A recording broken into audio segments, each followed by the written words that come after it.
On my first day of hauling goods upstairs, I boldly declared I'd make 5,000 in a day, just because others reached their limit carrying 180 pounds. Yet I can lift 200 pounds of cement with one hand. It turned out that after transmigrating, I possessed an extraordinary recovery ability. No matter how exhausting the day might be, you'll be fully revived the moment it strikes midnight, and physical functions will also be comprehensively enhanced. The only issue is the tremendous energy consumption, causing my food intake to skyrocket. Every day is either eating or on the way to eat. At this moment, I walked into the small restaurant downstairs as usual. Tell the boss. Same as usual, 3 portions of Yangzhou fried rice. The small restaurant isn't spacious, but it's clean and hygienic. The most critical thing is, the boss and his wife are also the local landlords. Every month, collecting rent with a hemp sack, never short on cash. Going into business is just to find something to do. Every month, collecting rent with a sack in hand. So their fried rice is not only clean, the portion is generous. $10 can get you a big bowlful.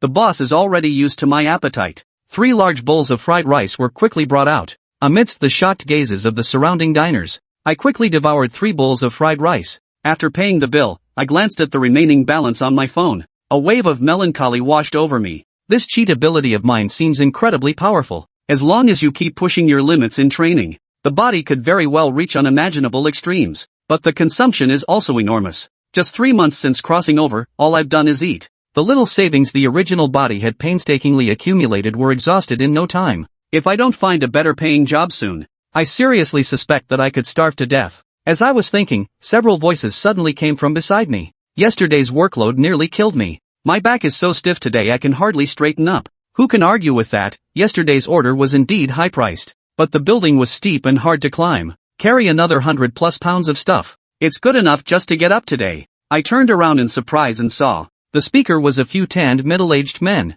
His muscles are robust and firm, though not as obvious as those people in the gym. But at first glance, you can tell it's full of strength. Who says it isn't? However, although it's a bit tiring. But luckily, as long as you're willing to work hard, the pay is quite decent. I made over $600 yesterday. If I could receive orders like this every day, I could save enough in 2 years to build a house back in the village, and even arrange a marriage for the kid at home, though surviving on the simplest fried rice, engaged in heavy manual labor. But the uncles all had smiles on their faces, listening to the work topics in their conversation. My eyes lit up. Right, how come I never thought of this job before? My current situation. Isn't he just a born natural at carrying loads? It keeps you fit while offering a high income. With willingness to endure hardship, a monthly salary of 30,000 is not a pipe dream. And this world also has Douyin live streams. I can still livestream while carrying building materials upstairs. In the original world, some have become million-follower bloggers by carrying goods upstairs. If only I could become a blogger like that.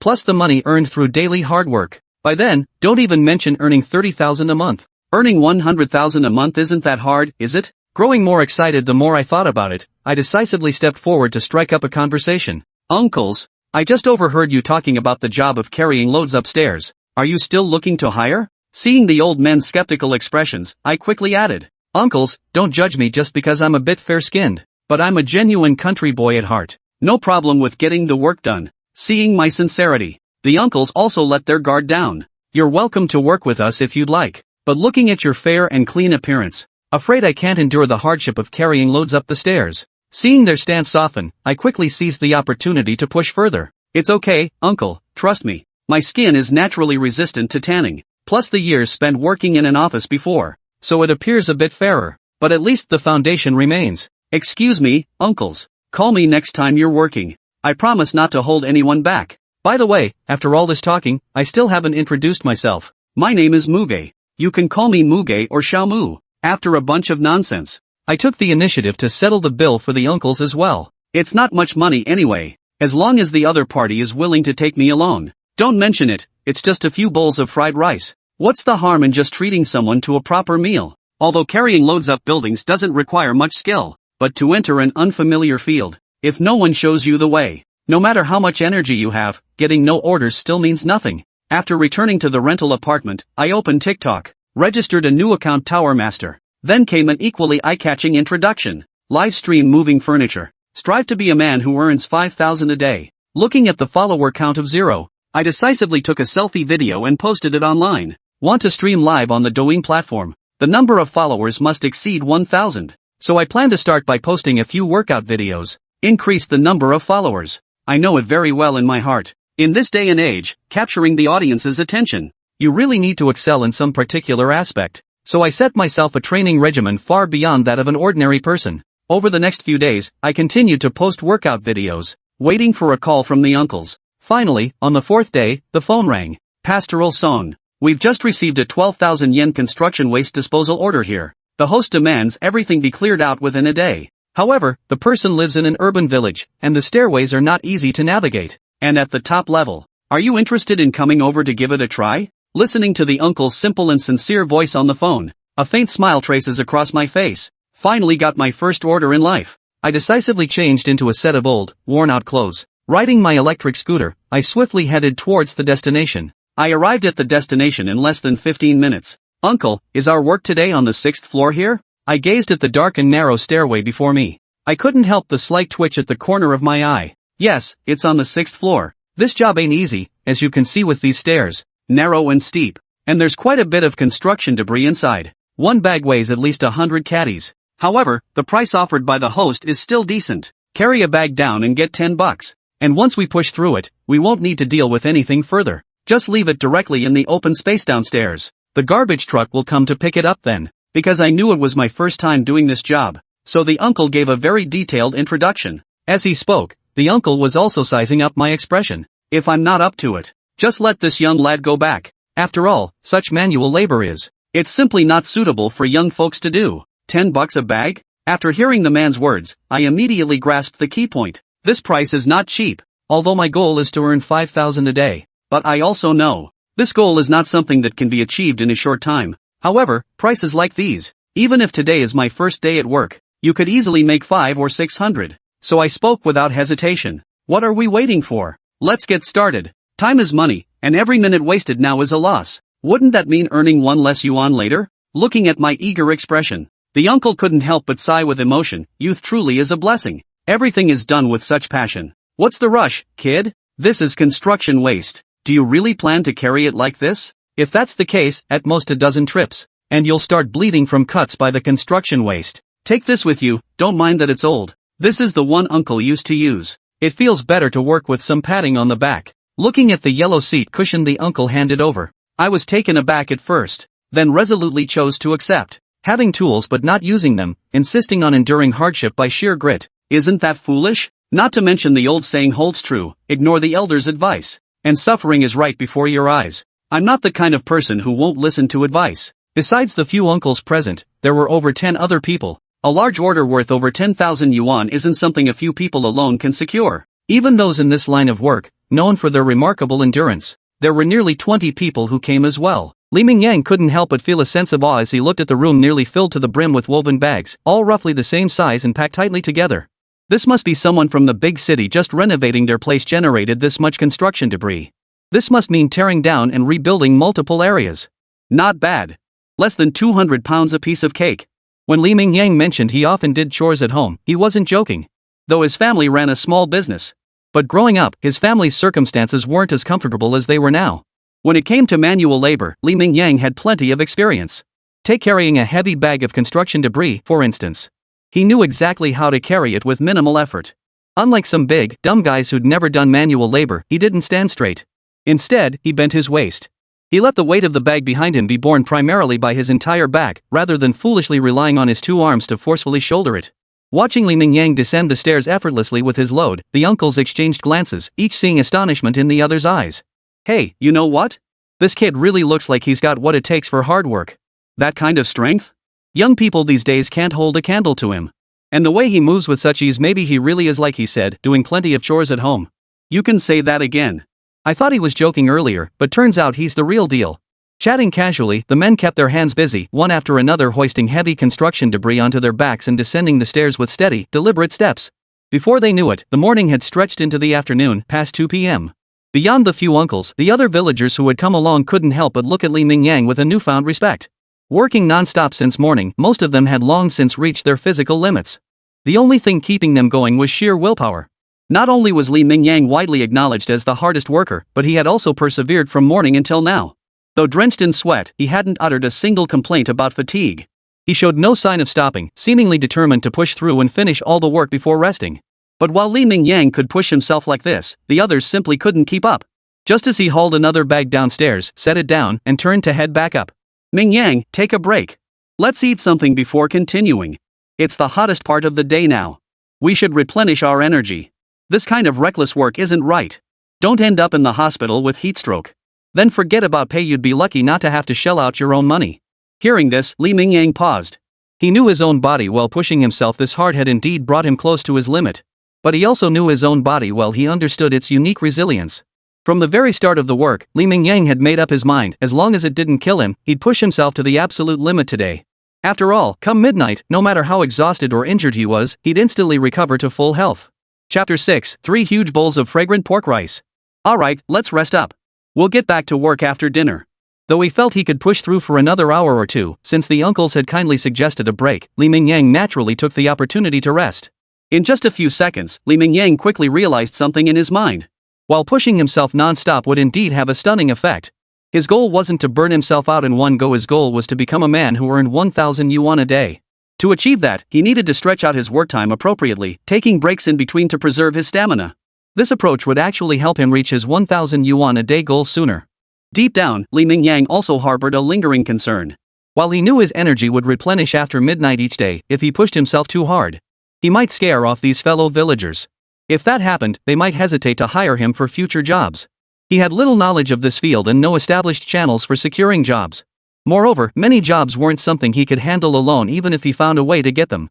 He needed a reliable crew he could call upon at any time to help, ensuring the job was finished within the client's requested timeframe.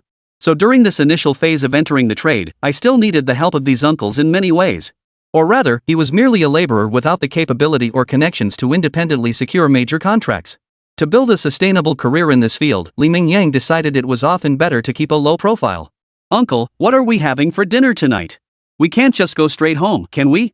Fatso's fried rice is generous and affordable, but it's quite a distance away. Going back might be a bit inconvenient. He hadn't felt it while working, but the moment he stopped laboring, hunger surged through Li Mingyang's stomach. His stomach was already growling in protest. After such intense labor, his body's energy reserves were nearly depleted. One could even say he was already drawing on reserves. Every organ in his body was now urgently demanding energy. Haha, so you get hungry too, kid. The distinct rumbling from Li Mingyang's stomach carried clearly in the quiet afternoon air, reaching the ears of the middle-aged man beside him. He couldn't help but burst into a hearty, booming laugh. Watching Li Mingyang work himself to the bone earlier, they'd assumed the kid was some kind of iron robot, incapable of fatigue. But now it seemed he was just young and his body could handle the strain. Mingyang, I know you young folks all want to earn more money, but this building carrying work isn't like other jobs.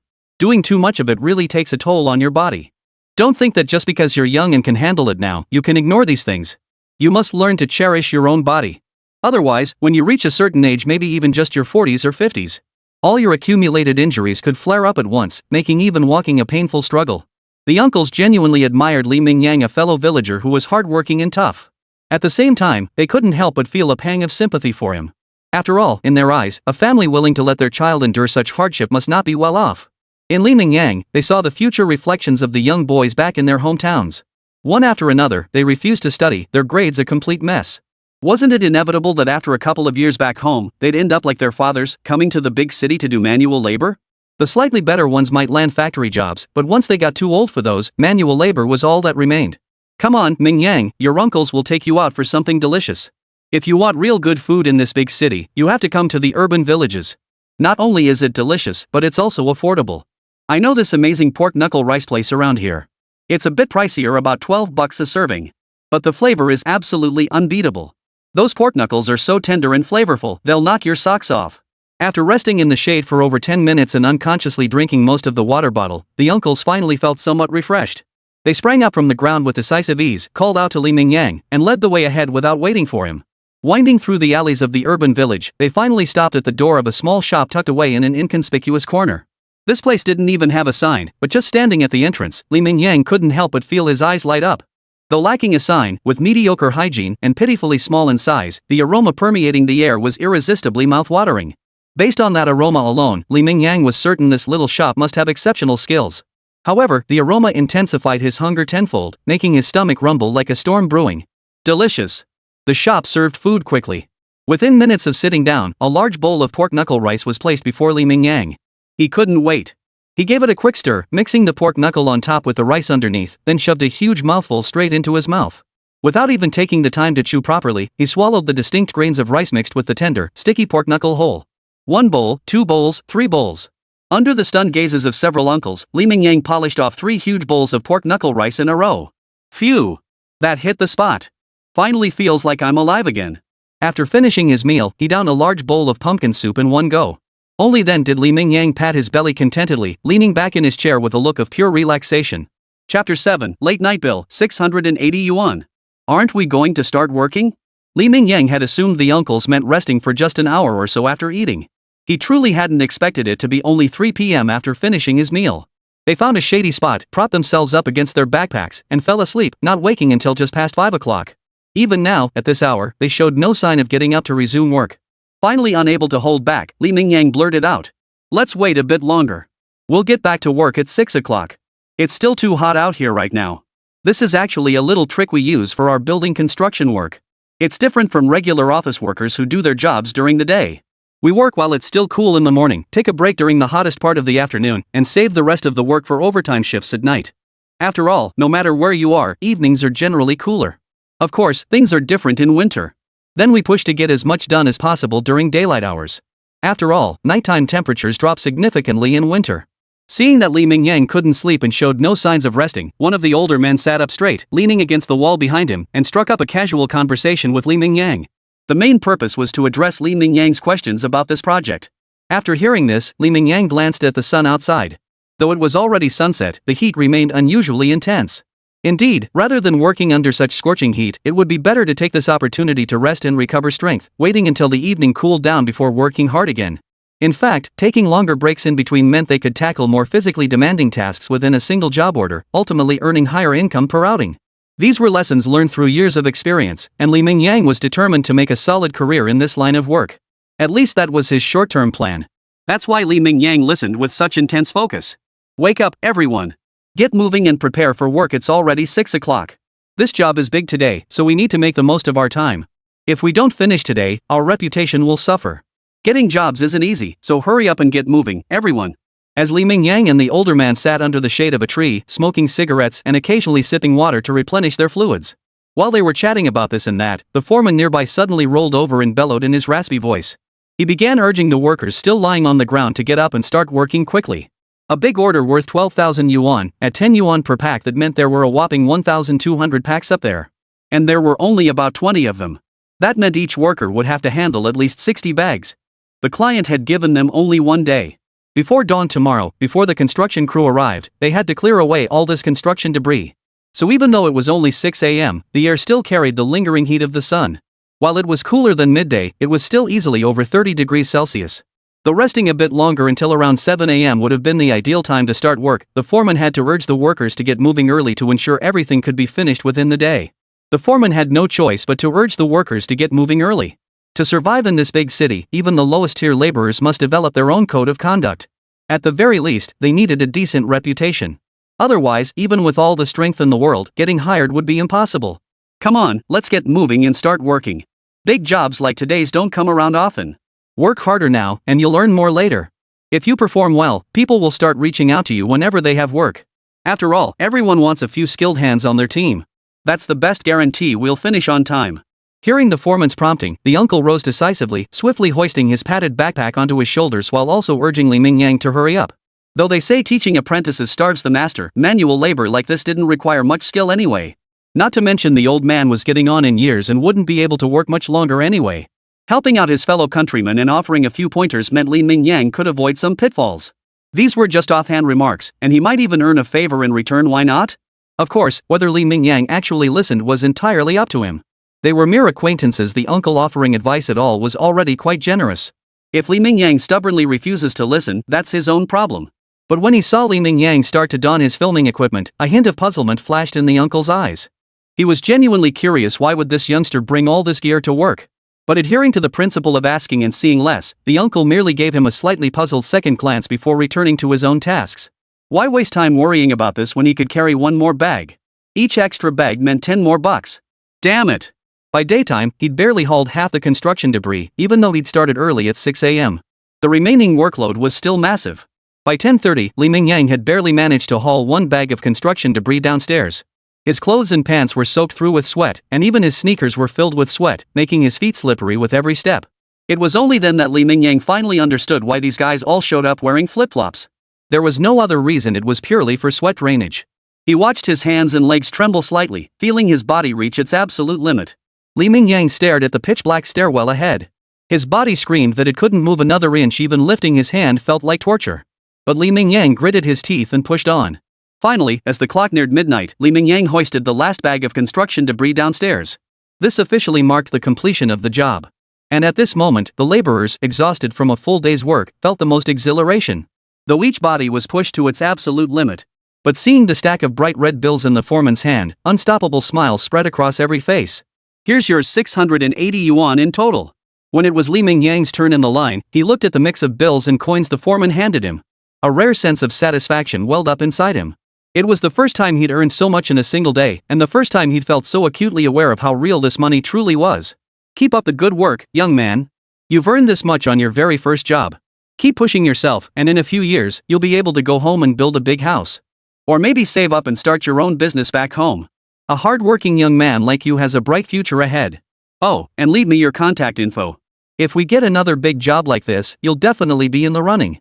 The foreman patted Li Mingyang on the shoulder, his face beaming with admiration. Chapter 8, A Body Growing Stronger Day by Day. Thanks, foreman. I'll keep working hard. If there are more big jobs like this, please remember to call me. Li Mingyang wasn't entirely sure how much genuine sincerity lay behind the foreman's words. In this society, everyone valued face. Casual praise was often just for show, no one took it too seriously. But Li Mingyang adhered to the principle of striking while the iron was hot. Since the foreman had spoken, he might as well climb the ladder while he could. They say more friends mean more opportunities. Having more connections could lead to more jobs down the line, couldn't it? Boss, 3 bowls of fried rice, extra spicy please. Thanks. Riding his electric scooter back to his place, Li Mingyang was overjoyed to see the small restaurant downstairs still lit up. He slammed on the brakes, stopping the scooter right at the entrance, then practically sprinted into the shop. Hey, you kid. Seeing Li Mingyang arrive so late, the owner was about to tease him, but then he looked up and saw Li Mingyang covered in dust and grime. Did you really go lift that building today? I saw you talking seriously with those guys earlier and thought you were just joking.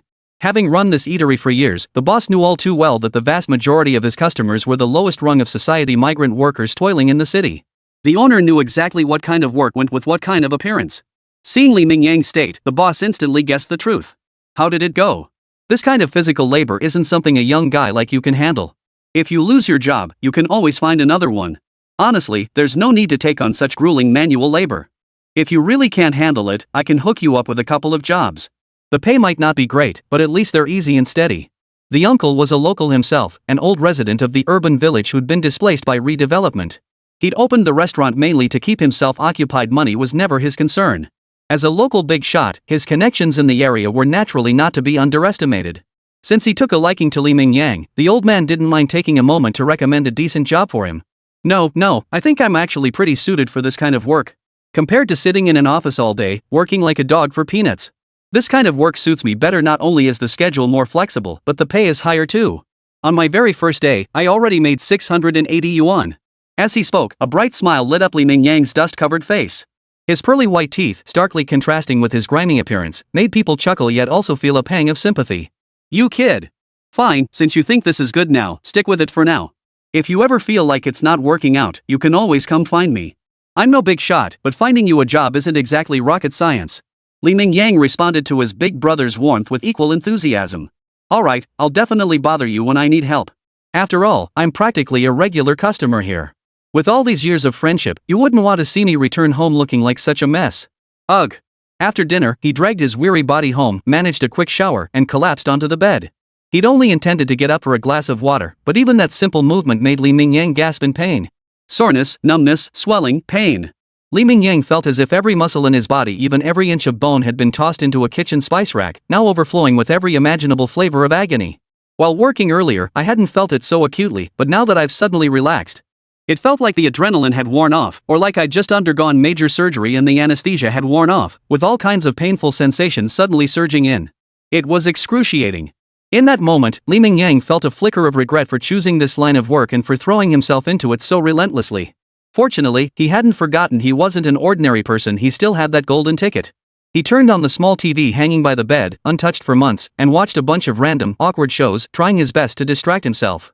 It wasn't that he didn't want to use his phone, it was that even the simple act of lying down to use it was an immense challenge for his current arm muscles. Endure. Damn it, pain is fleeting, just hold on until midnight. In the blink of an eye, nearly a month had passed since Mingyang entered the industry. Unlike the complete nobody he'd been a month ago, in just 1 month, Mingyang had forged a reputation within the building carrying community through his increasingly robust physique and extraordinary recovery abilities. At the very least, he'd connected with a solid network of contacts now. Whenever anyone landed a particularly tough big job, they never forgot to give Mingyang a call. Chapter 9, Short Videos and Live Streaming in Parallel. From initially waiting 2 or 3 days for a single job, he now received assignments almost daily. Though each day was exhausting, pushing his physical limits to the absolute edge and sometimes even beyond, Mingyang persevered. It was fair to say he lived each day in agony. Yet this self-punishing grind yields immense rewards. First and foremost is the income. In just 1 month, Mingyang has already earned over 15,000 yuan. That's more than he could have earned in 2 months before. Second, his physical constitution, both strength and endurance, grew steadily, incrementally each day, though the progress was slight. The sensation of becoming stronger than the day before was truly addictive. Not to mention that this growth also brought him substantial financial rewards. After over a month of development, Mingyang now spent nearly every spare moment editing videos of his work. Each job he took on became a complete short video. To date, Mingyang had released 21 such videos. Such content was relatively novel in today's online landscape, and coupled with Mingyang's decent looks, combined with the fact that each video showcased his growing income and achievements, Mingyang's follower count had been climbing steadily. Although it had only been a little over a month since he started posting short videos, Mingyang's follower count had already surpassed 15,000. He had long since reached the follower threshold required to start live streaming, yet Mingyang found himself hesitating. If he condensed a day's worth of commissioned work into a single short video, it might seem substantial. But if he were to stream live all day, his content would likely become monotonous and uninteresting. Most crucially, live streaming would significantly impact his work efficiency. Live streaming is fundamentally an interactive process between the host and the audience. If he focused solely on his work, his already dull livestream would become even more tedious. It might not only fail to benefit my account positively but could even have some negative effects. Secondly, if you interact with viewers in your stream, do you really need to grab your phone to check the chat? Working is already physically and mentally draining. Even if you manage to secure your phone in place, it will undoubtedly hinder your work efficiency. They say you can't have your cake and eat it too. If you insist on trying to do both, you'll likely end up pouring in tons of energy only to get nothing in return, like trying to scoop water with a bamboo basket. This wasn't the outcome Mingyang desired. So even though he'd long surpassed the 1,000 follower threshold required for live streaming, he maintained his original lifestyle. Every day, he recorded videos of his work, and when he got home and had free time, he would edit the footage and post it on his account. But when it came to live streaming, Mingyang never gave it a second thought. Sometimes he even wondered if he were a million-follower influencer or even just someone with a few 100,000 followers. Could he then hire a live streaming assistant? That way, it wouldn't affect his work efficiency while also maintaining a certain level of quality in the livestream. Unfortunately, these were just fleeting thoughts. Mingyang simply didn't have the resources for that yet. Lying in bed, he opened his Douyin backend once more. Staring at the pitiful earnings that had just barely crossed the 3-digit threshold, Mingyang felt his work enthusiasm dwindle significantly. In this intensely competitive era of the online industry, monetizing one's account was no easy feat. When will I ever become a big influencer with over 100,000 followers? Gazing at the number 15,231 in his follower count, Mingyang couldn't help but let out a deep sigh. In today's online landscape, 100,000 followers is practically the bare minimum threshold for becoming a content creator. But for Mingyang right now, 100,000 was already a significant goal. To generate any meaningful income from his account, 100,000 followers seemed like the bare minimum. Only after reaching this threshold could he potentially land advertising deals and generate income beyond mere video views. Only then would his short video earnings gradually increase, becoming a major source of income alongside his day job. Clicking back into his work page, the video with the highest views was the one he posted 2 days ago, the day his daily income first broke 800. It marked another significant stride toward my goal of becoming a man who earns 1,000 yuan a day. A whopping 260,000 views. For my current account, that view count is pretty solid. Comments numbered over 200, and likes topped 10,000. Still, among the comments, he could spot the usual trolls and haters, folks who probably weren't doing too well in real life. So they constantly seek validation in the online world. The moment they see something that doesn't align with their preconceived notions, they instinctively jump in to argue, convinced they're the one special person who sees the truth while everyone else is blind. Li Mingyang has never paid attention to such idiots. Take these rare comments, for example. This is way too fake. With that physique, carrying over 800 bricks a day? If such high income were possible, why would migrant workers live in such misery? No comment. This script is obviously fake. Even looking at it once is an insult to my eyes. Comments like these were commonplace under Li Mingyang's videos, with a handful appearing under nearly every post. What's more, you'll find plenty of agreeing comments beneath them. All Li Mingyang can say is that the internet is full of real talents these days. But these comments unexpectedly sparked an idea in Li Mingyang. If he kept streaming long-term, his lack of compelling content and impact wouldn't do much to boost his channel.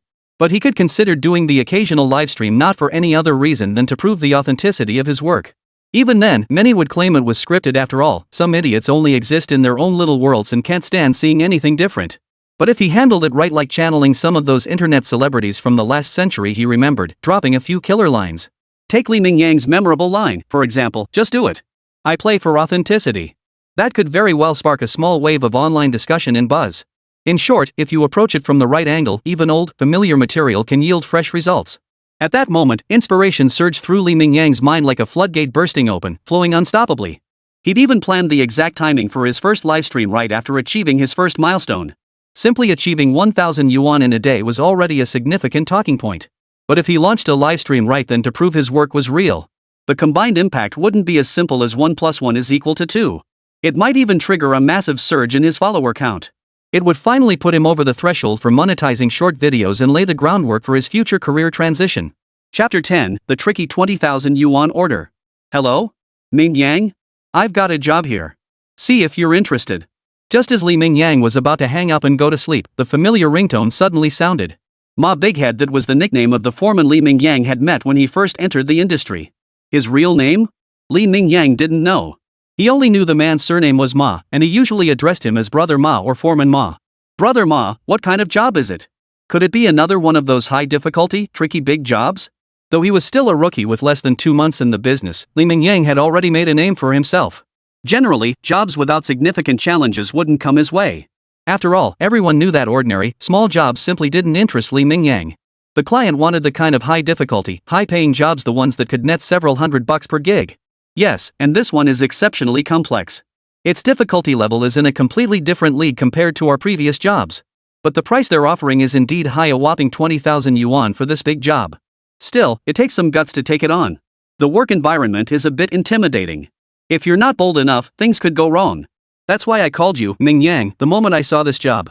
I'll send you the details shortly. Are you interested? If you're interested, it's best to call brother back before midnight. We'll meet at the small square by the village entrance around 8 a.m. tomorrow. We'll charter a car together then. The host will reimburse our round-trip fare. Since the destination's a bit far, it'll save us from making multiple trips ourselves. After saying this, Foreman Ma hurriedly hung up. Knowing Li Mingyang as he did, he was certain the young man wouldn't refuse. But to secure this big contract, he still needed to recruit more workers. With too few hands, the job simply couldn't be done. Moreover, selecting the workers demanded extreme caution, absolute caution. The usual deadbeats and layabouts were out of the question. Old Ma had worked his way up in this city to become a foreman with a decent reputation. He valued his credibility above all else. If even one job wasn't completed as planned, his reputation would be ruined. Getting jobs as easily as he did now would become a thing of the past. Li Mingyang was the first worker he hired, and for good reason. Li Mingyang was hands down the most diligent and conscientious worker he'd ever seen. As long as the price was right and Li Mingyang could earn enough money, he would take on any job without hesitation, no matter how difficult. He'd also give his absolute all on the job, aiming to earn the highest pay possible. Damn it! Li Mingyang had already steeled himself mentally. To him, so-called tricky jobs were nothing special. After all, in the past month or so, what kind of environment hadn't he encountered in the city? But upon reading the job description, he couldn't help but let a classic Chinese expletive slip out. Was this supposed to be a building lifting job or some kind of obstacle course challenge? Unlike any other job he'd ever taken on, this one wasn't for a regular building or a scenic spot. This order came from a factory, which explained the exorbitant price. The difficulty level was simply off the charts. The very first hurdle alone would deter most people. Though the floor to climb wasn't particularly high, just the second floor. The ceiling height was about 5 meters, but the staircase was treacherous. Inside, workers couldn't even stand upright and had to crawl through. But that wasn't all. Upon reaching the second floor, one must navigate through a maze of complex machinery, with the only path being a steel plate barely 50 centimeters wide. Simply traversing this path back and forth takes at least 10 minutes, even under ideal conditions. And that's assuming your stamina remains consistently high. Later on, as stamina waned, a single trip could take 20 minutes or more. For jobs like this, Mingyang usually had little interest unless the pay was substantial. Fortunately, the final price offered for this job didn't disappoint him. The delivery item was just plain cement. Who knows what they were building in there, but they needed a lot of cement. Carrying one bag over earned him a full 20 yuan in wages. A big job like this, if he performed well today, wouldn't it mean he had a real shot at achieving his dream of becoming a man who makes 1,000 yuan a day? The thought made Mingyang's eyes light up. He even pulled out his old recording equipment and gave it a thorough wipe. Today, he absolutely had to film his work properly. He needed to capture that sense of foreboding if he truly achieved his goal. This video was bound to go viral. Chapter 11, The Building Carrying Warrior. 200-pound load challenge. This is the spot. Your job is to carry the cement from the entrance over here and stack it up. It was barely 8:30 in the morning when Mingyang arrived at the worksite with the convoy. The first thing that caught his eye was a full 1,000 bags of cement. What on earth was this factory planning to do with so much cement? But whatever their purpose, it had absolutely nothing to do with Mingyang. Still, the working conditions here were truly brutal. The reports he'd seen on WeChat yesterday had been downright conservative. First off, the staircase was practically a climb, but that was merely the appetizer. The real issue was the 50 centimeters wide steel walkway mentioned after reaching the top. It existed, but crucially, no one had mentioned it was enclosed by a mesh barrier. In other words, these laborers had a mere 50 centimeters of maneuvering space inside. Both sides were completely blocked off. To move the cement to its destination inside, they had to adopt specific, fixed postures. There was no room for improvisation. Every movement was severely restricted. This placed immense physical demands on the porters. It wasn't your average transport job, it was pure torture. No wonder they were offering a whopping 20 yuan per bag of cement. First off, cement is inherently heavy. Each bag weighs 100 jin. Such an absurd load is impossible for most people to handle, even on normal roads. And this route was designed like some obstacle course to win a refrigerator. Though it felt somewhat daunting, Mingyang's eyes sparkled with unstoppable excitement. The higher the difficulty, the higher the pay. Higher prices meant he could earn more, right? We've reviewed the route. Any questions, everyone? If not, let's get to work. I checked the weather forecast. Today is the last day of clear skies. Rain is forecast for tomorrow, so we absolutely must transport all this cement to the designated locations today. Speak up if you have any issues early on so we can discuss solutions. If everything's clear, once the contract is signed, well, if the task isn't completed, you'll have to compensate us for the cement outside at full price. Business is business. Though his words were blunt and a bit harsh, this was indeed standard industry practice. If you don't have the capability to take on the job, it's better to be upfront and part ways amicably. If you take it on and can't deliver, then naturally, you'll have to bear the losses incurred because you failed to complete the task. But this had nothing to do with Mingyang. They were only responsible for the labor. Whoever took the job would be responsible for any compensation later. After all, they must receive every penny they're owed once the job is done. So being a foreman isn't easy. You need precise control over each job's difficulty and workload. You can't have too many workers, or their income becomes unstable, and you'll struggle to find people willing to work for you later. But you also couldn't have too few workers, or if the task wasn't completed, you wouldn't be able to explain it to the employer. Otherwise, you won't get any more jobs. The most critical part is that sometimes you have to bear the risk of losses. Of course, being a foreman isn't all bad. If it were only disadvantages, no one would choose this profession. First, there's the job itself. Take this current task, for example, a full 1,000 bags of cement. Even if the foreman does nothing else, this single job alone could bring in around 1,000 yuan. The foreman typically takes a cut of about 1 yuan per bag of cement. But this money is negotiated between the foreman and the employer. The wages paid to the workers must align with normal market rates. That's a full 1,000 yuan. Even with Mingyang's current physical strength, he hasn't reached that level yet. For ordinary people, this is already a substantial income. Of course, not every job guarantees a fixed 1 yuan cut. Some jobs have inherently low unit prices, so naturally, the foreman's cut shrinks accordingly. Not to mention, some foremen were hard-working themselves, having started out as laborers carrying building materials. They not only took on jobs and earned their share of the commission, but they also rolled up their sleeves and got to work themselves. This naturally boosts their overall earnings considerably.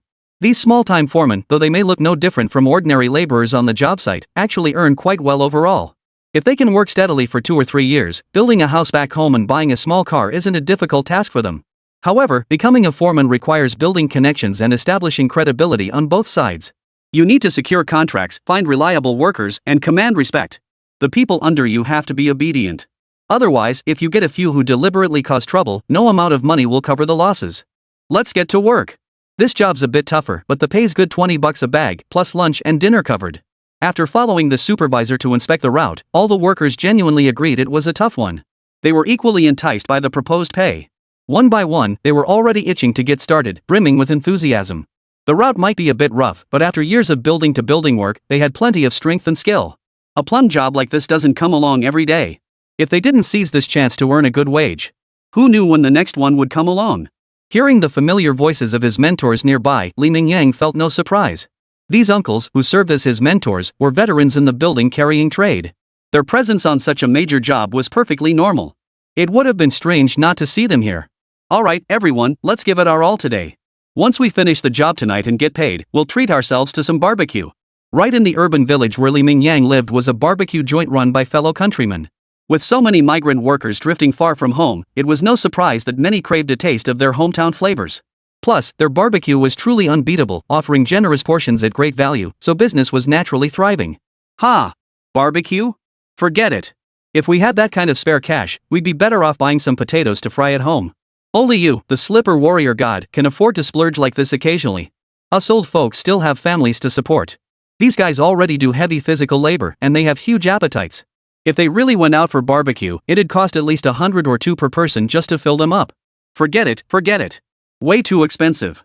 Mingyang wasn't surprised by the response.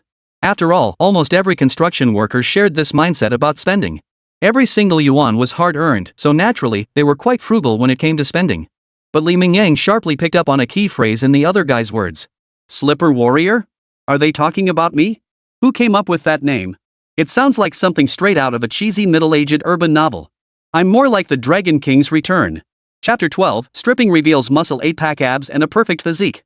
Hearing the tacky nickname sent shivers down Mingyang's spine. What kind of person could possibly come up with such an explosive title? Seeing the look of utter disgust on Mingyang's face, the uncles found it utterly hilarious. They even felt the cement on their shoulders suddenly grow lighter. Clearly, the middle-aged men themselves found the name somewhat, well, but they said it mostly as a joke. Heavy manual labor was exhausting enough as it was. If everyone walked around with frowns on their faces and refused to find any joy in their work, they simply wouldn't be able to keep going. Work began at 8:30 a.m. Due to the terrain, everyone had to line up like people waiting for train tickets, one after another. Even those who were already exhausted and wanted to rest had no choice but to grit their teeth and persevere. They couldn't afford to slow down the progress of others.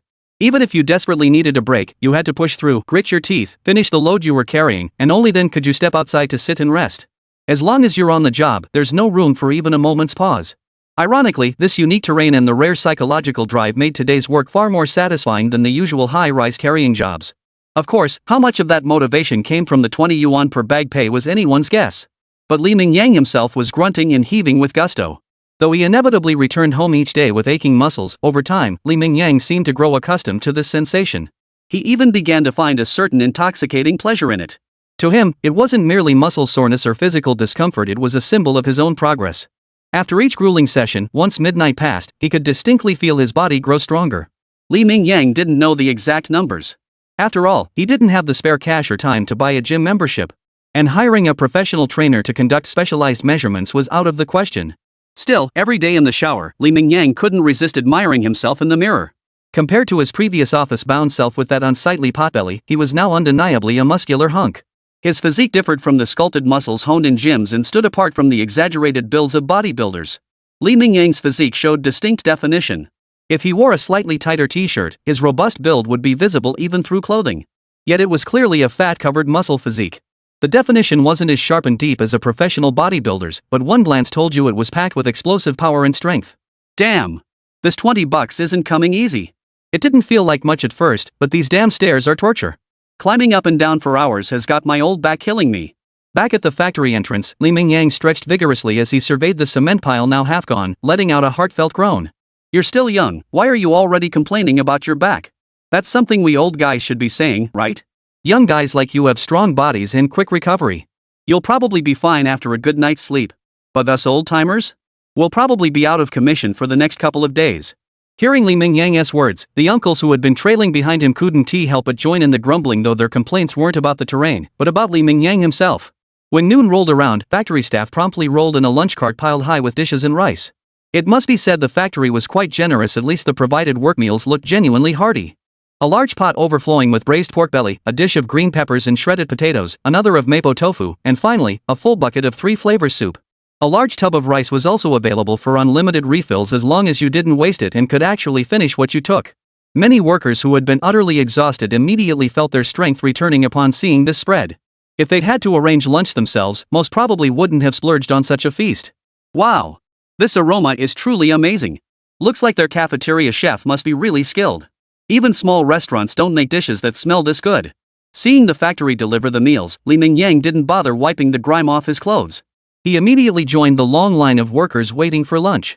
Under the astonished gaze of the staff serving the food and the accustomed stares of his fellow workers, Mingyang filled 3 large plates to the brim. He then found a shady spot, sat down, and began to eat. Of course, he didn't forget his filming mission while eating. He took off the camera he'd been wearing on his head and placed it across from him. This past month hadn't been entirely fruitless for Mingyang. Take his astonishing appetite, for instance, and the way he always looked like he was savoring every bite, no matter what he was eating. Whenever his eating segments appeared in videos, views and comments would skyrocket. Gradually, recording daily meal videos had become part of Mingyang's routine. This time, however, felt slightly different. Perhaps it was the sweltering heat combined with an overwhelming workload. Mingyang's short-sleeved shirt was already soaked through early on. While eating, he instinctively took off his shirt and tossed it aside, revealing his robust, muscular physique. Chapter 13, 1180 yuan. The man who earns 1,000 a day has arrived. Whoa! You kid! Never would have guessed with all those clothes on. Now that you've stripped down, look at that muscle. No wonder you've made quite a name for yourself in just over a month. You're clearly built for hard work. Seeing Mingyang's exposed sinewy muscles, the uncles nearby couldn't help but shoot him envious glances. Though their own muscles were still solid, they lacked Mingyang's sculpted definition. More crucially, age had taken its toll. Their bellies and chests were saggy and flabby. Not just now, but even in their youth, they never possessed muscles like Mingyang's. Without technology or professional training, the dimensions of such a physique really depended on natural talent. Haha, you're telling me. If only I'd met you guys sooner. Had I gotten into this line of work earlier, I'd probably be rolling in it by now. Look at this body of mine. It's clearly the kind of muscle built by working people. If I didn't do the kind of work that working people should do, wouldn't that be a waste of having them? They were all grown men, and besides, plenty of others around them were doing the same thing as Mingyang. So even after being teased a couple times, Mingyang showed no sign of embarrassment. Besides, why suffer in clothes when he could just bare his chest and enjoy 2 minutes of cool air? At least it let his body dissipate some heat. Sometimes heatstroke isn't caused by the external temperature being too high, but by the body's internal heat being unable to dissipate. So even in cooler seasons, heatstroke was possible, let alone during the sweltering summer. Compared to that trivial image issue, Mingyang still felt his physical health was far more important. This smells amazing. You have to admit, big companies really know how to do things right. Not only do they provide meals, but the quality is top-notch too. This tastes even better than what you get at restaurants. He'd expected just an ordinary lunch, perhaps with slightly better presentation, but the flavor itself delivered a delightful surprise. He couldn't stop eating, bite after bite. There was no other reason. It was simply too delicious. Only after polishing off 2 entire platters of food did Mingyang finally pause for a second or two, uttering this heartfelt remark. You're just daydreaming, kid. If we really got this kind of treatment every day, I bet the competition in our line of work would double, no, triple in intensity. That wouldn't necessarily be a good thing for us guys. More people means more competition, and with more people around, we won't get as many jobs. The worst part is, more people means more competition. Who knows if we'd even get 80% of what we make now doing the same work. As he spoke, the old man's face was filled with genuine regret. If given the choice, who would willingly take on this kind of menial labor? Even factory work would be preferable to manual labor in the city. A few years ago, even though the uncles were getting older, finding factory work in the city wasn't a problem. But in recent years, the economy has been sluggish, and more people can't find jobs. Naturally, more and more people have come out to seek work. With fewer jobs available and more people competing for them, factories naturally select the best workers, and unsurprisingly, this group of older men was pushed out. Now they've ended up crammed into tiny rooms in urban villages, sharing spaces with others, barely scraping by in this big city through manual labor. You're right. These days, you can't afford to get caught up in the rat race, no matter what job you're in. Mingyang nodded in deep agreement. If those bastards hadn't been so cutthroat, he wouldn't have been forced to resign. Damn it! I can't do this anymore. I feel like I'm about to break down completely. We had assumed the remaining tasks wouldn't take long, but everyone had overestimated their remaining stamina. Compared to the morning's efficiency, the workers in the afternoon moved like shuffling zombies, their productivity truly pitiful. By the end, everyone was pushing through sheer willpower, mechanically going through the motions with only one thought in their minds: get all the cement moved out as quickly as possible. Even so, by the time the last bag of cement was moved, it was already 10:30 p.m. Starting at 8:30 a.m. and continuing until now, excluding the brief midday break and roughly half an hour for dinner. They had been doing heavy physical labor for at least 12 hours straight. Even Li Mingyang, with his increasingly superhuman physique, couldn't help but groan after tossing the final bag onto the ground. His neck, shoulders, arms, thighs, calves, and yes, his poor old back. Every inch of muscle in his body felt like it was about to fall apart. If the soreness after previous work had been manageable, this was beyond that. Nothing remained but numbness. Like a rusted machine, every movement felt stiff and awkward. Good work, everyone. Come forward to collect your wages. After you return home, rest well and treat yourselves. Now, please step forward when I call your name to collect your pay. You had to admit the foreman was pretty considerate. He knew everyone was exhausted and didn't bother with any pointless formalities like lining up. Instead, he simply held up his list and called out names one by one. If your name wasn't called, you could just plop down anywhere to rest. Finally, as time ticked by, Li Mingyang's name came out of the foreman's mouth. Li Mingyang. You're something else. Just like you joked before, it'd be a shame if you didn't stick with this line of work. I'd always suspected this day might come, but I never imagined it would arrive so soon. Seeing the names and the numbers behind them, even the foreman, who considered himself well-traveled, couldn't help but utter a few words of admiration. Li Mingyang, 59 bags of cement. Wages, 1,180 yuan. Hearing that figure, even Li Mingyang himself froze for a moment. His initial modest goal to become a man who earned 1,000 yuan a day. Had it really been achieved? Had it truly been achieved? Though he'd sensed hope when he arrived, the actual moment of achievement left him dazed. Chapter 14, video goes viral, gaining 180,000 followers overnight. Even after returning to his rented room and staring at the small stack of cash clutched in his hand, Li Mingyang still found himself drifting into a daze. How quickly his first small goal had been achieved, yet his account still hadn't gained much traction. Compared to most ordinary people, gaining over 10,000 followers in just a month was already an impressive achievement. But for Li Ming, such a modest achievement was undeniably disappointing. He wanted to edit today's video and share the joy of achieving his goal with his followers. Li Mingyang was simply too exhausted. Even though hunger was starting to gnaw at him, he lacked the energy to eat. He collapsed onto the bed, motionless, staring blankly at the ceiling as random thoughts drifted through his mind. He waited quietly for midnight to arrive. This was undoubtedly the most exhausting day since he'd started working as a building porter. If previous jobs had pushed him to the edge of his physical limits, then this challenge had utterly shattered his physical limits. When did I even record this kind of explicit video? Finally, the clock struck midnight. Li Mingyang instantly felt rejuvenated. While editing today's footage, he didn't forget to order takeout. If he'd felt slightly hungry earlier, now that his body had recovered, his stomach felt like it was filled with over 10 ravenous sharks. It was filled with nothing but the primal urge to eat. But as he edited the footage, Li Mingyang suddenly spotted a key moment. It was the part where he'd taken off his shirt during lunch because it was too hot. To be honest, this was the first time he'd seen his current physique from such an unconventional angle. When relaxed, his muscle definition wasn't particularly pronounced. But the moment he exerted even slight effort, his muscles instantly broke free from the layer of subcutaneous fat, neither too thick nor too thin, revealing a fierce, almost menacing side. Even Li Mingyang himself couldn't help but stare in awe, replaying the footage over and over before finally snapping back to reality. He couldn't help but utter a heartfelt exclamation. Damn, these muscles are seriously badass. Even though they're my own, I can't help but be impressed. And in that instant, inspiration struck Li Mingyang's mind. What did he love watching most when scrolling through short videos during his downtime? Wasn't it those online goddesses? So, if those girls with great bodies could dance provocatively, then with his own set of muscles, wouldn't it be a waste not to show them off? With that thought, Li Mingyang decisively decided to edit footage of his lunch break into the video he was preparing to post, adding several close-ups. The entire video was barely over 5 minutes long, yet the lunch segment alone took up nearly a minute and a half.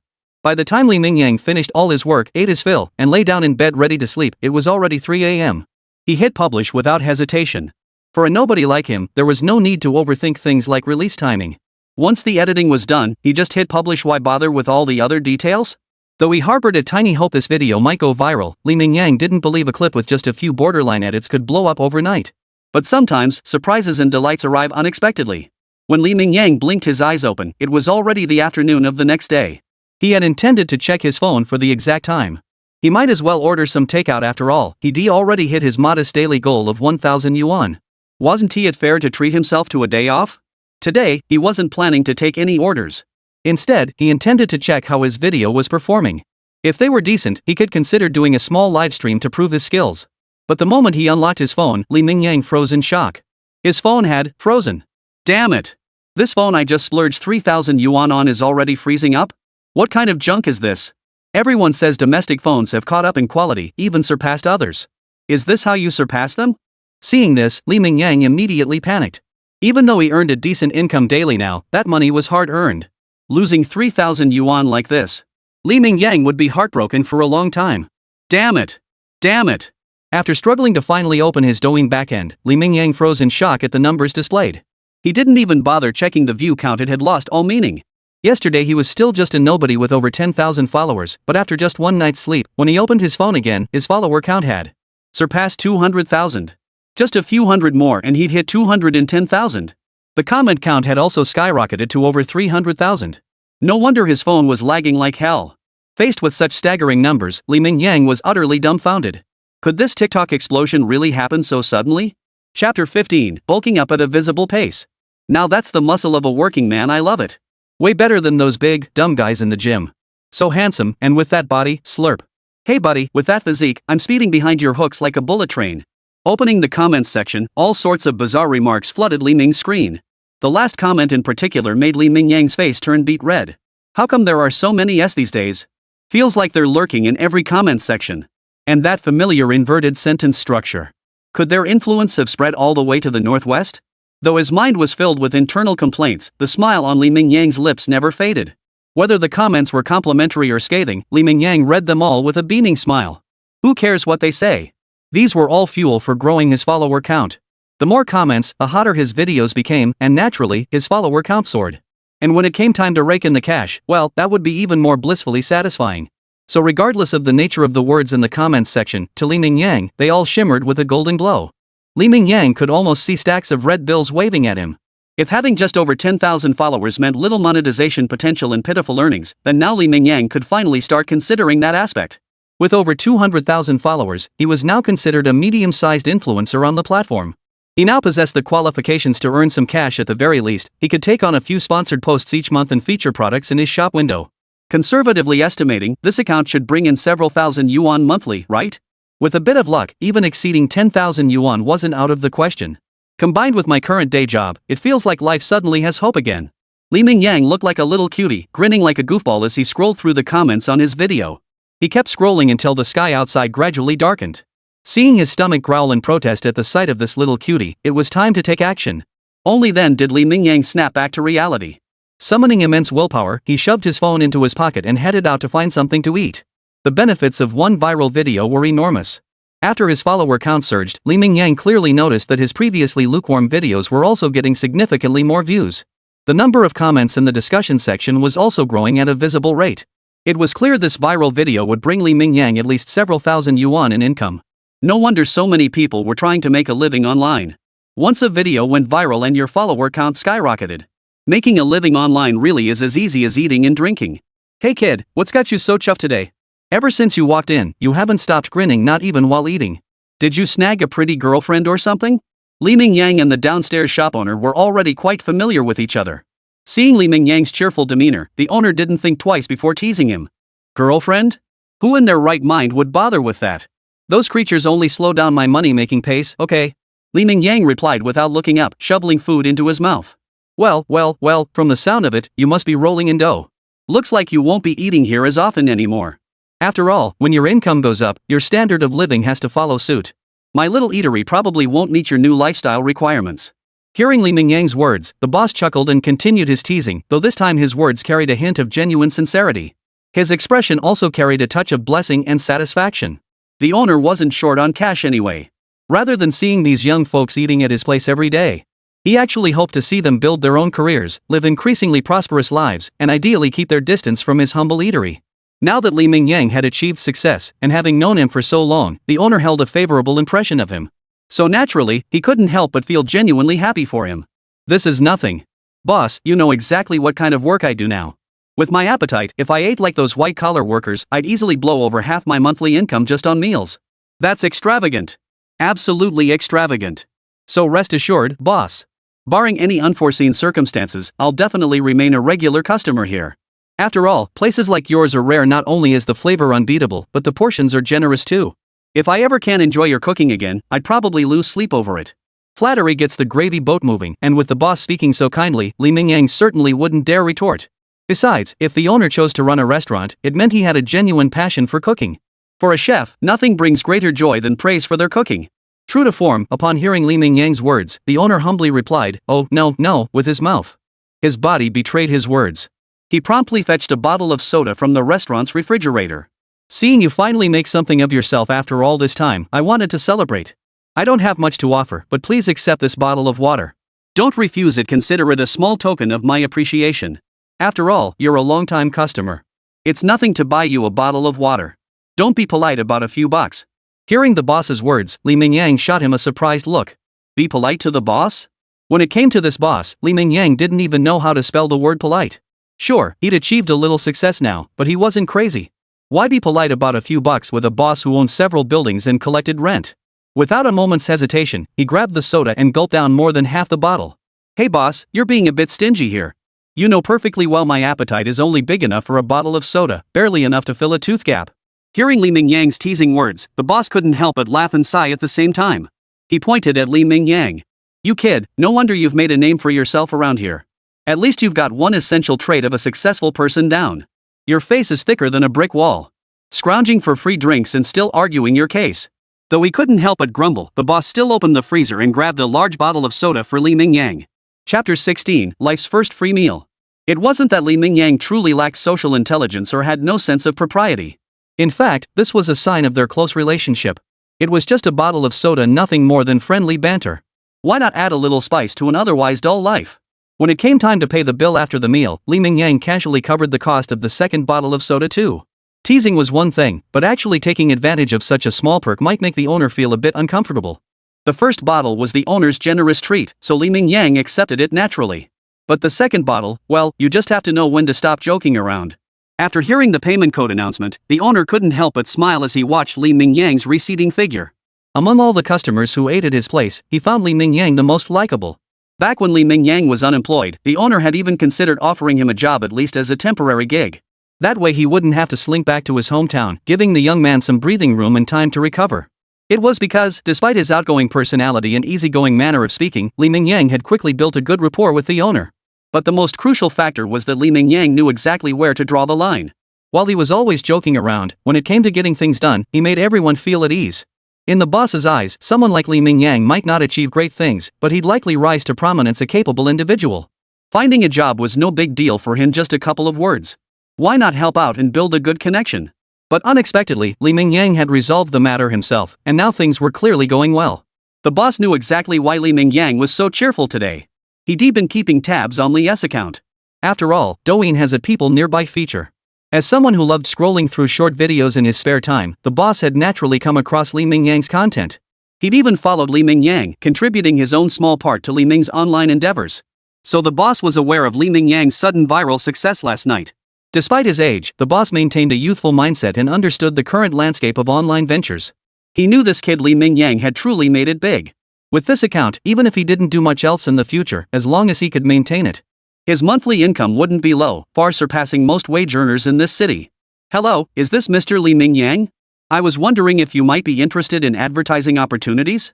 After the video went viral, Li Mingyang naturally received a flood of private messages, all kinds of things.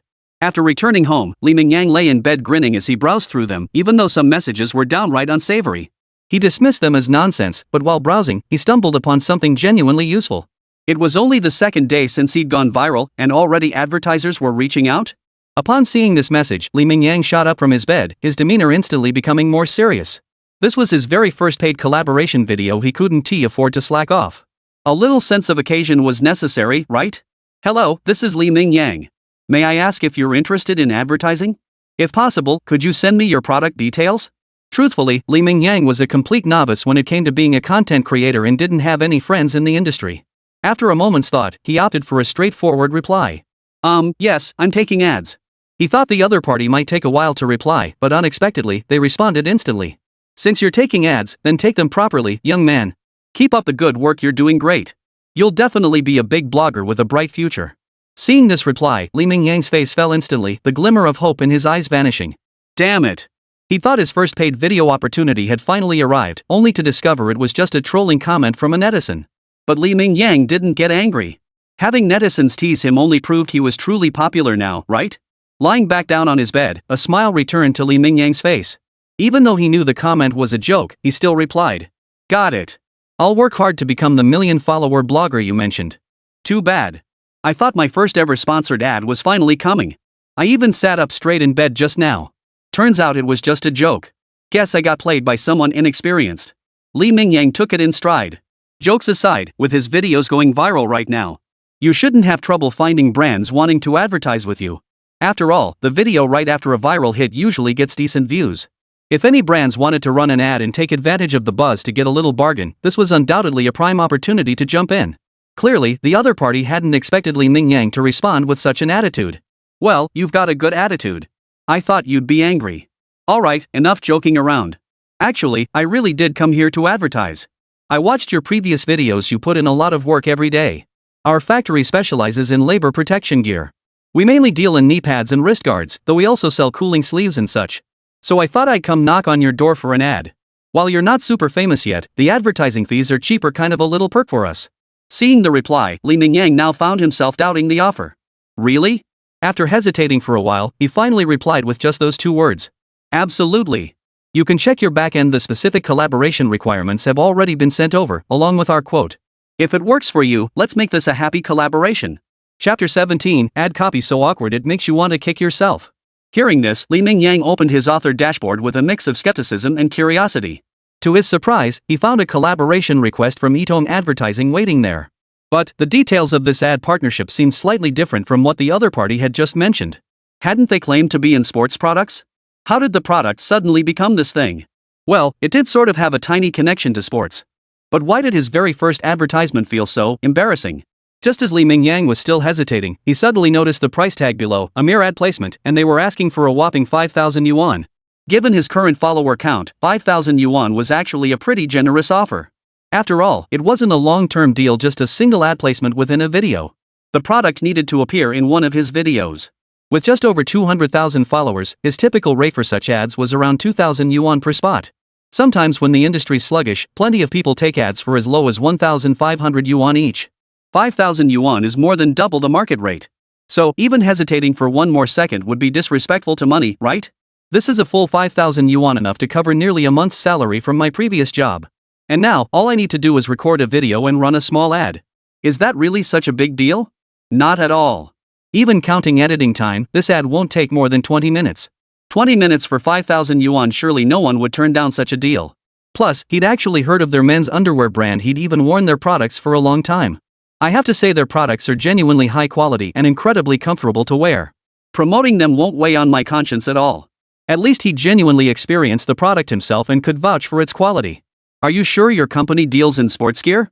The ad you sent looks kinda different. After gathering his thoughts, Li Mingyang finally tracked down the teasing netizen with a touch of irritation. To his surprise, the other party showed no sign of embarrassment upon seeing his message. Instead, they continued to smirk. Hee, athletic underwear counts as sports gear too. Just say whether it has the word sports in it or not. Besides, we do produce the stuff I mentioned earlier. It's just that compared to our main business, those are just scraps. Besides, my quote wasn't exactly cheap, was it? A full 5,000 yuan. That's enough to get an ad from one of those influencers with millions of followers, you know. Staring at the message popping up in the chat window, Li Mingyang froze for a second before snapping back to reality. Even though he'd gained a bit of popularity lately, he couldn't let it go to his head. He needed to seize this opportunity to monetize his influence. And even though the other party had a bit of a cheeky personality, this was still his first major client. He needed to maintain a professional service attitude. You're absolutely right, boss. It was my mistake. Do you have any specific requirements for the ad? If you have any, please feel free to share them anytime. I'll tailor this exclusive ad to your specifications. As someone from Southwest China, though not Sichuan specifically, Li Mingyang had picked up a few tricks from his neighbor's mastery of changing their expressions. Ideally, we'd like to insert our ad during your work routine. After all, the key selling points for these athletic briefs we're advertising are cooling and quick drying. Inserting such an ad during your work would be the most fitting scenario. After hearing Li Mingyang's words, the other party fell silent for 2 seconds before swiftly sending over their requirements. The moment Li Mingyang saw the message pop up in the chat window, he froze in shock. He wanted to slap himself right then and there. See? That's what you get for being so damn mouthy. Originally, he could have handled this ad campaign with minimal effort. But now that he'd made that comment, the other party had seized the opportunity to make their request. Running an underwear ad was embarrassing enough, but now he'd have to suddenly interrupt his work with this one. Mingyang could already picture the strange looks he'd get from his co-workers. But this was a full 5,000 yuan. He couldn't turn down the money just to save face. Besides, if he wanted to keep advancing as a content creator, similar ads would inevitably become part of the job. He recalled how the legendary first romantic of Jiangnan from the last century, before his rise to fame, had even dressed in women's clothing to model merchandise. Even if the ads he took on were a bit awkward, once he achieved fame and success, looking back, they wouldn't be embarrassing moments, just the path he'd walked to get here. After psyching himself up, Mingyang finally typed with slightly trembling fingers. "No problem, I'll make sure everything is taken care of for you, boss." Though somewhat awkward, this first ever advertisement was actually quite significant to Mingyang. If this ad proved cost-effective, then even if his follower count couldn't match larger influencers later on, as long as his ads delivered results and he could swallow his pride, his future ad rates would far exceed those of comparable influencers. This was a matter of his livelihood, compelling Mingyang to approach it with utmost caution. So, after resting at home for another day, when Mingyang returned to his familiar battlefields of building construction, when he'd toiled all morning until sweat drenched his entire body. If you guys work out regularly at home or do heavy physical labor, you're probably drenched in sweat all over. Especially your underwear. What do you do when it gets all soggy and sticky after an intense workout? I don't know what others do in this situation, but as a fellow netizen, I'd recommend our XX brand athletic underwear. These underwear. It was lunchtime, yet Mingyang suddenly pulled a box of brand new underwear from his bag while his co-workers stared at him with expressions that could cut through butter. He even pulled one out of the box and started showing it to the camera. This level of awkwardness couldn't be summed up with just embarrassing. Chapter 18, Pushing Boundaries Daily, Daring to Imagine. What the? After filming the commercial, even Mingyang with his 2 lifetimes of thick skin couldn't help but flush crimson under his colleagues' lingering, gossipy stares. Even the few uncles who usually got along well with Mingyang hesitated. They instinctively opened their mouths to ask something, but mid-sentence, they seemed to lose their words. It seemed Mingyang's actions today had surpassed the boundaries of their mental frameworks. One older colleague, a veteran worker from the village, couldn't help but mutter to himself. Could this kid be possessed by some kind of evil spirit? How else could he suddenly become so weird? Or perhaps he'd suffered some kind of blow? Something that had thrown his mind off balance? Of course, these thoughts remained mere internal grumblings, never voiced aloud. Still, Mingyang's behavior did strike them as decidedly peculiar. Mingyang had long anticipated such reactions. His co-workers were generally older. Few even used smartphones, let alone had time to surf the web daily. Even those who occasionally scroll through short videos. Most of them simply watched for entertainment, never delving into the underlying mechanics, much less realizing it was a legitimate profession. And one that could earn serious money if done well. Nothing much. You know, I've been recording videos and posting them online while working. After all this time, I've built up a bit of a following. A manufacturer actually approached me to do an ad. They specifically requested that I film it while I'm working. So that's why earlier. It was a bit embarrassing, but hey, it's all about the money. Mingyang didn't want the middle-aged men around him to mistake him for a lunatic. After all, rumors could be incredibly damaging at times. If word got around that he was a lunatic and it spread throughout the industry, then even if someone had a great deal with excellent value, they probably wouldn't dare call him anymore, right? So despite the embarrassment, Mingyang forced out an explanation. Advertising? Hearing this, the uncles visibly froze. They knew what advertising was, but wasn't that something only done on TV? Could it be that this kid right here could actually land ads like the big stars on TV? Though none voiced it, Mingyang read the unspoken meaning behind their expressions. It's just making some short videos online with a tiny following, nothing to write home about. And this ad is only worth 2,000 yuan, nothing compared to what real big influencers or celebrities make. But I figured 2,000 yuan isn't bad money. It's just a bit of pride to swallow while working. Besides, everyone's been so supportive of me, they wouldn't make fun of me over something this small. Forget underwear ads, even if it meant doing something super embarrassing, as long as there's money in it, plenty of people would jump at the chance, right? When explaining his advertising gigs to those around him, Mingyang opted for a strategy of 9 lies and 1 truth. Envy is a universal human trait, as the saying goes. A brother's failure may bring sorrow, but a brother's success? That's the real heartache. So Mingyang simply downplayed his actual 5,000 yuan earnings to 2,000 yuan. Even that modest figure was enough to make his peers envious. After all, every penny they earned was hard-earned, and not everyone possessed Mingyang's extraordinary stamina. 2,000 yuan was enough for them to do 3 or even 4 times the work. Meanwhile, Mingyang just had to pull down his underwear, chat a bit to the camera, and rake in easy cash. They wanted that kind of money too. Of course, that 2,000 yuan was because the client had a lot of specific requests, so they paid a premium. Normally, taking on ads doesn't pay that much. Getting 1,000 or so yuan is already pretty good. As he thought about it, Mingyang added this, once again downplaying his earnings. Plus, you don't get ads all the time. Sometimes you might not get a single one in a month. That last bit was the real killer. Quite a few people had been intrigued and were about to ask Mingyang how he made money online. But upon hearing that he might not even get one job in a month, that meant only 1,000 or 2 a month? If they had the time, they might as well find a part-time job instead. They could probably earn more that way. With that thought, the uncles immediately lost interest in the topic, merely teasing Mingyang casually about his composure. Which basically meant he had the nerve to casually mention underwear ads in public without batting an eye. After that, I stopped asking about it, and Mingyang secretly breathed a sigh of relief. This way, whenever he landed another commercial gig, he wouldn't have to worry about his co-workers getting jealous. Literally, this is yours. 1,346 yuan. Not bad, kid. Seems like every job you take lately pays at least 1,000. Sure, this job is tough, but if you stick with it for a few years, you'll have a car and a house back home. As the foreman transferred Mingyang's share of the wages to his phone, he couldn't help but add a touch of envy to his remark. He might seem to be doing quite well, living the high life, but compared to Mingyang, who was practically a workaholic, he really fell short. Mingyang paid no mind to the foreman's teasing remarks. Right now, nearly every cell in his body radiated profound exhaustion. Earning 1,000 yuan daily wasn't something just anyone could pull off. Lately, every time Mingyang took a job, he pushed his body to its absolute limit. Ever since pushing past his physical limits last time, he discovered that although he needed about a day to recover afterward, and that the day after required at least 5 or 6 meals due to a massive increase in energy demand. While this wasn't exactly kind to his wallet, each time he pushed past his limits, his physical condition improved noticeably. Ever since this discovery, Mingyang has been pushing his body to the limit on nearly every job, relentlessly striving toward the goal of breaking through his physical boundaries. For in his mind, a bold thought took root: if he could keep pushing like this, could his body keep strengthening indefinitely? Then, might he one day become a true superhuman? Chapter 19, First Solo Delivery Attempt. Though this thought flashed through Mingyang's mind in an instant, it seemed to take root deep within his soul. Though he didn't know if such a dream could ever be realized, Mingyang understood clearly that with each successive push beyond his physical limits, his physical capabilities were becoming increasingly extraordinary, gradually evolving beyond the bounds of humanity. At the very least, his current physical capabilities were far beyond what ordinary people could match. Even professional athletes in the gym couldn't compare. After all, their training emphasized scientific methods. They dared not push their bodies to the brink like Mingyang did. However, one thing continued to trouble Mingyang: while his body grew increasingly formidable, his appetite grew just as voraciously. What used to be 3 bowls of fried rice for 3 meals a day now required 4 bowls per meal, and sometimes he even needed 4 meals a day. If this continued, wouldn't he become a real glutton? The thought of spending every waking moment either eating or on the way to eat sent a shiver down Mingyang's spine. Moreover, the further he pushed his physical limits, the harder it became to break through them. And the more he pushed, the more nutrients his body demanded after each breakthrough. In other words, he'd have to consume more food and preferably nutrient-rich options.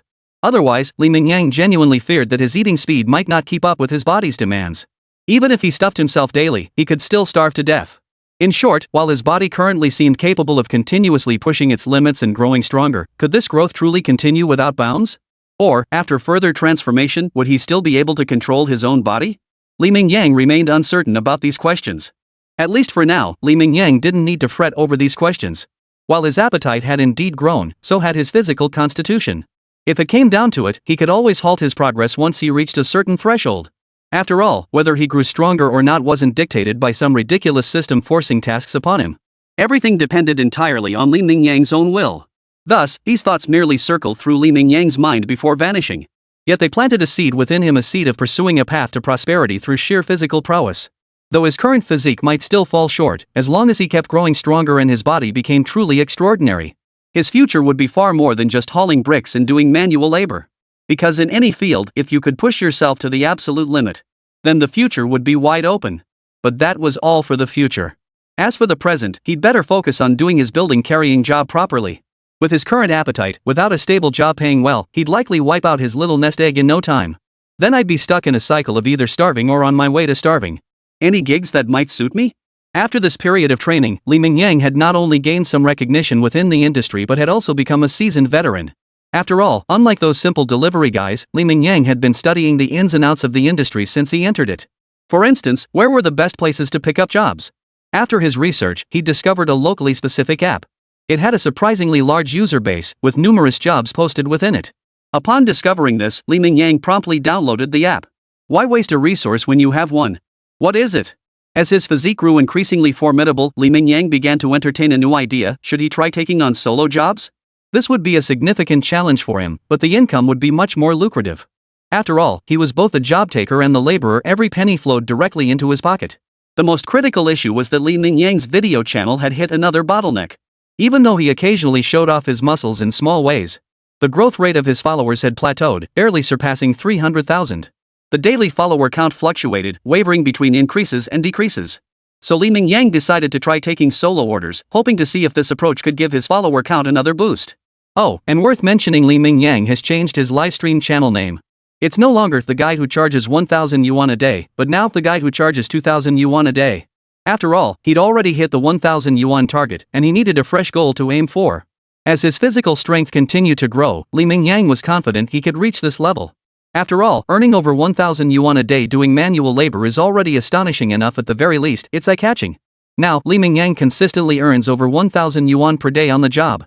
If he truly achieves his new goal, it would undoubtedly become another minor sensation. What's more, Li Mingyang now occasionally receives small advertising gigs. Whenever he went out to work with his fellow laborers, whenever he was promoting his services, he'd catch their peculiar glances, some envious, some admiring him like a cute little thing. Regardless of their reactions, Li Mingyang felt this couldn't continue indefinitely. After all, prolonged attention was bound to stir jealousy. And having so many people around makes filming inconvenient, doesn't it? So Li Mingyang decided to seek out smaller jobs, ones that weren't too big, but still offered good value and a decent challenge. Ideally, when he posted the video, people would see the difficulty and blurt out that classic Chinese expression. This is a good one. Estimated total value around 2,500 yuan, and it's no walk in the park. Same deal, only manual transport possible in the urban village. Most importantly, this job feels like it could push my limits. The app was packed with all kinds of jobs. Li Mingyang scrolled through them until he finally found a small, perfect fit tucked away in an inconspicuous spot. Typically, the foremen who frequent the app have their own small teams, and they usually wouldn't bother with such minor jobs. Unless he's truly desperate for work, he wouldn't even consider taking on such small jobs. And right now, Li Mingyang happened to be operating in a market segment with relatively little competition. So for Li Mingyang, finding jobs suitable for a solo operator wasn't complicated at all. In fact, it was quite easy. After all, there are plenty of jobs available on this app. Chapter 20, 18 hours. The man earning 2,200 a day. Hello, are you Li, the contractor? Are you the only one coming? Right on schedule, Li Mingyang arrived at the job site on his electric scooter. Seeing that Li Mingyang had come alone, the client's eyes betrayed a hint of surprise, even a touch of hesitation. Although this job wasn't particularly large, just over 2,000 yuan, it clearly wasn't something one person could handle. Moreover, he was pressed for time and needed the job finished today. If Li Mingyang was working alone, it would likely take 2 or 3 days, clearly not meeting his deadline. Li Mingyang seemed to sense the hesitation and immediately replied. Of course I'm not alone, boss. Rest assured, there's no way I could move all this stuff by myself today. Reputation matters in this line of work. I've brought 2 co-workers to help. We'll get everything moved up today. Once we're done, we'll call you, boss. You can come by to inspect everything. Li Mingyang didn't directly admit he was alone. Instead, he chose to tell a small lie. After all, the client clearly didn't trust him to handle everything alone. If he admitted it outright, he'd likely waste a lot of breath trying to convince them. He might even lose the job altogether. As long as the job got done, who cared how many people did it? Upon hearing Li Mingyang's response, the boss visibly relaxed. Alright, just make sure everything's moved up before I come tomorrow morning. You can come over then to inspect it together. As long as nothing gets damaged, I'll settle the entire payment on the spot. Of course, if you finish early, just give me a call today and I'll come settle the bill. As for the items, it's just these tiles. Don't underestimate them. Each box weighs over 100 pounds, nearly 200 pounds. And you have to handle them carefully. The stairwell is pretty narrow, so it's tricky to carry them up. The price is the same as what's listed online. I'll pay you 20 yuan per box carried up to the 6th floor. As he uttered that last sentence, the shopkeeper's face betrayed a hint of pain. But what could he do? This was an urban village, where not only the alleys were narrow, but the stairwell entrances were equally cramped. While 20 yuan per box was indeed steep, it seemed no one else besides Li Mingyang was willing to take the job. Finding a willing worker like Li Mingyang was something to be secretly grateful for. The boss had even considered raising the price to 25 yuan per piece if no one else took the job after today. But thankfully, Li Mingyang showed up just in time, saving the boss a pretty penny. There were over 100 pieces here. Even if he added just 5 yuan per piece, that would have added up to several hundred yuan in expenses. While the boss wasn't exactly strapped for cash, it was wise to save where possible. Alright, boss, just come by tomorrow morning to inspect the work. We can finish moving everything tonight, but it'll probably be pretty late by then. So we won't bother you tonight. We'll come back tomorrow morning for the final inspection. Alright, but let's be clear up front, if any tiles get damaged during the move, you'll have to pay for them at full price. Of course. If that happens, it'll definitely be my fault, and I'll compensate you at full price. That's industry standard. After that final reminder, the boss finally left satisfied, and Mingyang officially began his work. Since starting his job as a building porter, Mingyang had handled his fair share of tile deliveries. This batch, however, was unusually large. Judging by their dimensions, roughly 1.5 meters long and 80 centimeters wide, it was no wonder this job had sat unclaimed online for 2 or 3 days. Even if someone had seen it, they'd probably just shake their head and walk away. The 20 yuan price tag was indeed a bit of a rip-off. For the average person, one person simply couldn't handle these tiles alone. They absolutely required 2 people to carry each one simultaneously. And if you break it down that way, each person would only get 10 yuan per tile, clearly not worth the effort for the amount of work involved. Fortunately, though heavy, these tiles posed little strain for Mingyang's current physical condition. Even though each piece weighed at least 200 yuan, Mingyang could easily hoist them and walk away. Huff. Puff. Huff. Mingyang arrived at the destination at 9 a.m. Since he was the sole contractor for the job, he naturally enjoyed much more flexibility in scheduling his work hours. Plus, all the tiles were stacked right at the stairwell entrance, so he didn't have to deal with the scorching sun. The stairwell was still relatively cool. So even at midday, Mingyang merely wolfed down a couple of bites before diving back into work. He had originally thought that finishing the job by around 10 p.m. that night should be manageable. But he had seriously underestimated the value of those 2,000 plus yuan worth of tiles. 18 hours. A full 18 hours. Mingyang worked from morning until the wee hours of the morning before finally hauling the last tile upstairs. Mingyang could guarantee that without his paper golden finger automatically restoring his stamina at midnight, he genuinely wouldn't have finished this job today. But even with that golden finger, Mingyang had barely managed to finish the job in the wee hours of the morning, fighting off the intense hunger pangs gnawing at his insides. This job had pushed Mingyang beyond his limits once again. He worked non-stop for 18 hours straight, handling a total of 110 tiles, which earned him 2,200 yuan in labor fees. Chapter 21, Becoming the Face of Inspirational Men? When Mingyang finally woke up from his sleep, it was already the afternoon of the next day because he kept working past midnight. Even though he slept until the afternoon of the next day, Mingyang still felt somewhat exhausted when he got up. After all, he'd put in several hours of heavy physical labor during the late night. Without any special advantages, it was impossible not to feel exhausted. Fortunately, he had grown accustomed to this weariness over time. Though his entire body ached, it was manageable for him. After quickly eating 4 bowls of fried rice downstairs, Mingyang returned to his rented room to begin editing yesterday's work footage. This had been his longest workday ever, so the footage he needed to edit was exceptionally lengthy. Adding to the challenge, this was his first time breaking the 2,000 yuan daily income barrier. Whether selecting the soundtrack or capturing the most exciting clips, Mingyang poured his heart into every detail. After all, if executed well, this video could potentially go viral. He wasn't asking for much, just a small boost for his followers. He wasn't aiming for a direct jump to 400,000 views, but breaking through the 350,000 mark could be a small goal to achieve. Reaching that point would raise his ad rates. When it came to making money, Mingyang always took things seriously. So by the time Mingyang finished editing the video, the sky outside had grown dark without him noticing. After yesterday's incident, Mingyang had made up his mind he'd handle future orders himself. Taking on external projects just wasn't worth it. As for yesterday's payment issue, Mingyang had planned to get up early today to settle the bill first thing. But unexpectedly, the boss had already come by early this morning and promptly transferred the entire 2,200 yuan to him. Combined with the fact that Mingyang was already quite exhausted, he decided to sleep straight through until late afternoon. Still, this gig had shown Mingyang the benefits. Not only did he earn more, but he also felt less pressure while filming.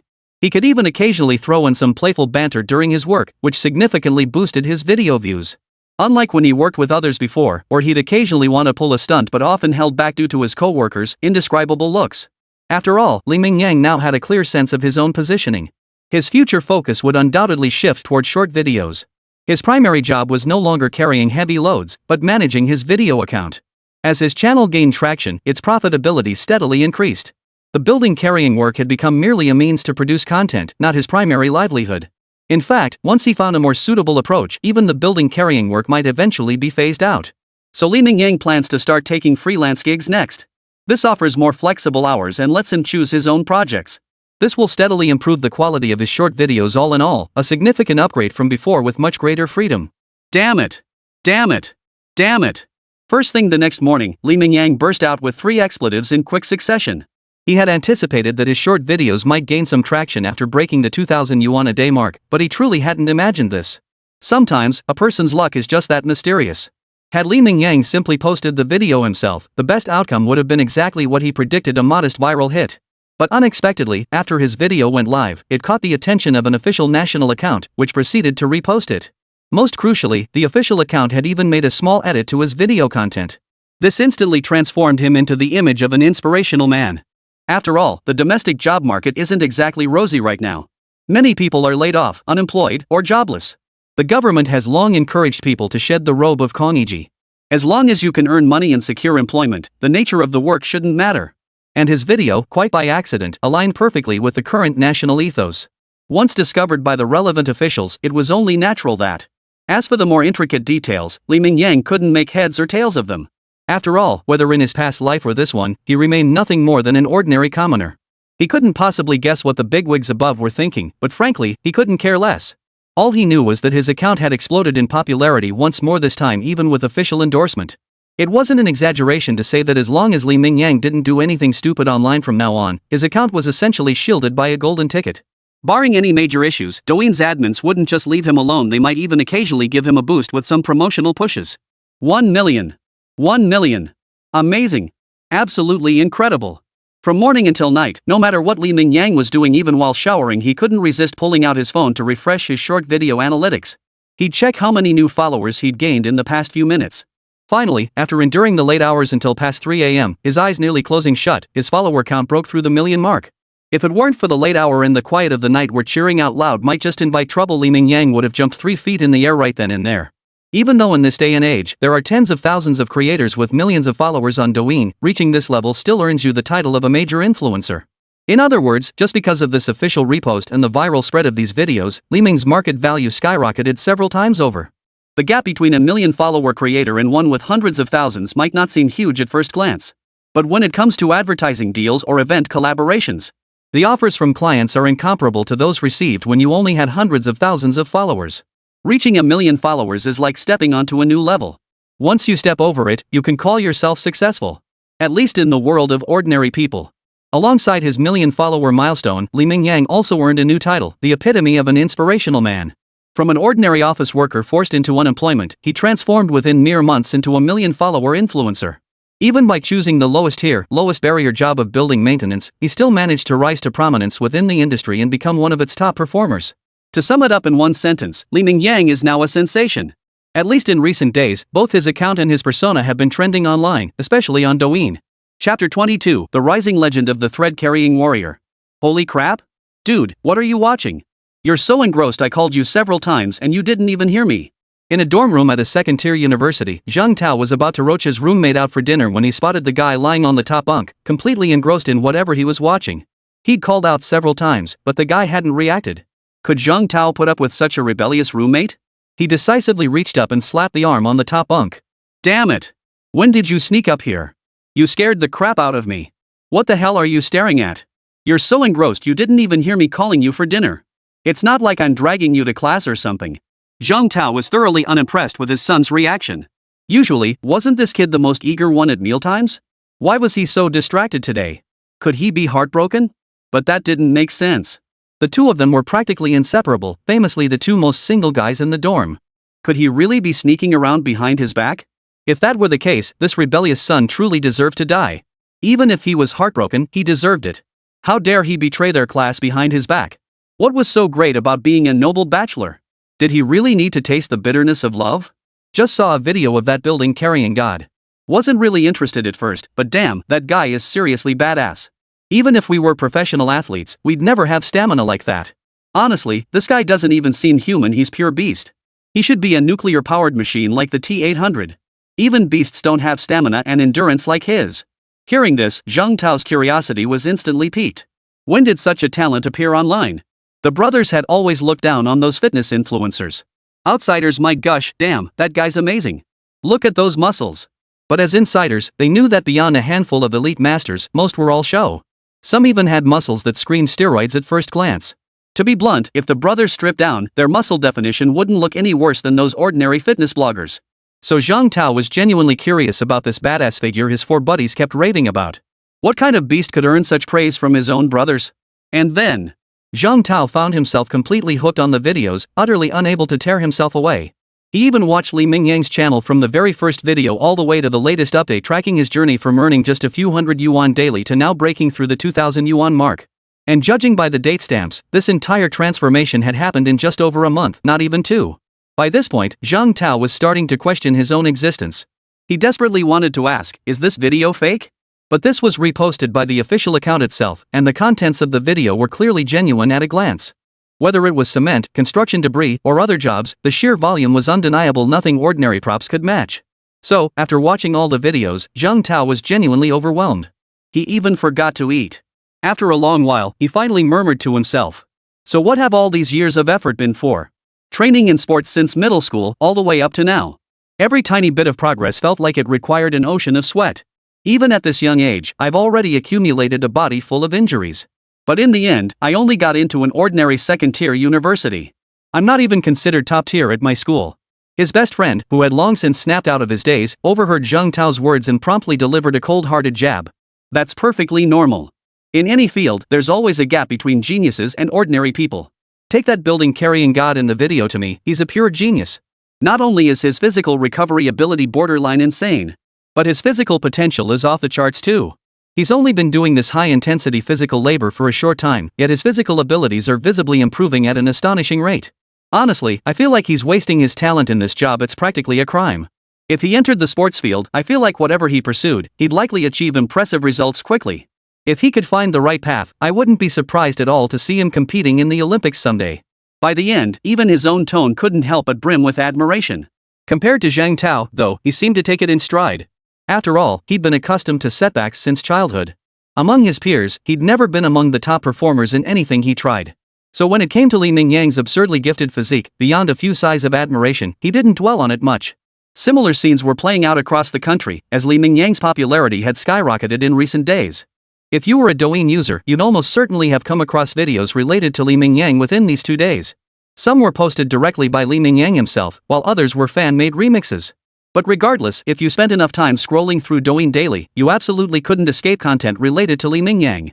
After nearly 2 days of buzz building, Li Mingyang's moniker as the building-carrying god of war has gradually broken out of its niche.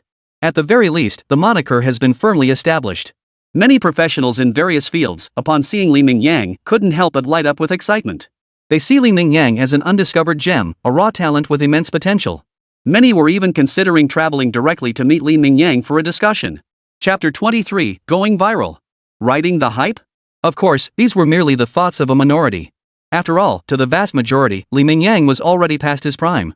Even if he showed remarkable potential now, he was already in his 20s. No matter how much potential he had, how much more could really be tapped? Thus, most people's attitude toward Li Mingyang was merely that of spectators enjoying the spectacle. Others felt a deep sense of regret for Li Mingyang. If only they had discovered him 10 years earlier or even just 5 years earlier when he was still young and full of promise. They might have personally sought him out to bring him back for training. Perhaps, as netizens online suggested, he could have appeared on the international stage to bring glory to the nation. But now, well, he's simply too old. What a pity. Li Mingyang remained unaware of these sentiments. Even if he knew, it likely wouldn't matter to him. After all, his mind had never wandered in that direction. Becoming a professional athlete was certainly desirable, and reaching the pinnacle would naturally improve his life significantly. But looking at all the athletes in the country, or even the entire world, how many of them ever reach the pinnacle? In any field, there can only be one world champion. Even counting silver and bronze medalists, the total is just 3. And how many people actually remember the so-called runners-up and third-place finishers? Isn't it always the gold medal champions everyone raves about? Even then, the champion must come from a popular sport. If it's a niche discipline with little public following, winning the championship, it doesn't seem to change much about your personal life. Sure, things definitely improve compared to before, but achieving financial freedom? Honestly, it feels pretty hopeless. Li Mingyang paid little heed to the online and offline commotion. He knew that with his sudden surge in popularity, now was the time to solidify his fanbase. So after just 1 day of rest at home, Li Mingyang dove back into research, figuring out which projects suited him best. It wasn't just about the price, but also the workload and the content itself. He needed to make sure his work had real appeal. He needed to capitalize on this surge in popularity by releasing more videos to strengthen his fan loyalty. Of course, if he could ride this wave to gain even more followers, that would be the perfect outcome. But even after researching late into the night, Li Mingyang couldn't find a single suitable local job. Feeling a bit dizzy and overwhelmed, he decided to put the job search on hold for now. Instead, he scrolled through Douyin to relax his mind. Sometimes ideas don't just pop into your head when you force yourself to think hard. Instead, inspiration often strikes unexpectedly when you're relaxed. Since I couldn't find a suitable one right away, I decided to just relax for now. While stabilizing my popularity is urgent, it's not that urgent. At least over the next few days, my popularity should continue to rise steadily. So there's still plenty of time left. Moreover, if I come across as too desperate, focusing solely on the efficiency of video releases while neglecting quality, it might not only fail to help but could even backfire. Having come this far, Li Mingyang knew every step forward demanded utmost caution. Having become a million-follower creator, Li Mingyang's account could easily generate hundreds of thousands annually if managed properly, though he wouldn't dare claim millions. In other words, Li Mingyang could live quite comfortably solely off this account. Therefore, the more successful he became, the more he had to guard against complacency and exercise extreme caution. Mount Tai porters? Sometimes, surprises and delights arrive unexpectedly. Li Mingyang had already planned to watch some videos before bed, leaving deeper thoughts for tomorrow. But as he scrolled, he suddenly stumbled upon a profession that seemed tailor-made for him, and it was trending. Of course, the buzz wasn't about the job itself, but rather the inherent appeal of Mount Tai.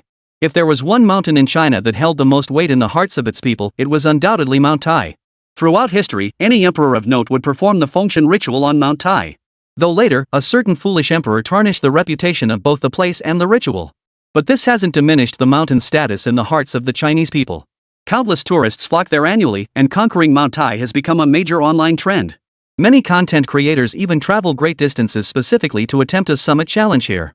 Typically, these videos garner impressive view counts, at least relative to the creators' follower bases. The numbers are quite solid. So, upon learning about the job of a Taishan porter, Li Mingyang couldn't help but feel a spark of excitement. If he could make the trip there and take on this challenge himself, he could subtly showcase his own abilities. To make his video performance look even more insane, Li Mingyang even planned to tweak his schedule a bit. He planned to split his work into 2 shifts, the first half of the night and the second half. Once midnight passed, he could instantly recover his full stamina. With his cheat code enhanced, his performance would absolutely blow everyone away. Li Mingyang had already scouted the location and planned the content for his next video, so he relaxed and started scrolling through short videos. After all, these days, there were plenty of goddesses online. With bodies and outfits like that, whether real or enhanced, you certainly wouldn't see them in real life. And online, he didn't even have to spend a dime, just a little data to watch for free, and he could even pick and choose what to view. Wouldn't it be a shame not to fully appreciate this in such an advanced internet age? Wouldn't it be a waste of such a great app as Douyin? Across many parts of the country, Li Mingyang's sudden rise to fame had also drawn considerable attention.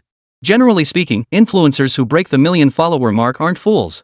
While they might not fully grasp the underlying trends, they understand the basics of following the crowd. But they certainly grasp the basics of following the crowd, especially when official video reposts deliver such blatant signals. Crucially, they've keenly detected the massive wave of traffic emerging from this trend. For those in the influencer business, traffic equals revenue. So, many influencers were already scheming, wondering if they should reach out to Li Mingyang while the opportunity was hot, even if their motives were purely to piggyback on his traffic. But their fan bases dwarf Li Mingyang's. A collaboration where both sides piggyback off each other's traffic? This would be a win-win for both parties, a mutually beneficial collaboration. Why wouldn't anyone jump at such an opportunity? Chapter 24, Fitness Influencers Proactively Seek Collaboration? Many influencers had this idea, but few took immediate action. Most were still watching and waiting. They wanted to see how long Li Mingyang's momentum would last. And the most crucial point was that although Li Mingyang's follower count had surpassed 1 million, it still seemed rather small compared to influencers like them, who boasted several million or even tens of millions of followers. If they rashly approached him for a collaboration, it would be hard to say who would gain the upper hand. In short, for various reasons, while many are tempted to ride this wave and gain a bit more online traction, but those who can decisively act on it right away remain a tiny minority. Yet these individuals, though rare, do exist. Take, for instance, a certain major influencer boasting over 10 million followers. Upon seeing Li Mingyang's video, he was immediately captivated. This man was known as the principal. Not only is he the principal of a martial arts school, but he's also passionate about philanthropy, having donated numerous schools in mountainous regions. That's why, besides his real name and online alias, he's also known as Principal Online. However, most fans affectionately call him Gangzi. As a major influencer in the fitness community, Gangzi has consistently demonstrated admirable character. After all, just looking at the things he does, you can tell he's a genuinely caring guy with a great personality.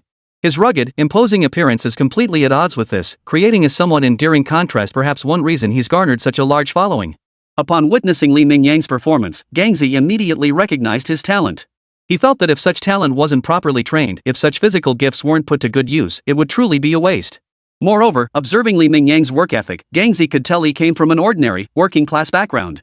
Unlike those so-called internet celebrities who just pose for photos on construction sites, Li Mingyang genuinely did this kind of work. In fact, Li Mingyang's current physique was entirely built through physical labor. He had never received any formal training whatsoever. For such an inspirational figure, one even singled out for praise by state media, whether out of genuine admiration or simply following the national trend. Gangzi felt compelled to lend a hand to this seemingly inexperienced young man. Regardless of Li Mingyang's future achievements, cultivating a positive connection now was worthwhile. After all, more friends meant more opportunities. Though today he seemed to have no immediate need for Li's help, who could predict what the future held?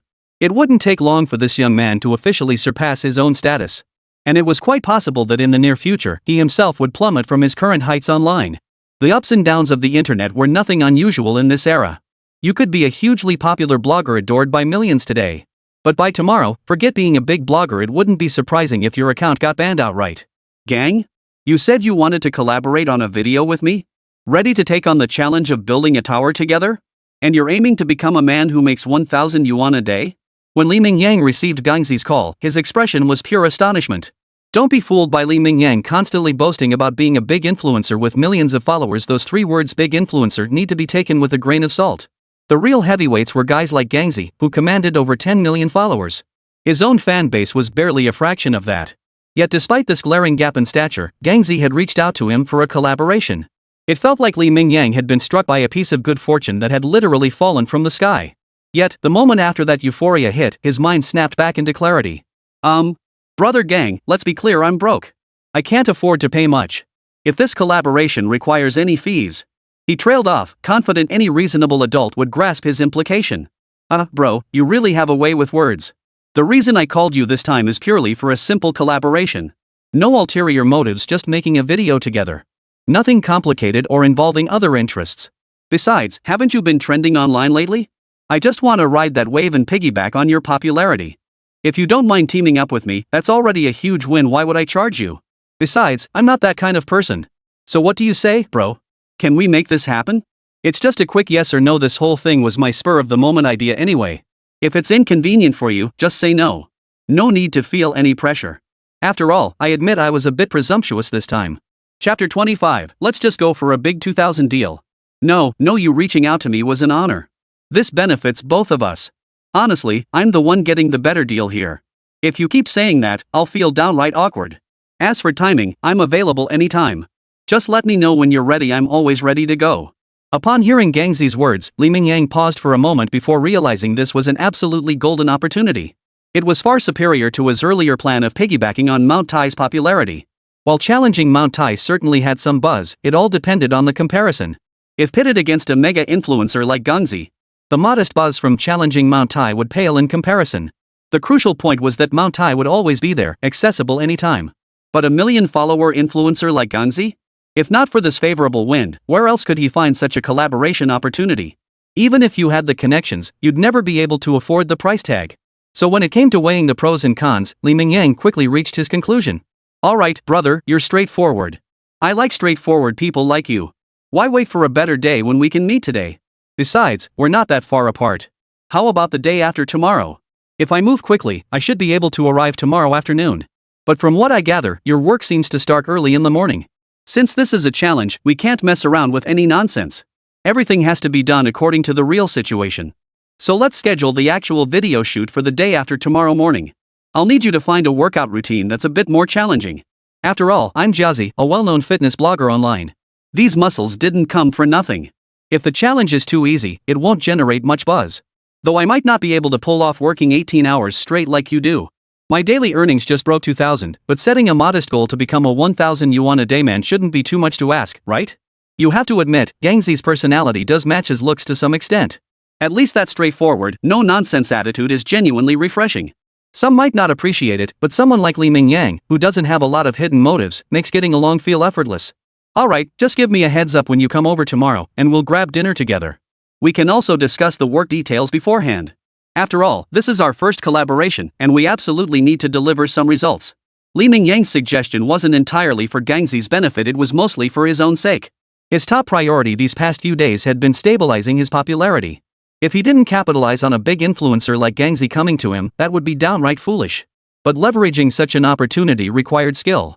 Li Mingyang's words were designed to plant a seed in Gangzy's mind, making it easier for him to maneuver things later. Because this time, Li Mingyang had no intention of letting Gangzy leave comfortably. Capturing the audience's attention was actually quite simple. Just look at the many variety shows in today's entertainment industry. Their collaborative short videos could essentially be viewed as a variety show. As influencers with massive followings, they naturally carry a certain filter in their fans' eyes. But casual fans generally don't hold these influencers in high regard. After all, a large fan base means substantial earnings. While most people struggle to make ends meet, these influencers live comfortably. Naturally, this stirs up some resentment in others. Don't even try to pull that influencers don't make money nonsense. We're in the 21st century with advanced internet. These netizens are sharp as tacks. What don't they know? So to truly grab viewers' attention, the protagonist in your videos has to look down on their luck. So, Li Mingyang planned to really screw over Gangzy with his work assignment this time, even secretly hoping for some iconic moment to unfold. And given Gangzy's mindset, he'd probably play along, right? Though so-called memorable moments usually become embarrassing moments for content creators, just look at the journey of a certain famous chicken brother. Negative fame is still fame. Sometimes when you overuse your own memes, you naturally develop an emotional attachment to them. If your memes go viral, they might even create an innate sense of familiarity among casual fans.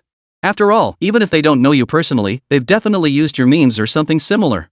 While thinking about Li Mingyang's quick hands, he pulled out his phone and started researching how to take orders. Originally, the jobs he could handle were around 2,000 yuan. That was the limit of his capabilities. But now things were different. His team had gained a new member, Gangzy, a muscle-bound beast. While hitting a 1,000 yuan daily target might still be a stretch, he figured he could probably manage 600-700 yuan consistently. That would allow him to expand his target range to around 3,000 yuan, significantly increasing his options. The idea was sound, but after scouring the website, Li Mingyang couldn't find anything suitable. If it were just him, he might find one or two decent gigs. But with Gangzy on board, this operation needed to be sensational. In other words, the challenge had to be substantial enough. Otherwise, if netizens didn't get any excitement to watch, they wouldn't show much enthusiasm for Li Mingyang, this newly minted internet celebrity. Or, why not try this big job himself? After all, he'd gotten to know quite a few fellow workers during his time on the job. Even if I took on a big job, I could still find enough people to get the work done. And even if something unexpected happened like the project running over schedule, his current savings should cover any shortfalls. Compared to this minor financial loss, Li Mingyang valued his prospects in short videos far more. Besides, even if he took on a highly challenging big job, it didn't necessarily mean he'd default on it, right? Once his mindset shifted, Li Mingyang quickly identified a suitable target. It was a major order worth a full 20,000 yuan, located inside a factory. Its difficulty level could even rival that of the factory Li Mingyang had visited before. In fact, Li Mingyang genuinely felt it might be even tougher. Chapter 26, This guy's a purebred beast. Brother Gang, I've long admired your reputation. Watching your videos, I knew you must be a real tough guy. Now that I've finally met you in person, I see you're even bigger than I imagined. Li Mingyang had mastered the psychology of bodybuilders to a T. What else do they train so hard for? To get praised, right? So the moment he saw Gangzy, Li Mingyang wasted no time in bluntly complimenting his bulging muscles. Bro, you're too kind. This is nothing special. If you ask me, bro, your muscle is the real deal. It might not look huge, but the density is off the charts, nothing ordinary people can match. Not to mention your insane stamina working at such an intense pace for 18 straight hours? Even I wouldn't dare imagine pushing myself that hard. As he uttered that final sentence, Gangzy's expression was filled with genuine sincerity. He genuinely admired Li Mingyang. While many bloggers saw Li's rapid rise to 1 million follower status and made sour remarks. But Gangzy, being a serious fitness enthusiast, could analyze Li Mingyang's true capabilities from his videos. What shocked him most wasn't Li Mingyang's rise to fame, but Li Mingyang's physique itself. In all his years, he'd never encountered anyone like Li Mingyang, a guy blessed with such monstrous physical gifts. It felt like Li Mingyang had no physical limitations whatsoever, as if he could keep improving indefinitely, simply by wanting to. After all, if an ordinary person pushed themselves as hard as Li Mingyang, they wouldn't just gradually reach this level, they'd likely suffer rhabdomyolysis within days. After all, real life isn't a novel. Where would you find so many so-called methods for pushing physical limits? Though Gangzy was a straightforward guy, Li Mingyang still appreciated his hospitality. Not only did he arrange a 5-star hotel, but he also brought Gangzy to a renowned local restaurant. Though modest in size, the place was wildly popular locally. Had Li Mingyang not secured a reservation yesterday, today, they might not even get a table to eat this meal. Li Mingyang's enthusiasm had a clear purpose, nothing else but this very moment. Gang, after hearing your advice yesterday, I think we really need to take this first collaboration video seriously. After all, what our viewers want to see isn't us breezing through tasks or making it look like a leisurely outing. So for better video impact, I think we can make a small sacrifice, raise the difficulty level for tomorrow's task. I've been thinking about this since yesterday and searching online for suitable jobs. Fortunately, persistence paid off. After hours of careful screening, I finally found a major project. It's challenging enough that when we film it as a short video, it'll definitely generate buzz. Li Mingyang paused here. Seeing no sign of objection on Gangzi's face, only a hint of anticipation, he relaxed and continued. This is the project I prepared for us tomorrow. Take a look, Gangzi. If anything seems off, we can tweak it. After all, I'm still relatively new to this short video creator business. While I've achieved a tiny bit of success, I'm essentially still a beginner. If there are any oversights, please feel free to point them out, brother Gang. No need to hold back. Li Mingyang's words were quite artful. On the surface, every sentence seemed humble, elevating Gangzi's status. But in reality, he was directly elevating Gangzi. As the old saying goes, you don't hit a smiling face. Li Mingyang had already shown this attitude. Even if Gangzi found the task demanding, he'd likely hesitate to refuse outright. Moreover, Li Mingyang's words left himself an escape route. If Gangzi truly didn't want to take on the job, his final remark could serve as a face-saving exit. Even if the collaboration fell through, he couldn't afford to alienate Gangzi outright. Having more friends meant more opportunities. If his first collaboration with another blogger ruined his reputation, it wouldn't bode well for Li Mingyang's future career. Fortunately, Gangzi wasn't the type to wear a different face online and offline. After glancing at the task list Li Mingyang handed him, not only did he show no sign of displeasure, but he actually flashed a satisfied smile. Ha! I knew you'd be my kind of guy, little brother. Those easy gigs don't show off our tough guy style. Real men tackle the toughest, biggest jobs. I think this one's perfect. And just like you said, having enough challenge will make our first collaboration even more buzzworthy. The resulting short videos will naturally turn out better. At that moment, Gangzi spoke with such boldness and confidence. Though the task seemed challenging, who was Gangzi? He's a muscle-bound beast who maintains an intense workout regimen every single day. Could a mere building-carrying job with a bit of difficulty possibly faze him? Then, by noon the next day, when Gangzi turned his gaze toward Li Mingyang again, his eyes were filled with utter disbelief. He knew there was a physical gap between them, but he never imagined it would be this vast. To ensure the video footage looked its best, Gangzi followed Li Mingyang's every step. He subtly projected an air of competitive rivalry. After all, that's what netizens crave these days. But he never imagined Li Mingyang would turn out to be a purebred beast. From 8:30 a.m. until now, aside from occasional sips of water, he'd barely rested.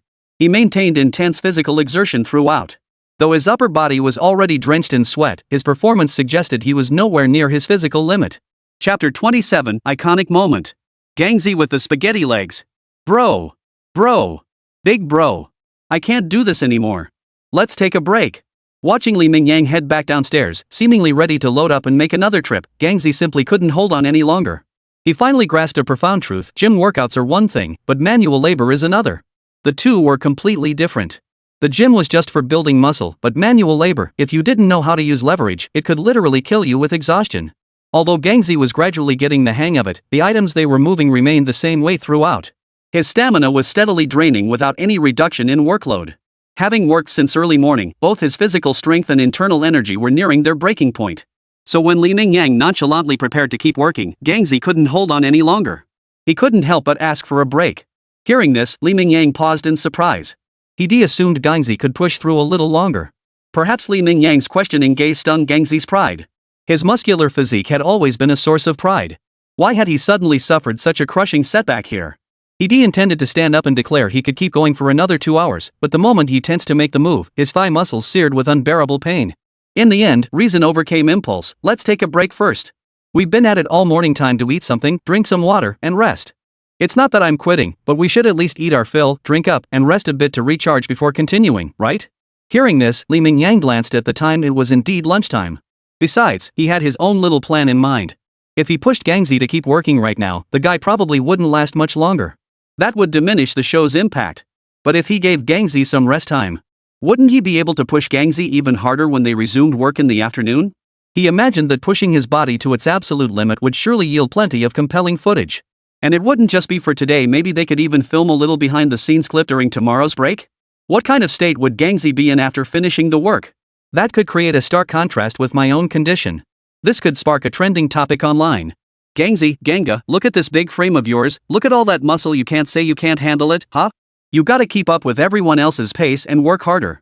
Sure, you might be a bit behind me, but you can't even beat these uncles, right? By 5:30 p.m., nearing 6 o'clock, only about 1/10 of the 20,000 yuan order remained. By this point, it wasn't just Gangzi, almost everyone was nearing their limit. Their movements were noticeably slower than in the morning, yet nearly everyone gritted their teeth and persevered. That's how this line of work goes. Push yourself to the brink if you can't be killed by it. Big orders like this don't come around often. If they didn't seize this chance to earn extra money, forget about saving to send home, they couldn't even be sure they'd cover their own living expenses.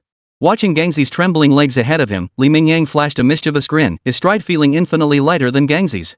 Walking behind Gangzi, Li Mingyang still had the energy and spirit to tease the guy. Gangzi desperately wanted to retort to Li Mingyang's words, but he was already on the verge of collapsing from exhaustion. Even uttering a single extra sentence felt like a massive drain on his remaining strength. So, his face flushed crimson and his legs trembling, he simply kept at his task, ignoring Li Mingyang's taunts from behind. Another half hour passed in the blink of an eye, and it was obvious Gangzi's stamina had nearly reached its limit. But with the job still unfinished, Gangzi gritted his teeth and persevered. After all, giving up halfway would truly make him a laughingstock. Forget about Li Mingyang, the freak. After a day of this work, Gangzi had lost all desire to compare himself to Li Mingyang. At first, he could barely keep pace with the other man, but by now, Gangzi felt numb both physically and mentally. Watching Li Mingyang pass him by again and again, Gangzi had long since lost count of how many times he'd been overtaken. Yet a last shred of pride clung to Gangzi's heart. Even if he couldn't match that freak Li Mingyang after all, it was a matter of innate physical talent beyond his control. But surely he couldn't be outpaced by these lean, wiry uncles beside him? The uncles were still pushing through. How could he, Gangzi, give up so easily? Just then, Li Mingyang reappeared behind Gangzi. This time, however, he didn't speak. Instead, he freed one hand to adjust his camera. A hint of mischief flickered across his face as he aimed the lens squarely at Gangzi's two powerful thighs. In stark contrast to the solid muscles on those thighs, they now trembled like noodles, shaking violently with every step. It looked like he could collapse onto the stairs at any moment. Watching this, Li Mingyang behind him nearly couldn't hold back and burst out laughing. First, the scene was genuinely hilarious. Gangzi already had a comical presence. Second, this footage was guaranteed to become one of the show's iconic moments once edited. After all, Gangzi's online persona was always that of a tough guy, effortlessly handling any challenge. This image of him with noodle-like legs and such a posture was probably a first, right? Once edited out, it would definitely get a lot of views and buzz. And Li Mingyang could guarantee that after pushing his body to such limits today, Gangzi would definitely be unable to recover tomorrow. Then tomorrow, he'll shoot a short farewell video to pair with today's footage, 2 clips, big and small, back to back. The dramatic effect would be absolutely killer. Chapter 28, The Bill. A staggering threefold difference. Gangzi definitely noticed Li Mingyang's little maneuver. Most people, exposed in such an embarrassing state, would likely fly into a rage upon seeing the footage. But fortunately, neither he nor Li Mingyang were ordinary people. They were content creators in the self-media world, a field where money is hard to earn and the grind is brutal. To gain more followers and video views, they naturally had to make sacrifices. Just as ordinary people invest their mental or physical labor at work, these content creators must invest their intellect and often their dignity. Right now, Gangzi could easily understand why Li Mingyang did what he did. It's not about anything else, it's purely because the audience loves watching it. If the audience enjoys it, what's a little embarrassment for Gangzi? He's certainly lost face in similar ways before. In fact, many times, these content creators will even go out of their way to find embarrassing situations to create more laughs, even when there's nothing embarrassing to begin with. Bottom line, it's all about the money. No shame in that. Half an hour earlier, only 1/10 of the remaining items needed moving. Had this been in the morning, it would have taken an hour at most to finish. But alas, it was now evening. Everyone had been working nearly all day, and almost everyone's stamina was at its limit. So even though only a tiny bit remained, by the time they finished all the work, it was already past 8 p.m., nearing 9. By this hour, even Li Mingyang himself was nearing physical exhaustion, let alone Gangzi, who was tackling this kind of heavy lifting for the first time. While his imposing frame suggested strength was his forte, his endurance and stamina might not necessarily match those of regular laborers. After all, these workers had been doing this day in and day out for years. Not only had they mastered the techniques to perfection, but their physical stamina had also been honed through relentless practice. Yet, this was precisely when everyone felt the happiest. Exhaustion was undeniable, but the more their bodies ached, the greater their earnings for the day. Bright red bills were always irresistible. And at this particular job site, the owner was remarkably generous with payment, settling the bill in cash exactly as requested. Holding 20,000 yuan in bright red bills, Li Mingyang began distributing wages to the uncles. Each bag carried earned 10 yuan, and these seasoned workers proved their worth. Not a single one received less than 500 yuan. By the time he finished distributing most of the money, the once thick stack of 20,000 yuan had dwindled to a small bundle. The remainder was for Li Mingyang and Gangzi's wages. Since it was piecework, Gangzi already knew his pay without Li Mingyang needing to say anything. Today he'd hauled 63 bags, leaving him utterly exhausted. Even seated in his chair, his legs still trembled uncontrollably. Even the slightest movement, like raising his hand, triggered waves of muscle soreness. Yet when Li Mingyang handed him the 630 yuan in cash, Gangzi reached out and took it without hesitation. Staring at the meager few bills in his hand, then glancing at the small stack of cash in Li Mingyang's palm, Gangzi couldn't help but feel his face flush with embarrassment. Before coming over, he had thought that challenging himself to become a man who could earn 1,000 yuan a day would be a piece of cake. Even Jiazi believed that while he might fall short of Li Mingyang, the gap shouldn't be too significant. After all, he'd been consistently working out for years, maintaining his physique as an internet-famous tough guy. But once he actually started the job, he discovered it wasn't nearly as easy as he'd imagined. Take now, for instance, he'd only earned 630 yuan, while Li Mingyang had made at least double that. Honestly, after all these years, I've achieved quite a bit. A measly 600-something yuan? I stopped caring about that long ago. But this 600-something I got my hands on feels especially precious. Life's still tough for the working class. At this point, Gangzi paused, the resolute look in his eyes growing even more determined. That's why children born in these mountains need to study hard so they can find decent jobs later. At least they won't have to follow in their parents' footsteps, sacrificing their health to survive by doing the most menial manual labor. We must place greater emphasis on education in these mountainous regions. While we can't expect them to have the same educational resources as big cities. But at the very least, we must ensure they receive their fair share. At this point, Gangzi seemed to realize his words might be a bit inappropriate in front of Li Mingyang. Fortunately, they were recording a short video, not a live stream. Otherwise, Gangzi might have risked appearing to disparage Li Mingyang. He himself was involved in charity work, but Li Mingyang beside him was not. If he had said this during a live stream, wouldn't he have put his young colleague in an awkward position? Would Li Mingyang be seen as joining the bandwagon or not? Either way, it wouldn't reflect well on his reputation. So after getting halfway through his sentence, Gangzi stopped himself and shifted the topic to Li Mingyang's wages. Honestly, don't laugh at me, bro, but before coming here, I genuinely thought making 1,000 yuan a day wouldn't be hard. But after working my ass off all day, I only got a measly 630 yuan. I'm kinda curious though, how much did you make, bro? Looks like it's at least double mine, right? Hearing this, Li Mingyang couldn't help but flash a smug grin. Of course. Or did you think I earned the title building carrying god for nothing? I didn't quite hit 2,000 yuan today, but I'm getting close. 1,860 yuan. Keep training for a while longer, and you'll be consistently hitting 2,000 yuan per day. By the end of his speech, Li Mingyang couldn't help but flash a proud grin. Earning nearly 2,000 yuan a day just a few months ago, he wouldn't have dared dream of such a thing. Upon hearing this, Gangzi couldn't help but flash a bitter smile. He'd thought a twofold gap was already outrageous enough. But little did he know, the gap between him and Li Mingyang was threefold and still growing. Truly, comparison is the thief of joy. Chapter 29, The Arrival of Guangzi. It must be said that Li Mingyang was quite resourceful. He had indeed seized Gangzi's initiative to come knocking this time. With a smooth series of moves, both the work video and the farewell video the next day instantly sparked significant buzz online. Thanks to the outstanding program effect, Li Mingyang's title as the building carrying god of war was firmly cemented. Of course, Gangzi wasn't left empty-handed either. This video not only gave him a small surge in popularity, adding over 100,000 new followers. He also earned the nickname Noodle Gang. It's no surprise that his Noodle Legs video has already spawned countless memes. In just a day or two, these memes had already spread like wildfire across the internet. Faced with this situation, Gangzi showed no signs of anger whatsoever. Instead, he made several phone calls to Li Mingyang. He was nothing but gratitude. While his previous videos had decent views, none had ever gone this viral. Rather than objecting to netizens creating memes with his gifs, Gangzi was secretly encouraging it.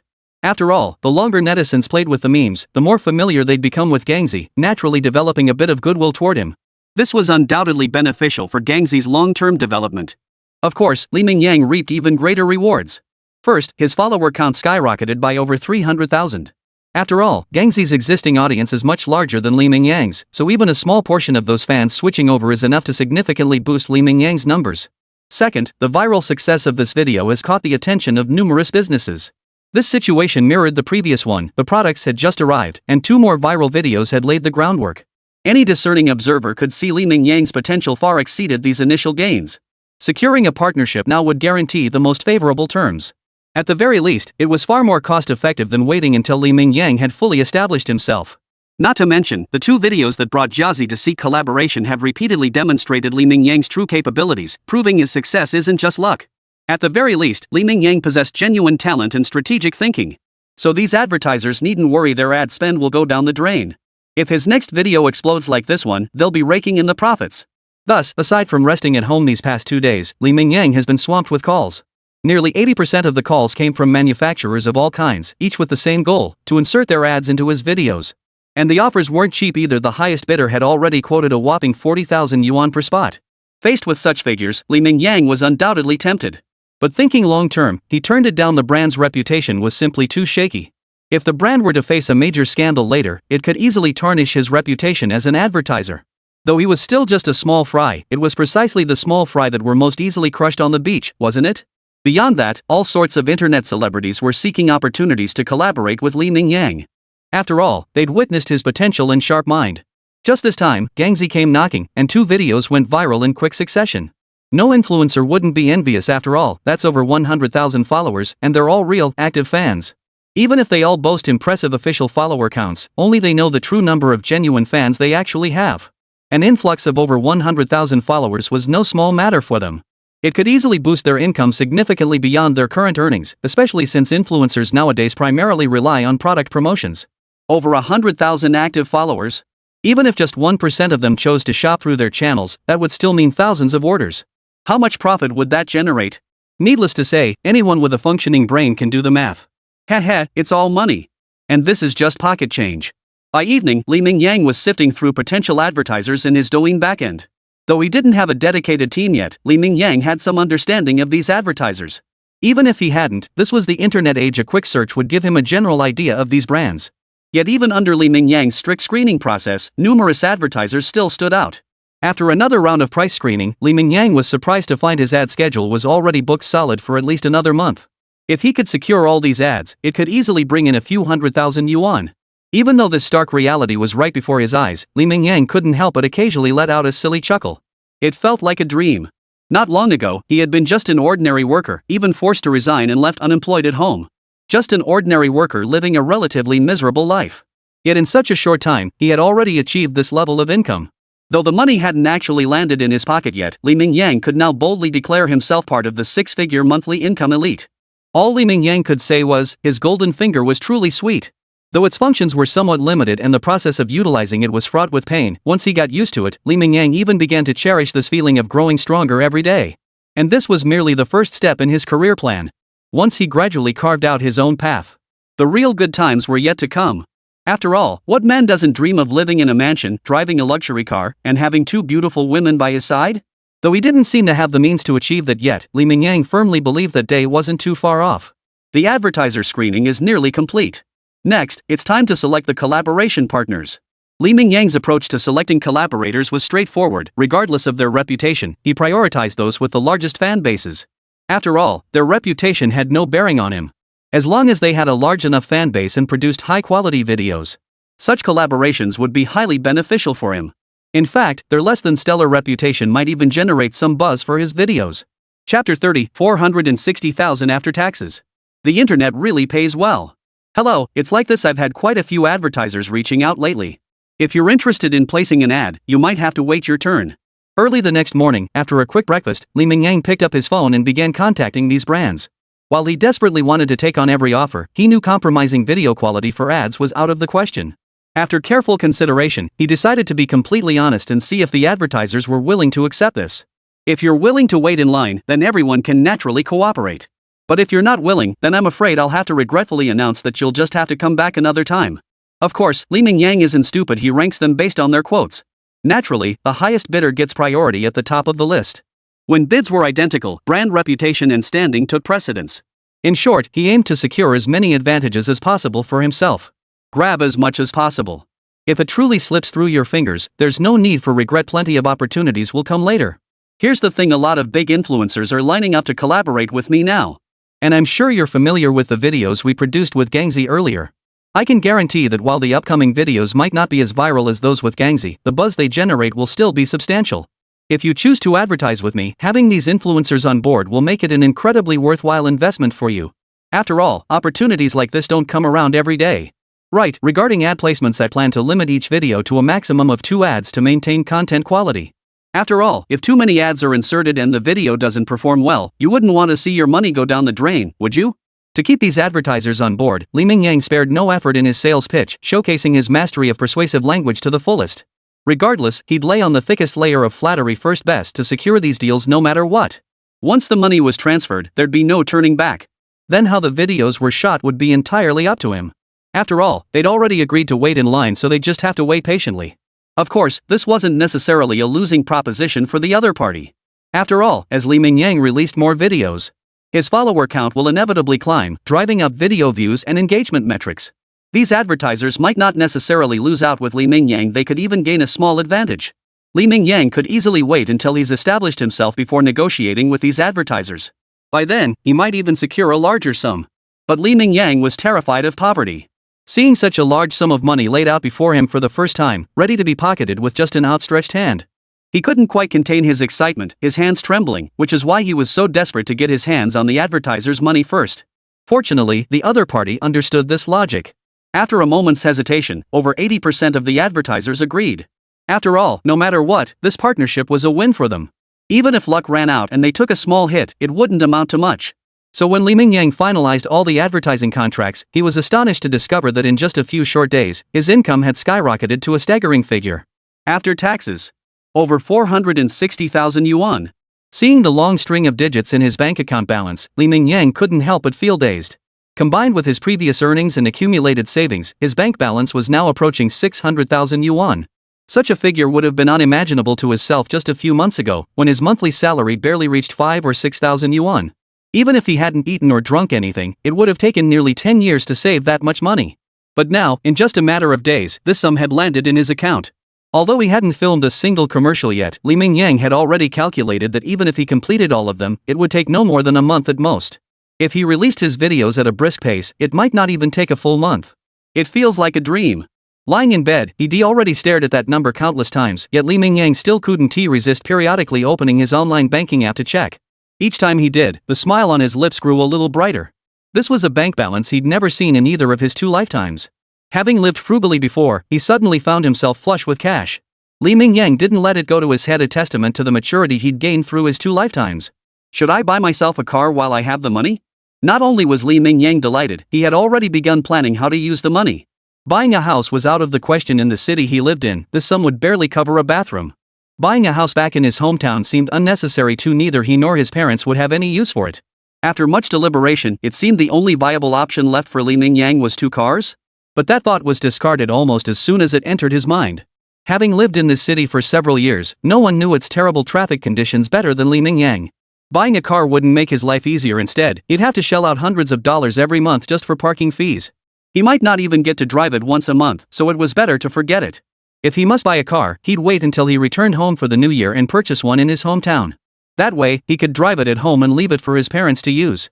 Much better than foolishly spending money here just to have it sit around as a decoration. Chapter 31, Second Growth Spurt?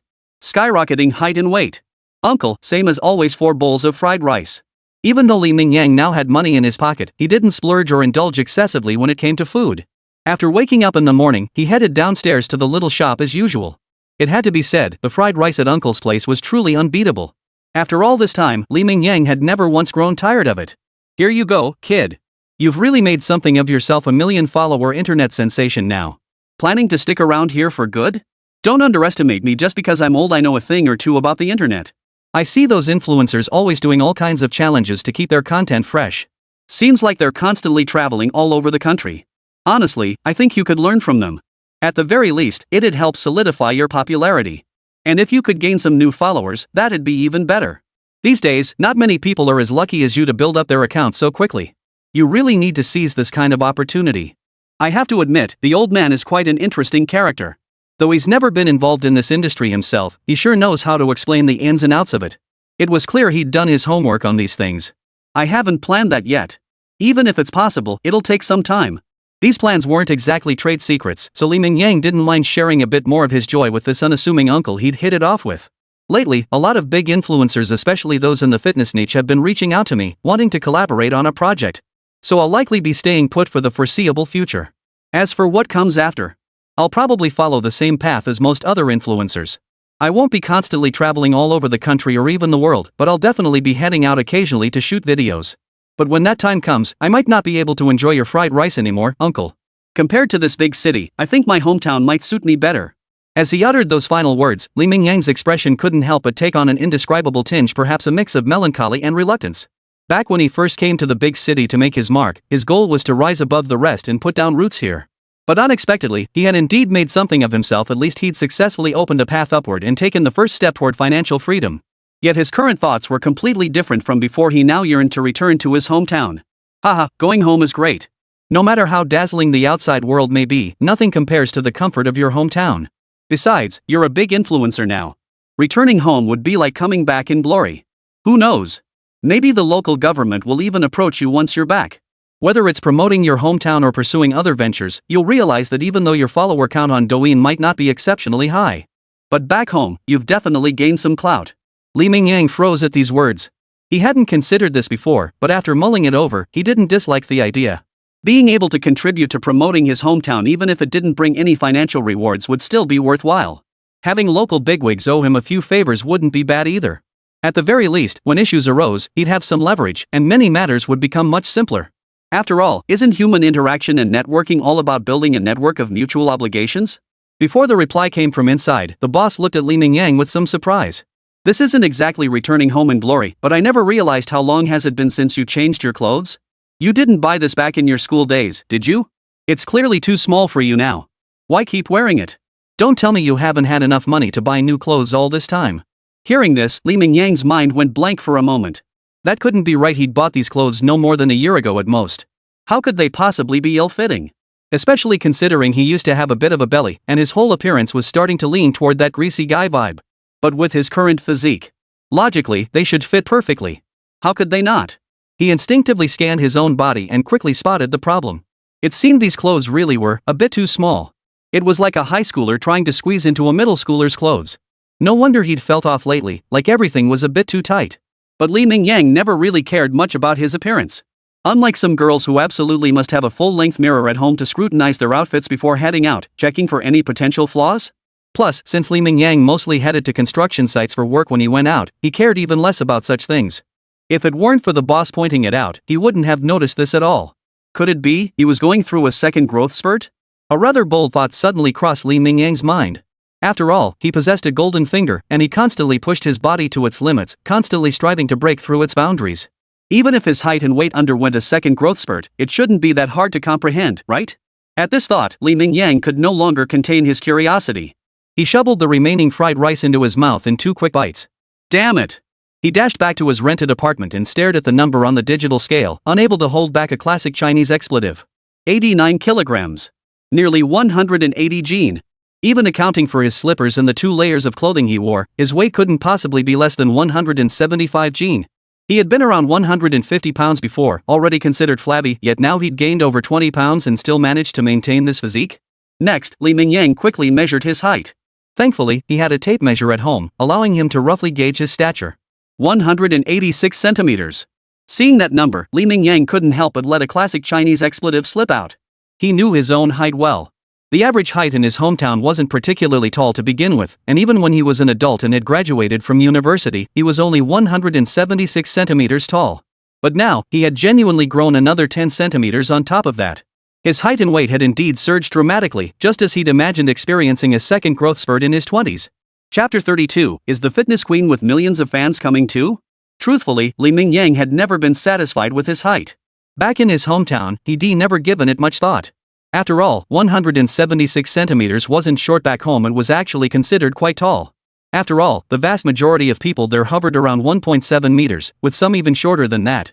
His 176 centimeters frame naturally didn't make him short back then. But after leaving for school and starting work, Li Mingyang had developed a bit of resentment toward his own height. He still vividly remembered what a female colleague from the north had once said. From a distance, I thought Li Mingyang was quite tall, but when he got closer, I realized he wasn't that tall after all. He was even the same height as me. That comment nearly sent Li Mingyang into a spiral of self-doubt. He desperately wanted to retort that 176 centimeters wasn't short at all. But judging by the tone in her words, his height wouldn't even surpass many girls in the north. So when Li Mingyang discovered his height had suddenly shot up by 10 centimeters, reaching 186 centimeters, the feeling of exhilaration in his heart was beyond description. Yet after the initial euphoria faded, a lingering worry settled in. All he knew about this golden opportunity was that negative statuses reset daily at midnight. Amidst this continuous refresh, both his height and weight had skyrocketed in just the past 2 or 3 months. If he kept this up, wouldn't his height and weight keep climbing even higher?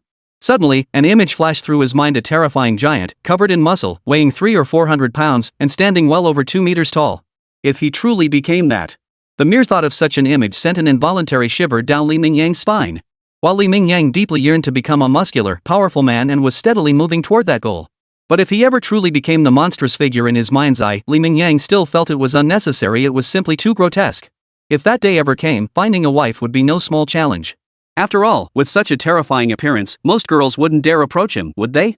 But these thoughts only troubled Li Mingyang for a few minutes. Deep down, he knew that compared to his appearance, what truly mattered to him was his quality of life. He was determined to forge ahead on the path of physical cultivation, not only because it would grant him a robust, even extraordinary physique, but also because consistent training would make his life infinitely more comfortable than before. Besides, what man didn't yearn for power deep down?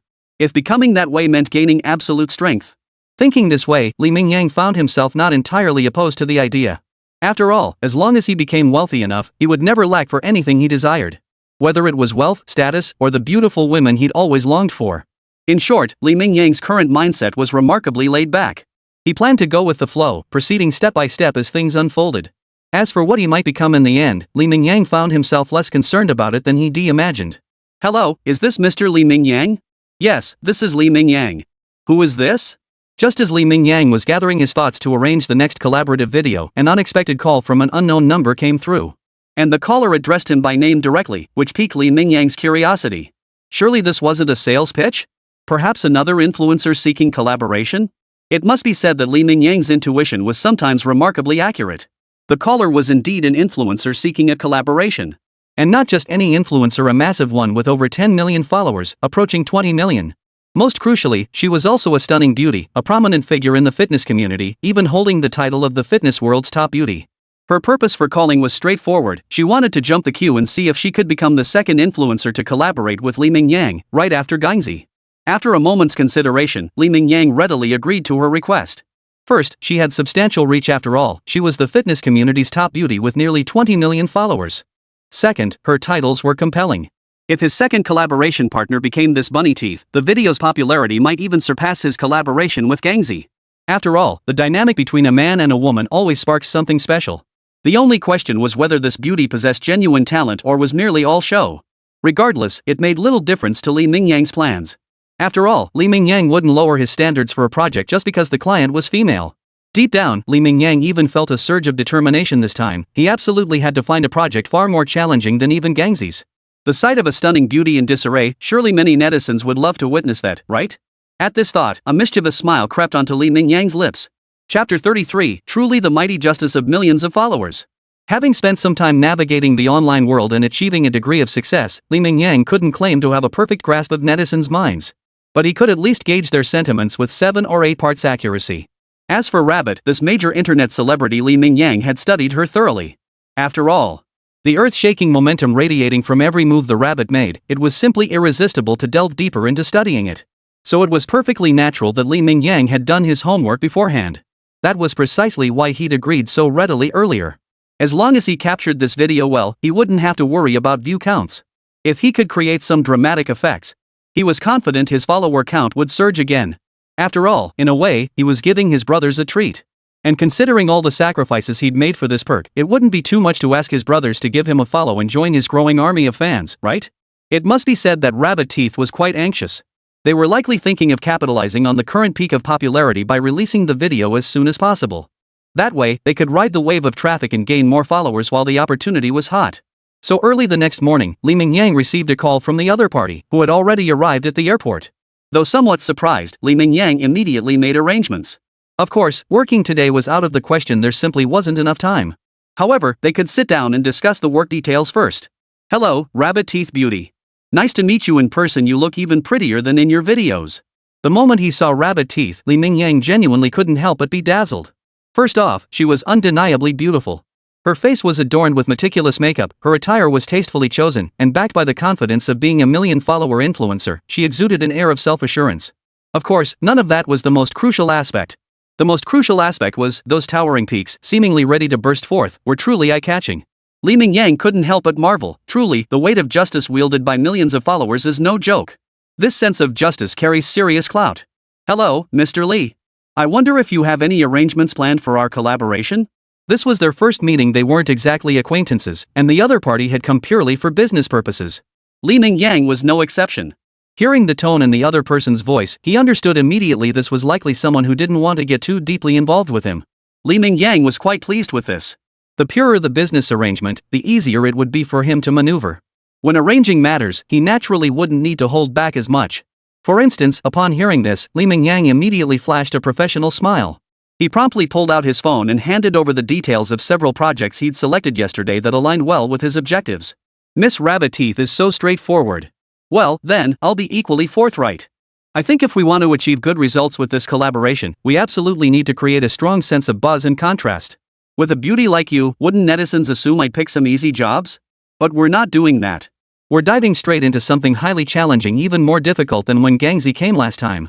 This approach will naturally generate significant buzz for our video, while also offering considerable benefits for you, Miss Rabbit Teeth. After all, if you can see this project through to the end regardless of the final results, as long as they're not too bad, by then, your image in netizens' eyes will likely improve dramatically even among casual fans. After witnessing your performance, Miss Rabbit Teeth, they'll naturally develop a lot of goodwill toward you. Looking at Miss Rabbit Teeth and her assistant before him, Li Mingyang once again masterfully employed his art of persuasion. Nearly every sentence seemed crafted from her perspective, though this approach ultimately benefited Li Mingyang more. But what he said wasn't a lie, was it? Rabbit Teeth didn't respond immediately upon hearing these words, for she had already seen the content on the phone Li Mingyang had handed her. It had to be said, Li Mingyang really knew how to hit hard. There were 3 contracts on the screen, and each one was at least as difficult as the one Gangzi had brought. As for the 2 videos from Gangzi, Rabbit Teeth had naturally seen them. Even a burly guy like Gangzi had been reduced to that pitiful state after finishing the job. If she actually took on one of these jobs, just the thought sent a shiver down Rabbit Tooth's spine. What kind of pathetic state would she end up in? Could his petite frame even endure it? All of this was unknown. But this woman had clawed her way to where she was today with sheer tenacity. Just look at her physique. Without ironclad self-discipline, an ordinary person could never achieve such a physique, even after a lifetime of training. So after only a few minutes of hesitation, Rabbit Teeth gritted her teeth and decided to go for it. After all, her own career had practically hit a developmental bottleneck, even showing faint signs of regression. If she could ride this wave to gain some online popularity, it would significantly boost her future career prospects and stabilize her current business. Alright. Let's do this. Just give me the hardest one. I'm going all in this time. I refuse to believe that after all these years of training, my body can't handle this. What's so special about this one order? Thud. With a sharp sound, Rabbit Teeth slammed her palm hard onto the private room table. The words practically flew out between clenched teeth, her face and eyes burning with fierce determination. But this emotion wasn't directed at anyone else, only at herself. Witnessing this, Li Mingyang couldn't help but give her a thumbs up. Impressive. Someone who could be this ruthless with herself was a true fighter. No wonder she'd risen to this position. If someone this ruthless couldn't succeed, then who could? Chapter 34, Women? They only slow down my money-making. Alright, let's get to work. Li Mingyang didn't disappoint Rabbit Teeth. Not only did he decisively take on the toughest big order right away, but when it came time to work the next morning, he showed no sign of sparing her any special consideration. Seeing Rabbit Teeth still hesitating nearby, Li Mingyang called out to him. When Rabbit Teeth hesitantly approached, Li Mingyang's right hand gave a light tug, and a 50-kilogram bag of cement, a full 100 gene, landed squarely on Rabbit Tooth's shoulder. Her previously immaculate makeup instantly turned into a messy, disheveled state as a sudden cloud of cement dust enveloped her. This was a far cry from the image of the fitness goddess who had always maintained her composure, even when drenched in sweat at the gym. A single bag of cement had knocked her down from her lofty perch, crashing her back down to earth. Seeing his handiwork, Li Mingyang flashed a satisfied grin. This was exactly what he'd intended, an opening salvo that instantly generated massive buzz. This must be the most humiliating image she'd faced since starting her online career, right? You. Faced with Li Mingyang's brutally straightforward move, Rabbit Teeth glared at him, wanting to say something, but then remembered this was her own request. She immediately swallowed the words that had already reached her throat. Still, she was glad he was a real tough guy who demanded a lot from her. His physical training wasn't just for show, at least this explosively powerful physique was genuinely earned. So the 100 pounds of cement didn't seem particularly heavy on his frame, though of course, he couldn't compare to Gangzi who'd come before. After all, there was an undeniable strength gap between that massive build and a woman. But this strength still surpassed most ordinary men. Watching her effortlessly carry the cement upstairs, Mingyang couldn't help but smile in admiration. Rabbit Teeth was actually a decent person, at least she knew how to play fair. If it had been some other millionaire female blogger, forget actually hoisting cement onto their shoulders, even if it were filled with cotton, they'd probably find it too dirty to touch. No, to be more precise, even just watching from afar would likely make them feel disgusted that the environment didn't meet their inner standards. Even just observing these laborers from afar, they'd likely wear expressions of disgust. How are you holding up? If you can't keep going, you can take a break. While we can't give you any special treatment, you are a woman after all. It's perfectly normal for women to have less physical strength than men. That's determined by natural physiology, not something that can be completely changed through training. If you're truly exhausted and can't keep going, taking a break isn't something to be ashamed of. What impressed Li Mingyang was that since starting work at 8:30 a.m., it was now nearly 11 a.m. Over 2 full hours had passed. Rabbit Teeth was still gritting her teeth and persevering with her work. This involved climbing a narrow, steep staircase spanning 8 entire floors, carrying a full 150 kilograms of cement up and down the stairwell. Even Li Mingyang felt the intense physical drain, despite Rabbit Teeth being a fitness blogger with millions of followers who maintained a rigorous training regimen. But facing such an enormous workload, just making it this far was already an extraordinary feat. Li Mingyang was genuinely worried that this girl might push herself to the point of physical collapse. If that happened, it would undoubtedly be a serious accident. Forget about gaining followers, he'd be lucky to avoid spending 2 years behind bars. It's fine, I can keep going. All that training I've done hasn't been for nothing. Sure, it's exhausting, but I can still push through. Don't worry about me. I know my own limits. If I get too tired, I'll just slow down. If it gets really bad, I'll take a break. Let's be real, this is just a video shoot. No need to risk my life over it, right? Faced with Li Mingyang's sudden concern, Rabbit Teeth shot him a surprised glance. She'd assumed he was a textbook straight guy utterly devoid of emotional intelligence, maybe even negative in that department. But to her surprise, he actually showed concern for her physical condition. Though exhausted and panting heavily, Rabbit Teeth picked up his thread. She replied with a few words, took a couple of sips of water, rested for 2 minutes, and then resumed her work with somewhat laborious movements. Mingyang, you've really made something of yourself, haven't you? Not only are you making money, but you've even got a girlfriend now? As Li Mingyang stared at Rabbit Teeth's back, lost in thought, an uncle suddenly appeared beside him with a sly grin. What girlfriend? Hearing this, Li Mingyang instinctively froze. What was this guy talking about? But then it hit him, could this guy have misunderstood his relationship with Rabbit Teeth? Uncle, you've got the wrong idea. She just wanted to film a video with me because I've been trending online lately. Don't underestimate her, uncle. She's a major influencer with over 10 million followers. I actually admire her quite a bit. She's just a delicate little girl, yet she's still persevering with this job all this time. She never complains about the dirt or the exhaustion. You have to admit, her work ethic is truly commendable. Li Mingyang flatly denied the uncle's somewhat teasing remarks. He'd made it clear before, girlfriends and such were completely off limits to Li Ming right now. His sole focus was work and making money. Women would only slow down his money-making pace. Even if that woman had over 10 million followers, significantly boosted his career, and possessed a massive, righteous bucktooth, it wouldn't change a thing. Besides, even if Li Mingyang did harbor such feelings, she probably wouldn't be interested in him anyway, right? After all, though they seemed to get along fairly well now, there was still a huge gap between them. Over 1 million followers versus tens of millions, they're simply not on the same level.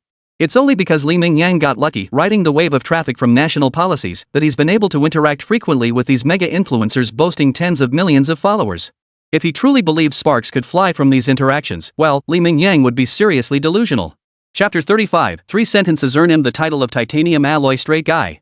After all, countless predecessors and experiences have taught us, before you've achieved success and fame, it's best not to invest your limited energy into romantic entanglements. Because at this stage, it's the least valuable thing you possess. No matter how much you invest, others will discard it like trash. And once you've achieved success, emotions become the least valuable thing too. Because at that point, even if you do nothing, or even act downright nasty, countless people will still flock to you like moths to a flame. That's why Li Ming's mindset was exceptionally clear-headed. Romantic entanglements were simply not something he should concern himself with right now. If you have the time to spare, you'd be better off pushing your body to its limits, driving yourself further along the path to superhuman strength.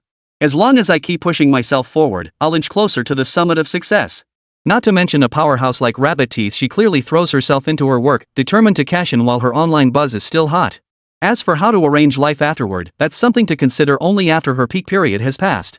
Facing the choice between career and love at this moment, even a second's hesitation would be disrespectful to her millions of fans and her fortune. After a few idle remarks, Li Mingyang plunged back into his tedious and demanding work. Yet even as he labored, he kept a watchful eye on Rabbit Tooth's condition. After all, having been in this industry for so long, Li Mingyang had long since become familiar with the limits of the human body and even pushing beyond them.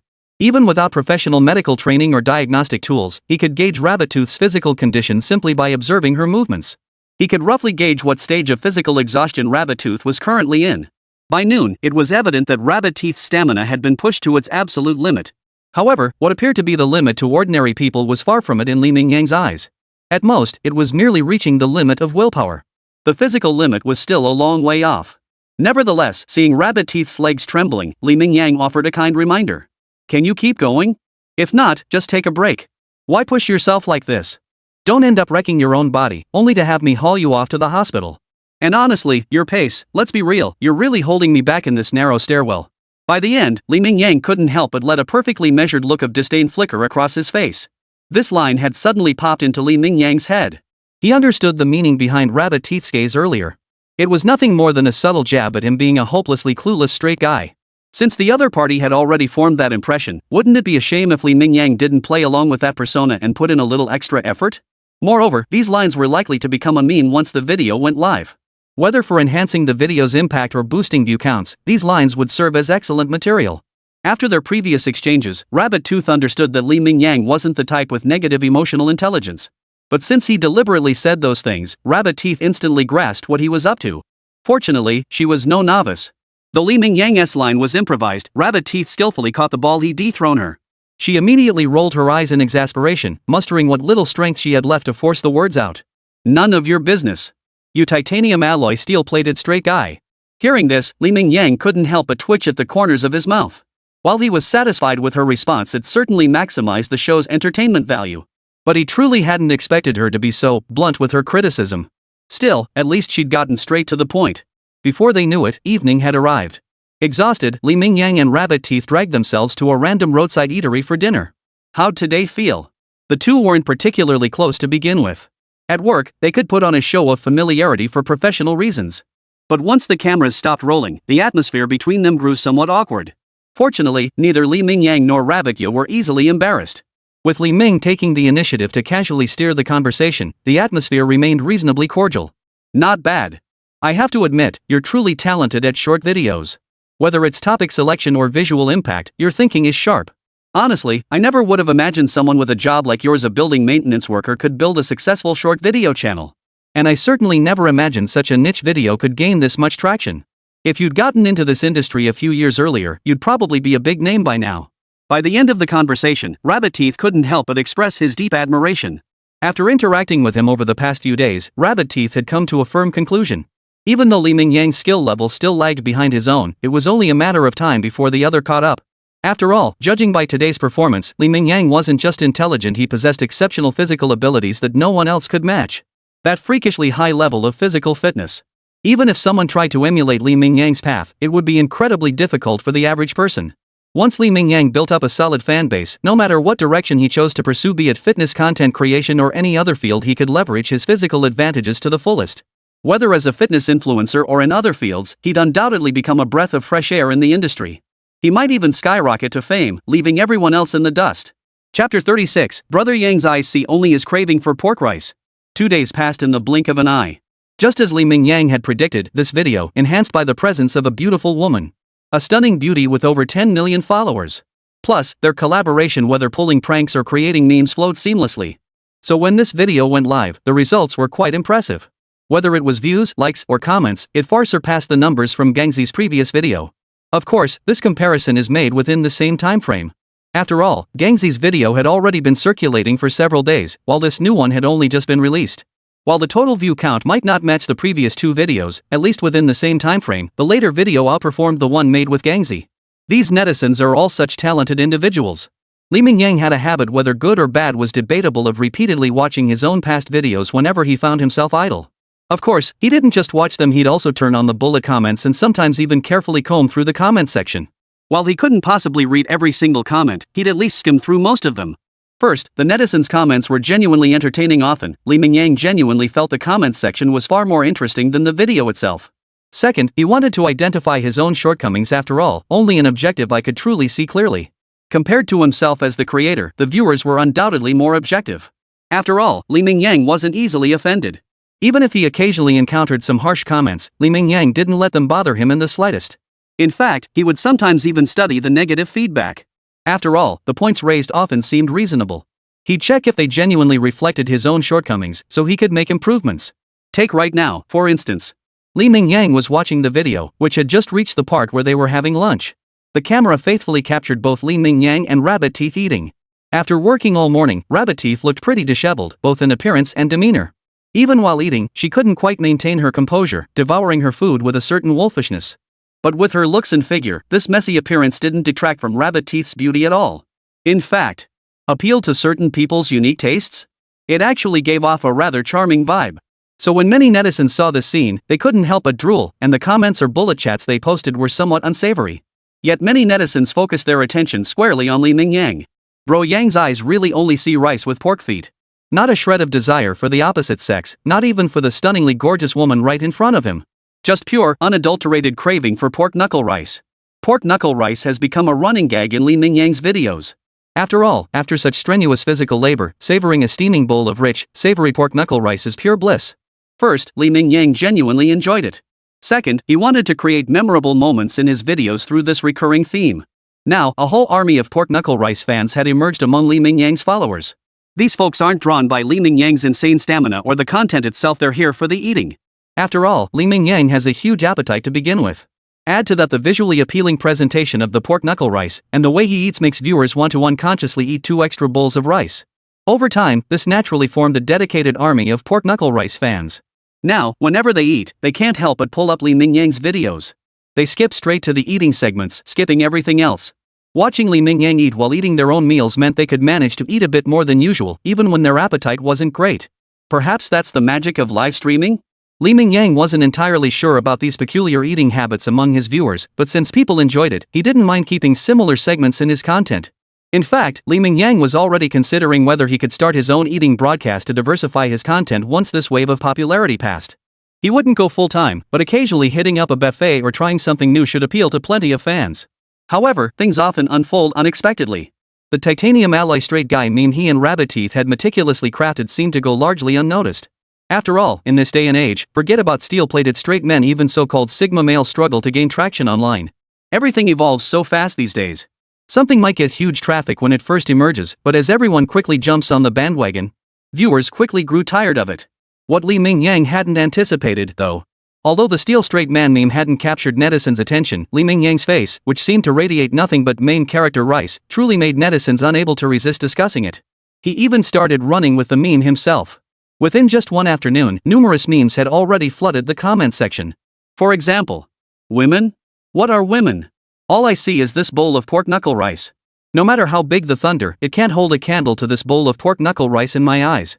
Memes like these flooded the comments section. While somewhat unexpected, he himself was quite pleased with the outcome. No matter what memes netizens create, as long as they're willing to play along, it proves they genuinely enjoy this video. Naturally, both the video's view count and Mingyang's follower count would rise steadily thanks to these memes and emojis. Chapter 37, It's all purely business. Hey, gang! What brings you to call your little bro? You're not thinking of teaming up again for another challenge video now that you're all healed up, are you? Over a month had passed since his collaboration with Rabbit Teeth. During this time, Mingyang had become one of Douyin's hottest influencers. He had skillfully capitalized on this unexpected windfall, while also efficiently managing the flood of influencers seeking collaborations. One video after another had turned out quite well, causing Mingyang's follower count to skyrocket over the past month. Today, Mingyang can proudly declare with confidence that he has, to some extent, become a major internet celebrity. Even if not a top-tier influencer, he could at least be called a major content creator, especially since Mingyang still hadn't ventured into live streaming. His entire business scope is confined solely to short videos. Yet even so, Mingyang's follower count has already surpassed 5 million. This is the advantage of riding the national trend. Though Douyin appears to be a colossal entity, it seems even more so in the eyes of content creators like them. Even if you're a megastar with tens of millions of followers, if Douyin decides to make your life difficult, your status can plummet overnight. Getting caught for any misstep and having your account banned outright? It's not unthinkable. But even a colossus like Douyin pales before the might of the state apparatus. Since it closely follows national policies, then. For Li Mingyang, a creator already praised by official media outlets, Douyin naturally needed to provide some traffic support. Plus, Li Mingyang is genuinely smart and level-headed, not the type to get carried away with a little traffic. Instead, he chose to play it safe from the start, carefully following the prevailing trends to capitalize on the next wave of traffic. This is how he skyrocketed from a minor influencer with just over 1 million followers to a major creator with over 5 million followers in just over a month. As for Gongzi, the first fitness influencer with millions of followers to approach him for collaboration, Li Mingyang found them compatible both in character and personality after interacting. Li Mingyang has actually stayed in touch with Gongzi all along, and their relationship has gradually grown quite solid. You kid, forget about collaborating on short videos. Even though it's been ages, I still feel this lingering ache in my muscles. I know it's just in my head, my body's been fully recovered for ages, but forget about coming over. Just look at the intensity of your workload, anyone who sees it would be amazed. I know exactly what level I'm at. Hanging out at the gym lifting weights is one thing, but if I ever run into you. At this point, Gongzi's expression was pure schadenfreude. He'd been far too young when he first approached this kid for a collaboration. He reminded himself he was a big shot in the gym scene, and those muscles weren't just for show. He had to keep up with Li Mingyang's pace. He figured that even if he couldn't surpass Li Mingyang, he couldn't let himself fall too far behind. So no matter how exhausted his body felt, he gritted his teeth and pushed through. That time had truly wounded Gongzi, both his pride and his body. He'd returned home and recuperated for a full month and a half before fully recovering. He couldn't fathom how Li Mingyang, who consistently pushed himself at such an intense level, managed to recover. Gongzi couldn't wrap his head around it, but in the end, he could only attribute it to natural physical gifts.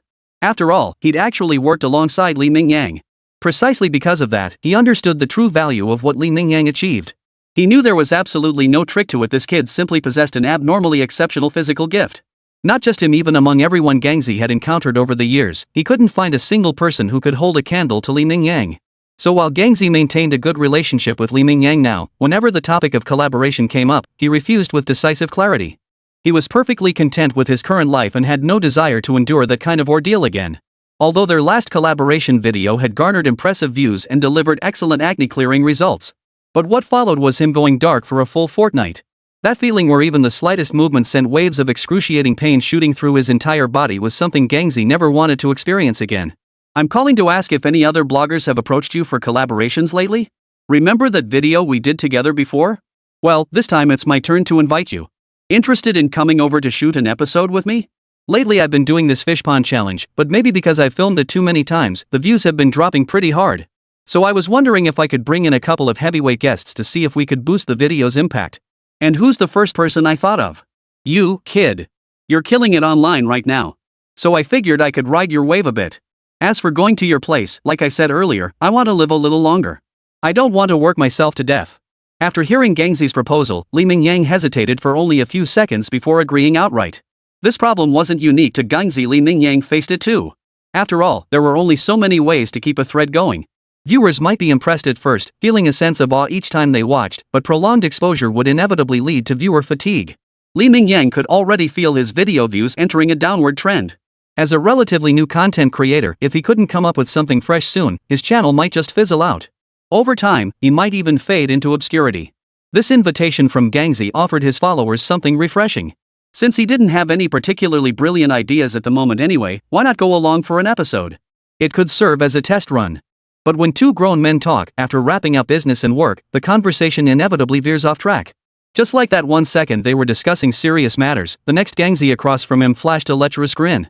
Bro, I haven't missed a single video you've uploaded lately. Man, you've been working with some seriously gorgeous girls lately. And you're not afraid to go for it, no matter what type of beauty she is. After visiting your place, they almost always leave in a wheelchair. Even if they occasionally use that sturdy one, their legs shake like noodles. With so many girls, haven't you found even one you're interested in? Even though you're still young, little bro, there's nothing wrong with tasting the bitterness of love. Watching the lecherous expression on Gongzi's face in the video, Li Mingyang rolled his eyes in exasperation. You call that tasting the bitterness of love? I can't even bring myself to call you out on it. From what I see, you're more interested in tasting. Ahem, well, you know what? Gang, I told you it's all just normal business collaborations. I'm not interested in that sort of thing right now. Instead of wasting your energy and time on this nonsense, you'd be better off focusing on growing your videos and channel. Once you achieve fame and success, what won't you have? If you let these things derail you now, isn't that just something only a brain-dead idiot would do? Chapter 38, Parents stumbled upon the video.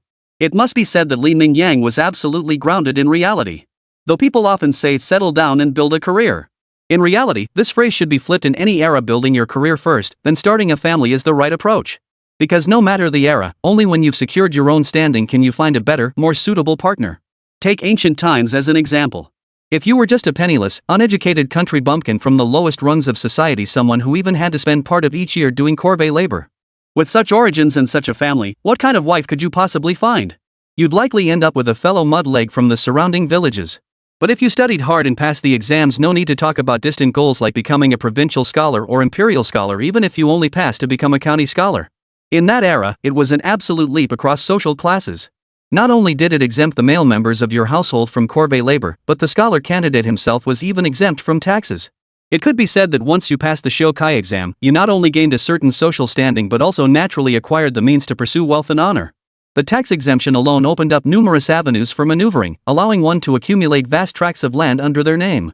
Even if the land wasn't truly yours, this privilege alone could ensure a life of comfort and security. They say poor scholar, but in ancient times, scholars were far from poor. The reason this saying persisted was mainly because it contrasted them with the higher ranks of jurin and jinshur. In ancient times, passing the scholar official examination meant you were a respected figure throughout the surrounding villages, truly deserving the title master scholar. And in such circumstances, wouldn't your marriage prospects open up considerably? Even if you couldn't climb the social ladder to the so-called powerful and influential, marrying the daughter of a local landowner wouldn't be a problem, right? This is precisely why Li Mingyang felt that establishing a family before building a career had been done backwards this time. Getting married before establishing oneself was not helpful. More often than not, it became a hindrance. After exchanging a few casual words with Gangzi, the two agreed that Li Mingyang definitely couldn't set off today. After all, he still had a video to edit and he'd need time to prepare for the trip. Whether it was packing the clothes he needed or arranging his itinerary and booking hotels. So Li Mingyang planned to leave tomorrow. After hanging up, he was about to dive back into work when his phone rang again. He initially thought it might be Gangzi calling back about something left unsaid, but to his surprise, it was his parents on the line. To be honest, Li Mingyang hadn't really prepared himself for having parents in this lifetime, even though he'd made a few phone calls recently. But deep down, Li Mingyang couldn't shake a sense of awkwardness. Here he was, a grown man in his 20s, suddenly presented with a pair of parents. To others, it seemed as though Li Mingyang had grown up right beside his parents all along. But only Li Mingyang himself knew the truth. In a sense, the biological parents of his body had appeared out of nowhere to him. Even though he had inherited all the memories of his original self, it felt like he was merely an observer, watching a movie. It left him feeling a lack of deep emotional connection, which made him feel rather awkward inside. Yet despite this unease, Li Mingyang remained deeply devoted to his parents in this life. After all, he had taken over this body, and naturally, he had to shoulder the responsibilities that came with it. Honoring his parents was merely the most fundamental duty he needed to fulfill. Hello? Mom and Dad? Why the sudden call to your son today? Is something up? After taking a few seconds to steady his emotions, Li Mingyang answered the call with a nonchalant air. What he hadn't anticipated, however, was that his parents, who had always spoken to him in gentle tones, now unleashed a storm of furious accusations. You little rascal! I knew something was off when you sounded so strange on our last call. So you snuck off to do manual labor behind our backs? You didn't even tell us you lost your job, did you? This isn't the end of the world. It's not like you're committing crimes or murdering people. So what if you're unemployed? Why stay out there suffering through a miserable life? Anyway, we never expected you to amount to anything big. Since you can't make it out there, just come back home. At worst, you can help your mom run the family convenience store. Sure, the monthly income isn't huge, but at least we won't starve, right? Isn't that way better than working your ass off out there? And don't forget you're just doing manual labor now, working your fingers to the bone every day, looking like a wreck. Chapter 39, the elderly couple specializing in surprise attacks. Though Mom unleashed a torrent of words at Li Mingyang, it was clear her anger was overshadowed by genuine concern. After all, due to the one-child policy, he was her only son. Seeing him do such physically demanding work day in and day out, how could she not feel heartbroken? Though her scolding was sharp, the underlying message was clear: she wanted him to come home sooner rather than later. After all, the elderly couple didn't harbor high expectations for him. The couple had a remarkably open-minded outlook. As the old saying goes, like father, like son, the apple doesn't fall far from the tree. They were ordinary people themselves, so they never expected their son to be a prodigy. Now that their son couldn't make it on his own out there, they didn't feel any shame or embarrassment. Their only wish was for Li Mingyang to come home. Though their small supermarket wasn't large, the town's economy was fairly robust. Running such a shop in town meant they could easily earn several thousand yuan a month, if not more. When business was particularly good, making over 10,000 yuan a month wasn't out of the question. As for the elderly couple, thanks to the father's position as a middle school teacher in town, their combined monthly income was over 9,000 yuan, nearly 10,000 yuan. With this income, the couple wouldn't have to worry about their retirement. As for the family supermarket, they could simply hand it over to Li Mingyang to manage. With income secured either way, they could live comfortably without grinding away for a measly few thousand yuan elsewhere. Doing manual labor was even less necessary. It would only wear down their bodies, and while they might earn a bit more, but by the time they're old, the money earned by sacrificing their health and their youth probably won't even cover their medical bills. Mom and Dad, you can rest easy. I'm doing this because I have a natural talent for it. Honestly, it's just that I didn't discover it sooner. If I had, I probably would have pursued the athletic track back in school. And this is just a temporary solution. Once things stabilize, I'll pursue other avenues. And Mom and Dad, I'm not just doing manual labor. I'm actually focusing on short videos as my main gig. Haven't you seen how many followers my account has? In a few months at most, your son here will start figuring out how to transition. But for now, I still need to build up my audience a bit more. Though it felt a bit awkward, Li Mingyang's heart warmed at his parents' concern. He'd likely never see his parents from his previous life again, but at least in this lifetime, he still had a pair of parents who loved him. So when explaining things, Li Mingyang kept his tone gentle and patient. He was already in his 20s and had lived 2 lifetimes. There was no room for rebellious phases in his life. He understood his parents' complaints completely and could empathize with why his mother spoke in that particular tone. This wasn't about blaming him, it was simply heartache over his physical condition. Alright, so you think you're all grown up now, wings fully spread, and don't even listen to your parents anymore, huh? Can't even manage you over video chat anymore. Hearing Li Mingyang's explanation, his mother showed no sign of relief. If anything, she seemed even more indignant. In her view, life at home wasn't so dire that their son needed to be doing such grueling manual labor elsewhere. But the elderly couple knew full well their son had truly grown up. Through the screen, they felt powerless to influence Li Mingyang. After exchanging a few brief words, the elderly couple decisively hung up the phone. Li Mingyang found this outcome somewhat bittersweet. He understood his parents' worries and knew his videos were indeed quite shocking. The fact that his parents had called meant they must have watched all his videos. Any normal person would worry about Li Mingyang's health under such intense work conditions, let alone his own parents. But what could Li Mingyang do? Was he supposed to tell his parents he had a cheat code? That his physical condition reset precisely at midnight every day? This was the foundation of his entire existence. Nothing about it could ever be revealed, no matter who asked. The more people knew, the greater the risk of exposure. It was best to keep the secret buried deep inside. After all, Li Mingyang certainly didn't want to wake up one day to find himself on the dissection table of some unknown laboratory. Hanging up the phone, Li Mingyang returned to editing his videos.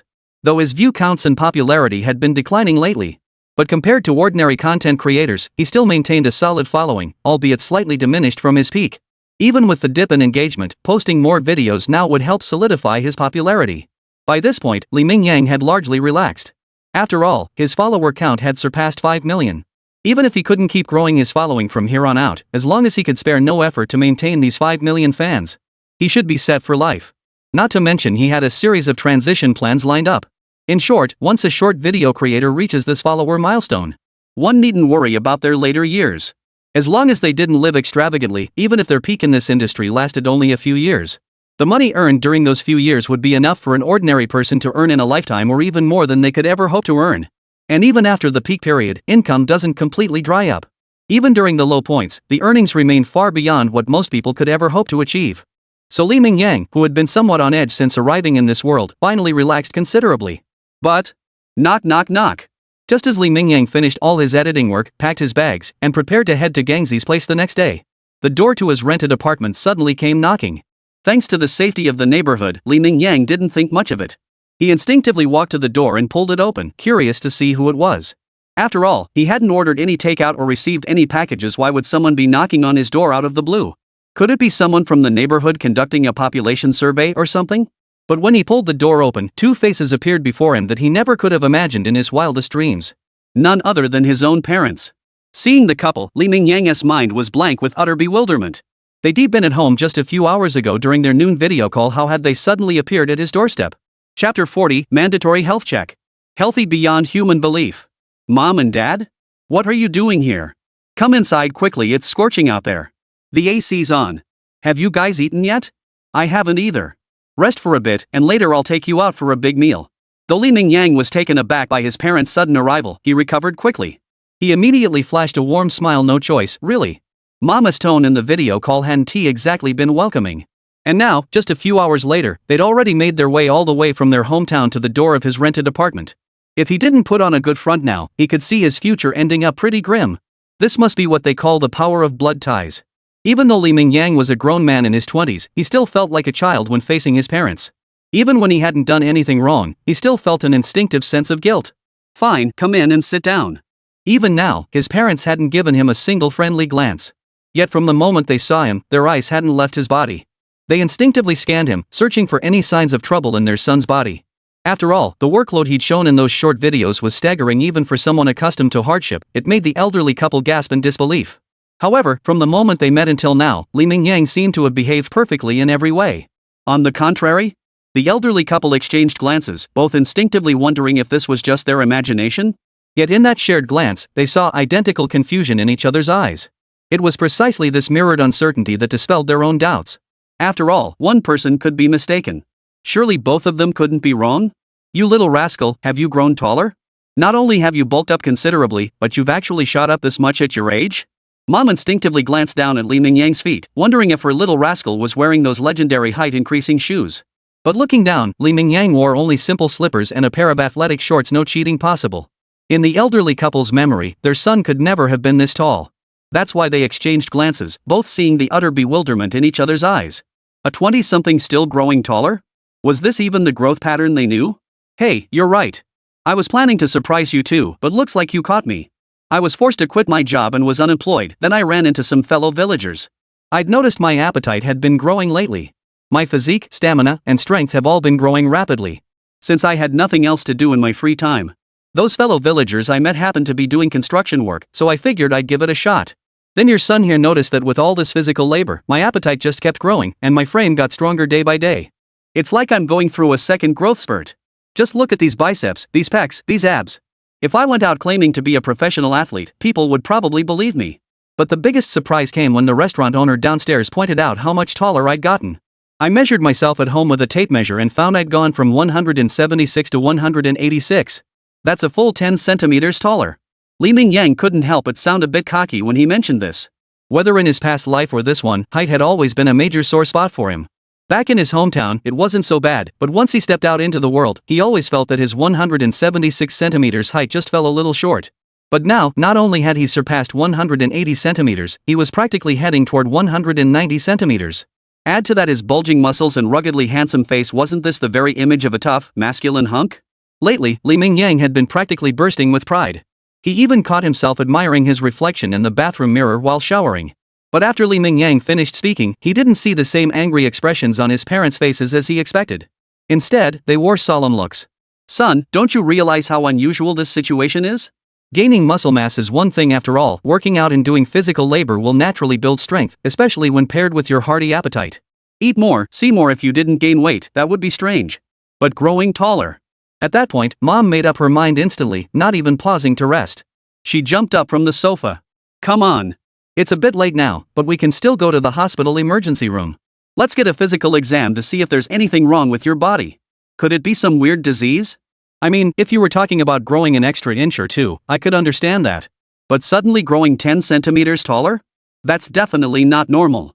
As she spoke, Mom grabbed Mingyang's hand, giving him no chance to react or resist. They rushed out the door, hailed a cab, and headed straight for the largest hospital in the area. Mom and Dad, I told you I'm perfectly fine. Second growth spurts happen. It's a rare but completely normal phenomenon. Look at these medical reports. Every single one shows your son is healthy to an unbelievable degree, okay? Remember what the doctor said? That your son is exceptionally healthy, so healthy it's almost unhuman. After all, most people come in with some minor issues, but your son here? Not a single flaw to be found.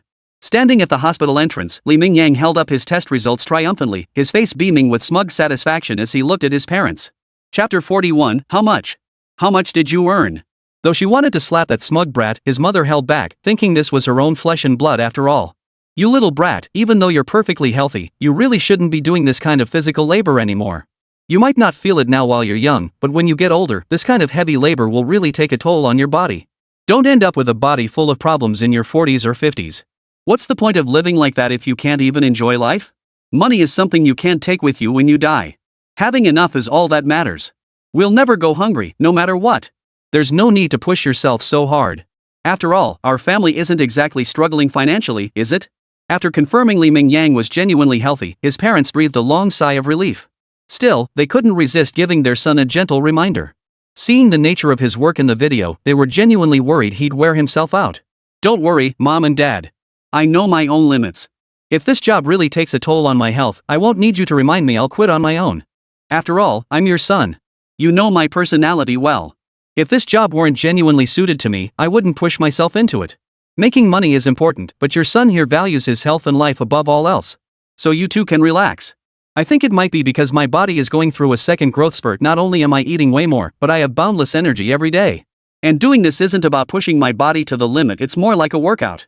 Honestly, if I weren't doing this every day, I'd probably be a big fat slob by now. How else would I have this healthy physique? Seeing his parents still opposed to him continuing his current work, Li Mingyang couldn't help but offer a few earnest words of persuasion.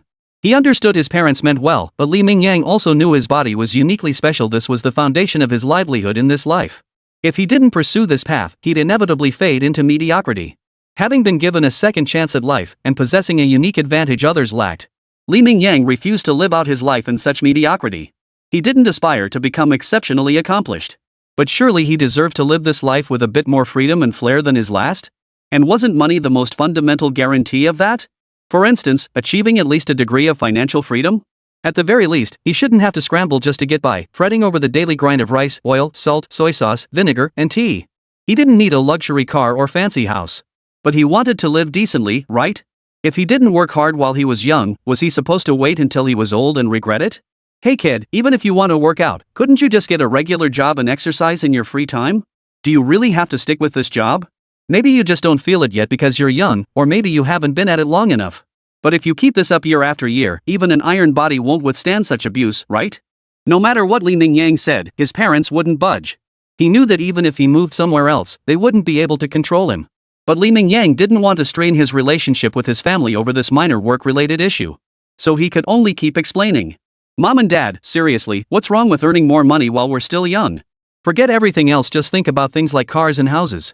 Doesn't every single one of those require a huge chunk of money? And your son here has the ability to do it. If I don't seize these few years to earn money, am I supposed to wait until this opportunity passes and then slowly regret it? Li Mingyang was exceptionally quick-witted, and having inherited the memories, he understood his parents inside out. He knew exactly where the old couple's thoughts lay. He knew his parents would inevitably retort at this, and that was precisely the reaction he wanted. Money, money. All you ever talk about is making money. I admit you've got a knack for this line of work. Every time you go out, it's at least over 1,000 yuan. We've been watching your videos lately, now it's over 2,000 yuan each time. But you can only take on a job every 3 days or so, right? That means your monthly income tops out at just over 20,000 yuan.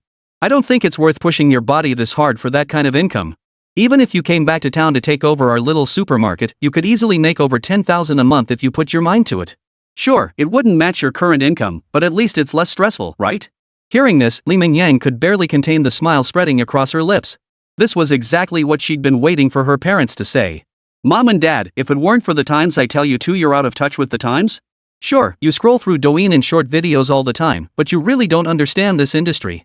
You said you only learned about my job after seeing my videos online. Haven't you noticed how many followers I have now? That's over 5 million followers. And do you have any idea how much your son is making now? These are all the ad contracts I've secured, and this is the actual amount that's already been deposited into my account after taxes. You can see for yourselves how lucrative the internet is these days. I'm sure you've heard about it, but I bet you still find it hard to believe, right? As he spoke, Li Mingyang displayed his bank account balance. Beyond the previous advertising contracts, Li Mingyang had recently secured additional deals, pushing his bank balance past 800,000 yuan. 1 2 3 4 5 6, is this 800,000? Fearing she had misread it, Mom took Li Mingyang's phone and carefully counted the digits before the decimal point. After confirming the balance, Mom couldn't help but gasp in shock. Hearing the figure, Dad beside her also blurted out. How much? How much did you say you made? Chapter 42, Hiring a Photography Assistant. Originally, when the elderly couple came over, they had privately discussed that if Li Mingyang refused to return and take over their small business after this visit, well, they still had over 200,000 yuan saved up over the years. Though it wasn't enough to do anything major these days. At the very least, they could invest some of those savings into a small business Li Mingyang was interested in. The couple had developed a bit of business acumen over the years, and Li Mingyang had absorbed it all growing up. As long as the venture wasn't too outlandish, it shouldn't lose money. It would likely turn a modest profit and give him something productive to do. After all, Mingyang was their only child. Even if his income was modest, it wouldn't matter much. After all, their small supermarket combined with the old man's salary provided a decent income, more than enough for the family of 3. In fact, the elderly couple had already considered that even if the business investment failed, it wouldn't be a big deal. By that point, their son would surely accept reality. He could always come home and take over the family store. After all these years, he knew the customers and the supply chains inside out. As long as Mingyang didn't do anything foolish, the little supermarket could continue to thrive. But now, upon seeing the balance in their beloved son's bank account, the words of persuasion the elderly couple had prepared simply couldn't be uttered. They'd worked their fingers to the bone saving for years, and all they had to show for it was a little over 200,000 yuan. How long had their son been at this? At most, from when he first started posting videos to now, it hadn't even been 3 months. Yet in that short span, he'd already amassed over 800,000 yuan in savings and now boasted over 5 million followers. If their son could truly maintain this follower count or even keep growing it, it was foreseeable that Mingyang's income would keep climbing, earning $1 million a year, a goal that seemed unattainable to ordinary folks like them. Yet through their son, it seemed to have become a small milestone easily within reach. Though in their 50s, the elderly couple's mindset remained surprisingly attuned to the times. After all, back in their youth, they defied family opposition, opting for entrepreneurship instead of a secure teaching job for the mother. The outcome proved beyond doubt that venturing into business was absolutely the right choice. After all, dual-income households, especially those in teaching, don't exactly earn a fortune. Had they chosen the teaching path, their family would never have achieved their current standard of living. Now, upon seeing the balance on that bank card, they instantly understood their son's reasoning. If this venture could generate such income and it didn't harm Mingyang's health, naturally, they seized the opportunity. Based on their son's current earnings, even if it's just 800,000 yuan every 3 months, wouldn't that amount to over 3 million yuan a year? Even the most successful father trembled slightly at the thought, earning 10,000 yuan a day. In an era where earning 10,000 a month was already difficult, 10,000 a day felt like an extravagant luxury. Yet now, this extravagant sum had become a tangible reality in their son's hands. Even if the income wasn't as high as they imagined, even if it were halved, it would still be an income that almost everyone in their small town could scarcely hope to match. Mom and Dad, why does it feel like you two are more invested in my job than I am? Sometimes things can change so quickly, like with Mingyang's job situation. Just a day ago, his parents had been vehemently opposed. Now, they'd done a complete 180. Not only did they stop opposing it, but they'd become intensely enthusiastic and supportive. Take, for instance, Mingyang's current plan to hire a photography assistant. While he was still pondering the best channels to recruit one, his parents had already started making arrangements for him. As the old couple put it, you don't have to have eaten pork to know what it looks like, right? Though they hadn't run any major businesses in their lives, they'd certainly seen their share of the world. While they weren't exactly experts in hiring, they were certainly more experienced than Mingyang, a greenhorn who'd only been out in the real world for a few years. What are you talking about, kid? Didn't we oppose it before because we were worried about your health? We were afraid you'd be too stubborn out there, pushing yourself to the limit just to earn a little extra to send home. But now your medical report proves you're in absurdly good shape and your earning potential far exceeds anything we ever imagined. We understand what you're saying. If you could earn enough for a lifetime in just a few short years, and retire young to enjoy life, who in this world wouldn't want that? Take your old man here, don't you think I'd love to retire at this age, or even younger? Alright, enough with the back and forth. Our scheduled interview starts at 2 p.m. this afternoon. It's about to begin. After the initial resume screening, we've narrowed it down to 3 finalists for the interview. At this stage, we old folks don't have much experience to offer. We can handle the initial screening of documents and such, but ultimately, whether they're a good fit depends on you. After all, this assistant is for you, and frankly, we don't really understand the specifics of your job. So from here on out, it's all up to you. As for your mom and me, since we finally made it out here, we might as well go out and enjoy ourselves. Don't worry about us. We're not exactly ancient relics out of touch with the times, you know. We've never been here before, but at least we won't get lost. Oh, and your mom and I might not be back tonight either. Anyway, now that you're making money, the little savings we've put aside won't be much use. We might as well keep it for us old folks to enjoy life. Traveling when we've got free time is a pretty great option. Chapter 43, The Child Faced Genius with Immense Justice. After saying that, the old couple didn't give Mingyang any time to react. After all, they'd already done everything they could to help their son. There wasn't much else they could do. Getting time off had been difficult enough, especially with the semester ending soon. As a teacher, the old man was quite busy. So they wanted to make the most of their limited time left, enjoying themselves here, visiting the sea, and experiencing life in a coastal city. Mingyang had no objections to this, and even felt a bit of quiet satisfaction. To him, this was the right way to live. Back in the day, they were always grinding away, constantly focused on making money. Even when they finally managed to save a little, they rarely spent it on themselves. Instead, they chose to invest in proper things, like buying a house, or renovating the townhouse, or purchasing land. Ever since Li Mingyang could remember, right up until his 20s, his parents seemed to be stuck in an endless cycle of earning money, borrowing money, buying things, and paying off debts. They never truly enjoyed life at this age, never even experienced a proper vacation. Now that he could earn his own money, the weight on his parents' shoulders suddenly lifted. Seizing this rare chance to let them have some fun wasn't a bad idea at all. Li Mingyang even hoped they'd travel more often. After all, with their combined income, even frequent trips and vacations wouldn't cost them much at all. They wouldn't even need his support as their son. Their own income and savings alone were more than enough to last them a lifetime. This was precisely why Li Mingyang had the courage to venture thousands of miles away to a big city to make his fortune. If he failed, he could always return home. After all, he'd come to this city alone, and returning alone wouldn't be the end of the world. After all, back home he could always find a way to feed himself. Starving to death was simply not an option. Are you sure this is a legitimate job posting? His parents had always handled the screening of materials, so this was the first time Li Mingyang had seriously looked at the profiles of the 3 selected candidates. What he saw shocked him. The very first application made his eyes pop wide open, even causing him to question his own existence. It wasn't the content, it was the photo on the first resume. Even though it was an ID photo, you could still see the girl's adorable face.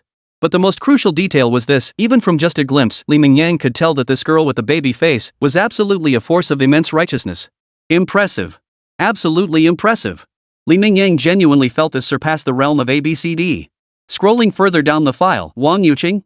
The name itself was quite nice, though it felt somewhat mismatched with this face and figure. Graduated from a local media university? Would someone like that actually apply to be his assistant? Li Mingyang was initially taken aback, but then he remembered the tough job market these days. After all, he was a big blogger, more or less. Having her tag along to scrape by under his wing seemed perfectly reasonable. After reviewing Wang Yuqing's materials, Li Mingyang realized this person was actually a damn talent. These days, everyone embellishes their resumes with artistic flair. This girl was refreshingly honest. She detached copies of her certificates right away. She was undoubtedly a straight-A student in school. Talented, attractive, and even possessed a strong sense of justice. In an instant, Li Mingyang found himself somewhat drawn to Wang Yuqing. Not that he harbored any sinister intentions. It was pure admiration. After all, who wouldn't want a pleasant-looking assistant by their side? Still, everything hinged on her personality. Li Mingyang's requirements for an assistant weren't particularly demanding.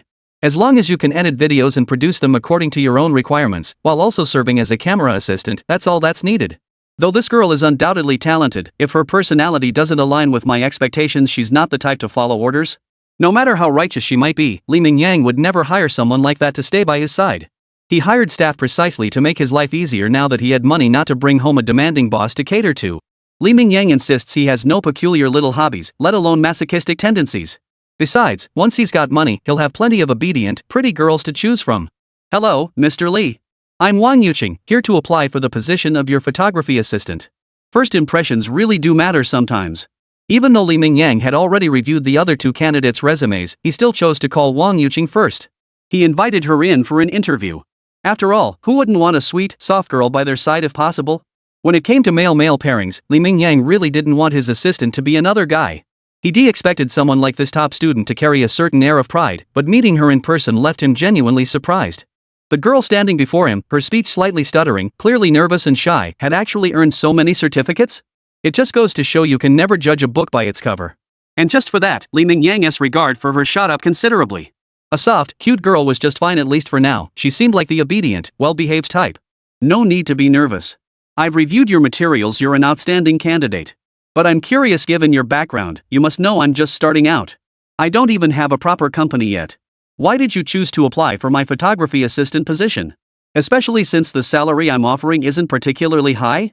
While 5,000 yuan is decent for a typical graduate, someone with your skills could easily land a job paying over 10,000 a month, right? Li Mingyang chose to voice his genuine curiosity directly. And Wang Yuqing was indeed a straightforward girl. Boss, honestly, I don't have high demands when it comes to salary. 5,000 yuan is enough for me. The reason I applied for your assistant director position is twofold. First, you're relatively young, so I figured we'd get along well. Second, there aren't many colleagues, so there's less office politics. The only superior I'd need to report to is you. Most importantly, given the nature of your work, you'll inevitably be traveling all over the country and even worldwide. And since I happen to enjoy traveling, Wang Yuqing trailed off, but Li Mingyang caught the drift and couldn't help but chuckle. She really was a straightforward, soft-hearted girl. Though she hadn't said it outright, Li Mingyang knew exactly what she meant. She just wanted to tag along and use his expenses to travel for free. Chapter 44, A Pro's Touch. A world of difference in efficiency and results. Li Mingyang didn't mind the girl's bluntness at all, as long as she could deliver quality work on time. He didn't mind her casually taking advantage of the job to travel a bit on the side. Besides, it was just making reasonable use of the perks of the job, right? I have no objections to that. Now, let's proceed to the formal interview portion. First off, I'm quite satisfied with my initial impression of you. Your personality seems like it should mesh well with mine going forward. I'm not a fan of those who, when they have nothing better to do, feel the need to go against the boss. Of course, I'm not some unpleasant boss either. After all, I've been a seasoned employee myself. I know what it feels like when some bosses don't know their place and just have to micromanage. My expectations are simple: complete the tasks I assign, and follow along with filming during work hours. Once the work is done, I won't interfere with what you do with your time. We don't have fixed working hours either, it's more like being on call. But rest assured, since you've come here, you've probably studied my videos. I usually only shoot one episode every 2 or 3 days. So you'll have plenty of guaranteed downtime. So, if you have no further questions, Ms. Wang, I believe we can formally begin the trial period? Let me, your boss, see what you're capable of. If everything checks out, I'll congratulate you in advance on joining the team. Li Mingyang wasn't one to beat around the bush. Having deeply understood the hardships of being an employee himself, he maintained a very flexible approach to work schedules. He wasn't like those slave driver bosses who insist you stay at your desk even after finishing your tasks. They just loved watching you suffer under their control, losing your freedom for a few measly bucks. Naturally, Wang Yuqing had no objections to Li Mingyang's words. In fact, her attitude was somewhat unexpected. Seeing her timid demeanor, he'd assumed this would be her usual behavior. But when work came up, her expression shifted instantly. The timid, shy demeanor gave way to a hint of confidence. A professional aura unfolded around Wang Yuqing, almost imperceptibly. Is the boss asking me to edit a video? I wonder if there's any footage left to use? Even old footage would work. I've actually studied your videos, boss. Many of our videos have great potential highlights. It's a shame they're just sitting there without being shared. Once we've accumulated enough footage, we could compile compilations like a funny highlights reel or a collection of intense action scenes. While it might feel a bit like padding content, as long as our editing quality is solid, it can actually have a very positive impact. So while it might not necessarily help you gain new followers, it would definitely help solidify your current audience. Once she switched into work mode, Wang Yuqing seemed like a different person. The shyness and timidity vanished from her face. Her eyes were fixed intently on the computer screen before her, focused solely on the task at hand. Her hands moved steadily as she worked, and she occasionally offered suggestions verbally. Li Mingyang couldn't help but perk up upon hearing this. Why hadn't he thought of this before? Even when he occasionally wanted to rest, the lack of new video content and the need to maintain his steadily rising popularity forced him to grit his teeth and keep working. He gritted his teeth and kept pushing through, juggling both physical labor and behind-the-scenes work. Li Mingyang was essentially working non-stop year-round. Short bursts were manageable, but sustaining this pace for over a month had left him physically and mentally drained. If not for this, Li Mingyang wouldn't have been so eager to hire a filming assistant. 40 minutes passed in the blink of an eye.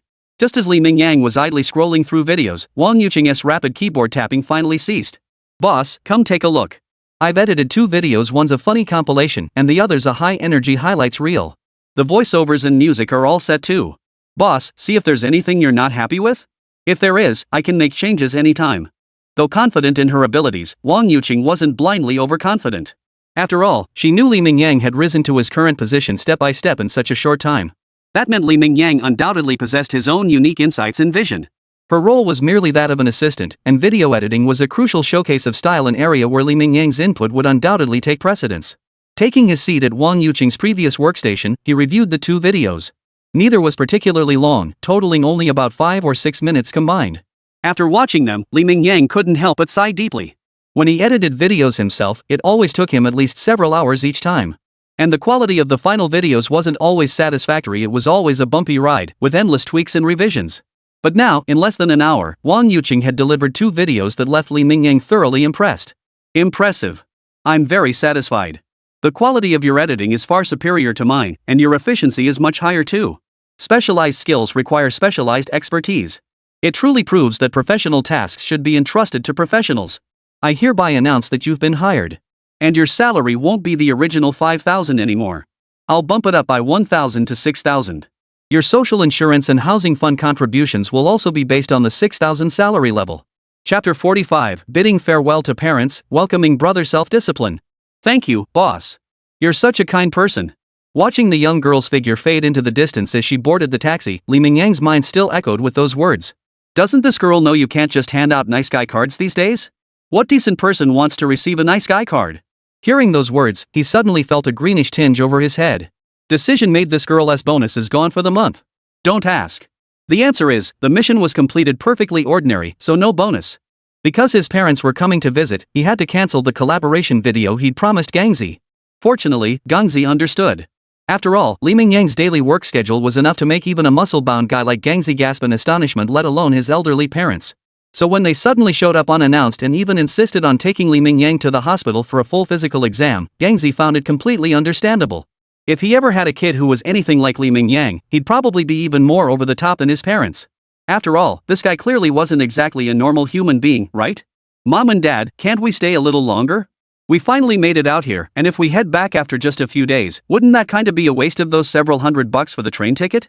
Watching his parents pack their things to return home, Li Mingyang's face betrayed a hint of reluctance.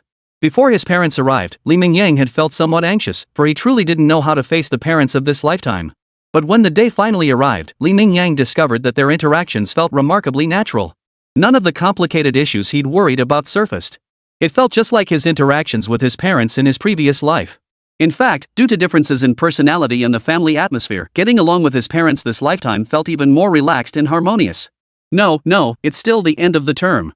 Classes are already pretty intense, and we have to prepare for the final exams soon. The school has been pushing us. If it weren't for your old man having some standing after decades there, even getting these few days off would have been tough. Besides, there'll be plenty of chances to travel later. I'll be retiring in just a few years anyway. Even if you want to get out and have some fun before retirement, there's still winter and summer break, right? Just take care of yourself after we leave. If you can't handle the work, don't push yourself. We understand your physical limitations. But pushing your body too hard can't be good for you. As the time to part came, Mom and Dad couldn't help but pull Li Mingyang aside for a long string of nagging reminders. But as he listened, Li Mingyang showed not a hint of impatience, simply nodding in agreement with his parents' wishes. As for what he would actually do? Well, with his parents not around, it was entirely up to him, wasn't it? Rather than arguing with them now and causing them worry, it was better to just agree. After seeing his parents off at the station, Li Mingyang quickly returned to work mode. His videos had started losing some traction. In the later stages, he no longer just waited for other content creators to approach him for collaborations. Li Mingyang also began reaching out to others himself. He wanted to see if he could proactively reach out to a few creators who fit his style and could deliver compelling content. After several months of video making, Li Mingyang had pretty much figured out the ropes. Collaborations among them weren't as complicated as those involving celebrities. After all, short video creators, how to put it? Compared to those aloof celebrities, short video creators were more down to earth and willing to let loose. For collaborative video projects that benefit everyone involved, as long as the difference in their follower counts isn't too huge and their popularity levels are roughly comparable. Plus, if the collaboration generates buzz, there's basically no creator who would turn it down. So, after carefully selecting potential partners, Li Mingyang has finalized the collaborator for this video. His partner is Xiaolong, another mega influencer with tens of millions of followers, known online as Brother Discipline.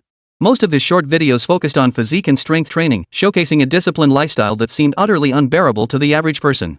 Li Mingyang had some vague recollections of this Xiaolong from his previous life. As far as he could tell, the Xiaolong of this world seemed identical to the one from his past.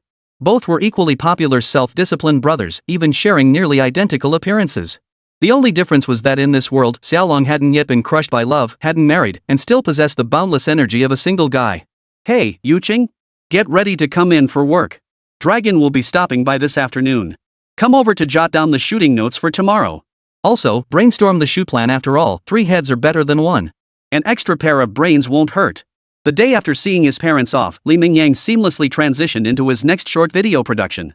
After all, his parents' sudden visit had forced him to skip updates for several days. Fortunately, the 2 video compilations edited by Wang Yuqing during her onboarding period had temporarily filled the gap. Otherwise, the loss of engagement over those days would have been a significant blow to Li Ming. But it was precisely because of those 2 videos that Li Mingyang had earned the nickname Brother Shui among many of his fans. So when he picked up Xiaolong at the airport after his long journey, Li Mingyang felt a flutter of excitement. Though he'd collaborated with numerous content creators before, this partnership felt particularly urgent to him. Brother Long, welcome. I think we could tweak the content of our collaboration a bit. After all, I feel like fans might be getting tired of the usual building carrying content. I think we need to tweak our approach and strategy a bit. In fact, I think we could even collaborate by experiencing each other's lives. It doesn't have to be just about my work. So how about we split this into 2 days of filming? Brother Long, you could start by experiencing my work life with me. Then I could follow you around for a day to experience your disciplined routine. I'm even considering moving the filming location for my work videos out of this city. I think we need to try some new challenges. This will help reduce viewer fatigue and make our collaborative videos more engaging and impactful. Although this was his first time meeting Xiaolong in person, Li Mingyang had some understanding of the guy. Mostly through the intermediary Gangzi. Xiaolong and Gangzi got along well, so Li Mingyang had a rough idea of Xiaolong's personality in real life. Chapter 46, along with a mission. Sure, I don't mind. I came here just hoping to ride your coattails anyway. I haven't had any fresh ideas in my head for ages. Though I do want my videos to go viral again. But honestly, I've got nothing left in the tank. If you've got any ideas, Yang, that'd be perfect. Along sure was blunt. To say something like that right after meeting him, he must have gotten quite the scoop about Li Mingyang from Gangzi. Still, his candor caught Li Mingyang off guard. Sure, they shared a mutual acquaintance, but to be this familiar after just meeting. Li Mingyang instantly formed an impression of Along in his mind. Not bad. Seems like a straightforward guy. At least from his current demeanor, he seemed to suit Li Ming's taste. Perhaps it was because he'd seen too much of the so-called backstabbing and scheming at that crappy company during his previous job. It was clearly a trashy little company, yet every day at work felt like the imperial harem and empresses in the palace. Constant backstabbing and scheming left Li Mingyang utterly drained. So now that he was out on his own, Li Mingyang genuinely despised people who wore two faces, one for the surface and another behind the scenes. Alright, since Brother Long is so straightforward, I can proceed with full confidence. You're aware of the task's difficulty before joining us, but let me tell you, everyone who comes here faces challenges that only get tougher, never easier. But plenty of content creators have filmed videos here that made them question their very existence. You better brace yourself for that, Brother Long. Next is the issue of the specific filming location. We might need to change venues, which means catching a flight and traveling all day. Of course, if we move quickly, we could reach the destination before tonight. But after a full day of travel, we can't guarantee everyone's stamina tomorrow. To be safe, I suggest we officially start filming the day after tomorrow. After some thought, Li Mingyang decided to combine his previous ideas with the current situation. Collaborating with other content creators naturally generated buzz, especially since Li Mingyang only partnered with each one once. Although fans had grown somewhat accustomed to these collaborative videos, each new face still generated a certain buzz. Now, Li Mingyang planned to take the young man before him to Mount Tai, where they would experience the work of a mountain porter. While others considered simply reaching the summit of Mount Tai a monumental challenge. But Li Mingyang intends to emulate his predecessor Zilong from over 2,000 years ago on Mount Tai, preparing to make 7 trips in and out. After considering the mountain's difficulty, Li Mingyang quietly revised his 7 times to 3. 3 round trips to the very peak of Mount Tai that should be challenging enough to make for a good story. After all, many bloggers love to take on Mount Tai challenges, as if simply reaching the summit were already an extraordinary feat. The internet even spawned countless memes about Mount Tai being the ultimate cure for all the big talkers. But Li Mingyang wasn't just climbing Mount Tai, he was carrying loads up the mountain, and not just once. If Li Mingyang truly managed 3 round trips, there was no doubt this video would go viral. At this thought, Li Mingyang could no longer contain his work enthusiasm. His tiny, run-down rental apartment had little worth tidying up anyway. His old clothes were long since too small, and he only had a few new outfits. So, wait, we're leaving right now? This is so sudden. Xiaolong, who had just finished a quick meal at the restaurant and was planning to rest a bit at Li Mingyang's place, found himself back at the airport with a look of utter bewilderment on his face. Watching Li Mingyang rush ahead with his assistant Wang Yuqing, he realized they'd already reached the boarding gate without him noticing. Boarding had already begun at the gate, a stark reminder of how tightly packed the schedule was. Of course. When it comes to work, you have to bring the right attitude and passion. This time, we're heading straight to Mount Tai to challenge the porter's work. If we can endure a few trips back and forth, I'm sure we'll get some great video footage. After saying this, Li Mingyang turned back to Wang Yuqing, whose face still glowed with excitement. He pretended to be all serious as he patted her shoulder. Yuling, you'll need to keep up with our pace as the filming assistant. Especially keep up with your boss here. I'm planning to make at least 3 round trips up and down Mount Tai this time. Don't even think about taking it slow like you're sightseeing on Mount Tai. By the end of his sentence, Li Mingyang couldn't help but let a hint of schadenfreude show on his face. Did he really think snatching 6,000 yuan plus social insurance and housing fund from his boss would be that easy? Even if it was just a simple job as a camera assistant, working under a boss whose physical demands were becoming increasingly extreme was torturous enough. Of course, Li Mingyang was only joking about this.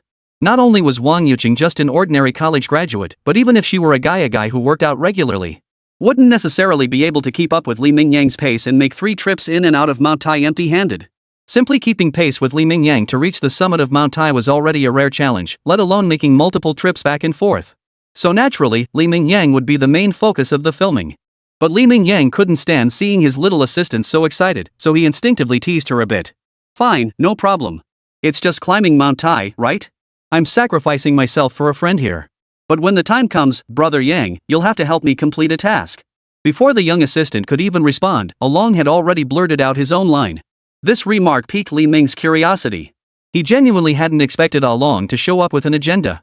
Chapter 47, Professional Physical Data Testing. What kind of task?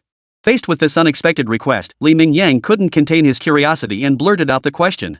Gangzi specifically told me about it when he found out I was coming. He thinks your physical condition is just too insane.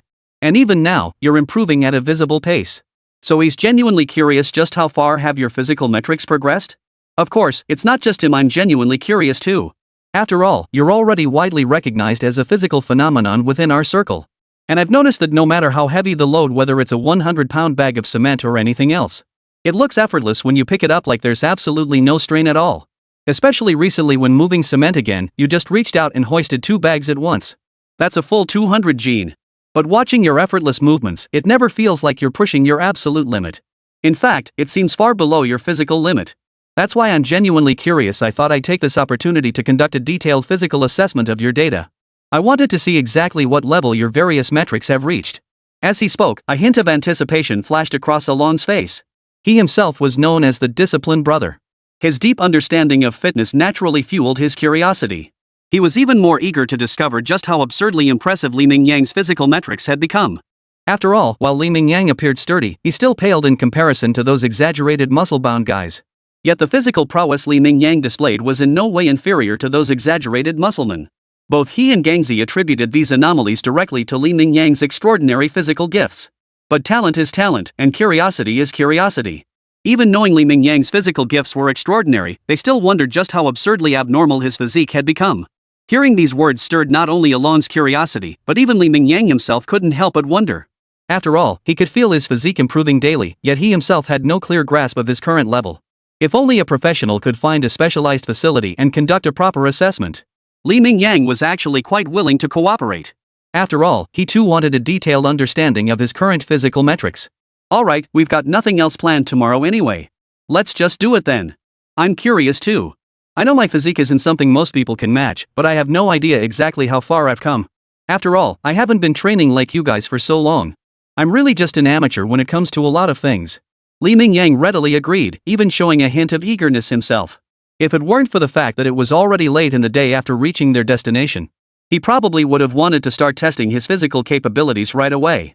This obsession with tracking every physical metric, well, it must be an unavoidable affliction for every fitness enthusiast. Though Li Mingyang wasn't a traditional bodybuilder, the goals he'd set for himself were far more ambitious than those of the average gym goer. In fact, his obsession with his physical metrics was even stronger than that of the average gym goer. It was just that he'd been so swamped lately that no one had brought it up, and he hadn't thought about it himself.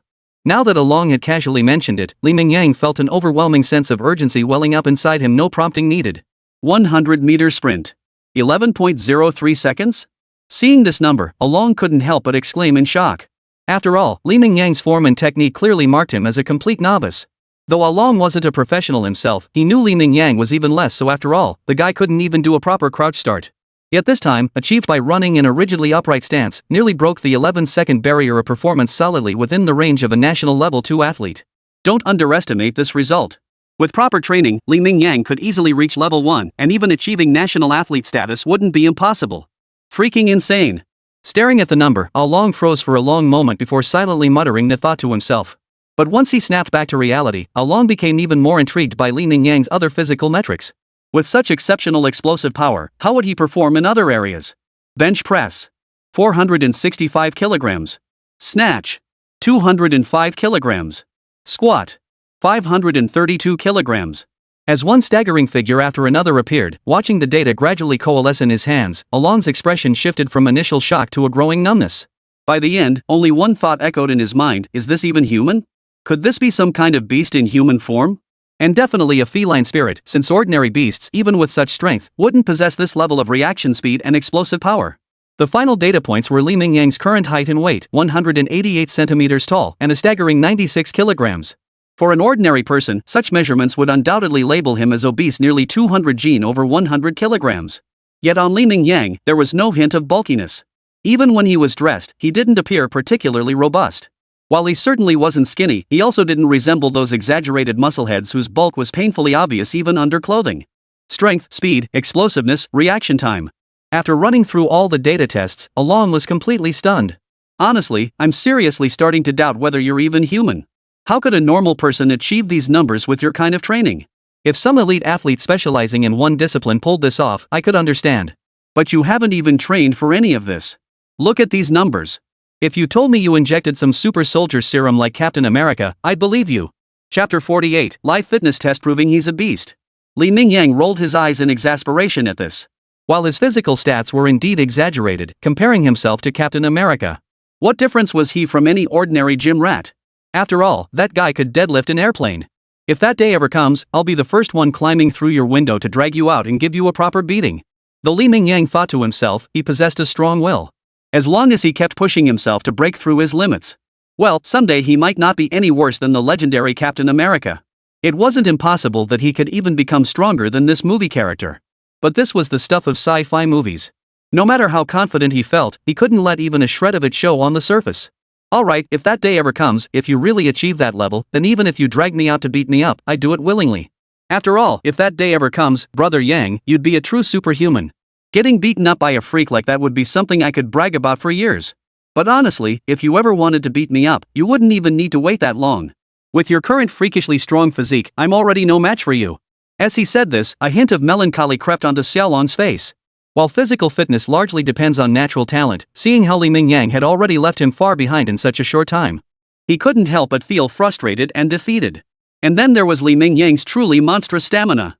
A freak who could work at high intensity for over 10 hours straight. Even 3 of his teammates combined might not match Li Mingyang alone. But as he spoke, Xiaolong suddenly had an idea. Such insane stats were truly shocking to him. What if he could showcase these test videos to his audience? Wouldn't that also make for great content? Though he wouldn't be able to ride the wave of popularity himself after all, only Li Mingyang was being tested, so any videos would have to be posted under Li Mingyang's account. But Xiaolong just wanted everyone to see, to witness what true freakishness looked like.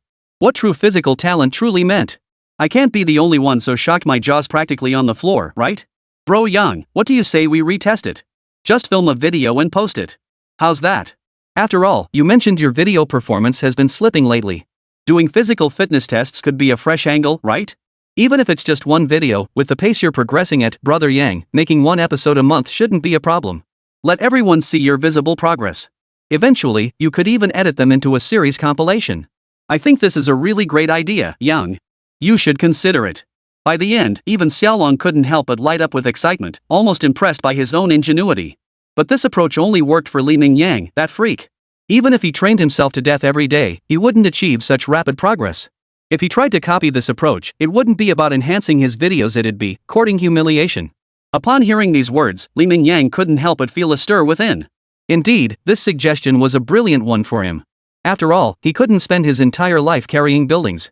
Even as his physique grew increasingly monstrous, the spectacle of him hoisting structures would inevitably become more and more absurd. But people would inevitably tire of seeing the same thing over and over, and naturally, his popularity would gradually decline. So Xiaolong's suggestion was genuinely a viable option for him. But I think just filming a video might not quite hit the mark. After all, there are still plenty of haters online these days. They'll just claim it's all props or something. And with my follower count, I should have enough support for a livestream, right? Instead of short videos, why not just test with a livestream? We can always edit it afterward. Live streams and short videos aren't mutually exclusive, and a live stream would be far more impactful. Li Mingyang's mind worked at lightning speed. After Along suggested this, he quickly added his own twist. He refined the original plan considerably. It must be said that both Li Mingyang and Along were true men of action, since they decided to pull this off. And Li Mingyang was a physical powerhouse. He hadn't even broken a sweat after that entire test run. Why wait for a better day when you can seize the moment? Let's just do a test live stream today. Before the stream officially began, however, Along taught Li Mingyang some testing techniques to make his results look even more impressive. After all, whether it's bench presses or squats, technique plays a crucial role in performance alongside raw physical ability. Bro Yang, I gotta say, I genuinely believe it's a huge loss for the sports world that you never pursued a career in athletics. Forget your natural physical gifts for a moment, your learning speed is just insane. How long has it even been? Your foreman technique feel more professional than mine already. In just over an hour, Mingyang had practically drained every last bit of technique from Along. In some areas, he'd even surpassed him. Watching this, Along felt his resolve crumble a bit, yet he couldn't help but admire him. Bro Yang, are you ready? Maybe you should rest a bit more now. We're going live at 3 sharp. I have a feeling you're going to make a huge splash in this test, even catching the attention of some big names in the industry. Most importantly, after this livestream, your nickname that beast is going to be cemented for good. Chapter 49, The Shockwaves of a Single Stream. In the end, Along held back one final thought. After all, it felt premature to voice it before the events had unfolded. But he genuinely believed today's livestream would inevitably spark a significant online sensation. It could even be called a minor storm. After all, while past feats like building carrying were awe-inspiring, they lacked the visceral impact of physical data testing. In this era of rapid advancement, many people had lost any sense of the actual weight of common objects. Take cement, for instance, just a small bag, how heavy could it possibly be? But who would have guessed it weighs 100 Gene? That's not something the average person could lift alone. Now imagine swapping that plain bag of cement for a gym, replacing the equipment with dumbbells or other weights. Once people see the string of Arabic numerals on the item, they instinctively project that weight onto their own perspective. For instance, if Mingyang could effortlessly lift a bag of cement, it might not seem particularly impressive to many. But if Mingyang could effortlessly lift 100 kilograms of gym equipment? Seeing that stark, unmistakable number, their minds would automatically imagine whether Mingyang could effortlessly lift them with just one hand. This makes the video's impact truly staggering. After all, such a direct numerical display is incredibly immersive. Holy crap, am I seeing things? Our Dragon Warrior is actually going live? You bet. Are all influencers just live streaming sales? What's he up to with this sudden broadcast? After Mingyang's trial run, Along immediately went live. Since he was using Mingyang's account, Along didn't show his own face but instead focused the camera entirely on Mingyang. But Along was no novice, a seasoned content creator with plenty of live streaming experience under his belt. Though unseen, he controlled the flow from behind the scenes. Hey everyone, Yanga isn't streaming today to sell products or do anything else. I'm sure many of you know I've been wanting to collaborate with Brother Yang on a video recently. But after meeting him, I got really curious, just how fit is he, really? And it just so happens that Brother Yang himself doesn't know his exact stats either. He's curious too. That's why we have this live stream. That's right, everyone, today's stream is a live test. We'll see what kind of insane physical stats our legendary building carrying god actually possesses. Many of you might not be familiar with this, since back when Brother Yang was working, those things just didn't give you the same tangible feel or understanding as gym equipment. But today, we finally get the chance to see Brother Yang's actual physical measurements. Watching thousands of viewers flood into Mingyang's livestream channel moments after it went live, a hint of surprise flashed unconsciously in Along's eyes. After all, Mingyang had no prior streaming experience, and his follower count hadn't even reached half of his own, barely surpassing 5 million. Yet within 2 minutes of going live, several thousand people had already joined. Even in his own live stream, achieving such numbers was difficult. No wonder so many so-called million-follower influencers were eager to collaborate with Mingyang. How did they get all those followers? Many in the industry knew the truth, just like those celebrities boasting tens of millions of followers. How many of those are genuine fans? Even the celebrities themselves might not know, only their behind-the-scenes management teams have the real numbers. But Mingyang's followers? Not a single penny spent on marketing. They're all genuine, organic fans. Their engagement is incredibly high, which is why he could achieve such popularity and buzz right from the start of his broadcast. Our first test today is the 100-meter dash. While almost everyone has experienced this sport. But as the saying goes, the most fundamental things reveal the truest data. The 100-meter dash is undoubtedly the best way to test explosive power and speed. Watching Mingyang already positioned at the starting line of the 100-meter track, Along fully embraced his role as host. Seeing Mingyang's already quite standard crouch start form after only a dozen or so practice runs, Along couldn't help but inwardly mutter again. Sometimes the gap between people is wider than between people and dogs. Even professional athletes couldn't achieve this level after just a dozen or so practice runs, right? But this was good. With such a professional running form, Along believed Mingyang had a strong chance of breaking into the 11-second barrier. Bang! With the crisp crack of the starting pistol, Mingyang burst from the starting blocks like a wild horse breaking free. In a mere 10 seconds, his figure crossed the finish line. Beside it, the electronic timer flashed a vivid red number. 10.78 seconds. Seeing this number, Along didn't even need to explain. After all, netizens these days were a diverse bunch, true talents in every field. Holy crap! Judging by Brother Yang's starting stance and stride pattern, it's clear he hasn't received any specialized training. Achieving this time relies almost entirely on his natural physical gifts. That's the caliber of a Class 1 athlete. To put it bluntly, with just some basic training, this performance could easily win a championship at provincial level games.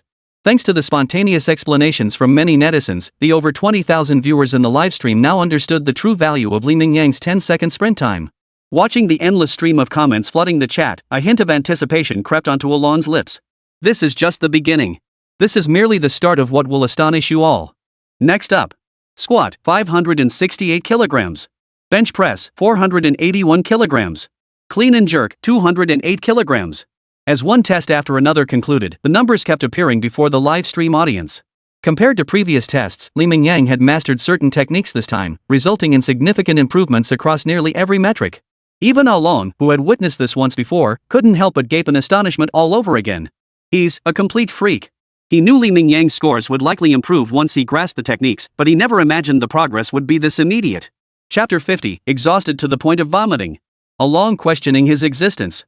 The entire testing session, from start to finish, took less than 2 hours, and that was only because Along deliberately slowed things down.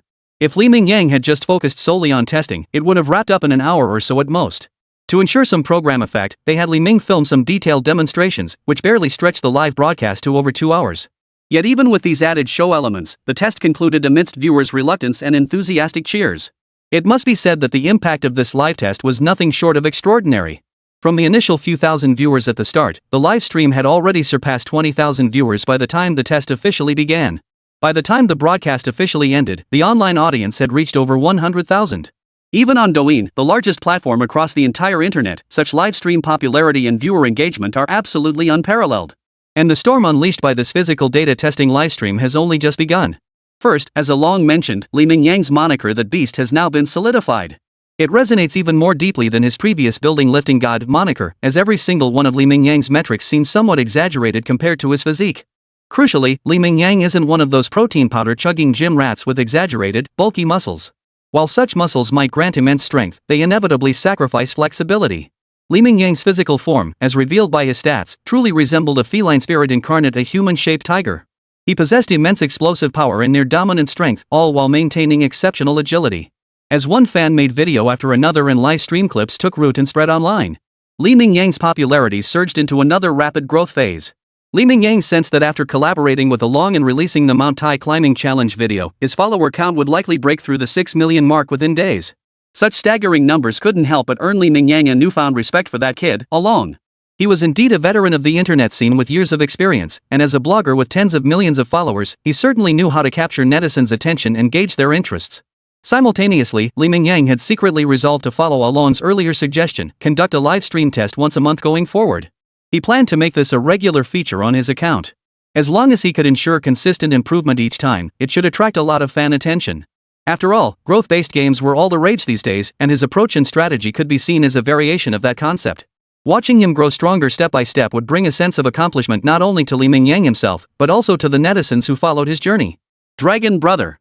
I won't say much today, just hope you can keep up with my pace later. For the second or third rounds, Brother Long can maintain his own pace, but for the first round, if we're not in the same frame from the very start, the impact of our collaboration could be severely diminished. Although yesterday's test livestream went smoothly, Li Mingyang didn't let up on his work. He de-researched Mount Tai's porter system before arriving. Their daily work schedule differed from when he de-hauled building materials. They typically began their work around 3 or 4 in the morning. After all, by the time dawn broke, the mountain would already be teeming with tourists. If you started hauling goods up at that point, you'd clearly be too late to meet the demand for supplies. Thus, Li Mingyang and Along rose at the crack of dawn today, arriving at the foot of Mount Tai just after 4 a.m. Around them, one after another, dark-skinned middle-aged men had also gathered. Climbing Mount Tai was already a strenuous activity, let alone hauling heavy mineral water and beverages up the mountain. Today, they were transporting standard mineral water cases, each containing 24 bottles. The fee for carrying one case up the mountain was 60 yuan. Most porters typically chose to carry around 6 cases, totaling over 100 jin, roughly equivalent to the weight of an adult man. Along also opted for an average workload. But Li Mingyang had his demands. Even if this job was unusual, he couldn't settle for less than 1,000 yuan a day, right? So, under the somewhat stunned gazes of those around him, Li Mingyang doubled the weight and hoisted 12 cases at once. Nearly 300 pounds pressed down on his shoulders, yet Li Mingyang showed no sign of strain. His expression and tone remained utterly relaxed. Don't worry. I only see half of what you see. If I can't keep up with you at this pace, then we might as well not even attempt this challenge. I'd rather head home early, wash up, and sleep. Being a stay-at-home dad taking care of the kids seems more suited to me. Though he knew the gap between himself and Li Mingyang existed, the current weight difference between them was also doubled. Hearing this, Along displayed complete confidence. And then, Brother Yang. Yang. Cough cough. Brother. Wait. Let's take a break. Climbing Mount Tai was undeniably a grueling test of human endurance. Though Li Mingyang carried nearly 300 jin, his pace remained relentless. He passed one group of hikers after another along the way. Seeing Li Mingyang move so swiftly, Along gritted his teeth and forced himself to keep up. The consequence of this was that Along completely disrupted his own pace, increasing his physical exertion. They hadn't even reached the summit yet. There was still quite a distance to go, but the kid was already nearing his limit. Not only was he gasping for breath and struggling to speak coherently, but his voice had already turned hoarse. Ugh! Just as Li Mingyang halted his steps, before I could even utter my agreement, a thud echoed behind me. Clearly, Along had flung the 6 bottles of mineral water he was carrying on his shoulder to the ground, followed by a wave of agonizing dry heaves. Chapter 51, Late Night Snack, Switching Careers to Fitness Blogger? Are you okay? Hearing the voice, Li Mingyang immediately set down the water bottles on his own shoulders, though his motion resembled more of a direct dump compared to Along's. His movements were much more deliberate, slow and steady as he set them down. If you can't handle it, don't push yourself. Just go at your own pace. Your body isn't something you can force. It's just a video. We don't need to push ourselves this hard. If you end up with rhabdomyolysis or something, it just wouldn't be worth it. Watching Along retch violently, Li Mingyang's tone couldn't help but carry a hint of concern and worry. He truly hadn't expected that forcing himself to keep up with his pace would leave the kid in such a sorry state. He'd thought that with daily training, Along could at least manage to run up Mount Tai with him. But looking at Along's scrawny frame, even though he earned the nickname self-disciplined guy and had built himself up pretty well, but his natural physique was what it was. Along belonged to the type with limited muscle mass. Judging by his small frame, he probably weighed no more than 120 pounds? Carrying such heavy gear while forcing himself to keep pace all the way here, it's understandable his body reached its limit. After taking the water Li Mingyang handed him and taking a sip, Along practically collapsed onto the ground. Phew! Finally alive. Honestly, your stamina is insane carrying twice my weight. After all that high-intensity movement to get here, you're barely sweating, and your breathing hasn't even gotten noticeably heavier. I thought carrying half your weight in water would at least let me keep up with you. But now I see I was being naive. You're not just a beast of burden, you're a complete freak. No ordinary person stands a chance competing with you in physical strength and endurance. As he spoke, a look of defeat crept onto Along's face. He'd known since yesterday's physical fitness test that he lagged far behind Li Mingyang. But he never imagined that under today's circumstances, he wouldn't even last a single round trip up Mount Tai. A thick wave of defeat washed over him. Somehow, a phrase suddenly surfaced in his mind. Genius? Genius is merely the threshold to meet me? If hard work truly mattered, then what use is talent? This line perfectly described the gap between himself and Li Mingyang right now. He had worked tirelessly for years. Before meeting Li Mingyang, Along had actually been quite satisfied with his physical condition. Among humans of similar build, he considered himself among the elite. But now, he was genuinely shaken by Li Mingyang's monstrous physical gifts. At most, Li Mingyang had been intensively training his body through labor for less than 3 months. Yet his physical prowess had already pulled far ahead of Along's. What had been the point of all those years of his own relentless effort? Lost in thought, Along began to obsess over the matter.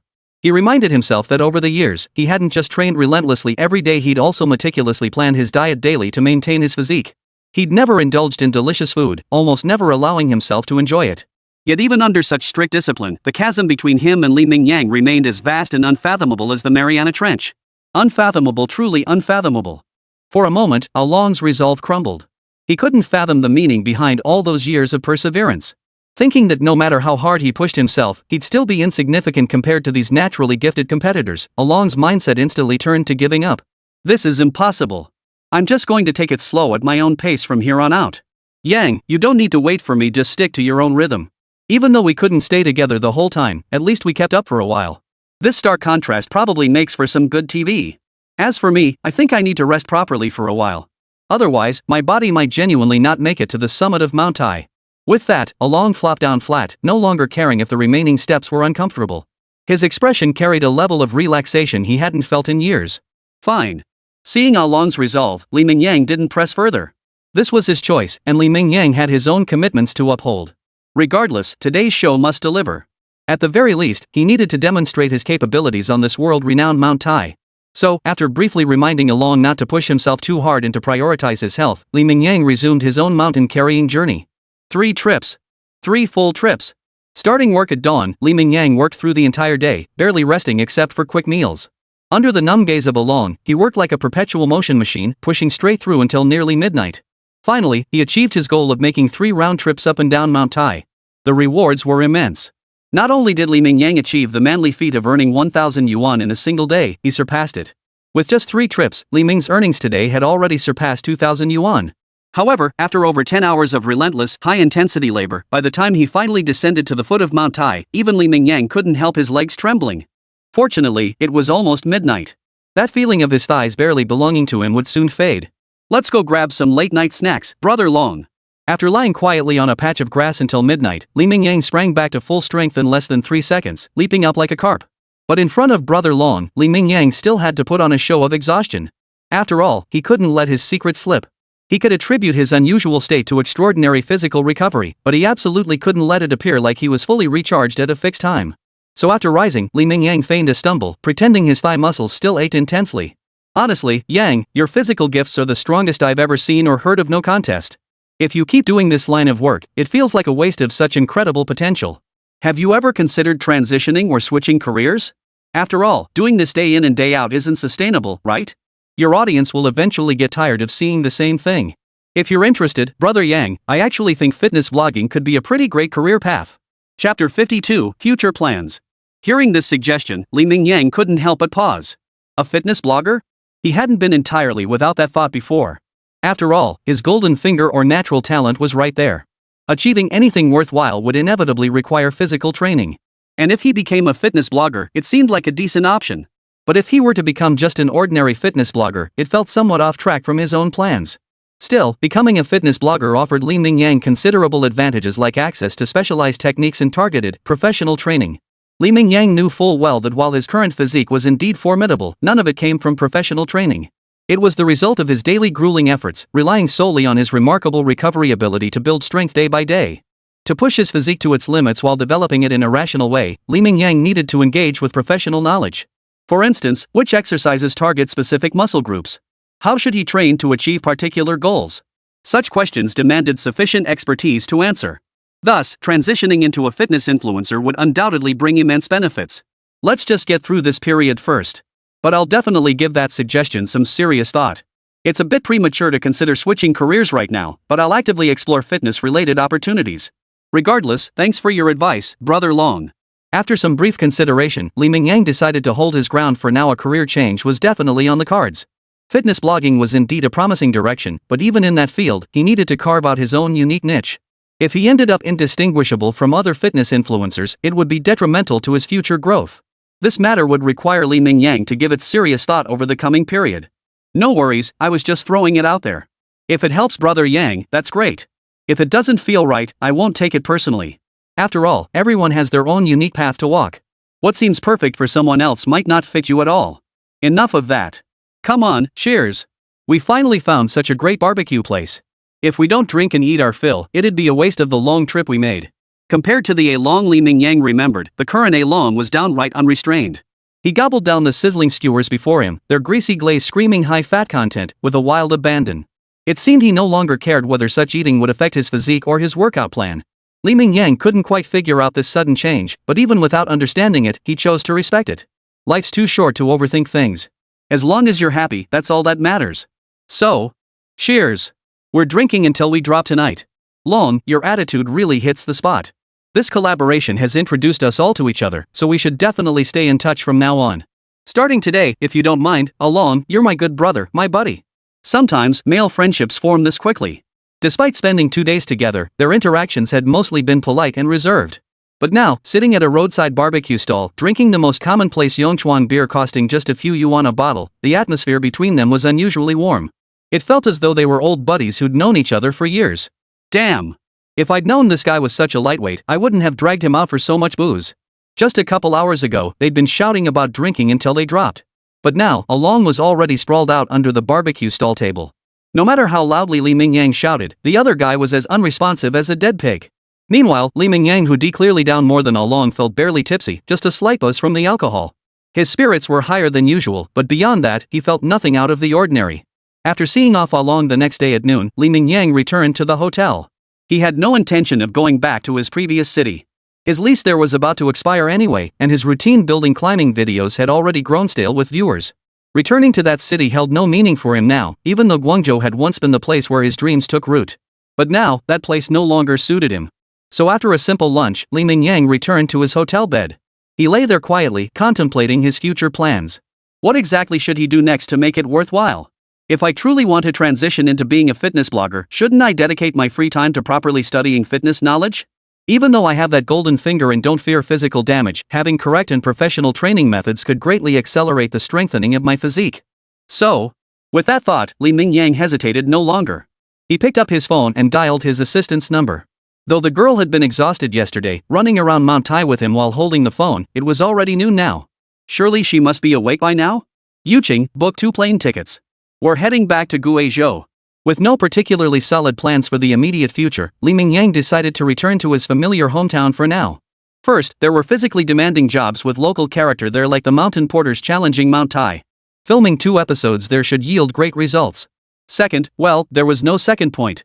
The main reason was simply that Li Mingyang just wanted to go home. Even that first reason felt more like an excuse he'd conjured up to justify going home with a clear conscience. Chapter 53, My Body. Infinite Possibilities. Try this. This dandelion root isn't actually that bad. To be precise, its taste is indeed a bit hard to describe. But that's purely because your cooking methods are all wrong. Every time I see those so-called how to eat fish mint videos online, it makes me cringe. Whoever came up with that method must be out of their minds just washing the plant and shoving it straight into their mouths without any preparation.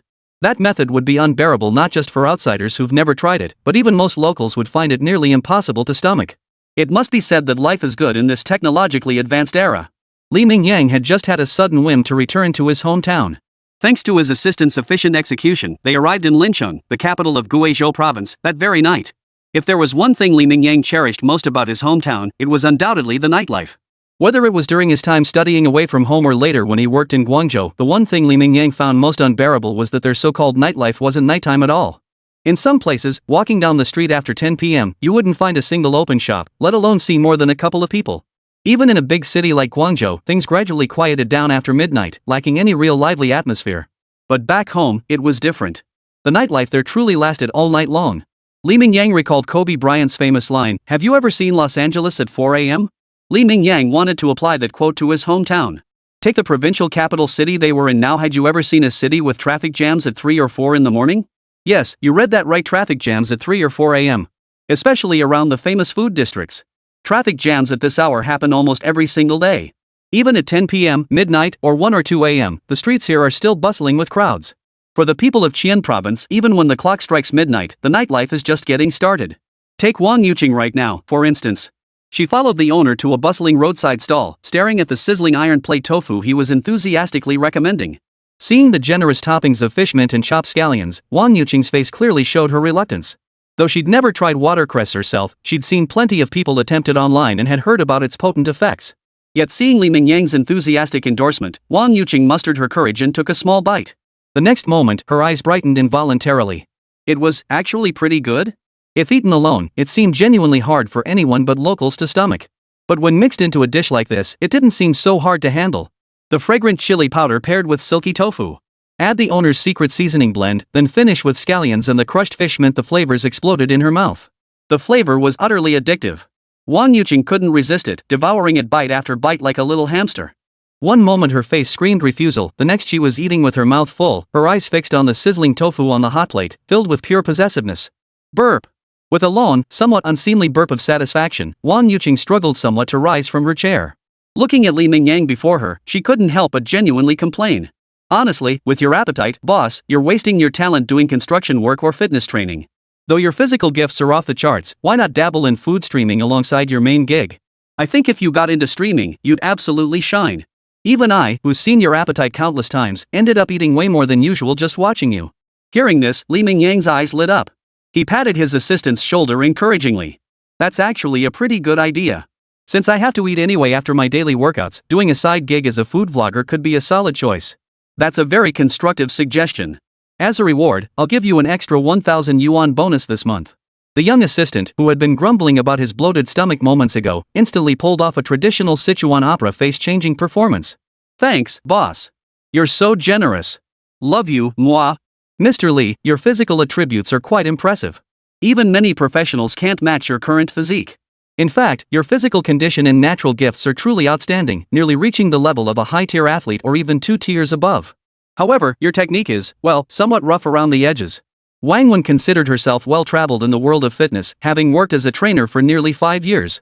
Thanks to her striking appearance and solid expertise, she had quickly risen to become the gold medal trainer at this mega gym. Over the years, she had trained at least 300, if not 500, clients. She had seen all kinds of athletes, but Li Mingyang was absolutely the most peculiar one, bar none. Li Mingyang's technique stood in stark contrast to his formidable physique, creating such a jarring disparity that even Wang Wen found herself questioning reality. It's fine, coach. I know my own limitations. I'm not even a self-taught trainer. I know absolutely nothing about professional fitness knowledge, so I'll need Coach Wang's guidance over the next period. I don't care about results or anything like that. I just want to master proper fitness knowledge and execute professional movements. Li Mingyang's goals had always been clear. Fitness training wasn't something he could comfortably pursue in a crowded gym, too many eyes, too distracting, not conducive to giving it his all. Besides, now that he had money, there was no need to compromise. He could easily set up a private gym at home. Thus, Li Mingyang's primary purpose in coming was to learn the techniques. Everything else fell outside his scope of interest. After 3 full days of intense training, having a professional coach made all the difference. It felt like being a top-tier player in a game. Originally, Li Mingyang was already satisfied with his daily physical progress, but now, his improvement rate had surged even higher. Unlike before, when he relied solely on brute force, the specialized fitness routines now provided a distinct and profound sensation nearly every day. Every muscle in his entire body was being thoroughly worked, and his daily physical enhancement was comprehensive. There were almost no weak points left. This body of mine truly possesses limitless potential. Experiencing this new sensation within his body, compared to his previous dry, raw strength, Li Ming's physique now possessed a newfound coordination. It was as if every muscle within him had become like precision-engineered parts, fitting together more seamlessly and working in tighter coordination. That was why Li Mingyang couldn't help but utter such an exclamation. Chapter 54, Holiday Break. For the next month or so, Li Mingyang seemed to enter a period of settling in. He didn't seek out new bloggers to collaborate with on videos, nor did he come up with any fresh gimmicks for his own content. Instead, every few days he'd seize an opportunity to try out various local manual labor jobs, like carrying those huge bamboo baskets on the streets. Or trying out jobs he'd never attempted before, like working as a loader for large trucks. Compared to his previous, relatively monotonous building carrying work, these new activities offered a refreshing change for his viewers. While his follower count no longer skyrockets visibly day by day like before, he's at least managed to stabilize his current popularity. It's not that Li Mingyang has become complacent at this stage or started coasting through life. The main reason is that Li Mingyang has devoted most of his energy lately to studying fitness knowledge. He had previously believed that possessing his special ability alone was sufficient after all, regardless of whether he mastered proper techniques. Even if he just trained haphazardly every day, relying on sheer brute force to get results, regardless of whether it hurt his body after all, he would automatically recover after midnight. He believed that by persisting this way, his physique would eventually become monstrously strong, gradually approaching his ideal state. But after a period of professional, systematic study, Li Mingyang realized that mastering specialized fitness knowledge was indeed essential. After all, he didn't want to turn his body into a mindless muscle-bound brute, training himself to be as rigid as a robot. Li Mingyang sought not only immense strength but also speed, agility, and explosive power, all equally indispensable. He aspired to become a well-rounded warrior, leaving no weaknesses in his physique. To achieve this goal, acquiring a certain level of professional fitness knowledge became crucial. Not to mention, with professional training, Li Mingyang could clearly feel his physical progress accelerating significantly compared to before. Bolstered by these two factors, Li Mingyang was utterly passionate about learning professional fitness knowledge. Apart from the mandatory workday every 3 to 5 days, Li Mingyang practically lived in the gym during his free time. For a while, Wang Wen even grew suspicious, wondering if Li Mingyang had feelings for her. After all, her private training sessions were expensive, averaging several hundred to over 1,000 yuan per day, and he hadn't seen any other clients show up nearly every day like Li Mingyang did. But Wang Wen quickly dismissed these strange thoughts when he realized Li Mingyang genuinely had no interest in physical attraction. No matter how fiercely hot her figure was, paired with a face easily scoring an 8 out of 10 in attractiveness, Li Mingyang simply didn't care about any of that. His gaze held only the purest thirst for knowledge. Like a parched sponge frantically squeezing, absorbing every ounce of knowledge she possessed, nothing else crossed his mind. Finally, after another day of training concluded, Wang Wen looked at Li Mingyang with a hint of reluctance in her eyes. It wasn't that she had developed any special feelings for him. It was simply that customers like Li Mingyang, generous with their money and free of ulterior motives, were exceedingly rare. Like a giant panda in a zoo, he was undoubtedly a national treasure. Wang Wen even wished that Li Mingyang would be her only student from now on, then her money would truly come too easily. Unfortunately, Li Mingyang had come with a clear purpose from the start, solely to learn her knowledge. And now, there was nothing more he could teach Li Mingyang. Thus, after over a month of lessons, today marked the end of their journey. Mr. Li, you needn't come tomorrow. Your grasp of fitness knowledge is now truly outstanding. In fact, your understanding now rivals that of this coach. I have nothing more to teach you. It has been a pleasure working with you these past few weeks. I wish you all the best in your future endeavors, Mr. Li. Wang Wen wasn't one to dawdle either. Impressed by Li Mingyang's eagerness to learn, he exchanged a few brief words of encouragement before decisively packing up and leaving. He didn't even give Li Mingyang a chance to say goodbye. But Li Mingyang didn't mind at all. His heart was now filled with nothing but the pure joy of completing his apprenticeship. How could he possibly have room to think about anything else? Little assistant, with the new year just a week away, I'm in a good mood. I'll give you your holiday leave early. Your vacation starts today. You can come back to work after the Lantern Festival. As for plane tickets and such, I won't be reimbursing those, okay? Finally. Goodbye. Your boss is heading home now. Checkout isn't until 2 p.m., so manage your time accordingly. Back at the hotel, Li Mingyang quickly packed his bags. Without giving his bewildered assistant a chance to react, he grabbed his suitcase and dashed out the door. Who in their right mind would work during the New Year holidays? Of course, it's time to pack up and head home to your own family. Work can all take a backseat for now. Everything can wait until after the New Year. Chapter 55, 1.63 million after taxes. Time to buy a car. The drive from the provincial capital back to his hometown township took about 3 hours. There was a direct bus service. Taking the train would get you to the county seat, then a minibus ride of about 40 minutes to the town. But this time, Li Mingyang wasn't planning to take either the bus or the train. After stepping out the door, he hailed a taxi and headed straight for the city's largest auto dealership complex. Here, you can find dealerships for nearly every domestic brand. Sitting in the backseat of the taxi, Li Mingyang glanced at his bank balance and couldn't help but let a satisfied smile curve his lips. Although he hadn't taken on many advertising gigs over the past month or so, the income they generated was substantial. Adding to that, several of his meme stickers had gone viral, generating a small but steady stream of copyright royalties. Now, the balance in Li Mingyang's bank account had surpassed 1.6 million yuan, reaching over 1.63 million, and that was after taxes. Tax evasion or avoidance held no interest for Li Mingyang. Paying taxes to the state was simply a civic duty every citizen should fulfill. Even though seeing so much money deducted for taxes stings a bit, Li Mingyang knows that only after paying these taxes can he spend the remaining money with peace of mind. No need to worry about uniformed officers knocking on his door one day, demanding back taxes and potentially taking away his freedom. So, what kind of car should I buy? When he picked up his suitcase to head out, Li Mingyang had only one thought in his mind: buy a car. But when he finally arrived at his destination, standing at the entrance of the auto mall and seeing the dazzling array of brands inside, Li Mingyang was instantly dumbfounded. His desire to buy a car was intense, but he realized he'd never actually considered what kind of car would be best. He'd foolishly packed all his belongings, grabbed his suitcase, and rushed straight here, leaving himself no room for retreat or flexibility. Was he really going to drag his suitcase to a hotel first, then come back to slowly pick out a car? The thought barely surfaced in Li Mingyang's mind before being instantly dismissed. No way. That would be way too embarrassing, making him look rash and childish. But since he had no immediate choice, he might as well browse around. Though he had no specific idea about what kind of car to buy, at least he knew exactly what kind of vehicle he wanted. He was set on a full-fledged off-roader. After all, the nature of his work meant he'd be constantly on the move. Who knew? For the sake of video footage, he might even end up in some remote location. An SUV seemed the most suitable choice, highly capable off-road, with ample interior space to carry plenty of gear. Whether for family use or work, it would prove versatile, the perfect fit for his needs. As for the high fuel consumption, that was no concern for Li Ming. With his wallet bulging, he spoke with absolute confidence. Great Wall? After driving just a few minutes, a sizable 4S dealership suddenly caught Li Mingyang's eye.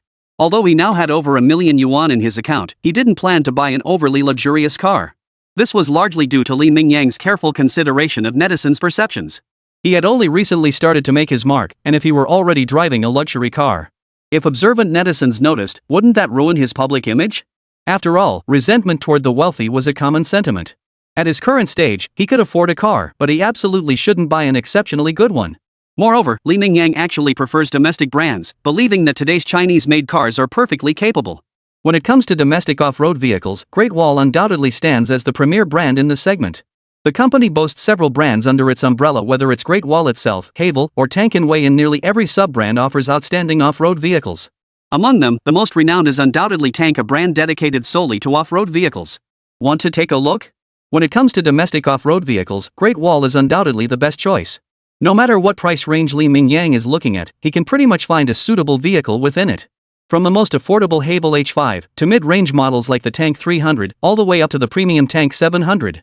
Great Wall practically covers every type of off-roader, so when Li Mingyang reached the dealership entrance, he suddenly stopped in his tracks. After less than 2 seconds of hesitation, he decisively stepped through the dealership's doors. Since he'd already decided in his mind to buy a domestic vehicle, one that wasn't too pricey yet still offered adequate off-road capability. His choice was clear: he would surely find a model meeting his requirements at this dealership. Hello, sir. Are you here to look at cars? Did you research Great Wall models before visiting? Any particular models you're interested in? Even though the Lunar New Year was approaching, the sales staff remained exceptionally enthusiastic. After all, for them, every car sold meant a commission, perhaps not huge, but certainly not insignificant. I'm looking at SUVs. Nothing too expensive, but it needs solid off-road capability, especially strong traction. Do you have any suitable recommendations in stock? Having decided to choose a Great Wall vehicle as his next ride, Li Mingyang didn't have much time to spare.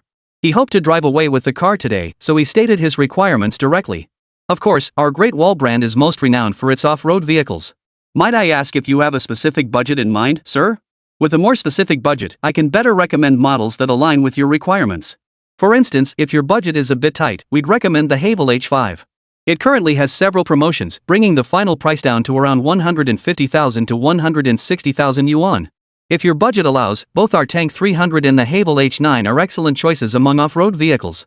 For pure off-road enthusiasts, the Tank 300 is the way to go. If you prioritize spaciousness, the Haval H9 is the better choice. Though the salesperson was asking Li Mingyang questions, they simultaneously began enthusiastically promoting various models available at their dealership. Chapter 56, The Fully Loaded H5. While listening to the salesperson's pitch, Li Mingyang wandered around the showroom. To be honest, with ample funds in his account, nearly every off-roader under Great Wall Motors met Li Mingyang's requirements. Take the most affordable Haval H5, for instance. He could easily accept that model, especially given its low price. After going live, it would give viewers the impression that he was down to earth. Plus, it was a car most netizens could actually afford. Choosing this as his ride would subtly bridge the gap between him and netizens, likely boosting his public image. Moving up the range, both the Tank 300 and Haval H9 fall into the 200,000 plus yuan bracket. These are fairly common in daily life, definitely good cars, but certainly not luxury vehicles. Driving one at your current status seems perfectly appropriate. It's not flashy, but carries a touch of understated elegance. As for the most expensive Tank 700 online, its actual price would be around 500,000 yuan. After all, I'm a social media influencer with millions of followers. Driving a Tank 700 doesn't seem too outlandish, does it? In fact, to netizens, it would seem perfectly normal. After all, if a major influencer with millions of followers couldn't afford a car costing 5 or 60,000, that would be the real anomaly. So Li Mingyang found himself once again caught in a whirlwind of indecision. Every car seemed like a good fit, but when it came time to make a choice, his mind began to waver again, unable to settle on a decision. Just as Li Mingyang was still wavering, a car nearby suddenly caught his attention. It was a Black Knight-style vehicle, clearly heavily modified. Most importantly, this thing was seriously cool. Upon closer inspection, Li Mingyang realized it was likely a modified Haval H5, albeit one that had undergone a relatively thorough transformation. Compared to the stock H5, the two were in completely different leagues. Both its stance and styling were elevated by more than just a notch. At first glance, Li Mingyang was instantly captivated by its commanding presence. The design felt tailor-made for his taste. But Li Mingyang seemed to recall that heavily modified vehicles like this probably weren't street legal, right? But with the car right in front of him, and given his genuine affection for it, it would feel like a missed opportunity not to ask. What's the story with this car? Did your dealership modify it yourselves, or? As Li Mingyang lingered before the modified Haval H5 dubbed the Black Knight, the salesperson had already noticed the look on his face. He knew this customer was almost certainly smitten with the vehicle before him. This made the salesperson's face light up with delight. While off-road enthusiasts are plentiful these days, many still prefer to design their own vehicle modifications. They'd spent a pretty penny modifying this vehicle in-house, and it had been sitting in their showroom for months without a buyer. If it didn't sell soon, it would become a dead stock vehicle, and the dealership would likely lose a few $1,000s on it. Sir, you have excellent taste. This Haval H5 Black Knight is indeed one of our shop's custom builds, and all modifications have been properly registered. In other words, if you decide to purchase it, we can proceed directly to registration. Every single modification on this vehicle is fully legal, no safety or regulatory issues whatsoever. Check out that H5 modified by the plain enthusiast. It's seriously sleek. Every time I see it, that flashy ride feels like it's beckoning me. Seeing the salesperson still rambling on, Li Mingyang couldn't help but wave his hand to interrupt. How much? If you're certain about purchasing, we can offer our maximum discount. Full payment, including registration and transfer fees, comes to 240,000 yuan. Because every modification part on this car uses the highest quality components, be it the wheels, tires, suspension, or anything else. After all, this is an officially modified vehicle from our dealership. If the quality were subpar, it would ruin our reputation. Most importantly, we've extensively upgraded the interior, starting with the seats. Not only did we replace them with more comfortable leather seats, but we also added heating, ventilation, and massage functions to both the front and rear seats. Then we've enhanced comfort throughout the cabin with various interior upgrades. Last but certainly not least is our premium sound system. The stock speakers were truly subpar, and there were barely 10 of them. We hired a professional technician to upgrade it with a full 16-speaker Harman Kardon system. Now this car's sound system holds its own even against our Tank 700. Seeing Li Mingyang genuinely leaning toward purchasing the vehicle, the salesperson's already smooth-talking tongue became even more polished. As Li Mingyang listened to the salesperson's relentless pitch, he couldn't help but nod to himself in agreement. First off, the styling was undeniably sleek. Sure, the price was a bit steep, nearly 100,000 yuan more than the base model. But the modifications he listed were tangible, visible upgrades. That sound system alone would easily cost tens of thousands. After crunching the numbers, he realized that 240,000 yuan wasn't just reasonable, it was actually quite a bargain. And since he wasn't short on cash and genuinely loved this car. I have just one question: if I decide to take this car, can I drive it away today? I'm in a hurry to get home for the new year and don't have much time to waste here. If it's possible, I'll swipe my card right now. Hearing this, the salesperson nearly burst into tears. This old relic was finally sold. No. No. Overwhelmed with emotion, the salesperson's voice trembled and faltered. No? Li Mingyang couldn't help but frown. No problem. I guarantee all paperwork will be finalized before 5 p.m. today. Li Mingyang, what a Shandong-like performance. Chapter 57, The Ambitions of the Strongest Man on Earth. Impressive. It must be said that with the incentive of money, the Forest dealership sales staff moved at an extraordinary pace.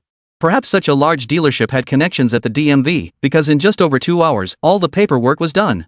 The only thing missing was that the car currently only had a temporary license plate. However, once the permanent plates were ready, the dealership would mail them to Li Mingyang. No need for Li Mingyang to make a long trip just to pick up the plates. Although Li Mingyang didn't have extensive driving experience in this lifetime, he was a seasoned driver in his previous one. Consequently, he felt no psychological pressure whatsoever behind the wheel. Whether navigating the complexities of city traffic or pushing the limits of speed on the highway, Li Mingyang handled it all with ease. As the car accelerated onto the highway and picked up speed, Li Mingyang gazed out the window and couldn't help but utter a sigh of admiration. However, his expression soon turned slightly dissatisfied. Although the car was equipped with a 2.0T engine, its body was simply too bulky. Plus, with all the modifications it had undergone, the power still felt somewhat lacking. But for now, I'll just make do. Maybe in a while, I can consider upgrading to a 3.0T. As for this car, I'll just give it to Dad later. I'm sure the old man will love it. Recalling his father's passion for cars, this fully loaded, modified H5 would undoubtedly be the perfect match for his dad's ideal ride. When he finally hands this car over to his dad, the old man will probably grin from ear to ear. Though Li Mingyang possessed an exceptionally robust physique and extraordinary stamina in this lifetime, the mere 3-hour drive required no rest whatsoever. However, Li Mingyang had a habit while driving, one that was hard to say whether it was good or bad, where he always craved a cigarette after driving for a while. So as he neared the highway exit, he pulled into the last service area and promptly lit up a cigarette inside the car, savoring every puff. Naturally, he didn't forget to pull out his phone and scroll through short videos while smoking. Though Li Mingyang currently had no interest in girls, his sole focus was making money.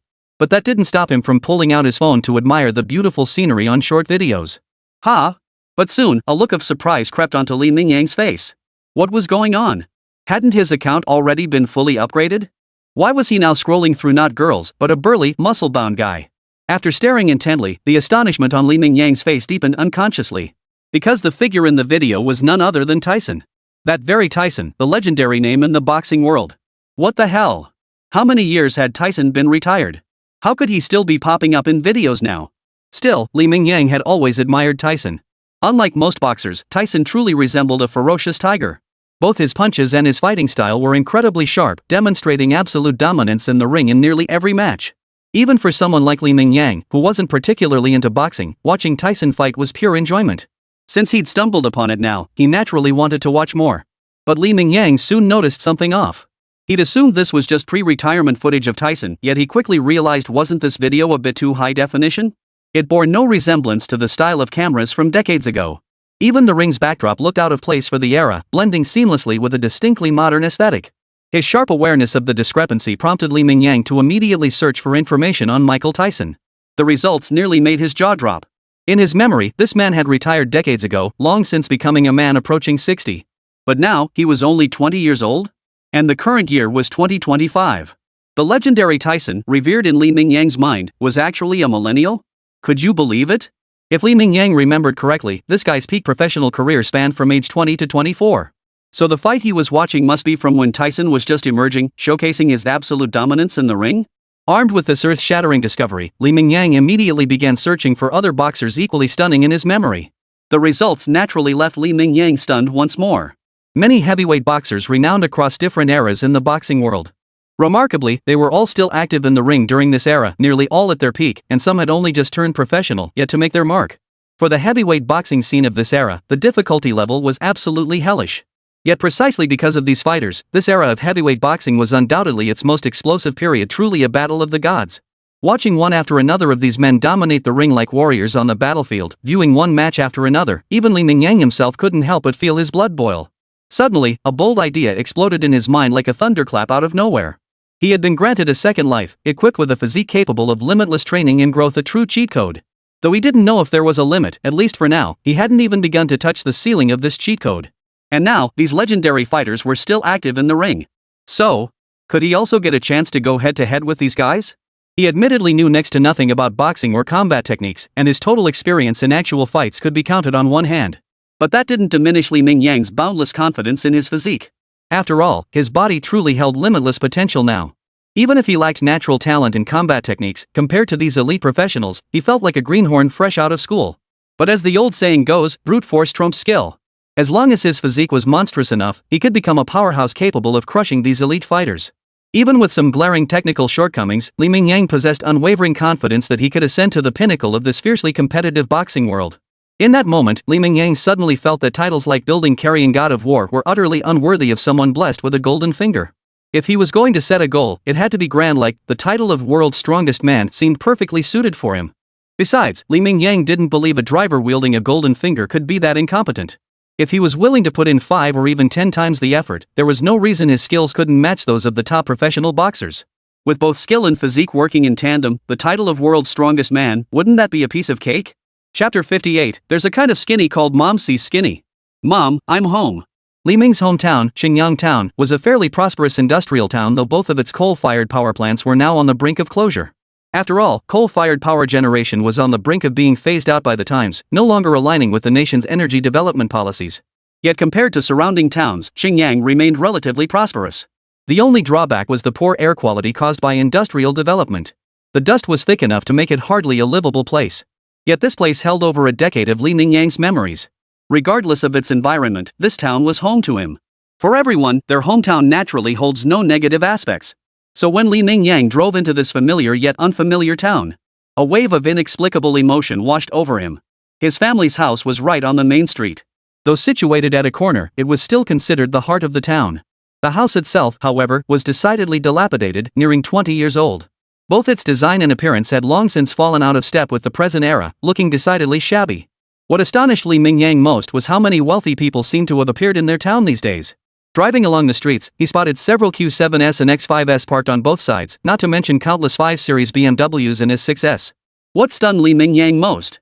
There was even a Mercedes-Benz G2S and a Lincoln Navigator, both luxury vehicles worth over $1 million yuan. He never imagined he'd see such vehicles in their small town. Suddenly, his own new car seemed somewhat out of place in this small town. But Li Mingyang didn't really care much about this situation. A car was something you just had to like yourself. Compared to those other vehicles, he preferred his fully loaded H5. If nothing else, it was undeniably stylish. Why are you here so early? Aren't you busy with work? I thought you mentioned you're in the prime of your career right now, focusing on building your reputation? Your dad and I were worried you wouldn't be coming home for the new year. Hearing Li Mingyang's voice, his mother practically ran to the door. Seeing her son standing right before her, her voice trembled uncontrollably. She had already steeled herself for the prospect of spending the holiday alone with her husband. But now, with nearly a week left before the holiday, her son had already returned home. Mom, that was ages ago. Your son's popularity is rock solid now. Besides, even if he's home, he could still film a couple of videos. Posting daily updates might just get boring for the audience. Posting videos about coming home for the new year might actually give netizens something fresh to see. Besides, your son has made quite a bit of money now. As the old saying goes, if you don't return home in your finery, it's like wearing silk robes at night, no one will see them. Your son here finally made some money, I'm doing well now. Don't I deserve to show off back home? When it came to smooth talking and banter, Mingyang was a natural. With just a few well-chosen words, he managed to coax a smile out of his mother, whose mood had been rather complicated moments before. Fine. Since you've made your fortune, how you spend it is entirely up to you. If you want to come back and show off a bit, your old mom here won't object. After all, if you're showing off up front, your old mom trailing behind might just get a little face out of it, right? But I gotta tell you, when you left, I warned you over and over not to overwork yourself. Look at you now, after just a few months. You look even thinner than when we left. Is the work out there too exhausting? Mingyang opened his mouth to protest, but before he could speak, his mother continued on her own. But it's okay, you're home for the new year now. Over the holidays, your mom and I will make sure you get all the nourishment you need. We'll make sure you gain 10 kilos before you go back to work. Mingyang opened his mouth to speak, then silently swallowed the rebuttal that had already reached his throat. They say there's a kind of thinness called mom-perceived thinness, and that was exactly what Mingyang was experiencing now. Not only had he not lost weight during this period, but he'd actually grown taller, now standing at 188 centimeters, and gained a full 12 gene, about 24 pounds in weight. Mingyang genuinely couldn't spot a single slimmer spot on his body. If anything, he looked more robust overall. But when he heard his mom was planning to cook something delicious to help him gain weight, his mind instantly filled with visions of all kinds of tasty treats. His mother's culinary skills often left him marveling that it was such a shame she hadn't opened a restaurant. If she'd opened a restaurant back then, business would likely be far better than her current small supermarket. Tempted by the thought of delicious food, Mingyang wisely kept his mouth shut, almost wanting to raise both hands and feet in agreement with his mom's suggestion. No worries. I might not even go back after this trip. After all, the audience has grown tired of watching me carry buildings. So this time around, I'm actually thinking about pivoting my content. If things work out, I might just settle down here in my hometown. After all, as your son working in the digital field, I don't have strict requirements for where I work. Oh, Mom, I noticed our house is getting pretty old. If it's feasible, maybe we should just renovate it. Don't worry about the money. Even though your son doesn't have a ton of cash right now, rebuilding the house would be a breeze. Chapter 59, Transition Plans and First Trial. Hearing Mingyang's words, Mom instinctively wanted to refuse. True, the house was showing its age, but it was still perfectly livable, right? It really wasn't necessary to waste money on a complete overhaul. But the words stopped at her lips. She swallowed her refusal whole, not because of anything else, but because she suddenly remembered. Her little rascal was approaching marriageable age. When the time came, a wedding home would inevitably need preparation. Rather than scrambling to find something that might not suit their tastes when the time came, it made more sense to start preparing now. Besides, Mom had another little thought. They say men go bad with money. Even though she'd watched her little bunny grow up from childhood. But once he has money, the temptations of the outside world are too great. With so much cash at his fingertips, what if he picks up some bad habits? When it comes to the four vices, eating, drinking, gambling, and womanizing, Mom can tolerate the first two. After all, enjoying good food and drink is only human. When you have the means, naturally you should indulge your appetite. But the latter two, especially gambling, could easily lead to losing everything. At least building a house was a legitimate endeavor spending money on that was perfectly reasonable. After considering this, Mom didn't refuse. Instead, she nodded solemnly and even offered her own suggestion. Our house really is due for some repairs. Since we're not going with folding chairs, we might as well renovate the whole place. Let's go all out and do it properly. Forget about other things. At the very least, we need to fix all the unreasonable structural issues in this house. As they talked, the conversation drifted into house design. But listening to his mom's plans, this needs changing, that needs altering. It gave him a headache. While the end result would undoubtedly improve living conditions significantly, a full renovation would certainly be worthwhile. But it fell far short of Mingyang's own vision and expectations. Before his mother could finish outlining her plans, he cut her off. Mom, I think this approach is overly complicated, and the results might not be worth it. The biggest issue is that this house is already 20 years old. The original construction just can't keep up with modern standards. It's not exactly safe. In my opinion, we should just tear down the current house. Forget about hiring those local day labor crews. We need to bring in a professional construction team. In 2 or 3 months at most, we could rebuild a much larger house using a frame structure and incorporating the existing design. The new house will be much more reliable than this old one. As he pondered, Mingyang added, "Oh, and I recall there's still a large vacant lot behind our house. We haven't put it to use yet. Let's incorporate that space into the new construction." Combined with our original foundation area, the total footprint could easily reach 500 or 600 square meters. We'll clear out the entire first floor and build a supermarket there. Since that's our family business anyway, expanding the scale should boost sales nicely. Then for the second floor, why not just design it as the first floor? We can place our living quarters directly above the supermarket on the first floor. As for the original second floor space, besides the living quarters, we could design it as a courtyard. Not only would it be level, but its elevated position offers great views and even decent privacy. I think this design makes perfect sense. It's far more practical than our current home. Even when you two are older and no longer want to run the business. Plus, the large retail space downstairs could easily command a premium rent, providing a solid income stream. As he spoke, Mingyang picked up a pencil nearby and swiftly sketched his vision onto the draft paper before him. Looking at the rough yet clear sketch on the paper, Mom couldn't help but nod in agreement. This design would indeed be excellent. It wouldn't interfere with the business, and the living space for their family would be quite comfortable. The house building plan was finalized in just a few words between Mingyang and his mom. His dad, of course, had no objections whatsoever. The old man had always lived for the moment. Now that the house was getting renovated and Mingyang was footing the bill, he faced no financial burden whatsoever. Naturally, Old Li wholeheartedly approved. After all, who doesn't love a nice house or a nice car? Then, Mingyang casually transferred a cool $1,000,000 from his card to his mother's account, telling her to start spending it as she saw fit. Anyway, there are still several months before the house is completed. Mingyang is confident that another substantial sum will be deposited into his account during this period. Building a house wasn't a major financial burden, especially since the scale of their design wasn't particularly grand. The main construction work would cost no more than $1,000,000 yuan. The remaining expenses would likely be for subsequent renovations and landscaping the courtyard, but these could be covered by the steady stream of new funds Mingyang expected to receive later. Right, put these things over here. Oh, and could you also secure all the equipment while you're at it? Don't let them get all crooked and out of shape before they've even been used a couple of times. Since the old house was undergoing renovation and Mingyang had high standards for his fitness equipment, many pieces were quite bulky. Storing them at home was clearly impractical. So Mingyang simply rented a small warehouse in town. It wasn't huge, just 300 or 400 square meters, and the rent was reasonable. While the conditions were a bit basic, it was more than sufficient as Mingyang's personal fitness space. By now, Mingyang had mastered the essentials of fitness training, confident he could hold his own against so-called professional trainers.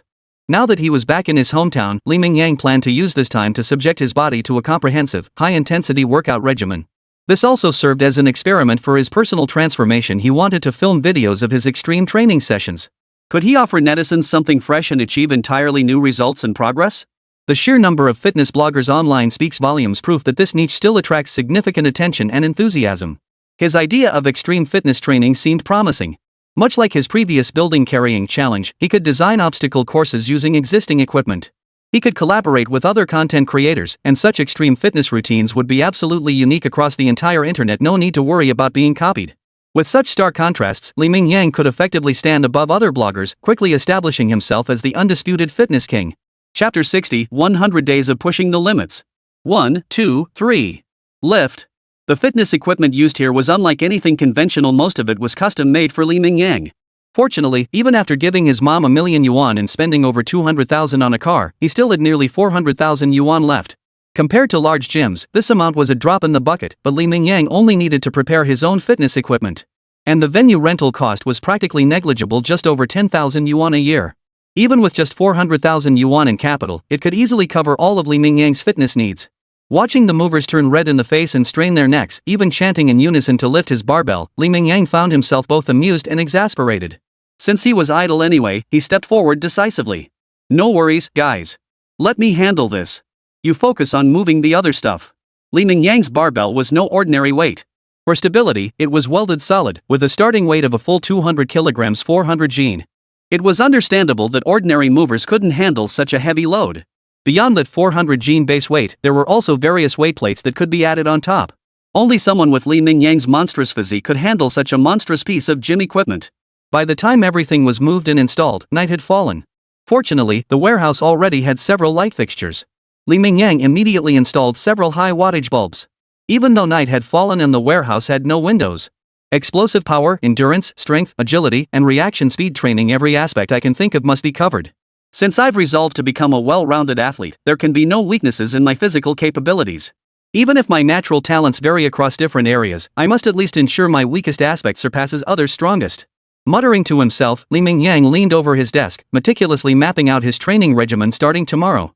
Although the new year was just 2 days away, he hadn't updated his content in several days. It was time to drop a little bombshell for his fans. In this fast-paced internet era, if he disappeared for too long, he feared his million-follower status might fade away.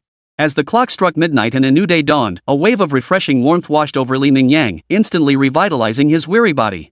At this very moment, Li Mingyang had just finished drafting his physical training plan. Looking at the once blank sheet of paper now densely covered in writing, even Li Mingyang couldn't help but gasp in astonishment. Such a brutal regimen to push his body to its limits, was he really the only one who could strictly adhere to completing it every single day? If this training regimen were imposed on anyone else, even the world's most elite athlete, they'd never last long. Such a regimen would be utterly devastating to the body. But for Li Mingyang, this plan was precisely what he needed. Combined with the knowledge he'd diligently acquired over the past month, it ensured every muscle, even every organ in his body, would be pushed to its limits. To push every muscle and organ to its absolute limit, allowing his physique to grow stronger at an astonishingly rapid pace. Li Mingyang planned to start this training regimen for an initial 100 days. While the daily training duration remained unchanged, the equipment and weights used would steadily increase alongside his evolving physical capabilities. He was confident that after 100 days of forging, his body would reach an unprecedented state of strength. This was Li Mingyang's confidence in his golden finger, his confidence in this plan, and above all, his confidence in his own perseverance. If he aspired to become the world's strongest man, and this wasn't some fantasy novel where racial gifts could be invoked, then he must pay the price of blood and sweat for that title and goal. Even the name for this training regimen instantly came to him: 100 days to break through the limits. The thought made Li Mingyang jump out of his seat. He decided to give his upcoming video content a little preview. First, he carefully photographed his training plan with his phone. Then, without delay, he hopped on his mom's electric tricycle and rode to the warehouse he'd just finished preparing that day. He meticulously filmed the various fitness equipment inside, and then, thousands of kilometers away in a small town of another city, a crisp notification sound rang out from a phone. A young fitness enthusiast, resembling a golden lioness, climbed out of bed. "You heartless boss. You promised me a long holiday, but what the hell is this, waking me up in the middle of the night to work overtime?" But before Wang Yuqing could finish her lament, her phone buzzed again. Glancing at the dazzlingly colored 200 yuan transfer notification. "Thanks, boss. You're so generous. I'll jump right out of bed and guarantee your video will be edited within the hour." Li Mingyang, I just sneezed. Could someone be talking behind my back? Wang Yuqing, who? Who could be so heartless as to curse such a great boss?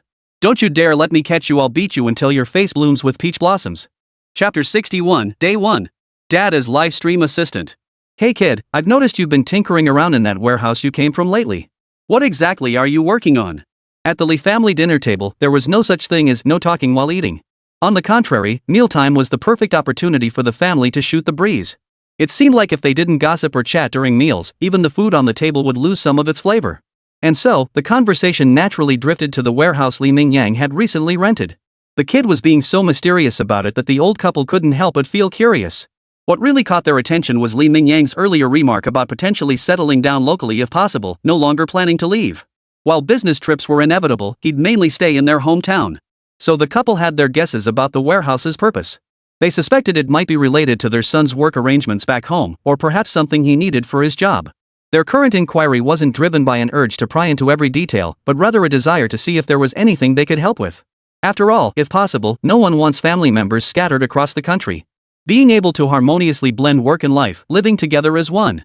Nothing in the world could be more fulfilling than that. So the elderly couple genuinely wanted to see if they could be of any assistance. They truly hoped their son would eventually base his career in their hometown. Of course, this was all contingent on not hindering Li Mingyang's career prospects. If there were no real opportunities for growth back home, Li Mingyang should prioritize his work. While family togetherness brings happiness, it requires a certain material foundation. If the three of them were to scrape by on meager rations, even spending every waking moment together wouldn't guarantee happiness. Anyway, the elderly couple wouldn't be far from retirement themselves. At worst, they'd simply follow their son's lead when the time came. If Li Mingyang was in a big city, they'd simply follow him there. His father's retirement pension would be more than enough.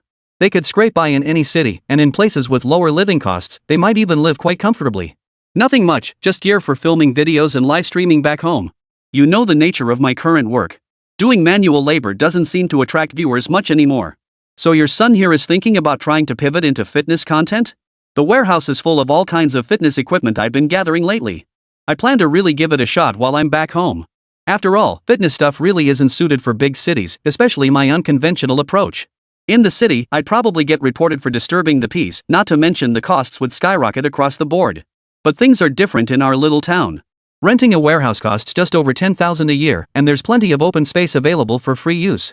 Let's give it a shot first and see if it's worth pursuing. If it doesn't work out, we'll figure out something else later.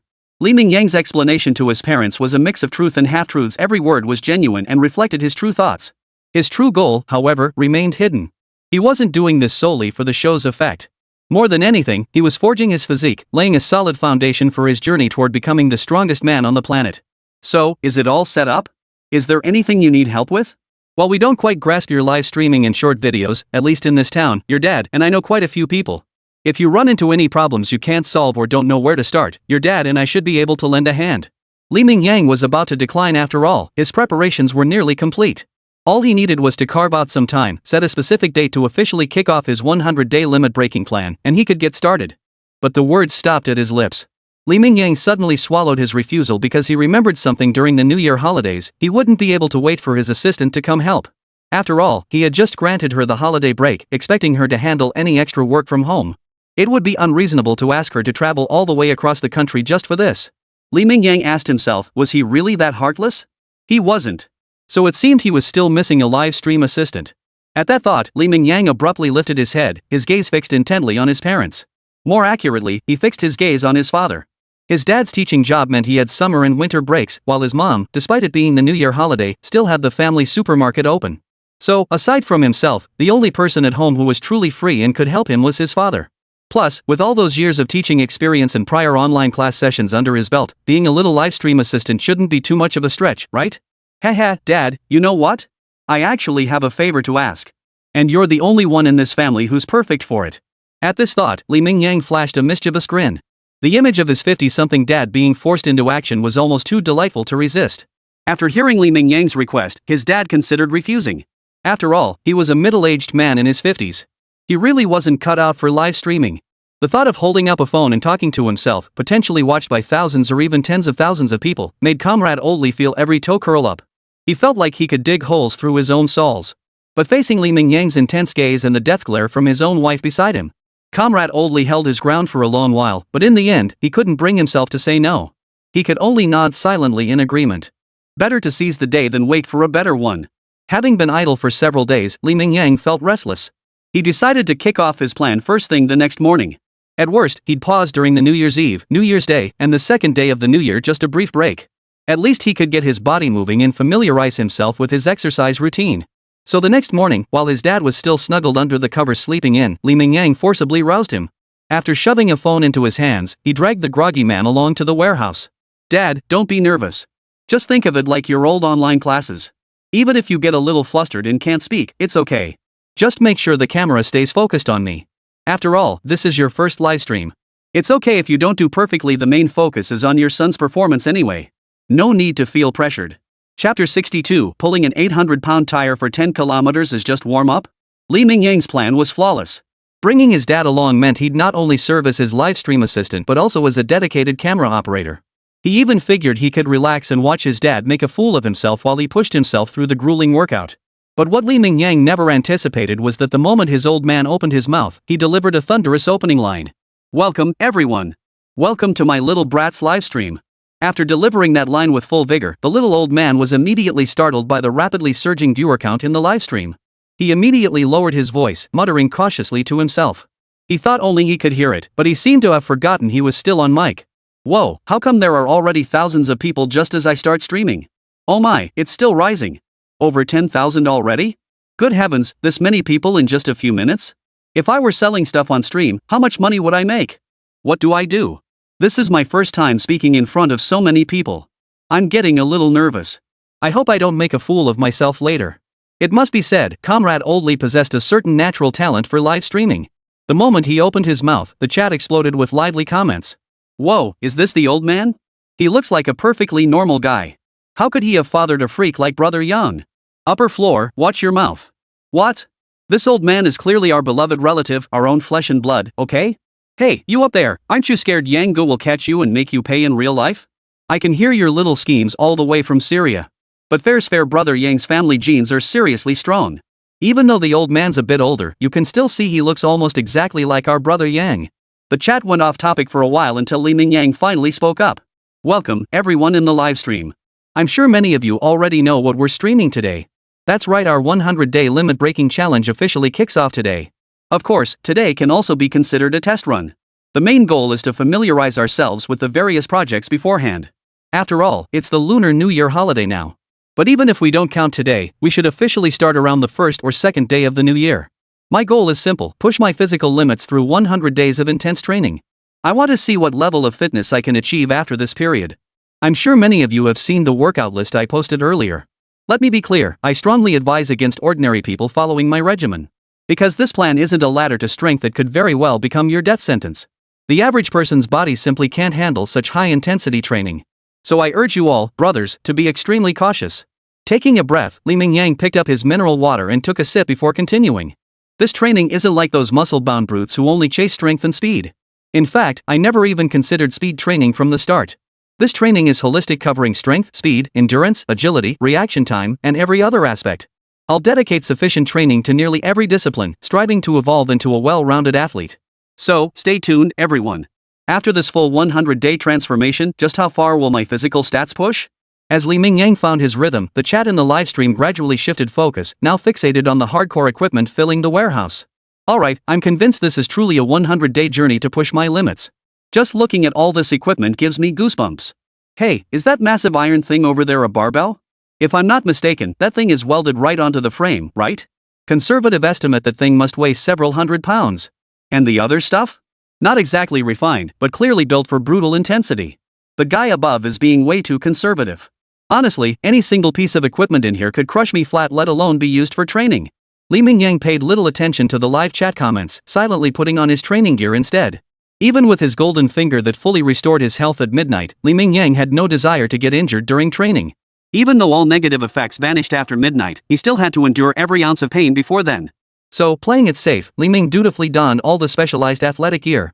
Alright, even though it's winter, the weather here today is actually pretty decent. The sun's out, making it perfect for training. They say the day's work is done in the morning.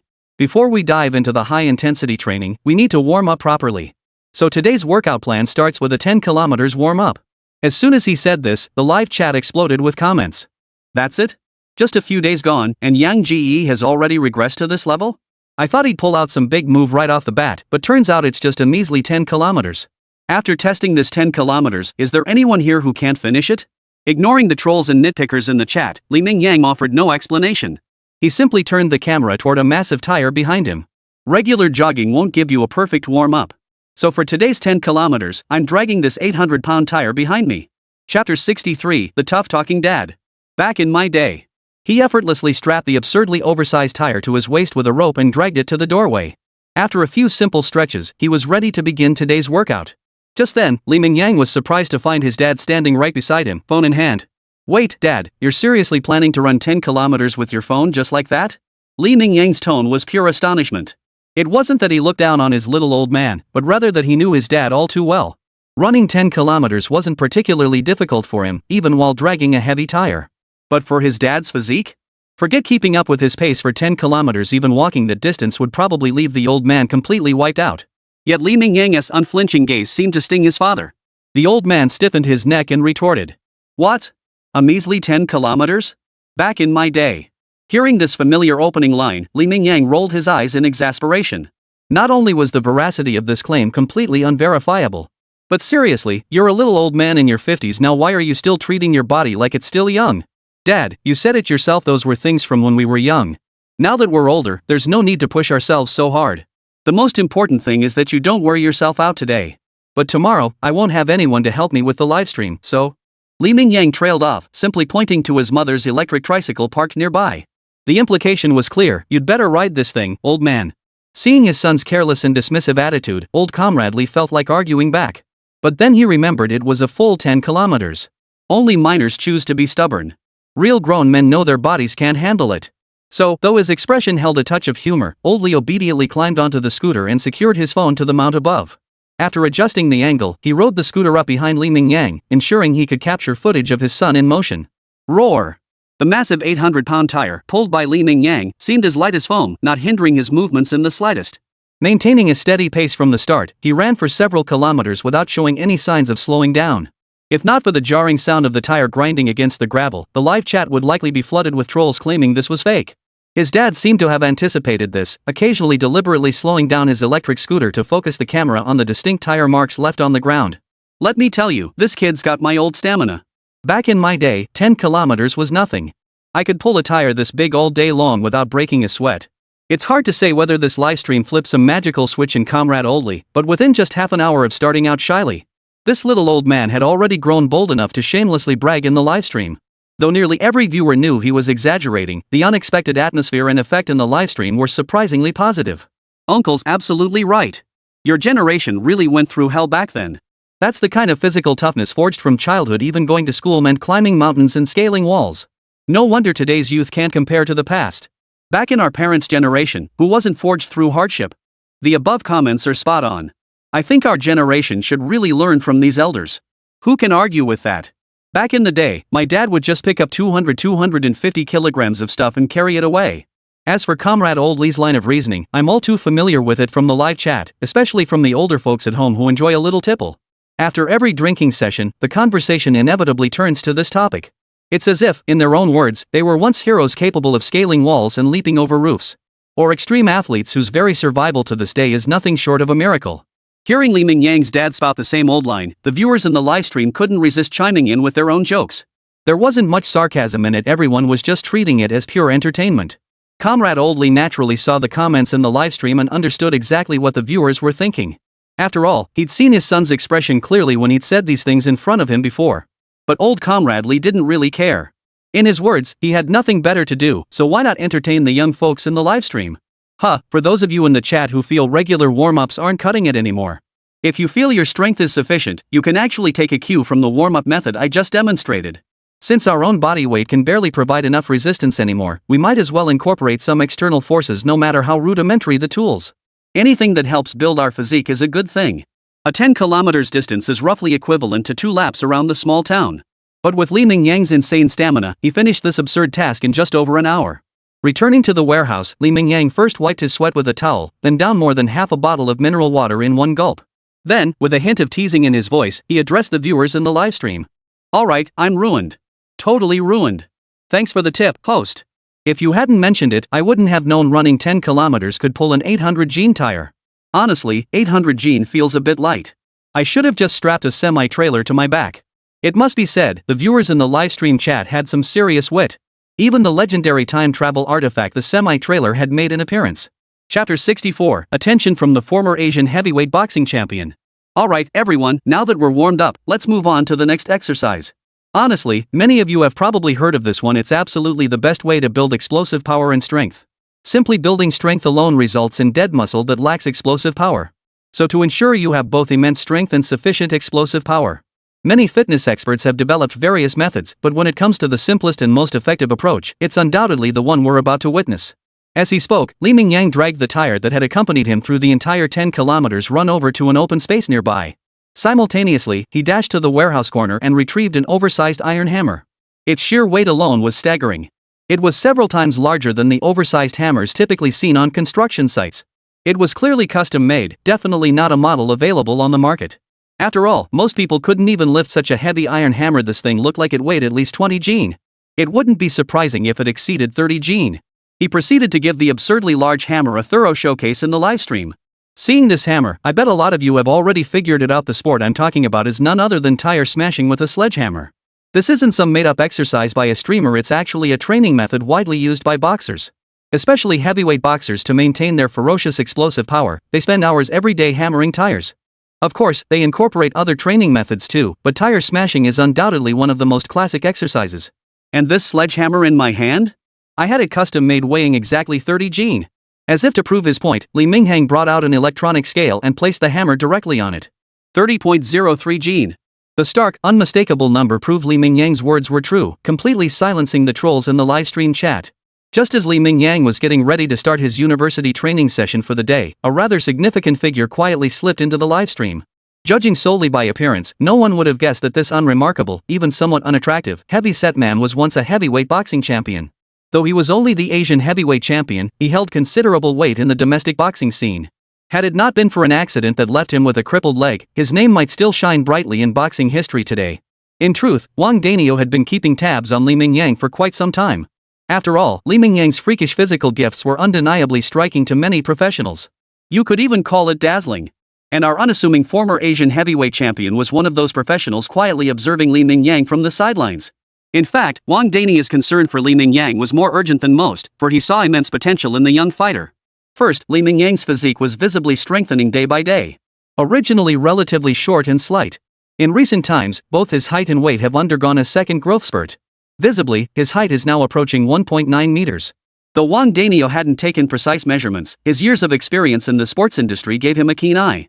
He was certain Li Mingyang was now definitely around 1.9 meters tall.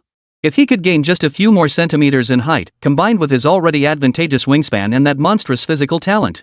Just contemplating that possibility made Wang Danio feel his own blood, long since frozen cold, nearly boil over with excitement. However, perhaps because Li Mingyang hadn't shown enough yet, Wang Danio hadn't rushed to approach him. But today, upon seeing Li Mingyang preparing to swing a massive hammer for training, Wang Danio couldn't help but take interest.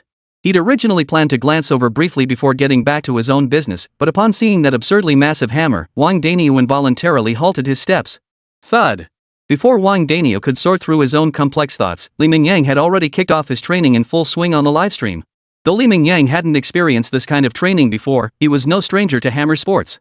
How many rural kids haven't experienced the feeling of hitting a tire? He swung the hammer down with all his might. The tire's powerful elasticity sent the heavy hammer bouncing back up with a dull thud. It nearly slipped from his grasp before he could react. Fortunately, his months of intense training paid off. Not only did he react instantly, but his exceptional physical strength allowed him to regain control of the hammer. Watching this somewhat comical scene unfold, Wang Danio, seated on the sofa with his eyes glued to the livestream, couldn't help but let a faint smile curve his lips. Though paired with his dark, somewhat fierce-looking face, it looked a bit terrifying. Then, under the gaze of tens of thousands in the livestream, Li Mingyang's hammer-swinging technique visibly matured. The heavy hammer, weighing over 30 G, moved with fierce momentum in Li Mingyang's hands. With nearly every swing, the exaggeratedly large tire beneath him deformed to its limit. Meanwhile, thanks to Comrade Old Li's sly camera angles, the footage clearly showed that with each strike, it wasn't just the tire deforming dramatically. Even the solid concrete floor beneath trembled with each successive blow. Ordinary viewers in the livestream chat couldn't help but gape in astonishment, their faces frozen in disbelief. They gained a profound new understanding of the phrase "a beast in human skin." Even laypeople were stunned, let alone Wang Danio, who had been watching Li Mingyang every step of the way. Witnessing that exaggerated strength and explosive power, Wang Danio's eyes nearly welled up with tears. Overcome with excitement, he couldn't help but jump up from the sofa. This was the very talent he, Wang Danio, had been searching for all these years. Chapter 65. Height and physique continue to develop. Only Wang Danio knew the immense regret that had lingered in his heart since that fateful accident years ago. He had been poised to become a rising star in China's heavyweight boxing scene. He had already conquered Asia and was poised to take on the world. But just as all this was about to happen, the accident struck. A car crash shattered his right knee into a comminuted fracture. Even with the world's top orthopedic surgeon and the finest hospital care available at the time. But a comminuted fracture of the knee is something that even today cannot be fully restored, let alone in that era. Without exception, his rising star fell like a meteor within mere months. As if recalling many events from that time, Wang Danio's eyes reddened while his fists clenched unconsciously. All these years, he'd almost come to terms with reality. After all, racial differences were undeniable, perhaps manageable in the lightweight or featherweight divisions. After all, under similar circumstances, the Chinese had the confidence to hold their own against anyone. But when it came to heavyweight boxing, the racial disparity became starkly apparent. Whether you admit it or not, it's undeniable that truly gifted heavyweight boxers are exceptionally rare among Chinese fighters. Even if they had the height and weight, other physical attributes just weren't up to par. For years, Wang Danio had dedicated himself to discovering promising young talents, someone who could carry on his legacy. But after all these years, whether online or offline, Wang Danio has never found a single young fighter whose physical gifts could even come close to his own. As he's gotten older, whether you call it self-sabotage or simply coming to terms with reality, Wang Danio had even stopped training diligently. Like Thor after Avengers: Infinity War, the fat on his body was visibly increasing at an alarming rate. He had transformed into a towering, menacing figure, a far cry from the ferocious presence that had once stormed into the boxing world like a Tyrannosaurus Rex. But from this moment on, all that was history. For he had finally found the person he'd spent the last decade or two searching for. None other than Li Mingyang from the video. Although Wang Danio had closely followed Li Mingyang before, back then Li Mingyang still fell short in height and weight. Now, having witnessed Li Mingyang's formidable strength, Wang Danio felt from the bottom of his heart that even if Li Mingyang's physique could only reach this level, With such outstanding physical gifts and consistent training, this kid would surely make his mark in the ring. He might even bring glory to their nation. Not to mention, Wang Danyu estimated that Li Mingyang's physical development wouldn't stop here whether in strength or other areas. Li Mingyang seemed to possess considerable untapped potential. At least during the time Wang Danyu had been observing him, Li Mingyang had been progressing at a visibly rapid pace. Not only has there been no sign of slowing down, but with the continuous learning and strengthening of specialized knowledge, Li Mingyang's rate of improvement has actually accelerated. It was clear that this was nowhere near the limit of Li Mingyang's physical potential. The thought alone made Wang Danyu unable to contain his excitement. Yet, observing Li Mingyang's current training regimen, he couldn't help but feel compelled to voice his criticism. Rough. Just too rough. How could such freakish physical talent be wasted on such crude, brutal training methods? While it was certainly more effective than ordinary workouts. But to truly forge his body into a formidable weapon that could dominate any arena, these exercises lack the necessary precision. If it were before, it wouldn't have mattered. But now that Wang Danyu had set his mind on it, he couldn't just stand by and watch this continue. Without even bothering to pack properly, he just grabbed a few random outfits from his closet and shoved them into his suitcase. Wang Danyu booked the earliest flight available and headed straight for Li Mingyang's location. Though Li Mingyang possessed a golden finger, granting him a physique beyond ordinary humans, he was undeniably brutal on himself. By the time he finished all his training tasks for the day, it was already nearly 10 p.m. Even with his monstrous physique, Li Mingyang was exhausted beyond belief by this hour. He collapsed onto the floor with little regard for his appearance, lying there quietly without caring about the dust, gasping for breath. Witnessing this scene, neither his father beside him nor the viewers in the livestream room mocked him. After all, they had watched Li Mingyang train relentlessly since morning, completing one grueling exercise after another, tasks that seemed downright insane to them. Honestly, if they were in his shoes, completing even a single one of those exercises would have wiped them out. Yet Li Mingyang had gritted his teeth and persevered under their watchful eyes. Completing every single exercise, even collapsing from exhaustion, was a price he was willing to pay. In that instant, a wave of admiration swept through every witness. I have a feeling the streamer's achievements won't stop at just this. With that kind of grit, if he gets a platform and a chance to shine, no matter what he does, this streamer is bound to soar to new heights. If this were any other livestream, such comments would likely be followed by a wave of trolls. Comments like "how much per post" or "get me in on that" would flood the chat. But now, in Li Mingyang's stream, not only were there no such trolls, but almost every viewer instinctively agreed with these comments. They say genius is 99% perspiration and 1% inspiration. While everyone agrees that without that 1% inspiration, 99% perspiration is useless. But without that 99% sweat, genius itself couldn't shine with its own brilliant light. And in their eyes, Li Mingyang was undoubtedly a genius with freakishly exceptional talent who also worked incredibly hard. Even these netizens dared not speculate on his future achievements, for when they considered it, no matter what heights Li Mingyang might reach in the future, they wouldn't be particularly surprised. Son, you should get up after resting a bit. Lying down like this after intense exercise isn't good for your body. Get up and move around. By the way, I don't know if you've noticed, but your clothes and pants seem to have shrunk a size again. Could it be that your second growth spurt is still going strong? You seem to have shot up quite a bit since last time, kid. Watching Li Mingyang stand up, his father, who had been quietly observing him all day, suddenly remarked, "Really?" Hearing this, Li Mingyang belatedly realized it was indeed true. His clothes felt noticeably tighter. Chapter 66, Real Man Challenge. Counterfeiters beware. He had bought these clothes specifically after noticing his height and weight had shot up. It hadn't even been a few months yet. How could they suddenly feel so much tighter again? And they definitely seemed a bit shorter too. Li Mingyang was well aware his weight had increased. After all, he maintained such intense daily workouts combined with that specific diet. If his physique hadn't grown, that would have been a miracle. But he genuinely hadn't expected his height to seemingly shoot up another inch. Back when he was only 176 centimeters, Li Mingyang had been dissatisfied with his stature. But the second measurement had already satisfied him. If his height kept growing like this without end, the thought of potentially becoming a hulking, Hulk-like figure sent an involuntary shiver down his spine. That kind of physique would be far too exaggerated and ridiculous. It was definitely not what Li Mingyang wanted. Regardless of his preferences, however, he currently had no control over his situation unless he stopped pushing his body to its limits through relentless training. But compared to that option, Li Mingyang would rather become a beast like the Hulk. After all, it only manifested in a slightly larger physique that didn't affect his health in any way and might even grant him superhuman physical abilities. Most crucially, if he truly achieved that physique, whatever he did would undoubtedly bring in stacks of cash. Even if his physique looked a bit strange compared to ordinary people, as long as he had stacks of cash in hand, his life would be infinitely more carefree than that of the average person. I hadn't really thought about that, but now that you mention it, I agree. Since we have the equipment anyway, why don't we measure it? Let's see what my actual height and weight are now. As Li Mingyang absent-mindedly lifted his head to scratch the back of his neck, the clothes that had once fit him loosely now clung to him like a second skin. His bulging biceps seemed poised to burst through the sleeves at any moment. Witnessing this scene, both his father standing before him and the viewers in the livestream couldn't help but twitch their eyes. Recalling his physique when he first started his video channel, then looking at his current form, how had his style changed so drastically so quickly? If he had once been a fresh-faced, clean-cut young man, the Li Mingyang of today, though still handsome, resembled more a predatory beast brimming with aggression. His entire being radiated intense aggression, radiating an overwhelming sense of pressure just by looking at him. It was just a simple measurement of height and weight, nothing complicated. It took less than a minute. Li Mingyang already had his latest measurements.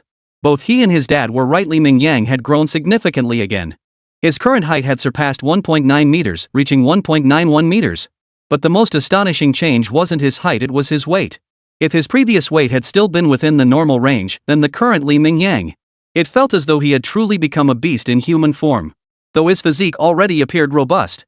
But if he hadn't stepped on the scale, I never would have guessed he weighed this much, a whopping 121 kilograms. That's 241 gene.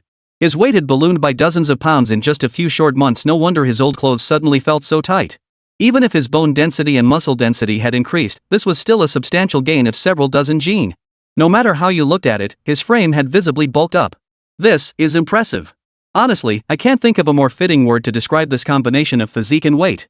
No exaggeration, the streamer's physical strength has absolutely surpassed that of ordinary humans. Honestly, if I hadn't witnessed the streamer's journey step by step, I'd suspect they were secretly doping behind our backs. The guy above is blind. Case closed.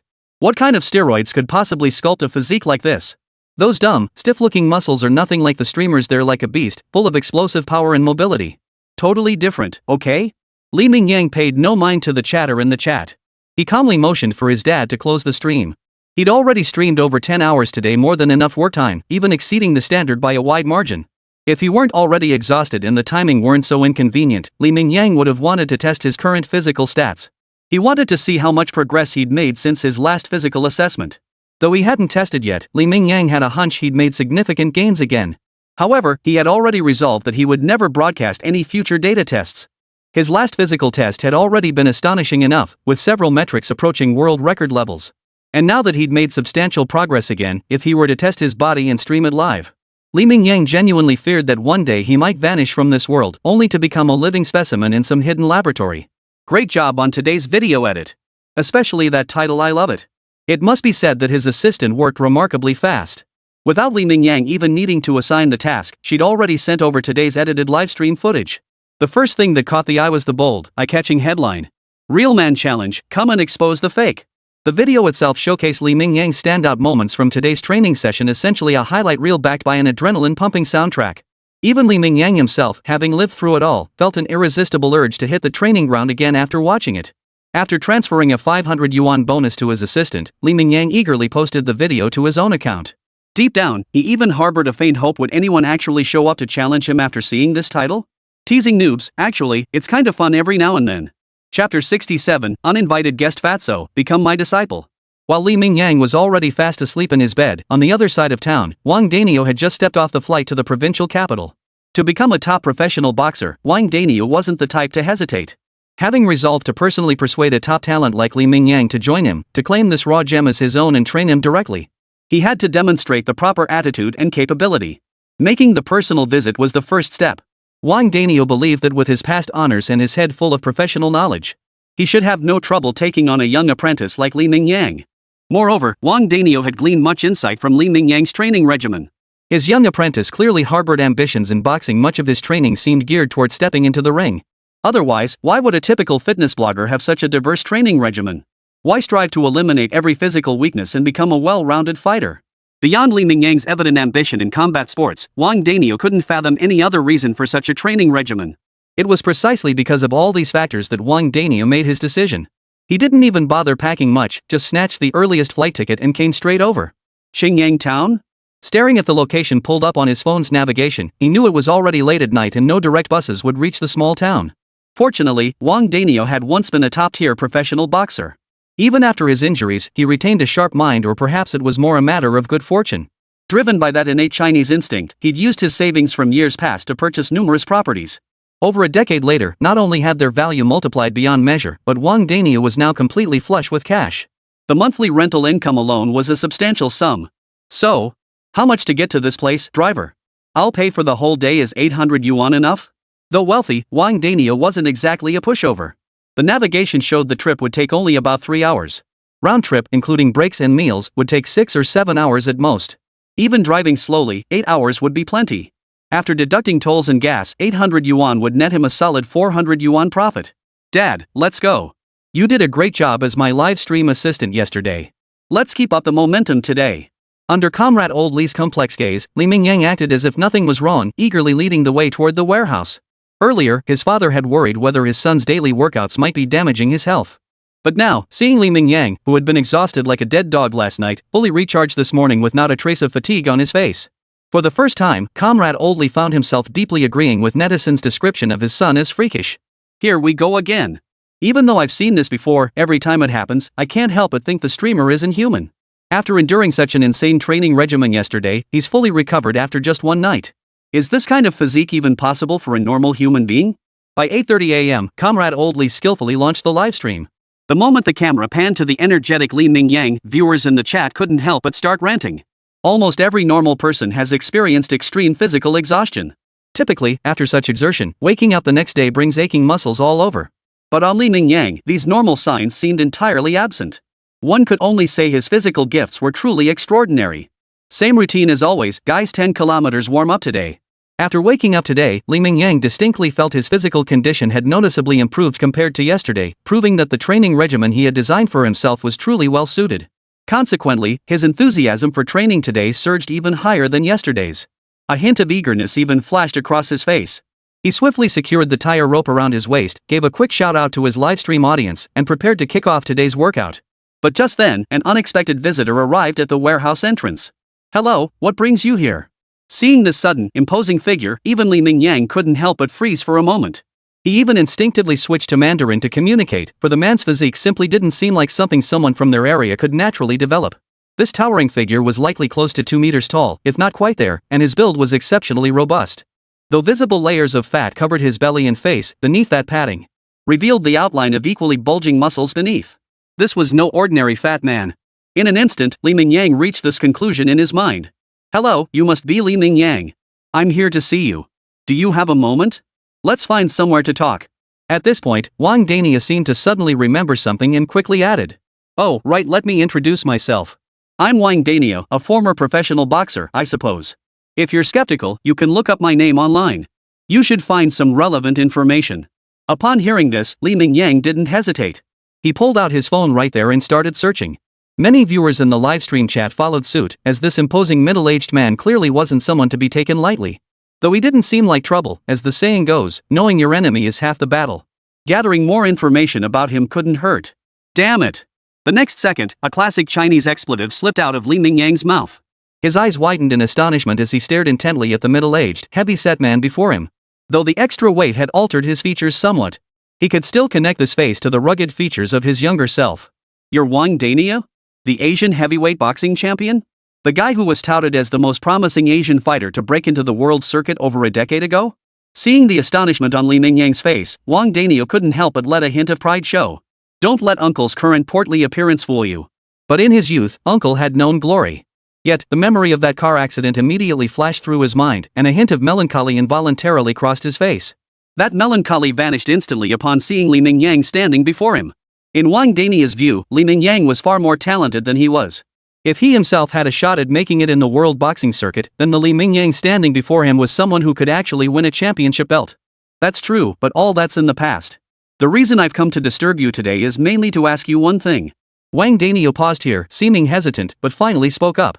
Li Mingyang, become my disciple. Chapter 68, the late emperor's unfinished legacy turned to boxing. As if fearing Li Mingyang might refuse, Wang Dania immediately added. I can see the significance behind your training regimen. If I'm not mistaken, you must have some interest in boxing too, right? Take yesterday's training with the sledgehammer smashing tires just as you said, that's the kind of exercise almost exclusively done by boxers. And that kind of training method was prevalent in our era. Many other exercises also show traces of boxing training methods. Since you're considering pursuing this path, and I happen to have some skill myself, though I can't promise I'll be able to guide you all the way. But I should at least be able to serve as your mentor to get you started. After speaking, Wang Daniel nervously watched Li Mingyang's expression, dreading the possibility of rejection.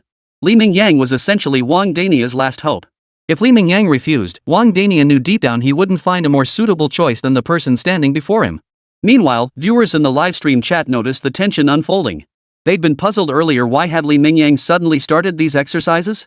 While visually impactful, the monotonous workouts lack the entertainment value of his previous videos. After all, even the most awe-inspiring things gradually lose their novelty and become mundane when seen repeatedly. To many fans, Li Mingyang's choice was baffling. But upon hearing Wang Daniel's words, fans in the livestream chat began to piece things together one by one. No wonder. Li Mingyang was actually aiming to pursue boxing. After a moment of stunned silence, even the viewers in the livestream chat couldn't help but get excited. They had imagined many possible paths for Li Mingyang's development. But they truly never imagined that the streamer they initially followed for his building carrying stunts would one day actually step into the ring. And this was the former Asian boxing champion proactively reaching out, essentially volunteering to become Li Mingyang's mentor. Though they'd long been accustomed to Li Mingyang's freakish physique and talent, Wang Daniel was the first professional to approach him after all this time. At that moment, an odd sense of pride welled up inside nearly everyone in the livestream room. It felt like watching a puppy they'd raised grow into a military dog. Well, that analogy might be a bit off, but it was like seeing someone you'd watched grow up right before your eyes suddenly achieve something remarkable. Seeing Li Mingyang take so long to respond, even the viewers in the livestream started getting anxious. Streamer, what are you waiting for? Just agree already. Sure, our Asian boxing champion hasn't been active in the ring for years, but that was due to an accident. Host, we've checked his background, he's a rare talent. If not for that car accident. Host, what are you hesitating about? You can't even see such a golden opportunity right before your eyes? Amidst the stream of comments flooding the chat, Li Mingyang paid them no mind. His gaze remained fixed intently on Wang Daniel before him. Having recently reviewed Wang Daniel's background, Li Mingyang recognized him as a top-tier talent. At least within the realm of heavyweight boxing, there was likely no one more outstanding in the country. And now, this industry heavyweight had suddenly come knocking, offering to take him as a disciple. What was this if not a golden opportunity falling from the sky? But Li Mingyang knew well the saying, there's no such thing as a free lunch. Such an offer wasn't something he could accept lightly. Li Mingyang needed to understand exactly what this man wanted from him. Though his physical gifts were formidable, Li Mingyang was confident he could reach the pinnacle step by step even without a professional coach. After all, the saying brute force trumps skill held true. As long as he kept improving, even a crude fist could defeat his seasoned master. But if he acted impulsively and agreed to the offer, only to end up signing some messy, convoluted contract, such cautionary tales were far from rare in the world. Li Mingyang had to be careful. Why did you come to me? Be specific, what exactly is your purpose in approaching me? After a long moment of contemplation, Li Mingyang fixed his gaze on Wang Daniel and spoke slowly. Hearing this, Wang Daniel realized his abrupt visit had likely triggered the other man's guard. While feeling somewhat amused and exasperated, Wang Daniel also felt a touch of relief. The battles on the boxing stage were far more complex than just a contest of fists. In this industry, every step could lead you into a trap or pitfall set by others. Such vigilance wasn't a bad thing, it was actually a good thing. You needn't worry, I have no ill intentions toward you. To put it plainly, I'm not short on money either. The reason I sought you out is to fulfill a long-held dream of mine. The world of boxing is dominated by white and black fighters. I've longed to see a heavyweight champion with our yellow skin. I was ready to give up on this dream, but then I stumbled upon you online. I must say, your talent is truly the best I've ever seen, no question. So, though it may seem presumptuous, I took the initiative to reach out. Chapter 69, Coach. Another physical test. Hearing this, Li Mingyang had to admit the chubby man before him was indeed a talent, and the sincerity he displayed was truly substantial. He'd traveled all this way just to recruit someone like me. But as for the idea of becoming his disciple? Li Mingyang couldn't care less. What era was this, still clinging to master-apprentice nonsense? He already had an old man at home, a father was more than enough. Li Mingyang had absolutely no desire to bring another living father into his life to weigh him down. Therefore, Uncle Wang. Since you're so much older than me and came to me on your own initiative, I'll call you Uncle Wang. I'm genuinely touched and grateful that you traveled all this way to seek me out personally. I truly appreciate your recognition, Uncle Wang. But honestly, I've never considered becoming a disciple. How should I put it?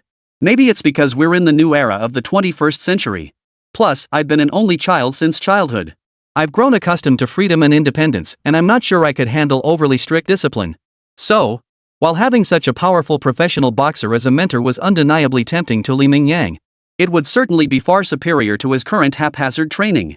Yet, as he'd mentioned before, even without such a top-tier coach, Li Mingyang was confident he could forge his own path. Moreover, Li Ming had his own plan: first build up his physical strength. As for technical skills, once he'd accumulated enough capital, he could easily hire a professional coach for one-on-one instruction. It was merely a matter of spending a bit more money. But given enough time and money, Li Mingyang certainly wouldn't lack for either. He wasn't exactly financially free or wealthy beyond measure, but setting aside funds to hire a few professional coaches was certainly within his means. After saying this, Wang Danio froze for a moment, wondering why he felt suddenly rejected. But Wang Danio quickly realized his earlier words had indeed carried some ambiguity. After all, the concept of a master had deep historical roots in China.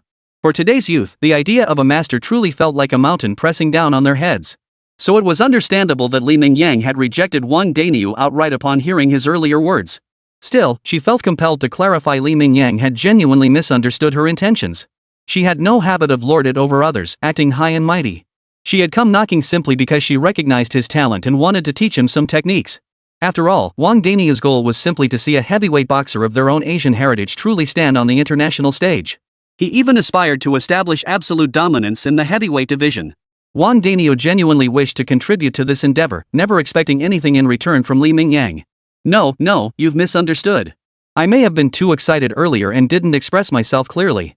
This visit wasn't about formally taking you on as a disciple. I simply came to offer my help. Yeah, you can think of me as a free coach who just showed up. Whether it's your regular training, your future life, or competitions, your own opinions will always come first. I'll be there to support you and offer suggestions, but I won't interfere with your decisions in any other way. After saying this, Wang Danio, fearing Li Mingyang might misunderstand, quickly added, "Here's the deal, we can make an agreement. You let me stay by your side to help develop a comprehensive training plan. I'll impart all my knowledge to you without reservation. And if at any point during this process, something makes you uncomfortable, you can speak up anytime or even ask me to leave. How does that sound? As for me, you can treat me as an ordinary coach or any other role you see fit." Seeing this scene, not just Li Mingyang, but even the viewers in the livestream were stunned into silence. Was this really the same man who had dominated the boxing world over a decade ago, earning monikers like the Tyrant of the Ring and the Ferocious Beast? How could he appear so meek in front of Li Ming? And that was putting it mildly. Many viewers instinctively thought of a different term, bootlicker. While the term might seem slightly inappropriate here, it perfectly captured Wang Danio's current demeanor. Hearing this, they glanced again at the sincere expression on Wang Danio's face. Li Mingyang thought it through briefly and realized that if this were the case, there would truly be no downside for him, only benefits. Securing the backing of such a powerful figure would undoubtedly save him countless detours, all without imposing any constraints on his freedom. Excellent. This fit perfectly with Li Mingyang's personal arrangements and planned expectations. Moreover, since the other party had gone to such lengths to make the offer, if Li Mingyang were to refuse now, wouldn't that make him look like a complete fool? After all, this was free labor being offered right to his doorstep and undoubtedly top-tier talent within the industry. Why pass up such an opportunity? Alright, since that's the case, I'll just call you Coach Wang from now on? Nah, let's just go with Uncle Wang, it feels more familiar. Since we've come this far, I'll leave my training plans entirely in your hands, Uncle Wang. With Wang Danio having gone this far, Li Mingyang naturally didn't mind saying a few nice words to save face. Upon hearing Li Mingyang finally agree, Wang Danio couldn't help but burst into a hearty laugh right then and there, his eyes even welling up slightly. Alright, call me whatever you like, Mingyang. As for the training plan, I actually have some thoughts on that. A professional boxer's training regimen isn't set in stone, it needs to adapt to changes in physical condition. So, our immediate priority is to conduct a professional physical assessment of Mingyang. Only after obtaining specific data can I create a comprehensive training plan based on your current physical metrics. At this point, Wang Danio desperately wanted to criticize Li Mingyang's previous training arrangements. But remembering they'd only just met and weren't yet familiar with each other. So he ultimately chose a more tactful approach. As for yours, well, it's a bit rough around the edges. If possible, I'd recommend pausing this training plan for now. Let's set aside time today to conduct the assessment. I promise to draft a new training plan for you by tomorrow. It shouldn't delay your training too much. Chapter 70, These are fists capable of killing. Because Li Mingyang had refused him once before, Wang Zhuangliu now spoke with a certain degree of caution. After all, he hadn't forgotten his earlier words: if Li Mingyang felt uncomfortable, he could terminate this partnership arrangement at any time. He would help Li Mingyang grow stronger, while Li Mingyang could help him fulfill his own long-held obsession and wish. Sure, absolutely no problem. After all, you're the professional coach. If you can promptly adjust to a more effective training plan, that's ideal. Then, under the exasperated stares of viewers in the livestream chat, today's broadcast ended abruptly and rather hastily. After all, Li Mingyang had already made up his mind: all future physical data tests would absolutely never be streamed live again. So naturally, the stream had to be shut down. Of course, revealing his physical data privately to Wang Daniel wouldn't be a problem. After all, as long as he didn't speak up, his father beside him certainly wouldn't betray him. Even if Wang Daniel obtained his real physical data and wanted to reveal it, it would depend on whether anyone would believe such outrageous figures. As long as he denied it and clenched his teeth, insisting Wang Daniel was spreading rumors, Li Mingyang truly didn't believe that many people would take Wang Daniel's word for it if he claimed someone possessed such monstrous physical stats. Of course, that was merely the worst-case scenario. The more likely reality was, after seeing his actual physical stats, Wang Daniel would become even more excited, perhaps even showing more interest than himself or his father behind him. He'd also gain clearer control over his physique, enabling him to craft a perfect training regimen. Moreover, Director Wang would almost certainly choose to keep all the details about his physical data strictly confidential. Because Li Mingyang is his only hope for achieving his dreams and goals. Beyond Li Mingyang, he'd likely never find another individual with such extraordinary talent. Though the space is a bit basic, let's conduct the tests here. These fitness machines were prepared for me anyway. We can still get a rough idea of the data here behind closed doors. It won't be as precise as in a gym, but I think it should be sufficient. Li Mingyang didn't accept Wang Daniel's suggestion to find a professional gym for thorough testing. As his physique grew increasingly abnormal, Li Mingyang's vigilance intensified. Even if he could afford to rent out the entire gym for a day, the place was still riddled with surveillance cameras. If any substantive video evidence were left behind, that would pose a risk for Li Ming. Wang Daniel naturally had no objections to Li Mingyang's proposal. After all, they had agreed earlier that everything would be decided by Li Mingyang's will. Since the gym wasn't willing to accommodate them, they might as well test here. However, after surveying the area, Wang Daniel quickly voiced his opinion. Testing here is fine, but we're missing the most crucial piece. Wait here for me, I'll be back in an hour at most. I'll go buy a punching bag. Before Wang Daniel could finish his sentence, Li Mingyang cut him off. No need, coach. Why go through all that trouble? Forget about finding a decent punching bag, you'd probably have to head to the city next door. It'll take at least 3 or 4 hours round trip. And while a proper punching bag is essential for long-term training, this is just a quick test. We've got plenty of options right here in town. Just find a sturdy burlap sack, fill it with sand, and we're good. As for a professional punching bag, we can just order one online later. It'll be delivered in 2 or 3 days at most. Li Mingyang didn't have time to waste on such minor details. If they couldn't get it done today, tomorrow's specific training plan would be affected. Wouldn't that mean wasting another day of training? That was the last thing Li Mingyang wanted. Besides, the real physical assessment depended on comprehensive data. A boxing sandbag was just that, a sandbag. Compared to other specialized tests, it wasn't that crucial. So when Li Mingyang suggested this idea, Wang Daniel didn't hesitate, he nodded in agreement right away. The reason Wang Daniel wanted to bring back a punching bag was to gauge Li Mingyang's boxing aptitude and explosive power. Hitting the punching bag was undoubtedly the best method. Of course, there was an even better approach. Wang Daniel could put on protective gear and try it himself. However, since formal boxing technique training hadn't officially begun yet, such sparring practice was still premature. Hence, the punching bag remained the safer, more prudent choice. After donning the equipment and protective gear provided by Nakano, the various tests commenced almost immediately. First up was the easiest event, the 100-meter sprint. Compared to last time, progress was minimal, improvement was only about 0.1 seconds. Next came the standard strength tests. Squat, 596 kilograms. Bench press, 491 kilograms. Snatch, 218 kilograms. Though he'd seen it once before in a video clip, Wang Daniel couldn't help but be stunned when this scene actually unfolded before his very eyes. And how much time had even passed? Li Mingyang's stats had improved this much already. Such physical talent was simply incredible. Next came the final punching bag test. With Wang Daniel's brief instruction, Li Mingyang grasped the fundamental power generation technique for punching. Thud. It was just a single, hard punch. In fact, Wang Daniel could see that Li Mingyang's technique was riddled with flaws. Yet that single punch sent the massive sandbag weighing at least 200 Jin soaring high into the air. Wang Daniel had no doubt that if Li Mingyang landed a few more punches, he might just punch a hole right through that sandbag. Faced with such a stunning display, Wang Daniel silently assessed, even without systematic training, these fists were absolutely lethal. Chapter 71, Master the Basics, then get beaten. Yes, even without any formal training, Li Mingyang's formidable physique alone meant those steel-like fists could easily take a life. With Wang Daniel's expertise, it was clear, even without targeting vital points, an ordinary person facing Li Mingyang's iron fists. A single punch to the chest or similar area could shatter ribs that would pierce internal organs, instantly ending the victim's life. After a moment of stunned silence, Wang Daniel's expression turned serious as he cautioned. Mingyang, you must remember this, your physique now isn't something ordinary people can mess with. Even if you get into a conflict with someone. No, you'd be better off avoiding conflicts altogether. Otherwise, I'm genuinely afraid you'll lose control, swing that fist, and kill someone outright. Wang Daniu paused here. Though he felt his words sounded somewhat bizarre, after a few seconds of hesitation, he continued. If it comes down to it, we can hire 2 bodyguards to accompany us when we go out. If anything happens, just let them handle it. Of course, these bodyguards aren't here to protect you. Their primary duty is to protect others. Bodyguards might cause some superficial injuries at most, but if you get carried away and actually start fighting, forget about reaching the pinnacle of the world boxing scene. You'd probably spend the rest of your life behind bars. Wang Daniu was dead serious when he said this. Even without any systematic combat training, Li Mingyang already possessed such destructive potential. If this kid underwent his systematic training, it wouldn't be an exaggeration to say Li Mingyang would become like a razor-sharp slaughtering blade. Like a cold, emotionless killing machine. A brush would wound, a touch would kill. Wang Daniu hadn't forgotten the news from 2 years prior. An amateur practitioner trained only in Sanda had delivered a single kick that instantly killed a man in his 50s. Not to mention someone like Li Mingyang, who possesses extraordinary talent and has undergone rigorous training in this regard. He absolutely must be forewarned in advance.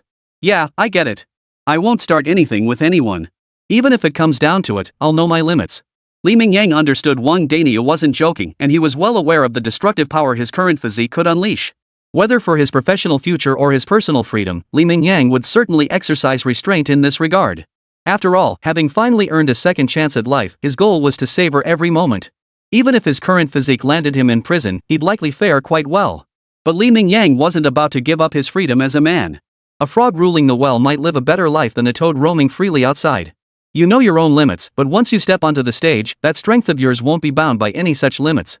The ring is a brutal world of survival of the fittest. The stronger you are, the more you'll be sought after. The fiercer your fighting prowess appears, the higher you're standing in the boxing world. And in the ring, you're facing professional fighters whose overall capabilities are beyond what ordinary people can match. Even with your current strength, landing a fatal blow isn't exactly easy. So when you step into the ring, you need to adopt a completely different attitude than in everyday life. Within the rules, give it your absolute all. His demeanor shifted completely as he spoke these words, Wang Daniu's face now brimming with excitement.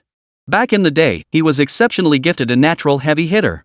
Don't let his current appearance fool you. He's now a middle-aged, overweight man, even limping. Even if he'd neglected training, if you put the current Wang Daniu into a street fight, he could still likely beat someone up pretty badly. After all, Wang Daniu had always been one of the more gifted heavyweight boxers, with a physique that already put him leagues ahead of the average person. If he were to actually fight an ordinary person now, it would be no different than a grown man taking on a kindergarten kid. Several days passed in the blink of an eye. During this time, Li Mingyang's live streams never ceased, with his father continuing to serve as his assistant. Beyond the physical assessments, Li Mingyang's daily training routines were streamed as usual, though the workout plans were now meticulously crafted by Wang Daniu. Often, after just one day, Wang Daniu would present an entirely new training regimen. It could be said he was constantly adjusting based on Li Mingyang's physical condition, striving to squeeze every last drop of athletic potential from him. Pay attention to your footwork. Combat sports aren't just about your hands. Sometimes your footwork matters more than your hand techniques. Footwork doesn't just determine your defense, it dictates your offense. To unleash a sharp attack and seize more offensive opportunities, you absolutely must master excellent footwork. Look at the fighters in the ring. Regardless of weight class, anyone who reaches the world's elite level has exceptional footwork. The most iconic example is Ali. His butterfly footwork alone could leave opponents dizzy, complemented by his exceptional hand skills. He was virtually unstoppable in the ring, dominating the heavyweight boxing scene for an extended period. Thanks to Li Mingyang's extraordinary physique, his daily regimen now includes not only physical conditioning but also the most fundamental boxing instruction. Whether it was the power behind his punches, the footwork, or the coordination between the two, Li Mingyang was still very green, barely even at the beginner level. But Wang Daniu's standards for Li Yang were exceptionally strict. The moment he spotted even the slightest flaw, he would rigorously demand extra practice. Boxing wasn't just about understanding the theory. In Wang Daniu's words, it was about cultivating combat awareness. Scientifically speaking, it was about building muscle memory. Even before your brain registers the situation, your body instinctively executes the optimal response, delivering a powerful counterattack to your opponent. Right now, it seemed Li Mingyang's continued training wasn't yielding significant progress. Wang Daniu slipped on his gloves. I sense you've solidified the fundamental movements in your mind these past days, but to achieve rapid progress, training without any pressure like this simply won't do. So next. At this point, Wang Daniu flashed a mischievous grin. There's a famous saying in the fighting world, to learn how to hit, you must first learn how to take a hit. What you need to do now is defend against my attacks using your footwork and guard as much as possible. Oh, and here's a friendly reminder. Your sole task is defense, evading my strikes. You absolutely cannot strike back. Chapter 72, Progress Visible to the Naked Eye. Hearing this, Li Mingyang's eyes widened in shock. Though he'd mentally prepared for this day, he truly hadn't expected it to come so soon. But since he'd resolved to become the world's strongest man, Li Mingyang wouldn't resist this kind of training. He might even look forward to it. Even if Li Mingyang were just an ordinary person, he wouldn't back down, let alone now that he possessed that golden ticket. So what if he got beaten up?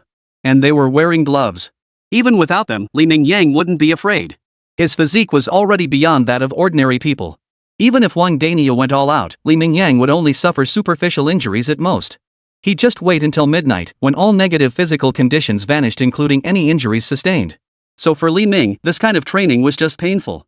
It might increase his appetite a bit more than usual. Seemed to have no other drawbacks. And in a way, the pain from being struck wasn't even a drawback. After all, pain etched itself into his memory, accelerating the formation of muscle memory and combat instincts. So, come on, coach, I'm ready. With utmost vigilance, Li Mingyang assumed a proper boxing stance with both hands raised. Unfortunately, after only a few days of training, his form was still merely superficial. Even if his posture looked impressive, when it came to actual application, his body couldn't keep up with his brain's reactions and movements. Don't be fooled by Wang Daniel's appearance. He was overweight, limping on one leg, shuffling along with each step. But the moment he stepped onto the ring, his opponents slipped on the gloves and locked eyes with him. That intense aura transformed him instantly into a ferocious tiger. With a sudden burst of agility and ferocity completely at odds with his current appearance, he pressed forward directly toward Li Mingyang. Thud. Thud thud. A few days ago, Li Mingyang could barely hold his ground. But under the opponent's relentless assault, his defense and evasion, still riddled with flaws after only a few days of training, quickly showed their weaknesses. Soon, an opening appeared. With a dull thud, Wang Dania's fist slammed heavily into Li Mingyang's midsection.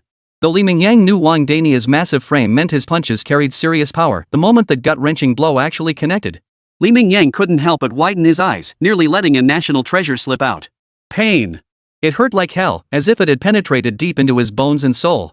Li Mingyang had forgotten one crucial thing: although his physique had become increasingly monstrous, that strength was limited to physical power alone. When it came to his ability to withstand blows, it seemed he hadn't really trained that aspect at all in all this time. So when that punch landed, the sensation was beyond excruciating, so intense that even his own breath caught for a split second. But Wang Dania showed no sign of stopping. The moment Li Mingyang caught his breath, another punch came flying. Nearly an hour had passed in the blink of an eye, yet Li Mingyang and Wang Dania still stood on the ring. Unlike an hour ago, Li Mingyang now looked thoroughly battered, a faint trace of blood even staining the corner of his mouth. It wasn't from internal injuries, he wasn't that fragile, just a small cut at the corner of his mouth. On the other hand, Wang Dania was panting heavily after such a prolonged period of intense physical exertion. After all, he was no longer the professional fighter who once dominated the ring. His stamina wasn't what it used to be. Even without expending energy on defense and focusing solely on offense, the physical toll on Wang Dania was immense. The fact that he'd managed to hold out for nearly an hour was a testament to his solid foundation from his past training. Most people would have collapsed long ago. Come on, coach, this is nothing. I feel like I've made real progress compared to before. And my body can handle it no problem. We should strike while the iron's hot. It must be said that Li Mingyang was a tough nut at heart. Since getting hit was unavoidable, he might as well treat the punches landing on him as training to toughen up. All of Li Mingyang's focus was now on defending against and dodging Wang Dania's punches. He pushed himself to refine his defensive and evasive skills amidst the barrage of punches. With fear cast aside and his mind solely focused on training and improvement, Li Mingyang's progress was truly visible to the naked eye. Even the viewers in the livestream chat, complete amateurs who knew nothing about boxing, could see it. Damn, at first I thought the streamer's dream of stepping into the ring was pure fantasy. But now I genuinely believe our country's boxing scene might just see the emergence of an extraordinary talent. Not only is the streamer's physical talent off the charts, but his learning ability seems extraordinary too. How long has it even been? His defense and evasion skills have improved by leaps and bounds. What does visible progress mean? What is true talent? I finally get it now. For the viewers who witnessed the entire beating unfold, their shock was no less than that of anyone present at the scene. After all, their perspective was clearer, their analysis more comprehensive, and their position relatively objective. But precisely because of this, the shock resonating within them was all the more intense. What kind of freakishly gifted talent were they witnessing? No, I'm no physical beast like you. Let's call it a day on sparring. You can savor and analyze that experience on your own. Drenched in sweat, Wang Dania waved off Li Mingyang's invitation with a firm refusal. His stamina was completely depleted. Chapter 73, Finding a professional sparring partner isn't easy. Fine. Upon hearing this, Li Mingyang took another look at Wang Dania's condition and realized the middle-aged man had truly been drained of all his strength. The man was speaking in gasps, clearly unable to continue sparring with him. Reluctantly, Li accepted this reality. He felt like he was just getting into the groove, so why was his opponent suddenly giving up? It felt like the moment of truth had arrived just as everyone was gearing up for a real showdown, only to discover he had no weapon to wield. That feeling of being stuck halfway neither here nor there was utterly agonizing. As someone who'd been through it before, Wang Daniel easily picked up on Li Mingyang's mood. After taking a few deep breaths to steady himself, he spoke with solemn seriousness. For these first few days of training, I might barely manage to serve as your sparring partner, but this isn't a sustainable solution long term. So we really need to address the sparring partner situation. With your stamina, 1 or even 2 partners probably won't be enough. It's not just about quantity, the quality has to be up to par too. If you get 2 guys with punches as soft as jelly, lacking any real power, then I'd rather this old man spar with you a few more rounds myself. As Wang Daniel spoke, he couldn't help but start thinking internally. What connections did he still have? He wanted to see if he could resolve this issue for Li Mingyang as quickly as possible. But after racking his brain, Wang Daniel sadly realized that regardless of whether his connections were sufficient, heaven knows how many heavyweight fighters were actually out there in the country. Finding a few qualified sparring partners was no easy task, and certainly not something he could resolve quickly. This problem was going to give him headaches for quite some time. Still, for the first few days or perhaps a month or so there was no need to be so strict. He could tough it out with his old bones for now and hire a couple of decent sparring partners later. At least that would get him through Li Mingyang's initial training phase. After all, Li Mingyang's skill level wasn't particularly high at this stage, he hadn't even reached the threshold of mastery yet. While he'd made significant progress compared to before, he still had a considerable distance to go before reaching the entry level. While he could find a few decent substitutes to make do for now, Wang Daniel knew he had to act fast on securing professional sparring partners. Judging by the current training results, choosing Li Mingyang as the stepping stone to achieve his dream couldn't be more perfect. Not only was his physical talent exceptional, but his learning aptitude was downright insane. Most crucially, that fierce determination and mental fortitude ingrained in his very bones, while not guaranteeing invincibility in the ring, they undoubtedly constitute a major advantage.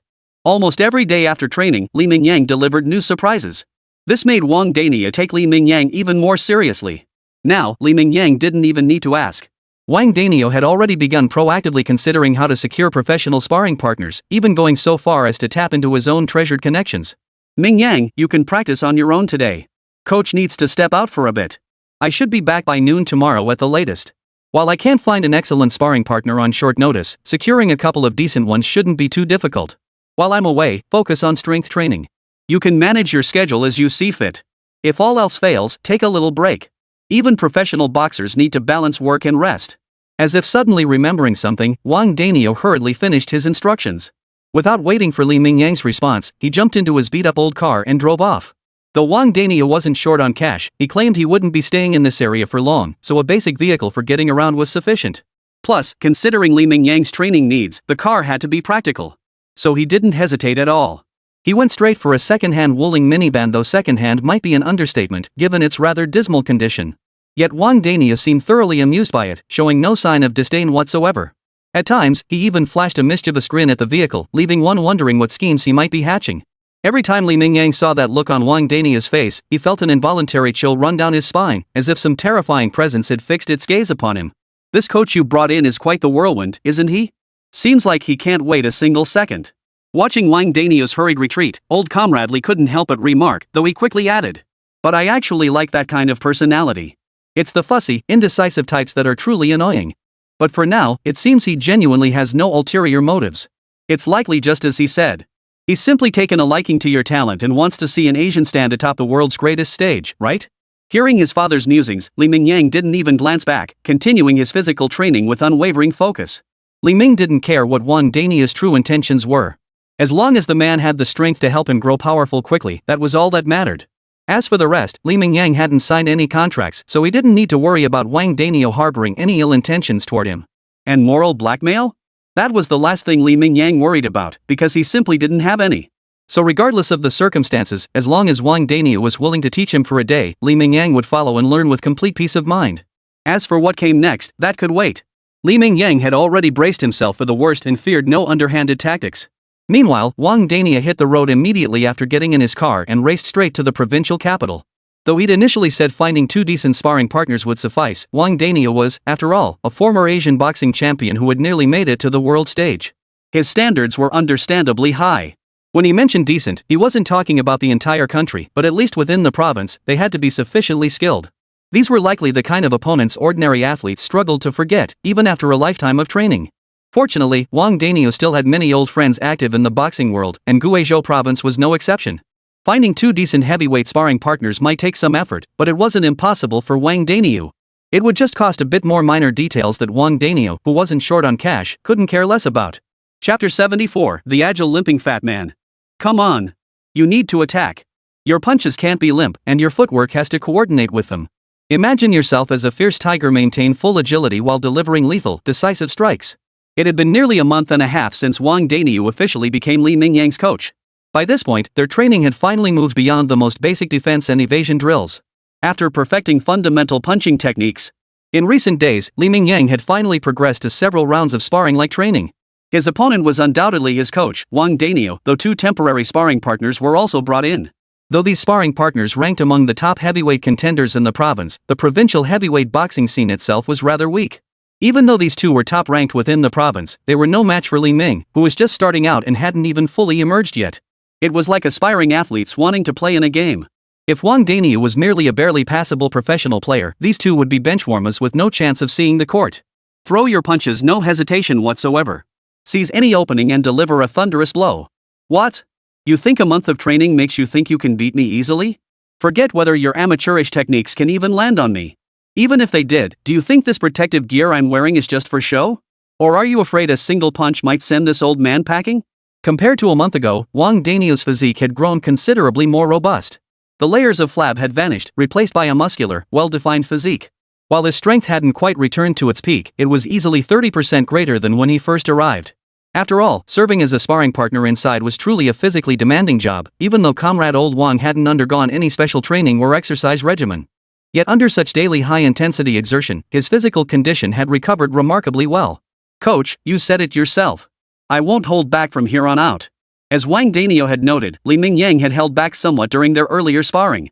It wasn't that he looked down on Wang Danio, the former Asian boxing champion. Rather, his opponent was clearly advanced in age and had mobility issues. A man in his 40s simply couldn't compare physically to a young man in his 20s. Li Mingyang genuinely feared that one punch might cause serious injury. But now that he thought about it, Wang Danio had a point. Setting aside the fact that his opponent had a solid foundation to begin with. After spending over a month training together, Li Mingyang had observed that while Wang Danio's physical prowess and stamina had significantly declined, his boxing technique remained exceptionally polished. Just as Wang Danio had said, it was uncertain whether he could even land a hit on the other man. Add to that the thick protective gear and Wang Danio's naturally robust physique, far exceeding that of the average person. Even if he accidentally took one of Li Mingyang's powerful punches, pain would be inevitable, but to say it would lead to any real accident? That seemed unlikely. With that thought, Li Mingyang hesitated no longer, a savage grin spreading across his face. For over a month now, Li Mingyang had endured beatings in one form or another nearly every single day. It could even be said he was either getting beaten or on his way to getting beaten. The one who struck the hardest was undoubtedly the middle-aged, dead fat bastard standing before him now. Now he finally had his chance for revenge. And with the other guy decked out in that thick protective gear, Li Mingyang could strike with almost no restraint whatsoever. Then what's there to hesitate about? Just beat the hell out of him. Holding his fists in a guard, Li Mingyang advanced with cautious yet agile steps. Like a predatory tiger stalking its prey, he bore down on Wang Danio with overwhelming momentum. Seeing this, a hint of admiration flashed in Wang Danio's eyes. Though Li Mingyang still seemed rather green in his eyes. At least this fighting spirit had begun to take shape. Whoosh! A fierce left hook erupted from his fist. Propelled by Li Mingyang's immense power and lightning-fast speed, the punch sliced through the air with a distinct whistling sound. But as the old saying goes, experience trumps youth. While Li Mingyang's punch seemed nearly impossible to dodge to the average person, it fell short against Wang Danio. With a nimble duck, Wang Danio evaded the powerful blow. Seizing the moment when Li Mingyang's offense left his guard exposed, bang! Before Li Mingyang could react, Wang Danio's gloved fist slammed hard into his left side. Had this been a month ago, during his initial training and taking hits, a single punch like this would have likely left Li Mingyang grimacing in pain for quite some time. But now, absence makes the heart grow fonder, and it had been nearly a month and a half. With the Golden Fingers enhancement, Li Mingyang's ability to withstand blows was no longer comparable to before. Facing old Wang's punch, delivered with near maximum force, Li Mingyang merely flashed a smile that grew even more ferocious. Old Wang, you haven't eaten today, have you? No sooner had the words left his mouth than Li Mingyang's right hook followed swiftly. Though Wang Danio deftly dodged it, he paid no mind to this minor setback. One was a seasoned veteran who'd been in the game for 3 years, while he was merely a newcomer who'd only been training for a little over a month. It was perfectly normal that he couldn't land a punch or two on his opponent. But Li Mingyang knew his strengths, his punches packed serious power, and his stamina was downright insane. They say youth and vigor are the greatest weapons in boxing. No matter how agile this crippled old man might be, his stamina would inevitably wane over time. Li Mingyang didn't need many chances. One punch. Just one solid punch. Even with Wang Dania's protective gear, Li Mingyang was confident he could deliver a profound lesson. It would be a small measure of revenge for the physical torment this man had inflicted upon him over the past month. Chapter 75, Targeted Sparring Partner Recruitment. It must be said that Li Mingyang possessed remarkable clarity of thought. He understood his own strengths and his opponent's weaknesses perfectly. If he kept up this tactic, it wouldn't take more than 20 minutes. Once Wang Dania's stamina was depleted enough, he was bound to show an opening. As long as Li Mingyang persisted, he would surely seize that opening and deliver a thunderous blow to Wang Dania. However, Li Mingyang overlooked one crucial factor. While his strategy was flawless in theory, its effectiveness on the actual stage was another matter entirely. After all, in the ring, whether you wanted to fight or not, you had to endure every single round. But right now, Li Mingyang and Wang Dania were merely training, not truly stepping into the ring as professional boxers. In other words, as soon as Wang Dania sensed something was amiss, he could halt the session at any moment. And the objective was far too obvious to this seasoned veteran. Finally, as the 20-minute mark approached and Wang Dania felt his stamina visibly waning, he raised both hands. Stop. Let's end this session here. Mingyang, focus on internalizing the sensations from your offensive moves just now. Identify your weaknesses. While your strength and stamina are beyond what ordinary people can match, even borderline freakish, your combat skills are still far too raw. On the surface, he maintained a serious demeanor, but inwardly, Wang Dania nearly burst out laughing. You little rascal, don't think I don't see through your little tricks. Do you really think I'd be blinded by a fledgling after a lifetime of hunting wild geese? That's utterly impossible. Li Mingyang, noticing the uncontrollable smirk tugging at Wang Dania's lips, knew his tactics had been seen through. Though he felt a twinge of annoyance at failing to seize his chance for revenge, he blamed not his own strategy but the enemy's sheer cunning. But that fleeting irritation was all he felt, no lingering resentment. He even openly admitted his earlier thoughts and tactics. I have to admit, coach, you've neglected your training. That physique you once boasted at your peak has turned into a layer of flab. But your experience is still impressive. Your mind remains sharp, you saw right through my tactics at a glance. As he spoke, Li Mingyang couldn't help but rub his stomach. That fat bastard really hit him hard. He might have held back a bit at first, but lately, his ability to take a punch had clearly improved. Under the guise of honing Li Mingyang's resilience, Wang Dania seized every opportunity to unleash full-force strikes. Even with Li Mingyang's current monstrous physique, he'd taken at least 30 punches in these 20 minutes. His entire stomach ached unbearably. Still, Li Mingyang was satisfied with his progress. He hadn't forgotten how this very same fatso nearly knocked him out with a single punch back when they started. Now, after taking so many blows, he felt nothing more than a dull ache in his muscles. What was there to complain about with progress like this? Ha! You're nowhere near ready to pay me back for all that training I put you through. Though your talent is undeniably the best I've ever seen, no question about it. But boxing demands time and sweat. Without getting too far ahead, you'll need at least another 2 or 3 months. By then, you won't be like you are now, possessing monstrous strength yet unable to unleash it perfectly. As he spoke, images from moments earlier flashed through Wang Dania's mind. Several times, Li Mingyang's fists had nearly connected with him. Even though he was wearing professional protective gear, Wang Dania certainly didn't want to be hit by that kid's punch for real.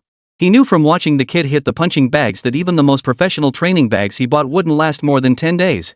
Almost without fail, within about a week, the sandbags would be beaten to the point of being unusable.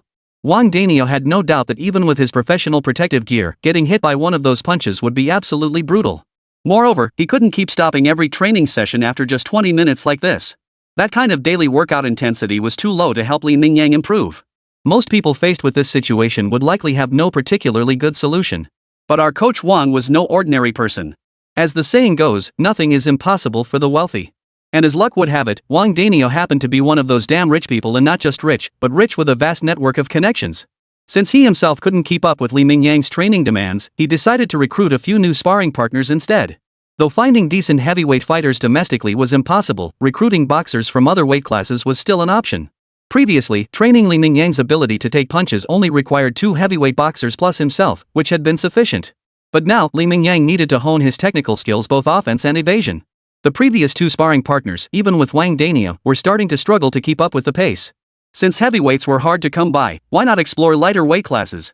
While there's a huge gap in combat power between each weight class, it must be acknowledged that lighter fighters have a natural advantage in agility. Whether dodging or attacking, their rhythm was quicker than that of larger opponents. If Li Mingyang could adapt to the speed of middleweight or even lightweight fighters, he would undoubtedly go much further in the ring. With this in mind, Wang Dania hesitated no longer. That's all for today's sparring session. If you have any further ideas, find yourself a couple of sparring partners. Coach, since it's still early, I'll go find you some new sparring partners. I'm sure these new guys will give you a pleasant surprise. Seeing the mischievous grin on Wang Dania's face, Li Mingyang felt a chill run down his spine once more. He knew this middle-aged, overweight man must be hatching another rotten scheme, but Li Mingyang didn't care about such things. Deep down, Li Mingyang even harbored a faint hope the more intense the storm, the better. Chapter 76, Push Car Training You're Breaking? It had to be said, old Wang was unusually quick. It had only been 3 or 4 hours, not even dinner time yet.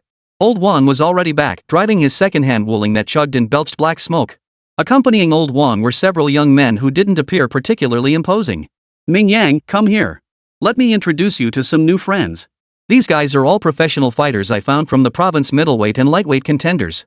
Over the next 2 or 3 months, they'll be your sparring partners. Your training task is simple: maintain sufficient daily physical conditioning and spar with them. Your goal is to land strikes on them or avoid getting hit when they attack. Don't underestimate these guys. While they might not be top tier on domestic stages, they're more than enough to handle a rookie like you. Not to mention their natural advantage is lighter weight and quicker footwork. Keeping up with their pace won't be easy. After hearing Wang Dania's words, Li Mingyang couldn't help but twitch his eye. That fatso really went out of his way to prepare for this fight.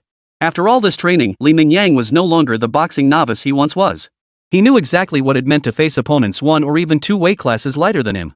If they were on a real boxing stage, the outcome would be no contest. When fighters are evenly matched, a weight class difference translates to an absolute advantage. No matter how agile you were, you simply couldn't land a meaningful blow on me, while I might only need a single punch to end the fight. But now, Li Mingyang faced routine training sessions, pitted against one physically formidable opponent after another. Li Mingyang had no doubt whatsoever this scheming, fat bastard was definitely going to subject him to a relentless barrage of attacks. He already had 2 sparring partners, plus coach Wang Daniu. Now 3 more sparring partners had been added. What lay ahead was facing 6 opponents brimming with energy. The thought of the grueling days ahead made Li Mingyang feel faint. Alright, I got it, coach. I'll train hard from now on. Though Li Mingyang agreed readily, his words carried a hint of gritted teeth. Still, he understood Wang Daniu was doing this for his own good. If he could truly keep up with fighters a weight class or 2 above him, then when he faced opponents of his own weight class in the future, he wouldn't just possess the same physical advantages as them. He'd also possess speed and rhythm far surpassing theirs. Against opponents of comparable skill, he'd become a nightmare. Are you guys training with me too? Early the next morning, when Li Mingyang arrived at his small warehouse, he was surprised to find that the new sparring partners old Wang had brought were also present. Watching them huddled together warming up, Li Mingyang couldn't help but ask curiously. Of course. We're professional fighters, after all. Even though we've been on a break lately, we still need to maintain our training. Otherwise, when we get back to the gym. At this point, the guys seemed to recall their stern, dark-faced coach, a man who was as tough as they come. They certainly didn't want to end up in the coach's clutches because their physical condition had deteriorated. Want to join me? Seeing the scene inside, the others knew Li Mingyang was undoubtedly about to start his own physical training. They'd already figured out yesterday that Li Mingyang was a rookie, even though he looked a whole lot bigger than them. But they were seasoned professionals who had fought on the circuit, honed by years of training.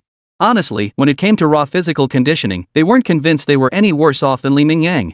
Of course, that was merely their own perception. Sounds good. I've always found solo training a bit dull. Having a few people to train with would be perfect. They were all young, shared the same profession, and had no competitive rivalry. Naturally, there wasn't that inexplicable dislike for each other often found in novels. Instead, the atmosphere among them was quite pleasant. They'd chat and laugh while working out, sharing little bits of gossip. Their rapport developed quickly, but this pleasant atmosphere lasted only until Wang Daniu arrived. Coach, what did you drag in the car? It almost couldn't make it up this little slope at the entrance. Noticing the van's unusually nimble handling, Li Mingyang couldn't help but ask with some curiosity. Upon hearing this, Wang Daniu couldn't help but grin with a mischievous smile.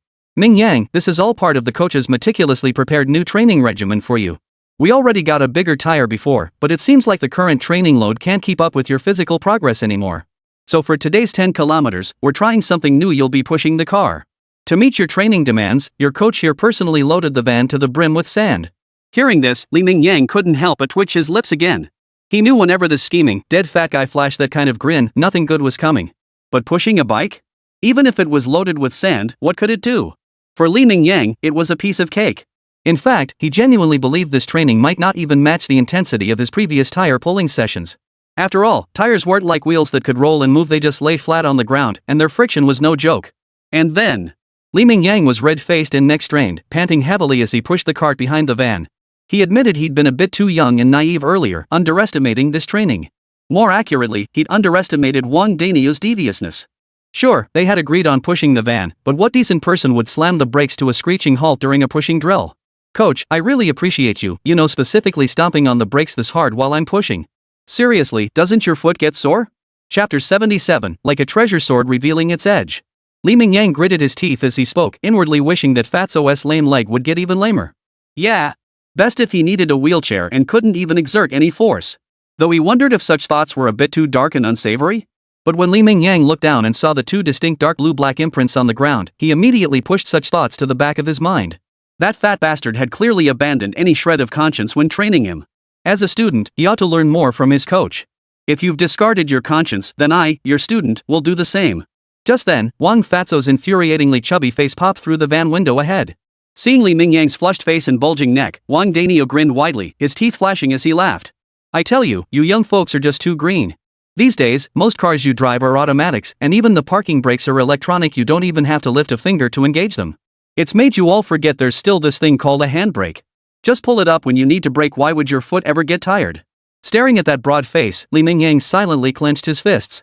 Hard. His fists were hard. But Li Mingyang showed no sign of giving up on his training. Instead, he pushed himself even harder. He'd made up his mind, he would build his strength to peak power in the shortest time possible. When he sparred with Wang Daniel next, even if the other wore protective gear, Li Mingyang was determined to land a punch that would make Wang's face bloom like peach blossoms. Suppressing anger like this could shorten your lifespan. Li Mingyang had no desire to meet an untimely end in his prime, so Coach Wang would just have to bear the brunt of his frustration. As if already envisioning that scene in his mind, the anger faded from Li Mingyang's face, replaced by a faint, satisfied smile. He knew his own body best. At this rate of progress, Li Mingyang was convinced the day he longed for was drawing near. 2 months passed in the blink of an eye. From the bitter winter when Wang Dania first approached Li Mingyang, the weather had warmed, ushering in the season of spring blossoms. Though the training intensity increased day by day, Li Mingyang and his sparring partners were indeed wearing thinner and thinner layers. Remarkably, despite the monotonous training regimen, neither the viewership in Li Mingyang's livestream nor his popularity had waned. Quite the opposite. Conservative estimates put his viewership at over 100,000 every time he went live. Even Wang Yuqing, his live stream assistant, was baffled, admitting she couldn't fathom why this was happening. Clearly, their boss had been lacking any of his usual comedic flair lately, yet not only did his numbers remain consistently at their peak, but gifts were flying into the chat at an unprecedented rate. The viewers in the live stream room displayed a palpable excitement every single day. Wang Yuqing genuinely couldn't fathom what exactly these people were so excited about. Little did she know, if the viewers had understood her thoughts, they would have gladly enlightened her about the thrill of nurturing a virtual character. Normally, playing little growth-style minigames was one thing. They knew it was just a game, no matter how impressive, still just a single-player minigame. But now, watching Li Mingyang in the livestream grow visibly stronger day by day. This feeling of personal involvement and witnessing it unfold was utterly addictive. Even though Li Mingyang's daily routine was nothing but monotonous training, the livestream still attracted a significant number of female fans. As for the male fans? Well, needless to say, boxing is something most men are naturally drawn to. While many might not follow every match, they don't mind letting their eyes linger on such programs when they come across them. After all, the raw, visceral thrill of bone-crunching blows ignites every man's primal hunting instinct, much like fishing or similar pursuits. Even though they watch Li Mingyang's monotonous training day after day, their minds envision him dominating the ring in the future. How could the live stream audience not be thrilled at the mere thought of this possibility? This was the live stream of the future world heavyweight boxing champion. Compared to lightweight combat sports, the bone-crunching blows of heavyweight fighters were far more thrilling to watch. In this arena, Asians have always faced a natural disadvantage, with no truly outstanding figures emerging.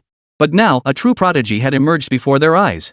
What they saw wasn't just hope, it felt like a foregone conclusion. Damn it! Just as Wang Yuqing was lost in thought, a sudden outburst of profanity cut through his reverie. Her gaze snapped to the source of the sound, none other than Coach Wang Dania, looking completely different from his usual self. Now, Wang Dania was grimacing, one hand clutching his stomach, the other covering his face. Even with thick protective gear, a visible bruise had already spread across his face. A trickle of blood even hung from the corner of his mouth, a testament to the immense force of the blow he had endured. You little bastard really hit hard, huh? Honestly, if it weren't for this protective gear, I bet you could have knocked me out with one punch. Silently gauging the pain radiating through his body, Wang Dania added in a hollow tone. At least 2 or 3 days of sleep, the kind you can't wake up from. Might even be the kind where you never wake up at all. In the brief span of these few sentences, Wang Dania's cheeks swelled visibly, his speech becoming increasingly slurred. Upon witnessing this, Mingyang showed not a shred of remorse or concern. Instead, he burst into a heartless, maniacal laugh. Ha ha ha, old Wang, you have no idea how long I've been waiting for today. What? You get to beat me senseless back then, but I can't get a little payback now? As he spoke, Mingyang pulled a bag of ice cubes from the nearby cooler. Here, put this on your face. I prepared it just for you before today's sparring session. Don't get too touched. You're my coach, this is just what a student should do. As Mingyang spoke, he couldn't help but grin widely, his face practically screaming schadenfreude. His mood couldn't have been better, like downing a bottle of ice-cold vodka on the hottest day of summer, delivering that deep, refreshing chill that made his heart soar.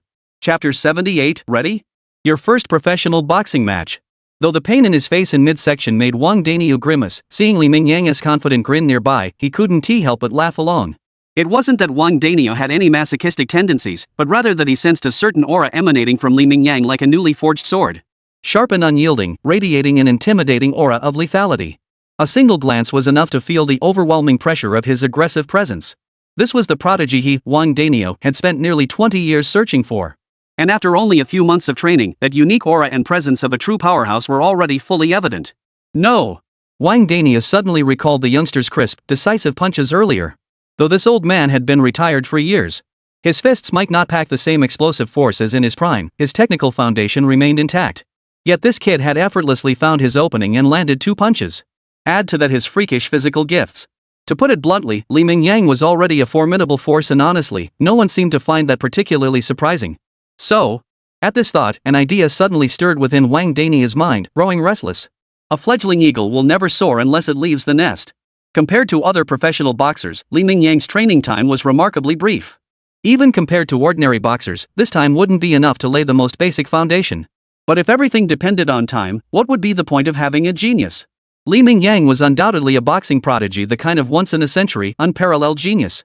So even though Mingyang hadn't trained long enough, Wang Daniel felt this kid was already like a fierce tiger locked in a cage. It was time to release this beast into the wild, to let him experience the real world. To put it bluntly, Wang Daniel was preparing to enter Mingyang into several matches.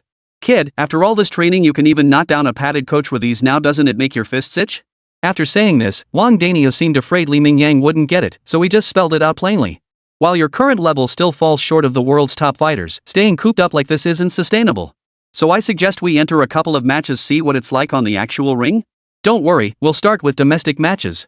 And I won't arrange the first one to be too brutal. I just saw a heavyweight boxing match happening in your province in a couple days. The prize money isn't much, though. I recall the winner only gets about 30,000 yuan, but at least a few professional fighters will be competing. Going to experience the match should be a good choice. Mingyang showed no reaction to these words, but the 2 boxers who had always served as his sparring partners for endurance training stared in sheer terror. They knew Mingyang would one day rise like a blazing sun in the boxing ring. But no one had ever told them this sun would rise from the very ring within their own province. When it came to understanding Mingyang's monstrous strength, no one knew him better than these sparring partners, especially these 2 heavyweights. During sparring sessions with them, Mingyang barely bothered with defense, relying almost exclusively on evasion. Later on, he would even deliberately take a few hits just to build his body's ability to withstand blows. Even when the 2 of them employed a relay strategy, even when they threw every punch with maximum force, striking Ming felt like hitting a slab of granite. His opponents appeared largely unscathed, yet after landing several punches, their own fists would throb with pain. Compared to the horrified expressions of the 2 heavyweight sparring partners, the other 3 sparring partners wore looks that were a bit more like schadenfreude. Though they too had been thoroughly beaten by Mingyang, that freakishly talented fighter, over the past month or so. At least if Mingyang entered the competition, his massive frame meant he was in a completely different league from them. So they had absolutely no worries about facing this freak of a fighter in the ring. Glancing at the expressions of their 2 fellow sufferers beside them, the 3 sparring partners instantly felt a wave of delight wash over them. If the occasion hadn't been so serious, they probably would have laughed out loud in schadenfreude. Neither Mingyang nor Wang Daniel noticed the expressions on the sparring partners' faces, or perhaps they did, but simply didn't care. At Mingyang's current level, even these sparring partners seemed to struggle to keep up with his pace, much less serve as opponents on the stage. If they tried to counter him, wouldn't it be like a tiger among sheep, swatting one down in an instant? Of course, ever since the first day of training, I've been looking forward to this moment. Isn't that what you've been waiting for too, coach? Finally snapping back to reality, Mingyang slowly rose to his feet and stretched lazily. Though his tone seemed calm, the gleam of excitement in his eyes was impossible to hide. They say it takes 10 years to forge a sword. His blade hadn't been tempered for a full decade, but counting from when he entered the live streaming industry, it had been nearly a year now. At least half a year had passed, honing his physique and refining his skills over such a long period. Especially after successfully knocking down Wang Daniel today, Li Mingyang's inner restlessness had reached its peak. Even if his coach hadn't brought it up, Li Mingyang would have found a way to arrange a couple of matches to test his mettle. Good lad. To climb step by step to the pinnacle of the boxing world, you need this kind of fearless spirit. You need this kind of fearless, young bull-like momentum. You shouldn't push yourself so hard in training these next few days. Get some proper rest and watch your diet. I'll contact the organizers to register you right away. I hope in your very first professional boxing match, you'll show the world your own unique style. Chapter 79, Pre-Fight Weigh-In. What a bunch of oddballs. Hearing Wang Daniel's words, Li Mingyang didn't hesitate for even a second. He immediately cracked a savage grin. The training over the past period had been like a powder keg being steadily filled with gunpowder. Inside his body, boundless power had long been building up, itching to erupt. Far from worrying about these so-called matches or opponents, Li Mingyang was filled with boundless excitement. He couldn't wait to step onto the stage and use the physique and skills he'd honed over so long to deliver a little shock to his opponents.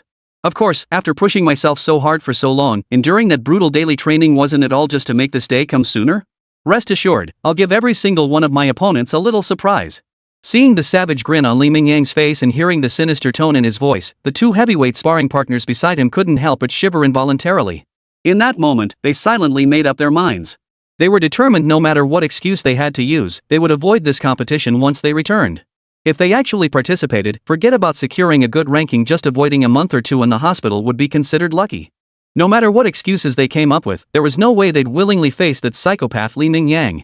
After making this decision, the two heavyweight sparring partners instantly felt a weight lift from their shoulders. Not only did their earlier gloom vanish, within mere seconds, a wave of schadenfreude welled up, swiftly filling their hearts.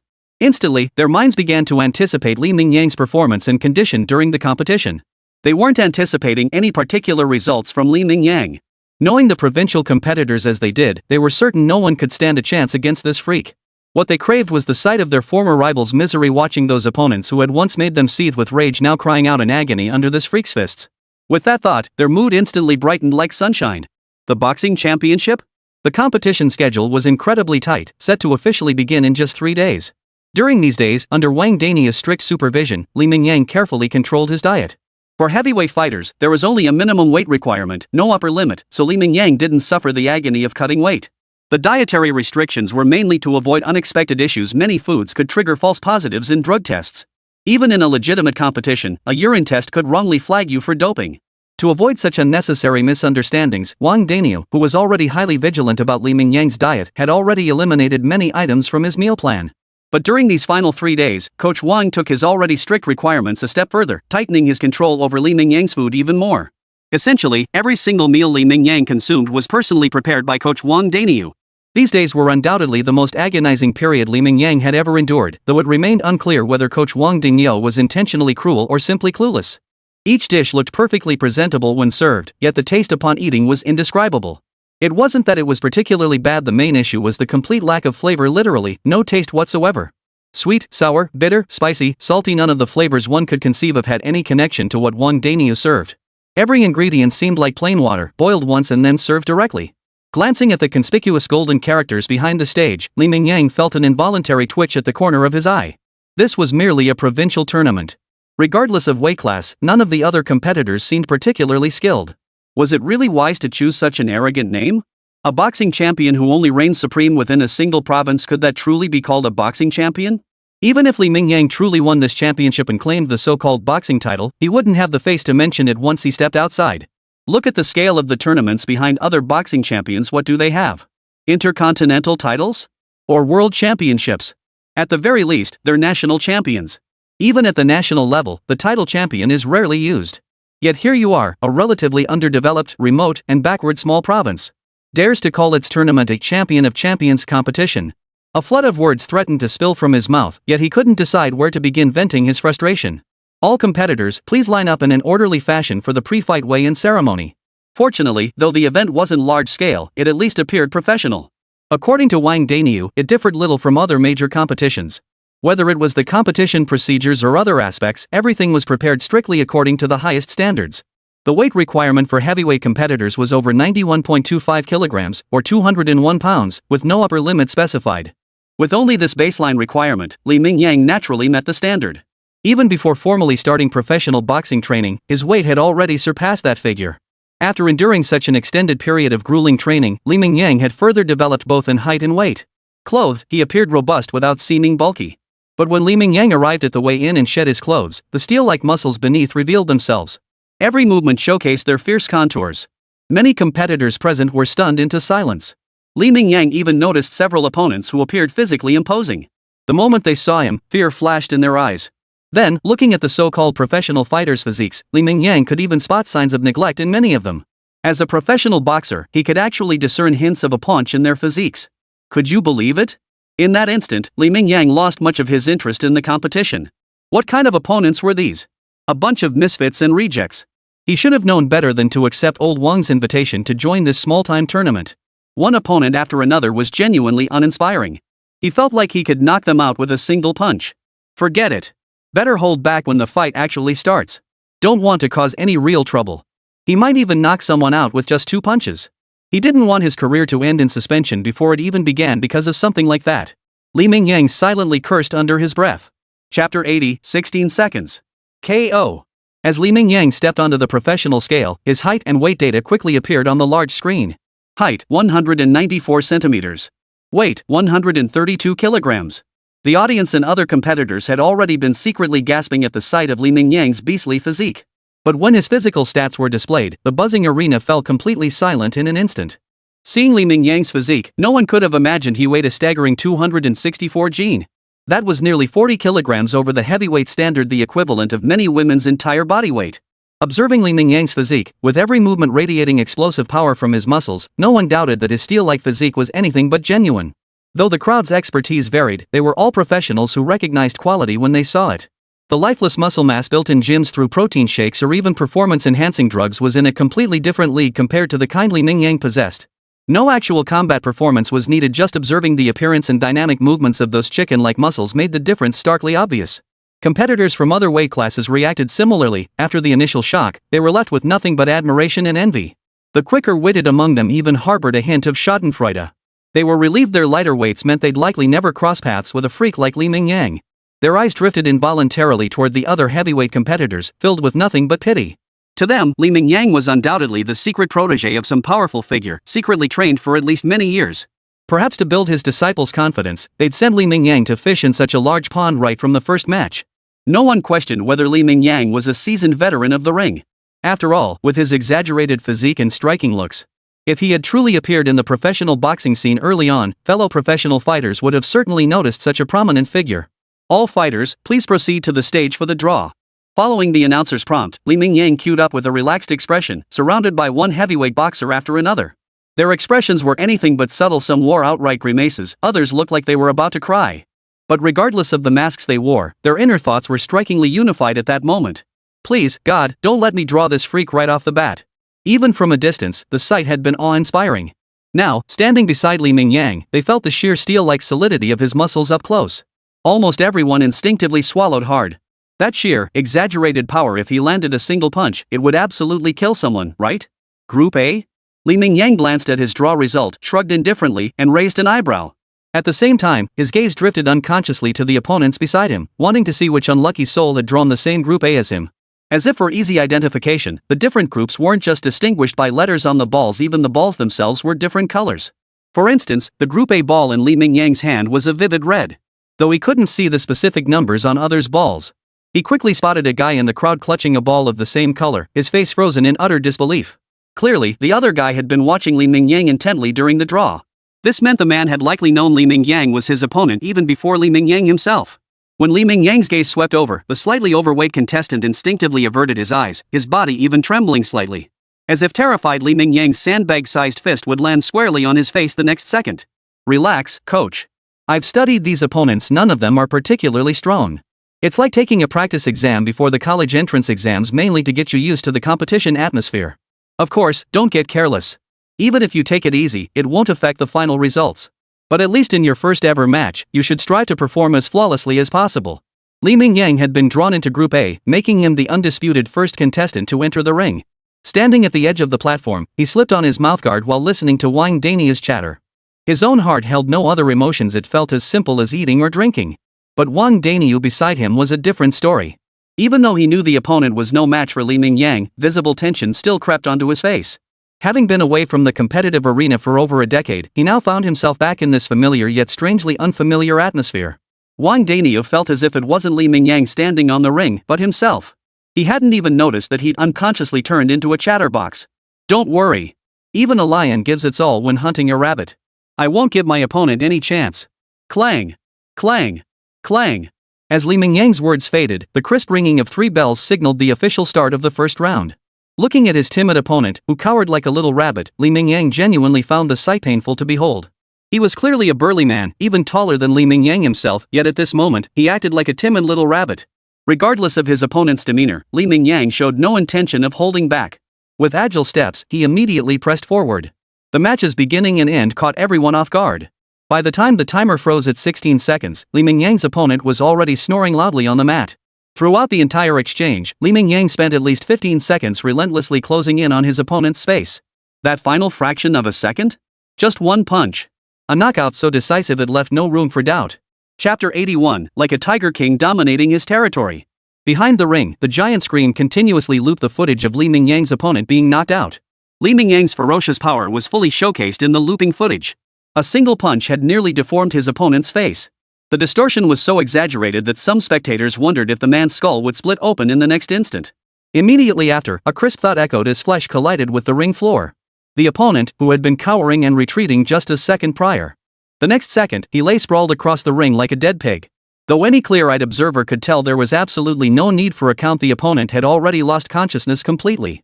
Yet, to uphold the fairness and integrity of the match, the referee diligently counted the seconds as medical personnel arrived. Faced with this sudden turn of events, the relatively sparse crowd fell into a prolonged silence before finally snapping to attention. A wave of frenzied cheers erupted, while the previously quiet arena filled with murmurs of discussion. After all, aside from family members and coaches, the rest of the crowd were undoubtedly die-hard boxing enthusiasts. The fact that they would attend even such a minor event spoke volumes about the depth of their obsession with boxing. It was precisely because of their deep passion and understanding of boxing that they knew the level of domestic fighters, especially in the heavyweight division. It could be said that everyone was equally mediocre. Those who might have arrived at the ring feeling uncertain about their skills and abilities soon realized they were all in the same boat. The entire person instantly relaxed, then without any psychological burden, they engaged in a battle of the noobs. The audience had grown accustomed to such lackluster displays, but unexpectedly, Li Mingyang burst onto the scene like a dark horse. On the stage, he displayed his overwhelming strength and supreme dominance over the arena. Truth be told, the entire match was essentially over in a single second. After all, the preceding 10+ seconds had been nothing but chase and evasion, until his opponent finally had no escape. A single punch delivered such decisive destruction that the sheer brutality of the force created an illusion. They weren't watching a minor provincial tournament, they were witnessing a battle at the pinnacle of the international stage. After all, only fighters standing at the pinnacle of the world could display such terrifying power. Yet compared to the audience's fervor, the expressions of Li Mingyang's upcoming opponents were far from cheerful. They knew during the weigh-in that they were no match for Li Mingyang, but they never imagined the gap would be this vast. The opponent Li Mingyang had just knocked out was also a longtime rival of theirs. As mentioned earlier, it was a case of two mediocre players fighting each other. When it came down to actual wins and losses, there was never such an overwhelming advantage. It was always a close contest decided by points. You could say they were all on the same level, evenly matched in skill. But now, the competitors who had been brimming with determination for their upcoming matches suddenly found an unshakable thought taking root in their minds. Since winning the championship was already out of reach today, and defeat was inevitable, why not just concede the match outright? At least they wouldn't have to face that freak directly, avoiding the humiliating prospect of being knocked out with a single punch and sent tumbling off the stage. And it wasn't just about embarrassment. Witnessing that opponent's savage power, many competitors secretly wondered if their own ability to take a punch wasn't up to par. Could he really be sent flying with just one punch from this guy? But Li Mingyang couldn't care less about what his future opponents were thinking. After all, he hadn't taken these so-called rivals seriously since the weigh-in ceremony. Deep down, he never truly regarded them as real opponents. If pressed, they were merely the backdrop for his first official professional match. Serving as the setting to highlight his own prominence? Somehow, this rather absurd thought suddenly popped into Li Mingyang's mind. You brat! Didn't I tell you before that these opponents aren't much to worry about? I told you to hold back a little during the fight. Look at that punch you just threw. Honestly, I'm worried if you'd hit any harder, you might have knocked the guy out cold. You don't want to get suspended right after stepping onto the professional stage and just starting your career, do you? As he watched Wang Daniu unleash a torrent of scolding the moment he stepped off the ring, Li Mingyang's expression turned utterly bizarre. Don't think she hadn't noticed when he'd knocked his opponent out with that crisp, decisive punch. Hadn't this very guy been the one shouting the loudest in triumph? That howl anyone unaware might have thought a rabid old wolf had invaded the arena. Coach, you know my strength. Honestly, I held back with that punch just now. After all, I could tell from the weigh-in that this bunch was pretty weak. And I'm not some kind of freak who gets a kick out of beating people to a pulp, you know? I just never imagined my opponent would be this weak. I only used about 7 or 8% of my strength. But just that one punch, judging by his reaction, he must be pretty badly hurt. By the end, even Li Mingyang couldn't help but feel a bit speechless. What kind of second-rate opponents were these? Looks like he'd need to tweak his strategy when facing the next opponents. He needed to showcase his strength, but he couldn't go overboard. He didn't want to get entangled in a bunch of lawsuits before his career even began. As he pondered this, Li Mingyang couldn't help but cast appraising glances at his opponents. He seemed to be sizing up their physiques, silently assessing how much force he should use against each one. Yet when Li Mingyang's gaze suddenly fell upon them, nearly every opponent instinctively averted their eyes. It was as if the king of beasts, a fierce tiger surveying its territory, had appeared, and these men were mere small creatures within its domain. Facing this king of beasts, even before he made a move, they couldn't help but tremble uncontrollably. It was a pressure emanating from the depths of their blood and souls, an innate, primal fear. Facing Li Mingyang, this powerful and violent opponent, they couldn't muster even a shred of resistance. Chapter 82, Another Heavy Punch. 3-second KO. By all accounts, those who embark on the path of professional boxing regardless of their individual skill levels are, at the very least, formidable compared to ordinary people. Crucially, to persevere through the amateur ranks and become true professionals, they must possess a combative spirit. Logically, no matter the opponent, they shouldn't react like this even when clearly outmatched. They should at least try to fight back. They shouldn't be like this utterly incapable of even mustering the will to resist. Yet when facing Li Mingyang, this exact mindset had taken root within them. It felt as though Li Mingyang belonged to an entirely different species.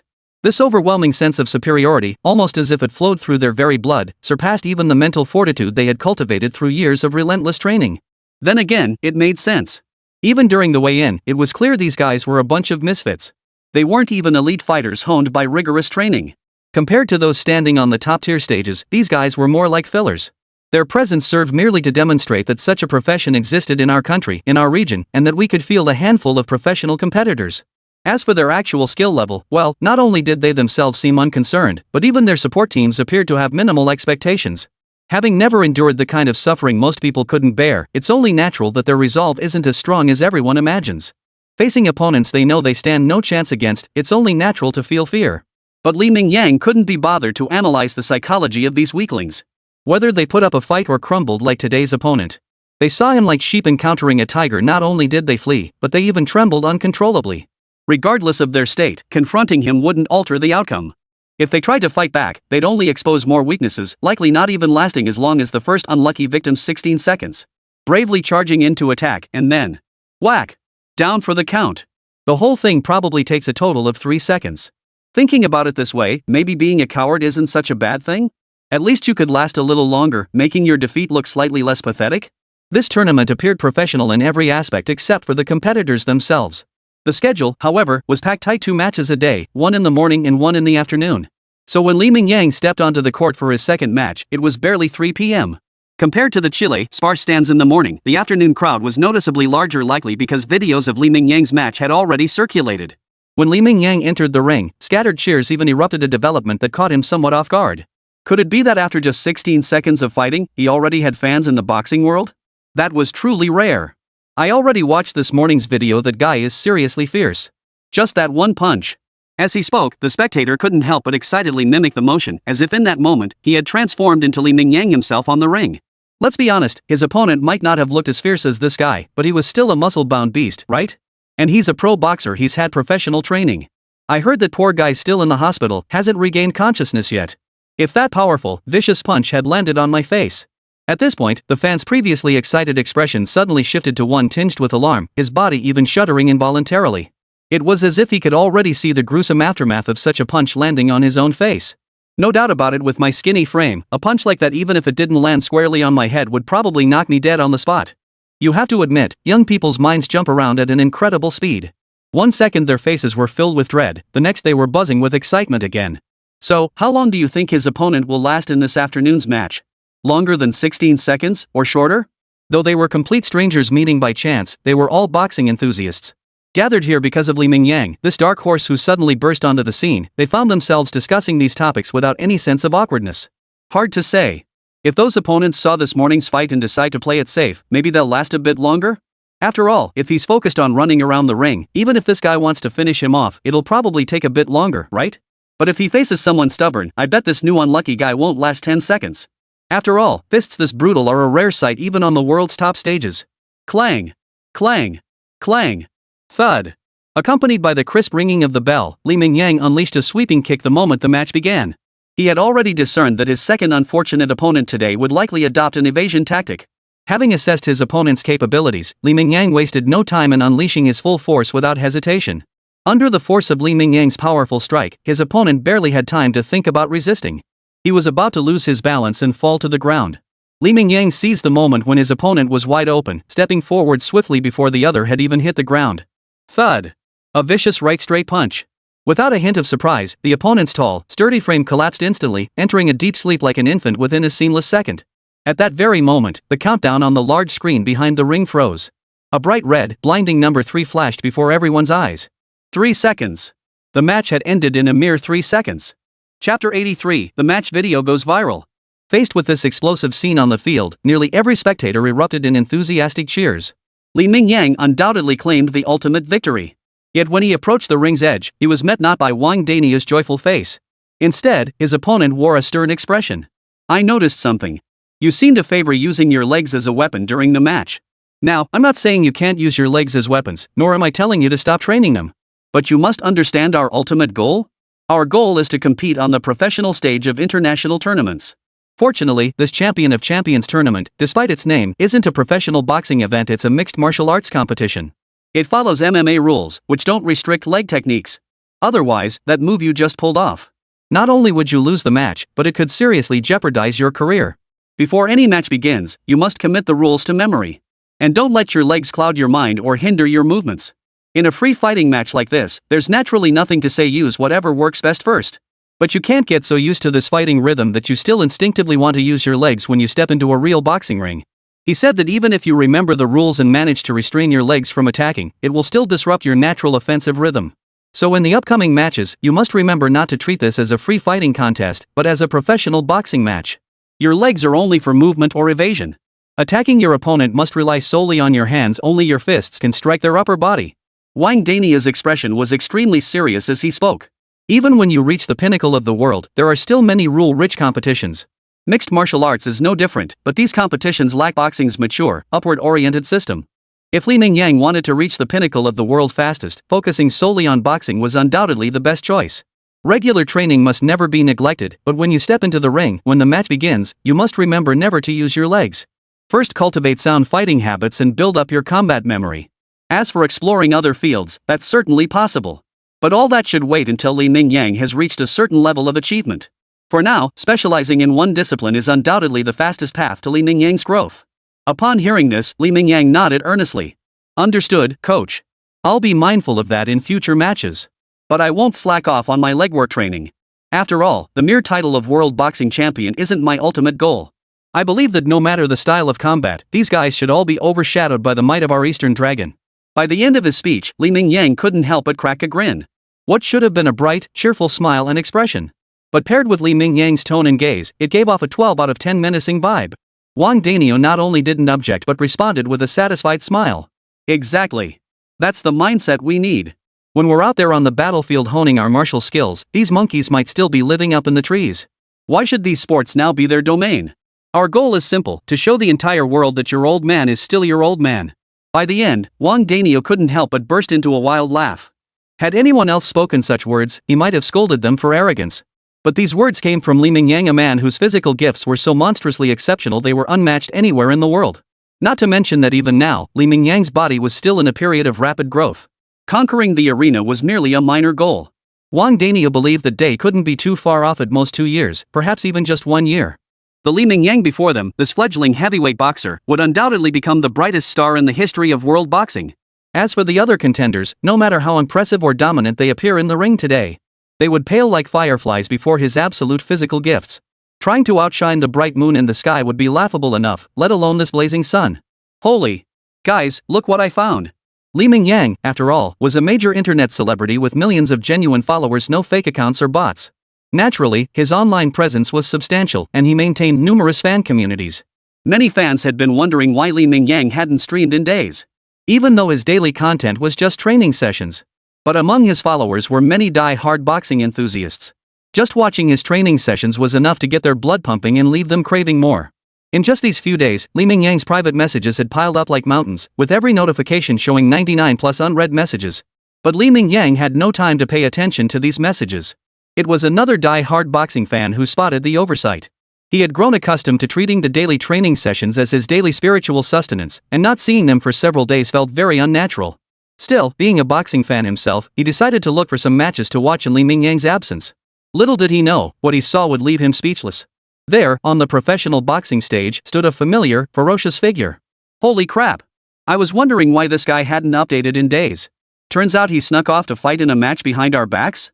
One in 16 seconds, another in 3 seconds. Is this the power of the god of war? I thought he'd only trained for a few months, so his skills wouldn't be that strong yet. Turns out not only did he slap your face hard, but he also shoved this ridiculous record right in your face. Honestly, this is the most satisfying face slap I've ever received. Even though I got humiliated, I can't help but shout. Awesome! Seconding that. If possible, I hope to see more of these face slaps. Originally, these two videos were just buzzing within the group chat. But Li Mingyang's fan base is a mixed bag. Many of them belong to more than one fan group. Soon, this edited KO compilation, a mere 20-second clip, went viral across fan groups. Then, without anyone noticing who started it, the KO clips somehow made their way onto the internet.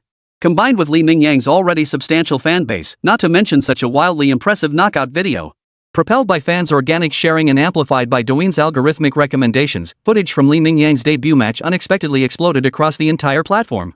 By the time Li Mingyang discovered the video, its view count had skyrocketed to an astonishing 30 million.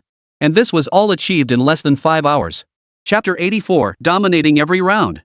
The Undisputed Champion. There aren't many heavyweight boxers in our country to begin with, and even fewer participate in such minor competitions. Barring any surprises, all the matches will likely be wrapped up by tomorrow, maybe even today. As always, just perform with your usual mindset. After all, these opponents. At this point, Wang Daniyu. Originally, they'd planned this first ever ring experience to help Li Mingyang gain some experience, avoiding anything too challenging. The timing also seemed fortuitous, so this tournament was chosen.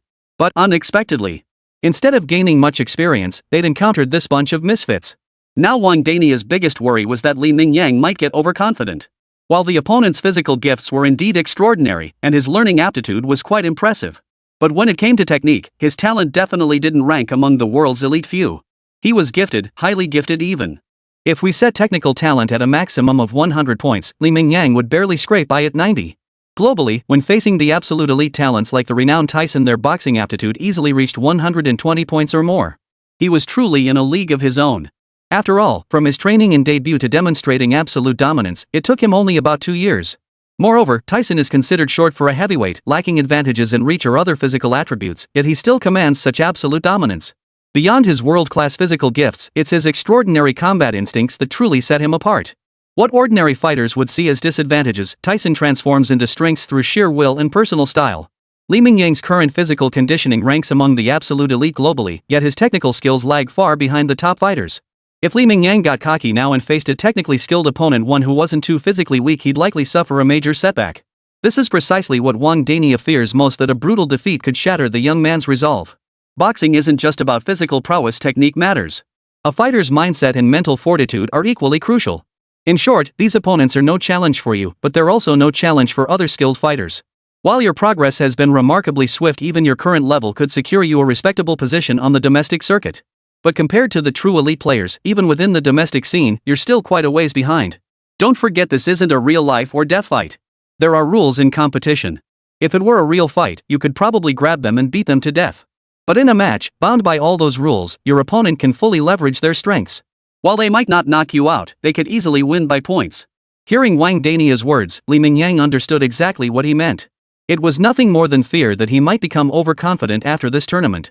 He might start thinking he's invincible and slack off in his daily training. If he then faced a formidable opponent, he feared Li Mingyang would get beaten so badly he'd question his life and lose his resolve.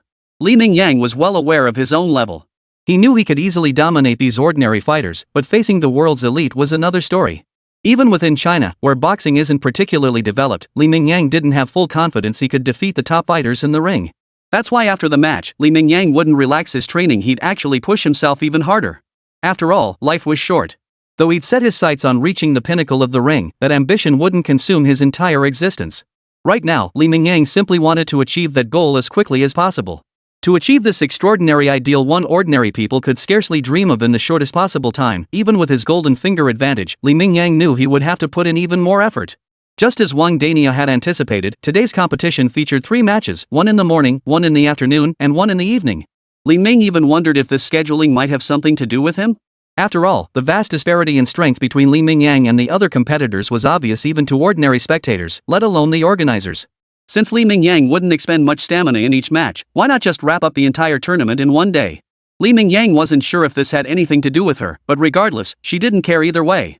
Not only did they thoughtfully schedule the matches with long intervals between morning, afternoon, and evening, but even if they had crammed them back to back. Even if they forced Mingyang into a grueling marathon of matches, opponents of this caliber wouldn't faze her in the slightest. First match, 18 seconds. An unquestionable KO. Second match, 15 seconds. Another bunch of useless knockouts. Third match, 32 seconds. This opponent showed more resilience, lasting 2 punches. His footwork was also nimbler, allowing him to stall for over half a minute. Of course, the most crucial factor was that Mingyang had taken Wang Daniel's advice to heart, using only his fists to attack in all 3 fights. 3 fights, 3 undeniable blowouts. As one opponent after another fell beneath Mingyang's fists, he rightfully claimed the heavyweight championship trophy. Chapter 85. It's not that I'm overconfident, it's that my opponents are truly weak.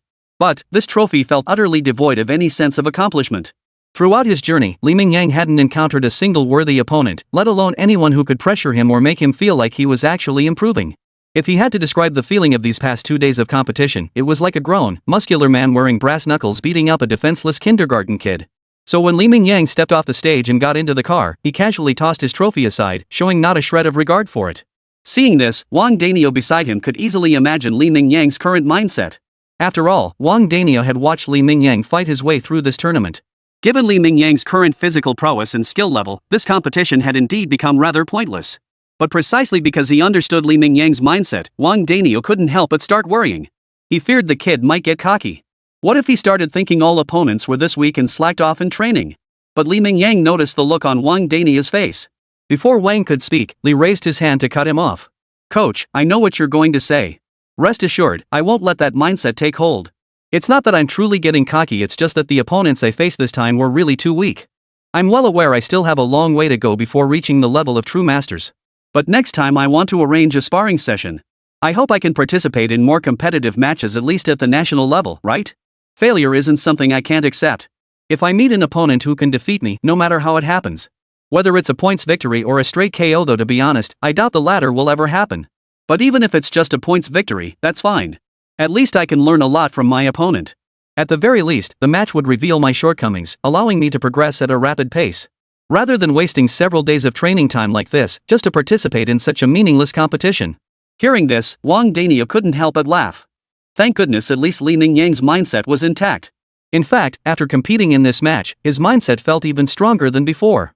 He was determined to keep advancing on the stage, all the way to the pinnacle. To do that, he absolutely couldn't afford complacency. He had to maintain a relentless drive for improvement. But Mingyang's words hit the nail on the head. This was a real problem. Not just for Mingyang himself, but even Wang Daniel needed to take note. After all, as Mingyang had pointed out, participating in such competitions was indeed a waste of time and life for someone like him. Still, at least his first time competing in this event wasn't a complete loss. Alright, I got it. I'll definitely keep that in mind when scheduling future matches. But I hope you don't get mentally crushed when you face a truly formidable opponent next time. While our domestic boxing standards still lag far behind the international level, they have been steadily improving over the years. Back in my era, I could have claimed the Asian Boxing Championship title. But if I were competing in today's era, I honestly wouldn't be so confident. Times have changed, after all. Techniques and training methods are constantly evolving. In other words, today's boxers are undoubtedly much stronger than those in my era. And this tournament you're entering isn't a waste of time. You don't seriously think you could just waltz into a national championship without any credentials, do you? As the old saying goes, you build roads one step at a time and eat meals one bite at a time. Even if this tournament doesn't mean much to you now. But it's the stepping stone to higher level competitions. You need this achievement to qualify for those bigger events. So this trophy. As he spoke, Wang Daniel reached over and picked up the trophy Li Mingyang had casually tossed onto the back seat. Li Mingyang didn't care much for the thing, but Wang Daniel valued it quite a bit. After all, it was the first honor of Li Mingyang's career. While its prestige might be limited, it still held some value as a keepsake and memento. Consider it your ticket. It might be a bit watered down, but at least you earned it with your own fists. It still holds some sentimental value. Better keep it safe. After saying that, Wang Daniel fell silent. He started the car, preparing to return to the small town to continue Li Mingyang's training. Moreover, after watching Li Mingyang's match, though the opponent hadn't gained much, Wang Daniel himself had learned a great deal. At the very least, regarding Li Mingyang's training plan, even though he hadn't yet begun to carefully consider it in detail, a preliminary outline had already taken shape in his mind. Once they returned, he would tailor a brand new training regimen specifically for Li Mingyang. First off, he could slightly reduce the duration of physical training. After all, Wang Daniel had observed something over this period. This Li Mingyang was a true freak of nature. He could push himself to the brink without breaking, and by the next day, he'd be bouncing around like nothing happened. Injuries? They seemed to never touch Li Mingyang. Therefore, he could appropriately increase the weight loads in each training session, allowing Li Mingyang to achieve the same training results in less time. As for the rest, it was more about honing Li Mingyang's skills and technique. Although this tournament had been a complete walkover, Wang Daniel remained deeply dissatisfied with the technical quality Li Mingyang displayed. After all, his opponents were undeniably weak. Even if they focused solely on evasion, the ring was a confined space.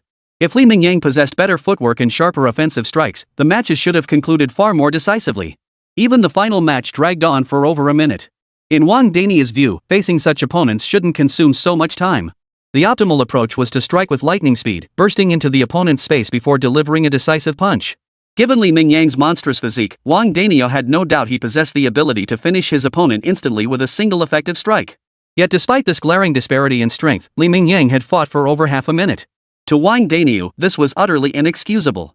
Chapter 86, Preparing for the National Championships. Oh, and there's one more thing I need to tell you. You mentioned wanting to participate in higher-level competitions to hone your skills, right? Since you've already stated you're not afraid of failure, I have some good news for you. Driving along, Wang Daniel suddenly seemed to remember something. Without turning around, he raised his voice so Li Mingyang could hear. In 3 months, our national championship tournament will kick off. This is arguably the most prestigious boxing event in our country. Regardless of weight class, nearly every top fighter in the nation will be competing. The heavyweight division you're in is no exception. If you want to hone your skills and experience the pressure of the ring, this tournament is undoubtedly the best opportunity. Now that we've won this trophy, we've earned our spot in the competition. After all, even though this tournament didn't feature exceptionally high-level fighters, it was still an officially registered, legitimate competition. Your provincial championship title still carries some weight. At the very least, it should secure you a ticket to the national championships. At this point, Wang Daniel blinked hard, a look of hesitation crossing his face. Although Li Mingyang had made his intentions perfectly clear, Wang Daniel couldn't help but feel uncertain. He couldn't decide whether it was right or wrong to let Li Mingyang compete at this level at this point. Coach, no need to say more. You absolutely must sign me up for this fight. After all, we still have 3 months to prepare. And it's only been about 3 months since I started training with professional boxers, right? And there are still 3 full months until the national championship begins. While my current skill level might not be enough to stand out in such a competition. But I believe that if I train even harder over the next 3 months, honing my skills and strengthening my physique, I believe that in 3 months' time, even if I can't win the national championship, I'll still be able to shine in this tournament. The crucial point is that you can't achieve anything worthwhile by working in isolation. To attain better results and reach higher positions, we must venture out to experience the world beyond our walls. And even facing a setback or two doesn't mean anything, right? As long as I'm the one standing at the very peak in the end. Looking back at those so-called dark chapters, they weren't truly dark at all, they were simply the path I walked. Before Wang Daniel could continue, Li Mingyang spoke up. Seeing the confident, radiant smile on his face, Wang Daniel felt a powerful stir within himself. Exactly. As a boxer aiming for the pinnacle, how could one fear the challenges and setbacks along the way? Back when he was young, hadn't he fought his way to the Asian Boxing Championship with the fearless spirit of a newborn calf? Had things not taken an unexpected turn, he would likely have been active on the world stage. If he had once possessed such relentless drive, why was he, as a coach, now hesitating and holding back when it came to his student, Li Mingyang? In an instant, the pent-up frustration in Wang Daniel's heart seemed to vanish completely. His entire demeanor instantly became much more sunny and open. His face radiated a newfound confidence. Unlike the somewhat self-persuasive confidence he had before, the confidence on Wang Daniel's face now was genuine, stemming from deep within his heart and bones. All right. Though 3 months might not change much for an ordinary person. But I forgot you're no ordinary person. You're a complete freak. Rest assured, I'll do everything in my power to train you over the next 3 months.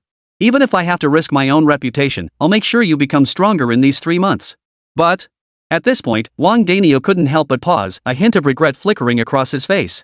Though he knew this day would come sooner or later, perhaps even sooner than expected, Wang Dania hadn't anticipated it arriving this quickly. Given Li Mingyang's current level and the mindset he'd now displayed, Wang Danio even doubted whether he'd still be qualified to teach him after these 3 months of intensive training. Even though he had achieved commendable results in the past, those accomplishments were over a decade old. Moreover, many of his training plans and arrangements had long since fallen behind the times. If Li Mingyang wanted to go further in the ring, Wang Danio would undoubtedly soon be unable to keep pace. He needed a better coach and a more professional team. Still, Wang Danio quickly adjusted his mindset. Even if he couldn't accompany Li Mingyang all the way to the end, at least, he could still be considered the one who guided Li Mingyang into the sport. Without him, even if Li Mingyang had chosen this path, he certainly wouldn't have progressed this quickly. So he had carved out a significant chapter in the future boxing champion's life story? This thought instantly lightened Wang Dania's mood considerably, and plans began forming in his mind. When the time was right, should he reach out? To help Li Mingyang, the young talent he believed in most, find a better place to train and advance further? Though leveraging his current connections seemed challenging, if he were to put his reputation on the line and push hard enough, it might not be entirely impossible? Of course, all this hinged on Li Mingyang performing well at the World Championships, securing at least one standout result. After all, the essence of sports competition is survival of the fittest. It's a world where results and ability speak for themselves. If Li Mingyang has the talent, everything else falls into place. If not, well, then none of it matters to you. Chapter 87, The Opponent's Heavy Atmosphere. Thump. Thump. Thump. Still in this familiar small town, still in this simple factory building, but the people training now were vastly different from the beginning. First, Li Mingyang himself. Compared to 3 months ago, he was practically a different person inside and out. Physically, his frame had bulked up considerably over those 3 months. He now stood 196 centimeters tall and weighed a staggering 138 kilograms. Such size and weight would be considered extraordinary even among heavyweight fighters. And to top it off, Li Mingyang maintained this massive frame while retaining exceptional speed and explosive power. Then there's his inner transformation. Whether it's raw power, technical skills, or any other aspect, the current Li Mingyang completely outclasses his former self from 3 months ago. Just look at Li Mingyang training on the ring now. First, his sparring partner is no ordinary provincial-level trainer like before. This time, Wang Danio pulled serious strings to bring in professional boxers who rank among the elite even nationally. Through targeted training, Li Mingyang underwent a complete transformation, whether in his ability to withstand blows, his defensive skills, or his offensive capabilities. In the final stretch, to intensify Li Mingyang's training, he now faces 2 sparring partners simultaneously. This pushed both his defensive and offensive capabilities to extreme limits when facing 2 adversaries simultaneously. From his initial clumsiness when first facing 2 opponents, he now moved with ease and confidence. Li Mingyang's progress astonished not only his sparring partners but even Wang Danio, who thought he knew him well, left him speechless. The longer one spent around Li Mingyang, the more one felt he was like an inexhaustible treasure trove. No matter how deeply one dug, it seemed they could only glimpse the tip of the iceberg that was this man. Take his current evasion and defense training, for instance. Under the relentless barrage of 2 lightweight fighters, his opponents struggled to land any significant hits. Either the blows were evaded entirely, or they were effortlessly absorbed by Li Mingyang's seamless defensive technique. But as the old saying goes, 2 fists can't fight 4 hands. Occasionally, when he was careless or his reaction was too slow, he would still get hit. Yet these blows from lightweight fighters whose combined weight barely reached half of Li Mingyang's landed on his body like mere tickles. Not only could they not land a critical hit on Li Mingyang, but even a full-force punch barely left a red mark on his skin. His overall defensive capabilities had made another dramatic leap forward compared to 3 months ago. If 3 months prior, Li Mingyang's training had left obvious traces, now, anyone with even a passing knowledge of the sport could tell just by looking at his physique that Li Mingyang was an absolute monster on the professional circuit. Even the muscles in his neck were remarkably thick, nearly matching the girth of his head. But this transformation came at a cost. Under the grueling training regimen, Li Mingyang had lost his former handsome appearance.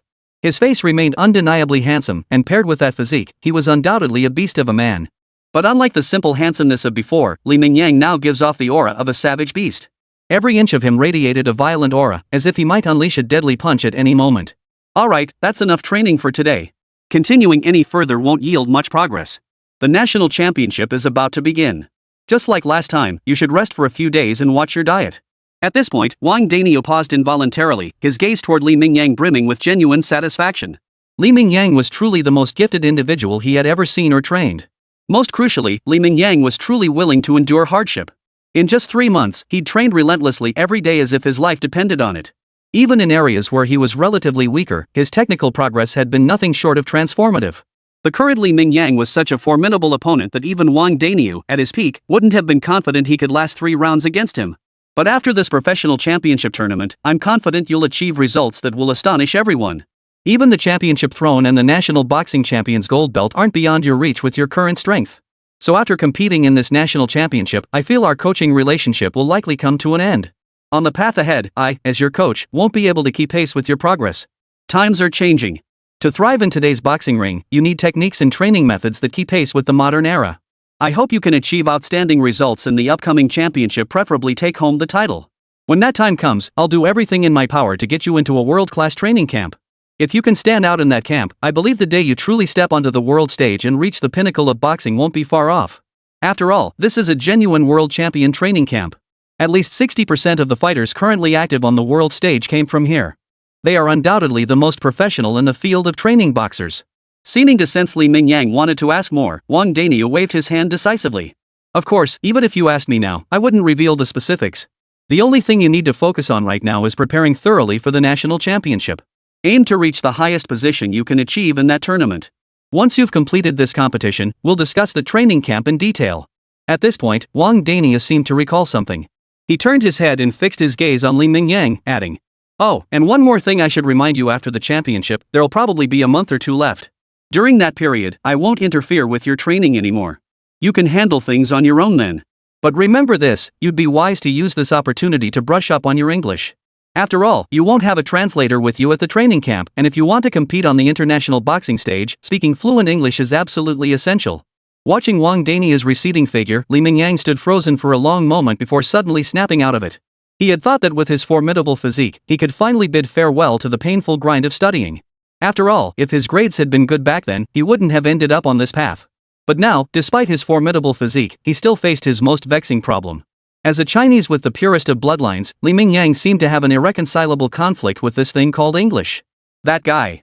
Could he be our opponent this time? When did such a formidable player emerge domestically? Unlike the provincial competitions before, this national championship gathered the cream of the crop from across the country. Given its high prestige, virtually every eligible fighter would come to burnish their reputation. Even if they couldn't achieve any remarkable results, simply participating in such a tournament was, in itself, a testament to a fighter's caliber. Thus, even the heavyweight division of this tournament was packed to the rafters. Yet the moment Li Mingyang entered the venue, the previously buzzing atmosphere abruptly fell silent. Almost everyone instinctively turned their gaze toward Li Mingyang. His imposing physique, coupled with the agility and explosive power evident in every movement. A single glance was enough for these competitors to reach a conclusion in their minds: this was an absolutely terrifying opponent. Chapter 88, a tricky technical opponent. The previously relaxed and cheerful atmosphere was instantly replaced by an inexplicable sense of tension in the air due to Li Mingyang's sudden appearance. Nearly everyone scrutinized Li Mingyang closely, especially the more formidable competitors. The more rigorous their own training regimens, the more they could appreciate the true value of Li Mingyang's physique. This was undeniably a man who had crawled out of hell. Of course, this wasn't literal hell, but rather hellish training. Ordinary training could never produce such an exaggerated, explosive physique. Moreover, his body seemed to possess extraordinary resilience to blows. If he also possessed outstanding technique, it wouldn't be an exaggeration to say Li Mingyang was the undisputed favorite to win this national championship. But this buzz didn't last more than a few minutes. Many of the less skilled players quickly averted their gaze. They'd come here just to go through the motions, prioritizing participation over anything else. They harbored no real ambition or goals regarding rankings. Some even harbored the sole hope that luck wouldn't desert them, at least not in the first round. Or, if they did lose, they hoped it wouldn't be too embarrassing. So no matter how formidable Li Mingyang appeared, it really didn't concern them much. After a brief moment of surprise, they turned back to their business of eating and drinking. It was as if Li Mingyang had never existed at all. After all, they weren't from the same world. Gossiping about him was one thing, but none of them would actually go out of their way to study Li Mingyang as an opponent. As for those who believed they had the skill to face Li Mingyang in the ring, they were already among the top heavyweight boxers in the country. Having fought their way to the top step by step, they were naturally elite figures in their field, each possessing their own confidence. Though Li Mingyang's physique was extraordinary, they weren't intimidated. They quickly shed their solemn expressions, channeling their gravity into genuine respect for Li Mingyang. Some quicker thinkers had already instructed their assistants to dig up internal records, ideally securing footage of his past matches.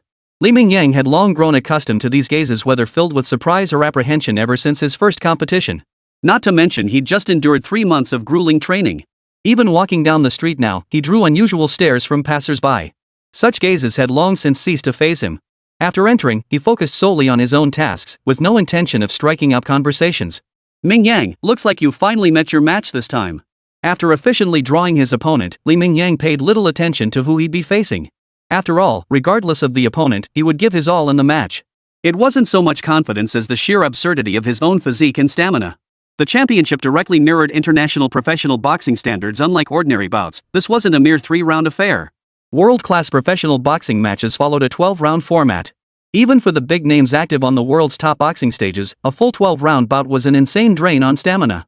Even the most physically gifted boxers would see their peak condition completely depleted by the 7th or 8th round.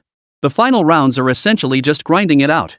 As for these domestic fighters, well, needless to say, Li Mingyang's stamina, however, was an exception. After years of rigorous training, his endurance peak had long surpassed the demands of a 12-round bout. Not only does he get brief rest periods between rounds, but even if he fought non-stop, a mere 12 rounds wouldn't faze him. Even if his opponent's technique was superior, he only needed to drag the fight into the later rounds. When his opponent's stamina waned, all he needed to do was seize the moment. No matter how far behind he was on the scoreboard before that point. As long as he could knock his opponent down hard on the ring, he would be the undisputed victor. So Wang Dania's words didn't really faze Li Mingyang. After all, once he understood his own strengths and weaknesses, he had already mapped out a clear path for his career and combat strategy. Your luck is hard to call this time. You've drawn an experienced technical fighter. While your skills have improved significantly, you still fall short compared to him. In fact, I can confidently say that unless you knock him out with a heavy punch during the match, the point difference between you two will be substantial. Chapter 89, A Tiger Slays a Lamb. 1 strike, 1 kill. It must be said that Wang Dania's analysis was spot on. The opponent's weight hovered right at the threshold of the heavyweight division. This meant he possessed formidable strength while also being considerably more agile than the average heavyweight. Not to mention his technical skills were undoubtedly among the best in the country. This opponent was definitely a tough nut to crack for Li Mingyang. Yet even so, Li Mingyang remained supremely confident. After all, no matter how skilled his opponent might be, his physical limitations were his Achilles heel. They say a flurry of punches can defeat a master. Setting aside the fact that he wasn't some clueless rookie, his physique was vastly superior to his opponent's. His opponent could land 10 punches, 20 punches, even 100 punches. But Li Mingyang only needed to seize his chance and deliver a single, decisive blow, one that could very well end the match outright. And now, with a full 12 rounds ahead, Li Mingyang felt no anxiety about the final outcome. Rest assured, coach. This is the first truly significant match of my career. I'll secure an unexpected victory that shocks everyone. As for my first opponent, well, let's just say he's unlucky. A veteran who's been dominating the circuit for years, yet he ends up facing someone like me. At this point, Li Mingyang stopped speaking, yet his face radiated absolute confidence. For this top-tier domestic tournament, Li Mingyang would show every opponent the utmost respect, taking each fighter standing before him seriously. Yet he possessed equal conviction that his fists would knock down every opponent blocking his path. And the unlucky bastard right in front of him was going to be the first. Clang! Clang! Clang! With the crisp sound, the first round between Li Mingyang and his opponent commenced. It must be said that Yang Jian was undoubtedly the most troublesome opponent Li Mingyang had ever faced. At least in Li Mingyang's competitive career, this was the first true adversary he had encountered. From the very start, Li Mingyang employed his signature tactic, compressing his opponent's space. He intended to force Yang Jian into direct, head-on collisions, relying on his overwhelming physical advantage to crush his opponent. However, Yang Jian's technical skills were far beyond anything Li Mingyang had encountered before. Li Mingyang's team had studied Yang Jian's data. Yang Jian's team was no exception, especially since Li Mingyang had immediately caught their attention the moment he stepped onto the stage. Given their high regard for him, they had naturally studied Li Mingyang's past matches, noting his monstrous physique and terrifyingly lethal punches. While Li Mingyang's previous opponents weren't particularly skilled, they were at least solid heavyweights in terms of physique. Yet none of them had lasted past the second punch against Li Mingyang, leaving no doubt about the lethal force behind his fists. The seasoned Yang Jian immediately analyzed the situation and concluded that going toe-to-toe with such an opponent offered no viable path to victory. However, Li Mingyang's still somewhat raw technique presented Yang Jian with an opportunity. As long as he maintained high mobility and avoided being cornered in a tight space, he could leverage his technical superiority to secure a points victory over this terrifyingly powerful opponent. From the very start of the match, Li Mingyang realized this opponent was unlike any he'd faced before. His footwork was remarkably agile, like a slippery fish gliding through water. No matter how hard he pressed, his opponent always found a way to slip through the cracks and evade his relentless pursuit. By the end of the first round, Mingyang hadn't gained any advantage. Instead, his opponent had pulled ahead by several points. See? I knew this guy would be a tough opponent. Even though he's getting older and his physical condition has declined. But he's still in his prime to some extent. Not to mention, after all these years of competition, his skills have reached perfection. Your only chance now is that your physical strength far surpasses his, and your stamina seems almost bottomless. You need to adjust your strategy now. Fighting like the first round won't work. I don't think we need to worry about the points at all. After all, both your stamina and ability to take punishment are exceptional. You needn't worry about going down from his punches. Just focus on protecting your vital areas. The rest of your body can take his blows. So starting from the second round, your goal is to relentlessly compress his space, forcing him into your rhythm. Make him run around the ring like a cornered dog, draining his stamina as fast as possible. The faster their stamina drains, the greater your advantage becomes and the sooner you'll find your opening for a knockout. It must be said that while Yang Jian was a seasoned veteran, Mingyang had Wang Danyu on his side even if the latter had retired from boxing years ago. At least his tactical acumen and sharp mind remained intact. During a break, he whispered his advice directly into Mingyang's ear. Even without Wang Danyu's input, this strategy was already planned. Clang! Clang! Clang! With the crisp sound, the second round commenced. From the very start, Mingyang charged at Yang Jian like a hungry tiger, relentlessly pressing forward. Though he didn't inflict any substantial damage and even fell further behind in points compared to the first round. But Mingyang could already tell his opponent's breathing had become noticeably more labored compared to the first round. This proved Mingyang's tactics were absolutely correct. With 12 rounds to go, his opponent was already showing signs of fatigue in just the second round. Mingyang was confident that within 2 or 3 more rounds, he would seize his chance to strike. What he hadn't anticipated was that by the third round, Yang Jian was essentially helpless under the relentless pressure inside, forced to struggle defensively. Yet as the saying goes, even the most cautious will eventually slip up. The principle that prolonged defense inevitably leads to defeat is understood by nearly every Chinese person. Yang Jian's extended defensive and evasive maneuvers not only made his performance look disheveled and unattractive. Finally, in the last minute of the third round, Mingyang seized the chance to counterattack. After a quick dodge, his opponent was left wide open. He had exposed his most vulnerable point, his head, to Mingyang's striking range. This was also a moment of carelessness on his part. Seeing that Mingyang's technique didn't seem particularly impressive, he subconsciously overlooked the fact that Mingyang was employing a tactic to wear him down and had deliberately refrained from attacking. This single, instinctive lapse in concentration lasted less than a second. Yet on this elite stage, in such a high-stakes tournament, it proved a fatal oversight. Thud! A heavy right hook landed. Mingyang could almost see the muscles in his opponent's face tremble, witnessing the look in his eyes go blank in less than a second. But Mingyang, playing it safe, seized the moment decisively. Before his opponent hit the canvas, he drove a vicious left jab into him. Thud! With a thud of flesh hitting the canvas, the opponent fell backward onto the ring, instantly knocked unconscious. In those mere seconds, Mingyang's ferocity was like a tiger charging into a flock of sheep. Like a tiger king zeroing in on its prey, striking decisively with lethal precision, brutal and utterly pure. Chapter 90, a natural heavy hitter? Coincidentally, me too. Watching the referee count out the seconds while the medical team rushed onto the stage at breakneck speed, Mingyang finally relaxed. He knew his own fists well a single punch could likely finish an opponent, let alone the follow-up blow he landed. This guy probably wouldn't wake up for hours. Already celebrating his victory, Mingyang raised his arms high without resorting to primitive shouting. Yet his gaze swept around the ring, like a fierce beast surveying its territory. This commanding display struck a chord with the audience, who had been growing drowsy watching the match. But this explosive moment arrived unexpectedly. After a brief stunned silence, the entire arena erupted in cheers like a mountain collapsing or a tsunami crashing. KO. And a decisive one at that, no lingering hesitation whatsoever. Such a finish was exceptionally rare on domestic boxing stages, especially in the heavyweight division. After all, as heavyweight fighters, regardless of their striking power, nearly every competitor who steps into the ring possesses a formidable physique. At the very least, every fighter who steps into the ring possesses a level of durability that's beyond the reach of ordinary people. Precisely because of this, knockouts were almost unheard of, nearly impossible in the domestic heavyweight boxing scene. But now, watching the replay looping on the big screen behind the ring, one punch knocked the opponent's consciousness out, followed immediately by another. The opponent's jaw was sent flying upward, his heels lifted off the ground, and in the next instant, he collapsed like a dead pig. And this opponent wasn't some greenhorn. Yang Jian was a strong contender for a medal in this year's competition. He was even considered a minor favorite to win the championship. In the eyes of many seasoned boxing fans, Yang Jian held a certain stature in China's heavyweight boxing scene. Yet this formidable heavyweight contender was knocked out cold with just 2 punches today. There was absolutely no room for resistance or struggle. The final outcome of this match left virtually no room for debate. After all, Li Mingyang's displayed power and ferocious punching style had captivated nearly every spectator who witnessed the bout. While many veteran fans could discern that Li Mingyang still had technical shortcomings, the sheer physical prowess he displayed was truly extraordinary. This victory wasn't about technical shortcomings, nor was there any sense of a narrow defeat where one move made all the difference. From start to finish, it was clear this was an overwhelming victory achieved by Li Mingyang leveraging his absolute physical dominance.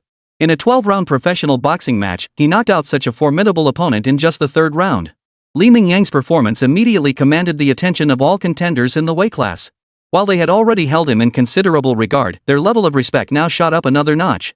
After all, Li Mingyang's performance was simply too overwhelming. If they were to face an opponent like him, they too might be knocked out on the ring by the same tactics, suffering defeat, an outcome almost every boxer dreads. The schedule for national-level competitions was naturally more complex, given the larger number of participants. By the time the draw for the quarterfinals commenced, it was already the morning of the third day. Seeing his draw displayed on the big screen, Li Mingyang's eyes lit up upon recognizing his opponent. Although Yang Jian had been a decent opponent earlier, the disparity in their physiques was too great. It hadn't been a true matchup, and the fight hadn't been satisfying. Today's draw, however, delivered a delightful surprise: Iron Ox. Zhang Tiniu. Li Mingyang couldn't tell if this name, which sounded like it belonged to someone from rural China in the 1960s or 1970s, was his real name or a stage name. While the name sounded a bit rustic, Zhang Tiniu's skill was undeniably formidable. His fighting style mirrored Li Mingyang's almost exactly, yet his technique was far more polished. Without exaggeration, Zhang Tiniu was a natural-born heavy hitter, boasting numerous knockouts in the heavyweight boxing ring. His professional record, 39 wins, 4 losses, with 16 knockouts. In the domestic heavyweight boxing scene, such a record is nothing short of terrifying. His only 4 losses all came when his skills were still developing, with opponents winning by points. It's safe to say that since perfecting his skills, he has yet to taste defeat on the domestic professional circuit. This guy's a natural-born heavy hitter. What do you think? Got any confidence? Without warning, Wang Danio had slipped silently beside Li Mingyang. Unlike his previous solemn demeanor, this time Wang wore a hint of a smile. Hearing this, Li Mingyang's lips curled into a fierce grin. A natural heavy hitter? What a coincidence. So am I. Chapter 91, Brutal, Bone-Crushing Clash. Though his opponent was indeed a renowned heavy hitter, Li Mingyang was utterly confident he could crush him in a pure strength contest. Sometimes he even caught himself mentally teasing his own situation, comparing himself to a budget version of Captain America. The only things missing were Captain America's ability to force a 50-50 outcome, his temporary power surges, and a vibranium shield. Beyond those details, Li Mingyang felt his physical stats weren't too far off from this legendary sci-fi icon. At the very least, his actual physical stats were already far beyond what ordinary humans could match. In terms of raw strength alone, Li Mingyang even suspected that the two opponents combined might not match his power. Then there was his physical defense. While not as exaggerated as being impervious to blades or bullets, it felt as if he'd mastered the golden bell and iron shirt techniques. It was as if he had mastered the legendary hard qigong. An ordinary fist striking his body might cause some pain, but it was difficult to inflict any real damage. After all, his physique had been forged through a relentless cycle of injury and recovery, meaning his defensive capabilities were essentially being upgraded daily.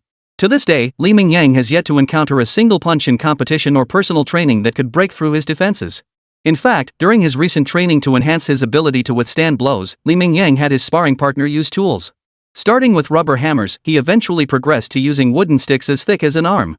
The sheer brutality of the training sometimes made his coach, Wang Danio, unable to bear watching. He even wondered if Li Mingyang was trying to beat himself to death. Yet the results proved Li Mingyang understood his own body better than anyone. Far from causing irreversible damage, this training regimen not only preserved his physical integrity. Instead, both his defensive capabilities and physical stamina continued to grow at a visible pace. So when he heard his next opponent would be a renowned heavy hitter, someone who, like Li Mingyang, loved to knock out opponents with sheer force on the ring. Upon hearing this news, Li Mingyang's excitement knew no bounds. No matter how heavy the opponent's punches might be, Li Mingyang possessed absolute confidence that he would never fall beneath them. He was equally certain that within these 12 rounds, his opponent would inevitably be knocked down by his heavy blows. No unexpected outcome could possibly occur. After all, up until now, Li Mingyang had deliberately held back his full power to avoid any unforeseen accidents. He feared that a single careless mistake might send his opponent flying out of the ring. But if this Iron Ox could give Li Mingyang a surprise, he wouldn't mind making Iron Ox the first lucky soul to witness the true power of his full-force punch. Of course, he might just be the unlucky one. While Li Mingyang's face glowed with excitement, on the other side, Zhang Tiniu listened intently as his coaching staff analyzed Li Mingyang's match footage. After Li Mingyang knocked out a formidable opponent in the first round, nearly every team backing a top-tier fighter had scoured his past match footage. Upon discovering Li Mingyang's fighting style strikingly similar to his own, Zhang Tinyu couldn't help but reveal a look of predatory delight. Like Li Mingyang, Zhang Tinyu possessed far more mature skills and experience that the greenhorn Li Mingyang couldn't possibly match. Yet compared to other technical fighters, Zhang Tinyu's skills still fell slightly short of those opponents. On the ring, he despised those slippery, elusive fighters who were impossible to pin down. A glance at Zhang Tinyu's record revealed his only 4 losses had all come against such fighters. Now, facing Li Mingyang, a fighter who preferred straightforward, aggressive, and relentless pressure, Zhang Tinyu felt a long-forgotten surge of excitement coursing through his veins. Tinyu, I've studied him.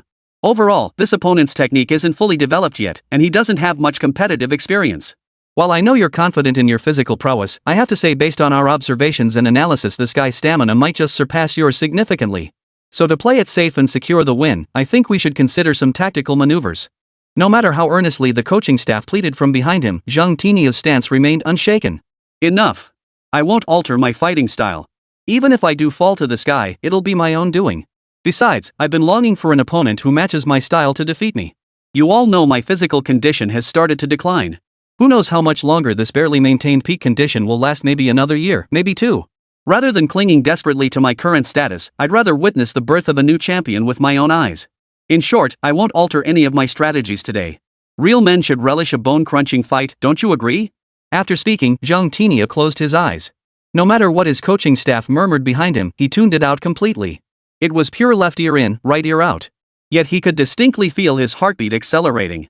It was the long-forgotten thrill of facing a worthy opponent, transporting him back to his early days in the professional boxing circuit.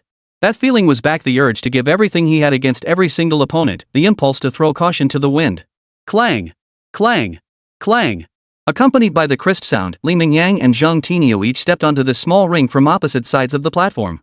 Whether it was Li Mingyang or Zhang Tinyu, the moment their eyes locked upon meeting face to face on the same stage, both saw a fighting spirit blazing like wildfire in the other's eyes.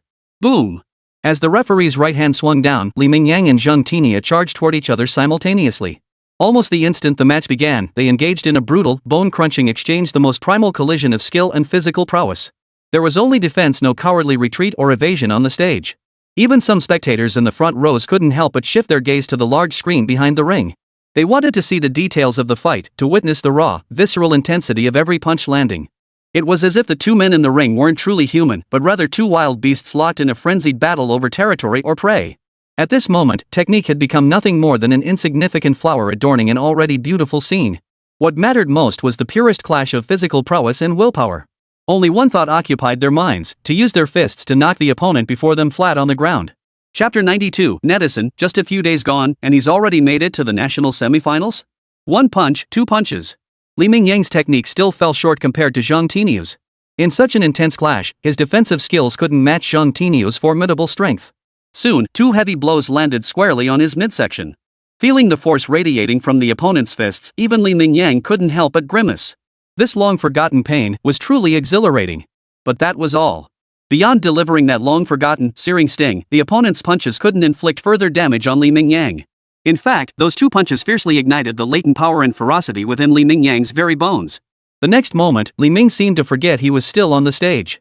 He forgot the constant vigilance he maintained to control his power. Thud! A powerful right hook, though blocked by Zhang Tinyu's guard, delivered a completely different sensation. Zhang Tinyu's eyes widened with uncontrollable shock. So close. Just a hair's breadth away. Li Mingyang's punch had nearly shattered his defense. And it wasn't a technical breakthrough, it was pure, brute force. No matter how tightly he guarded, the opponent's fist felt like a battering ram. A single, simple punch nearly deformed his defenses. Simultaneously, a stabbing pain shot through his forearm, as if his arm would snap clean off in the next second. Glancing sideways instinctively, Zhang Tinyu noticed his forearm already turning purple and blue. This was monstrous strength. Back in his prime, people often called Zhang Tinyu the beast of the boxing ring. But at this moment, facing Li Mingyang, Zhang Tinyu couldn't help but let out a bitter laugh inside. If he was considered a beast, then what was this guy across from him? A tiger in human skin? No, even an ordinary tiger couldn't describe this guy. This had to be a tiger that had become a demon. Or perhaps a saber-toothed tiger straight from the savage age? The dynamics on the ring shifted abruptly. Li Mingyang, who had clearly been at a disadvantage after all, his opponent's technique was far superior. Both his offense and defense were far sharper than Li Mingyang's. But as if a switch had been flipped within Li Mingyang, his expression turned savage. Beyond essential defensive maneuvers, he abandoned guarding less vital areas altogether. His fists swung wildly, heedless of whether Zhang Tinyu was defending or attacking, or whether his punches could break through defenses to land effective blows.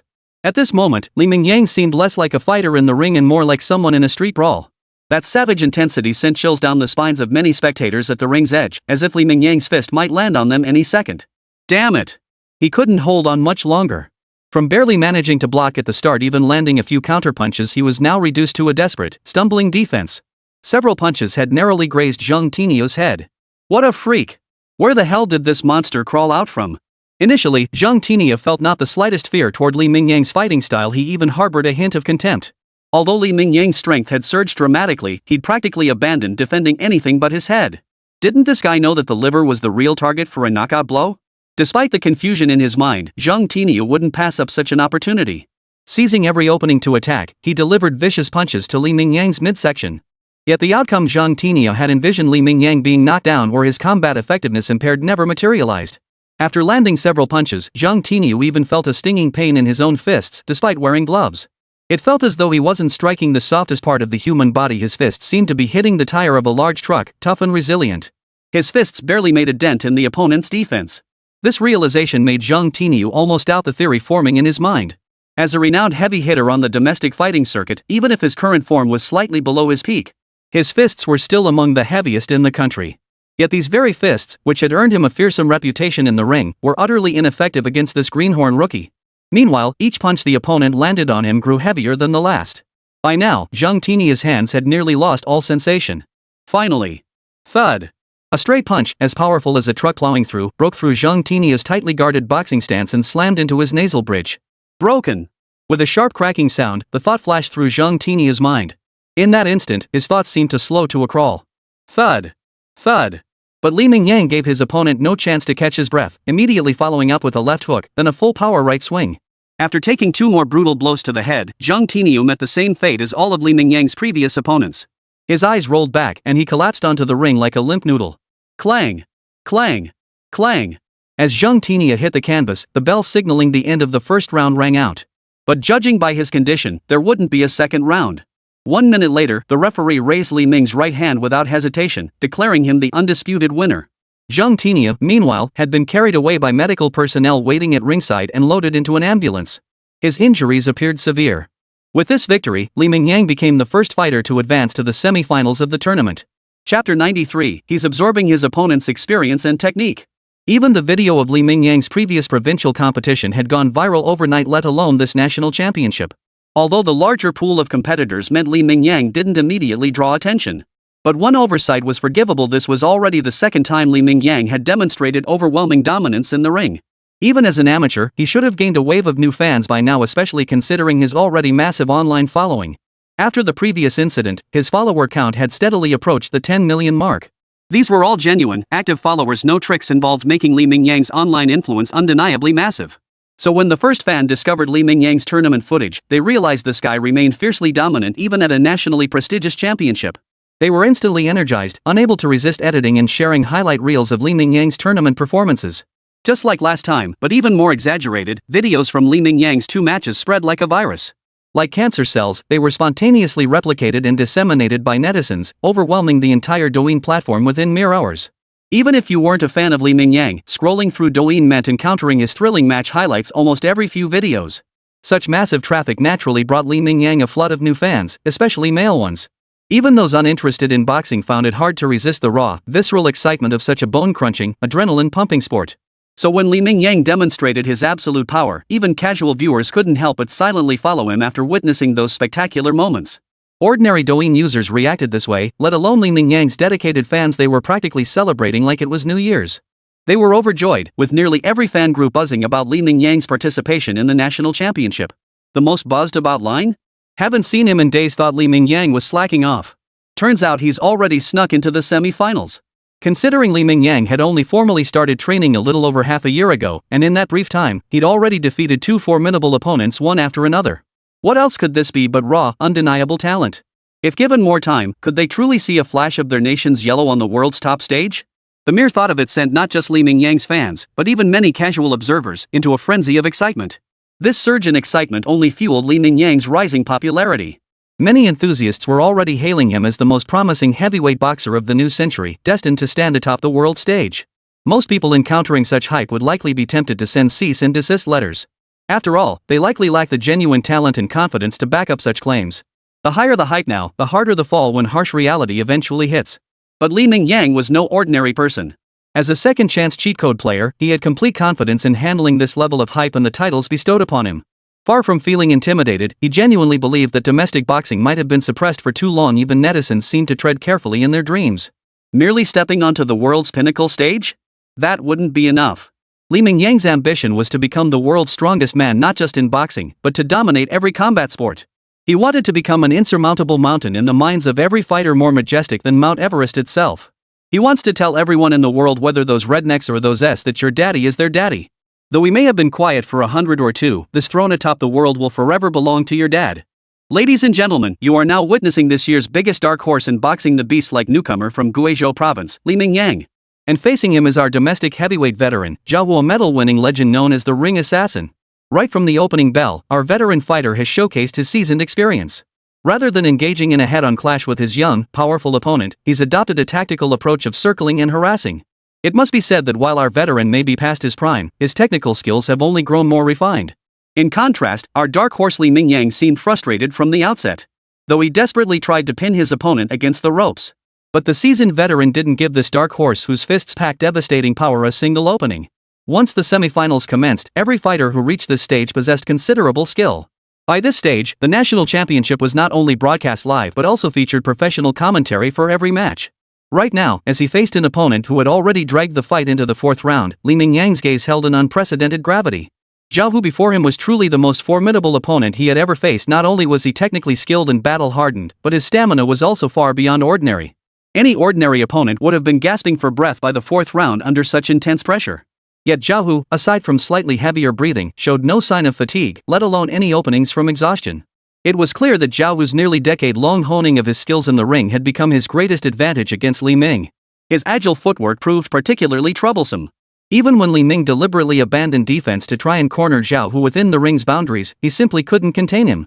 Ladies and gentlemen, we're now in the fifth round, and we can clearly see the momentum shifting on the court. Unlike the previous rounds, I had already noticed a hint of this shift during the fourth round, though I couldn't be certain at the time. But now I can tell you with certainty, our dark horse, Li Mingyang, is an absolutely terrifying fighter. Facing such an experienced veteran, with the point gap steadily widening, our dark horse shows not a hint of panic. Not only did he respond with composure, maintaining his rhythm and style as always, but he also worked to wear down our veteran Zhang Hu's stamina. At the same time, I've noticed our dark horse is absorbing his opponent's experience, even his techniques, at an alarming rate. At this point, even the seasoned commentator couldn't help but sound genuinely astonished. In all his years, he had never witnessed anyone like Li Mingyang openly studying an opponent's techniques and experience right there in the ring. After all, most fighters focus all their energy on countering attacks or seeking openings. They simply didn't have even a fraction of a second to spare for such considerations. But Li Mingyang was different. With his monstrous physique, he could practically ignore Zhao Hu's attacks, which were barely a scratch. Even if he occasionally took a few punches, it didn't affect his physical condition. Since he couldn't do much to his opponent in the short term, he might as well seize the opportunity to openly absorb some of his opponent's strengths. He seized this real fight opportunity to transform these elements into his own strength. Li Mingyang seemed a natural combat athlete. Skills that progressed slowly during regular training now improved at an astonishing rate. Chapter 94, Data revealed China's most promising heavyweight boxer. Moreover, as the match entered the fifth round, Li Mingyang maintained his high-intensity pressure stance, like a perpetual motion machine of stamina, showing not a hint of fatigue.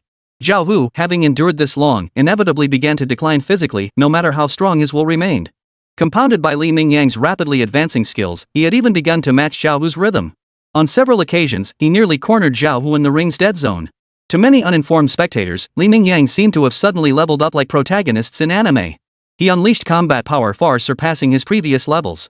Having been thoroughly suppressed by his opponent, he now gradually began to demonstrate an overwhelming dominance over Zhao Hu. Clang! Clang! Clang! Accompanied by the crisp chime, the fifth round concluded under Li Mingyang's somewhat regretful gaze. He could clearly sense that even if given just 2 more minutes, he would have seized his opponent's opening and delivered a thunderous strike. But the rules were what they were. Once the chime sounded, the fifth round had to end. Even after missing such a golden opportunity, Li Mingyang remained utterly confident. 2 rounds. At most 2 rounds, and he would completely crush his opponent's stamina. 2 rounds at most, and he would seize the opening of this opponent who seemed to have encased himself in a turtle shell. He would use his powerful fists to slam his opponent hard onto the ring floor. Thump! Thump! Thump! As Li Mingyang gradually adapted to Zhao Hu's rhythm, his footwork began to keep pace with the opponent's shifts. Li Mingyang now seemed like a shadow, though that description felt somewhat inaccurate. Yet on the battlefield, these 3 words perfectly captured the scene unfolding before them. No matter how Zhao Hu dodged or tried to escape, Li Mingyang clung to Zhao Hu like a bone-eating maggot, refusing to give his opponent even the slightest chance to pull away. Throughout this process, Li Mingyang leveraged his superior reach to relentlessly attack his opponent. Even though Zhao Hu displayed highly polished defensive skills, Li Mingyang's strategy remained unchanged from previous opponents. No matter how thick your turtle shell might be, once I've got you in my sights, nothing else matters, just relentless, ferocious attacks. Thud! A vicious left hook slammed into Zhao Hu's midsection, a devastating blow aimed squarely at his liver. Almost the instant he was struck, excruciating pain radiated from his gut to his brain as if it were tearing his very soul apart. Before Zhao Hu could even react, Li Mingyang delivered another vicious punch straight to his stomach. Put! Yellow-green bile spurted directly from Zhao Hu's mouth. The next second, he blacked out and collapsed onto the ring. Round 6 barely halfway through saw another formidable opponent fall beneath Li Mingyang's relentless storm of attacks. This victory secured Li Mingyang a spot in the semi-final rematch, or rather, he had officially advanced to the Final 4. With just 2 more victories, Li Mingyang would claim his first truly prestigious national championship title. It was only at this moment that Li Hu, the dark horse, finally garnered the attention he deserved. His detailed profile now graced the desks of executives at numerous major domestic clubs. But the attention wasn't confined to China. International eyes were also turning toward him. After all, the physical prowess Li Hu displayed was truly astonishing. Even some of the world's top boxers might not match it. While his technique was undeniably raw, especially when compared to the elite. But to these elite figures, that wasn't a flaw. Technique is something that can be honed through practice. Even if one's natural talent isn't exceptional, diligence can compensate for shortcomings. One can gradually catch up with the rest, at least reaching a respectable level. But this kind of monstrous physical talent, that's something you simply can't acquire through hard work and practice. If Li Mingyang's current performance might only barely scrape by with a 60 or 70. But in the eyes of the true heavyweights of the boxing world, what Li Mingyang displayed was worth at least 95 points in their estimation. Because in the brutal arena of sports competition, physical talent is the ultimate capital that determines everything. Not to mention, Li Mingyang also demonstrated remarkable learning aptitude, making rapid progress during matches. Within just a few rounds, he could keep pace with the veteran Zhao Hu. There was no doubt about it, Li Mingyang was undoubtedly a promising talent, even a raw gem yet to be fully polished. And when these people learned that Li Mingyang had only been formally training for just over half a year, the last shred of doubt lingering in their minds vanished completely, replaced by boundless fervor and possessiveness. Li Mingyang was undoubtedly the most promising heavyweight boxer to emerge from the Dragon Nation in decades, no question about it. He was a genuine contender with the potential to stand atop the world stage, even to claim a world championship title. And a talent like this wasn't exactly what their clubs and companies had been dreaming of. The moment they snapped back to reality, nearly every major boxing club and company sprang into action.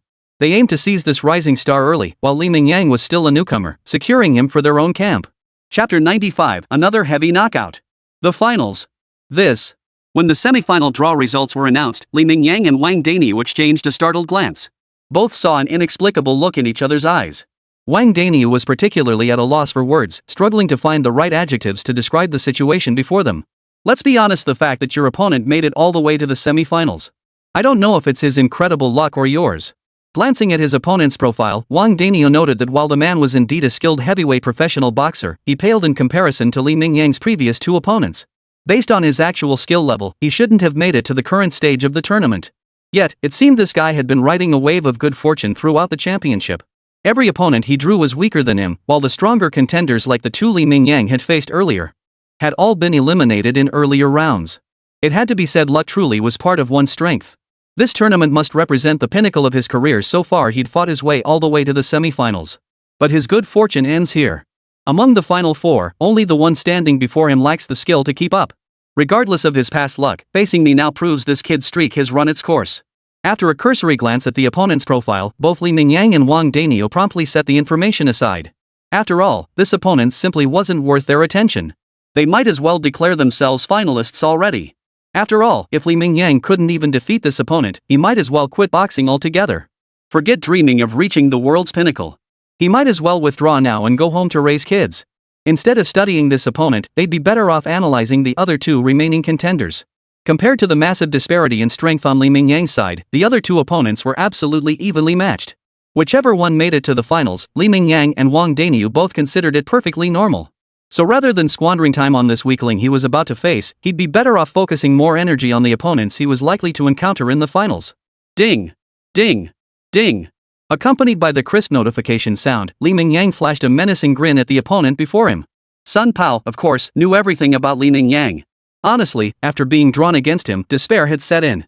Especially given Li Mingyang's brutal fighting style throughout the tournament, Sun Pao felt a bone-chilling dread that seemed to emanate from his very soul.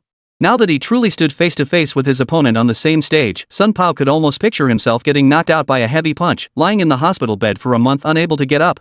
Seeing Li Mingyang's savage grin now, Sun Pao almost instinctively wanted to raise his hands in surrender. But then he remembered he was on a nationally televised semi-final stage. If he actually did that, his career would likely end right there. After all, no boxing gym would ever sign a cowardly opponent who backed down at the last minute. Being a professional fighter meant embracing the spirit of facing adversity head-on. Even if he knew he couldn't beat his opponent, he had to fight with everything he had and knock out at least one of his teeth. He reminded himself he'd already made it to the semifinals, the pinnacle of his career so far. After this fight, his pay and status would undoubtedly improve significantly. What if he let this terrifying opponent, Li Mingyang, knock him out cold during the fight? Could he then pull a retirement due to injury? After all, I know my own limits. My physical prime is clearly behind me, and continuing to fight offers no real future prospects. It might even lower his market value after all. He wouldn't be so lucky to reach the semifinals again next time. But if I seize this chance, even if I end up just coaching or something, his compensation would likely far exceed what his past achievements had earned him. At this thought, though fear still gripped Sun Pao's heart, he let out a fierce roar, forcing himself to rally.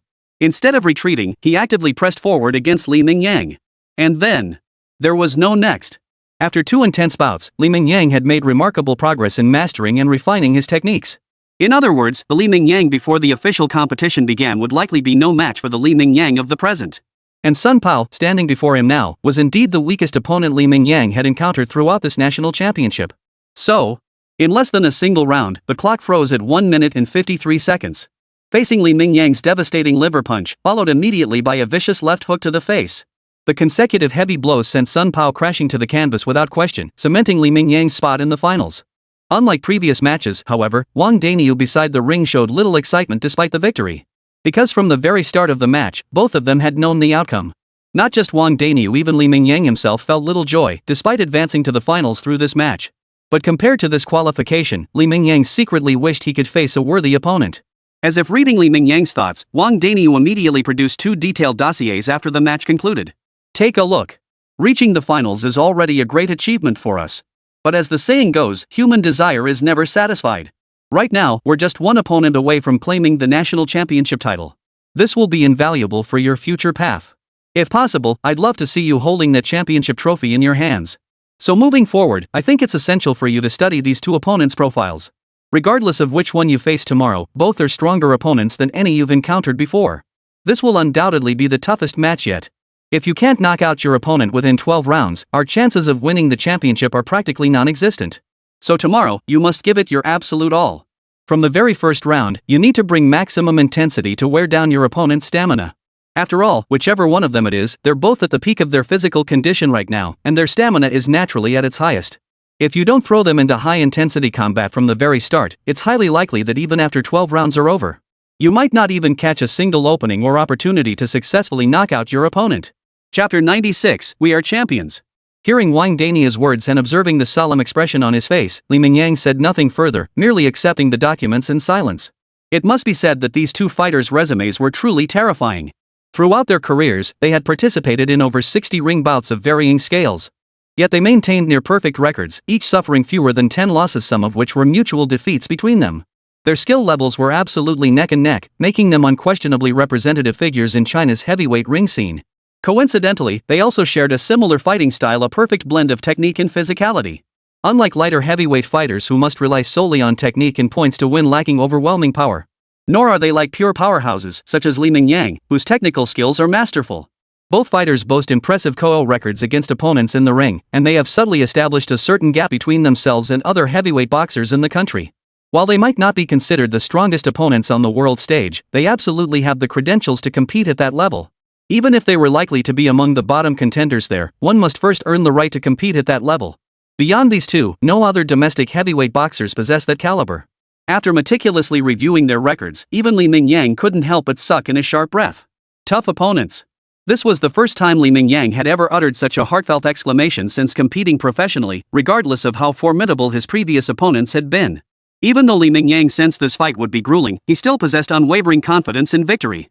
But facing these two, especially after studying numerous videos of their past matches, Li Mingyang couldn't muster that same confidence this time. While they weren't physical beasts like him, possessing unquestionable natural speed and athleticism, they were still extraordinary among ordinary people when it came to stamina. For instance, whenever these two met in the ring, nearly every bout went the full 12 rounds, while a noticeable decline in stamina became apparent during the final 4 rounds after the 8th. Yet throughout the first 8 rounds, both maintained peak physical and tactical awareness. And this was the result of their intense, high-intensity clash. If you couldn't drag either of these opponents into such a grueling battle, then tomorrow's match outcome would already be decided. Even though Li Mingyang's boxing technique and footwork had improved considerably, the gap between him and these two fighters was still starkly evident. He didn't need anyone to point it out, he could see the gap himself. So now Li Mingyang was genuinely troubled. He refused to accept defeat, even though losing was considered a perfectly normal experience for fighters. After all, even world-class champions experience setbacks on their journey from debut to peak. And after their peak, defeat was practically inevitable for every fighter. But Li Mingyang refused to accept such an outcome. Of course, retreating was also impossible. So now, only one path remained before him: roll up his sleeves and go all out. He refused to believe that with his exceptional physical defense and the relentless ferocity no one else possessed, he couldn't overwhelm his opponent from the very first round, clinging to him like a rabid dog. No matter who stood before him, facing a fighter who inflicted 0 damage on his opponent while taking 800 points of damage himself would surely be a headache, right? If he could truly reach that level, the physical toll on his opponents would likely be far greater than in their previous evenly matched contests. This was Li Mingyang's only chance at victory, but it hinged on Li Ming's physique holding out until that moment. His ability to withstand blows and his willpower must be exceptionally strong. He absolutely cannot let his opponent knock him out on the stage before achieving his goal. Clang! Clang! Clang! The familiar alert tone rang in his ears once more. The instant the referee waved to signal the start of the match, Li Mingyang charged forward like a rabid dog. This stark shift in approach didn't go unnoticed by the spectators in the arena or the commentators beside the ring. We can see that Li Mingyang, the biggest dark horse of this tournament, appears to have altered his strategy and tactics right from the opening bell. He's practically abandoned his defense, seemingly intent on dragging his opponent into his own offensive rhythm. But such a reckless approach. I'm genuinely worried about the physical condition of our dark horse contender. In the blink of an eye, the 9th round commenced. At first, Zhou Xin faced Li Mingyang's frenzied, dog-like style with utter disdain. By practically abandoning all physical defense, wasn't he essentially turning himself into a sitting duck? Yet as round after round passed, now into the 9th, Zhou Xin felt his vision blurring from sheer exhaustion. Madman. This was a madman who would stop at nothing to win. No, this guy was a blatant monster. Any normal person facing his relentless assault for 8 straight rounds would collapse, even an Iron Man. Opportunity. Barely a minute into the 9th round, his opponent showed clear signs of dazed confusion and exposed a weakness. Li Mingyang, who had endured 8 grueling rounds, finally seized his chance. Thud. Putting nearly 120% of his strength into it, a heavy uppercut slammed into the opponent's jaw. Thud. The sheer force of that punch sent his legs flying off the ring, knocking him unconscious in an instant. He fell backward onto the mat, lying motionless on the ring floor. Chapter 97, The Invitation to the Alaska Training Camp. Faced with this sudden turn of events, not only the arena staff but even the spectators were stunned into silence. What had been an evenly matched battle just moments ago now saw one of the two figures on the ring crash heavily to the ground. Who won? The scene unfolded so abruptly that many spectators, though their eyes had clearly witnessed it, couldn't process the information fast enough. Their brains lagged behind their senses, and they instinctively blurted out the question. The first to snap out of it was Wang Daniel, who had been intently watching the ring.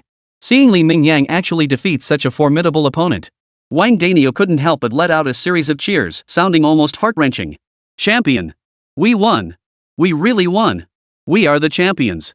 The next second, Wang Daniel's eyes visibly reddened, and a few clear droplets of tears began to well up at the corners.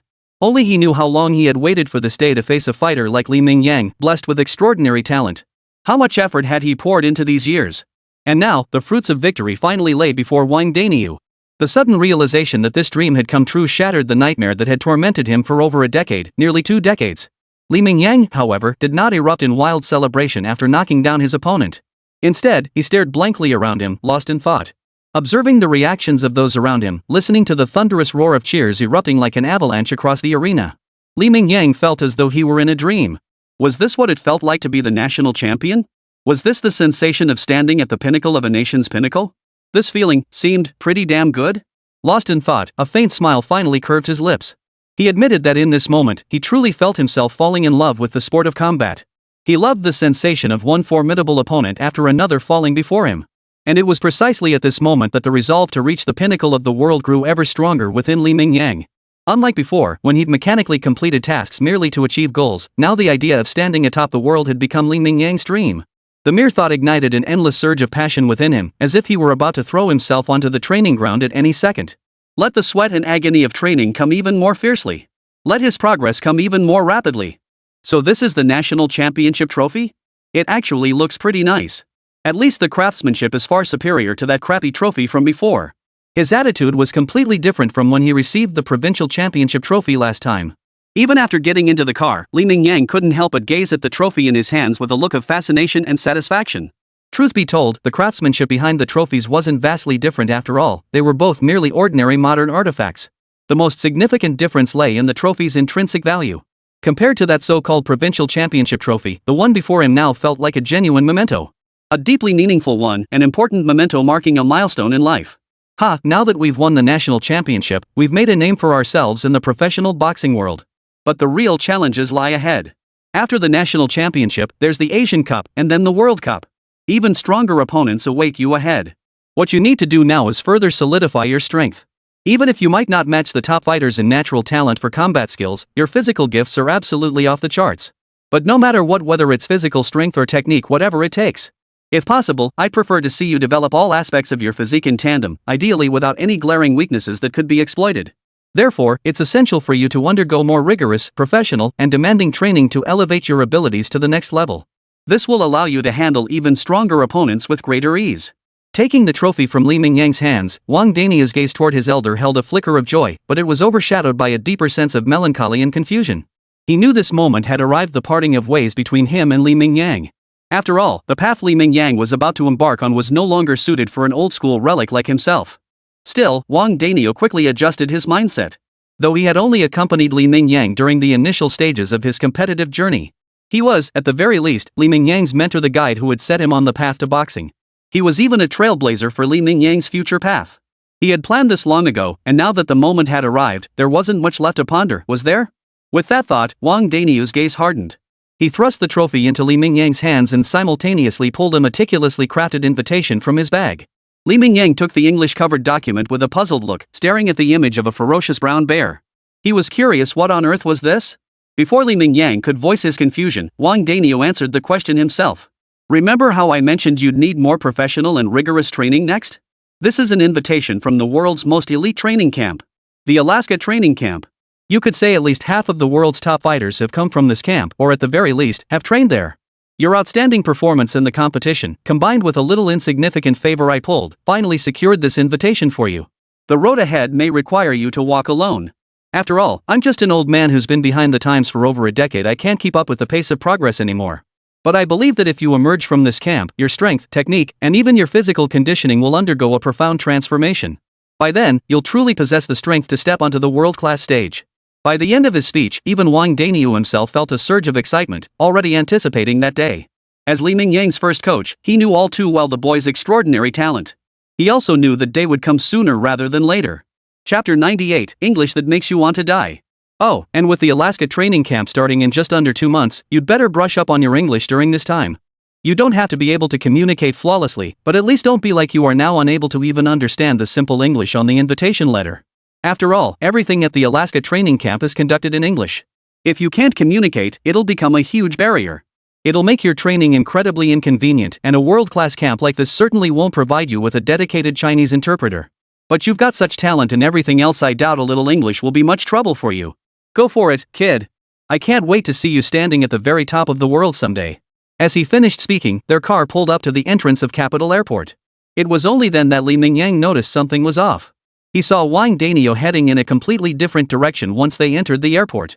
Coach, what's going on? Haha, didn't I mention before? This old man, lagging behind the times by a decade or two, simply can't keep up with your current pace and development anymore. Besides, we're both grown men. Rather than dragging our feet with sentimental goodbyes later, it's better to be decisive now. Over the next 2 months, I trust you can manage your training and English studies perfectly well. And you're absolutely the most self-disciplined person I've ever met, no contest. Who knows? Without me meddling, you might even unlock even greater physical potential. Alright, that's final. We'll meet again someday. When you truly step onto the world's top stage, I'll be there watching the match. With that, Wang Dania waved his hand nonchalantly and turned to leave, not giving Li Mingyang another chance to speak. Though Li Mingyang was momentarily stunned at first, he quickly snapped out of it. Just as Wang Dania had said, they were both men. They wouldn't fuss and fret like women, much less cry and sob. Besides, this wasn't some life or death farewell. If they really wanted to meet, couldn't they just pick up the phone? Even if they were thousands of miles apart, a flight was only a matter of hours. So, once he regained his composure, Li Mingyang flashed a carefree smile, turned around, and strode purposefully toward his flight home. Little assistant, I have a very serious question for you. Back home, seeing his adorably clueless little assistant, Li Mingyang's mood suddenly lifted considerably. It proved that when one's mood was gloomy and damp, looking at beautiful things clearly helped lift the spirits. Especially when every little movement could cause the earth to shake and mountains to tremble. Ahem. Anyway, it was undeniably a sight to behold. The petite assistant, blessed with a stunning figure, possessed an acute awareness of others' gazes. Naturally, she immediately sensed Li Ming's stare. She was long accustomed to such gazes after all, who could blame anyone for being drawn to her? But now, combined with Li Mingyang's gaze and tone, it instantly led the assistant to misinterpret his meaning. Oh my. So this day has finally come? Even though she'd left the corporate world to become a live stream assistant, was she still destined to face this kind of situation? But, if this person was her own boss, it wasn't entirely out of the question. At least he was quite handsome, and his physique was so impressive. But with her petite frame, would she be able to handle it? No. Whatever crossed her mind made the young assistant's face flush bright red, and she even blurted out that line.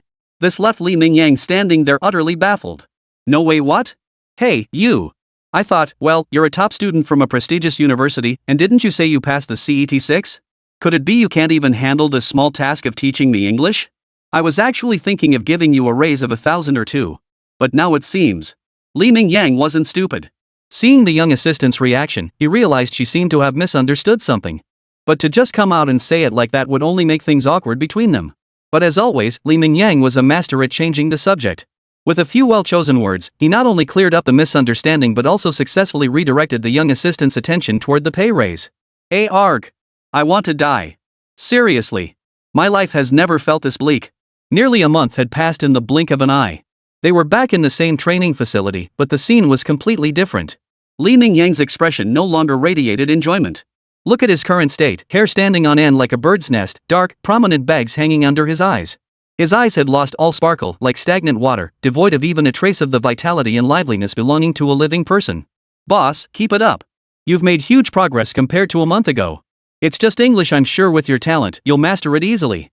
Seeing Li Ming's state, the young assistant beside him first let out a few snickers of schadenfreude, then offered a couple of half-hearted words of encouragement.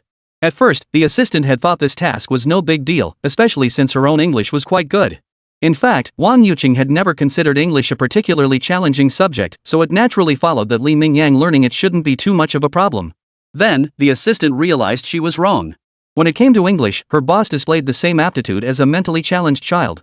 It was as if he were a natural-born English insulator. Every word that flashed through his mind left not even the slightest trace.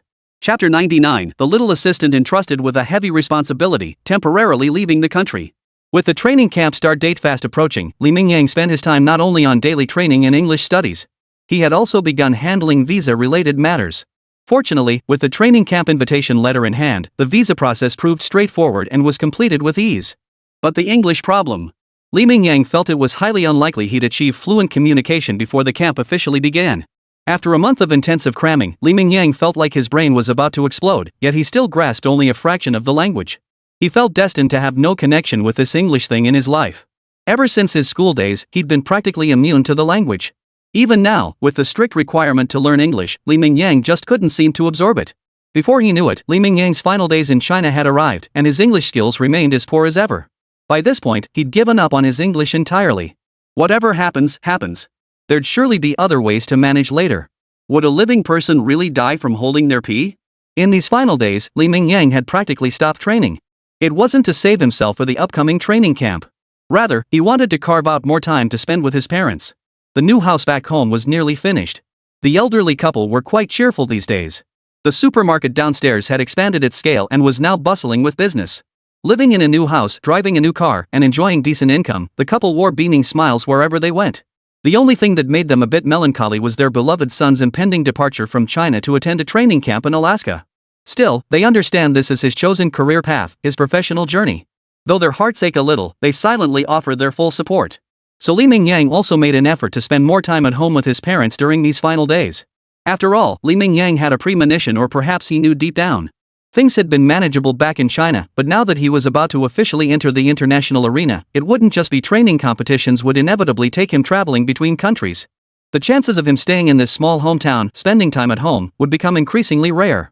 So while he still had the chance, he wanted to savor this family atmosphere that would become increasingly rare in the future. Just as these thoughts crossed his mind, a loud knock echoed at his door. "You good-for-nothing brat. Don't you see what time it is? It's past noon and you're still lying in bed. What? You don't even plan on eating lunch?" Hearing his mother's irritable tone suddenly echo from the doorway, a few black lines involuntarily slid down Li Mingyang's forehead. He'd been lost in his own sentimental daydreams, only for his mother to burst in and shatter the mood in the next second. "Yuling, eat more. We know it's a hardship for you to be this brat's assistant. We've watched him grow up since he was little. We know his behavior and temper all too well. Usually, he's as lazy as a lump of, well, you know." When Li Mingyang finally dragged himself out of bed and stumbled into the dining room, this was the scene that greeted him. It felt as if Wang Yuqing was the couple's real daughter, while he, their biological son, was the outsider. Watching the elderly couple's warm demeanor as they kept serving Wang Yuqing dishes, the atmosphere among the three of them was incredibly harmonious as they ate and chatted cheerfully. Just then, his mother caught sight of Li Mingyang out of the corner of her eye. The warm, affectionate expression on her face instantly shifted, replaced by utter disgust. "Get up and come sit down to eat already. What? Do you need your mother to serve you food? You're a grown man in your 20s, yet you sleep in bed like a lazy pig day after day. Only our Yuqing could tolerate your temper. If it were anyone else, with the measly allowance you give them, they'd have run away long ago." While expressing her disdain, Mom couldn't resist taking a few digs at her own little brat. Hearing this, Li Mingyang's mouth twitched involuntarily. He desperately wanted to retort that his assistant's salary was actually quite decent.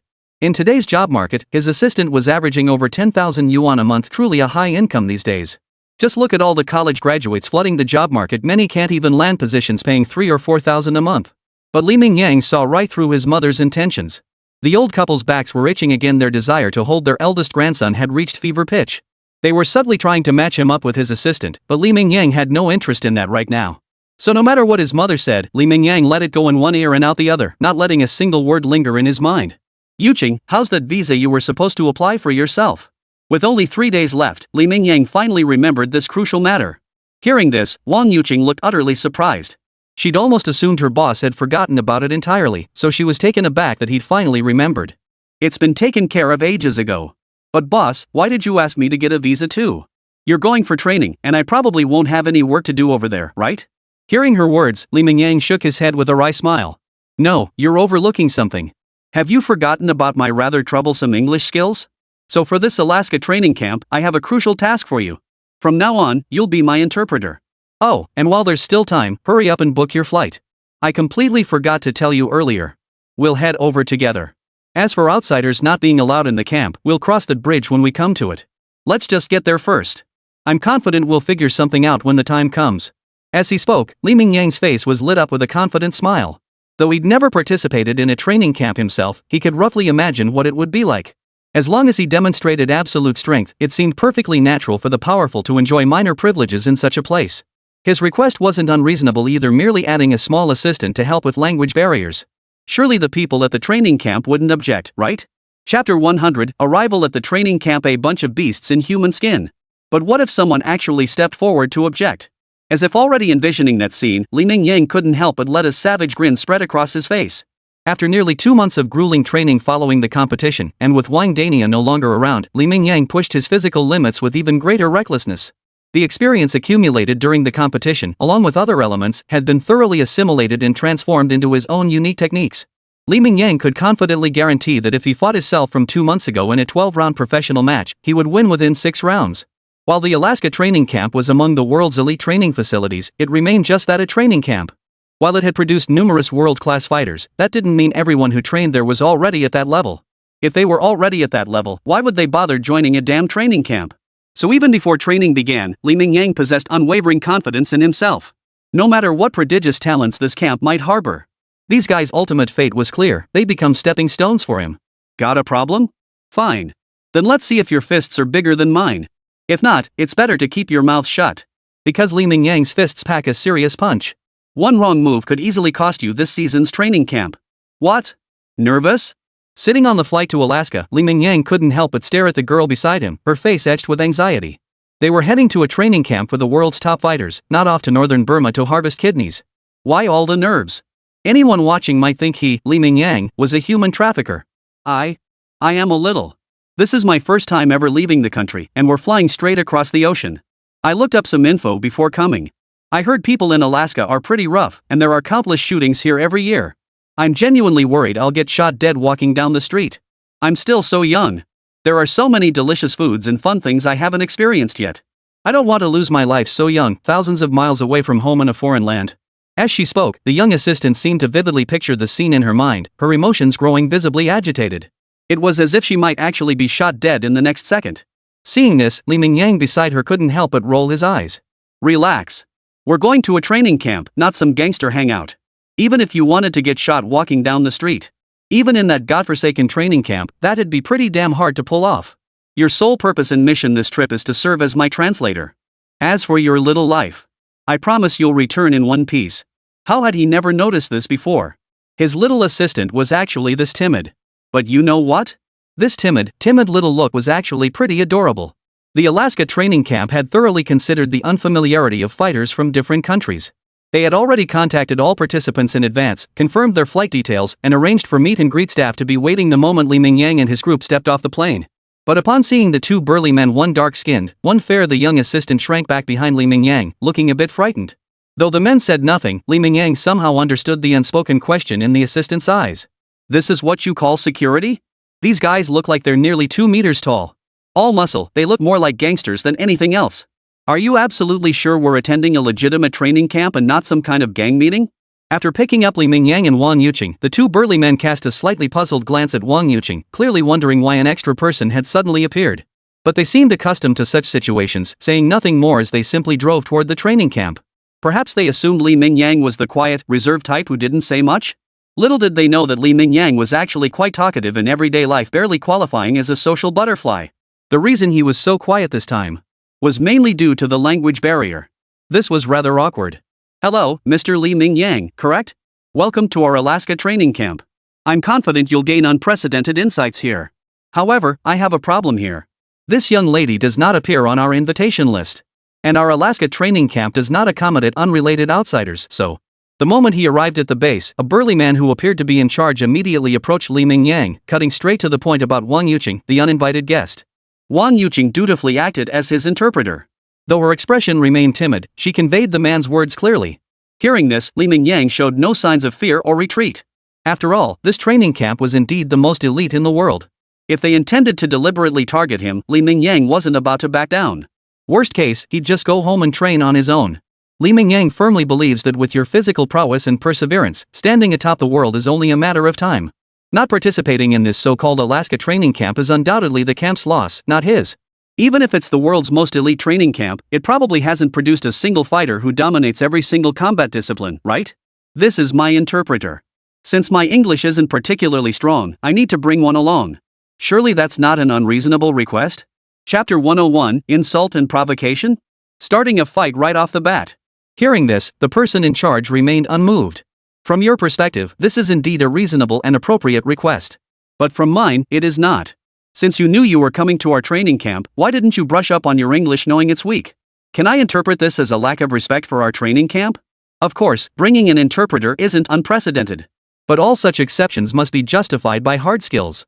This place is less a training camp and more akin to a military barracks. Or perhaps a primordial jungle where the law of the jungle reigns supreme. If you possess sufficient strength, then bringing along a mere translator is the least of your concerns. You could even pursue other endeavors. Even throwing a party right here in the training camp, we'd totally support that. But all of this hinges on the other contestants having no objections. If you can convince them. Regarding the young translator you wish to bring along, I can agree to it in principle. Li Mingyang wasn't sure if the foreigner's exact words were phrased this way, but that was what his assistant had translated for him. Upon hearing this, Li Mingyang showed no sign of objection. After all, this was precisely his objective, wasn't it? Using this opportunity to gauge the skill level of the other contestants in the training camp was a decent choice. Moreover, the rules here were indeed much as he'd imagined before arriving. Might makes right, winner takes all. If he wanted better treatment. To achieve that, he must demonstrate sufficient strength and earn the respect of everyone in the camp, both trainees and instructors alike. Of course, I personally have no objections to this arrangement. I just wonder if all the other trainees have arrived yet? If everyone is present, I can ask them right now if they have any objections to me bringing an interpreter. Though Li Mingyang's words required real-time translation from his assistant, his gaze remained fixed on the person in charge before him. Even though the man's height and build were every bit as imposing as Li Mingyang's, Li Mingyang showed not a shred of hesitation. Regarding his physical prowess, as long as he wasn't confined by the fancy rules on a boxing ring at his current level. Even if the world's top boxer stood before him, he possessed sufficient confidence to defeat them. After all, with Li Mingyang's extraordinary physique, rules like these, in a sense, served more to protect his opponents than to protect him. By shifting the battlefield from the ring to real life, Li Mingyang undoubtedly had more options at his disposal. The overwhelming physical advantage he possessed would be displayed even more starkly, like an ordinary human facing a ferocious tiger. Even if that human possessed superior techniques, without a powerful lethal weapon in hand. In this contest between man and beast, no one would doubt the inevitable outcome. Even if the tiger relied solely on its primal hunting instincts, this was the overwhelming power born from physical superiority. But before Li Mingyang could even receive a responsible reply, an exaggerated voice suddenly rang out from behind him. Whoa, yellow monkey. Who can tell me why such a guy is even allowed in this training camp? Though Li Mingyang's English was admittedly poor, he still keenly registered two strikingly obvious words in the remark. In an instant, rage surged in Li Mingyang's eyes. Without a shred of politeness, he whipped around to glare at the unwelcome intruder behind him. The man was a burly African American, his height and shoes suggesting he was easily approaching 2 meters tall, with an exaggeratedly muscular build. Seemingly accustomed to bullying others, the man showed no sign of backing down when confronted by Li Mingyang. Instead, he made a provocative gesture. He pulled the corners of his eyes with 2 fingers, narrowing them into a mocking squint, his face twisted into a sneer of contempt and derision. What? You wanna hit me? Go ahead. You weak yellow-skinned bastard. This bastard was practically writing his face to take a. Though Li Mingyang didn't understand the last part of his rant. But seeing the blatant provocation, Li Mingyang felt it no longer mattered what the other was saying. What mattered was that his fists had already hardened. If he didn't step up now, what kind of talk would he have about standing on the world's top stage in the future? He might as well go home early, curl up in his warm bed, and spend his days scrolling through Douyin, watching borderline videos. Wouldn't being a useless, happy couch potato be far easier than grinding his nails down with grueling training every day? It wasn't just Li Mingyang. Wang Yuqing, who had understood every word of the provocation, wore an even angrier expression. If it weren't for the other guy's imposing physique, Wang Yuqing would have jumped up and slapped him right then and there. What the hell, you black bastard, censored for homophonic reference. Facing the provocation, Li Mingyang responded with an internationally recognized gesture, flipping a high middle finger while delivering a fluent string of profanities. When it came to learning proper English, Li Mingyang seemed to lack natural talent. But when it came to picking up swear words, well, he absorbed them with surprising speed. And here he was, barely a moment after stepping into the training camp, already putting it to use. The black turtle-faced guy before him, seeing that Li Mingyang not only showed no fear but actually dared to provoke him back, flew into a rage on the spot. He cursed while charging straight at Li Mingyang, clearly intending to strike first and teach him a brutal lesson. Unfortunately for him, he'd picked the wrong opponent this time. Watching the charging, dim-witted brute, Li Mingyang showed no mercy whatsoever. He unleashed a full 120% of his strength, delivering a crushing kick straight to the turtle's chest. This wasn't the boxing ring where Li Mingyang couldn't unleash his sharper leg techniques. Moreover, the other guy had provoked him and initiated the attack. Under the laws of any country, Li Mingyang's actions now could be considered self-defense. To avoid unnecessary trouble and prevent the incident from being labeled as mutual combat later, Li Mingyang truly put his full strength into that kick. Thud. Snap. First came the dull thud of flesh meeting flesh, followed by a sharp cracking sound. The opponent, weighing at least 200 pounds, was sent flying high into the air. He flew backward even faster than his initial charge. The black turtle, who had been so arrogant just a second ago, now lay on the ground wailing in pain. Chapter 102, Even Against 2, I'll smash that black turtle's skull. The sound was more jarring than the village pig slaughter during the New Year festivities. But Li Mingyang had only delivered that single kick. He didn't pursue the attack, for he possessed absolute confidence in his own abilities. That single kick had at least eliminated the opponent from this training camp. Moreover, he only delivered one blow. Even if the man sought revenge, the overwhelming evidence at the scene would prove Li Mingyang's actions were purely self-defense.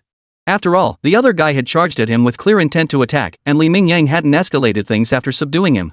Even if the training camp tried to orchestrate some underhanded scheme, Li Mingyang wasn't afraid. After all, this was a capitalist country, and he was now, by some stretch, a wealthy man. His savings were sufficient to hire the best lawyers here to fight any lawsuit.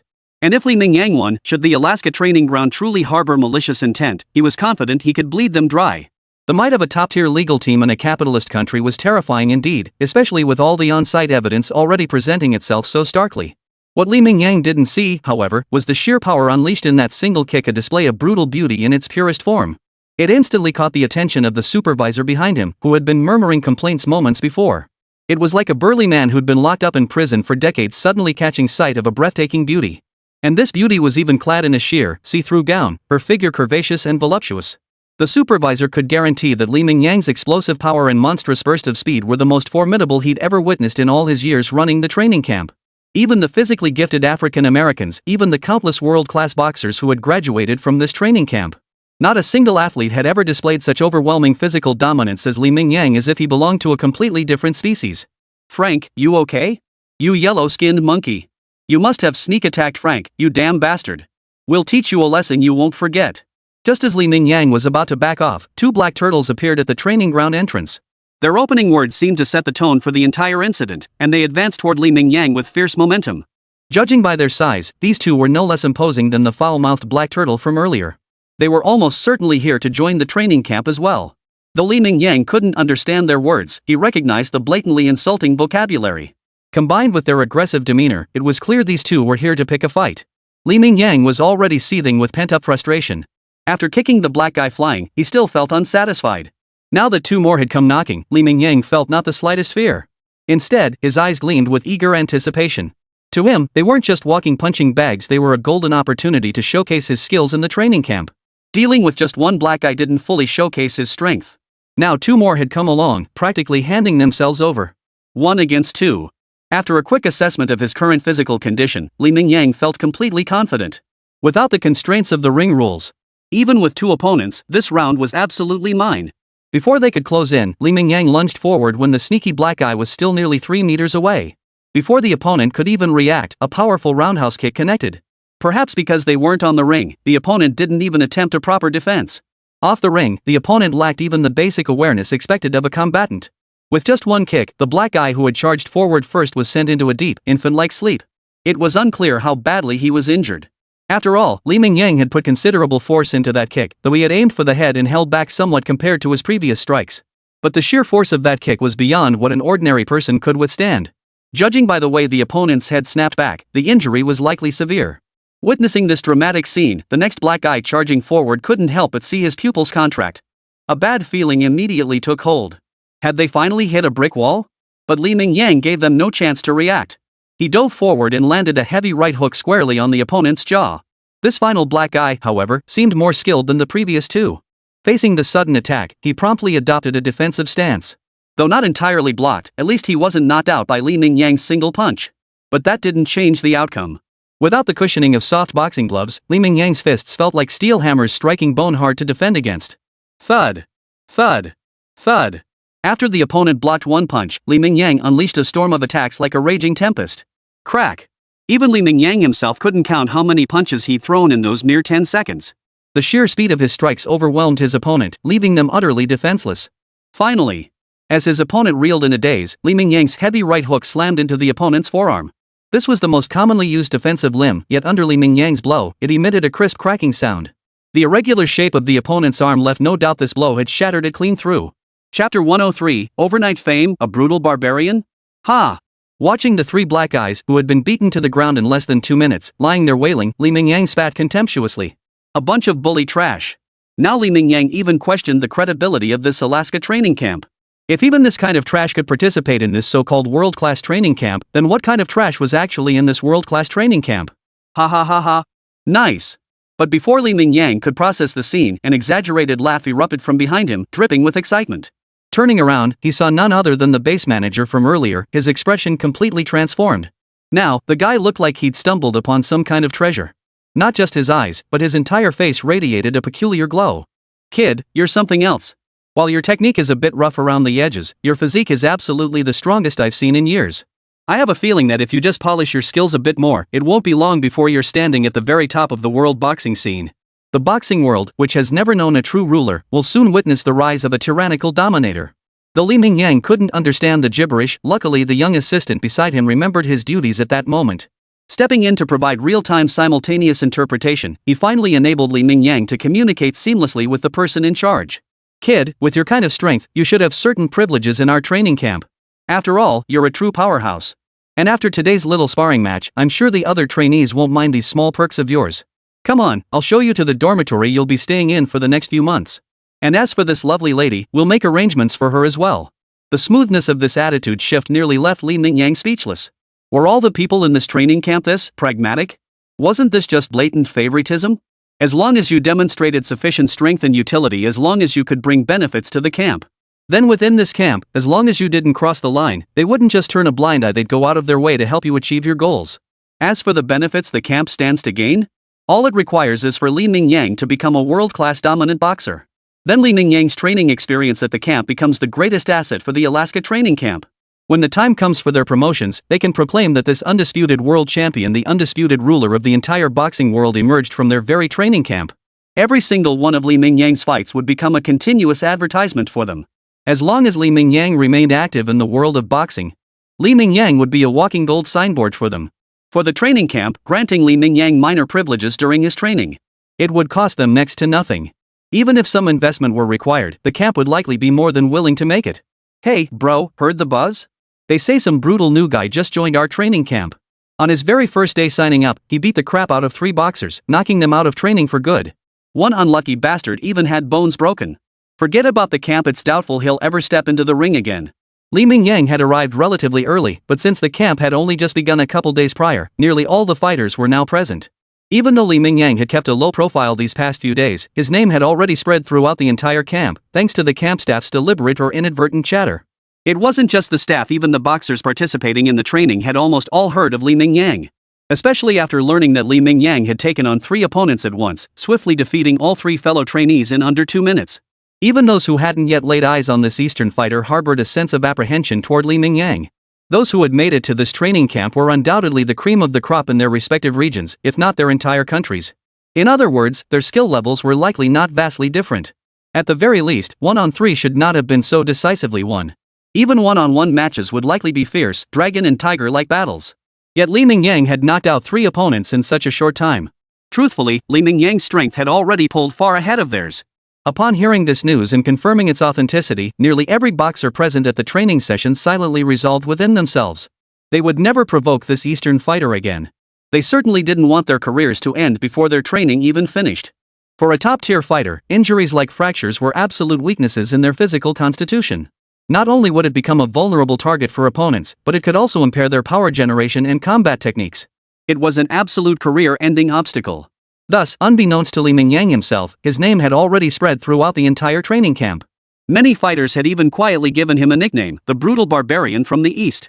Unbeknownst to Mingyang, this moniker gained unanimous recognition throughout the entire base among both staff and visiting fighters alike. Amidst this unspoken reputation, Mingyang became the most untouchable presence in the entire base. After all, in everyone's minds, Mingyang had become the image of a hot-tempered brute, one whose strength far surpassed theirs. In their imaginations, Mingyang resembled a beast, the kind who'd pick a fight over the slightest provocation. And this guy really went all out when he fought. Just look at those black eyes still lying in the hospital. They certainly didn't want to end up the same way. Chapter 104, the so-called Hell Week. Gentlemen, welcome to our Alaska training camp. I trust you've already heard that we're the world's most elite training facility. But what you likely haven't heard is that our Alaska training camp is also the most brutal and grueling in the world. True, many of the world's top fighters have emerged from our camp, but they crawled out of hell. So, gentlemen, let me welcome you once more. Welcome to hell. Before they knew it, the first day of the official training camp had arrived. It was barely 5 a.m., still the dead of night, really.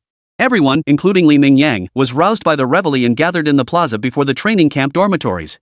Listening to the manager's eloquent speech from the stage, Mingyang's eyes held a look of utter indifference. His primary goal in coming to this training camp was to hone his skills. As for physical endurance, he was already accustomed to teetering on the edge of his limits. He pushed his body to its limits every single day, striving to reach the edge and ideally break through it entirely. So no matter how grueling the training tasks might be, to Li Mingyang, it was just another day, something he didn't give a second thought to. To welcome you all, our training camp has specially prepared a week-long hellish training regimen. You may call it Hell Week. Of course, this isn't the military. Our goal is to forge your formidable physiques and steel your willpower. Thus, we'll provide ample supplies of nearly every food available in this universe. You won't have to worry about going hungry like you would during military training.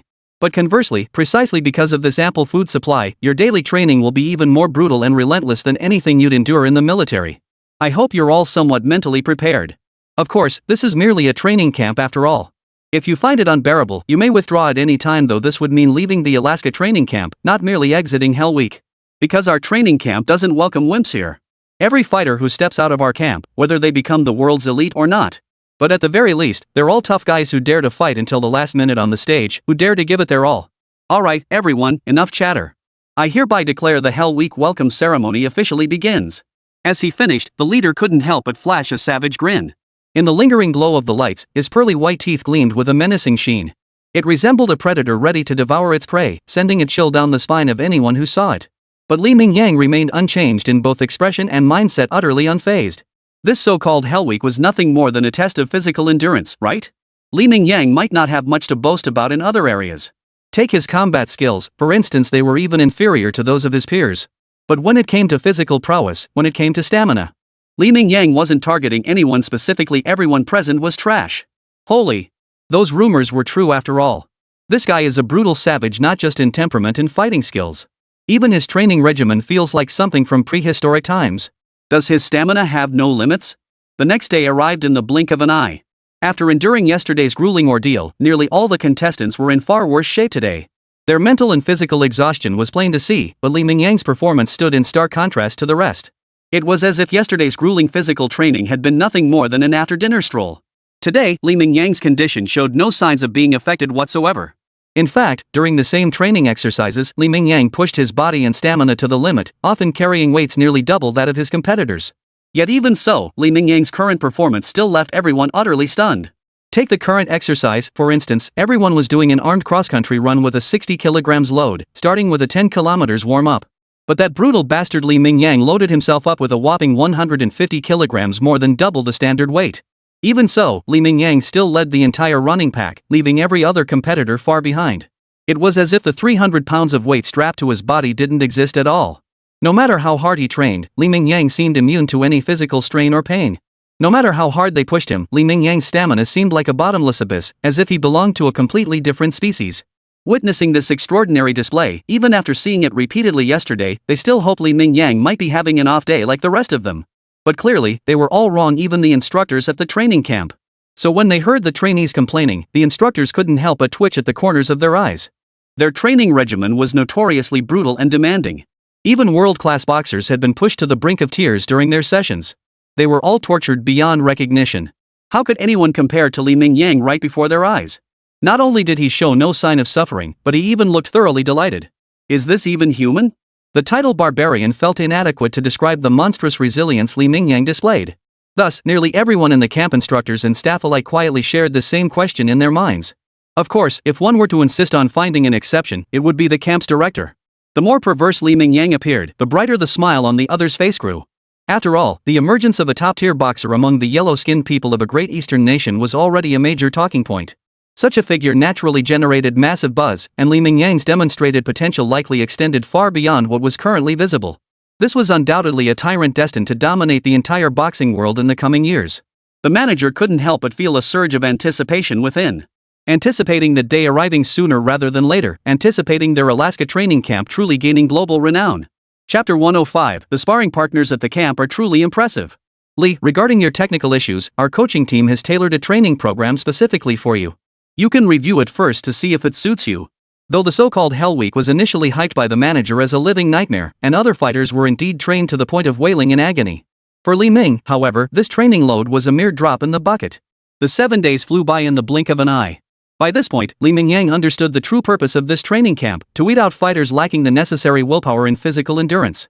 The training camp, which had started with over 100 participants, had shrunk by nearly half after enduring the entire Hell Week.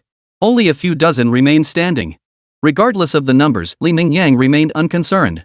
His focus was solely on when the next phase of training would begin. He had come to the camp to hone his skills, not to build physical endurance. If it were just about physical training, he could do that at home. In fact, his home workouts were even more reckless. Without prying eyes watching, he could push his body to its absolute limits. Train until you drop wasn't just a slogan for Li Mingyang, it was his daily reality. Li Mingyang casually took the training schedule handed to him by the manager. It was all in English, which he couldn't read, so he simply tossed it to the assistant standing nearby. The manager seized the moment to explain the plan's core. Li, as I've mentioned before, your physical gifts are absolutely the strongest I've seen in all my years. At times, your physical strength feels almost inhuman. But compared to your extraordinary physical gifts, your technical skills fall significantly short. Fortunately, technique can be developed, especially with your extraordinary physical gifts. After thorough discussion, we unanimously agree that standard physical conditioning holds little value for you now. Therefore, your primary focus in the training camp will be honing your technical skills. To that end, our camp's plan is to push you to grow continuously under immense pressure. As the world's premier training facility, Alaska Camp boasts extensive connections, allowing us to recruit elite practitioners who will serve as exceptional sparring partners for you. Given your exceptional physique and near superhuman ability to absorb blows, we plan to start your training with a 1-on-2 format from the very beginning. You'll face 2 sparring partners simultaneously in the ring. There are no restrictions on offense or defense, your sole objective is to endure their combined attacks. As you adapt, I expect not only the skill level of your sparring partners to increase, but likely their number as well. Throughout the upcoming training, right up until your graduation, you'll be immersed in this high-intensity, high-pressure regimen. I hope you can persevere. If you can complete this training, I'm confident that by the time you graduate from the camp, your skills, footwork, and everything else will have undergone a complete transformation. It was clear the supervisor was genuinely dedicated to Li Mingyang's training. The cost the camp would incur for this plan was undoubtedly enormous. Don't underestimate these elite sparring partners. While they may be called sparring partners on the surface, in reality, they are boxers who are well known even in the world of professional boxing. The appearance fees for such fighters are often substantial. The training fees Li Mingyang had paid wouldn't even cover the cost of hiring a single sparring partner of that caliber. But if he could truly receive such training, the progress Li Mingyang would make at the camp would be nothing short of meteoric. After hearing the real-time translation from his assistant beside him, Li Mingyang couldn't help but reveal a look of utter astonishment in his eyes. He genuinely hadn't expected the training camp to invest such a high cost in him. Did possessing outstanding talent truly grant one such freedom? Even the training camp couldn't resist making a significant investment in him. But as the old saying goes, when something comes cheap and delivered to your doorstep, you might as well take it. After all, the contract he signed with the training camp was purely for training. Since the camp wanted to invest in him without demanding anything in return, Li Mingyang saw no reason to refuse such a gift. So, the very next morning, when Li Mingyang arrived at the training facility prepared for him, 2 well-built men were already waiting inside. Unlike Li Mingyang, however, both men were clad in professional protective gear. After all, the camp's instructors were well aware of Li Mingyang's monstrous strength. They had hired these men solely as sparring partners. There was no need for these sparring partners to enter the ring without protective gear. If things got heated and Li Mingyang lost control, he might end up crippling someone. Thud. Thud. Thud. The 1 versus 2 sparring session had barely begun when Li Mingyang couldn't help but grimace. Now he understood why the Alaska training camp was world-class. Its connections were truly formidable. Even just these 2 sparring partners before him, pick any one of them at random, were at least on par with the strongest opponents he'd faced back in the national championships. And now Li Mingyang was facing 2 opponents at once. Though his skills had improved significantly, going up against 2 at once. The sparring had barely begun, yet Li Mingyang's body had already taken several brutal punches. This was precisely one of the camp's objectives. While honing Li Mingyang's skills, they were also building his ability to withstand punishment. Given Li Mingyang's extraordinary talent, the Alaska training camp aimed to forge him into a near-invincible all-around fighter. Even though Li Mingyang's current ability to absorb blows was already formidable, there was still room for improvement. If, by the end of training, even the punches of the world's top boxers couldn't inflict significant damage on Li Mingyang. Even if his technique were slightly lacking, the sheer dominance Li Mingyang displayed in the ring would be terrifying. After all, scarcely any fighter could match Li Mingyang's seemingly inexhaustible stamina throughout all 12 rounds. No matter how intense the confrontation, Li Mingyang's body never showed even the slightest sign of fatigue. Feeling this punch so different from anything he'd encountered during training back home, Li Mingyang showed no sign of retreat. Instead, his expression grew slightly excited. Pain meant progress. The harder the opponent's punches landed on him, the faster Li Mingyang would improve. This sparring partner at the training camp was truly formidable. Chapter 106, Holy crap! Me as Tyson's sparring partner? It had been a long time since he'd felt such distinctly sharp pain inside, but this only made Li Mingyang's heart grow more cautious. Although he had previously been quite satisfied with his body's ability to withstand blows, these recent punches had sobered him considerably. After all, the opponent he was about to face was a completely different beast from those he'd encountered before. If these sparring partners alone could inflict such palpable agony, what would happen when he stepped into the ring against a genuine world-class heavy hitter? Li Mingyang found himself deeply doubting whether his defenses could truly hold. He couldn't bear the thought of his entire professional record not only shattered, but shattered by a knockout. That was absolutely unacceptable to Li Mingyang. So in less than a second, his gaze sharpened considerably. Oh, no way, no way. I think your appearance fee is totally worth it. Finally, after a full morning of training concluded, the two sparring partners exchanged glances. In each other's eyes, they saw expressions bordering on horror. What kind of physical beast was this? What kind of monstrous physique was this? Throughout the entire morning, they could clearly see that Li Mingyang's technique was relatively lacking. But equally true. For the entire morning, they hadn't managed to knock Li Mingyang down once. Even later, when they grew increasingly reckless whether landing brutal liver punches or direct headshots whenever they spotted an opening. No matter how much force they unleashed or how vital the strike landed, the most they could achieve was making the man before them wince and grimace. It was clear they were hurting him, but that was the extent of their achievement, nothing more. The most insane thing was his stamina. Even though they were 2 against 1, they'd been engaged in high-intensity combat for the entire morning. Even now, as they reached mealtime and reluctantly called an end to the session, his physical condition showed scarcely any sign of decline. Such terrifying stamina meant that even if the match were extended to 24 rounds, or even 36 rounds, even if they rotated him with fresh opponents every 6 rounds, he'd likely still breeze through it. So immediately after finishing the morning session, the two sparring partners practically rushed straight to the supervisor's office, not even pausing to eat. Upon learning the full details of the incident, a delighted expression spread across the manager's face. They had thought 2 sparring partners would suffice, but now it seemed they'd need 2 more. Though this meant the training camp would soon face another hefty expense, the manager sincerely expressed that he was more than willing to spend the money. Li Mingyang's demonstrated potential compelled them to elevate their assessment of him by another tier. This also meant that once Li Mingyang completed his training at their camp and officially stepped onto the world boxing stage, every ounce of strength he displayed would become increasingly formidable. And Li Mingyang's reputation as a golden brand walking the world would surely shine ever brighter, radiating with increasing brilliance. Li, it's a good thing we're all nearing retirement. Otherwise, I can't even imagine what would happen if I faced a terrifying opponent like you in the ring. Nearly 2 months had passed since Li Mingyang began his sparring training. His progress during this period was undeniably immense, progressing from facing 2 opponents initially to now directly confronting 3. Even the sparring partners had been replaced with a new batch. The skill level and punching power of these new partners were noticeably stronger than those of the initial group.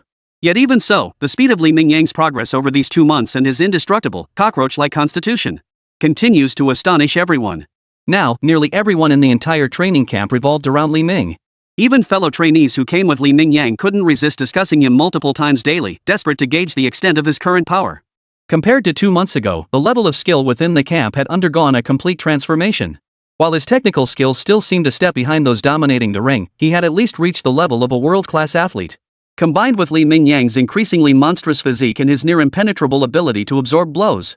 Even if the current Li Mingyang were to face the world's absolute best boxers head-on, the Alaska training camp remained confident. This yellow-skinned freak from the Eastern superpower would never fall to any boxer's fists. In fact, one careless mistake could easily give Li Mingyang the opening he needs to knock them out cold. After all, you could land countless blows on Li Mingyang, while he might only need a single opening against his opponent. Li, we've received an invitation. Initially, we were reluctant to accept it, but now I believe this could be an excellent opportunity for you. The invitation comes from Michael Tyson, the world champion and boxing's most explosive rising star. He wants to find a sparring partner of sufficient strength from our training camp. This man is undoubtedly one of the strongest boxers in the world today.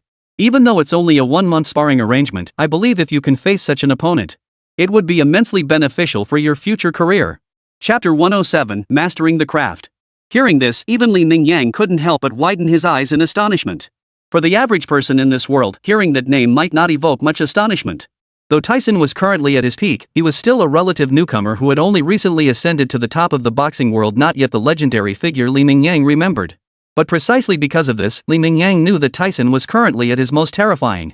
Both his technique and physical conditioning were undoubtedly at the absolute peak of his career.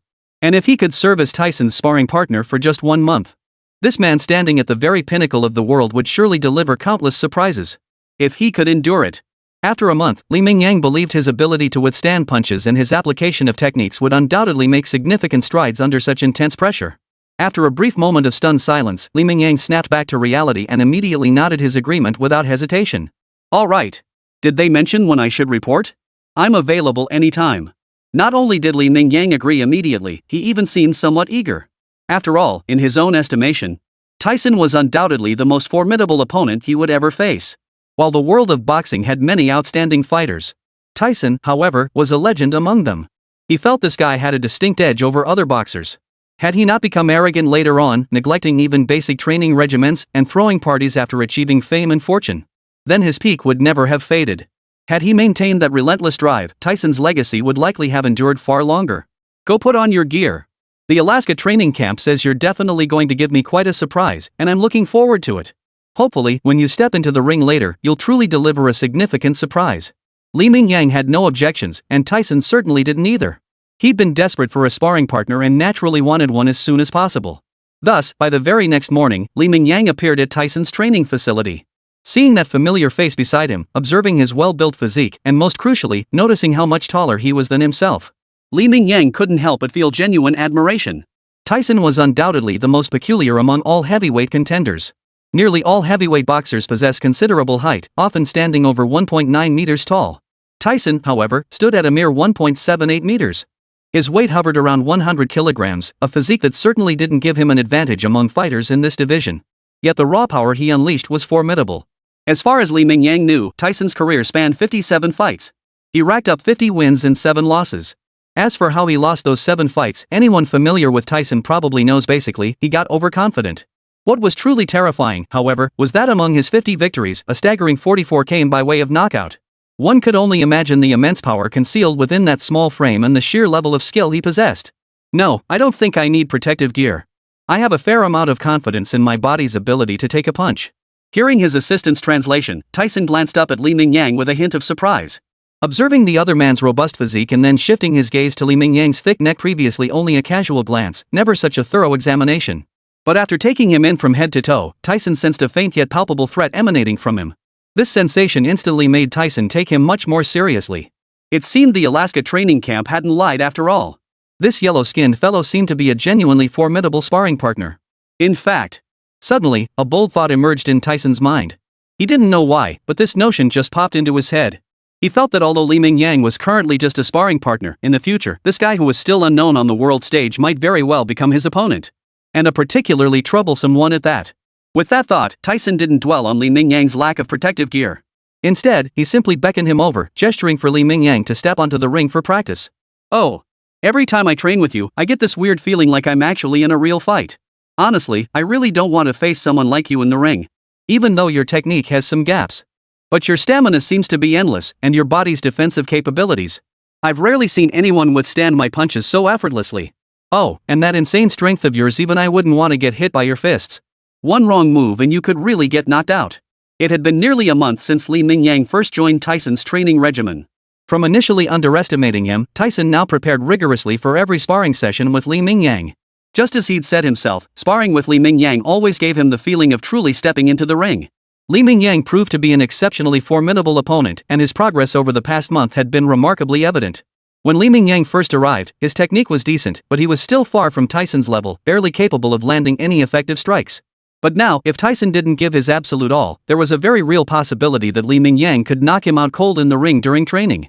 As a world-class boxer, Tyson certainly didn't want to suffer the humiliation of being knocked out by a sparring partner. Thus, in these final days, Tyson even wore a solemn expression during every training session, his mindset more serious than during many actual fights. After another grueling day of training, Tyson was panting heavily, while Li Mingyang was nearly drenched in sweat. Yet, judging by both his physical condition and energy levels, Li Mingyang was clearly still at the peak of his physical abilities. Witnessing this, Tyson couldn't hold back any longer. With genuine sincerity, he murmured a few words of admiration. This was undoubtedly a formidable opponent. Chapter 108, Graduation. I know my own limits. While my physique is solid, I still feel my technique falls short. But speaking of opponents, I'm eager to step onto the world's top stage as soon as possible to face formidable opponents like you. I'm not afraid of losing. As long as I can spar with the world's best, even if defeat is inevitable, I'll accept it. Because immense pressure accelerates my growth, allowing me to reach the pinnacle of boxing sooner. Even after spending so much time here, Li Mingyang's English remained abysmal. Yet he'd picked up a thing or two about local customs. He knew that in this environment, modesty held no value. If you possess the skills, you should flaunt them boldly. Only by showcasing your abilities would you earn the respect you deserved. So even when facing a legend like Tyson, Li Mingyang never hid his ambition when discussing such matters. Upon hearing this, Tyson paused in surprise. It seemed no one had ever spoken like this in their presence before. But then he looked at Li Mingyang with serious attention. Tyson had never held much hope for fighters with yellow skin. After all, there were inherent physical differences between races. Black athletes, for instance, seemed to possess superior athletic abilities. But Li Mingyang's emergence shattered Tyson's stereotypes in this regard. The guy was simply too damn exceptional. Considering the guy's current strength, and then recalling the tactical insights he'd casually revealed, Tyson, who hadn't given it much thought before, suddenly felt a headache coming on. If he really faced such an opponent in the ring, even Tyson himself wouldn't be entirely confident in securing victory. After all, professional fights go a full 12 rounds, and this guy's stamina seemed like a perpetual motion machine. If he started with high-intensity pressure, forcing me to burn through massive amounts of stamina in the early rounds, and with his opponent's monstrous defensive skills making a knockout impossible, the only way to win would be to simply outlast him until the final bell. But his opponent's skills weren't bad either. At the very least, they were close to world-class level. If he depletes his stamina too severely in the later rounds and the opponent seizes an opening, it seemed to remind him of the sting of Li Mingyang's fists landing on his body during training, even though they weren't sparring now. Tyson couldn't help but wince at the memory. Such heavy punches, even Tyson himself couldn't match that power. Though Tyson deeply hoped to never face Li Mingyang as an opponent in the ring, he knew all too well that a day like this was inevitable for someone of Li Mingyang's caliber. And in a way, having a formidable opponent could be a good thing for him, couldn't it? So after a sudden moment of silence, Tyson broke into a genuine smile. I look forward to the day we truly face each other in the ring. When that time comes, I'll give it my all. I won't hold back an inch. Hope you don't lose too badly when that day comes. At this point, Tyson was still in his prime, brimming with youthful vigor. Even though Li Mingyang had put immense pressure on him, he remained utterly confident in his own abilities. Still, those words instilled a sense of urgency within him. He silently resolved that once Li Mingyang left, he would intensify his training once more. He refused to face Li Mingyang only to suffer a crushing defeat in their first clash. Even though Tyson had already demonstrated a noticeable gap in skill compared to other boxers, he still felt there was room for improvement.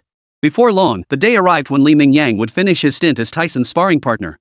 Though Tyson held a measure of admiration for Li Mingyang, it was limited to that. Basic communication between them was problematic, requiring the assistant to act as an interpreter. So, to be honest, there wasn't much emotional connection between them. They weren't even ordinary friends. If anything, their relationship felt more like that of rivals in each other's eyes, rivals of considerable skill, worthy of respect and full effort. So when Li Mingyang packed his things and left, there was no lingering or hesitation. Just as when he arrived as lightly as he departed, leaving scarcely a trace behind.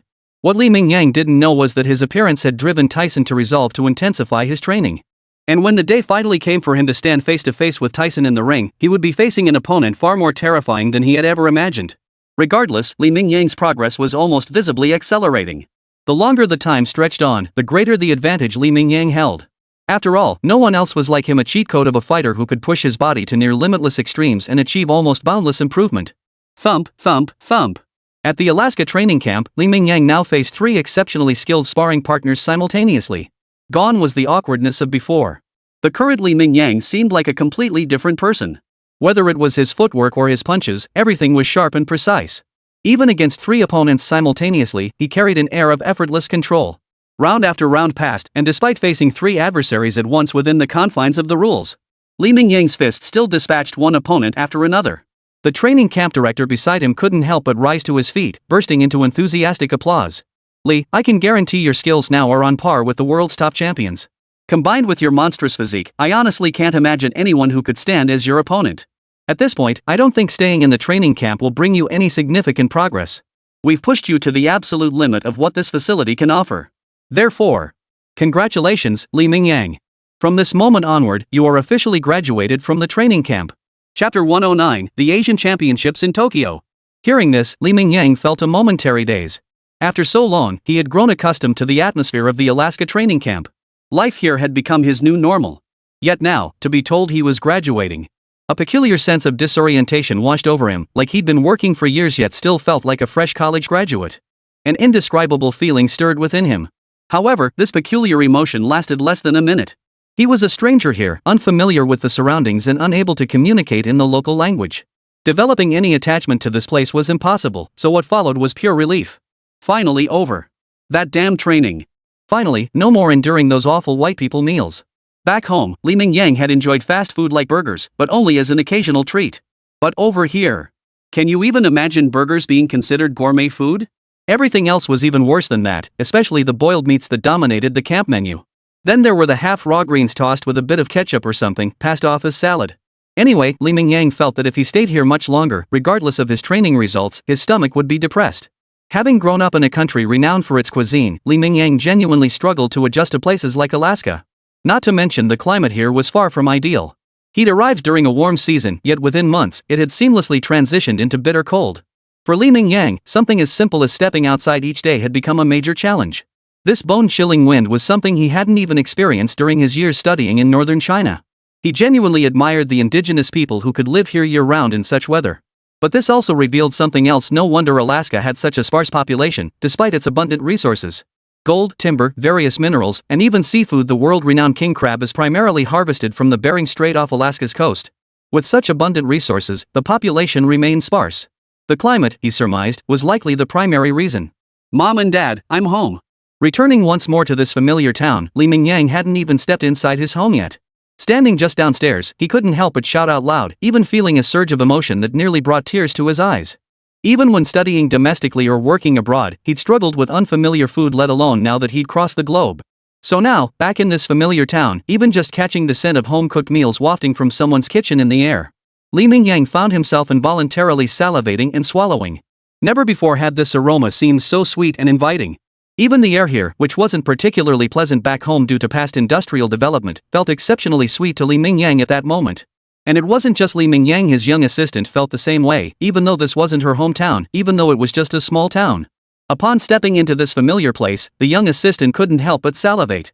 It must be said that Qianqing's cuisine truly had much to commend it. It was widely recognized by tourists and locals who had traveled elsewhere as the most appetizing fare. While they might not always be visually appealing or fragrant, their flavor was absolutely unmatched. Even the most ordinary home-style dishes were no exception. And Li Mingyang's mother's cooking was beyond compare. When she had worked here with Li Mingyang before, she had practically fattened up the assistant by several pounds. After enduring so much hardship abroad with Li Mingyang, suddenly returning to this relatively familiar place left the assistant feeling incredibly excited.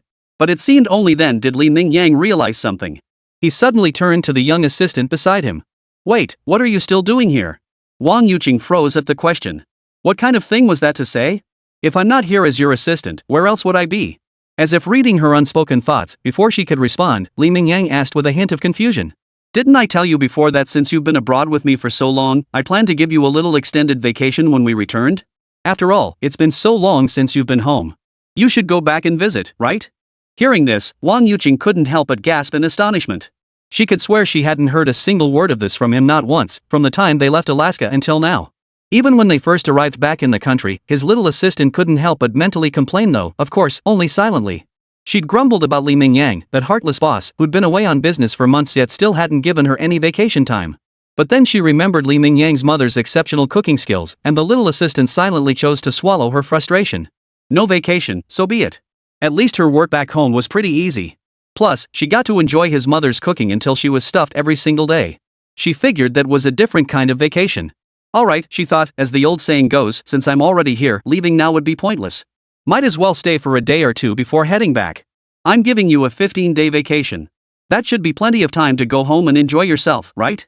But that's the absolute maximum I can give you. I checked before coming back. The Asian Championships start in just over a month. It's being held in Tokyo. If I want to break into the world boxing scene quickly, I absolutely can't miss this highly prestigious Asian tournament. After all, I need to establish a solid reputation in Asia to earn my ticket into the world's top boxing circles. At this point, Li Mingyang paused involuntarily, suddenly recalling his coach, Wang Daniu. To be fair, while Li Mingyang had been somewhat annoyed by Wang Daniu's bold approach back then. But after spending time with him, Li Mingyang genuinely developed a favorable impression of Wang Daniu. The man was truly pure-hearted when it came to boxing. Moreover, his character was rock solid. At the very least, Li Mingyang and he got along remarkably well. It wasn't until now that Li Mingyang suddenly recalled that even though he had undergone the Alaska training camp and his strength had undergone a transformation, he could even confidently guarantee that across all of Asia, he wouldn't find a single opponent who could match him. Yet despite knowing this, he still lacked a professional team. Even now, with the Asian Championships imminent, he remained utterly clueless about the specifics of how to register. After all, Wang Dania had always handled these matters for him before. That's why Li Mingyang immediately thought of his coach. Assembling a team from scratch now seemed impossible, and he didn't have any particularly reliable connections in this field. Upon careful reflection, the only reliable connection he could actually utilize was his coach, Wang Daniu. With that realization, Li Mingyang made up his mind. After lunch, he would call Coach Wang. He'd ask the coach to continue serving as his backup support while also requesting help assembling a professional team. Chapter 110, Arrogant Little Days? I'll beat you with my own buff. You little brat, I thought it'd be ages before we met again. Never expected to see you so soon. I thought the Alaska training camp was supposed to be a year-long program? How come you're back so soon? Isn't the training still ongoing?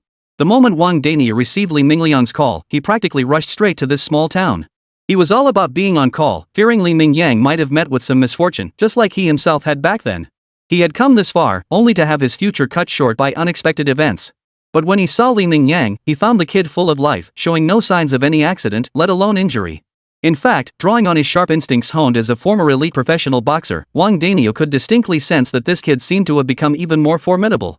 Even without any physical confrontation, substantive exchange, or testing between them, just that one glance was enough for Wang Dania to be certain. The current Li Mingyang was like a completely different person compared to the Li Mingyang of the past. If the old Li Mingyang had been like a fierce tiger, possessing an unmatched physique but lacking in technique. But now, Li Mingyang gave off the aura of a Terminator stepping straight out of a movie. Not only was his physique far beyond what ordinary people could hope to match, but his combat skills were equally formidable. Both his physical prowess and technical mastery had reached the pinnacle.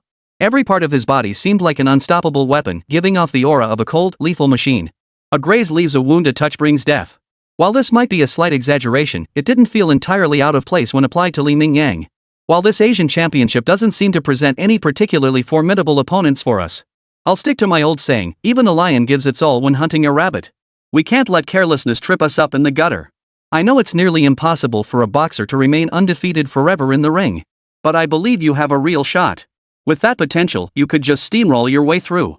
You have the potential to become the first fighter in boxing history to rise from the lowest ranks to the pinnacle without ever tasting defeat. I imagine you harbor similar ambitions deep down. If that truly is your goal, then we must take every opponent seriously. Keep fighting with your signature style like a tiger descending the mountain, leaving your opponents no breathing room whatsoever. While your skills have reached the world's pinnacle, we must acknowledge that compared to your physical prowess, your technique remains a relative weakness.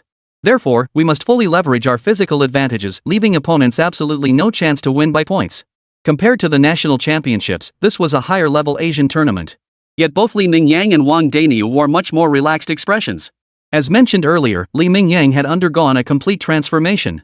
Both his technique and physical prowess were now incomparable to his former self. While no real rivals were in sight across the entire Asian championships, Wang Daniu still couldn't help but offer a few instinctive words of caution.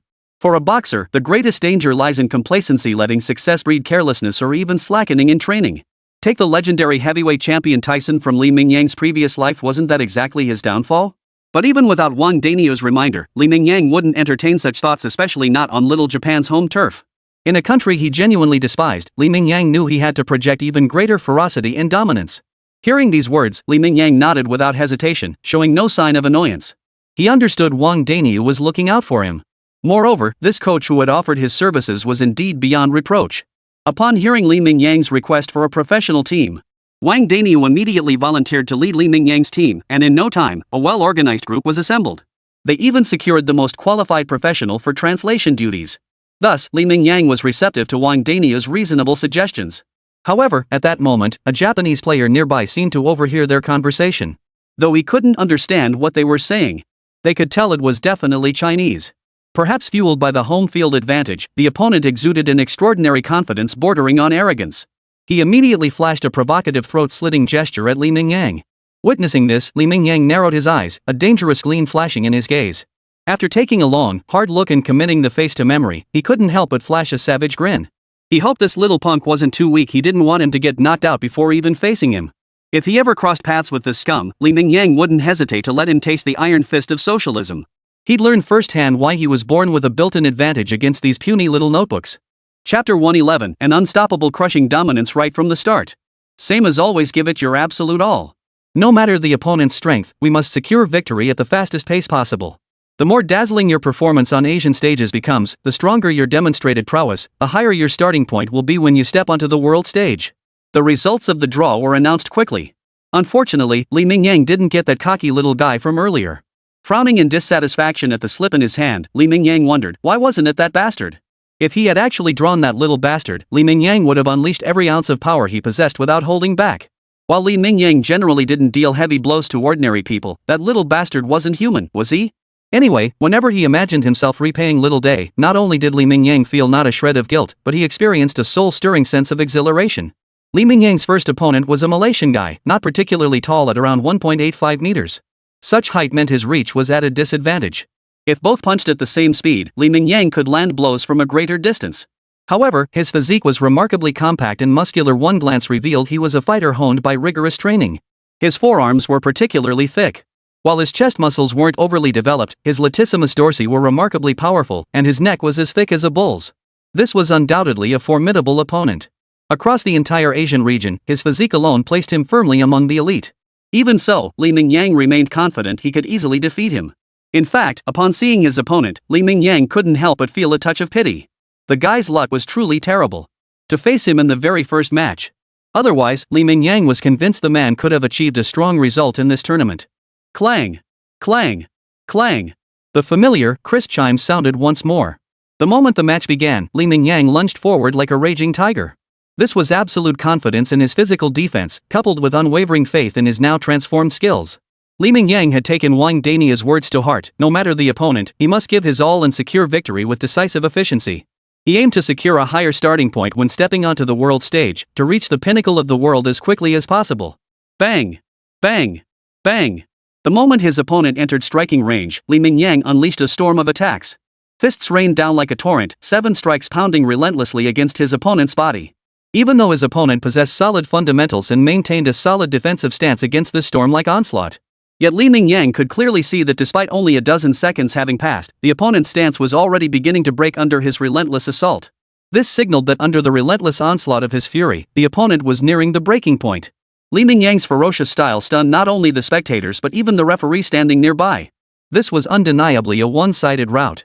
The Malaysian boxing champion offered not the slightest resistance before Li Mingyang. Before the match began, this Malaysian boxing champion had actually been a strong contender for the championship title.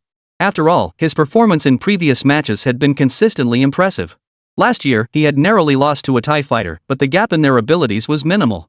In the end, the score difference was a mere single point, a testament to their absolute parity. Regardless of who ultimately claimed the championship, the outcome of their match would have been entirely expected.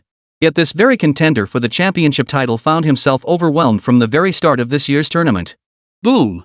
Taking advantage of his opponent being pinned down and unable to lift his head, Li Mingyang gathered his strength and unleashed a vicious Russian swing punch. Generating power from his legs and harnessing his core strength, the swing punch unleashed nearly 120% of Li Mingyang's full force. Even a mere burst of Li Mingyang's current strength was far beyond what an ordinary person could withstand. To be precise, this was beyond the capacity of anyone still operating within the physical limits of a normal human being. And this was a deliberate, calculated strike. Li Mingyang had seized the moment to unleash a full-throttle, 12.10 blow. The opponent's already distorted guard crumbled completely under the force of this devastating blow, and Li Mingyang's right fist slammed into the opponent's face. In an instant, the opponent lost consciousness, knocked senseless by the blow. But Li Mingyang wasn't about to let such an opening go to waste. His right hand followed up with a vicious, lightning-fast straight punch. Thud! As the sound of flesh hitting the canvas echoed, Li Mingyang secured an undisputed victory in this match. And this was merely the first round of a 12-round professional bout. The timer on the big screen had barely reached 38.16 seconds. In less than a minute, not even 40 seconds, the fight concluded with an outcome that stunned nearly everyone. The arena fell silent for nearly half a minute before erupting in thunderous cheers like a mountain collapsing or a tsunami crashing. Shocking. Absolutely shocking. In the Asian market, this was the first time people had witnessed such ferocious boxing. Though brief from start to finish. The raw, visceral violence of every punch landed left everyone in the arena, staff and spectators alike, momentarily stunned by the sheer visual impact. But once they snapped back to reality, a wave of soul-stirring excitement and frenzy swept through the crowd. Just look at the crowd now. Everyone is screaming at the top of their lungs, completely oblivious to the crimson flush spreading across their faces from straining so hard. Nearly everyone roared with excitement, unleashing their pent-up fervor. Chapter 112, Thai Boxing Champion? Not even that will cut it. Compared to previous domestic matches, the Asian Championship was undeniably more intense and thrilling. Its larger scale inevitably attracted more elite fighters. Consequently, the number of people following this event has also surged, even domestically. After seeing so many domestic matches where amateurs bickered among themselves, a large-scale event like the Asian Championship naturally drew the attention of nearly every boxing enthusiast. Not to mention that, due to certain circumstances, the entire boxing world was currently experiencing its most explosive growth period. Numerous elite fighters seem to have converged in this era like a swarm. Consequently, boxing in this era flourished far beyond Li Mingyang's recollections from his previous life. Both the fan base and audience size far surpassed the peak period Li Mingyang remembered from his previous life. Naturally, Li Mingyang's fans were the first to notice this match on domestic online platforms. Although Li Mingyang hadn't updated his social media in quite some time after all, at the Alaska training camp, he was either training or on his way to training. He rarely paid attention to such matters. The occasional updates were all filmed by his assistant, stuff like training footage. Logically, an account that couldn't even manage an update every month or two shouldn't be as active as before. It should have lost a significant number of followers. But Li Mingyang's account defied expectations. Anyone following him knew he'd joined the world's most elite training camp. Moreover, Li Mingyang had already demonstrated formidable strength even at the national championships. He had already established a clear gap in skill compared to all other domestic competitors, and now he's honed his abilities at the world's most elite training camp. It seems the day all his fans truly anticipate and yearn for is drawing near. So as the days passed, Li Ming's fanbase not only showed no signs of decline but instead surged steadily upward. Though the growth wasn't rapid, the momentum remained steady. By now, his follower count had surpassed 10 million all-active fans who had joined organically. Unbeknownst to many, he has become a true influencer with tens of millions of followers. When participating in the Asian Championship, Li Mingyang didn't make a special announcement on his account. In his view, it was merely a transitional phase that would soon conclude, hardly warranting significant attention. After all, his skills spoke for themselves. He would soon be stepping onto the world stage. If he started promoting himself at this point, Li Mingyang genuinely felt it would be somewhat embarrassing, as if his ambitions were confined solely to Asia. But he couldn't ignore his massive fanbase, a significant portion of whom followed him specifically because of boxing. Therefore, for this annual Asian boxing spectacle, many of Li Mingyang's fans tuned in immediately to watch and follow the action. Naturally, it didn't take them long to spot a familiar figure in the ring. When they first saw his opponent, many fans held their breath for Li Mingyang. Though reluctant to admit it, they had to acknowledge that this Malaysian boxing champion was indeed stronger than their domestic champions. In the previous Asian Championships, domestic boxers hadn't even cracked the top 3, with the best result barely reaching 5th place. This Malaysian boxing champion, however, was one of the strongest contenders for this year's championship. To many fans, it felt like Li Mingyang had encountered the final boss right at the start. Though they knew Li Mingyang's progress had been terrifyingly rapid, they still couldn't help but feel anxious for him in this moment. But their worries soon proved unfounded. The Li Mingyang they see now bears almost no resemblance to the fighter they once knew. Facing such formidable opponents, he didn't rely on physical superiority to force them into his rhythm and win by wearing them down. Instead, he unleashed world-class technique from the very start. Coupled with his formidable physique, he relentlessly pressured his opponent, driving him back step by step. In a mere 38 seconds, he delivered a decisive knockout, ending the match cleanly. The overwhelming dominance and terrifying prowess Li Mingyang displayed in the ring even through television screens, even thousands of miles away from the venue. Almost every Chinese citizen watching the match couldn't help but cheer for Li Mingyang. Impressive. Absolutely incredible. This is the kind of spirit our Eastern nations men should embody. Then, without a doubt, Li Mingyang went viral again on domestic social media, with his account's followers surging by another million in just 1 month. But Li Mingyang remained oblivious to all this, as he was currently busy researching his next opponent's background. Whether it was sheer luck on Li Mingyang's part or sheer misfortune for his opponent, his second draw pitted him against none other than the so-called Muay Thai champion who had claimed the Asian boxing crown last year. Even Wang Danio couldn't help but wear a solemn expression when faced with this opponent. Mingyang, this is last year's championship winner. His strength is not to be underestimated. You must approach the match with utmost caution and composure. Though he's getting on in years and nearing retirement, he remains a strong contender for this year's Asian boxing title. Hearing this, Li Mingyang felt a pang of curiosity. Judging by the tone, there must be others of comparable strength. Who were these other contenders? With the question on his mind, Li Mingyang decided to voice it outright. Wang Danio was genuinely taken aback by the question. Overconfident in their own strength, they hadn't even bothered to properly research their opponents this time. Their strategy was simple: no matter who they faced, everyone would fall under their fists. However, after the first day of competition, Wang Danio began to sense something was amiss. Returning to his old ways, he set out to gather intelligence on Li Mingyang's opponents. But his attention was solely drawn to this Muay Thai champion. After all, he was Li Mingyang's next opponent. As for the others, he hadn't had time to look into them yet. After quickly sending the data, Wang Danio's expression grew even more peculiar, his speech becoming halting.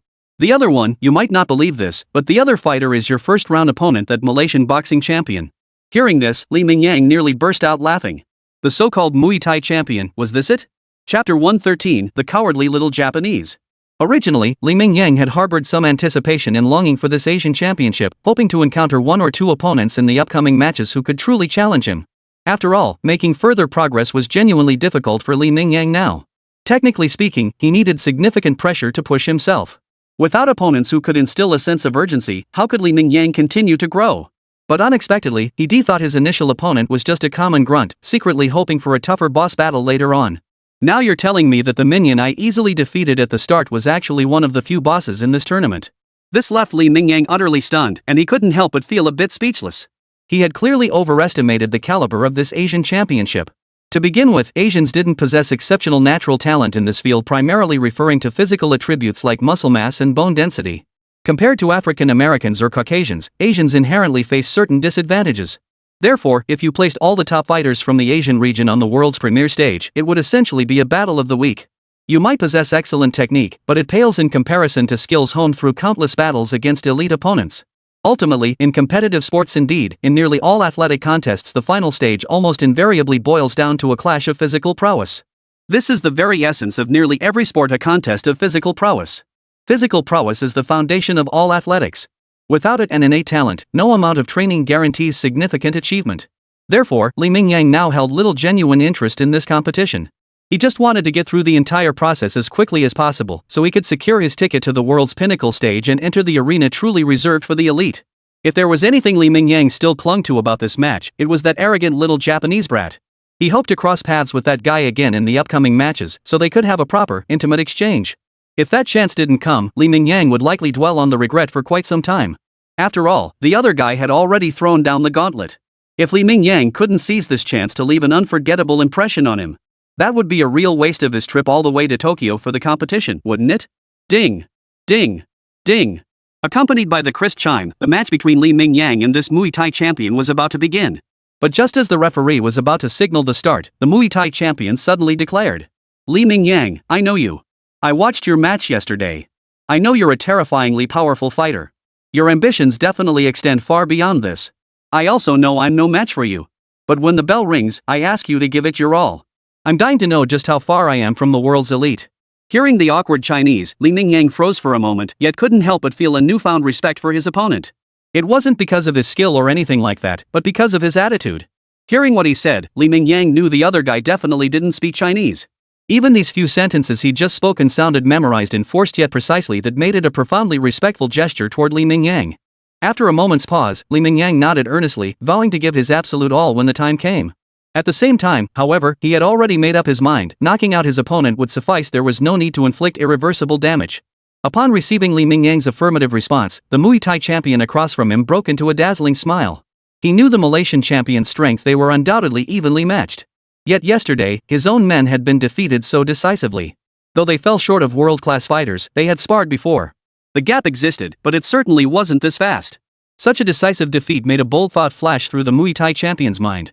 That this fighter, sharing the same yellow skin as himself, might already possess world champion caliber skills belonging to the very pinnacle of the sport. The only reason he hadn't yet showcased his true prowess on the global stage was that he hadn't yet stepped into the real-world arena. Securing a bout against such an elite fighter was no easy feat. With his career nearing its end, the Muay Thai champion couldn't pass up this opportunity. The Muay Thai champion refused to let this chance slip away. He yearned to experience firsthand the true caliber of a world-class fighter. Thus, today's exchange on the ring stage came to be. Action! As the referee's right hand came down, Li Mingyang charged forward like a raging tiger, just as he had against the Malaysian boxing champion. His fists rained down like a storm, striking the Thai boxing champion relentlessly. In terms of both strength and technique, he was virtually indistinguishable from that Malaysian champion, following the exact same style. Consequently, when confronted with Li Mingyang's relentless barrage, the Thai boxing champion found himself utterly defenseless. Though the barrage of heavy blows left his mind reeling, and he felt as if his arms were no longer his own. Yet in the Thai champion's eyes, excitement burned visibly. Was this the power of the world's elite fighters? Even such sweeping, open attacks left him struggling to defend, let alone find openings to counter. The physical disparity was simply too vast. His opponent struck him like an adult beating a child. Not only did he have no chance to fight back, but even escaping felt impossible. While Li Mingyang battled this Muay Thai champion, an unexpected figure crouched in a corner of the audience. This person was none other than that arrogant little Japanese brat from before. After witnessing the first match inside, he had already felt a hint of fear. But upon hearing who Li Mingyang's opponent would be in the second match, he couldn't quite bring himself to give up hope. He wanted to witness the fight in person. What if the videos he'd seen were rigged? Then, the little Japanese guy witnessed the brutal scene unfolding before his eyes. Though the one being thoroughly dominated and beaten on the ring was the Muay Thai champion, the Japanese brat's mind instantly conjured a vision of himself being brutally pounded in that very same ring. A look of terror, seemingly born from his very soul, flashed unconsciously in his eyes. His own strength was already insufficient to contend for the Asian Championship title. He was even significantly outmatched by the Muay Thai champion currently on the stage. If he were the one facing such a terrifying opponent as Li Mingyang, wouldn't he likely be beaten to death right there on the stage? The mere thought of this possibility deepened the terror in the Japanese fighter's eyes, making him instinctively want to flee the arena. Terrified that Li Mingyang's fist would land on his face any second. Yet before he could make a move, the match on the ring had already concluded. Behind the ring, the pulsing crimson numbers froze at exactly 35 seconds. It was even faster than yesterday's fight against that Malaysian boxing champion. Brutal. Absolutely brutal. Chapter 114, finally. I've met you. Watching the Muay Thai champion, who had once been his greatest imagined rival, collapse so cleanly and decisively onto the ring after just one punch from Li Mingyang. And it was just one punch. The opponent's face was nearly deformed from the blow. Even the little Japanese guy wondered if the guy's facial bones were fractured. He reflected on his own true abilities, both his offensive skills and his ability to take punishment. The little devil couldn't help but utter a heartfelt sigh. Almost screaming inside, he swallowed nervously. He even found himself clasping his hands together, closing his eyes, and silently praying that he wouldn't be drawn against this terrifying opponent in his next round. At the same time, he bitterly regretted his earlier foolish provocation. He had seen Li Mingyang's expression back then. Though he hadn't paid it much mind initially, after all, boxing hadn't exactly flourished in Dragon Country. Even in the Asian market, there hasn't been a truly top-tier boxer in recent years. Add to that the fact that this fight was taking place in Tokyo, essentially the Japanese fighter's home turf, and he couldn't help but act a bit cocky. But now, if time could be turned back, he'd genuinely want to go back and give his past self a good slap. Why did you have to be such a jerk? Couldn't you just focus on fighting properly? Why did you have to stir up trouble before the match even started by provoking such a terrifying opponent? In fact, he had already made up his mind if he could draw any other opponent in the upcoming match. Regardless of their skill level, he would feign surprise and deliberately lose. Withdrawing last minute and standing up the organizers was out of the question. If he did something like that, his athletic career would be over. Right now, he could clearly feel he hadn't even reached his physical prime yet, not his true peak. He was still young. Maintaining his standing in the boxing world was paramount. Even if he suffered a minor setback due to an unexpected loss, he could always fight his way back. As long as he maintained a certain level of performance, even if he only competed domestically, his income would undoubtedly far exceed that of an ordinary office worker.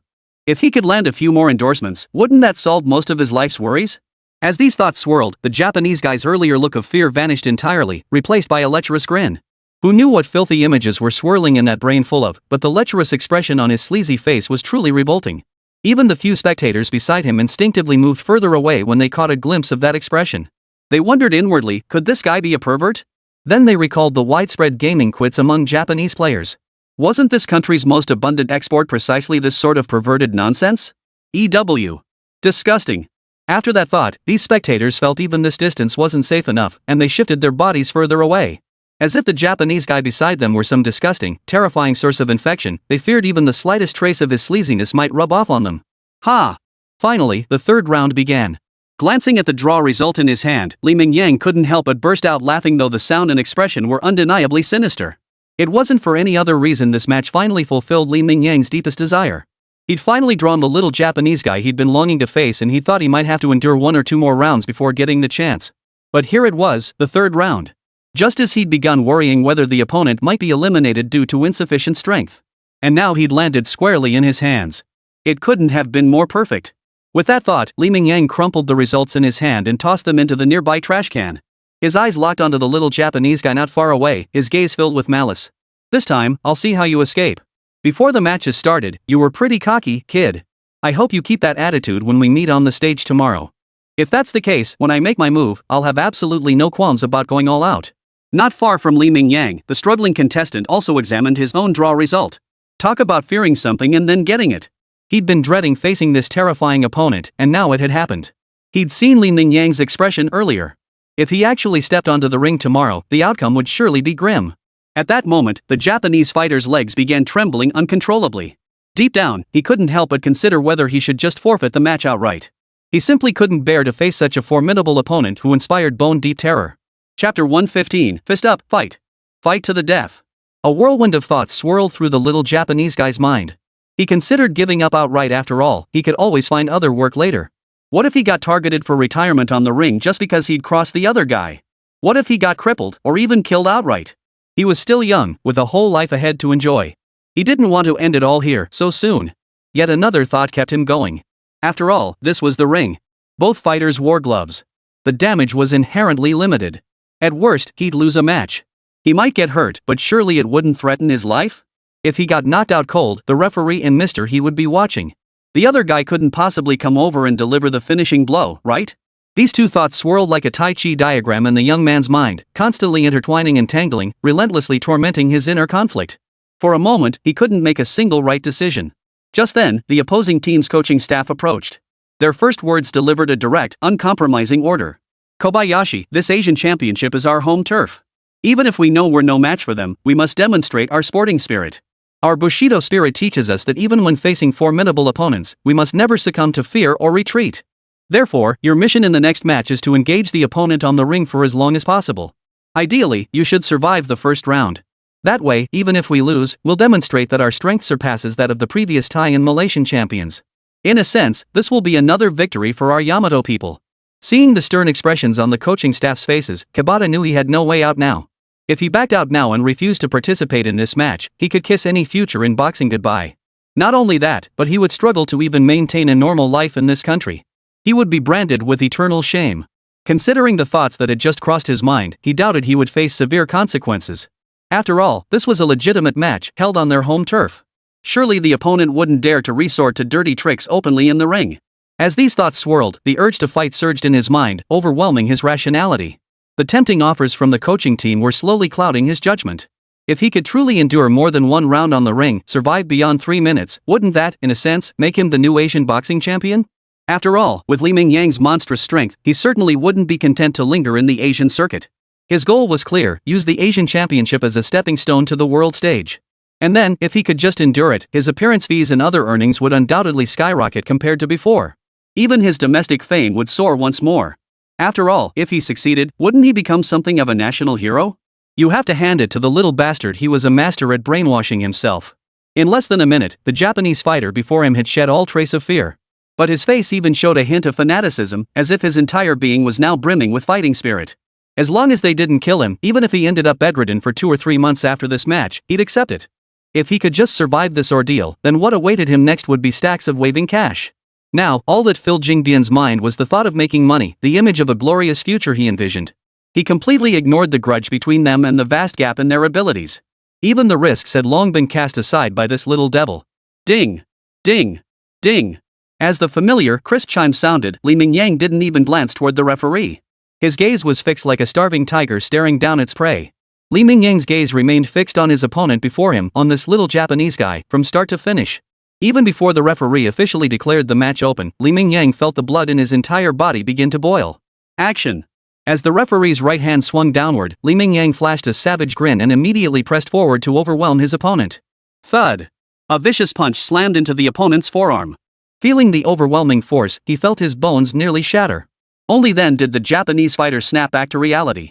His desire had clouded his judgment, causing him to overlook the stark disparity in their actual combat prowess. Even with gloves on, the other guy could easily kill him. The realization struck him like lightning, terror spreading visibly across his face. But Li Mingyang wasn't about to give him any chance to react or escape. Punch after punch landed, each delivered with near maximum force. At this moment, Li Mingyang's mind had completely erased any past grudges.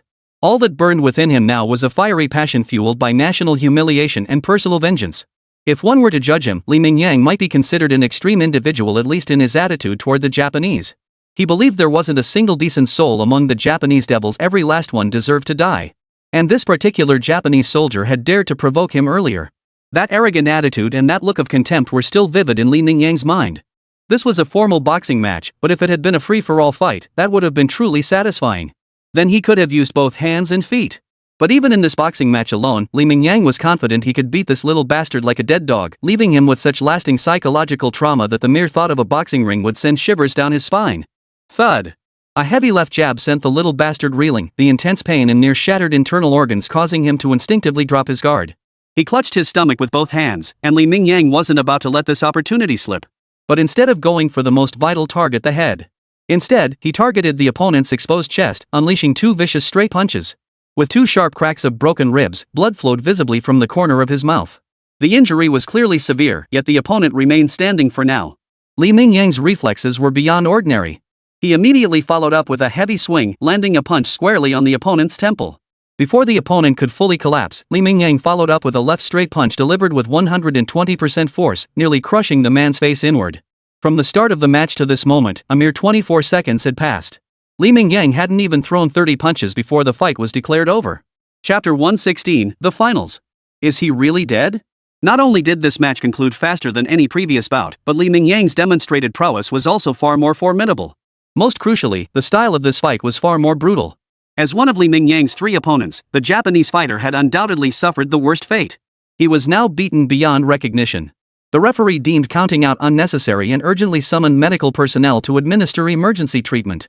After all, the opponent's nose was nearly unrecognizable, his face visibly caved in, and his chest was heaving with abnormal breathing. One can only imagine the sheer force behind Li Mingyang's punches, and how he truly harbored a pure, unadulterated intent to kill when striking this Japanese fighter. To borrow a popular phrase from the internet, Li Mingyang's intent to kill, though not intense, was remarkably pure. Now, as Li Mingyang surveyed the enemy's pitiful state, he felt not a shred of remorse, only a profound sense of satisfaction. The blood and lives of hundreds of millions, the national humiliation and personal grievances even after nearly a century had passed, they were not easily washed away. At least in Li Mingyang's heart, he had never forgotten that brutal history. Now that an opportunity presented itself, one that was entirely legal and above board, requiring no accountability, Li Mingyang naturally seized it to deliver a brutal counterattack. After securing victory in this match, Li Mingyang displayed his most exhilarated and arrogant demeanor yet. Paying no heed to his opponent's injuries, Li Mingyang didn't even spare his little Japanese rival a second glance. He raised both arms high, striding confidently around the ring while letting out excited roars from time to time. His savage demeanor was on full display, as if this weren't a 21st century competitive arena, but rather a brutal, blood-soaked gladiatorial arena from the Middle Ages. You little bastard. I can't shake the feeling you've got some personal grudge against him this time. That punch was damn heavy, I've heard about it. At this point, Wang Danio glanced around once more, making sure no outsiders were nearby before lowering his voice to add. That little Japanese guy was rushed straight to the ICU after his match with you. He still hasn't regained consciousness, and they say his life is in danger. Not sure if they'll pull through. As Wang Danio spoke, his expression mirrored Li Mingyang's earlier demeanor, devoid of any other emotion except pure schadenfreude. It was an old tradition among Longhua people and those from the Little Notebook faction to dislike each other. The more miserable the other side was, the better they felt. After delivering this news, Wang Danio couldn't help but flash a smirk.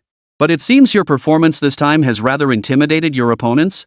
After deliberation by the organizers, it's been decided you won't need to participate in the remaining matches.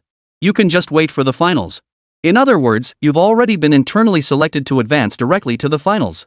As for the remaining opponents, after they complete the town qualifiers, the strongest among them will be selected to face you in the finals.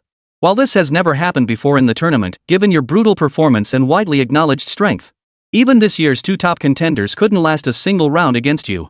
So when the organizers proposed this arrangement, not only was there no opposition, but I actually saw many fighters visibly breathe a sigh of relief. By the end of his speech, Wang Danio's face was beaming with pride. He practically had "We're the best" written all over it. It was as if it wasn't Li Mingyang who had been steamrolling through the ring, but Wang Danio himself. But this was old blood, wasn't it? Back when Wang Danio was in professional boxing, he'd taken quite a few hits from Xiao Benzi's side. He even suspected that his own misfortunes were somehow connected to Xiao Benji's camp. So now that Li Mingyang had thoroughly crushed their momentum at Xiao Benzi's place, Wang Danio's excitement and schadenfreude were beyond words. If the occasion weren't inappropriate, Wang Danio would have wanted to rent out a nightclub and celebrate for 3 whole days and nights. As for Li Mingyang, the greatest hero of the hour, he deserved nothing less than 10 or 8 different stunning beauties assigned to him daily. They had to make sure Li Mingyang was thoroughly pampered and satisfied. After Li Mingyang secured his spot in the finals, the subsequent matches seemed to fast forward. By the morning of the third day, the final championship showdown had already commenced. However, as Li Mingyang surveyed his opponent, a formidable figure both physically and in presence, undoubtedly one of Asia's elite fighters. But the moment he saw Li Mingyang across the ring, a flicker of unease slipped into his eyes. Upon closer inspection, there was even a hint of fear. It was easy to imagine the shock Mingyang had caused when he brutally beat the Japanese opponent. Now, standing face to face with this terrifying opponent on the stage himself, it was impossible for him not to feel fear and dread. After all, he'd heard this morning that the Japanese soldier who had previously faced Mingyang was now fighting for his life in the hospital after 3 full days of emergency treatment. Chapter 117, The Rising Red Flag in Tokyo. Perhaps it was the sheer intimidating presence Mingyang exuded, but his opponent before him seemed utterly incapable of mustering any will to resist. But now that they were both on the stage, fighting was inevitable. What surprised Mingyang was that the opponents around him behaved differently from his previous adversaries. Reaching this stage had involved a significant amount of luck, as several formidable fighters had deliberately avoided facing the abnormal Mingyang. What if he got crippled in a match? Wouldn't that spell the premature end of their careers? Thus, after Mingyang advanced directly to the finals, many fighters and their teams reached a unanimous decision. Whoever wanted to fight in this so-called final could go ahead and do it. They certainly weren't eager to participate. Just look at what happened to that little Japanese kid. Forget careers, they might not even have a future. Thus, through a series of coincidences, Mingyang now faced his final opponent across the table. But now, facing Mingyang, this opponent was genuinely panicking. He certainly didn't want to meet the same fate as that kid. Yet the situation on the court left him no time to dwell. With a crisp beep and the referee's wave signaling the start, Mingyang employed the same strategy as before, immediately pressing forward against his opponent, determined to secure victory with overwhelming dominance. After all, his previous matches had ended within a single round, and this contest was no exception in his mind. He hadn't forgotten Wang Dania's words: he needed to demonstrate absolute dominance at the Asian Championships to secure a higher starting point when stepping onto the world stage. His undefeated record in the Asian Championships meant he wouldn't have to start from the bottom like ordinary fighters on the world stage. Yet when confronted by the relentless Mingyang, his opponent merely attempted to block a single punch. After his arm absorbed most of the force from Mingyang's strike, the opponent inexplicably abandoned defense altogether, allowing Mingyang's fist to connect squarely with his face. Feeling the searing pain, the opponent silently thanked his luck. Thank goodness, it was only the first punch. Though it hurt like hell, it wasn't life-threatening. Then, to Mingyang's stunned gaze, the opponent simply collapsed backward without a sound, lying motionless on the vehicle. He knew Mingyang's strength all too well. Realizing victory was impossible, he decided to accept defeat cleanly rather than endure further suffering. He didn't want to risk getting hit a few more times and suffering some unexpected injury. While his stamina was still at its peak, he focused on defending against most of the force of that round. That last bit of strength wouldn't do much damage anyway. He might as well just collapse. Besides, Mingyang had already proven himself monstrously strong in his previous matches. Even if he was instantly defeated, even if he became the stepping stone for his opponent to reach greater heights, he was still the runner-up of this championship, wasn't he? At the very least, it would propel his career to unprecedented heights. Upon witnessing his opponent's display, Mingyang froze for a moment before nearly bursting into laughter. This was the first time since entering the competition that he'd encountered an opponent who chickened out in such an amusing way. His other opponents either cowered in fear of his overwhelming strength or stubbornly refused to back down. Never before had he seen an opponent like the one before him now, openly rigging a match right there on the stage. While Mingyang knew his own power far surpassed that of ordinary boxers, he was equally aware that his current combat strength was nowhere near enough to knock an opponent out with a single punch. Especially since his opponent had executed effective defense. Mingyang knew exactly how much force his punch had delivered when it connected with the man's face. Even after the opponent had fallen to the ground, his eyelids still twitched uncontrollably, revealing obvious eye movement. What else could this be but feigning unconsciousness? Regardless of his opponent's tactics, Mingyang had secured the victory. He watched as the referee counted down the seconds beside him. By the time the count finished, his opponent remained motionless on the ground, showing no sign of getting up. Though the process had a touch of the dramatic, he had undeniably secured the ultimate victory in this match. He had won the championship. As the 5-starred red flag slowly rose behind him on the Tokyo arena, Mingyang felt a surge of emotion, nearly bringing tears to his eyes. It wasn't that this championship had been particularly hard won, but rather an overwhelming sense of pride welled up inside him, almost too intense to contain. Perhaps this was the true allure of sporting events. Regardless of how the journey unfolded, the moment the final result arrived, an uncontrollable surge of excitement welled up within him. Beside Mingyang, Wang Daniel couldn't help but cheer. "Way to go, kid. You nailed it." Though the words might sound a bit rough, they were undoubtedly the most sincere expression of the other person's inner feelings. As for Mingyang, after the initial surge of excitement, anticipation began to take root in his heart. After competing in this Asian championship, he had finally secured his ticket to the world stage. This meant he would no longer have to compete in tournaments where he felt like he was beating up kids. He would finally face opponents with genuine strength. Most crucially, he had now officially embarked on the path to the pinnacle of the world. With his ticket secured and his qualification earned, coupled with Li Mingyang's extraordinary recovery abilities and formidable physique, injuries were practically non-existent for him. Li Mingyang firmly believed that the day he stood atop the world's pinnacle couldn't be too far off. Standing atop the Asian Championship ring, Li Mingyang couldn't help but gaze into the distant night sky, his heart surging with wave after wave of exhilaration. The faces of the world's top fighters automatically flashed through his mind. Though the competition at the pinnacle of the world stage was bound to be fiercely intense. But no matter what opponents Li Mingyang would face next, he possessed unwavering confidence in securing ultimate victory. He was certain that the one standing atop the world's pinnacle would be none other than himself. Chapter 118, Decisively Fleeing Back to China. Mingyang, hurry up and pack. I've already booked our return flights. We need to pack immediately and leave right away. The moment Li Mingyang returned to his hotel room from the competition venue, before he could even sit down for 2 minutes of rest, Wang Dania's anxious voice echoed from the doorway. Opening the door to let him in, Wang Dania didn't even pause to say much before diving straight in to help Li Mingyang pack his luggage. Seeing his frantic state left Li Mingyang utterly baffled. What was going on? Why did their actions feel less like preparing to return home and more like a fugitive facing the police knocking on their door? What's going on here? I was planning to stay and enjoy myself for a couple days after the competition.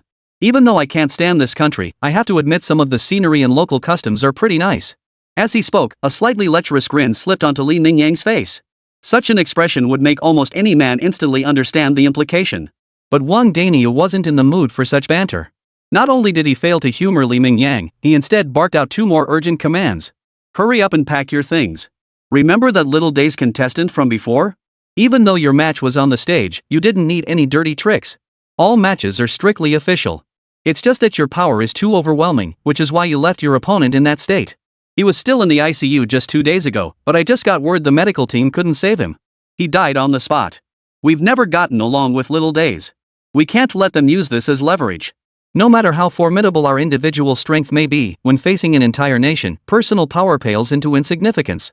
While we're legally unassailable, they could still target us and then we'd be detained outright. Even if our embassy intervenes, it'll be difficult to resolve. What worries me more is what underhanded tactics they might employ. They could inflict physical harm on you during detention. So before this scandal breaks, we should hurry back to China. Listening to Wang Dania's anxious explanation, Li Mingyang instantly grasped the gravity of the situation. He'd never harbored much hope for the humanity of those in Shaori's camp. After all, decades ago they'd already demonstrated what complete ruthlessness looked like. Therefore, the scenario Wang Dania described wasn't just possible, it was highly likely to happen. Once they were detained by the relevant authorities here, even if the country back home tried its hardest to protect them through diplomatic channels. But with their own people already in enemy hands, any countermeasures would be profoundly reactive. Thus, choosing to make a decisive escape now was absolutely a rational and perfectly appropriate choice.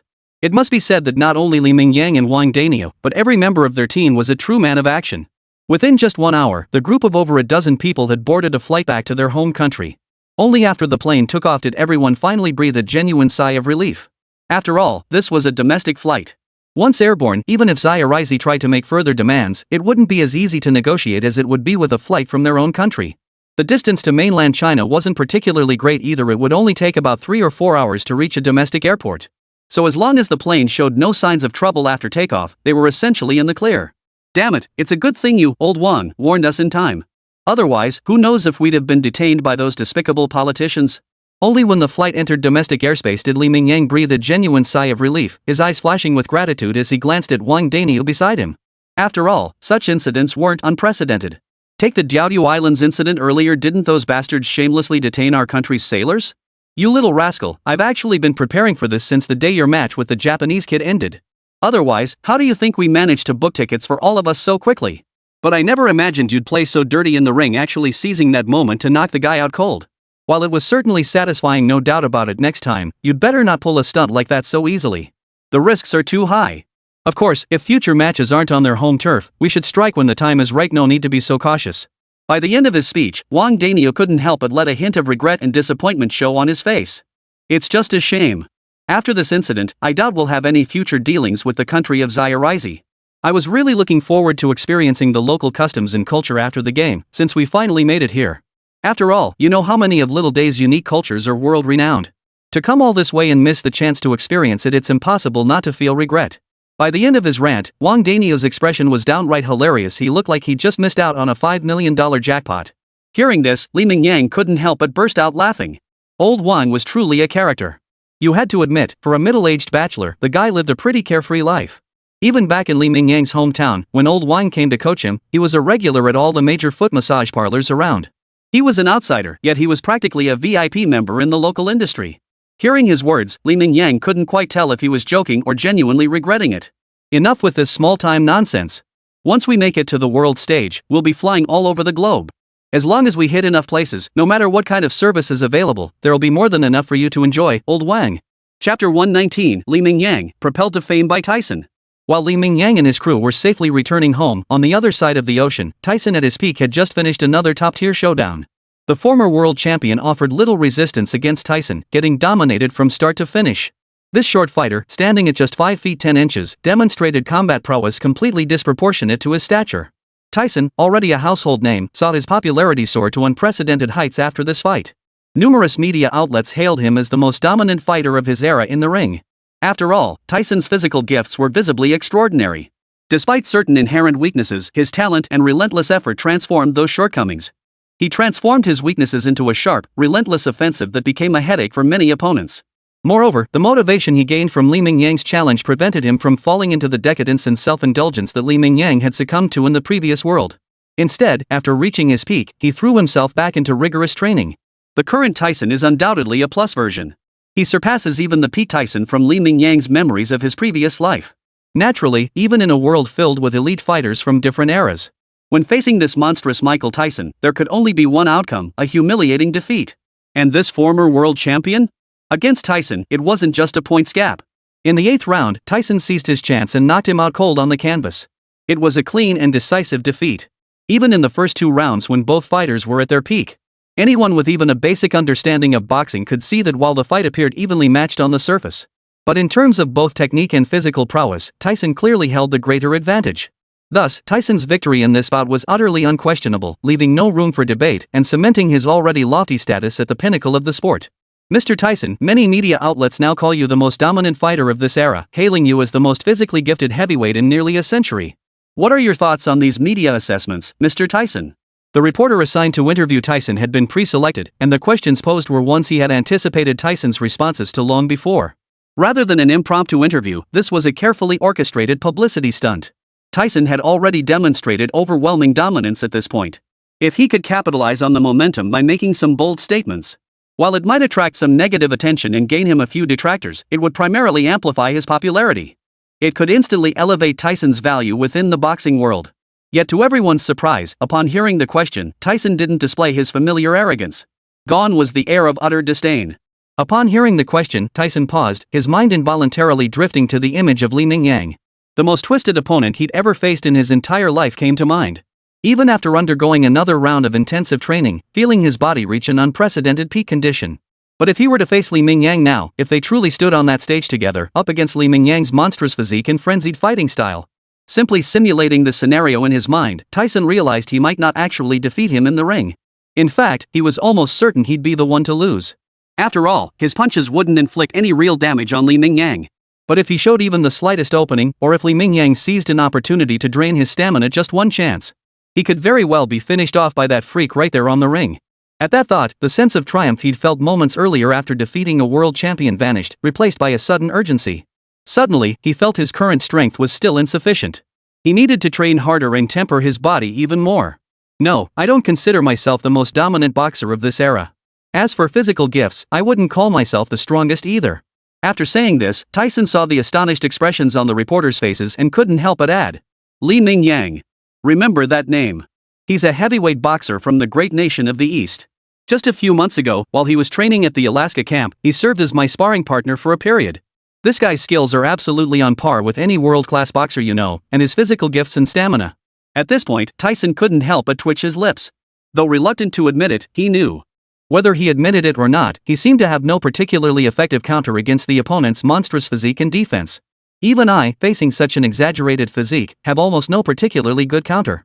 Whether it's defensive capabilities, offensive prowess, or sheer raw power, this is easily the most freakishly gifted individual I've encountered in my entire career. If you're interested, you can look up his information. From what I understand, he's already competed in the Asian Championships. I believe you'll soon see him on the world stage. Alright, that wraps up today's interview.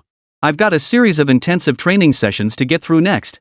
I'm looking forward to the day when this old rival of mine finally steps onto the ring and we have a proper, serious fight. And to ensure this old rival isn't too disappointed, I plan to undergo an intensive training regimen in the coming period. After speaking, Tyson reverted to his usual cocky demeanor. The only person he respected from the bottom of his heart was Li Mingyang. As for these reporters before him, why should the undisputed heavyweight champion Tyson care about the feelings of these weaklings? Chapter 120, Marching to North America.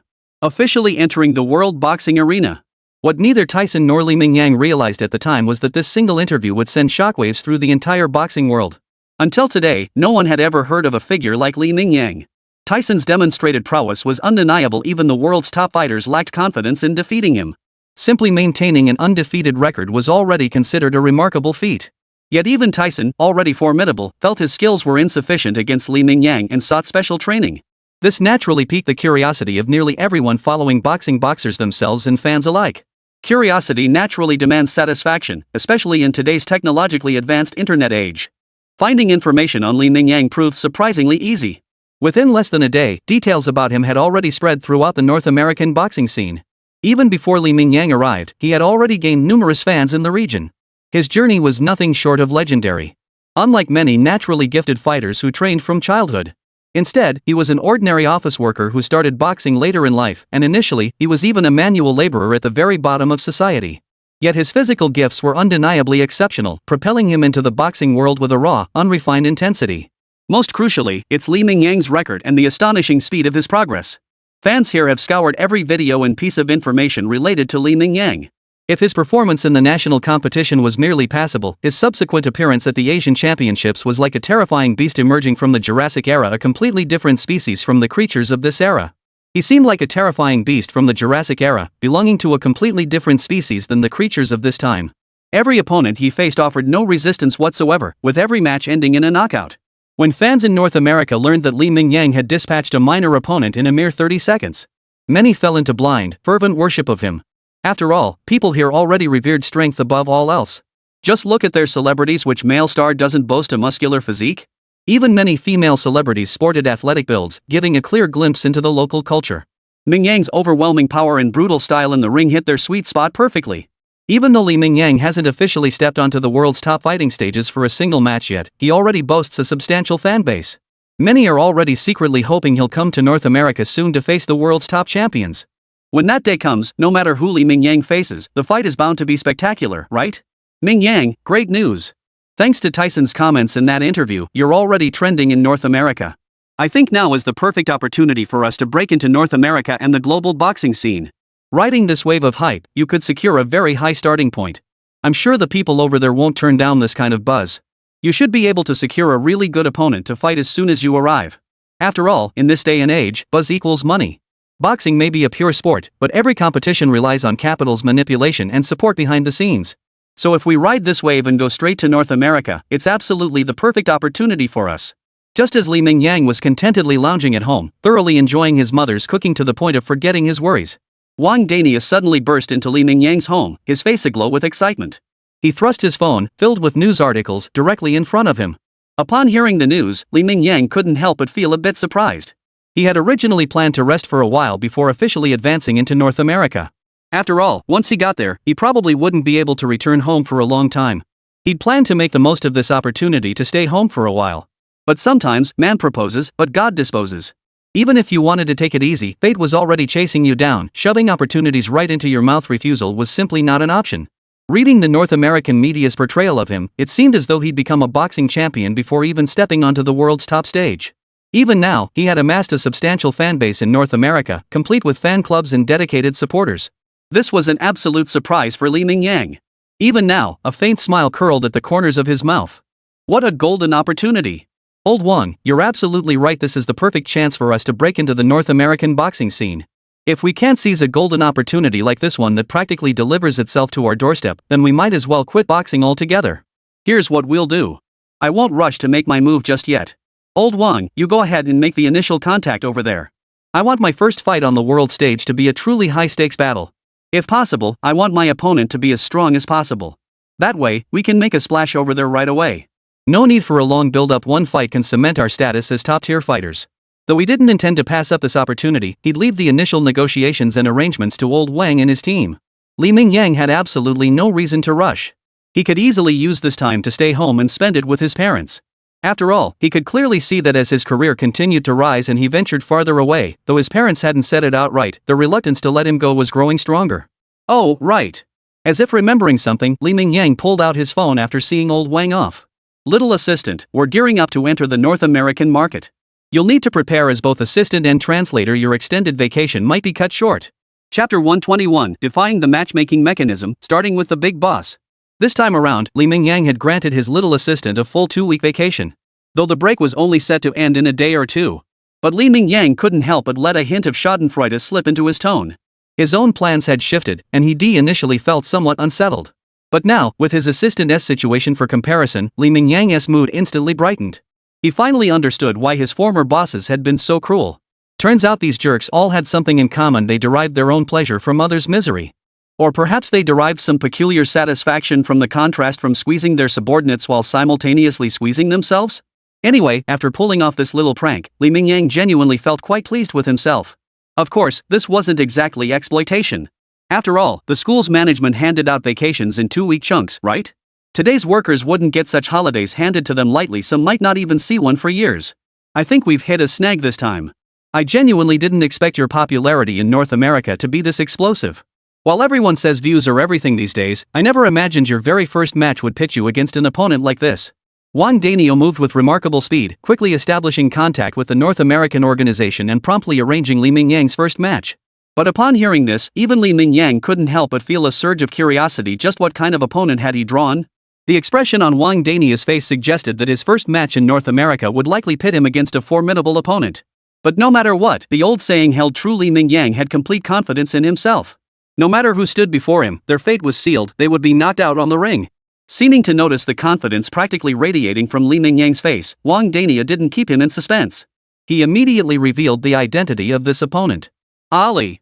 Your opponent this time is Ali. He's an absolute legend in the North American boxing scene. Before Tyson emerged, Ali was undoubtedly one of the most dominant heavyweight boxers in the entire boxing world. Though he's past his prime now, with noticeable declines in physical conditioning and such, he remains a truly terrifying fighter.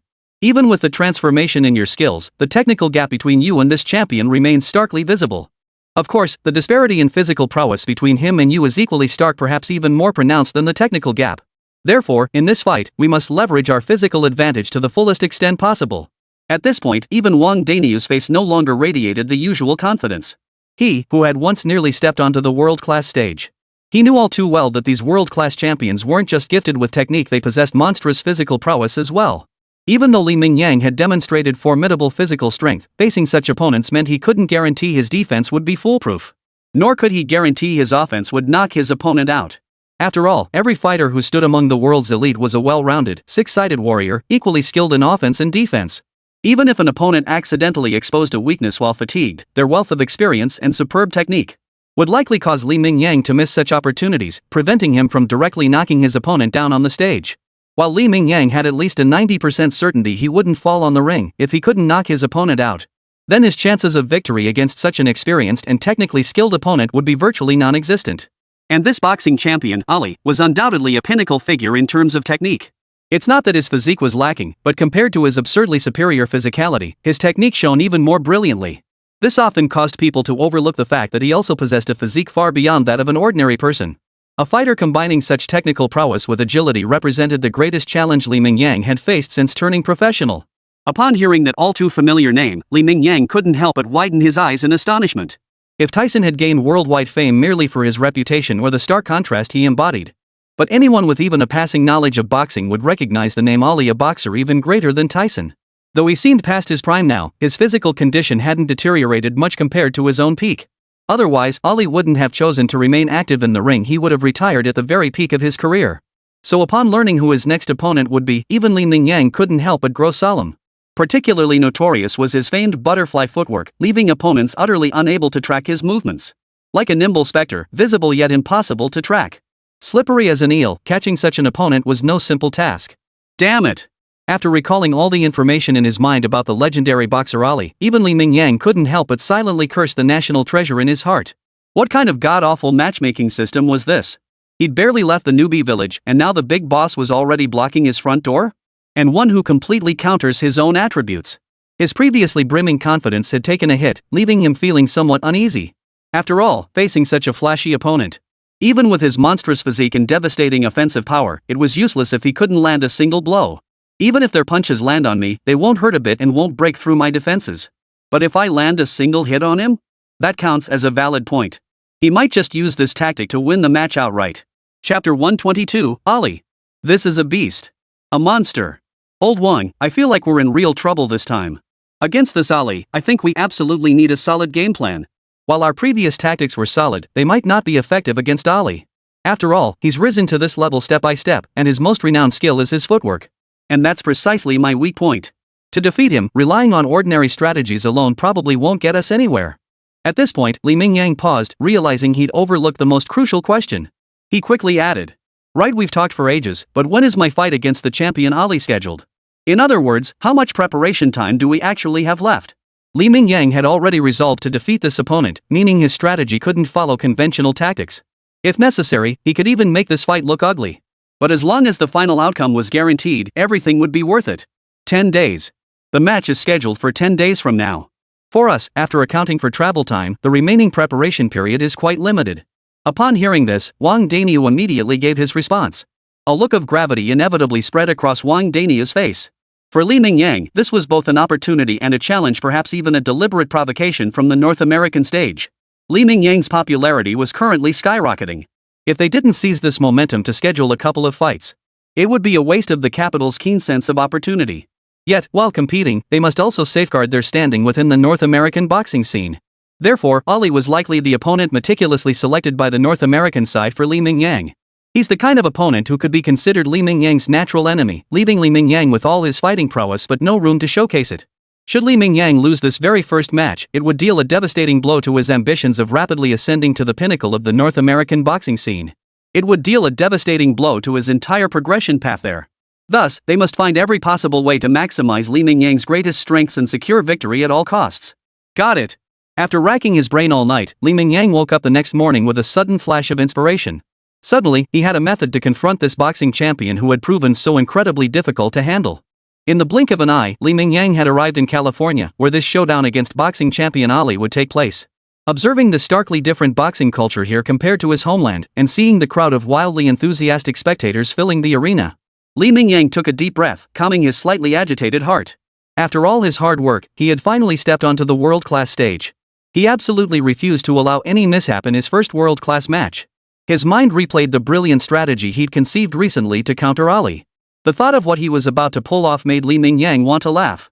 Though this approach felt unsightly, even somewhat underhanded, against an opponent as slippery as an eel like Ali, Mingyang believed the plan forming in his mind was the most suitable approach, at least for him. It was undoubtedly the best countermeasure. Ding! Ding! Ding! Accompanied by the crisp chime, he watched the burly referee beside him bring his right hand down heavily. Just like in all his previous matches, Mingyang paid no heed to the fact that he was facing a world-class boxing champion. Leveraging his formidable physical advantage, he charged forward like a predator.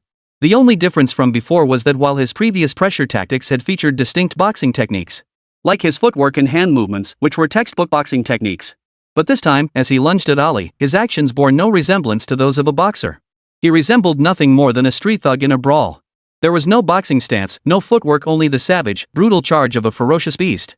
He abandoned even basic defense, charging forward like a raging brown bear that had spotted its prey, completely unguarded and ferocious. Facing such an opponent, Ali froze for a moment, then a hint of contempt flickered in his eyes. Was this really the same fighter he'd seen compete before? Why did he lack even the most fundamental boxing skills? Charging forward like a drunken street thug, completely defenseless, wasn't he just a living target? The thought flashed through his mind, but Ali's battle-hardened body reacted even faster than his thoughts. Almost instinctively, his muscles reacted, unleashing a heavy right hook toward Mingyang as he charged forward. Mingyang showed almost no defensive reaction, making it impossible for him to mount any effective defense against this right hook. He let the heavy punch land squarely on his face. Witnessing this, even the spectators below the ring couldn't help but gasp in shock, their hearts filled with disappointment. Was this all the fighter who had earned Tyson's praise was capable of? Could he not even last the first round on the stage before getting knocked out by the champion? But whether it was the audience or Ali himself on the stage, they quickly sensed something was off. Facing this heavy punch, Ali felt as though he'd struck a thick steel plate. His opponent didn't even flinch. It felt as though his once unbeatable heavy punches had become as laughable as the little fists of kindergartners roughhousing. Not only did it fail to knock Li Mingyang down, it didn't even leave a faint red mark on his cheek. Beyond that, Ali's fists inflicted no further damage whatsoever on Li Mingyang. By the time the sixth round rolled around, Ali was questioning his very existence. His stamina was rapidly draining under Li Mingyang's relentless barrage of attacks and constant clinching. Watching Li Ming, who had absorbed countless punches yet remained as unfazed as ever. Even Ali, usually composed and unflappable, couldn't help but curse inwardly. Where the hell did this freak come from? Are you sure a human body should possess such strength? This is a beast in human skin, a monster. Chapter 123, I hear the MMA scene still has its charm too. Ali was now filled with regret. He admitted he had underestimated Li Mingyang as an opponent from the start. It wasn't just because of Li Mingyang's seemingly chaotic fighting style at the start, but also because of his yellowish skin tone. The deeper one delved into early research, the clearer the innate disparities between races became. Take Tyson, the rising star now dominating the ring standing at a mere 5 feet 10 inches, he's practically a midget among heavyweights. Whether it was height or reach, Tyson was at an absolute disadvantage against nearly every opponent. Yet despite this, relying on his exceptional physical gifts, Tyson has carved out his own niche in today's fiercely competitive arena. While he may not be invincible across the entire ring, he undoubtedly ranks among the world's elite few. Li Mingyang's yellow skin tone inherently placed him at a disadvantage compared to Caucasians, let alone African Americans. Thus, from the outset of the match, although Ali was somewhat astonished by Li Mingyang's remarkable ability to absorb blows. After 1 or 2 rounds, however, Ali's corner realized Li Mingyang's technical skills were rather lacking. While he certainly deserved his place on this world-class stage, he still lagged far behind Ali, the seasoned world champion. His punches appeared fierce and aggressive, yet they consistently failed to penetrate Ali's defenses. At times, they barely even connected. Meanwhile, Ali's own attacks met with almost no meaningful defense from his opponent. Even though Li Mingyang displayed formidable defensive skills, Ali had complete confidence in his own punches. Even if one blow couldn't knock his opponent down, as long as he kept landing punch after punch, surely his opponent couldn't be a robot? Armed with this conviction, Ali persevered through round after round, his fighting style growing increasingly frenzied. He recklessly squandered his stamina without a care, convinced that if this punch didn't finish Li Mingyang, the next one surely would. And then, the fight reached this moment. Nearly 6 full rounds had passed. Ali's stamina was severely depleted, and he felt his punches slowing considerably. His butterfly-like footwork was now practically degenerating into that of a caterpillar. After all, his stamina was no longer sufficient to allow Ali to continue displaying his superb skills with reckless abandon on the ring. In contrast, Li Mingyang, having weathered Ali's relentless assaults, held a single-minded focus throughout, to drain his opponent's stamina at every opportunity. Often, he simply ignored Ali's attacks altogether. Yet even so, Li Mingyang still appeared completely unfazed. It was as if the punches from this world-class champion felt as weak as a kindergarten kid's fist, or like a girlfriend's playful nudge. Not a single mark of damage could be seen on Li Mingyang's body. By this point in the match, both the staff on the sidelines and the spectators in the stands found themselves utterly captivated. Initially, they might have felt somewhat disappointed by Li Mingyang's performance. After all, his demeanor resembled that of a reckless brute who knew nothing. This was nothing like the unprecedented, explosive clash they had imagined. But as the match progressed, nearly everyone began to grasp Li Mingyang's strategy. He was well aware that his technical skills still fell short against the world's top boxing champion. Yet this fighter with yellow skin also fully understood the advantage of his physical prowess. Thus, his approach from the very start of the match was entirely about exploiting his physical strengths in a manner bordering on unscrupulous. Though this approach might seem somewhat unsavory, it still made the blood boil. Why do so many people become obsessed with boxing? Isn't it simply the primal, untamed instincts within us taking hold? Isn't it because we worship the sheer power of the human body itself? And what Li Mingyang was now displaying was undoubtedly the most primal, purest, and undeniably formidable strength of the body. So as the match progressed and Li Mingyang gradually gained the upper hand, the spectators in the arena couldn't help but erupt in cheers. They spontaneously applauded and cheered for this yellow-skinned fighter from the great Eastern nation. Even though Muhammad Ali was their own country's iconic figure, at this moment, the spectators in the arena had lost all sense of allegiance. What remained was only respect, admiration, and cheers for the formidable opponent. Ooh la la. By the 7th round, Ali's performance could be summed up in 2 words, completely off his game. Li Mingyang, sensing his opportunity, transformed into a relentless, frenzied whirlwind of fists. His fists, as large as clay pots, whipped across the ring, leaving trails of afterimages as he unleashed a storm of punches upon Ali. Thud. As the saying goes, you can't walk by the river forever without getting your shoes wet. And as the old saying goes, defense will eventually falter. Under Li Mingyang's relentless assault, Ali's meticulous defense finally cracked. A heavy left jab slammed into Ali's brow bone. In the next instant, Ali's left cheek was already covered in blood. Naturally, Li Mingyang wouldn't let such an opportunity slip away, unleashing punch after punch.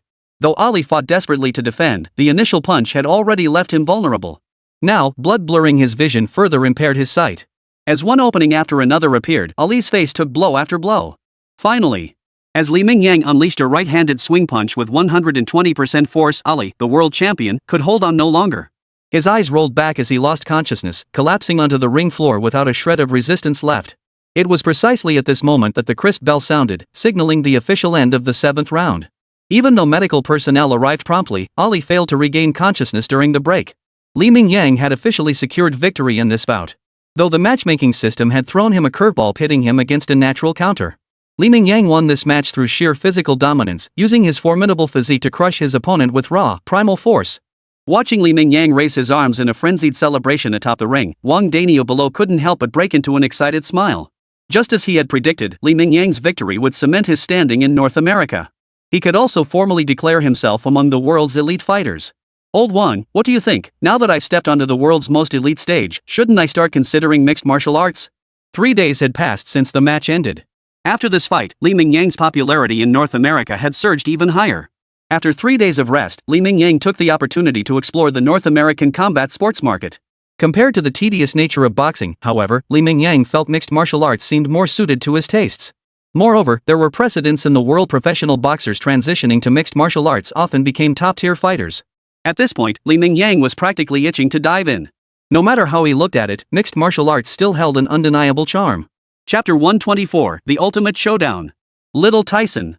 Here I come. Upon hearing Li Mingyang's words, Wang Danio couldn't help but freeze for a moment. Suddenly it hit him, hadn't this kid competed in a mixed martial arts event during his very first tournament? Though that was due to the smaller scale of the event, where the rules were deliberately designed to enhance entertainment value. It wasn't a true professional boxing match, and he'd only entered that contest to secure his ticket to the national championship. But even back then, Wang Danio could tell that Li Mingyang seemed to really enjoy the rules of freestyle fighting. Unfortunately, there weren't any particularly respectable kickboxing events domestically. This was true even across Asia, where boxing remained the only legitimate avenue for major, formal competitions. So, following his suggestion, Li Mingyang abandoned kickboxing training and dedicated himself entirely to professional boxing. Through this dedication, he developed near-perfect muscle memory in his boxing skills.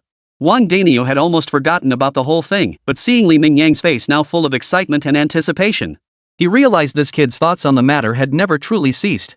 It was just that before, when he hadn't yet reached his current level in boxing, he'd quietly buried such thoughts deep within his heart.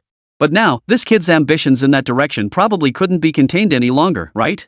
Considering Li Mingyang's abnormal eagerness, even if he might lack some training in free fighting. Even so, even if they threw Li Ming straight onto the free hall stage, Wang Danio was confident that Li Mingyang would hold his own against any opponent. After all, as mentioned before, combat sports ultimately boil down to the strength of an individual's physical prowess. And in terms of physical prowess, Li Mingyang had become an absolute authority on the global stage. No one could even dream of comparing to this freak in that regard. At this thought, Wang Danio suddenly realized that even if Li Mingyang was currently dabbling in the wrong pursuits and decided to try his hand at free fighting, it wouldn't be such a bad thing, right? Alright, if that's what you're thinking, I have no objection in principle. But we've only just arrived here and won one fight against the legendary boxer Ali. Our credentials still lack sufficient weight. If you want to stand at the pinnacle of free fighting from the very start, I think you still need a few more matches to build your foundation. Wang Danio didn't object at all. Instead, he stroked his chin and began laying out a serious plan for Li Mingyang. Upon hearing this, Li Mingyang didn't object either. He found Wang Danio's reasoning sound. If he wasn't going to compete, that was one thing, but if he did, he needed to face sufficiently strong opponents. Given that, he decided to focus on boxing for a while longer. Once he'd established himself here, he'd consider making the jump to mixed martial arts. Oh, and there's some good news to share. Since we defeated the boxing champion Ali in this match, you're now considered one of the world's top fighters. So your appearance fee has skyrocketed compared to before.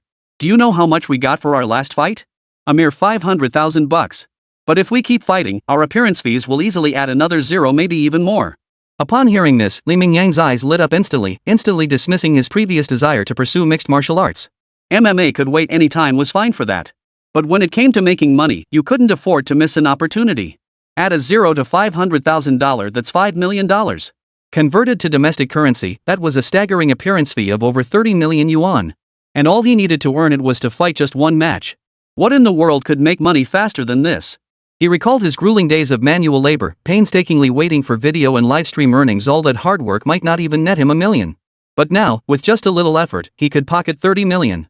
Old Wang, for the sake of your bonus and the teams, and to help us achieve our goals and dreams faster, I think you really need to arrange another match soon. No, it shouldn't be just one. I think you should schedule as many matches as possible from now on. You know my physical condition. Even if I fight one match a day, it wouldn't be any strain for me. But opportunities like this to make money don't come around often for us. After all, we can't spend our entire lives just messing around in the ring. We should grab as much cash as we can while we have the chance. So we can just kick back and retire comfortably later, right? Under Li Mingyang's urging, Wang Dania wasted no time getting things moving. He quickly secured the results for the next match. Talk about a mind-blowing matchmaking system. Li Mingyang had just defeated boxing legend Ali, and his next opponent was already matched as Tyson. And apparently, the challenge came from the other side. Tyson himself had initiated it, claiming he'd been waiting for this day for ages. Chapter 125, The Savage Battle of Two Beasts. Upon hearing this news, Li Mingyang couldn't contain his excitement. If he had to name an idol in boxing, it would undoubtedly be Tyson. After all, whether in his past life or this one, Li Mingyang hadn't been particularly passionate about boxing. The only fighter he'd ever paid attention to was this guy, Tyson. It wasn't just his fame, but the ferocious beast-like performance he displayed in the ring. That bone-crunching, punch-for-punch combat was enough to make anyone's blood boil just watching it, even those who disliked boxing. And in this life, with the blessing of his golden finger, he had somehow stumbled onto the path of boxing. Now he stood atop the world's most prestigious ring, having risen to become one of the sport's elite. His next opponent was none other than the legendary Tyson.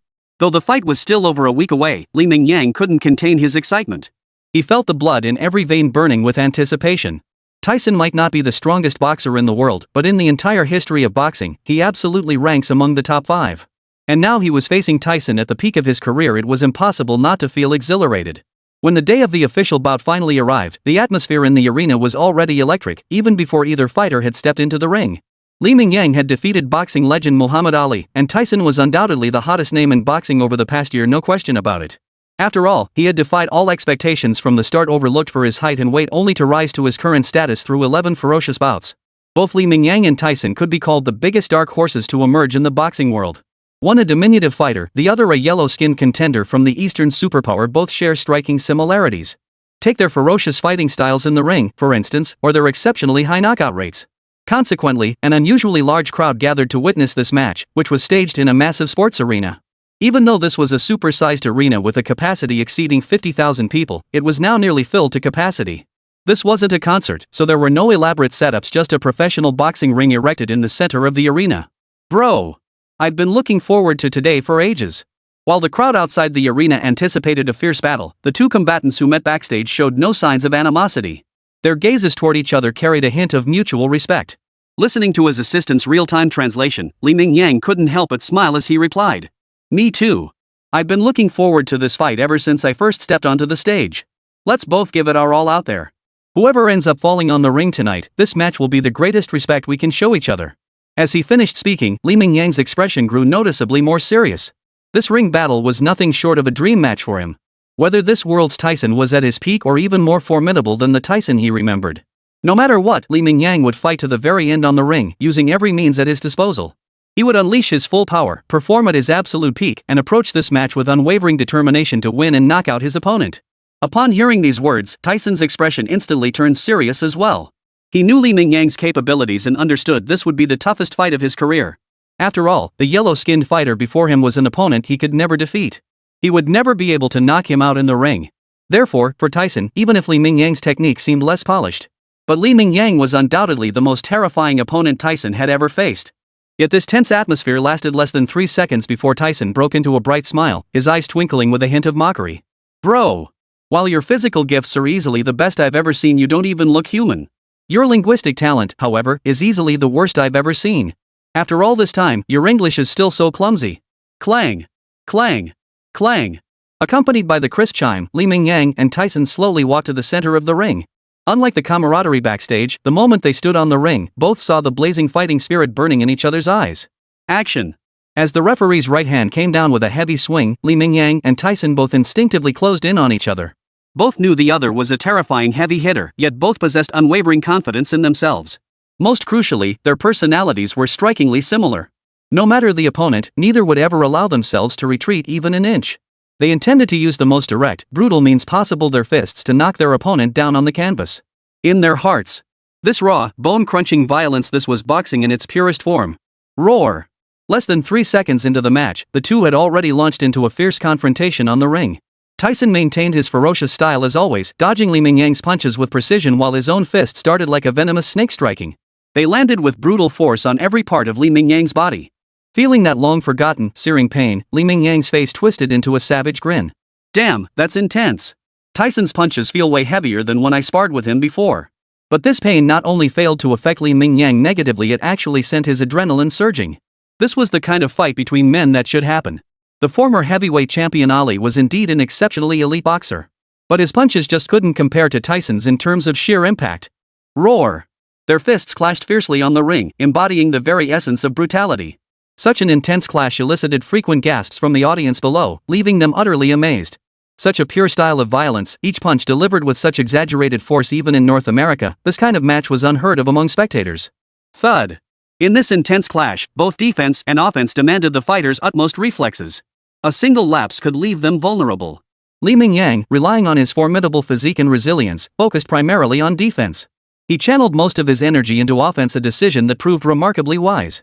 Sure enough, barely halfway through the first round, Li Mingyang seized an opening and landed a vicious punch squarely on Tyson's midsection. However, Tyson, having specifically trained to counter Li Mingyang, naturally hadn't neglected his ability to absorb blows. Though the punch nearly contorted his opponent's face with pain, it was still a long way from a knockout. Thud! Drawing on sheer willpower, Tyson almost ignored the pain in his abdomen. Seizing his chance, he landed a vicious punch squarely on Li Mingyang's right kidney. Tit for tat, after taking such a satisfying punch himself, whether his own blow could break through the defense or not, he was going to hit back first. Chapter 126, Reaching the Summit Already? How boring. Their performance at this moment was the purest embodiment of the aesthetics of violence. They were like two starving apex predators meeting in the forest, both possessing formidable physiques and technical skills honed to near perfection. When paths crossed, conflict erupted instantly. Both fought with the resolve to eliminate their opponent, unleashing their interpretation and understanding of violence within the confines of this small ring. By the fifth round, after such an intense, high-stakes clash, Tyson had already taken a beating. Even though his opponent's body visibly swayed on the brink of collapse, Tyson still clung on. Looks like this fight's outcome is already decided. I thought after all this training, I'd at least put up a decent fight. At the very least, I should have lasted 10 rounds. But it seems I've seriously overestimated my own talent. And I totally underestimated your insane rate of improvement. You've taken another huge leap forward compared to before. Still, facing an opponent as formidable as you in the ring, even if I fall to your fists today, makes this fight one I'll remember for the rest of my life. Because the man I've fought is undoubtedly the strongest opponent in the world. Whether you look back 100 years or forward 100 years, you'll never find another like you. The two stood once more at the center of the ring. Before the match officially began, Tyson couldn't help but gaze at Li Mingyang before him with a complex expression. Though his face was now swollen beyond recognition, Li Mingyang could still see the complex emotions in his eyes. At this moment, Li Mingyang felt much the same. He was truly standing in the ring with the idol of his past life. And this idol was not only about to fall beneath his fists, but even seemed to regard him as an idol in return.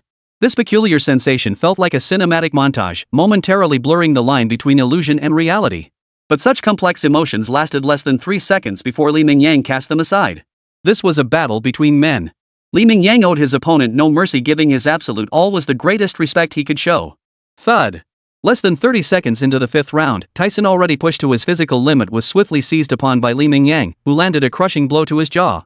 Faced with this ferocious blow, Tyson, whose body was already pushed to its absolute limit, could no longer muster the resilience to rise as he had before. He crashed heavily onto the ring floor, his eyes fixed on the sky above with a look of confusion and daze before slowly closing them. Even on his face, a face so battered his own mother might not recognize him, a faint smile could still be discerned.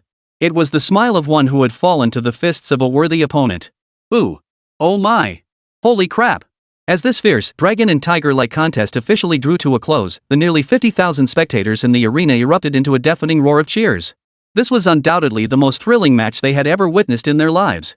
This match was the ultimate embodiment of brutal beauty. Even if they watched it 100 times, 1,000 times, they'd still cheer for this ultimate showdown. Not to mention they were right there in the stadium, witnessing this historic moment live. How could anyone not be thrilled? 3 days later, Tyson's sheer willpower was nothing short of admirable. After being rushed to the hospital following his removal from the ring, it became clear just how badly he was injured: 5 broken ribs and a fractured left arm.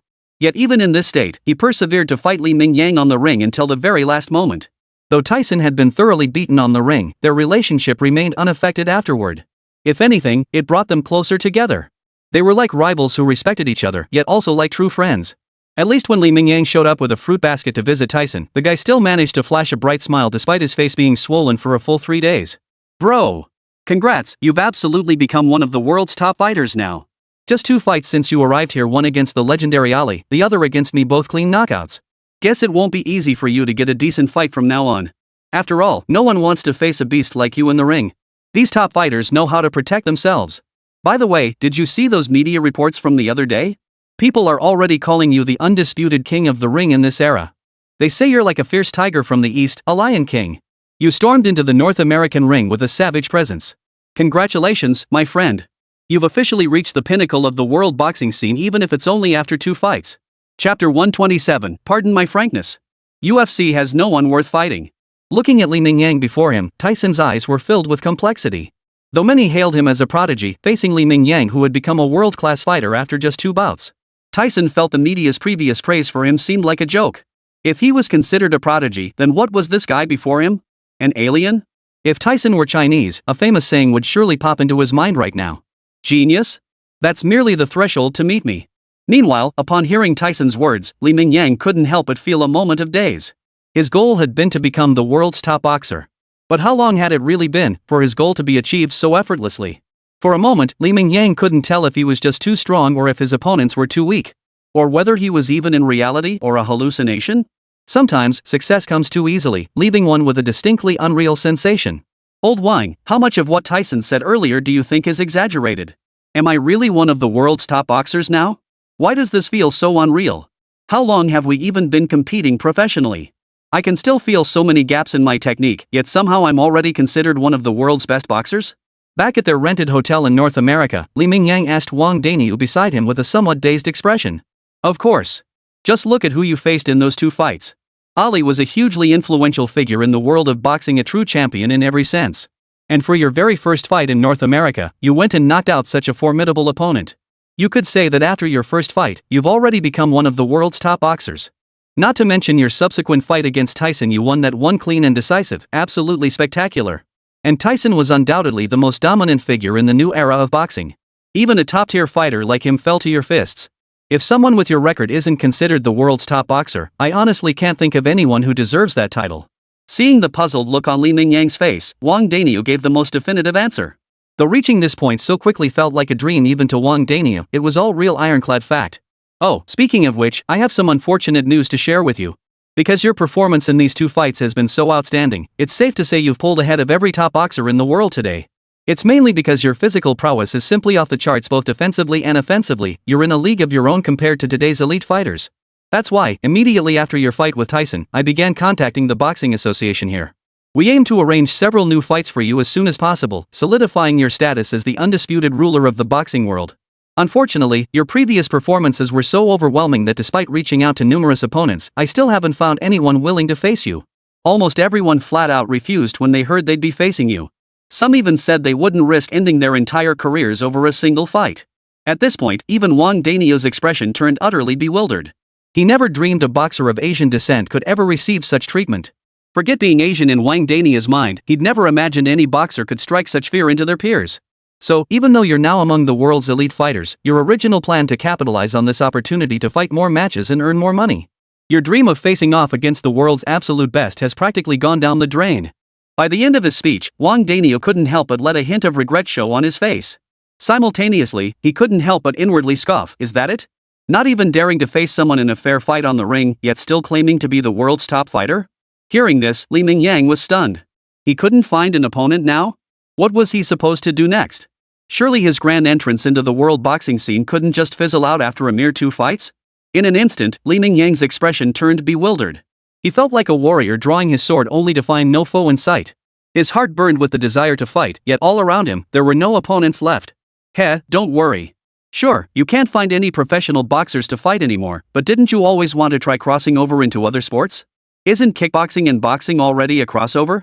Sure, you've run out of opponents in boxing, but hasn't the UFC seen Li Mingyang's fighting prowess yet? I think now is the perfect opportunity. You've already established yourself as a top-tier fighter and brought massive buzz with you. If you announce now that you want to enter the UFC for 2 fights, I doubt the organizers would refuse a request like that from us. Wang Daniel spoke with a sly grin on his face. His and Li Mingyang's ambitions extended far beyond just being the top professional boxing champion. They aimed for undisputed dominance across every major combat sport in the world. Moreover, Wang Daniel knew the UFC fighters inside out. Each one was arrogantly overconfident. They generally looked down on crossover fighters like Li Mingyang, convinced that professional boxers couldn't possibly be their opponents. So even though Li Mingyang had already demonstrated monstrous combat prowess in the ring, but getting into the UFC for a couple of fights shouldn't be too difficult, nor should finding a few top-tier opponents. Ha! Hearing this, Li Mingyang couldn't help but flash a slightly lecherous grin, one that mirrored Wang Daniel's expression beside him. He wasn't afraid of opponents being too strong, he feared opponents being too weak, or worse, not finding any opponents at all. No matter what kind of opponents the UFC threw at him, Li Mingyang wasn't the least bit afraid. Deep down, he even harbored a faint sense of anticipation. After all, compared to the restrictive rules of professional boxing, the free fighting style of UFC, or the no-rules professional combat style, such rules undoubtedly appeal to Li Mingyang more. While there were still some restrictions during the matches, they were far less rigid than the strict fists-only rules of professional boxing. Old Wang. Since that's the case, you better hurry up and contact the UFC right away. I'm worried that once they catch on, they'll pull the same stunt as the boxing world and bar us from competing. That would be a real disaster. After all, I've watched UFC matches too. In my opinion, those so-called top fighters, not a single one of them can actually hold their own. By the end of his rant, Li Mingyang's face radiated confidence laced with a hint of disdain. Compared to heavyweight boxing, the UFC did seem to lack a few dominant figures. Chapter 128. Do you even know what absolute physical domination means? Ha! Hearing Li Mingyang's words, Wang Daniel beside him couldn't help but laugh out loud. You're talking some seriously arrogant, kid. But, at least I personally agree with your point. For you, there really doesn't seem to be anyone worthy of a fight over there. In fact, with the rule changes, the UFC might actually be a better stage for you to showcase your physical advantages. At this point, Wang Daniel hesitated, then continued after a moment's thought. But I think if you actually compete in the UFC, you'd be better off holding back a bit. Remember when you fought in the Asian Championships in Tokyo?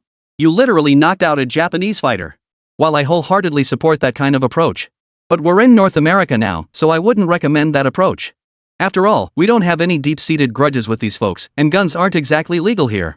If something like that happened again, I'm worried we wouldn't be able to make a clean getaway like we did last time in Japan. The real problem is, you can kill someone with your bare fists. And UFC rules don't ban using your legs. With your monstrous physique right now, I wouldn't doubt for a second that a full power kick from you could actually knock your opponent dead right there on the ring. By the end of his rant, even Wang Daniel couldn't help but twitch an eye corner, inwardly cringing at his own words. Most coaches push their fighters to go all out, but here he was doing the opposite. Trying to convince his own guy to hold back. Perhaps this was the bane of being too powerful? As the thought concluded, Wang Daniel couldn't help but let a smug smile creep across his face. His inner approval of Li Mingyang's earlier words had grown significantly. Across the entire world, regardless of the combat discipline. With Li Mingyang's monstrous physique, it seemed like there really wasn't anyone who could beat him. Though it sounded incredibly arrogant, Wang Daniel genuinely believed it to be an indisputable truth. Yet after this thought crystallized, Wang Daniel suddenly felt a sense of foreboding mirroring Li Mingyang's own. He had a premonition that his time accompanying Li Mingyang through various combat tournaments wouldn't last much longer. After all, Li Mingyang's current strength was overwhelming. Whether it was mixed martial arts or professional boxing, it likely wouldn't take many more matches before Li Mingyang could officially declare his ascent to the top and establish absolute dominance. By that point, even if Li Mingyang wanted to fight more matches, he'd find himself completely without opponents. Wouldn't he be forced into retirement simply because he was too strong? How's training going?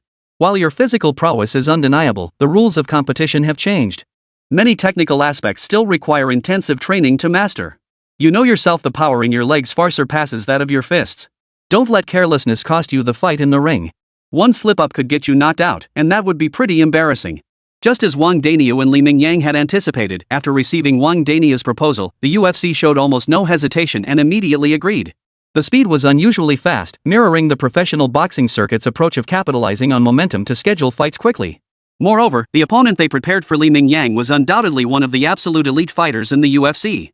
The timing was equally tight, a mere 10-day window between events. While Li Mingyang felt no fear facing any opponent, this was a completely new type of combat competition, distinct from professional boxing. Therefore, before officially entering the competition, whether it was last-minute cramming or adjusting his muscle memory, he used these few days to thoroughly hone his mixed martial arts skills, aiming for a cleaner, more decisive victory in the upcoming match. Lee, you're a formidable opponent, but this isn't the professional boxing ring, it's the MMA cage. I'll give it my all tonight. I'm eager to see what kind of strength you'll unleash in the MMA cage. Doug. A name that didn't exactly sound elegant, and fans had even given him the nickname Bully Dog. Just that name alone hinted at the fighting style of this burly white man in the MMA arena. Standing nearly 2 meters tall with an imposing frame, every move he made radiated pressure. To Li Ming, he was undoubtedly a formidable opponent. Yet his demeanor caught Li Mingyang off guard, no trace of condescension or contempt, only genuine respect and regard. Hearing this, Li Ming couldn't help but smile and nod. Yet, the expression on his face looked somewhat strange, unconsciously tinged with a hint of ferocity. It wasn't that Li Mingyang harbored any ill intentions, rather, his fighting spirit was igniting. Brand new combat rules, a fresh arena, and a world-class opponent. How could such a setup not get one's blood pumping? Glancing at Doug beside him, Li Mingyang couldn't help but feel a surge of anticipation. What expression would this opponent wear throughout the upcoming match? After all, the sheer dominance and physical prowess was no exaggeration. Chapter 129, The Media.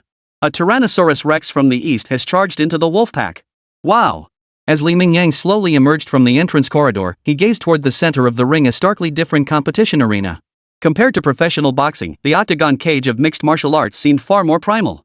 Even before the match began, merely gazing at the fighting arena, he felt the blood in his entire body begin to boil. It was as if he had transformed into a ferocious beast, poised to unleash his savagery and brutality within the confines of this cage. After silently marveling at this transformation within himself, Li Mingyang stepped into the cage without hesitation. Though this was entirely unfamiliar territory for him, as long as it involved combat and a test of physical prowess, Li Mingyang possessed absolute confidence in securing ultimate victory. Woohoo! Woof! As the bully dog from the opposing side entered the cage, the arena erupted in cheers. In North America, it seemed mixed martial arts held more sway than professional boxing. After all, with fewer rules and restrictions, MMA often appeared far more brutal, especially on this land saturated with testosterone and violence. Undoubtedly, the more violent, primal, and bloody fights inside the octagon would draw greater crowds. Bro! Hope you don't get crushed too badly later. Looking at his new opponent, though the fighter's physique shared many similarities with professional boxers in many aspects, but upon closer inspection, you could still see many differences between him and a boxer. Take the legs, for instance, or the waist. Compared to boxers, MMA fighters possess significantly greater strength in both their waist and legs. Similarly, MMA fighters possess superior agility, as they rely more heavily on their legs. With a broader range of techniques available in the cage, their lower body conditioning naturally surpasses that of professional boxers. Although he was facing a completely unfamiliar opponent, and this was even his first fight inside the octagon, Li Mingyang remained absolutely confident in his ability to secure the final victory. So the moment Li Mingyang faced his opponent, he delivered this line without hesitation. He paid no heed to the fact that this was his opponent's home turf, nor did he care that his opponent was one of the top fighters in mixed martial arts. Because in Li Mingyang's eyes, no matter the enemy or the opponent's skill level, their fate was always the same, to fall before him. That's awesome. Unlike his previous professional boxing matches, Li Mingyang didn't initiate the attack at the start of this contest. Instead, his opponent seized the opening, taking advantage of Li Mingyang's unfamiliarity with the rules, and delivered a devastating roundhouse kick. Feeling the entirely different force compared to a fist, feeling the searing pain on his calf, Li Mingyang couldn't help but suck in a sharp breath. The excitement already burning in his eyes now intensified. This was exactly how it should be. Fighting shouldn't be held back by so many rules. Like professional boxing, where you could only strike the opponent's upper body, only with fists. Compared to such heavily restricted matches, the mixed martial arts before him ignited Li Mingyang's fighting spirit far more powerfully. Thud! Facing his opponent's heavy kick, Li Mingyang stood rooted to the ring like a pillar of steel, utterly unshaken. The opponent's attack stung, but its maximum impact was limited to that. Even when the kick connected with his calf, not a single tremor rippled through Li Mingyang's leg. Yet after this single probing strike, the opponent, who had carried a hint of nonchalance, suddenly saw his gaze turn intensely grave. Now he finally understood why professional boxers had all declined Li Mingyang's fight invitations. The disparity in their physical prowess was simply too vast. As a top-tier mixed martial artist, Doug had extensive experience facing elite professional boxers, whether within his own discipline or across disciplines. Doug had considerable experience in this regard, yet none of his previous opponents had ever reacted to his roundhouse kick the way Li Mingyang did. It felt as though he wasn't striking a human calf at all, but rather a sturdy utility pole by the roadside. His flesh and blood body seemed almost impossible to budge. Unfortunately, it seemed the opponent realized this fact a little too late. Li Mingyang never slacked off in training his leg strength and agility. Though still somewhat unaccustomed to these match rules, the destructive force of Li Mingyang's leg strikes far surpassed that of his fists. After absorbing the unexpected kick without flinching, Li Mingyang swiftly raised his left leg. A vicious left roundhouse kick slammed into his opponent's thigh. The dull thud sounded less like flesh meeting flesh and more like someone had smashed a thick baseball bat into the opponent's thigh. Doug's face instantly contorted in agony, as if his thigh might snap in the next second. Though mixed martial arts had some rule restrictions, they were few and far between, allowing Li Mingyang to unleash his advantages with even greater abandon. Seizing the moment when his opponent was distracted by the stinging pain, Li Mingyang swiftly withdrew his left leg. Immediately, his right foot shot up, delivering a vicious straight kick straight to his opponent's chest. Thud. Another dull thud echoed, this time seemingly intertwined with several crisp cracking sounds. Doug, a world-class mixed martial artist renowned for his ferocious style in the ring, was sent flying backward by Li Mingyang's powerful kick. He slammed hard into the octagon cage behind him, not far away. Dubbed the bully dog, this elite fighter truly looked like a dog in Li Mingyang's hands, beaten like a defeated beast. After just 2 kicks, he rolled his eyes back, utterly defenseless, collapsing limply onto the ground. Even Li Mingyang himself couldn't help but be astonished by this outcome. He had expected the match to drag on for a while longer, but never imagined it would end so abruptly. 2 swift kicks had decisively ended the contest, cementing his victory. This is a Tyrannosaurus Rex from the East. The Tyrannosaurus Rex from the East charged into the wolf pack. The moment the match concluded, major media outlets swarmed like sharks sensing blood. They launched comprehensive, meticulous coverage of the match, lavishly exaggerating Li Mingyang's astonishing prowess. The most sensational description came from the New York Times, which was the first to liken Li Mingyang to a Tyrannosaurus Rex. They stated that while North American fighters were formidable, like vicious wolves, yet these wolves proved utterly powerless against the Tyrannosaurus Rex. Chapter 130, a single kick sends him flying 5 meters, casting a nightmare shadow over the fighting world. If the top North American fighters were like fierce beasts, the apex predators of the natural world, then Li Mingyang was like a primordial beast that had burst into the modern world, already standing apart from these ordinary creatures. Whether you're a starving wolf or a fierce tiger, you'd be utterly helpless against a Tyrannosaurus Rex operating on an entirely different dimension. You brat! Didn't I tell you not to go so hard? That kick of yours shattered 6 ribs clean through. The hospital said those fractured ribs were inches from piercing his lungs. You nearly kicked the life right out of him. When Li Mingyang returned to his hotel, Wang Dania tracked him down immediately. While Wang Dania was naturally overjoyed that Li Mingyang had secured such a decisive victory. But regarding the kid's brutal actions, Wang Dania couldn't help but voice his disapproval. After all, they had agreed beforehand that Li Mingyang should hold back a bit when striking. Hearing this, Li Mingyang scratched his head somewhat sheepishly. To be honest, I did get carried away and didn't hold back much. But I genuinely didn't expect the kid to be so fragile. Or rather, I didn't realize the difference between using my legs and my fists would be so huge. Just one straight kick nearly took his life. After all, I figured he was one of the world's top MMA fighters. He should be used to this kind of competition. I figured one kick wouldn't do him much harm. The more Li Mingyang spoke, the more his confidence waned. He knew full well his physique had already surpassed that of ordinary humans. He even suspected that even if genetically enhanced warriors like those in movies truly existed in the world, their abilities would likely be on par with his current physical state, certainly not vastly superior. After all, his physique had long since shattered the limits of what a human should be capable of. He was no longer comparable to a normal human. He wasn't even the same species. Whether it was bone density or muscle density, the explosive power Li Mingyang could unleash far exceeded what a normal human should be capable of. Well, this is just great. The professional boxing world already views you as a ferocious beast. It's already incredibly difficult to find an opponent willing to step into the ring with you. We thought you might find a place in mixed martial arts for a while, but after this fight. Wang Dania trailed off, but Li Mingyang caught the implication. The lingering excitement on his face instantly crumbled. He was right.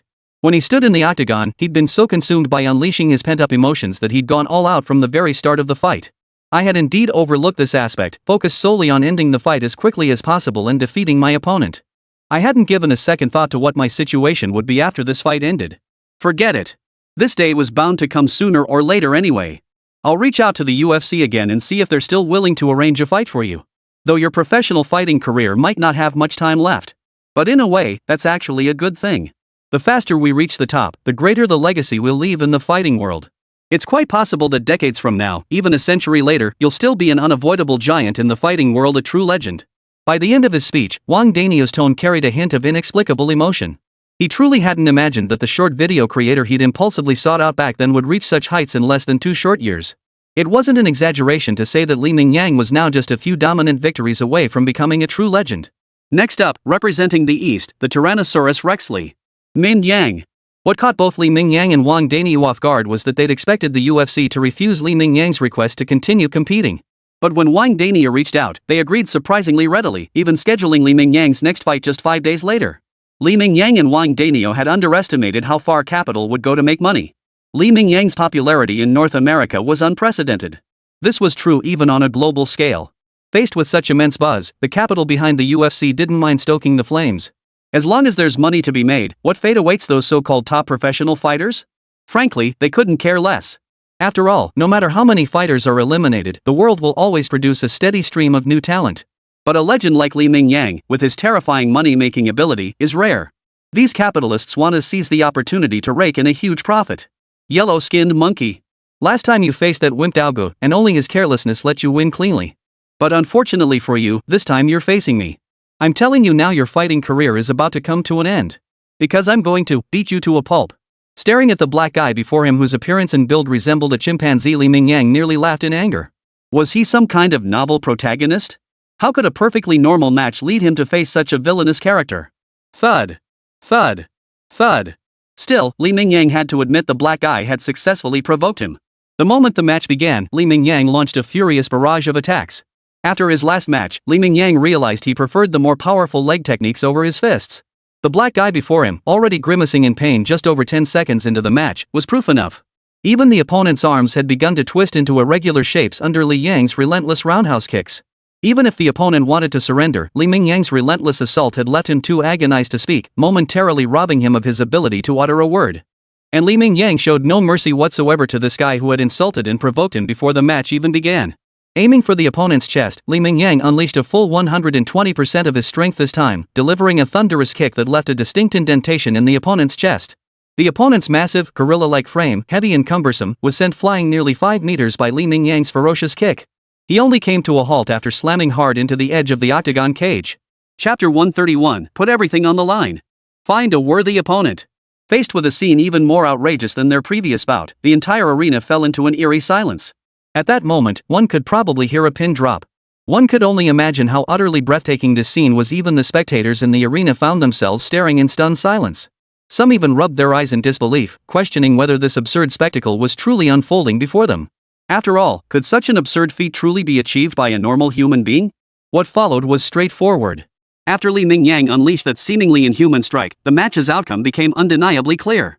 As for Li Mingyang's unfortunate opponent, he was immediately rushed to the intensive care unit, with no clear timeline for his recovery. Yet this match was merely the beginning of the storm. Within the next 2 or 3 days, the video of the fight went viral, spreading like wildfire across nearly the entire world. Anyone with even a passing interest in combat sports or boxing had seen it.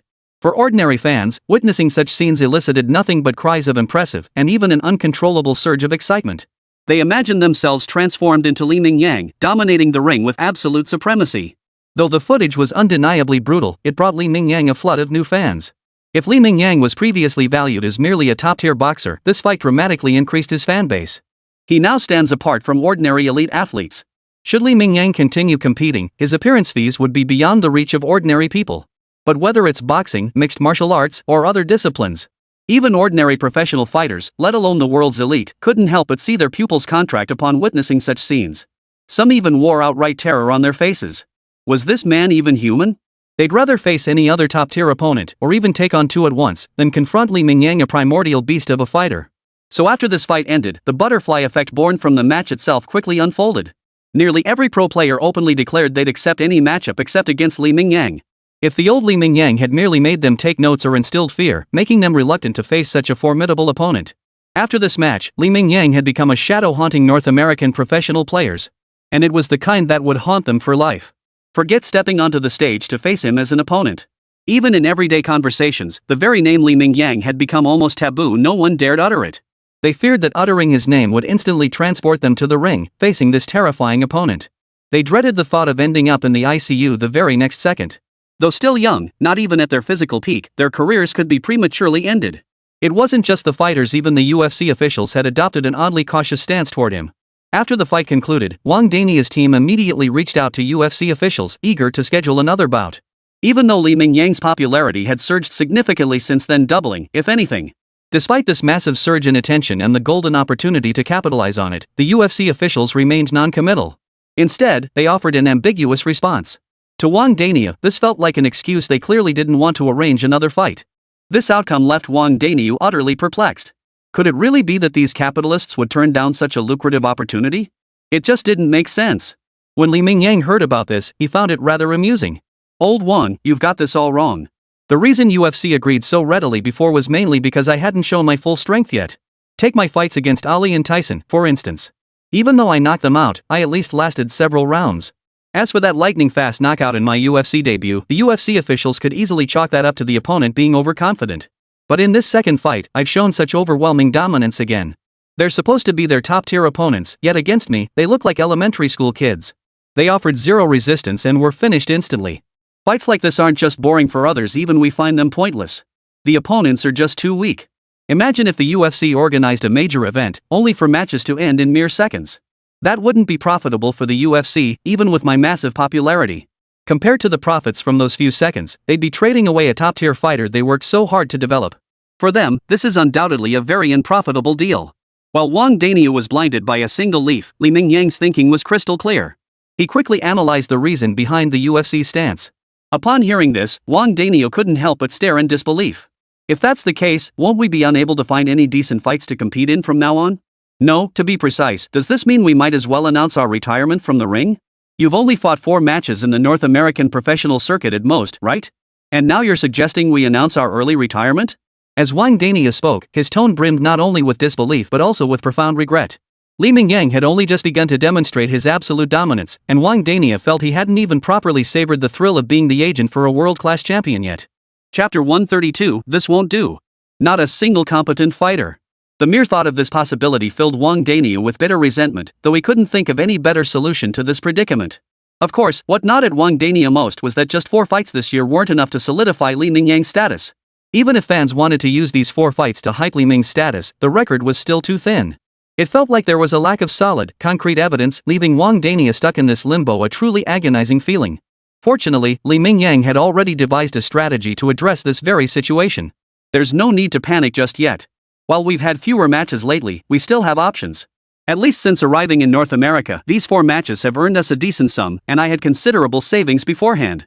Combined, even when converted to US dollars, it exceeds 50 million. I believe this price should be enough to sway any fighter. Next, I plan to host a challenge tournament in my personal capacity. It doesn't matter who you are, what weight class you fight in, or what style you represent. Anyone with enough confidence can come challenge me. If they defeat me, they take all my assets. I'm sure such a lucrative offer will tempt someone, right?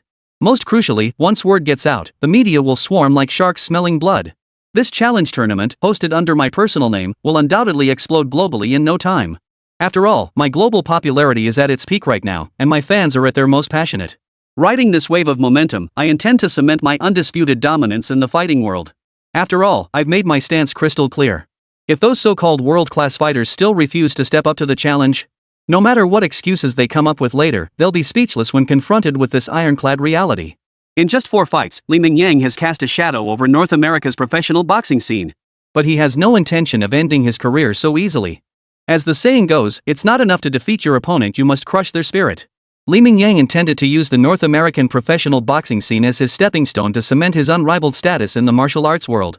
If anyone here dares to challenge that, it's simple: if you're not satisfied, come challenge me. No rules, no holds barred combat. If you can defeat me, then naturally, everything is negotiable. But if you lack the skill, then even if I step on your heads to rise to the top, you'll just have to swallow your pride and endure the humiliation. After all, whose fault is it that your fists aren't as big as mine, Li Mingyang's? Hearing this, Wang Daniel couldn't help but light up. Oh, great idea. Most people wouldn't dare do something like this, but you're different. Sometimes I genuinely think you're not even human. Now that you've thrown the rules out the window, these contestants stand no chance against you. But I think a measly $50 million is kinda lame. Since you've got the guts to pull this off, I'm definitely gonna help you out. Anyway, I'm all alone here. Keeping all that money won't do me any good. Besides, I've got faith in your abilities, kid. Add my entire fortune to the pot, and we'll easily surpass 100 million US dollars. 100 million. That figure sounds much more impressive when announced. It'll shock people and generate massive buzz, leaving no room for anyone worldwide to question the final outcome. Old Wang might be getting on in years, but there was still a touch of madness in his bones. Upon hearing Li Mingyang's idea, not only did he show no intention of stopping him, but he actually poured fuel on the fire. It was like in an anime where the heavens push Zhang Chulan to the top, and his friend, Old Master Lu, directly rewards him with a divine scroll. The situation unfolded exactly as Li Mingyang had predicted. Once the news broke, it sent shockwaves across the entire world. It even began to break out of its niche, no longer confined to fans of martial arts. Even ordinary people were buzzing about it, especially back home. Ordinary citizens were buzzing with excitement, as if they themselves had just crushed the North American boxing scene. While the nation's strength had grown formidable, and the sense of inferiority once ingrained in its people had largely faded. Yet certain realities remain undeniable in combat sports. China has yet to produce truly elite athletes. But now, Li Ming's emergence has been nothing short of earth-shattering. Not only has he shattered the old order and stepped directly onto the world's most prestigious stage, he even humiliated those so-called world-class fighters one by one, reducing them to cowards who wouldn't even face him in a fair fight. Li Mingyang, a yellow-skinned Dragon Nation fighter, has been ting on their heads in the North American boxing scene. Yet even faced with such an arrogant Li Mingyang, these once cocky elite fighters have all retreated like turtles hiding in their shells. Li Mingyang's current popularity back home is hard to describe, but one thing speaks volumes. In just a few short days, Li Mingyang's Douyin account in China gained over 50 million followers. He's catapulted into the ranks of Douyin's most elite accounts. It could even be called an undisputed, cliff-like surge to the top, especially since none of Li Mingyang's followers are fake accounts. Every single one is a real, active user. 10 days later, over a week had passed since Li Mingyang launched his $100 million challenge tournament. Yet nearly everyone with any sense was intimidated by Li Mingyang's absurdly formidable skills. Sometimes, not a single challenger would show up for an entire day. Even the rare few who dared to challenge him couldn't make a dent against Li Mingyang's monstrous strength. To this day, not a single challenger had managed to last even a minute on the stage. Chapter 133, The Undisputed Champion Across All Popular Combat Disciplines. Let's be honest, I don't think this approach is working. We need to add some fuel to the fire. The first couple of days saw slightly more challengers, as there were always a few stubborn souls who refused to believe the hype. But as Li Mingyang dispatched one opponent after another with ruthless efficiency, the challenge tournament had seen no new entrants for nearly 2 days. Not just Li Mingyang, even Wang Danio couldn't sit still anymore. He feared this challenge might fizzle out with a whimper if things continued this way. While it had indeed sparked a small wave of excitement in the fighting world, the challenge tournament still lacked that crucial edge of authority. As the saying goes, either burst forth from silence or perish in it. Wang Danio felt compelled to inject a little excitement into the martial arts world. Besides, this wasn't their home turf. While modesty was valued back home, here, the more flamboyant and unapologetic one appeared, the more they'd be admired. As long as you possessed the strength to back up your arrogance and pride, fans wouldn't bat an eye. What do you mean? Li Mingyang had been feeling quite frustrated these past few days. He had already secured a full $100 million as the prize money for the challenge tournament. In his own estimation, while he didn't expect a constant stream of challengers signing up, he figured at least a decent number of participants would show up for the tournament. But the reality was far beyond his expectations. Up until now, only a handful of people had actually come to participate in the challenge. Not even a single world-class representative player had shown up. This instantly diminished the prestige of Li Mingyang's challenge tournament to its lowest point. After all, without any worthy opponents, even the $100 million prize tag felt like little more than a gimmick. In everyone's eyes, the competition still felt somewhat lacking. But at this point, Li Mingyang seemed to have no better options. After all, his entire fortune combined with Wang Danio's entire fortune amounted to just this sum. He wasn't one of those wealthy individuals who viewed money as mere numbers, capable of multiplying the sum several times over or even tenfold. While money could have amplified the hype, $100 million represented the absolute limit Li Mingyang and Wang Danio could muster. Therefore, trying to boost the event's popularity and prestige through financial means was practically impossible. Since we're powerless to do more with money, why not focus our efforts elsewhere? For instance, this challenge tournament is still generating immense buzz, with numerous media outlets closely following its progress. We could totally leverage this momentum to host a press conference with some high-profile media outlets. Honestly, who could stand being publicly taunted like that? We'll just need to use a bit of verbal artistry at the press conference. It should give those fighters a little jolt. And if that doesn't work? Well, it won't hurt us either. After all, we'll have already issued our threats effectively ting on the entire North American fighting scene. If they still don't react, it'll indirectly highlight our strength. It would cement our undisputed dominance in the entire fighting world. You had to admit, Wang Danio had a dirty mind, or perhaps his little brain worked surprisingly fast, quickly finding a way out of the predicament. Though Wang Danio hadn't explicitly stated what exactly would be announced at the press conference, Li Mingyang already had a pretty good idea. It was nothing more than the crowd-pleasing trash talk segment, right? When it came to that, our great Dragon Nation possessed a full 5,000 years of heritage. The art of verbal sparring is something these foreign punks can't even begin to compete with. In fact, Li Mingyang was already mentally crafting his words, what exactly he should say to provoke these fighters to the maximum. Welcome, members of the professional media, to this press conference. I imagine many of you are curious as to why we've suddenly decided to hold this event. Taking the stage to speak was Li Mingyang himself. This time, Fang Yi wasn't represented by his assistant after all. This was a formal occasion, and Li Mingyang needed a professional interpreter. After all, the Dragon Nation's language was profound and complex. Li Mingyang feared that if he started spouting trash talk, the media might not understand. For the simultaneous interpretation at this press conference, Li Mingyang and Wang Danio's team had spent ages searching before finally finding a suitable candidate. This guy might not be the most polished during formal negotiations, but when it came to trash-talking sessions, well, he was absolutely top-tier talent. Honestly, I'm pretty disappointed with the North American fighting scene. Some of you might know me, but I haven't been in the North American fighting scene for very long.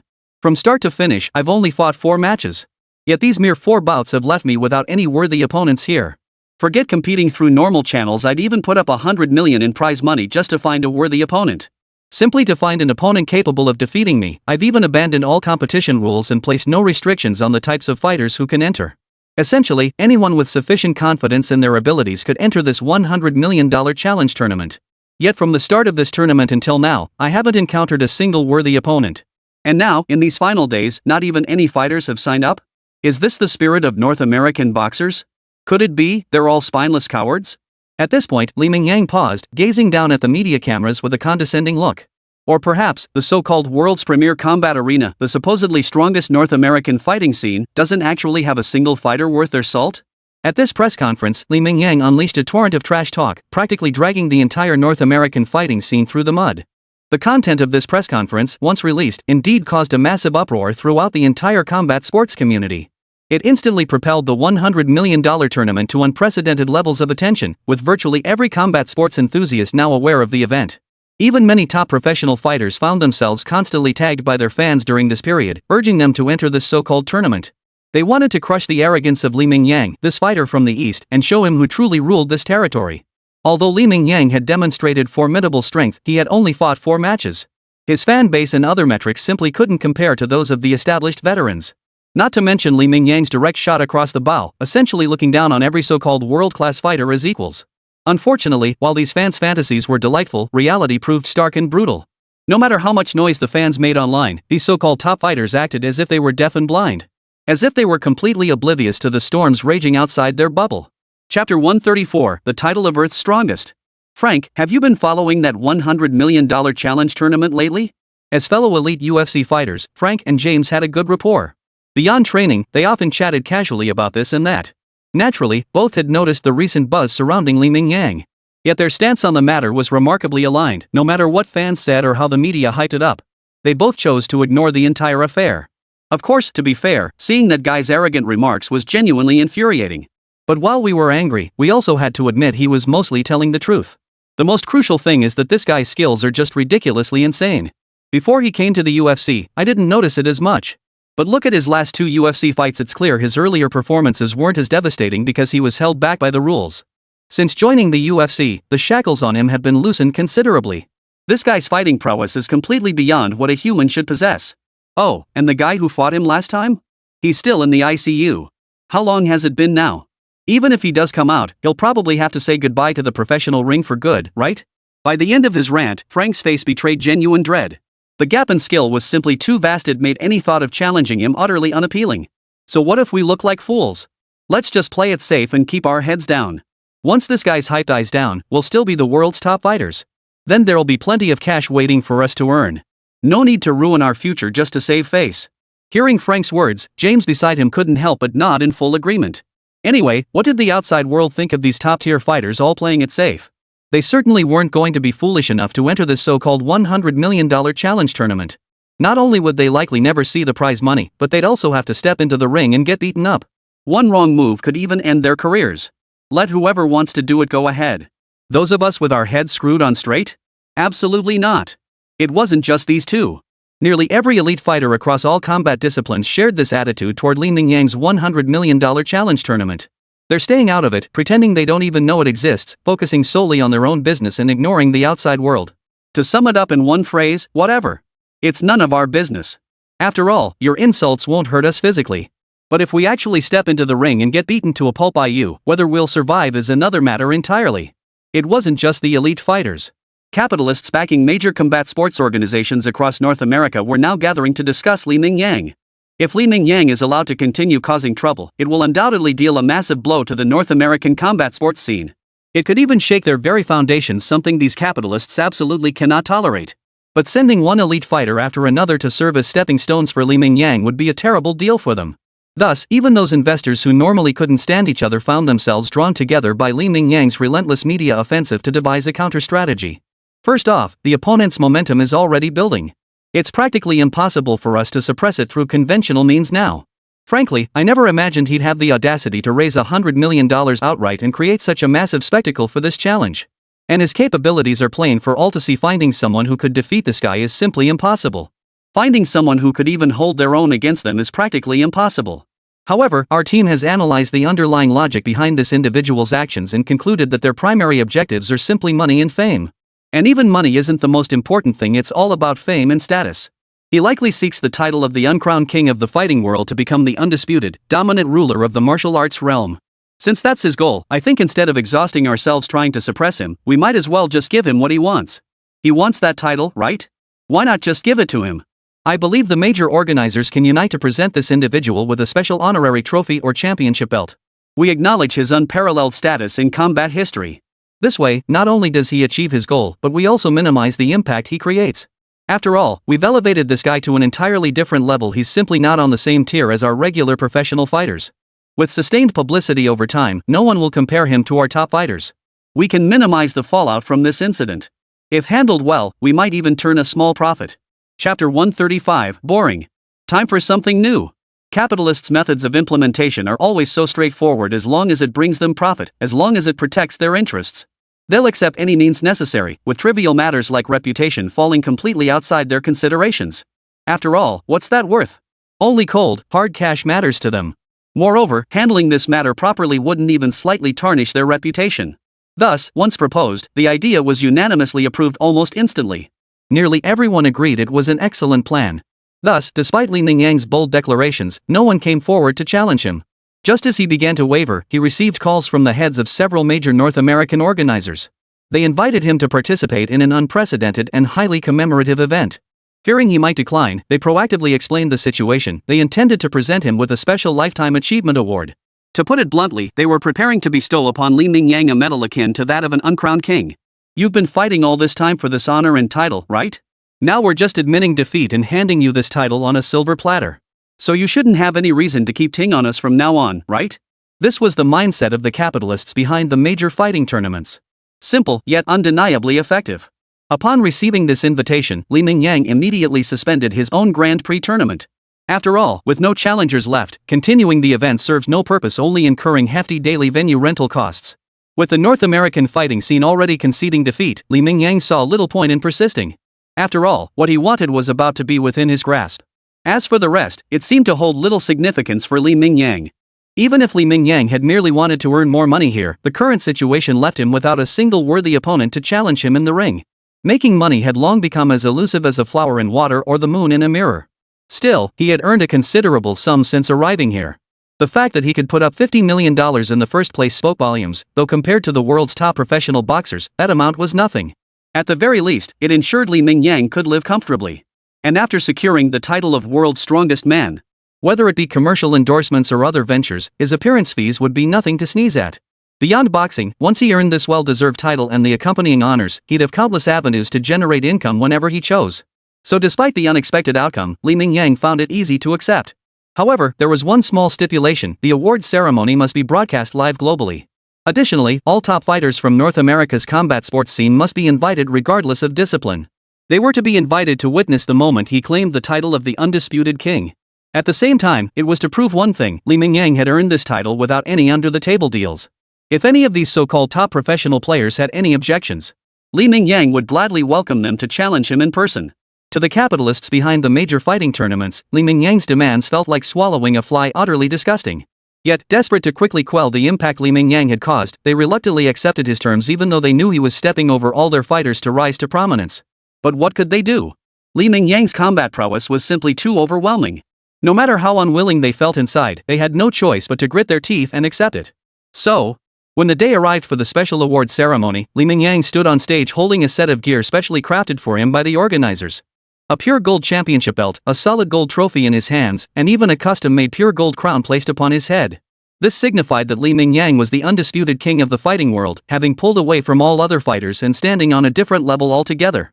As Li Mingyang held all these accolades in his hands and adorned himself with them before tens of millions watching the livestream, Li Mingyang fixed his burning gaze upon the elite fighters from various professional leagues gathered below the stage. I imagine some of you here might feel resentful about me receiving such honors. I anticipated this reaction long ago. That's why I made a request to the organizers. This awards ceremony must take place on the fighting stage. Whoever you are, whatever your specialty in combat, if you have any grievance with me receiving this honor at this moment, I welcome you to step directly onto the ring and become one of my opponents today. If you can defeat me, I will relinquish every single one of these honors without a moment's hesitation. Oh, and besides these honors, the $100 million prize from the Grand Prix is also up for grabs on the ring today. Meaning that if anyone can defeat me in the ring, not only will I relinquish these honors, but I will also hand over $100 million in assets.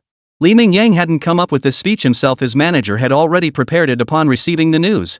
Since he'd already decided to climb to the top by trampling on the pride of North America's fighting world, he might as well take it to the extreme. After all, he could probably announce his retirement from professional fighting soon. There likely wasn't a single fighter left who wanted to face him. Given that, what harm could it do for Li Mingyang to push things to the extreme? At the very least, it would cement his fame and status, elevating him to new heights. Worst case, he could just avoid North America altogether like his younger son does. Faced with Li Mingyang's blatant, in-your-face provocation, the top professional fighters in North America were all seething with rage. They were seething with rage, practically grinding their molars to dust on the spot. Yet, not a single one dared step forward to accept his challenge. They knew full well that Li Mingyang's current status and the concessions from his backers stemmed from his overwhelming strength. Stepping up to challenge him now would yield nothing. It would likely trample the entire North American professional fighting circuit's reputation into the dust. It could even cost them their professional futures over such a trivial matter. So when Li Mingyang finished speaking, his gaze burning as he scanned the fighters below the stage, even carrying a hint of eagerness, the atmosphere in the venue plunged into an eerie silence. When meeting Li Mingyang's gaze, nearly every professional fighter instinctively lowered their heads. This scene was faithfully captured by the nearby cameras and broadcast to tens of millions of viewers worldwide. In that moment, it felt like a terrifying primordial beast surveying its territory. Even decades later, it remained a scene that all fighting game enthusiasts would recount with relish. Even at the very end, Li Mingyang couldn't find a single opponent daring enough to step onto the stage to challenge him, leaving him somewhat disappointed. He curled his lip in disdain, feeling that all these so-called world-class martial arts events and their top fighters were nothing special. Suddenly, the title of world's strongest man held little appeal. A bunch of cowards watching them was utterly pointless. So what should he do next? Boxing was out of the question. It was time to find a new goal and a new passion. Chapter 136, Confusion. What else can I do besides getting stronger? Since Li Mingyang had retired from professional boxing, Wang Dania and the team he had assembled were immediately disbanded. Li Mingyang himself returned to his hometown with his assistant, Wang Yuqing. Though he still maintained his grueling daily training regimen, this relentless physical exertion had long since become second nature. This constant sensation of becoming stronger was undeniably addictive, even though Li Mingyang's physique was now unmatched by anyone. His power had reached a level that seemed almost inhuman. Yet even so, Li Mingyang remained utterly consumed by the pursuit of greater strength. His life seemed to revert to what it was before he entered professional combat sports. His assistant had also returned to her original role, now serving as his livestream assistant. Each day, she edited clips of Li Mingyang's workouts or occasionally streamed his less extraordinary training routines. Thanks to Li Mingyang's undisputed status as the greatest fighter in world combat history, even after retiring from professional competition, his popularity not only remained undiminished but actually surged once more. After all, he was different from other retired fighters. While they had to retire due to declining physical condition and insufficient strength, Li Mingyang, however, retired because he was simply too strong to find worthy opponents. Crucially, this was acknowledged by every fighter worldwide. He was the unrivaled champion, the undisputed king of combat sports. And the one who earned this honor, this unprecedented title that will likely never be matched, was a man with yellow skin, from their very own country. How could anyone not go mad over this? So even when Li Mingyang simply worked out daily, his livestream consistently drew at least tens of thousands of viewers. Little assistant, what else could I possibly do next? Am I really just going to drift through life like this from now on? It feels like the only thing left for me to do each day is train to become stronger. I can't seem to find anything else to occupy myself with. Oh, and if the food looks good during meals, I could do a food live stream. But beyond that, I can't seem to find any other life goals. Everywhere I look, I just feel lost. Thanks to her personality and her parents' deliberate efforts, Wang Yuqing was living it up at Li Mingyang's place. It was as if this place had truly become her home. Take right now, for instance. While listening to her boss Li Mingyang's questions, she didn't forget to shovel large mouthfuls of rice into her mouth.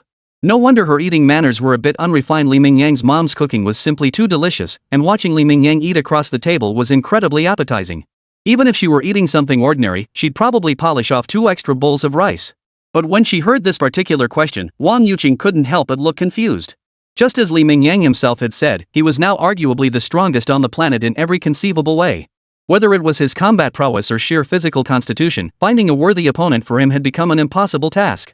So now, besides training daily to grow stronger, finding a new goal, Wang Yuqing couldn't think of anything particularly good either. How about, you try taking on some variety shows or something? Though our daily live streams already bring in a decent income. But in China, the real money's in the entertainment industry. With your current popularity and reputation, your market value is bound to be high.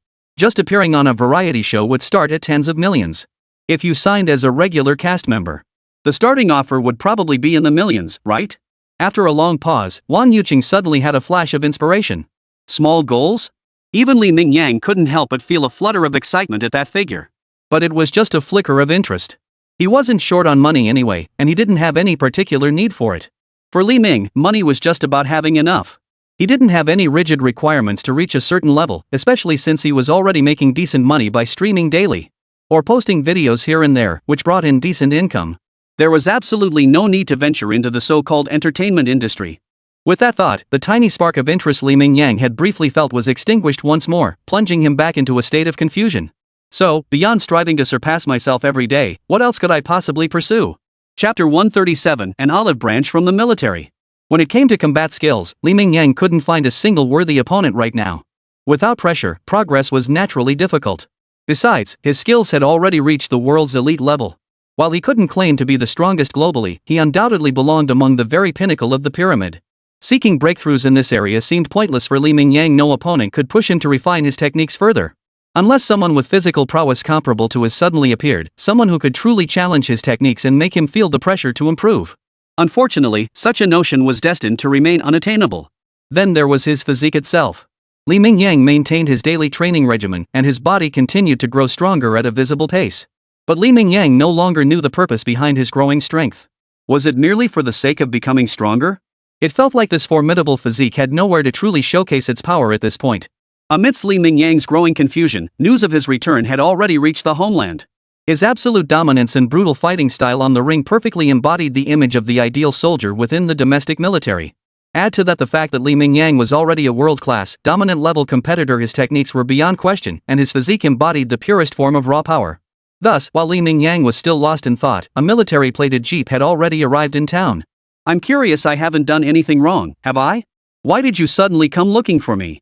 Instead of choosing another location, Li Mingyang chose to host the unexpected military visitors right in his living room, his expression calm throughout. The leader was a sturdy, silver-haired man well past 50, with a gold star pinned directly on his shoulder. In the current domestic military hierarchy, the position of general was a rare and coveted post. The fact that such a high-ranking insignia adorned his shoulder spoke volumes about the unexpected visitor's stature. Comrade Mingyang, you're a straight shooter. So I'll be direct too. The reason for this abrupt and presumptuous visit is that we wish to recruit you. Your formidable combat prowess is undeniable, the whole world has witnessed it. Oh, I forgot to introduce myself. I'm Xiao Weigua, commander of a certain special operations military district. While our nation's military reforms have largely stabilized, focusing primarily on high-tech development, special forces remain an eternal classic. After all, we can't rely solely on brute technological force to resolve every situation. Beyond overt warfare, in the shadowy corners invisible to ordinary people, a sharp blade remains indispensable. And that is precisely the domain our special forces are tasked with. Due to the unique nature of special forces, we impose stringent requirements on our members' hand-to-hand combat skills. Simply put, the old man here has taken notice of your combat skills and wishes to specially recruit you, the undisputed world boxing champion, to serve as our combat instructor. At this point, Xiao Weigua, standing before him, feared Li Mingyang might not be tempted. After all, this was an era of democracy. If Li Mingyang refused, there was little he could do.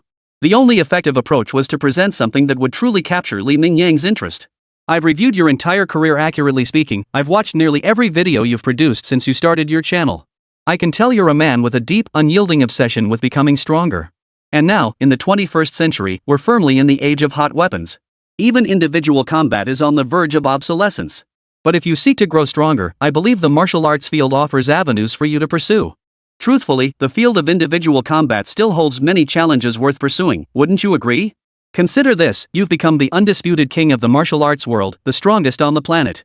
Yet when faced with firearms, even the most basic firearm could still take your life with ease, wouldn't you agree? If you agree to join our special military district as a specially appointed combat instructor, I can personally approve your enrollment in the most rigorous special forces training.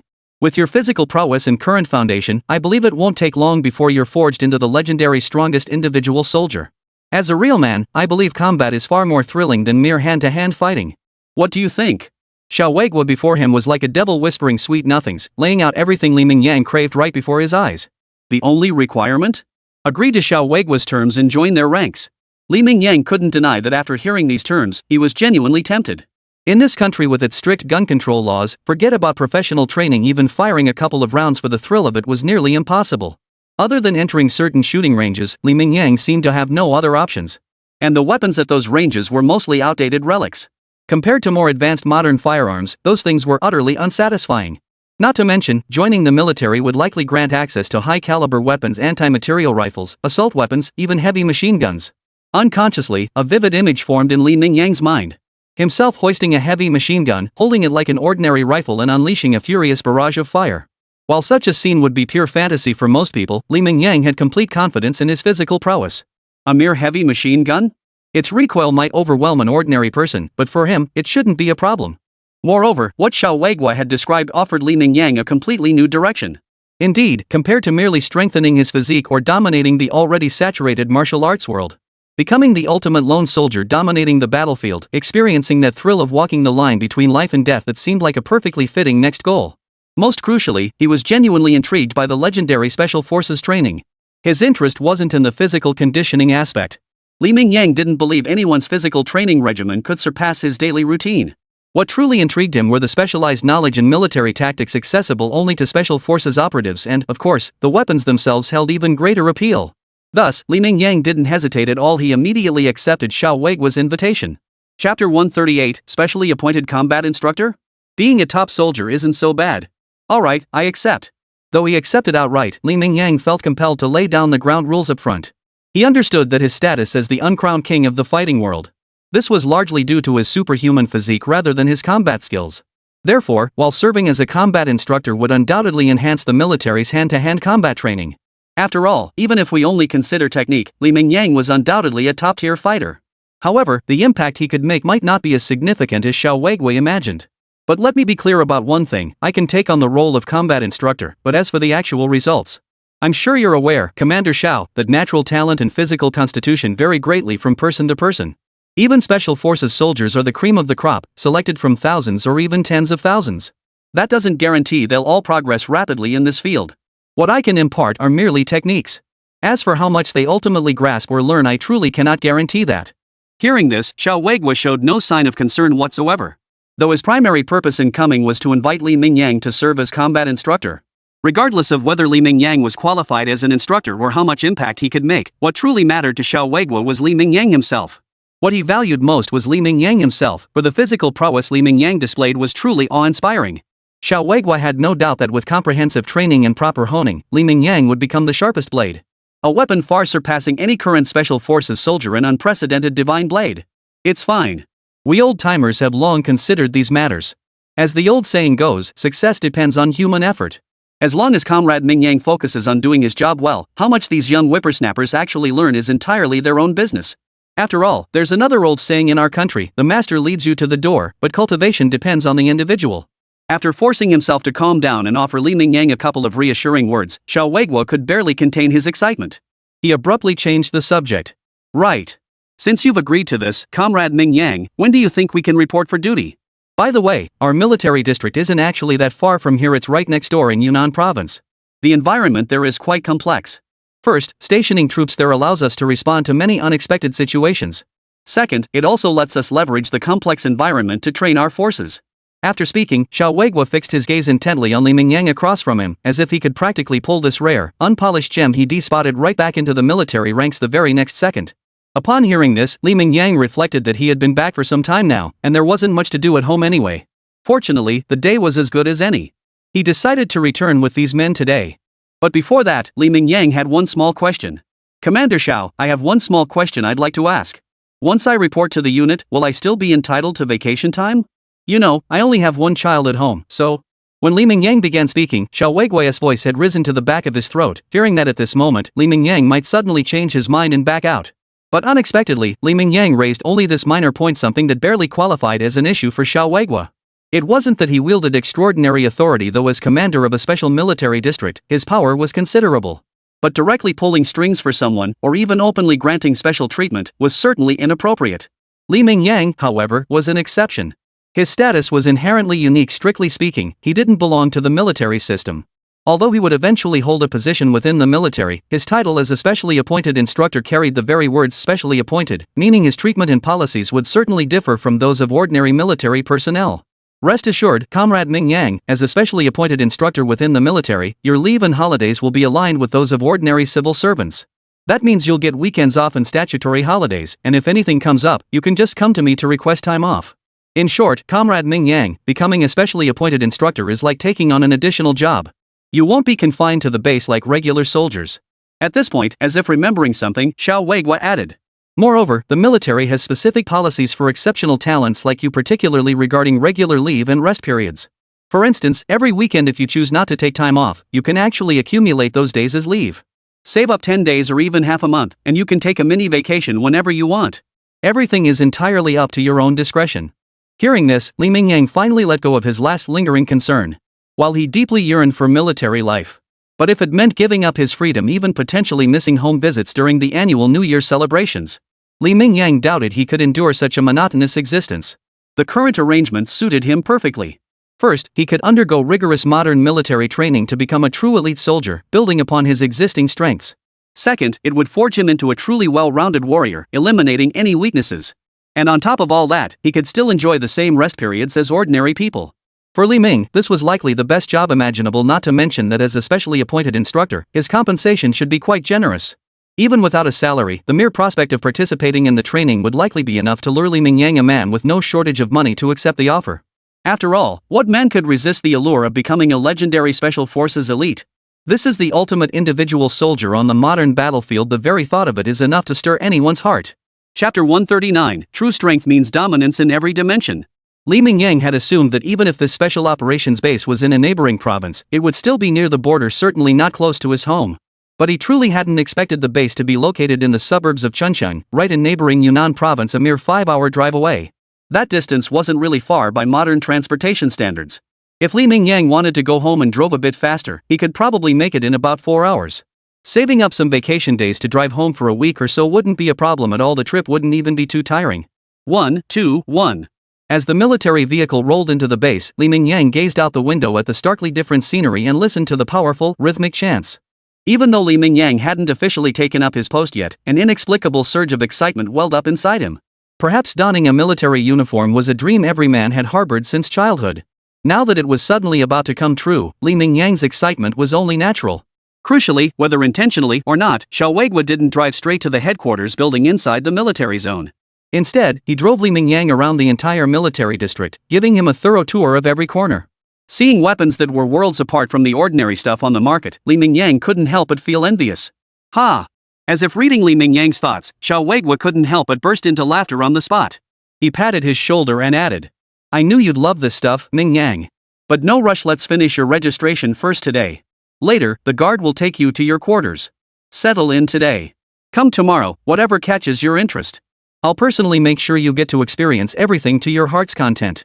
For minor matters like this, it wasn't just Commander Xiao Weigui, even the captain of a special operations squad could easily make such decisions. After all, training already accounted for a certain amount of consumption. Allowing Li Mingyang to indulge himself a bit was hardly a big deal. If there was any difference, it was that Xiao Weigui had given the order. Within the military zone, anything, even tanks, was fair game. Li Mingyang could fire away without restraint, fully indulging his passion for weapons. Here, take a look. Does this uniform fit? Upon entering Xiao Weigui's office, Li Mingyang's gaze immediately fell upon a neatly folded military uniform laid out on the desk. Most crucially, draped over the uniform were 2 bars and 1 star, the insignia of a major. On the way over, Xiao Weigui had mentioned that Li Mingyang was considered special talent and would receive the treatment and rank of a major upon joining the military. But seeing the uniform actually before him, Li Mingyang couldn't help but feel a surge of excitement. Never mind the rank of major, even the rank of second lieutenant was something countless soldiers dreamed of. After all, becoming a second lieutenant meant the chance to stay in the military long term. It meant the path to becoming an officer. And here he was, Li Mingyang, having just joined the military, already holding the rank of major. What more could he possibly want? Urged by Xiao Weigua, Li Mingyang went straight to the office restroom to change into the uniform. Due to Li Mingyang's rather imposing physique, this uniform had been custom-made overnight after Xiao Weigua made a late-night phone call. It must be said that within the military district, not only was the efficiency unmatched, but the craftsmanship was also exceptional. This suit truly fit perfectly and looked impeccably sharp. When Li Mingyang emerged from the restroom wearing the uniform, even Xiao Weigua couldn't help but be struck by how impressive he looked. As the military region commander, he saw people in military uniforms every day. But someone who wore the uniform with such charisma as Li Mingyang? Old Xiao had never seen it before. It wasn't that other soldiers lacked military bearing in their uniforms, but compared to Li Mingyang, they seemed to lack a certain savage, beast-like intensity. Even this standard uniform, with its meticulous attention to elegant and precise details, transformed when worn by Li Mingyang into the attire of a suit-wearing brute. He possessed an air of pure, unmistakable violence alongside his refined elegance. If forced to describe it, he resembled an elegant big cat, a jungle tiger king, perfectly fusing grace and ferocity into one. Such an aura and presence were utterly beyond comparison with ordinary soldiers. Damn, he looks good. Gazing at his transformed reflection in the mirror, Li Mingyang was thoroughly pleased with himself. Before he could utter a word, however, Xiao Weigua beside him couldn't help but blurt out his admiration. "You look absolutely perfect in this uniform, kid. Too bad that major's rank still feels a bit lacking. It's only because your old man saw that your ambitions probably lie outside the military. Otherwise, if you'd worked hard, you could have worn a general's uniform someday. That's the uniform that truly looks dashing on you." Li Mingyang didn't have to lift a finger for his reporting procedures. Xiao Weigua had already taken care of everything. After a brief exchange, Li Mingyang was escorted by Xiao Weigua's guards to his assigned quarters within the military district. Somewhat unexpectedly, though the quarters weren't particularly large, roughly 50 square meters, they featured a one-bedroom, one-living-room layout. The interior decor was genuinely quite nice. While it followed the typical military style, both the bed and the sofa looked to be of solid quality. Particularly noteworthy was the 1.5-meter bed. While not exceptionally large, the mattress offered a genuinely comfortable feel, standing in stark contrast to the standard hardboard beds found elsewhere in the military zone. All this had been arranged overnight by Xiao Weigua himself, who insisted that exceptional talent deserved exceptional treatment. "Commander! Look!" The next morning, barely 6 a.m., Li Mingyang couldn't contain his excitement. He changed into his usual camouflage training uniform. He then stormed straight into Xiao Weigua's office. Though he hadn't said it outright, Xiao could see from the eager look on his face that the kid couldn't wait any longer. Xiao Weigua was also curious to see just how fit Li Mingyang really was and how he handled these weapons. Besides, there wasn't much to handle this early in the morning. He stood up from behind his desk and said, "Come on. Since there's nothing pressing today, I'll personally take you on a tour. If there's anything you're interested in, just ask. As long as it's within our military district, I'll bring it all out for you to experience." Upon hearing this, Li Mingyang couldn't help but grin widely. To be honest, I'm pretty interested in everything in this military district. In Li Mingyang's own view, if he possessed the talent, he wouldn't want to specialize in just one thing. If he could, he'd rather become a true all-around warrior. After all, the title of strongest shouldn't tolerate any weaknesses, it should mean excelling in every single aspect. Chapter 140, Challenging the Instructor? We're no pushover. New recruits have arrived. Looks like a major, but that face, isn't he a bit too young? What do you know? Forget the face, look at that porcelain smooth skin. You can tell right away he didn't rise through the ranks. Probably some rich kid's son here for a taste of real life, just padding his resume. Didn't you notice our commander's right by his side? Whoa! That shooting. What? That bad? Did I misjudge him? No, his marksmanship is truly awful. He's got a major's rank pinned to his shoulder, but he shoots like a rookie. Special forces training isn't brutal every day, that's reserved for selection. Of course, daily physical training is still a must. But true special forces soldiers have much more to learn. It's not just about building muscle. So when Li Mingyang began handling weapons at the firing range early that morning under Xiao Weigua's guidance, he immediately drew the attention of many soldiers. To be fair, for someone handling a gun for the first time, Li Mingyang's shooting performance was quite decent at the very least. He didn't miss the target entirely. He even managed to hit the 9-ring and 10-ring targets with a few shots, demonstrating undeniable natural talent in marksmanship. Of course, he certainly wasn't a top-tier prodigy. While his talent seemed decent enough, it all depended on the context. This was a special forces unit teeming with elite soldiers. To even the most ordinary troops here, Li Mingyang's marksmanship was utterly abysmal. Hold on. Doesn't that pretty boy, no, that major officer look familiar to you? And doesn't his physique seem a bit exaggerated? I don't recall our unit recruiting soldiers this tall, right? Li Mingyang's face was still quite recognizable to anyone around the world who followed combat sports. Even within the military zone, that didn't mean soldiers never took leave or used their phones. Every week, there were always 1 or 2 days when they could access their phones and contact their families. So the guys in the military zone weren't exactly strangers to Li Mingyang. It was just that his attire and the places he appeared in made them subconsciously overlook this fact. But after a few more glances, someone inevitably spotted the inconsistency. I think I know who this guy is. If that's the case, then this major's uniform is perfectly normal. It might even be a bit of an understatement for him. The moment those words left his mouth, several soldiers nearby suddenly snapped to attention. Could this be the undisputed boxing champion who ruled the entire world of combat sports? The strongest man on the planet? While Li Mingyang was still reveling in the moment, he had no idea his identity had already slipped out unnoticed. Nearly 3 hours had passed in the blink of an eye. The formidable physique Li Mingyang displayed had nearly numbed Xiao Weigua, who stood nearby. No matter how powerful the recoil or what kind of weapon it was, Li Mingyang would just fire it relentlessly. His body seemed immune to fatigue, his shoulders never grew sore. By now, he had essentially tried every weapon the base could offer. Yet Li Mingyang beside him seemed far from satisfied, his gaze drifting unconsciously back to the weapons they'd already exhausted. But while Li Mingyang could keep going, comrade old Xiao was done for. They'd been at it since past 6 and were now approaching 10. If they kept this up, would old Xiao even get any work done today? Alright, Mingyang, let's call it a day. These weapons are all here at the base anyway, you can take them out to practice anytime you want. For now, let's introduce your hand-to-hand combat instructor to everyone. At this point, Xiao Weigua seemed to recall something. An odd smile crept onto his face, and his eyes betrayed a hint of anticipation. He knew every one of his little rascals at this special operations base had fiery tempers. Facing an unexpected instructor like Li Mingyang, he glanced again at Li Mingyang beside him. Though undeniably tall and imposing, his muscular build was concealed beneath the baggy training uniform. Add to that his complexion, starkly different from the sun-baked, weathered skin of the soldiers who trained year-round outdoors. If he stirred things up a bit later, wouldn't quite a few of these young whippersnappers want to step up and test their mettle? Didn't these guys usually think they were hot stuff? Today would be the perfect chance to use this human beast beside him to thoroughly crush their little egos. Everyone, allow me to introduce our new combat training instructor. It took me quite some effort to recruit Instructor Li to our base. I know many of you think you're invincible, looking down on everyone else. So Coach Li and I have agreed, if anyone here has doubts about our new head combat instructor, you're welcome to step up and challenge him right here. Rest assured, whether you win or lose, there will be no punishment. If you defeat him, there will even be a reward. Xiao Weigua worked hard to stir things up on stage, but the reaction below completely defied his expectations. There was none of the fiery passion he'd anticipated. Quite the opposite, the soldiers below the stage stared at Xiao Weigua as if he were some kind of cute little thing. Amidst this eerie silence, a troublemaker soldier finally couldn't hold back and stepped forward. Reporting, Commander. We're special forces, not little cuties.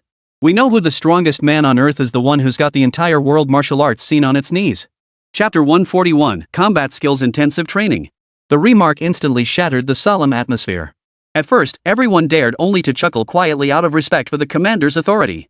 But with so many people present, each with different physical constitutions, some inevitably burst out laughing. Then, like some highly contagious virus, the laughter rapidly spread to those nearby. By the end, the entire training ground echoed with the soldiers' boisterous laughter. Faced with this situation, Xiao Weigua couldn't help but flush crimson. He'd completely forgotten that this era was different from the one they served in. Nowadays, even within the military, humanistic management was emphasized.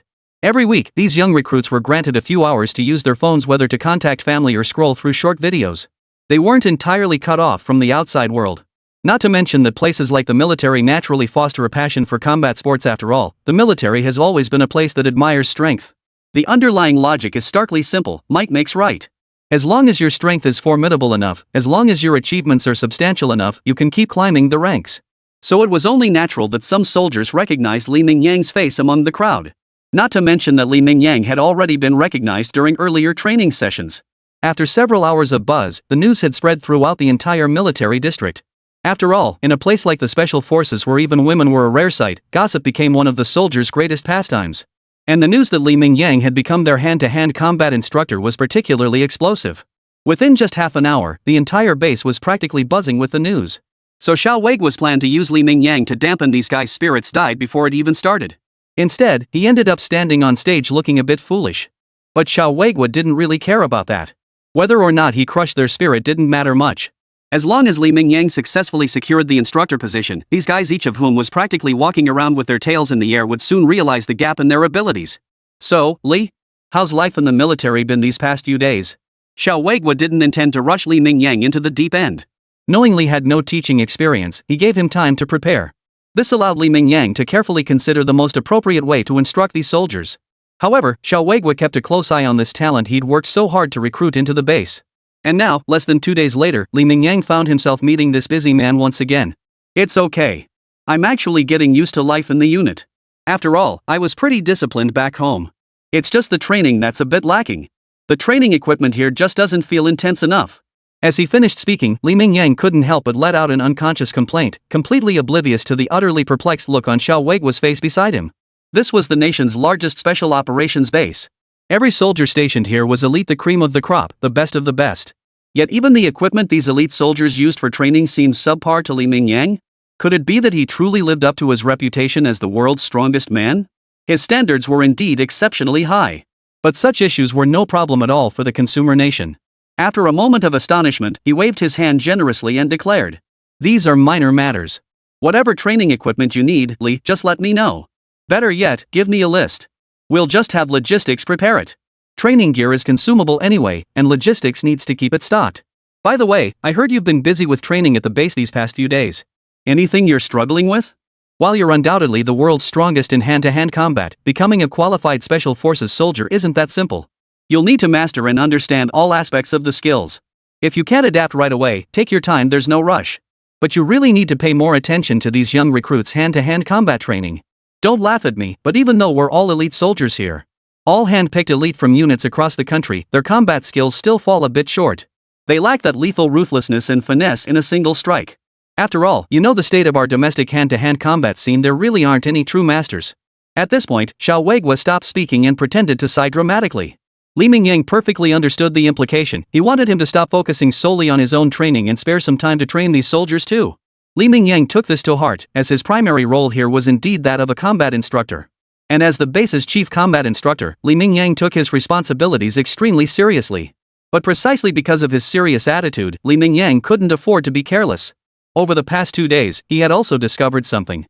The combat techniques, or rather, the demands of combat skills within the military, were entirely different from his own previous style.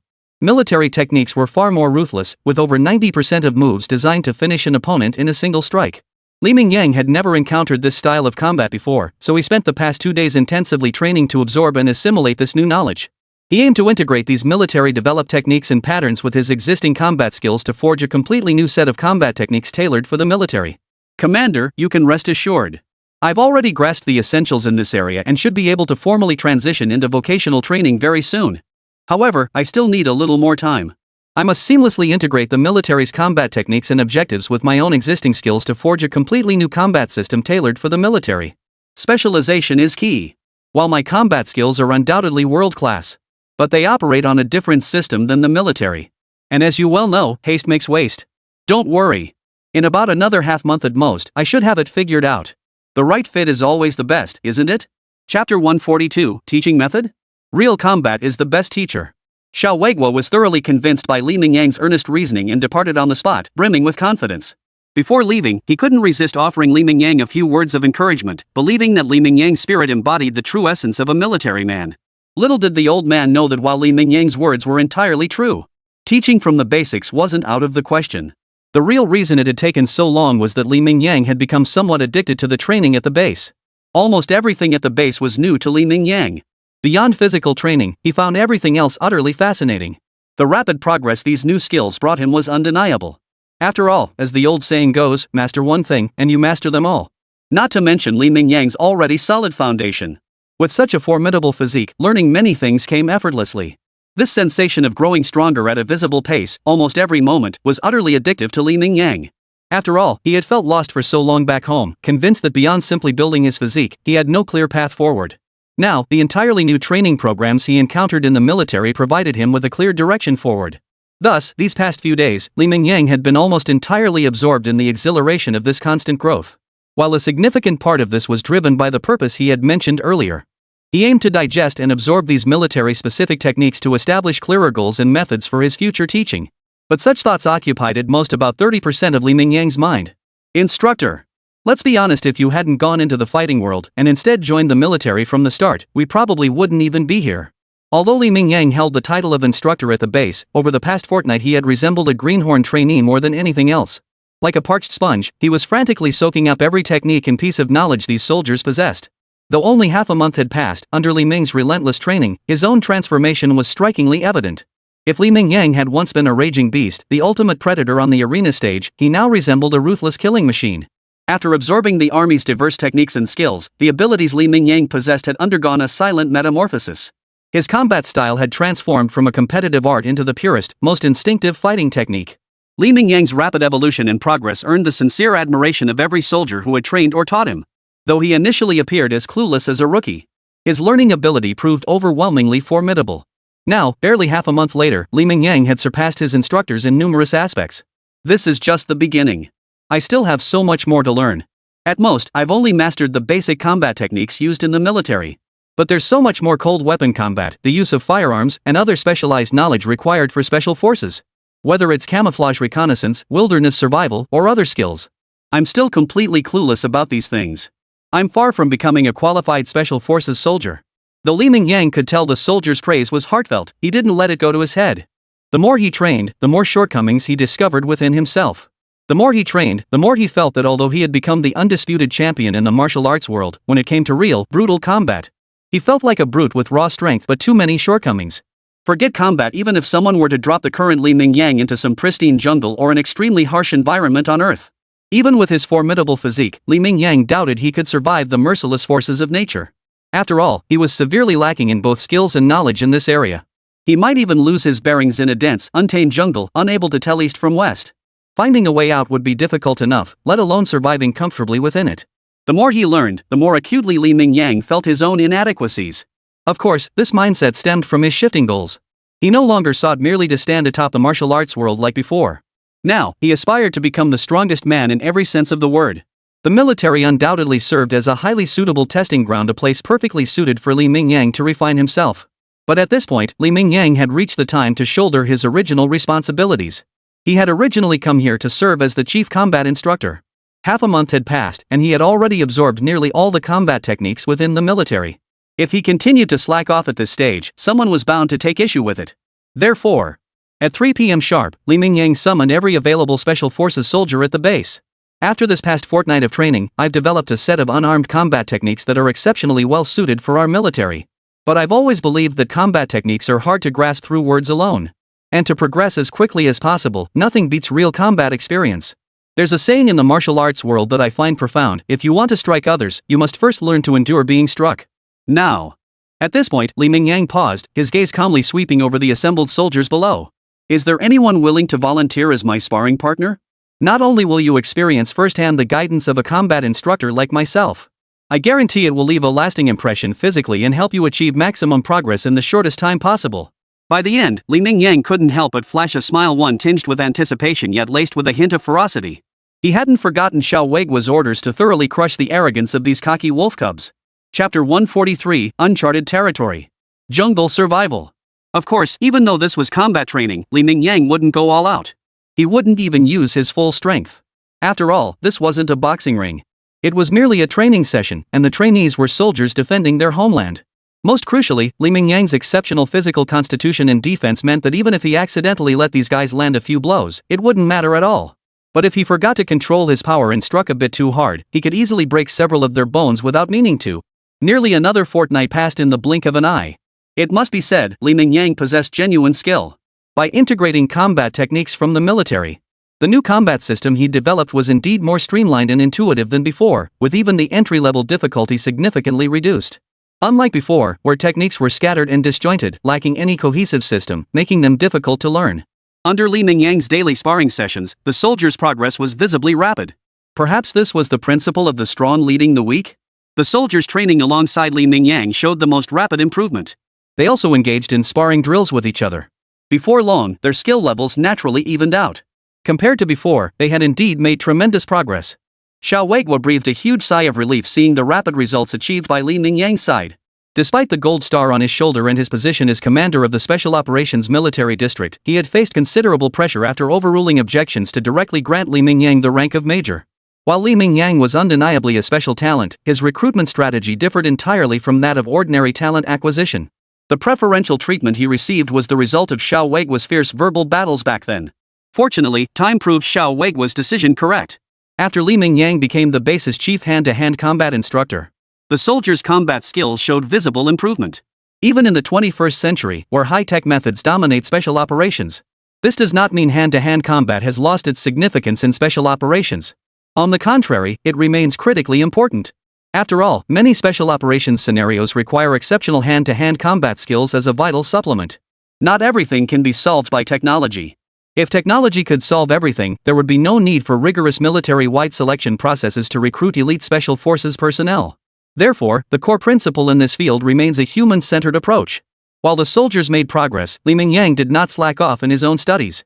After arriving at the base, he realized just how much he had to learn. It wasn't just combat techniques, there were also various technological weapons to master, even knowledge in physics, chemistry, and biology, all sorts of things. It even gave Li Mingyang the illusion that he wasn't in a military zone at all, but rather attending some kind of vocational training school. His daily schedule, beyond his primary duties, was packed with diverse studies, academic courses and practical training, each taking up half his time. To an outsider, it might seem as though Li Mingyang was preparing for the college entrance exams. Why else would he have such a packed study schedule every day? Alright, the first phase of combat training should be sufficient for now. To continue progressing, you'll need time to digest what you've learned. It's not best to cram everything into your heads all at once. As the old saying goes, you eat one bite at a time and walk one step at a time. Gradually internalize these techniques until they become second nature. First, master the simpler fundamentals solidly. Only after completing this can you move on to more advanced training. At this point, Li Mingyang didn't blindly dump all his newly synthesized techniques onto the soldiers below. As he himself had said, such an approach was inappropriate. It was like trying to leap from first grade straight to university. You must progress year by year. You can't compress all the knowledge from elementary school to college into a single zip file. Cramming everything into a child's mind in a short period might be fast, but the results would be far from ideal. Alright, I won't waste any more words. I expect everyone to focus on absorbing and digesting everything taught during this period. I don't want to start the second phase of training only to discover some of you haven't even fully grasped the fundamentals of the first phase. And a reminder to all, as the old saying goes, if you want to strike others, you must first learn to endure being struck. Engage in more sparring drills and simulated combat scenarios. They'll significantly accelerate your progress. With Phase 1 complete, Li Mingyang finally had more time to focus on his own affairs. His progress during this period was visibly rapid. His tactical maneuvers and proficiency with firearms had already surpassed the standard level. While he might still lag behind the base's elite fighters, his skills were at least passable. At this point, Li Mingyang's training could advance to the next stage. To be honest, he himself wasn't entirely sure how his learning process was structured. After all, the base had professional instructors. While Li Mingyang acted as an instructor himself, he was also a student to these same instructors. He simply needed to follow the instructor's arrangements, without needing to think too much for himself. As long as he mastered everything the instructors assigned and fully integrated it into his being, Li Mingyang would undergo an unprecedented transformation. Instructor, where are we headed? Seated aboard the base's military helicopter, watching it steadily descend deeper into the primeval jungle, Li Mingyang found himself utterly baffled. Could there really be base facilities in a godforsaken place like this? That doesn't make sense. Not only would the construction costs be astronomical, but transportation would be a nightmare too. Heh, congratulations. Given your recent outstanding performance, we've prepared a little surprise reward for you. You've always insisted that real combat is the fastest way to improve, right? We guys thought that made perfect sense, so we've decided to arrange some hands-on training for you. Rest assured, it's not about going out to gun down drug lords or enemies. You're not at that level yet. But when it comes to wilderness survival, you've already mastered the theory. Now it's time for practice. At this point, the instructors all wore expressions that screamed, "We can't wait to see this." Their faces practically begged to see what kind of performance Li Mingyang would deliver. Upon hearing the news, Li Mingyang froze for a moment, then found himself unexpectedly excited. Chapter 144, I told you the military teaches real skills. Though he had already committed all the theoretical knowledge about wilderness survival to memory and even possessed considerable understanding from his previous life. After all, his favorite show back then was Uncle D's one-man wilderness challenge. He couldn't even recall how many times he'd watched it. So when it came to theoretical knowledge, Li Mingyang was truly well versed, not to mention the systematic training he'd undergone now. Just as the instructors had said, what Li Mingyang lacked now was hands-on training. Thus, although this sudden practical training came unexpectedly, even catching Li Mingyang off guard, it stirred in him more anticipation and excitement than anything else. He was eager to see how he would fare in this wilderness survival test, and equally curious about the challenges he would face. His decision to join the military wasn't solely because Xiao Weiguo offered attractive terms and he happened to have some interest in this field. But more than that, wasn't it to fill the last gap in his skill set? Whether it was handling firearms and weapons or recognizing dangerous substances.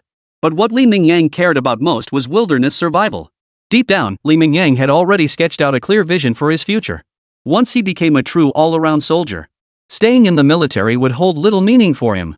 Without fresh challenges, he couldn't stand the monotony of daily life. So when that time came, Li Mingyang would likely choose to become someone like Uncle De. He would challenge the so-called pristine wilderness across the globe, hoping nature would present him with truly formidable trials. Though this thought merely flashed through Li Mingyang's mind, it was enough to make his blood boil with excitement. Since he couldn't find worthy opponents in the human world, he would seek to conquer nature itself. Through relentless struggle against nature's mighty forces, he would forge himself into a stronger being. Alright, this is the spot. Though this is a combat training exercise focused on real-world scenarios, personal safety must still be prioritized. Here's a first aid kit. I trust you know how to use it. Finally, this communicator not only tracks your real-time location but can also send out emergency alerts. If you encounter any emergency or overwhelming danger, contact us immediately. At the end of the day, this is just a training exercise. We don't want any unexpected casualties. As the helicopter penetrated deeper into the desolate wilderness, the instructors gazed at the dense jungle surrounding them. With solemn expressions, they secured the communicator onto Li Mingyang's person. Though they were all part of the instructor team and Li Mingyang was currently one of their trainees, they understood clearly in their hearts. In a sense, Li Mingyang was different from ordinary soldiers. He was a top-tier talent within the nation. While his demonstrated prowess suggested he could handle most situations, the dangers of the jungle weren't something sheer physical strength alone could overcome. Even seemingly insignificant creatures could deliver fatal threats in the most unexpected moments. Thus, as they issued these instructions, the expressions on the instructors' faces were genuinely solemn. If anything were to happen to Li Mingyang, they would certainly face disciplinary action. Relax. I'll say this much: I'm pretty attached to my own life. If I were to die on the battlefield, that would be a worthy end. But to perish during training, that would be utterly disgraceful. It absolutely won't happen to me. Li Mingyang understood the instructor's concerns and immediately made a solemn promise. And he genuinely believed it. He was a man destined to conquer nature itself. How could he possibly fall in this insignificant little patch of jungle? If that were the case, how could he ever conquer the Sahara? How could he conquer the Amazon? How could he conquer the Congo jungle, such primitive, untamed wilderness? Damn it! No wonder in my past life, after every wilderness survival challenge, Master De would need a long rest before taking on a new one. No wonder I always felt the updates were so damn slow. This wilderness survival is no damn walk in the park. 5 full days had passed since Li Mingyang was dropped into this jungle. The military's requirement was for him to survive alone in this wilderness for a week. But Li Mingyang planned to push himself a little harder, aiming to match De Ye's feat and survive for 10 days. After all, this was the tropical rainforest of Yunnan province. Regardless of the terrain, such forests were notoriously rich in resources. If Li Mingyang was truly determined, he could even survive 10 days without hunting, relying solely on various edible plants. While the idea was sound, once Li Mingyang actually entered the jungle, he realized how naive his initial thoughts had been. First was the challenge of starting a fire. In this humid rainforest, it took a full 4 days before Li Mingyang finally succeeded in building his own campfire yesterday. Second, there were all sorts of dangerous little creatures constantly appearing: poisonous insects, venomous snakes, and the like. Every step inside demanded extreme caution. But he had to admit that the knowledge taught in the military proved incredibly useful. Beyond the initial period of adjustment, 5 days had now passed. Although Li Mingyang felt his physical condition had noticeably declined, the application of various skills and knowledge was now deeply ingrained in his mind. Chapter 145: A Staggering Talent. Visibly growing stronger. As for why Li Mingyang's physical condition showed a noticeable decline, it didn't mean he had grown weaker. He was simply starving. If you can't get enough to eat every day, even if you possess a physical condition rated 100 out of 100, being able to perform at 60% is already quite remarkable. Even after days of starvation in the jungle, Li Mingyang's survival skills remained competent. Many aspects had gradually become second nature to him. Yet, his inherently formidable physique meant his daily metabolic demands remained exceptionally high. Put simply, Li Mingyang had a massive appetite, requiring substantial amounts of food to feel satisfied.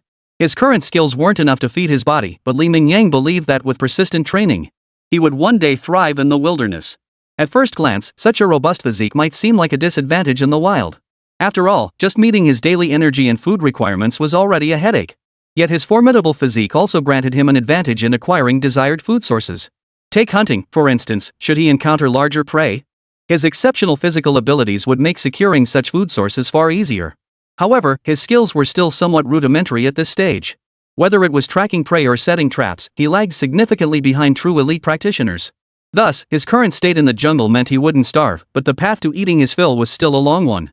Yet, the tangible sense of progress he felt each day kept him relentlessly driven, even while enduring daily hunger. This was all necessary training for his future goal of conquering nature. Besides, it wasn't as if he was going completely without food, he was merely not eating his fill. This was still within Li Mingyang's manageable limits. So even though his body was visibly weakening, deep in the jungle, Li Mingyang's spirit remained remarkably high. The knowledge imparted in the military was truly fascinating. Much of it was beyond what Li Mingyang could learn or practice in the outside world. Not to mention that training in the military came with full logistical support, ensuring his safety during learning and drills to the greatest extent possible. In short, Li Mingyang absolutely loved the learning environment in the military. It felt tailor-made for him, allowing Li Mingyang to freely address his weaknesses without any other concerns. You kid, you don't have some weird fetish or something, do you? You know wilderness survival stuff isn't exactly anyone's cup of tea. Rough food, poor sleep, and constantly on alert for dangerous critters approaching. But how many times have you requested wilderness survival training lately? 7th or 8th? I've lost count. When several instructors saw Li Mingyang now fully recovered, his complexion rosy and healthy, storm into their office once more, their eyes twitched involuntarily. This guy Li Mingyang was absolutely the most twisted individual they'd ever encountered, both in his performance and his peculiar hobbies. They genuinely hadn't imagined anyone could actually develop a passion for self-punishing training like wilderness survival. Though wilderness survival was a necessary training module at the Special Operations Base, it certainly wasn't among the core subjects. It existed solely to equip the base's special forces with survival capabilities in extreme environments. It was essentially a supplementary measure, not even considered a prioritized subject within the base. After all, the base sought true special forces warriors, not elite survival experts. But Li Mingyang wasn't an ordinary combat operative, he was an external consultant brought in from outside. The base had already agreed to fully support whatever training Li Mingyang chose. Not to mention Li Mingyang's exceptional performance in his primary duties, nearly every soldier in the base had shown visible improvement in hand-to-hand combat skills during this period. Therefore, when confronted with Li Mingyang's request, regardless of how much internal confusion the instructors felt or whether they truly wished to accommodate it, they had no choice but to obediently arrange everything according to Li Mingyang's vision. So, where are you planning to go this time? Continuing the jungle challenge, or seeking out some more challenging terrain? The instructor's expressions were so complex not only because of Li Mingyang's unique hobby, but also his terrifying rate of improvement. How many wilderness survival training sessions had he even attended? Take the initial tropical rainforest training. By his third time, Li Mingyang was already thriving in the environment. 10 days later, not only did he show no signs of exhaustion, he'd actually gained a few pounds. Then Li Mingyang began tackling all sorts of survival terrain challenges. Of course, he was well aware of his own capabilities. He didn't drastically alter the terrain right away. For instance, the first 2 training sessions were held in the karst mountainous region of his hometown next door. These were also areas relatively abundant in resources. This time, I might actually need to trouble you guys. Jungle challenges no longer pose much of a threat to me now. I want to push myself further in a more resource-scarce environment, so this time I've set my sights on the grasslands. I've even picked the location, the Qinghai Tibet Plateau next door. It's full of alpine meadows, and supplies there are definitely scarce. I hope to maintain a decent standard of living even as conditions grow increasingly harsh. Who knows? Maybe next I'll consider drones or even desert terrain. Though Li Mingyang understood the instructor's concerns, he had no intention of altering his plans. This had been a condition he'd agreed to when accepting the role of combat instructor at the base. There was no way he'd abandon or alter his plans just because of the petty thoughts of these few individuals. Fine. I don't know why you're so obsessed with wilderness survival training, but since you brought it up, we might as well cooperate. Got everything packed? Location trackers, first aid kits, the whole shebang? This training will be the same as before. 10 days in the wilderness? Though filled with inner confusion, the instructors moved with surprising efficiency when it came to carrying out the mission. After spending so much time in the military, who wouldn't yearn for the outside world? Li Mingyang's training sites were often quite distant from the base itself. As his logistical support team, the instructors were tasked with ensuring his safety. Naturally, they couldn't stray too far from Li Mingyang, so whenever he went out for training, the instructors could take a little break for themselves. Though their temporary quarters were usually fire stations or local military sub-districts, it offered far more freedom than the confines of the Special Operations Base. When work was light, they could go out for a stroll, grab some late-night snacks, or enjoy a barbecue, a rare form of relaxation for the instructors. So now, upon hearing that Li Mingyang planned to venture even farther to the Qinghai Tibet Plateau, the instructors all volunteered their cooperation. They couldn't help but start mentally calculating where would be the best place to base themselves then. Preferably a city famous for its local cuisine. Chapter 146, Military District Competition. Undisputed Champion. Mingyang. You're our ace in the hole. This time, at the army-wide competition, you absolutely must give those old guys a taste of their own medicine. While our Special Assets Base is considered one of the nation's top special operations bases, it's not the only one, just one among many. In past years, we were completely overshadowed by the Northeast Tiger Special Operations Brigade. But this year is different, we have you as our trump card. My demands aren't high, just make sure you can pin them to the ground and rub them in the dirt during the hand-to-hand combat portion. In the blink of an eye, nearly a year had passed since Li Mingyang joined the Special Operations Base. Throughout that year, his days were filled to the brim. He excelled in virtually every training discipline, becoming an undisputed master of wilderness survival, his personal favorite. In terms of the essential qualities and key assessment items required of other Special Forces soldiers, Li Mingyang was also an outstanding performer. Across the entire base, he ranked among the absolute elite few. His overall capabilities easily placed him within the top 5. Don't underestimate this ranking. This is a Special Operations Base, not some martial arts training ground. While physical prowess plays a significant role, the gap in physical capabilities becomes infinitely smaller when faced with modern weaponry. That Li Mingyang could reach this level in less than a year is nothing short of a prodigious talent. After all, those ranked above him or on par with him had each endured at least 5 to 8 years of hellish training. That Li Mingyang achieved this caliber in under a year had stunned everyone at the Special Operations Base. Many soldiers had already begun idolizing Li Mingyang, believing that someone like him represented true strength in its purest form.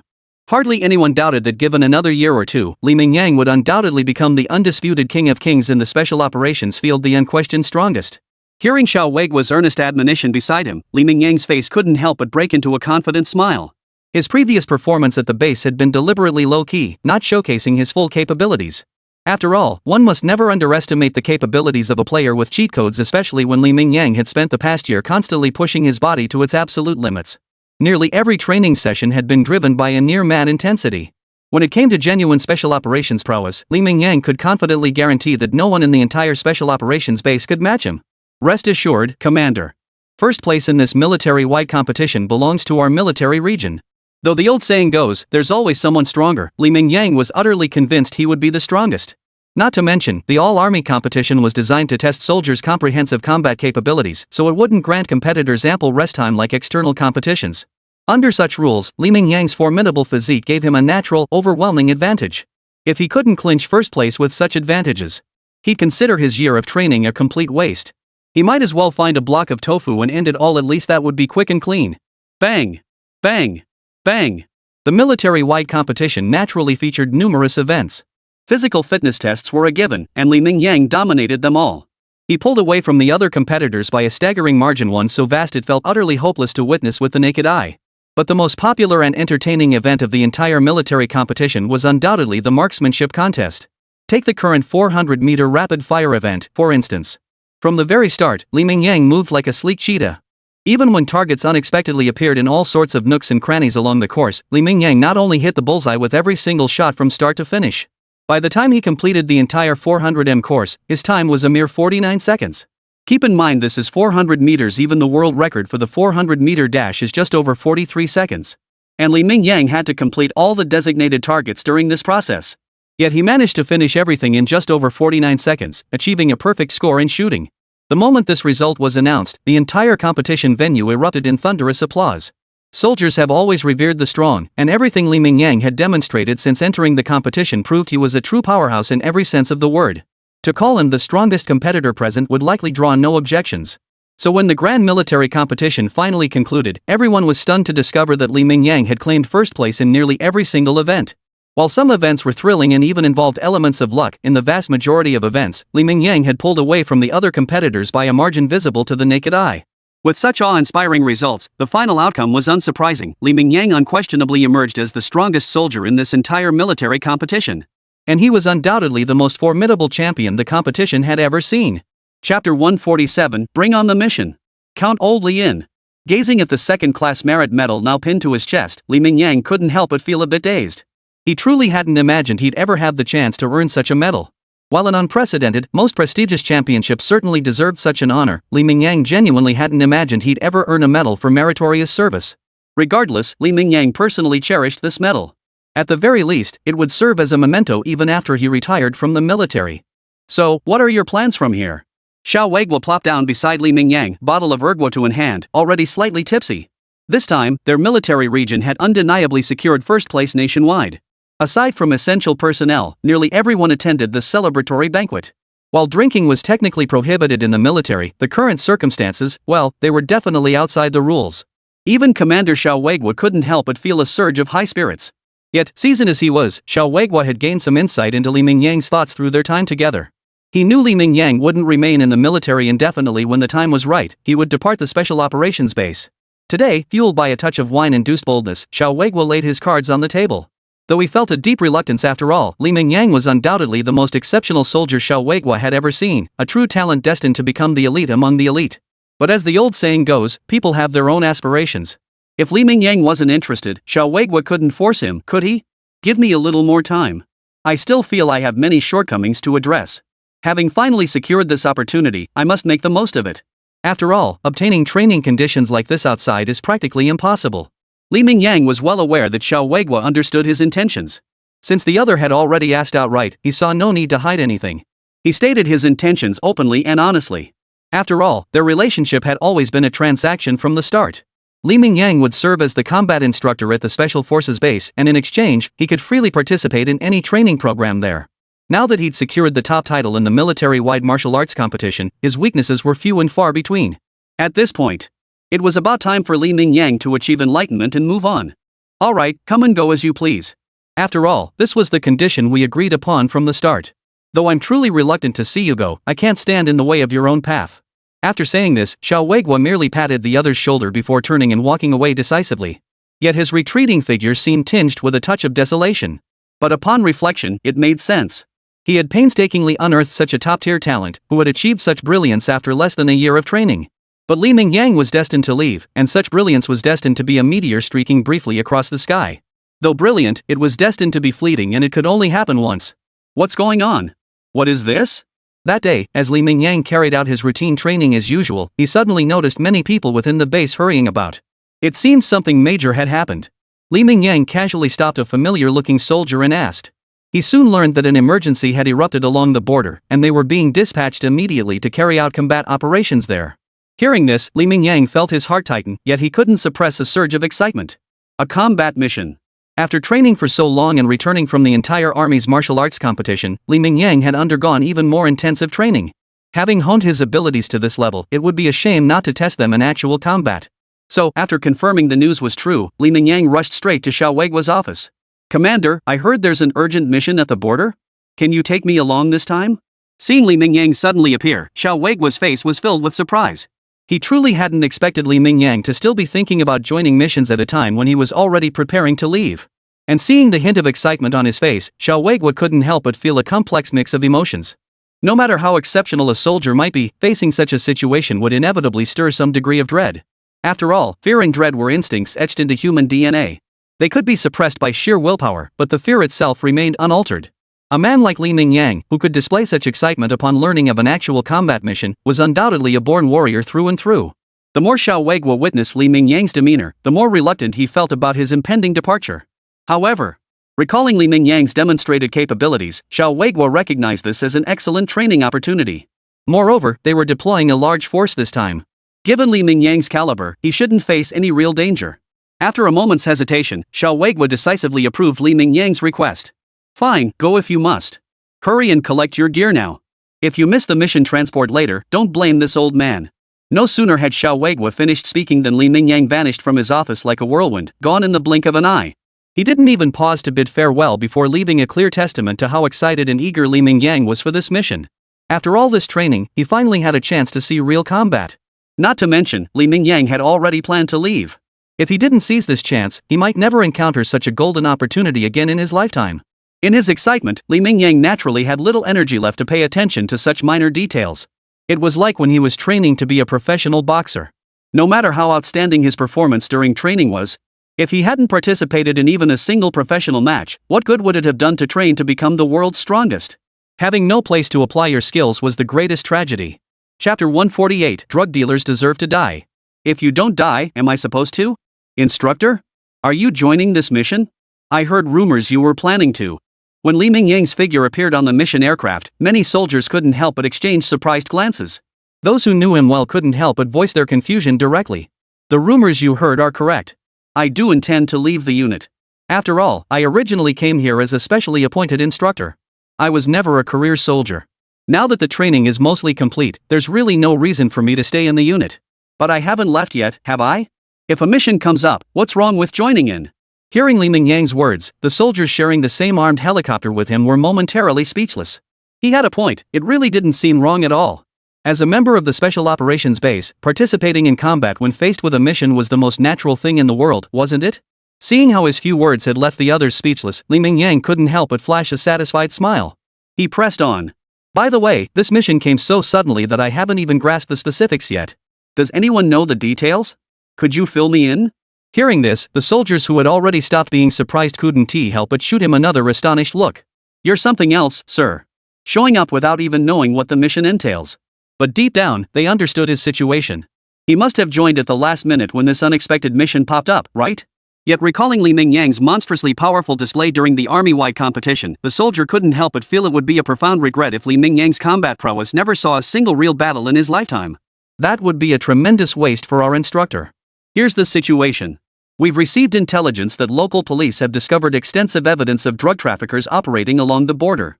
Moreover, the enemy possesses sophisticated weaponry and substantial manpower. The situation has already begun to slip beyond the police's control.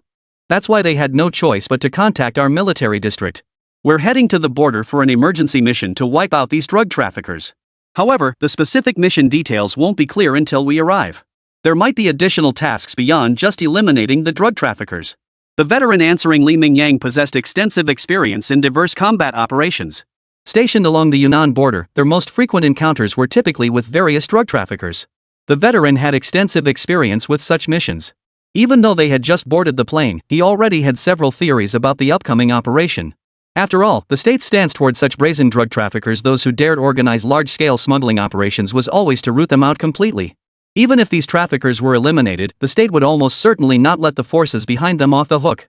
Cross-border operations would likely follow, though certainly not conducted openly. Facing such missions was precisely when special forces like them could shine, the very reason for their existence. After all, they exist to handle the shadowy, covert work. What if the target nation refuses to cooperate? Naturally, they'll slip in under the radar and take care of it themselves. Instructor, when the time comes, don't hold back regardless of whether they're men, women, or children.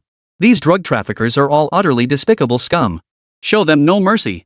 Showing mercy to the enemy on the battlefield is the greatest taboo. It could easily put you in extreme danger. The domestic police force wasn't sitting on their hands either. They had a clear grasp of the drug traffickers' movements. After both sides thoroughly exchanged intelligence, the Special Forces soldiers methodically began their stealthy advance toward the drug dealer's location. As they neared the designated target location, the veteran soldier couldn't help but offer Li Mingyang a final piece of advice. Although Li Mingyang had shown brightly in the military-wide competition, the veteran understood that competitions were one thing, and real combat was another. Real combat was far more complex than a competition. Beyond testing one's abilities, it also tested one's character. Hence, the veteran felt somewhat uneasy and solemnly cautioned Li Mingyang. Rest assured, when facing a group of drug traffickers, regardless of whether they're men, women, old, or young, even if it's just an underage child standing opposite me. But if they're drug dealers, I won't show mercy. I'll take them out one by one. Every drug dealer deserves to die, regardless of their age, status, or gender. And if these drug dealers don't die, are they supposed to kill us instead? So rest assured, showing mercy is absolutely not an option for me. Seeing the concern on the veteran's face, Li Mingyang couldn't help but respond with solemn assurance. And this was his genuine belief and conviction. He naturally felt no mercy for enemies, and showing restraint was utterly impossible. This was real life, not some TV drama. There was no need for contrived conflicts or plot twists to tug at the audience's heartstrings. The most optimal combat strategy was to eliminate all enemies swiftly and decisively. Target acquired. Before the veteran could respond, this command suddenly crackled through everyone's earpieces. Following the direction and data provided by the observation post, the others also spotted the gathering of drug traffickers. Were these guys just reckless or what? From a distance, the swarm of at least 40 or 50 people was openly gathered together, and it looked like they might be cooking something. Seeing this scene, Li Mingyang couldn't help but mutter under his breath. He couldn't tell if these drug dealers were professional or just plain reckless. If they weren't professional, how had they managed to build such a large operation? But if they were professional, gathering in such a large group like this, weren't they just a bunch of sitting ducks? Don't go thinking special operations are just about everyone grabbing a gun and blasting away in the jungle. This is the 21st century. Long gone are the days of rice porridge and rifles. So, boom! They were already within our national borders, and the targets were entities that needed to be completely eliminated. So within a minute, amid a relentless barrage of explosions, the drug traffickers' camp was engulfed in flames. Don't ask why it happened this way. The answer is simple: money talks, so they unleashed a barrage of firepower. Chapter 149: What constitutes a truly perfect infiltration? This intensely realistic operation taught us a valuable lesson: watch fewer movies and don't take cinematic scenarios too seriously. They're all plot devices. In real life, there's no such thing as plot requirements. They were on an extermination mission, not an infiltration one. No need for secret agent style sneaking around or whispering kills. To avoid unnecessary casualties, decisive firepower is the way to go. After all, how much does a single shell cost? The price of training a qualified special forces soldier is far greater, not to mention the cost of a human life. Enter the battlefield. Maintain constant vigilance. Once the distant smoke cleared, all that remained was a pile of unidentifiable flesh fragments. Had one not witnessed these very individuals as living, breathing humans just a minute prior, one might not immediately recognize these fragments as human remains. Witnessing such a scene for the first time stirred a flicker of unease in Mingyang's heart, but that was all. He knew these were damned scum drug dealers. Even though they hadn't been left with intact bodies, Mingyang felt little sympathy. In fact, after the brief unease passed, Mingyang felt an overwhelming sense of satisfaction. Sending scum like this to hell with his own hands gave him a profound sense of accomplishment. Organizing into three-man squads, they formed independent combat teams, advancing toward the still smoldering battlefield with 360-degree vigilance. Their mission: prevent any half-dead bastards from suddenly reviving and launching a sneak attack. And whenever they spotted a body that was even remotely intact, no need for warnings. Automatic follow-up fire would commence from a distance, ensuring no mercy was shown. Unfortunately, the earlier barrage had been devastatingly effective. Over 10 rocket-propelled grenades had been unleashed, leaving not a single intact tree standing, let alone any human remains. While it was somewhat damaging to the environment, trees and such could always be replanted. In fact, within a year or two, the area would naturally restore itself to its original state. To eliminate these scum, a minor environmental sacrifice was hardly a big deal. After eliminating these scum, Mingyang and his team didn't return immediately. Instead, they received a brand new assignment. With the support of the Special Operations Base, local police could now act without any reservations. They swiftly eliminated numerous drug dealer informants they had already identified, free from any worries about alerting their targets. Through these informants and their own intelligence channels, the police had now uncovered the masterminds behind the operation. Unsurprisingly, it was a foreign drug syndicate and newly emerging power from the Triangular region. Like a newborn calf unafraid of tigers, after eliminating established players to seize control, they immediately set their sights on the vast market closest to them. Unfortunately for them, their reign of terror is likely about to end. Had they refrained from encroaching on the domestic market, had they not attempted to sell double Lion Tower Earth domestically, their crimes, however heinous, would have remained the internal affairs of another nation. But alas, since they've crossed the line, don't blame us for striking back. That's why Mingyang and his team received brand new orders less than half an hour after resting. Infiltrate the Golden Triangle region from the border and eradicate this drug trafficking syndicate at its very source. This also served as a stark warning to the criminals in the Triangle region. The Mekong River operation hadn't even faded from memory yet. Let these bastards know what they can and cannot touch when they get down to business. It was only now that Mingyang finally understood why, despite being part of the domestic military, their equipment was almost entirely American-made. This was specifically for overseas operations, ensuring they left no grounds for other nations or factions to exploit. Even if everyone could see whose handiwork it was, without any evidence, they'd naturally have to swallow their anger. While many perceive national borders as impenetrable defenses, they're only effective against ordinary people. Take the recent surge in telecom fraud in the Triangle region, for instance. Even ordinary people could sneak across the border. For these rigorously trained soldiers, such barriers were practically non-existent. Thus, in less than a day, they had already infiltrated the vicinity of the target faction stronghold. This operation differs from our previous domestic missions. We're abroad now, so we must exercise greater restraint in many of our actions. Our objective here is more akin to a stealth operation: eliminate the enemy forces inside before they detect any movement. We must keep our movements to an absolute minimum while eliminating these enemies as swiftly as possible. Most crucially, we absolutely cannot let a single one of them escape. Hearing the operational directives through his earpiece, Mingyang surveyed the fortress-like compound before him, his eyes blazing with combat fervor. At first glance, the place seemed impregnable, every corner exuding an air of formidable security. But to this elite squad of Special Forces soldiers, it was riddled with vulnerabilities. But, stealth operation? Despite the gravity of the moment, a ridiculous thought couldn't help but pop into Li Mingyang's mind. He suddenly recalled a scene from some movie, or was it an anime? He couldn't remember, but the image remained vivid.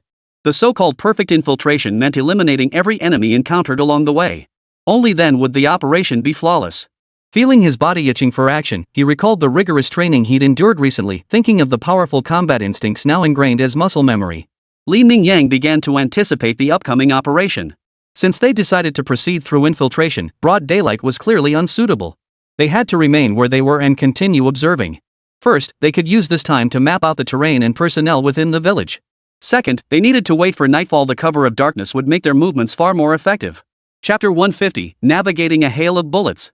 Romance of Blood and Fire. Bang! The satisfying crack of fist meeting flesh. The most special forces operatives would opt for a neckbreak during such a stealth mission.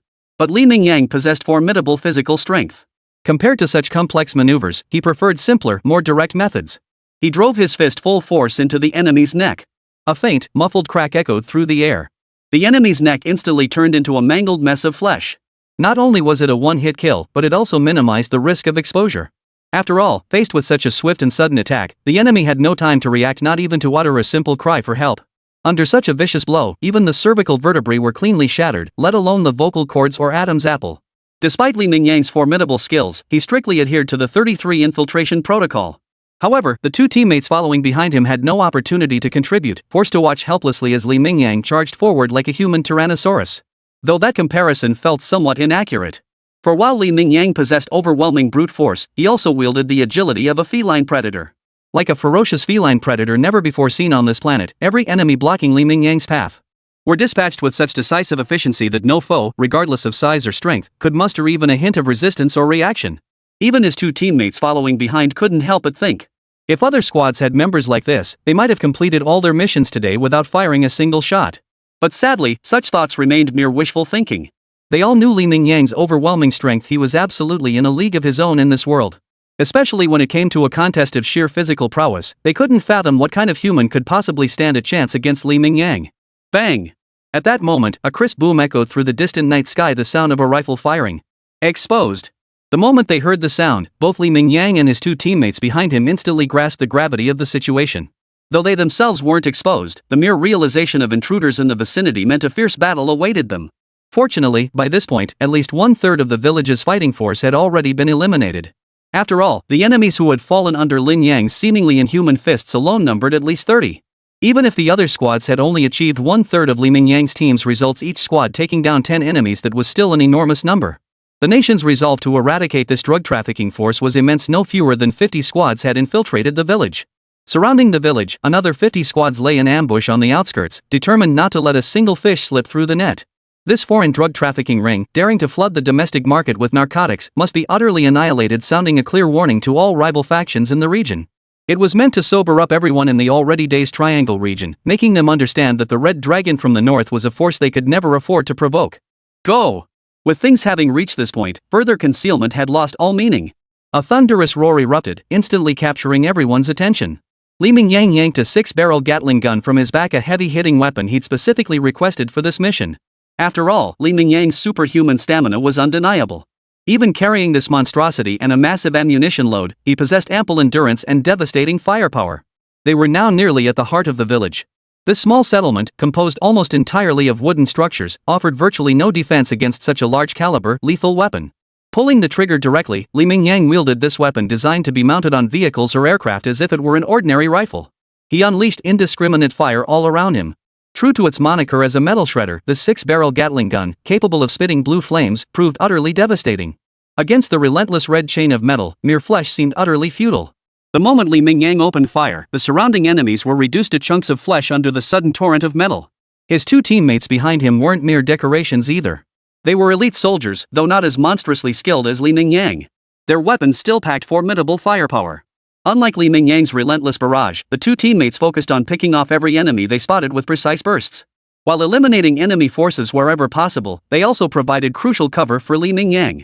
After all, Li Mingyang was their most ferocious firepower. As long as they could secure the interior, they could maintain overwhelming fire suppression against all enemies. In just over a minute, Li Mingyang had emptied every bullet from his gun. And in that same minute, the barrels of all 6 Gatling guns had already turned red hot. Facing these weapons now little better than scrap metal, Li Mingyang showed no hesitation, tossing them aside onto the ground. He then retrieved his rifle and joined his two teammates in combat. Though they lacked high-caliber weapons like rocket launchers, nearly every member carried ample grenades. Within minutes, the entire village was engulfed in flames, with gunfire and explosions echoing relentlessly. Though the drug traffickers in the village attempted to organize resistance the moment they realized what was happening, it was all for naught. They weren't facing fellow lawless criminals like themselves. They were facing the elite forces of the Northern Red Dragon. Under the overwhelming firepower and superior combat skills, the drug traffickers' resistance amounted to nothing more than a desperate struggle. In less than 5 minutes, they were driven back in disarray. Many began contemplating escape and even took action. But alas, once they fled the village, all that awaited them was the Grim Reaper's scythe. Chapter 151, A Real Man Conquers Nature.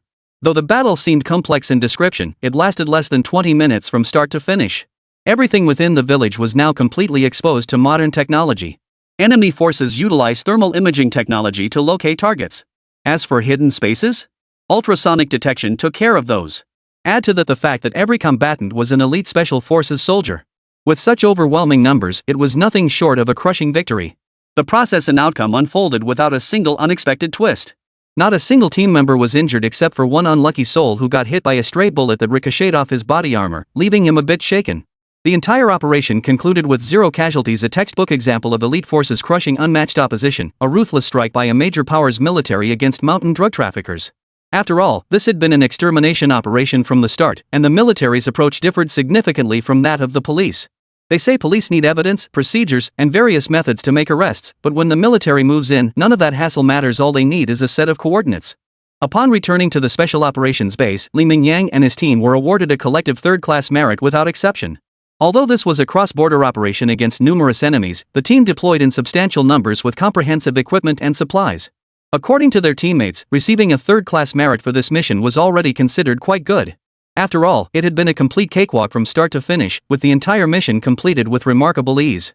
After experiencing this battle, Li Mingyang felt it was time for him to move on. He had nothing more to gain within the military, and the hand-to-hand combat training assignment he'd been given upon arrival had long been completed. Given that, what purpose did staying at the base serve anymore? Xiao Weigua, though reluctant, understood Li Ming's reasoning and had long been mentally prepared. So when Li Mingyang approached him, Xiao Weigua immediately produced all the necessary paperwork he had prepared in advance. Once Li Mingyang signed the papers, he could officially declare his honorable discharge and return home. Boss, you're finally back. Honestly, these past few days felt like I was getting paid for doing absolutely nothing. It was starting to eat away at my conscience. The first thing Li Mingyang did upon returning was summon his personal assistant. After all this time, Wang Yuqing had become quite adept at her duties, and Li Mingyang had no intention of replacing her lightly. Not to mention that while he was away, his parents at home were often looked after by this young lady. Even if it was only because of this connection, Li Mingyang didn't mind keeping her on long term. After all, her monthly salary was just a few tens of millions of yuan, a mere drop in the bucket for him now. But seeing the insincere expression on her face, Li Mingyang suddenly felt a twinge of regret about his earlier decision. Even if she was pretending to be his daughter, she could at least make it more convincing. While her words welcomed him, her expression screamed reluctance. Then again, it made sense. Who wouldn't want a life where you got paid without lifting a finger? Any sane person would hope that lifestyle lasted as long as possible. I hope that's genuinely how you feel, but you're in for a busy time ahead. After this stint, your boss here has been toughened up by military training. You could say I've finally filled that last gap in my skills. So once I get back, I plan to pick up the live streaming business again. You won't just handle logistics and video editing, there'll be other responsibilities too.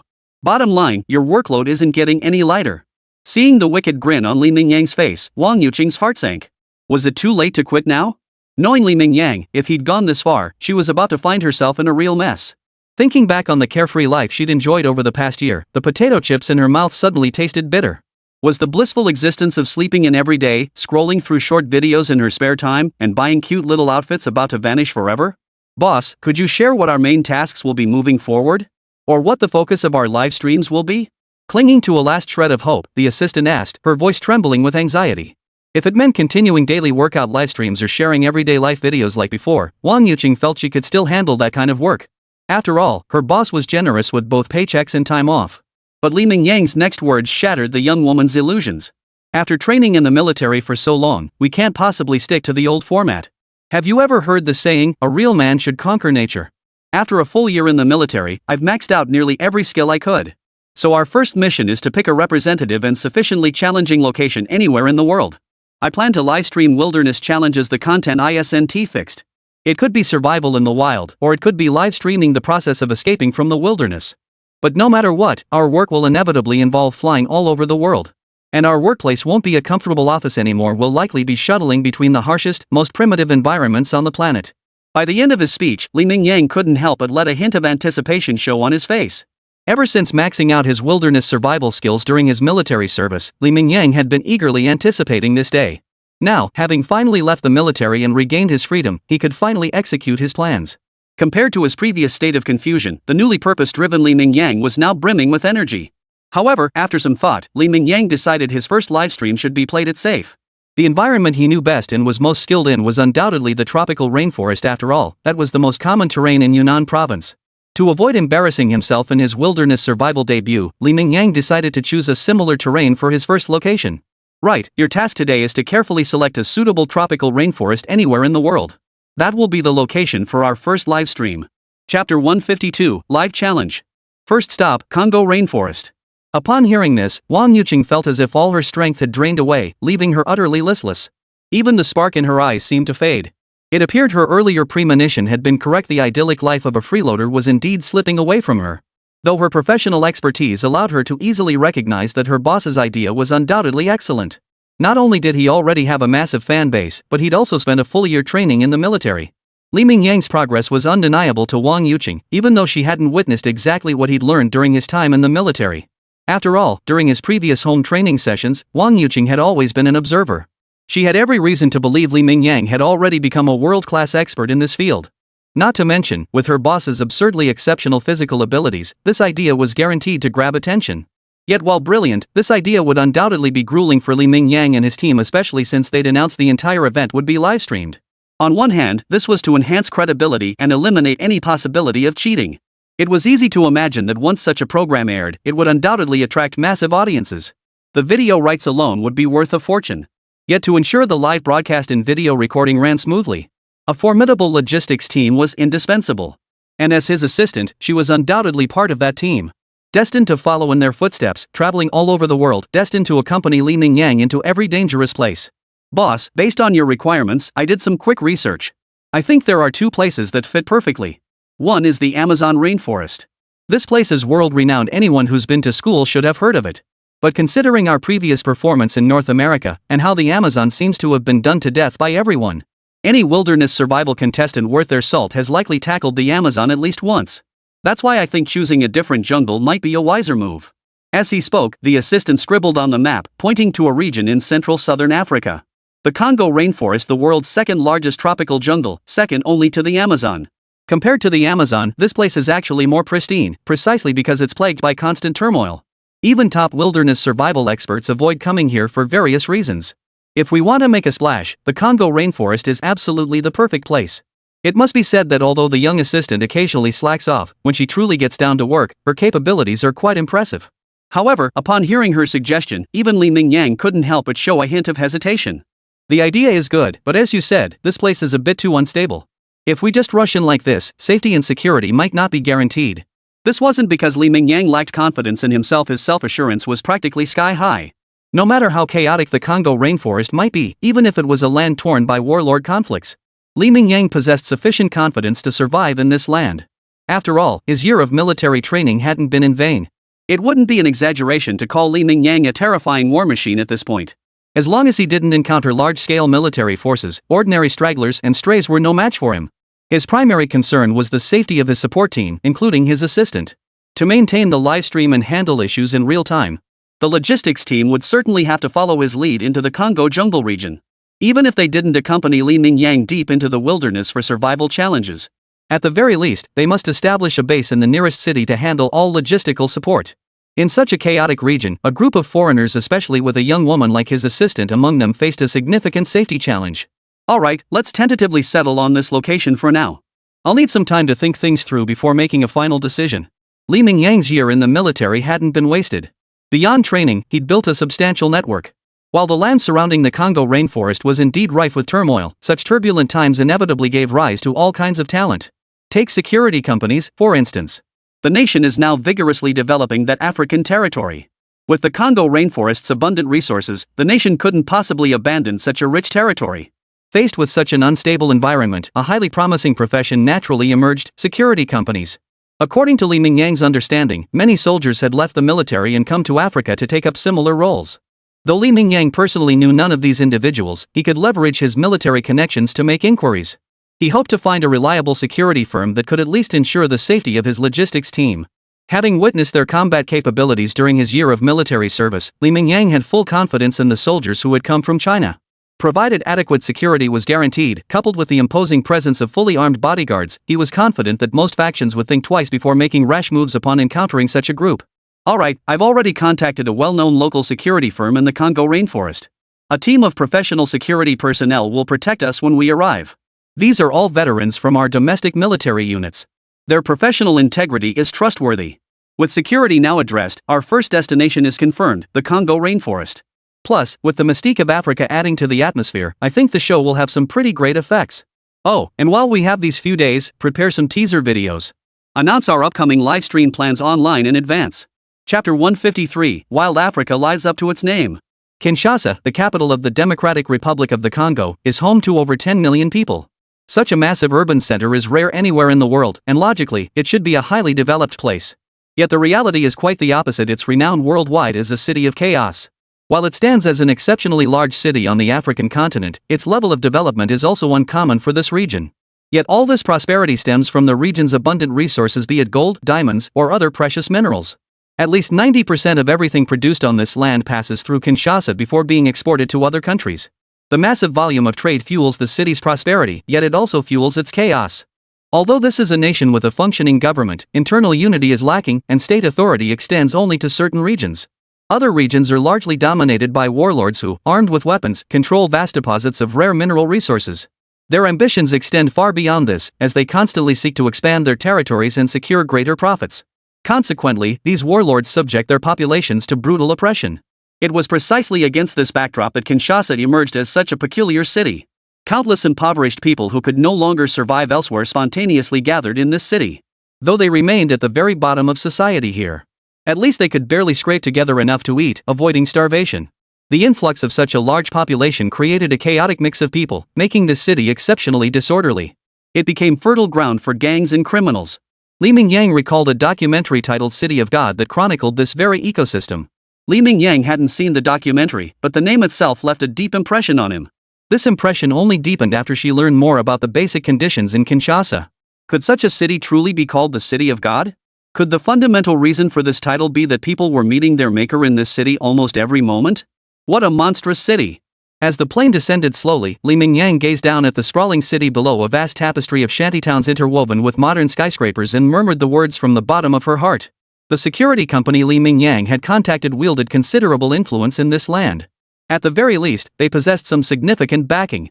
Otherwise, they wouldn't be able to openly carry weapons in the airport lobby. Their fully armed appearance was intimidating at first glance, causing anyone to instinctively keep their distance. This was a universal understanding among nearly everyone in the country. It was best to keep a safe distance from these guys who looked like elite soldiers at first glance. You never knew when a bullet might fly your way. For the sake of your own skin, staying clear of these guys meant staying clear of trouble itself. But Li Mingyang and his group were an exception. After all, these men were hired at considerable expense specifically to protect them. Witnessing this display, Li Mingyang felt not the slightest fear. Instead, he experienced a deepening sense of approval and ease. In Li Mingyang's eyes, they were solid allies. The stronger they appeared both in raw capability and tactical prowess, the better it was for him. This meant their safety during this journey would be guaranteed to the greatest possible extent. Mr. Li, welcome to Africa. I'm confident this wild land will not disappoint you. How are your plans for the next leg of the journey, Mr. Li? Would you like to rest here in Kinshasa for a couple of days, or proceed directly to your destination? Before arriving, Li Mingyang had already communicated his general itinerary with these soldiers. This allowed them to make advance arrangements for his security, minimizing unnecessary vulnerabilities. This elevated security measures to the highest level. No, thank you. I have no interest in this notoriously chaotic city, and I'm not here for sightseeing. So let's depart for our destination as soon as possible. This time, Li Mingyang intended to head straight into the heart of the Congo rainforest. He had already set his goal upon arrival. This time in the Congo rainforest, he wouldn't be showcasing escape techniques or the like. Instead, he intended to draw inspiration from Uncle D and demonstrate long-term survival skills within the jungle. This was an unconventional challenge to the wilderness. If it were merely about escape, such skills seemed ill-suited for this environment. Alright, shall we get in the car and head out immediately? The vehicle is already waiting at the airport entrance. As for the destination.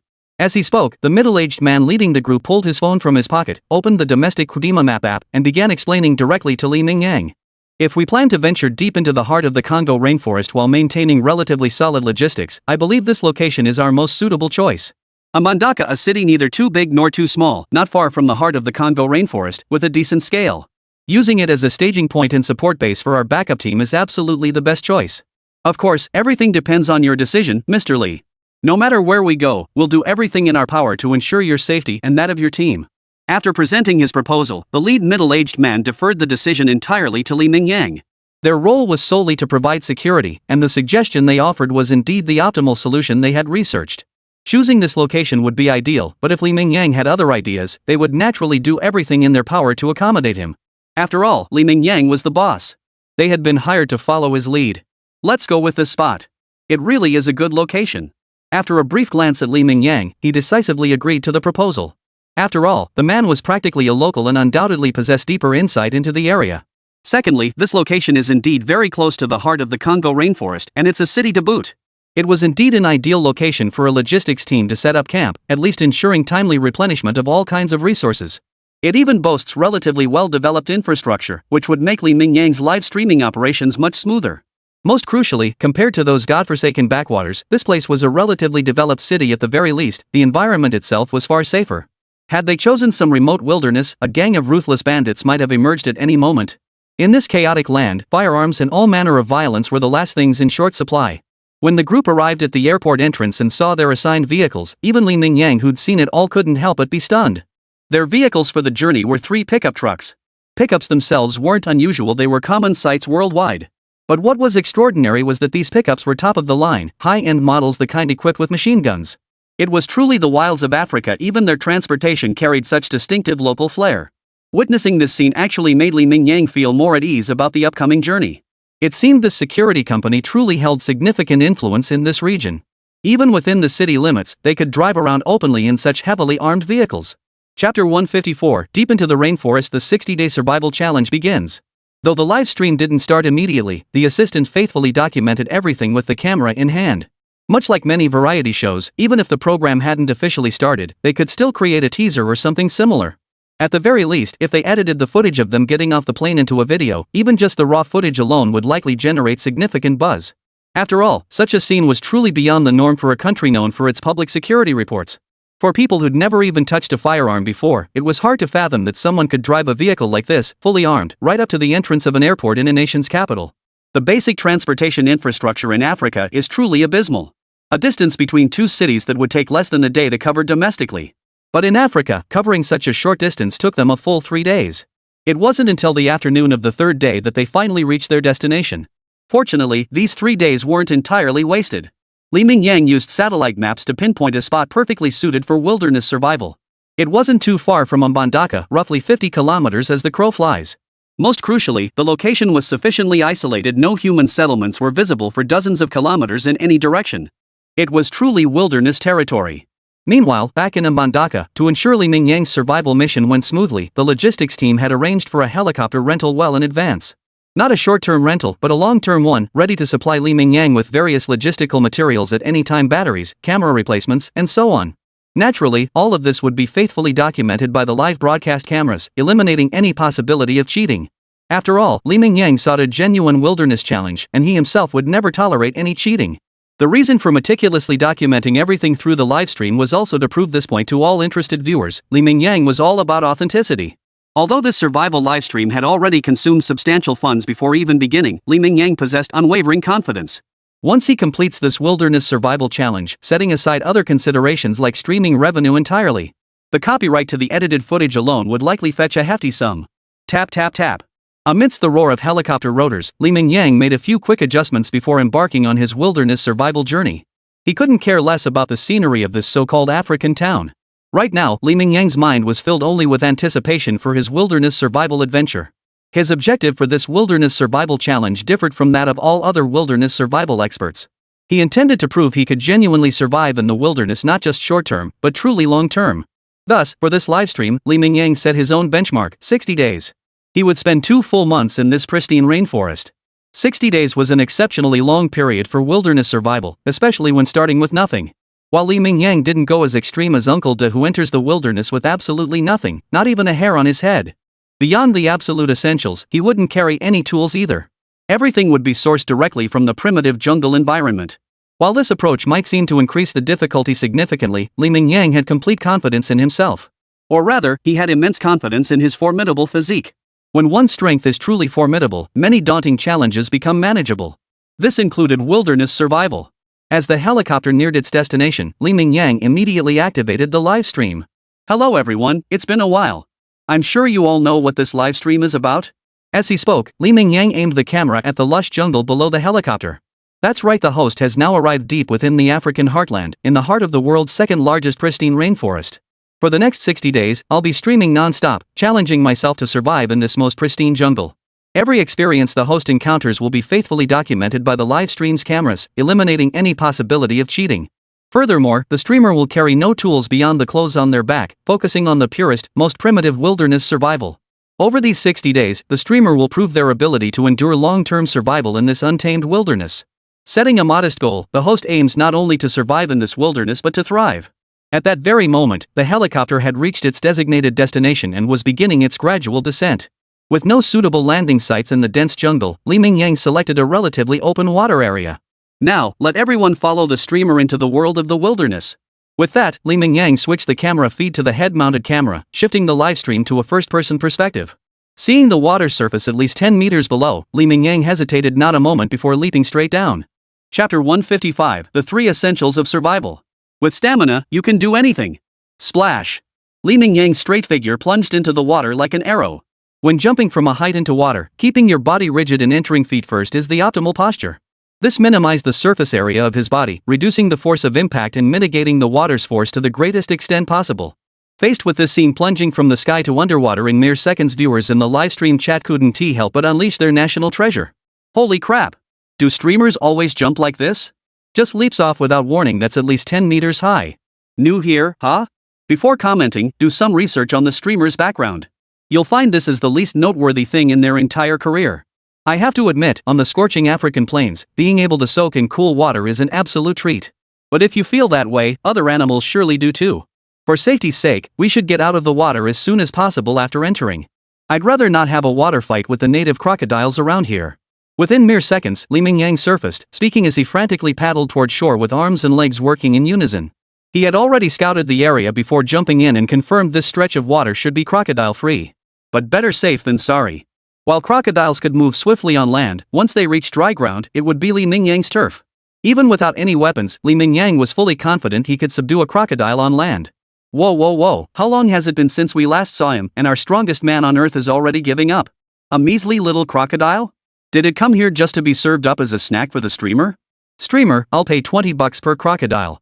Could you please carry them from the Congo rainforest to specific address in specific residential complex? Hearing Mingyang's commentary, everyone knew he was telling the truth, but many longtime fans still couldn't resist teasing him a bit. The relaxed atmosphere in the livestream room stemmed largely from everyone's unwavering confidence in Mingyang's abilities. The title of the strongest man on earth isn't something just anyone can claim, especially when Mingyang earned it with his bare fists, leaving no room for doubt. Phew! Swimming wasn't exactly Mingyang's forte. While he was certainly better than the average person, that was about it. That's precisely why Mingyang dreaded unexpected encounters with crocodiles in the water. Without strong swimming skills, even the most powerful individual would struggle to utilize their strength effectively in the water. So when he finally stepped onto solid ground and reached the dry shore, even Mingyang couldn't help but let out a long sigh of relief. See what I mean? Sometimes an overly pristine ecosystem isn't such a blessing after all.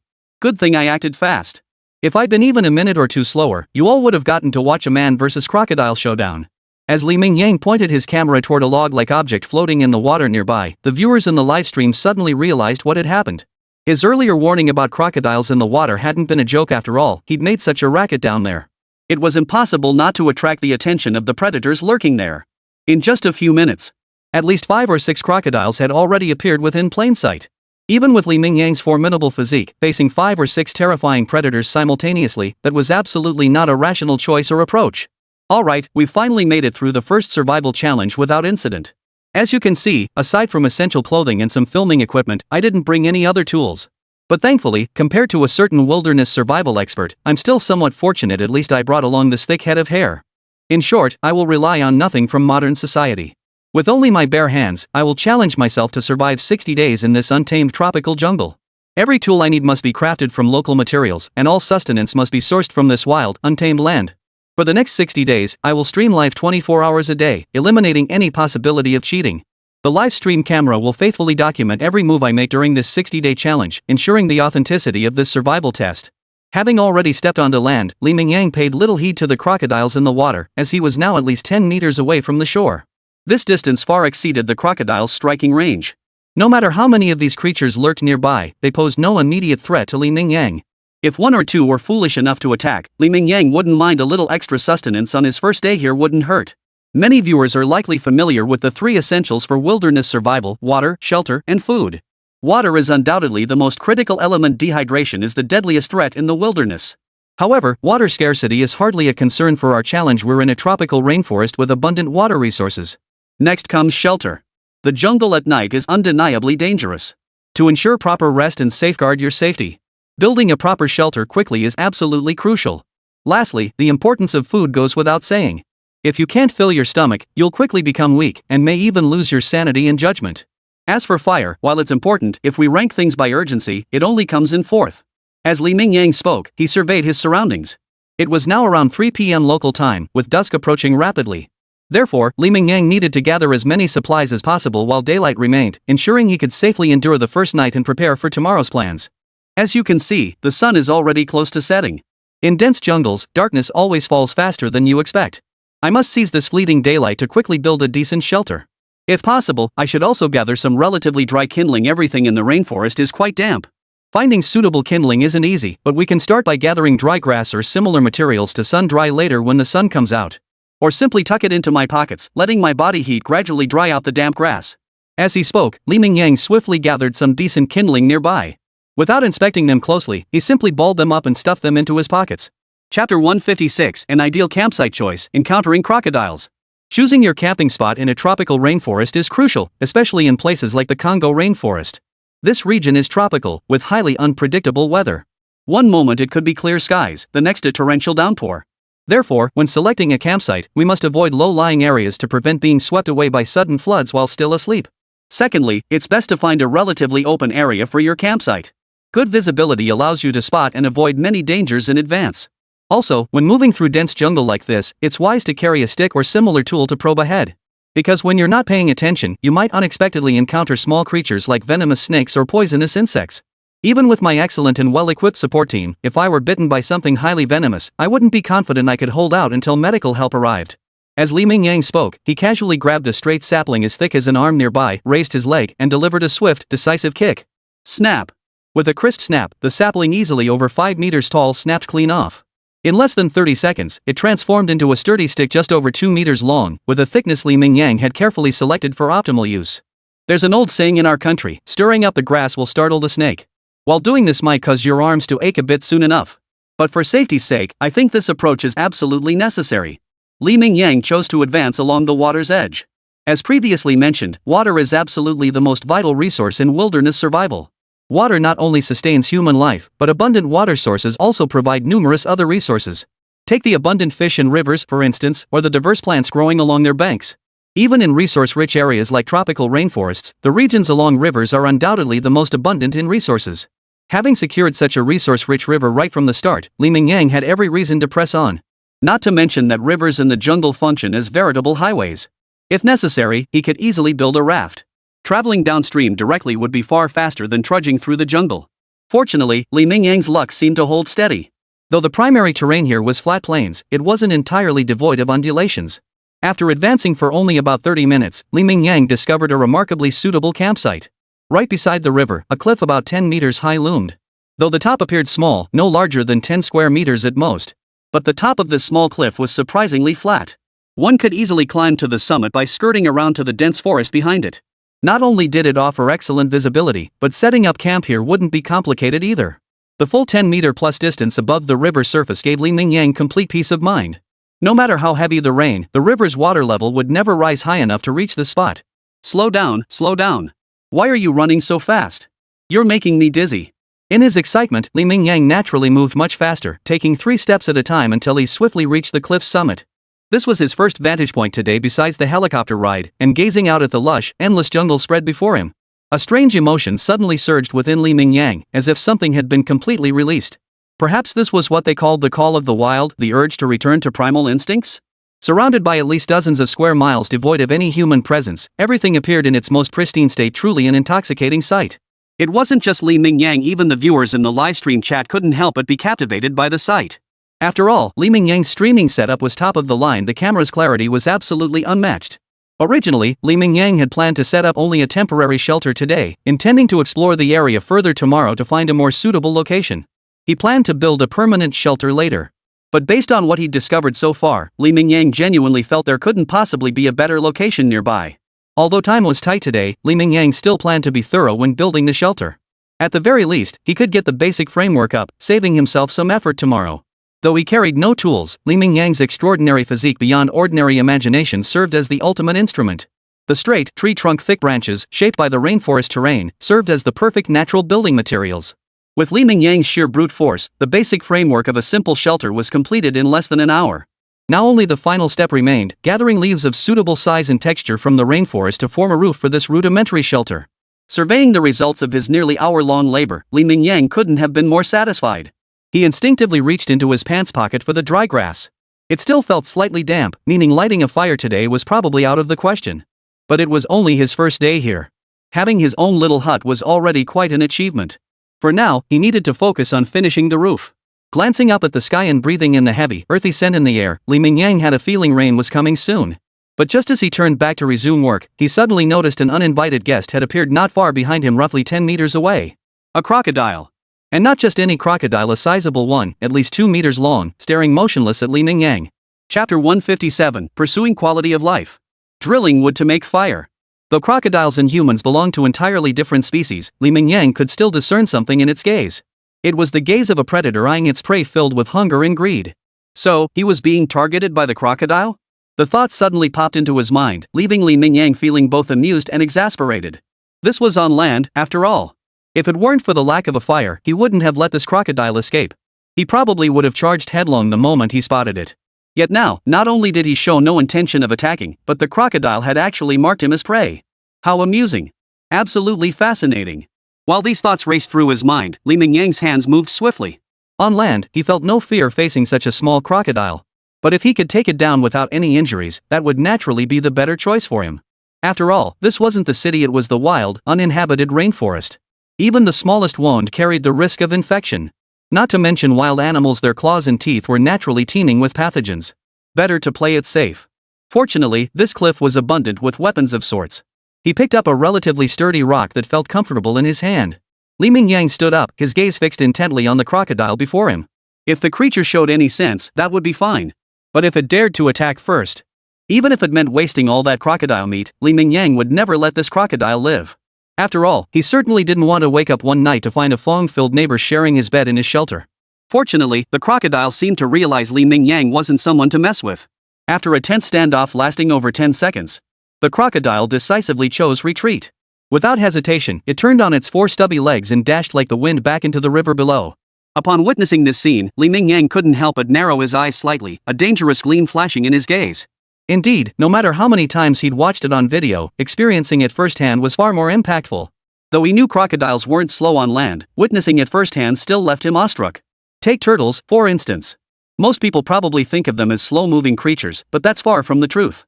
When fleeing for their lives, the explosive speed most turtles can achieve is beyond what ordinary people can imagine. They can be as swift as a hare. Host, for safety's sake, I think you should pick a new campsite. The person above is right. While this spot has great visibility and is close to water, it's also close to the alligators. What if you don't notice anything while sleeping at night? I sure don't want to wake up the next morning to find the streamer turned into a pile of mincemeat. Though that scene was no big deal for Li Ming, viewers watching the entire sequence through the head-mounted camera on Li Mingyang's helmet each felt as if they'd experienced the standoff with the crocodile firsthand. Now, as they collectively breathed a sigh of relief, they couldn't help but start urging him. Relax, everyone. That was just an accident. Crocodiles are amphibians, but when they're on land, they usually just laze around sunbathing. They're not aggressive. In fact, when they see humans, they instinctively choose to flee. Besides, this spot is absolutely perfect for camping. I'll keep an eye on the safety concerns you're worried about. Glancing at the endless stream of comments flooding the livestream chat, Li Mingyang casually picked a few to respond to briefly. Regarding safety, Li Mingyang genuinely wasn't too worried. A few minor modifications to the campsite would perfectly resolve the issue. After all, crocodiles. Containing their movements on land was surprisingly straightforward. He could even hunt them using simple snare traps. So after briefly explaining the situation in the livestream, Li Mingyang didn't dwell on the issue any longer. Instead, he shifted his focus to improving the shelter.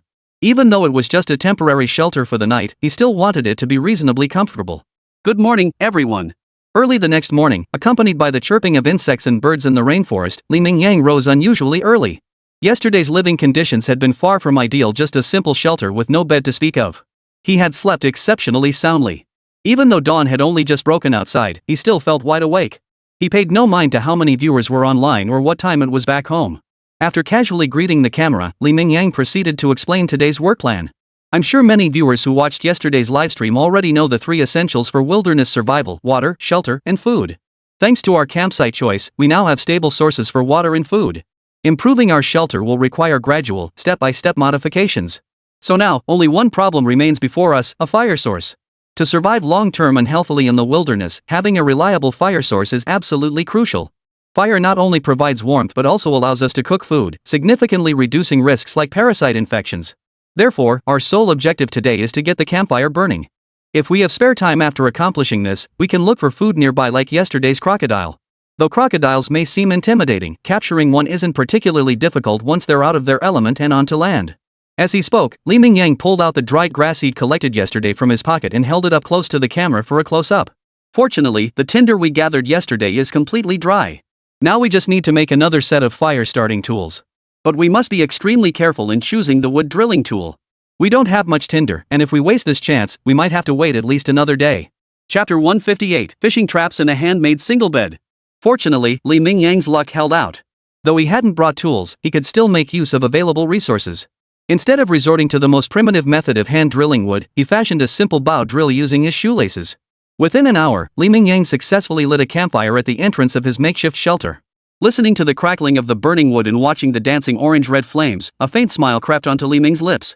He truly never imagined he'd one day find himself smiling so genuinely over a simple campfire. Although he'd slept reasonably well the previous night, the constant harassment from tiny mosquitoes and other insects near the water's edge in the rainforest had been relentless. Moreover, once night fell, the heavy humidity of the rainforest made it quite chilly. Today, however, everything was different. Thanks to this campfire, and with plenty of time today to tackle other issues. For instance, he could properly improve his shelter, or build himself a small bed so he could sleep off the ground. Or perhaps seize this chance to catch some fish from the river. After all, with the bonfire now lit, Li Mingyang now possessed the means to process food. Blindly hunting in the wilderness is absolutely the worst approach. Every ounce of stamina is precious out here. Compared to primitive pursuit hunting, I prefer using traps to obtain food. Especially in a resource-rich place like the primeval rainforest, if you set enough traps, you might not even need to do any other work each day. Simply checking the traps once a day easily secures your daily food, leaving the rest of your time free for other activities that enhance your life. Like gathering some fruit for a little dessert after meals, or crafting small items like furniture for yourself. But that's all for later. Right now, the priority is setting up a trap to secure a steady food source. Since the camera was mounted on his head, it didn't interfere with Li Mingyang's work while maintaining the same synchronized perspective as his. Simultaneously, an autonomous drone would follow him, allowing the logistics team to switch camera angles in real time. It could also capture supplementary footage, making post-production editing much smoother later on. Earlier that morning, Li Mingyang had surveyed the cliffs surrounding the shelter. About 1 kilometer downstream, a broad river bend offered shallow waters an ideal spot for trap design. In the rainforest, alongside a sizable river, Li Mingyang's first choice for a food source was naturally this very river. Obtaining food from a river was undoubtedly far easier than foraging in the rainforest. Of course, this primarily referred to protein. After trekking for over 10 minutes, Li Mingyang successfully reached his destination. He first maneuvered the drone to capture an aerial view of the riverbank below. As you can see, I'm currently positioned at the outer edge of the riverbank. This is the shallowest point in the entire river bend, and it's also densely covered with aquatic plants. Places like this are naturally the best spots for designing fish traps. The design of the fish trap is actually quite simple, requiring only the use of natural elements like stones found on the riverbank. Select a suitable spot and build an inverted V-shaped stone wall. Leave a small gap in the center of the wall just wide enough for fish to pass through. As he explained, Mingyang began building. Thanks to his exceptional physique and the abundant local materials. In just a few moments, the outline of his top-tier trap began to take shape. Of course, the most crucial factor was that the water level here wasn't particularly high, barely reaching about 30 centimeters at most. Mingyang wasn't greedy either, selecting only a small, relatively lush patch of aquatic plants in the river bend. The combined length of the two stone walls wouldn't exceed 10 meters. We can start by building a rough shape like this, but that alone won't suffice. Stone walls like these still have too many gaps, giving any fish that accidentally swim in far too many chances to escape. So next, we need to find some small stones to fill in these gaps as much as possible. Once all this work is done, the trap will be complete. Though simple in appearance, it's truly effective. Mingyang, having finished all the work, was about to get up and leave when he suddenly remembered something. He hurried back. Oh, I almost forgot one thing, we also need to install a gate at the gap in this fish trap. When we come back to check the trap, we can immediately block the gap with the gate, ensuring the fish inside won't have a chance to escape even if they try. As he spoke, Mingyang carried over a boulder the size of a human head and placed it near the gap. After completing all this, Mingyang carefully inspected the trap once more. Satisfied that nothing had been overlooked, he finally left with peace of mind. Starting the fire today had gone surprisingly smoothly, which was quite unexpected. With all this extra time on his hands, Mingyang planned to use it to improve his living conditions as much as possible. Now that the simple trap was complete, the next task was to address his shelter. However, compared to modifying the shelter, Mingyang felt it was more urgent to use his free time to build himself a small bed first. Though he seemed to sleep soundly on the ground, the rainforest air was humid, and the ground itself was damp. He couldn't help but worry, would sleeping here for 2 months leave him with rheumatism? He knew his special abilities meant he wouldn't suffer from such ailments, not even infections or injuries posed a real threat. But Mingyang simply wanted to make his living conditions in the wilderness a bit more comfortable. He was here to challenge the wilderness, not to endure hardship for its own sake. With the means available, why subject himself to misery? So he decided to use this time to build himself a small bed. Chapter 159, Shelter completed and the wilderness bears satisfaction. Building a bed in the wilderness isn't particularly difficult, as long as you don't demand too much precision. The simplest method was one Mingyang had seen in an episode of Bear Grylls' Survival. Using just a single bamboo pole, he effortlessly transformed it into a hammock in mere minutes, yet it proved surprisingly comfortable. Though Mingyang was tempted to use this method, it wasn't practical in his current surroundings. At least along his journey so far, he hadn't spotted any bamboo nearby. Therefore, Mingyang decided to resort to the most rudimentary approach, finding straight saplings of suitable thickness and height, trimming them simply, and binding them together with vines. This would give him a rudimentary bed off the ground. Laying some dry grass on top, he was confident its comfort wouldn't disappoint. Next, under the faithful documentation of the drone's camera, Mingyang once again fully demonstrated what it meant to be able to do as one pleased with a strong physique. Tree trunks as thick as his arms seemed like slender chopsticks in his hands. Without any visible effort, he snapped them all with ease. In less than an hour, a bed of somewhat rugged and wild design appeared within the shelter. What a pity! With a proper tool, this little bed could have been made much more perfectly. Finding a suitable stone in the Congo rainforest was no easy task. Even crafting a passable stone tool proved challenging for Mingyang. Even when he occasionally found stones, they were all fragile, weathered rocks. Finding stones suitable for crafting stone tools required luck. Thus, Mingyang's little bed radiated wildness in every detail. Even the tree stumps hadn't been carefully trimmed, everything preserved in its original, freshly snapped state. Fortunately, this little bed possessed one rare virtue: it was sturdy enough. At least, that was the case when Mingyang eagerly lay down to test it. The bed remained steady as a rock, showing no signs of wobbling or falling apart. Not bad. Next, I'll find some dry grass to spread over it. Tonight, I should be able to sleep much better. After lying there for several minutes, Mingyang reluctantly climbed off his new bed. Beds were commonplace in daily life, no one would feel satisfied with such a crude one. But the scene shifted to the wilderness, and everything changed. Here, there was nothing, it felt like a blank canvas. Even the most basic bed represented a tremendous improvement over the complete emptiness of the wilderness. This simple act alone filled Mingyang's long empty heart with a rare sense of fulfillment. He couldn't help but feel a sense of relief about his choice back then, choosing to join the military to fill his final gap, and ultimately arriving in the wilderness. For Mingyang, this path had proven to be the most fitting choice imaginable. Though his physique now had no equal among humans, it seemed utterly insignificant when placed within the vastness of nature. Even though he now appeared almost inhuman, he couldn't say he could easily face the boundless power of true nature, let alone some of the fierce beasts in the wild. Mingyang couldn't confidently claim he could handle them with ease. Take the thick-skinned brown bear, for instance, or the raging elephant weighing 5 or 6 tons, or the lion of the grasslands, or the king of the jungle, the Siberian tiger. Each of these apex predators in the wild presented a formidable challenge to Li Mingyang. Even without looking far afield, the immediate surroundings were teeming with creatures that gave Li Mingyang pause like the crocodile he'd encountered earlier. While he possessed ample confidence to handle them on land, what if the battlefield shifted to water? Once truly alone in the wilderness, Li Mingyang felt a long-forgotten challenge stir within him, his blood boiling with excitement once more. But the immediate priority now is to take advantage of this opportunity to properly refurbish the shelter. Li Mingyang finally realized that even without tools, he seemed to have underestimated the strength he could unleash in the wilderness. During his military training, he'd always carried various tools.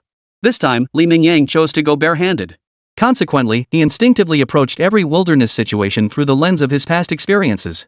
His mind conjured images from survival shows featuring Bear Grylls or Bear Grylls, unconsciously overlooking his own formidable physical prowess. But now, after several instances of highly efficient work, Li Mingyang suddenly realized, even without any tools produced by modern society, his formidable physique alone was the best tool at his disposal. What he had originally planned to take an entire day to accomplish was now finished in less than a morning. So now, coming to his senses, Li Mingyang looked at his makeshift shelter nothing more than a crude frame and suddenly found it utterly unsatisfactory. Moreover, the tropical rainforest's unpredictable climate meant he'd likely face the test of violent storms. He certainly didn't want to be caught in a downpour where rain dripped through his makeshift shelter. Even with his robust constitution, getting soaked wouldn't pose a direct health risk. But the discomfort would be unbearable. Then, under the stunned gazes of his livestream viewers, Li Mingyang transformed into a Terminator-like figure, a tireless robot from the future. He unleashed his strength freely in the jungle, hauling one suitable piece of wood after another back to camp. Under his increasingly skilled hands, the makeshift shelter transformed into the shape of a small triangular wooden hut. Next came the laying of leaves and grass. Regardless of the material, Li Mingyang applied a thick layer of each. His guiding principle was simple: better to waste a little than risk even the slightest flaw or oversight. The result was waterproofing and insulation that were absolutely top-notch. After completing these steps, Li Mingyang even bound several branches to the surface of the shelter to secure the leaves and grass. This prevented them from being blown away by strong winds. After nearly 2 days of work, Li Mingyang had finally established a preliminary foothold in this wilderness. He now possessed a true home of his own. He even constructed a small shelter resembling a rain canopy at the entrance, beneath which a bonfire blazed vigorously. As the sun set in the west, amidst the lush primeval forest, on a cliff beside a clear river, before a small cabin brimming with primitive charm, Li Mingyang sat contentedly at the entrance of his shack, quietly gazing at the setting sun in the distance. Though he couldn't quite grasp why such simple things brought him such immense contentment, Li Mingyang knew one thing. He seemed to have fallen in love with this feeling of wilderness survival. In the boundless wilderness, it was just him and nature. This feeling of solitude without loneliness was truly intoxicating. Damn it! As the sun neared the horizon, Li Mingyang suddenly let out a heartfelt curse, springing to his feet with a sudden leap. Chapter 160. Does this guy eat this well out here? It wasn't that Li Mingyang had been ambushed by some unknown critter. Rather, he'd suddenly remembered he'd forgotten something incredibly important. Today, he'd been so engrossed in his satisfaction that he'd completely forgotten, since arriving in the wilderness yesterday, he hadn't eaten a single proper meal. While traveling through the wilderness, he occasionally encountered edible wild fruits or plants to satisfy his hunger. But he hadn't had a proper meal yet, let alone the fishing trap he'd painstakingly crafted this morning. Li Mingyang hadn't realized it until now, but the moment the thought struck him, his stomach erupted with a thunderous rumble. It seemed to protest silently, "Boss, it's been tough. Finally remembered me now." He thought about the trap he'd set this morning. Nearly 10 hours had passed since then. Surely that much time should have yielded some results? Li Mingyang's expectations weren't high. Even a single fish would suffice. Just one bite of meat would feel like progress in this wilderness. Instead of rushing over immediately, Li Mingyang first surveyed his surroundings. Even though the water was shallow, catching fish in such conditions wasn't easy. He needed a suitable tool. Soon, behind the shelter, he found a wooden stick about as thick as his wrist, roughly 1.5 meters long. He tested it in his hands. The stick whipped through the air with a satisfying whoosh, cutting through the breeze. Its weight was just right, and its thickness was perfect, a great stick for catching fish. You might be wondering why I'm taking a stick with me? I don't know if you've seen videos before, but in shallow waters, it's really hard to catch fish just by grabbing them with your bare hands. But if you have a stick in your hand at that moment, it's different. Even if you don't hit the fish directly with the stick, the powerful shockwave created by the stick hitting the water surface is enough to stun any fish nearby. And at that point, the slippery fish that were once in the water become as easy to handle as meat on a platter. As he hurried toward the trap site, Li Mingyang occasionally answered questions from the live chat. To be honest, a major reason Li Mingyang dared to set his wilderness survival challenge to 60 days was precisely because of the livestream. In the wilderness, it's not the harsh environment that defeats a person, it's more often loneliness and an inexplicable sense of dread. Loneliness, especially. For the first 10 days, you might even find it enjoyable. After all, you'd been living in a crowded environment. Now, with the world finally empty except for you, it feels like the entire universe belongs to you. In those initial days, you'll experience an unprecedented sense of fulfillment, even though this adaptation period might be the most grueling part of your wilderness journey. Yet it is precisely during these days that your mindset remains most optimistic. As time drags on, however, loneliness will become a curse that haunts your heart. Eventually, it may even drive you to the brink of insanity. Consider Robinson Crusoe, who named objects and treated them as companions. Or take Dai's 60-day wilderness challenge, he even gave his football-shaped pillow a name. From the visible optimism of the early days to the visible despondency later on, by the time the 60-day challenge concluded, even the expression on the host's face seemed somewhat unnerving. But Li Mingyang was different. Though he was in the wilderness, he never encountered other people. Even when supplies were restocked, they were delivered when Li Mingyang was absent, dropped at fixed locations, so he never encountered the logistics team. Yet in the wilderness, Li Mingyang could still interact with his live stream audience. It felt like being a shut and staying home every day without interacting with others in real life. At least he could find emotional solace online through communication devices. Thus, the greatest challenge of wilderness survival, loneliness, was hardly an issue for Li Mingyang. Instead, Li Mingyang reveled in showcasing his formidable physique and survival skills honed in the military. Everyone, look! It's no wonder this is one of the world's most pristine rainforests. The resources here are incredibly abundant. I can see at least 3 fish in the trap. And they're not small either. We'll definitely have a feast tonight. As Li Mingyang finally approached the traps, the fading sunlight revealed distinct ripples on the water's surface. As he aimed his camera at the water's surface, Li Mingyang's voice dropped several decibels without him even realizing it. Creeping forward, his first move was to block the gap with the large rock he'd placed beside it earlier. Only then did he flash an excited, eager smile. Clutching the carefully chosen stick, he charged in like a starving wolf among sheep. Accompanied by Li Mingyang's excited shouts, the water surface in the trap erupted into one high splash after another. In less than 5 minutes, Li Ming's hands held 4 plump fish of varying sizes, each impaled on a vine. Even the smallest one weighed at least 1.5 pounds. Seeing this, the chat in the livestream exploded with comments. For some reason, even though this guy hasn't started feasting yet, my instant noodles already feel less appealing. What happened to wilderness survival being a grind? I'm scrimping on takeout in the city, and this guy gets to feast on a whole fish banquet out here? To the poster above, let's clarify, this is a wild fish feast. These days, wild fish of any kind come with a hefty price tag. Chapter 161, Flint Chips, Stone Tool Crafting. Don't get too jealous. OP, sure, he's eating wild fish, but he doesn't have any seasoning. Plus, there are many ways to cook wild fish, but grilling is the most basic, and this guy doesn't even have the most basic seasonings, not even salt. So we shouldn't envy him. Even with such premium ingredients, his dining experience is definitely subpar. Li Mingyang naturally noticed the comments flooding the livestream chat, but he merely responded with a mysterious smile. Though he came here for wilderness survival, that didn't mean he arrived empty-handed. As a true foodie, Li Mingyang would never compromise on his meals. While he couldn't replicate the full array of seasonings he had at home. But before setting off, Li Mingyang had packed a specialty from home, chili powder. This wasn't just any chili powder. It was the stuff from Guizhou province, especially from his hometown, where it was legendary. It wasn't just plain chili powder with a sprinkle of salt, it required blending various seasonings. As many outsiders would say, this stuff would make even a shoe smell delicious. So, when Li Mingyang returned to camp with the fish, he gave it a quick clean and immediately grilled it over the fire. Seeing this, the live stream chat filled with schadenfreude. See, I knew it. Even though the fish is fresh, he only knows how to grill it and without any seasoning. I can already imagine the fishy smell when it goes down. Li Mingyang didn't rush to respond to the flurry of comments in the livestream chat. He let the bullets fly for a while, deciding to wait until the fish was cooked before addressing them. With all 4 fish sizzling over the fire, Li Mingyang, a chef from a culinary powerhouse, didn't resort to the crude methods of Uncle Day, even when cooking in the wilderness. Whenever he watched survival shows like Man vs. Wild, he couldn't help but cringe.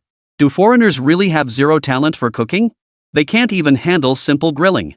Forget everything else, the most basic grilling should be done over charcoal, not by tossing meat directly into a raging flame. Grilling that way would probably leave the outside charred while the inside remains raw. And the taste would definitely be awful. As time ticked by, the 4 unremarkable-looking grilled fish gradually turned golden and crispy. Under the intense heat, the fish fat continuously seeped out, occasionally dripping onto the flames with a sizzling sound that made your mouth water just watching. By the time the livestream reached this point, the chat had quieted considerably. Many viewers sitting before their screens found themselves unconsciously drooling. This streamer seems to have some skills. His technique looks pretty solid. Even though we know there's no seasoning, it just looks so darn tasty.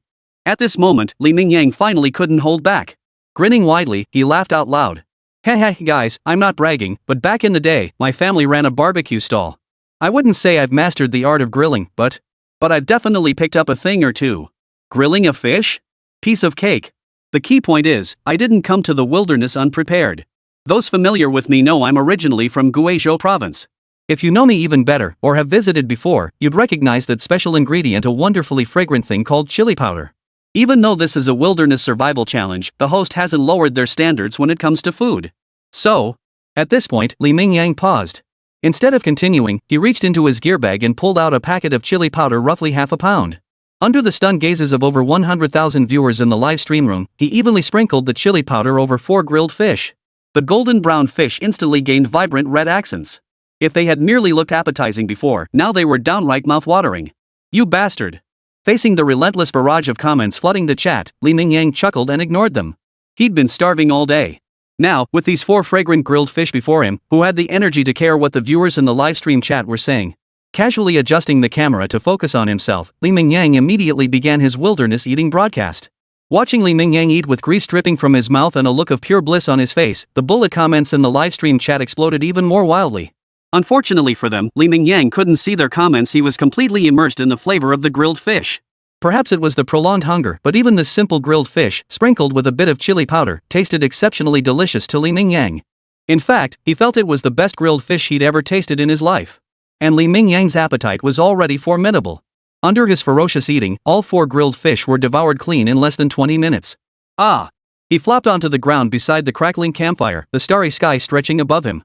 Though his clothes were covered in dust, Li Mingyang's face radiated pure bliss. As he let out a satisfied sigh, every muscle in his body relaxed. That blissful expression made the viewers in the livestream chat grind their teeth in frustration. They came to watch Li Mingyang survive in the wilderness, not to see him vacationing in a scenic area. This kind of life, even they, the overworked city slickers grinding away at 996 schedules, wanted it. Sure, the living quarters were a bit basic, but the natural scenery was breathtaking. Not to mention the food was decent, and he could freely manage his own time each day. This wasn't wilderness survival, it was practically a vacation. Guys, after finally getting a full meal and a good night's sleep yesterday, I'm wide awake this morning. But after a night's rest, I feel like the fishing traps should have some fresh catches by now. Let's head straight over and see if we can snag a couple of fish for breakfast. First thing in the morning, Li Mingyang couldn't resist flashing a big grin, teasing the viewers in his livestream. It must be said that after solving the problems of shelter, fire, and food, Li Mingyang was truly beginning to enjoy life in the wilderness. Here's a little tip for everyone: if you're out in the wilderness without toothpaste or a toothbrush, you can clean your teeth with charcoal powder. As he spoke, Li Mingyang gathered some finely ground charcoal powder and began cleaning his teeth using his index finger as a toothbrush, a scene that was somewhat comical. But it must be said, this method was surprisingly effective. At least Li Mingyang felt his plaque had vanished. Guys, looks like the streamers made a new discovery. After a quick wash, Li Mingyang headed straight for the fishing trap location. Unlike yesterday, however, he took his time this time, showing no hurry. With extra time on his hands, he took the opportunity to observe his surroundings while walking. And it was precisely this habit that led to an unexpected discovery along the way. It was a black stone half submerged in water, roughly the size of a human head. On one small edge, he could even make out a faint metallic sheen. Flint. The word sprang to Li Mingyang's mind almost instantly, followed by an overwhelming surge of excitement. Heaven knew how badly he wanted a decent tool, not just for chopping wood, but even a small, hard stone flake would suffice to make a simple knife for cooking. Chapter 162, seems like life just got a lot easier? Last night's grilled fish had been delicious, but preparing it had been a complete mess. Although he found a relatively sharp small stone fragment to cut and process the fish, the stone wasn't hard enough. After just a few simple cuts, he had to switch to a new one. What should have been the simplest task ended up taking Li Mingyang nearly an hour. So now, upon seeing this flint, Li Mingyang couldn't contain his excitement. Not to mention it was a flint the size of a human head. Even if he only made the simplest stone tools, it would absolutely suffice for Li Mingyang's 60 days of wilderness survival. After all, Li Mingyang only needed sharp small stones for minor tasks like cutting food or slicing vines. This head-sized flint could yield at least several dozen small blades. Although the water here wasn't deep, Li Mingyang still needed to be cautious. After all, there were plenty of crocodiles lurking beneath the surface. And crocodiles were natural masters of camouflage. Before the snow fell, Li Mingyang had to carefully scan his surroundings for any signs of them. Fortunately, Li Mingyang's luck held, aided by the fact that most crocodiles were lazily basking in the morning sun. At least within a 20-meter radius, Li Mingyang detected no signs of crocodile activity. Seizing the moment, Li Mingyang swiftly dashed to the flint, clutched it, and returned to shore. But Li Mingyang didn't choose to carry the stone with him. Instead, he placed it by the roadside.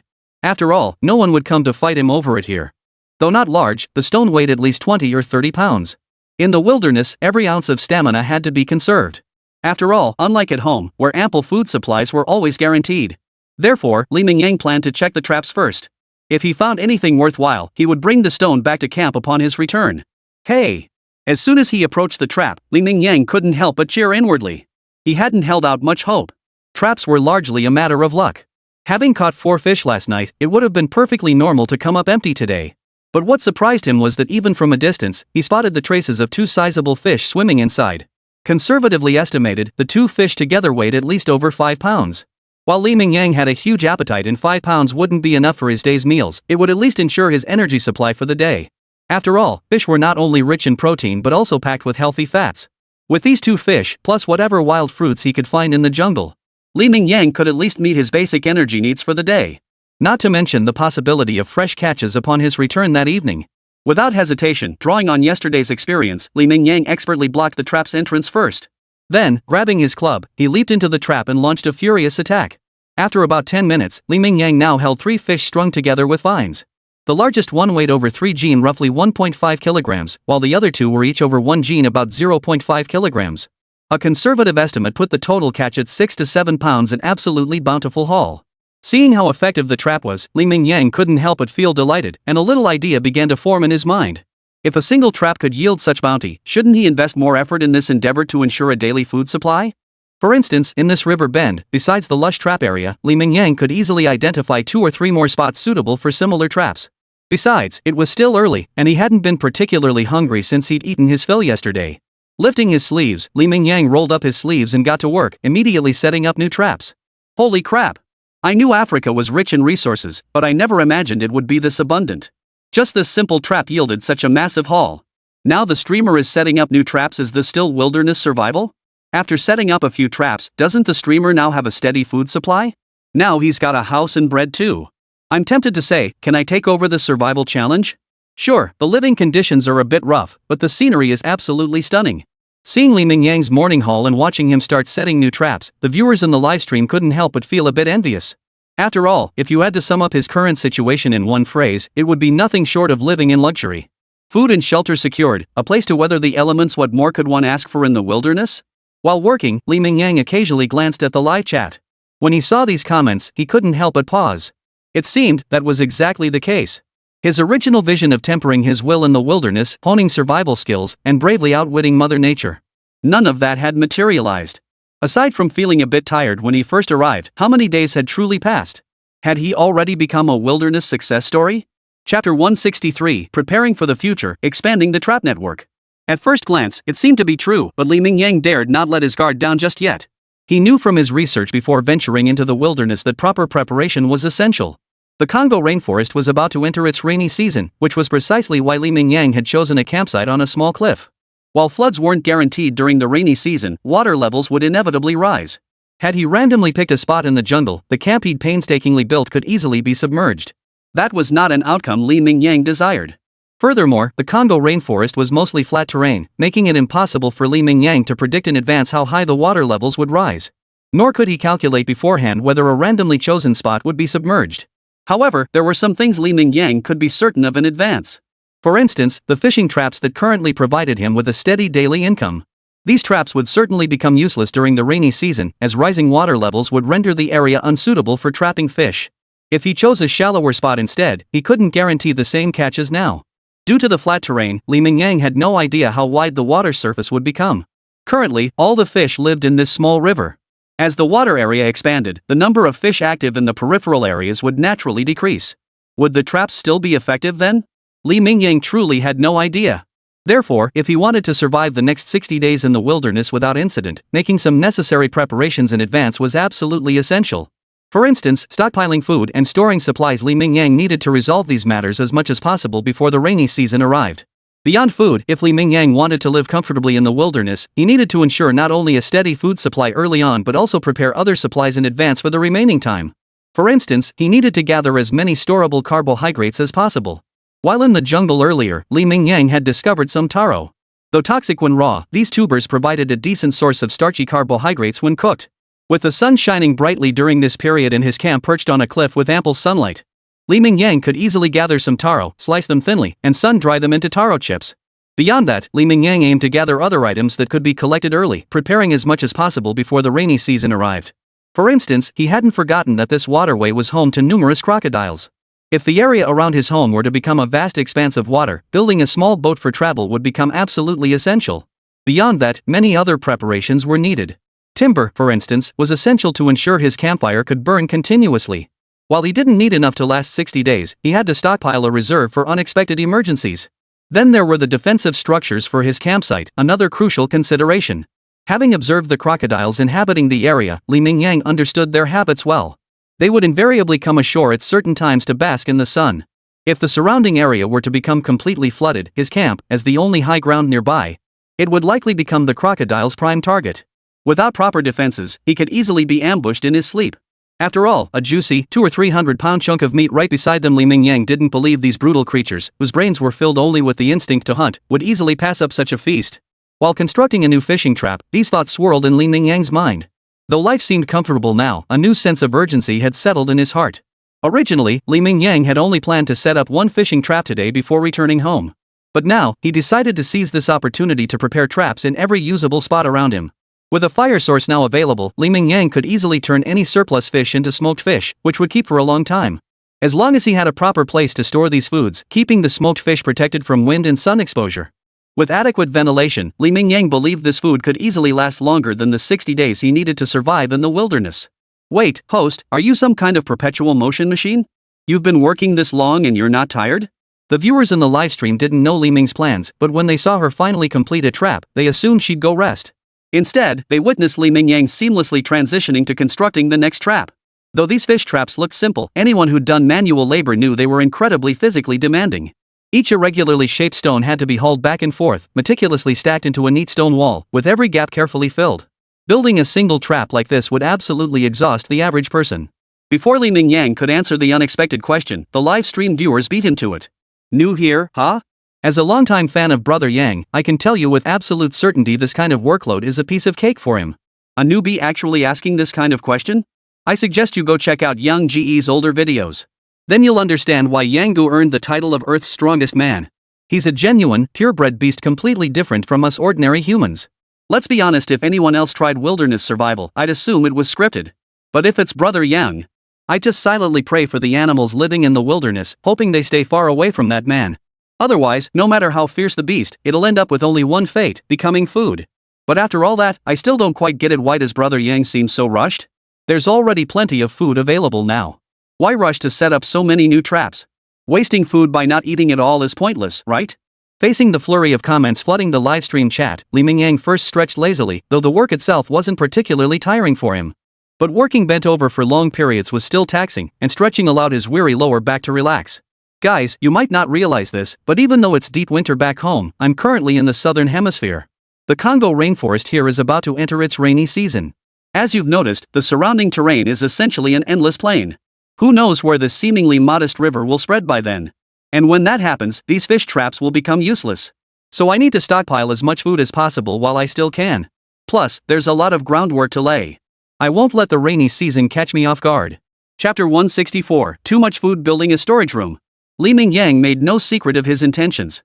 After all, he was live streaming his wilderness survival journey, not carrying out some covert mission. So he proactively explained a few sentences to the viewers in the livestream, directly clarifying his purpose. It sounds perfectly reasonable, but why does it feel so off? The viewers in the livestream chat accepted Li Mingyang's reasoning. Preparing for the future was the most natural thing in the world from a Chinese perspective. But how to put it? Watching Li Mingyang carry out these actions gave them an odd sense of disconnect. Perhaps it was because Li Mingyang's style was so different from other wilderness survival contestants? Watching others survive in the wilderness, even world-class experts like Bear Grylls or Bear Grylls. Especially Bear Grylls, the purest embodiment of wilderness survival. His Man vs. Wild series is a global phenomenon with massive fan following.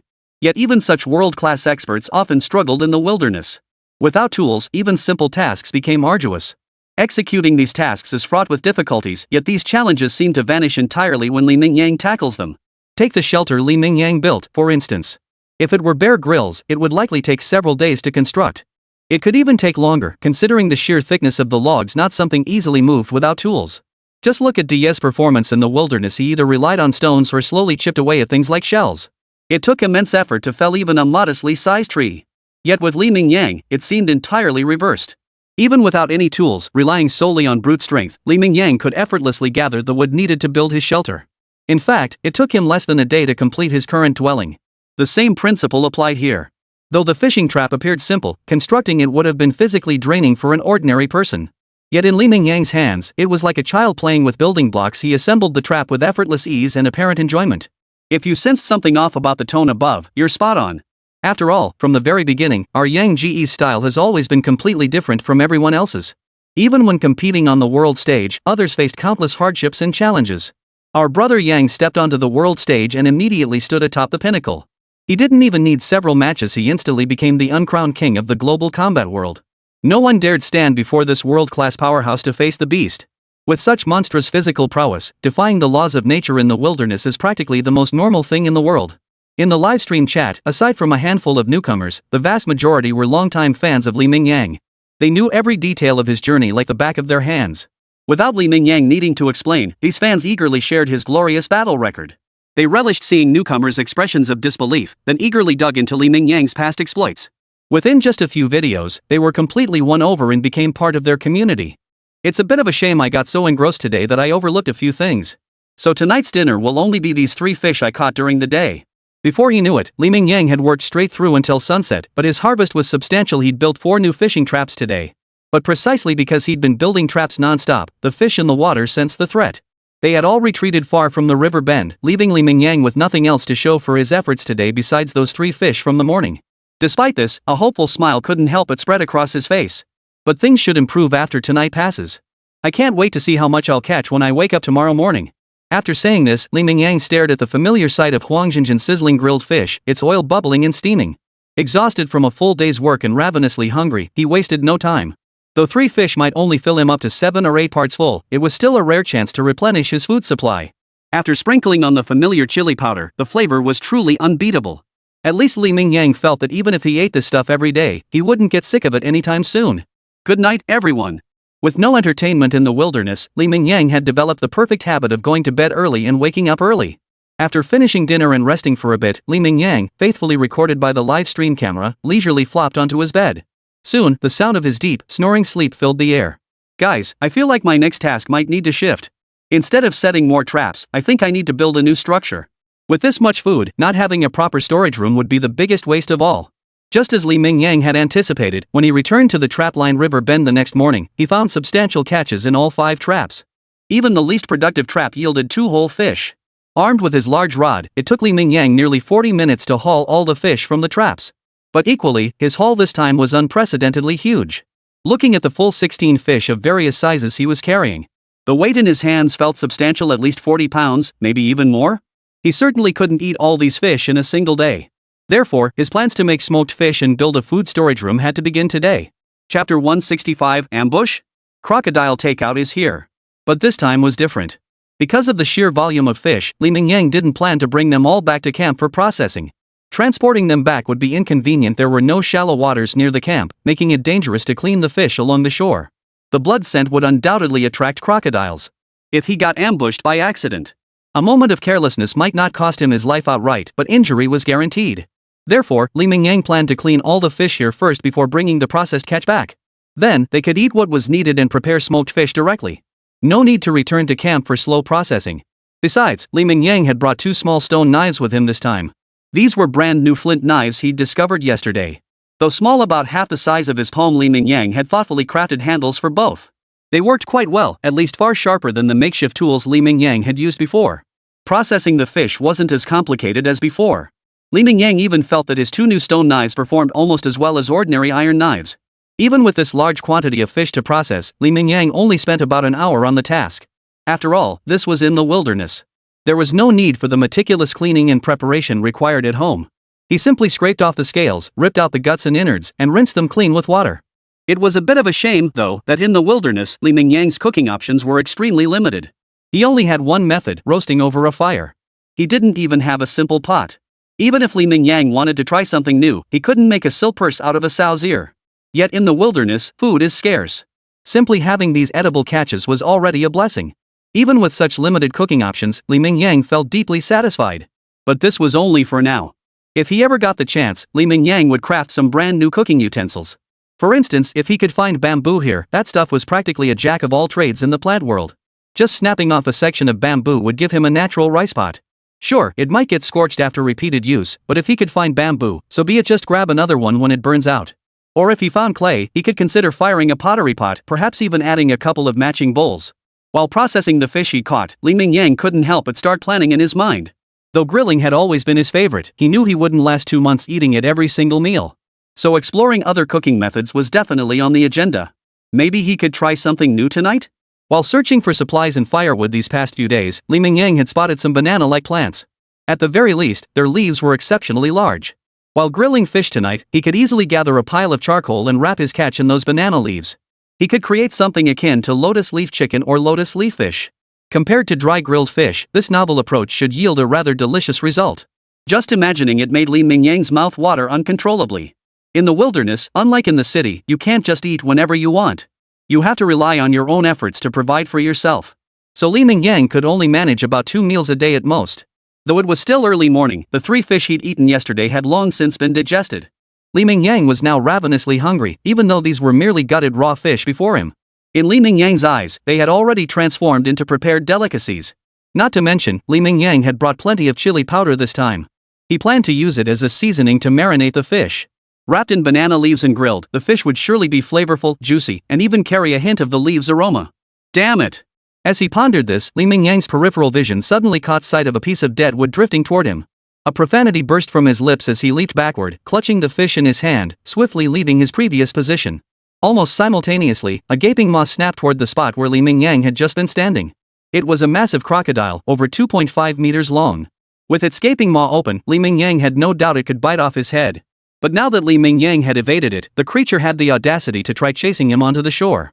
The initial shock gave way to a surge of adrenaline and a mind filled with rage. He hadn't gone looking for trouble with these creatures, yet they had dared to ambush him, even venturing into such shallow water. Li Mingyang felt his safety threatened and his dignity challenged. Damn it!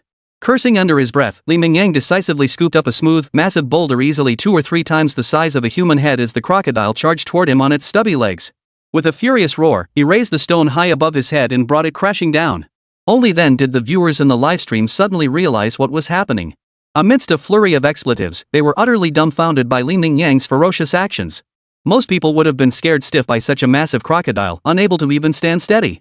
But Li Mingyang not only reacted instantly, he counterattacked immediately. No one doubted the weight of the rock in Li Mingyang's hands. It easily tipped over 100 pounds. And when Li Mingyang launched his attack with that stone, he undoubtedly used all his strength. Just look at the crocodile's fate. Its once hard skull was now shattered into fragments, and this creature's skull was among the toughest in the animal kingdom. But that depended on what was attacking it, and who was attacking the crocodile. The once solid, smooth pebble had split cleanly in 2. The crocodile's skull simply couldn't match the pebble's hardness. Surveying the blood-soaked ground and the crocodile still twitching intermittently, Li Mingyang couldn't help but exhale in relief. Yet deep down, he felt a mix of amusement and exasperation. He truly hadn't expected to be ambushed by a crocodile at this location. Nor had he imagined such a foolish crocodile would dare sneak attack in such shallow water and even chase him on the land. Staring at the crocodile carcass before him, easily over 200 pounds, Li Mingyang momentarily struggled to find an apt description for the creature's actions. Somehow, the name of a familiar domestic app suddenly popped into his mind. Ding! Your crocodile delivery is here. Gazing at the motionless crocodile before him, Li Mingyang couldn't help but think the voiceover playing in his head was utterly perfect. Wasn't this creature essentially a delivery that had come right to his doorstep? Back home during the Chinese New Year, Li Mingyang had wanted to try some fish meat, but his family thought it might be difficult to prepare and perhaps not even tasty. So he never got the chance to try it. But now, Li Mingyang reckoned a crocodile this size could easily feed him until he was stuffed. Even after removing the guts, bones, and other parts, the pure meat alone would easily weigh over 150 g, about 75 kilograms. Though what started as a simple task of smoking a few fish had suddenly become complicated, Li Mingyang still felt thrilled. Chapter 166, Wilderness Survival? Or Returning to the Fields? As the sun dipped below the horizon, a rather crude wooden hut, or perhaps a shack would be a more fitting description, stood on a cliff beside a river whose waters weren't exactly crystal clear. As wisps of smoke curled upward, gazing down at the lush forest sea below, the picturesque scene evoked a line of poetry.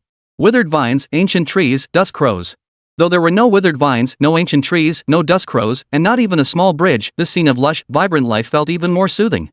Li Mingyang had set out around 10 a.m. that morning. By noon, after finishing his fishing, he was ready to head back to camp for a bite to eat. But unexpectedly, a surprise appeared halfway through his journey, resulting in Li Mingyang gaining an extra crocodile. Processing the crocodile proved far more challenging than dealing with the fish, as these creatures are notoriously thick-skinned. Even with ordinary knives, properly handling this creature was no simple task. Though crocodile skin is said to be quite chewy, packed with collagen, and quite tasty.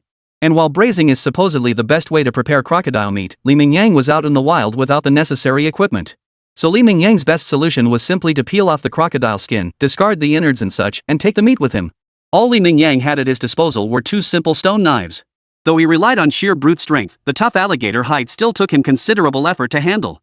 By the time he finished processing the crocodile, both stone knives were already beyond recognition. Broken repeatedly by Li Mingyang's blows, they were now too small to be of any use and had to be discarded. Fortunately, the camp held ample flint reserves, sparing Li Mingyang any worry about replacement blades. Though he'd worked nearly the entire day on an empty stomach, Li Mingyang returned to camp with a broad smile. With dozens of pounds of fish and another 100 or so pounds of crocodile meat, his food reserve suddenly exceeded 200 pounds. This meat required immediate processing, plunging Li Mingyang straight into non-stop work upon his return. First, he built a sizable smokehouse. Then, he spent considerable time slicing the fish and crocodile meat into strips to ensure thorough smoking and longer preservation. Even now, Li Mingyang hadn't eaten a single meal, having only just buried the lotus leaf-wrapped fish he'd been craving all day into the campfire. But gazing at the massive smokehouse beside him, watching the thick smoke billowing steadily upward, Li Mingyang's heart brimmed with a profound sense of accomplishment and satisfaction. It was just that his appetite was too voracious. The small amount of meat wouldn't last him very long. For the average survivalist, even top-tier experts like Bear Grylls or Bear Grylls possessing over 200 pounds of meat reserves would be unheard of. In a tropical rainforest like this, whether during the rainy season or winter, such a quantity of food would absolutely sustain them for 60 days. Averaged out, that meant over 3 pounds of meat per day, an incredibly extravagant figure. But even for a big eater like Li Mingyang, this much meat would barely last him a month.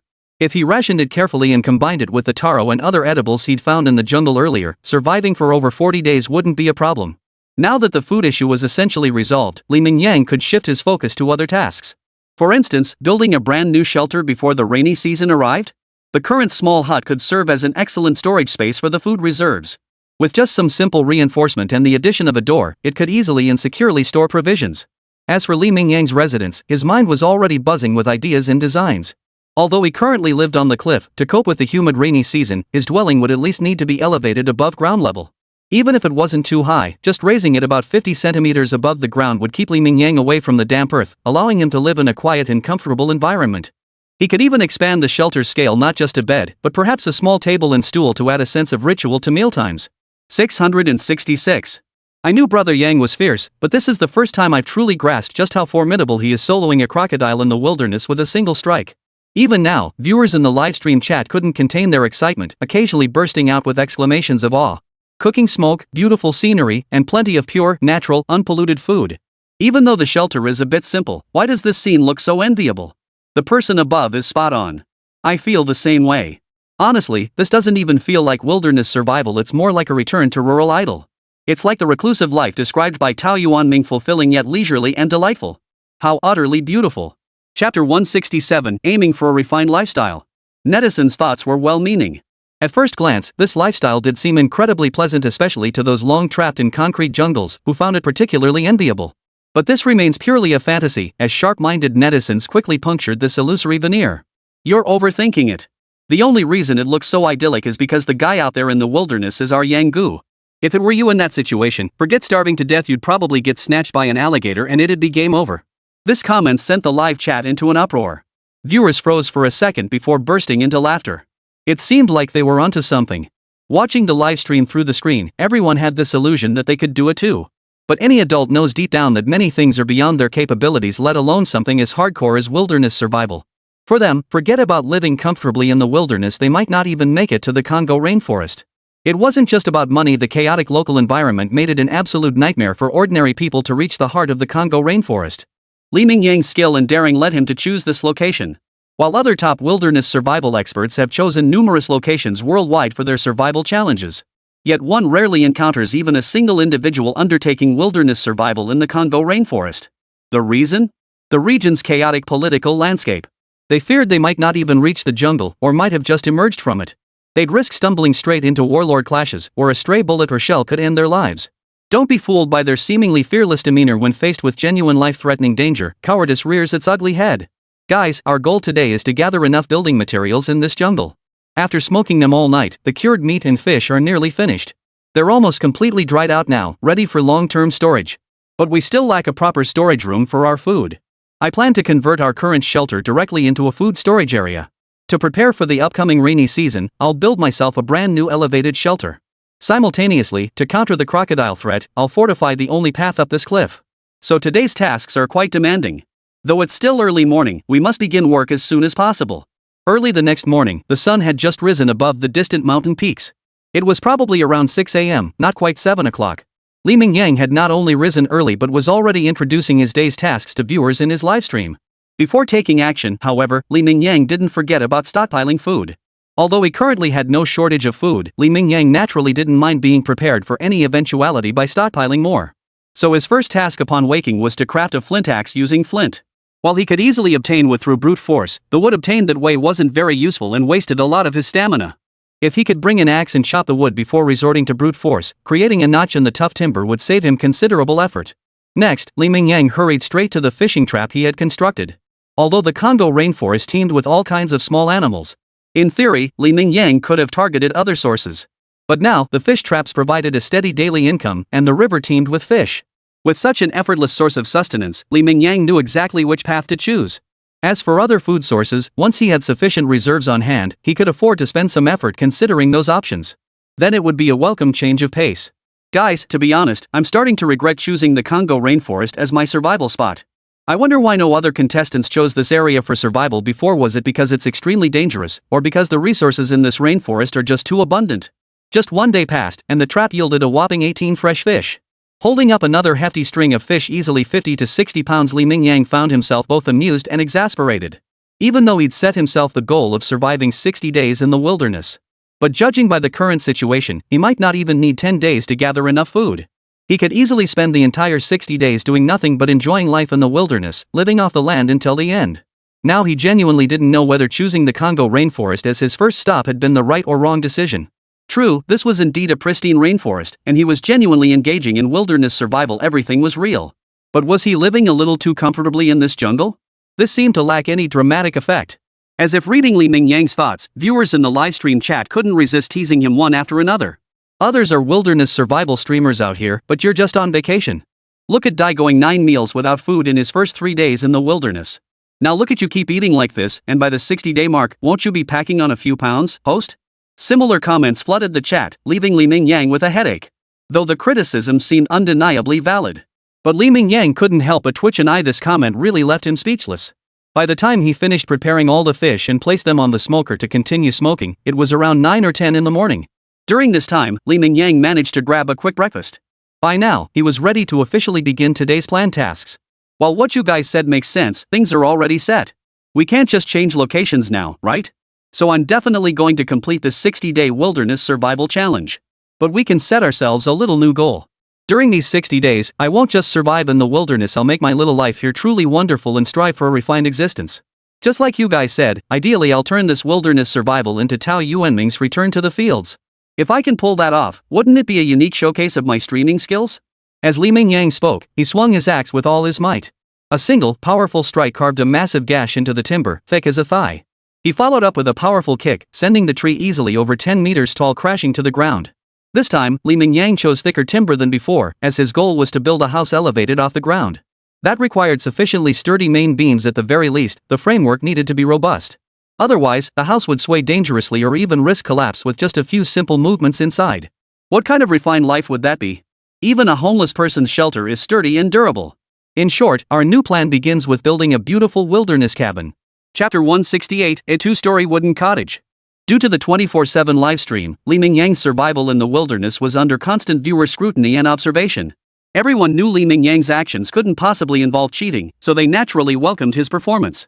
Other wilderness survival shows were entertaining too. It was amusing to watch renowned survival experts struggle in the wild. But equally, Mingyang's distinct approach to wilderness survival offered a refreshingly novel perspective. The advantages afforded by his formidable strength allowed Li Mingyang to carve out a completely different path in the wilderness survival arena.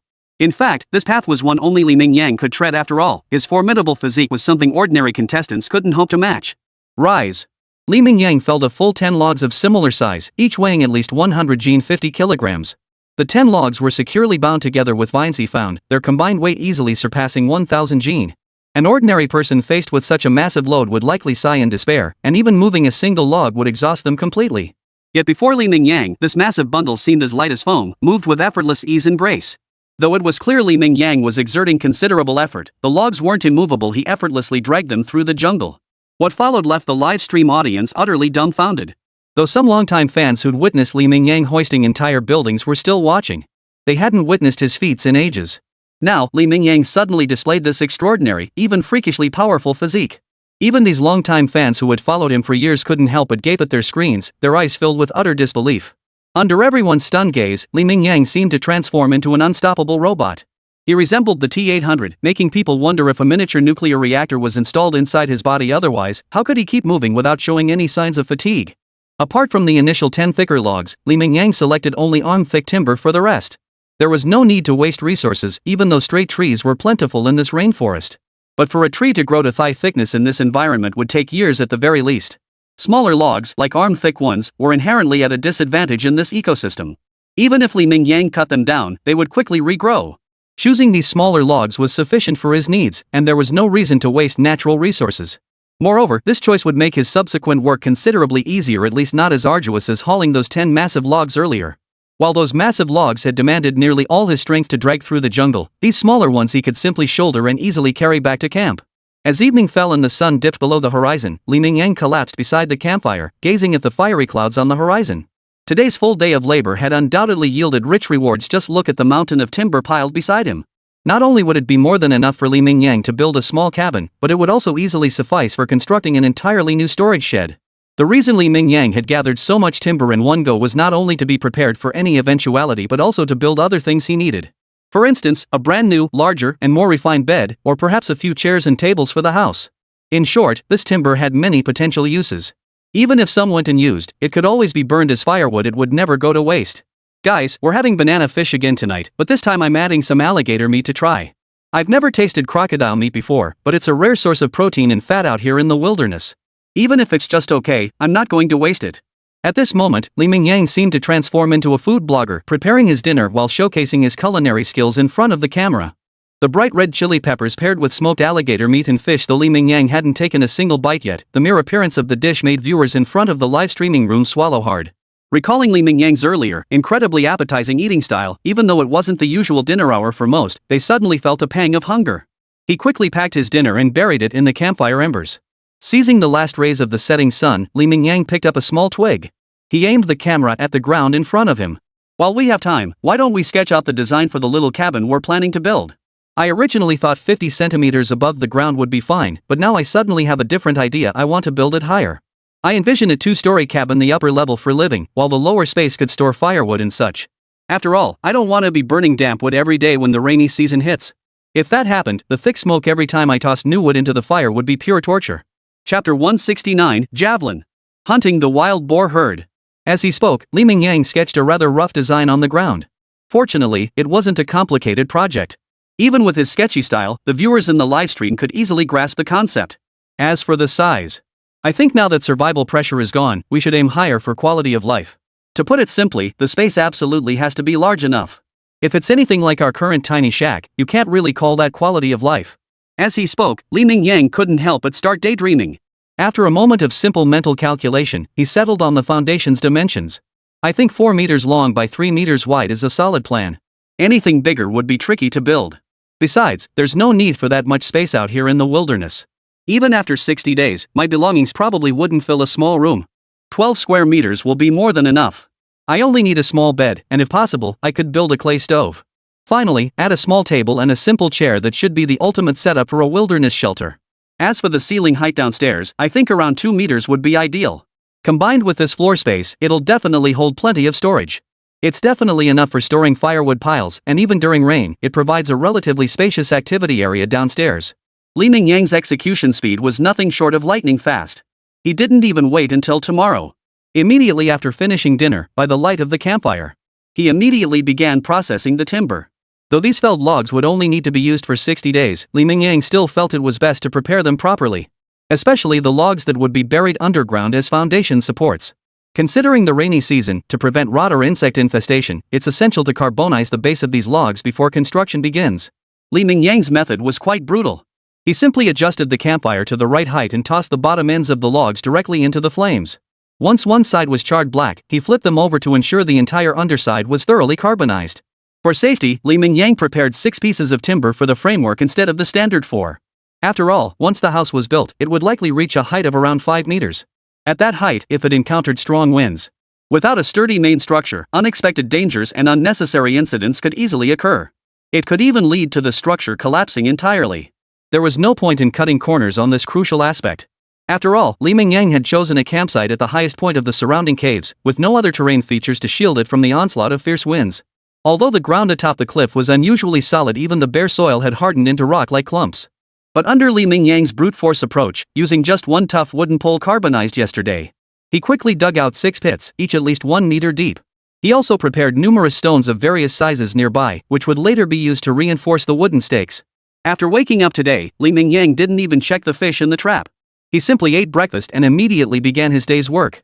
After all, the fish in the trap wouldn't decrease by evening, they might even increase. He could easily wait until nightfall to handle them. Right now, Mingyang was itching to move into his new house as soon as possible. Although he had been quite content with his little shack before, as the old saying goes, comparison is the thief of joy. Even if this comparison existed only in his mind, with no tangible basis for comparison. But just picturing his new house in his mind, imagining what it would look like once completed, was enough to make Mingyang unable to contain his inner excitement and longing. Building a house of this size would be a major undertaking for ordinary people, even top wilderness survival experts like Bear Grylls or Ed Bear. After all, they're still humans with relatively average physical strength. For them, this would be a monumental undertaking. But for those inside, such a project was akin to building with blocks. After all, those 100-pound logs felt as light as feathers in their hands, allowing them to effortlessly position and secure them exactly where needed. Thus, even after just a single day, the main structure of the house had visibly taken shape. Mingyang estimated that in 2 or 3 days at most, he would be able to move into his new home. Of course, this only referred to the main structure. The interior furnishings, beds, stoves, tables, chairs would require Mingyang to carve out spare time for gradual crafting. But this was the wilderness. Even the second-floor floorboards were practically the same as the bed in the shelter Mingyang currently lived in. If he wanted more comfortable living conditions, he'd have to split the wood to get a relatively flat surface, all of which required time to carefully craft. It wasn't something that could be accomplished in a short time. Still, at least I could see hope. After all, with Mingyang's abundant stamina, even the house was being built at such a rapid pace. Though these little things were energy-intensive, Mingyang could easily craft them during his spare time. As long as the materials were prepared and there was no shortage of food or the like, time was the one thing in no short supply in this wilderness devoid of entertainment, wasn't it? Guys, the main structure of the house is done, but it's just a frame. It's not livable yet. At the very least, the roof will definitely leak.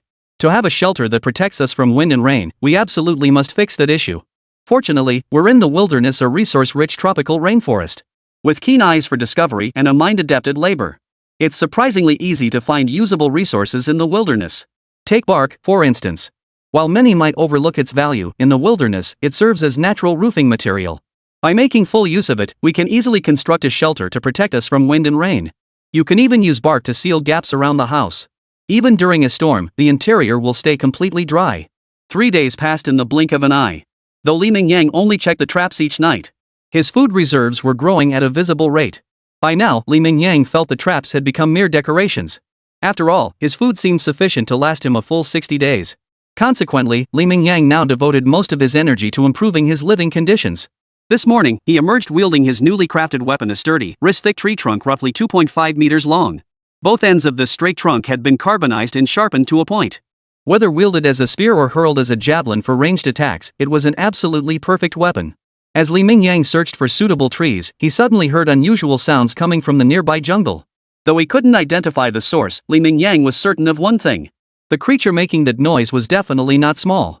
At this thought, Mingyang's eyes lit up. Although he now had sufficient food, relying solely on crocodile and fish meat was too monotonous. If possible, he wanted to taste other animals at the very least, to change things up. Chapter 170, What's it like to eat ham in the wilderness? A wild boar. Creeping cautiously forward, Li Mingyang easily spotted his target thanks to the relatively open terrain of this forest. Watching the herd of wild boars snorting and digging holes in the muddy pond not far away, Li Mingyang felt a tear of longing almost slip from the corner of his mouth. Though he'd been in the wilderness for less than a week, his stomach had been filled with fish almost every meal since the initial day of hunger. What? You say there was also alligator meat? But isn't an alligator a fish? Regardless of what kind of animal it is, at least its name has fish in it. Only Li Mingyang knew how deeply stirred he felt inside upon seeing this herd of wild boars. Though eating meat normally felt unremarkable as if it had become the most common dish in daily life. He usually felt nothing special about it. But now, in the wilderness where pork was scarce, seeing these creatures made his mouth water uncontrollably. At least Li Mingyang could feel his saliva gushing uncontrollably. In less than a minute, he'd already swallowed several mouthfuls. Looking at the wild boars of all sizes not far away, in Li Mingyang's eyes, they weren't filthy, mud-covered beasts. Instead, they were exquisite-looking, mouth-watering pork feasts radiating irresistible aromas from every inch. Pork chops, hind legs, belly meat. Li Mingyang could envision countless dishes made from nearly every part of the pig. Even in the wilderness, even amidst the harsh conditions of nature, Li Mingyang could envision countless ways to cook pork. Moreover, being in the tropical rainforests of Africa, Li Mingyang had made considerable preparations before arriving. He knew that even in such a tropical rainforest, all kinds of spices existed. Even though wild boar meat had a strong gamey flavor, he believed that with chili powder and these spices, he could create a decent meal. But all of this hinged on one crucial prerequisite: he had to catch at least one wild boar. Otherwise, even if I dream myself hungry awake at night, it's just a fantasy I'll never get to eat that wild boar meat I crave so much. What should he do? At that moment, Li Mingyang silently asked himself this question. Though he had a weapon in hand, wild boars living in the wilderness were no easy foes to provoke.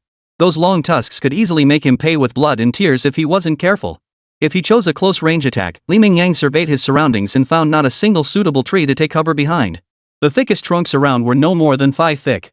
Li Mingyang doubted such scrawny trees could withstand the onslaught of a raging boar. For a ranged approach, the terrain was somewhat more open, but it was still deep within the jungle. Even if Li Mingyang had a shred of confidence in his javelin accuracy, that tiny bit of confidence had long vanished in such an environment. Therefore, Li Mingyang had to make a decision quickly to find a proper solution to deal with these wild boars. After all, time was not on his side. This herd of boars wouldn't wait for him to dither indefinitely. Once they'd had their fill of running wild here, these beasts would vanish in a flash into the jungle. He glanced at the meticulously crafted solid wood spear in his hand, then ran his fingers over the stone axe strapped to his lower back, the one meant for chopping trees. Then he looked at the herd of wild boars in the distance. Though they included adult males with massive tusks, their overall size wasn't particularly large. At most, they weighed around 100 to 200 pounds. Their numbers weren't overwhelming either, just 7 or 8 boars of various sizes. Scanning the surrounding jungle, he realized he could easily weave through the undergrowth. After a few seconds of hesitation, Li Mingyang's resolve solidified. He was in. With his physique, wouldn't he be a one-man army in ancient times? Now, facing a mere handful of wild boars, was he really going to chicken out? No way. Gripping his spear tightly, Li Mingyang crept silently toward the boar's location. He didn't plan to charge straight into the mud pit. He didn't know its depth, nor whether the mud inside would restrict his movement. So Li Mingyang planned to stir up the snakes in the grass, scare the boars out of the mud pit first, whether they charged at him or fled elsewhere. At the very least, he'd get these beasts out first. As Li Mingyang crept closer, the increasingly pungent stench in the air didn't repulse him in the slightest. Instead, he felt a faint thrill of excitement. This was ham. To have the chance to eat ham out here in the wilderness, what kind of ultimate luxury was this? If Detsy, who'd gone hungry for 3 days straight, saw this, he'd probably envy him so much his eyes would turn red on the spot. Chapter 171, New Home Built. Delightful wilderness solitude. Good stuff. As Li Mingyang crept closer to the wild boar herd, he suddenly spotted a rock lying nearby at least 2 or 3 times the size of a human head. Crucially, this wasn't weathered rock but solid granite. Had Li Mingyang not already discovered a flint stone, and already possessed a stone knife sufficient for at least 60 days of use, he would likely have claimed this rock for himself the moment he saw it. Though granite wasn't as hard as flint, it was still far superior to the ordinary stones found along the riverbank. Yet upon first sight, Li Mingyang instinctively recognized this rock as a natural weapon. If his aim was accurate enough, a single strike could net him dozens of pounds of wild boar meat. Simultaneously, the stone could effectively startle the wild boars, causing those still wallowing in the muddy pond to panic. Ideally, they would scatter in all directions, giving Li Mingyang the chance to pick them off one by one as he charged in. Thud! Plunging his spear into the ground, Li Mingyang hoisted the massive stone weighing no less than 60 or 70 pounds high above his head. His target, however, wasn't the lead boar. Though Li Mingyang had never eaten wild boar before, he'd heard stories about them. For instance, the largest male boars were considered the least palatable, their pungent, gamey flavor being the strongest. Even when cooked at home, ordinary seasonings couldn't mask that taste. And now he was out in the wilderness. If he really went after the biggest boar, even if it meant at least 100 pounds of meat, he wasn't sure he could stomach the taste. Compared to the massive boars, the young yellow-haired ones half-grown wild piglets offered the best flavor. They lacked the overpowering gamey stench, their meat tender and succulent, far superior to ordinary domestic pigs. They were undoubtedly Li Mingyang's best hunting choice. Most crucially, these young boars were undoubtedly more suitable targets for Li Mingyang, allowing him to achieve a one-shot kill with ease. Li Mingyang truly lived up to his year of military training. That rigorous year had transformed his extraordinary physique into tangible combat prowess. Even something as simple as throwing a rock could unleash tremendous power in his hands. Moreover, his aim was truly exceptional. A single stone strike split the skull of a 50 to 60-pound young boar clean open. The boar instantly lost all ability to resist, collapsing to the ground and falling into a death-like slumber. Faced with this sudden turn of events, the wild boar herd erupted into chaos, accompanied by screams that sounded like pigs being slaughtered for the new year. The once leisurely herd scattered in an instant. Li Mingyang, of course, wouldn't let this rare opportunity slip away. He had already prepared himself for a head-on confrontation, but now the herd had chosen flight. This development perfectly aligned with Li Mingyang's expectations. He immediately targeted another boar of similar size, raising his spear high. Thwack! What had been an ordinary wooden stick transformed into a blur under Li Mingyang's immense strength, streaking toward its target and even slicing through the air with a series of whistling sounds. With a crisp thud of metal piercing flesh, the boar, which had been weaving erratically, was driven violently into the ground. Not yet dead, the young boar thrashed violently against the spear. Its shrill screams sent the entire herd into a panic, completely crushing any will to resist. Their feet carried them away at an even faster pace. Faced with this situation, Li Mingyang chose not to intervene further, despite his physique being far beyond what ordinary wild boars could match. But in this dense jungle, keeping pace with the fleeing herd proved no easy feat. In just a few dozen seconds, the fastest boars had vanished from Li Mingyang's sight. One could only imagine the terrifying speed these creatures unleashed when fleeing for their lives. Still, Li Mingyang had now secured 2 young boars, their combined weight easily reaching around 120 jin. Though cleaning and preparing these 2 would likely yield only half that amount of meat, Li Mingyang was already quite satisfied. These were half-grown wild boars, far tastier than ordinary pork. Even in the city, getting a chance to eat them was no easy feat. It required opportunity. And now, out here in the wilderness, Li Mingyang could enjoy 2 whole ones all by himself. Not to mention the abundant food reserves at the camp. Faced with such comfortable living conditions, what more could Li Mingyang possibly want? So Li Mingyang simply ignored the fleeing boar. With a satisfied smile, he drew his stone knife and decisively ran forward to begin butchering the 2 wild boars. With survival pressures gone, Li Mingyang's approach to butchering the boars diverged entirely from typical wilderness survival methods. Take the wild boar offal, for instance. His approach was entirely different. He personally disliked eating organs like hearts and lungs. Even though preparing them wasn't complicated, he simply discarded them outright, treating them as a bonus meal for the carnivorous creatures of the wild. Then there was the stomach. Though cleaning it was quite a hassle, Li Mingyang had a particular fondness for it. Now he had all the time in the world to clean it thoroughly, so he decided to keep it. He planned to bring it back to camp for careful preparation later. After all, even in the wilderness, the pursuit of good food shouldn't be neglected. Li Mingyang was a native of Guizhou province. While they also ate cured meats and hams there, their methods differed entirely from those of neighboring Yunnan province. In Yunnan, the primary method was air drying. After curing, the hams were hung up to dry, a process that could easily take 1 or 2 years to produce a perfect ham. Li Mingyang, however, opted for smoking. Unfortunately, there wasn't enough salt available, so he had to skip the salting step entirely. By skipping the essential curing step, his ham was less a true ham and more akin to smoked bacon. Even so, savoring that bite of fragrant, tender wild boar meat brought Li Mingyang immense satisfaction. The only regret was that in the rainforest, the hot climate made it difficult to preserve fresh food. Though Li Mingyang genuinely believed wild boar tasted best fresh, he could only prepare 2 meals that day to savor its flavor. The rest had to be cured into smoked meat for preservation and gradual consumption. Buoyed by the wild boar's deliciousness, Li Mingyang found himself working with renewed vigor. The construction of the wilderness cottage, already progressing at a rapid pace, now accelerated further. In just 2 days, Li Mingyang had completed all the main structural work. The discovery of that granite slab also made Li Mingyang even more unrestrained in his use of stone tools. He put the knives and axes he forged from the granite to work, using them to process the timber. Although the price paid was the massive granite block wearing down at a visible rate, the results achieved were undoubtedly impressive. In just 3 days, Li Mingyang had obtained everything he desired: a smooth, 1.2-meter wide bed, a 1-meter square table, a small chair that's surprisingly comfortable to sit in, and even materials for a recliner tucked away inside the dead fish. As mentioned earlier, with no immediate survival pressures, he naturally channeled his energy into pursuing a higher quality of life. As the sun dipped below the horizon, Mingyang finally completed the final refinements on the recliner he'd longed for. He sank into the chair he'd long anticipated, basking in the cool river breeze while gazing at the sunset's lingering glow and the clouds ablaze with radiant hues. Mingyang felt a deep, soulful relaxation wash over him from the inside out.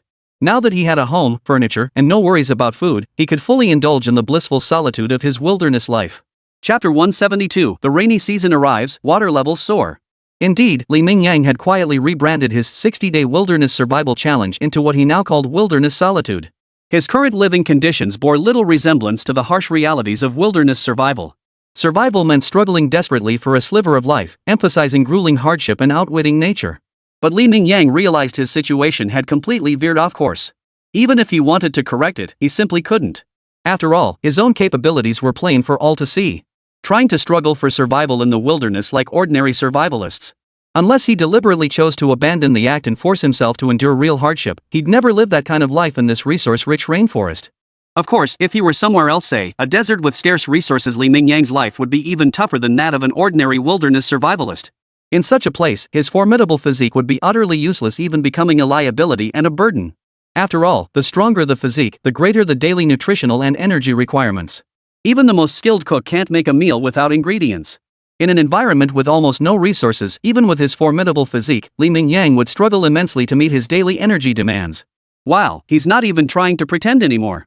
Watching Mingyang's blissful expression, viewers in the livestream chat couldn't help but vent their frustration. While they understood this was a testament to his formidable strength, the stark contrast to other wilderness survival contestants couldn't help but roll their eyes and question, is this really okay? They tuned in for wilderness survival shows hoping for some entertainment, but seeing Mingyang's style, they suddenly felt like they were the ones being entertained. While he basks in the wilderness, enjoying life daily, never wanting for food or drink, never needing to work, and soaking in nature's beauty every day. Meanwhile, they grind through 996 workdays, exhausted like dogs, spinning like tops non-stop. Every time they saw Mingyang's life in the wilderness, they felt a genuine, heartfelt envy. They wished they could just grab Mingyang right out of the screen, swap him for themselves, and experience that leisurely life firsthand. Even if the food tasted mediocre, they'd accept it just to savor a moment of this rare freedom and relaxation, to experience that profound connection between man and nature. They felt a little sacrifice in the culinary department was totally worth it. Not to mention, Mingyang had brought so much chili powder from his hometown in the videos.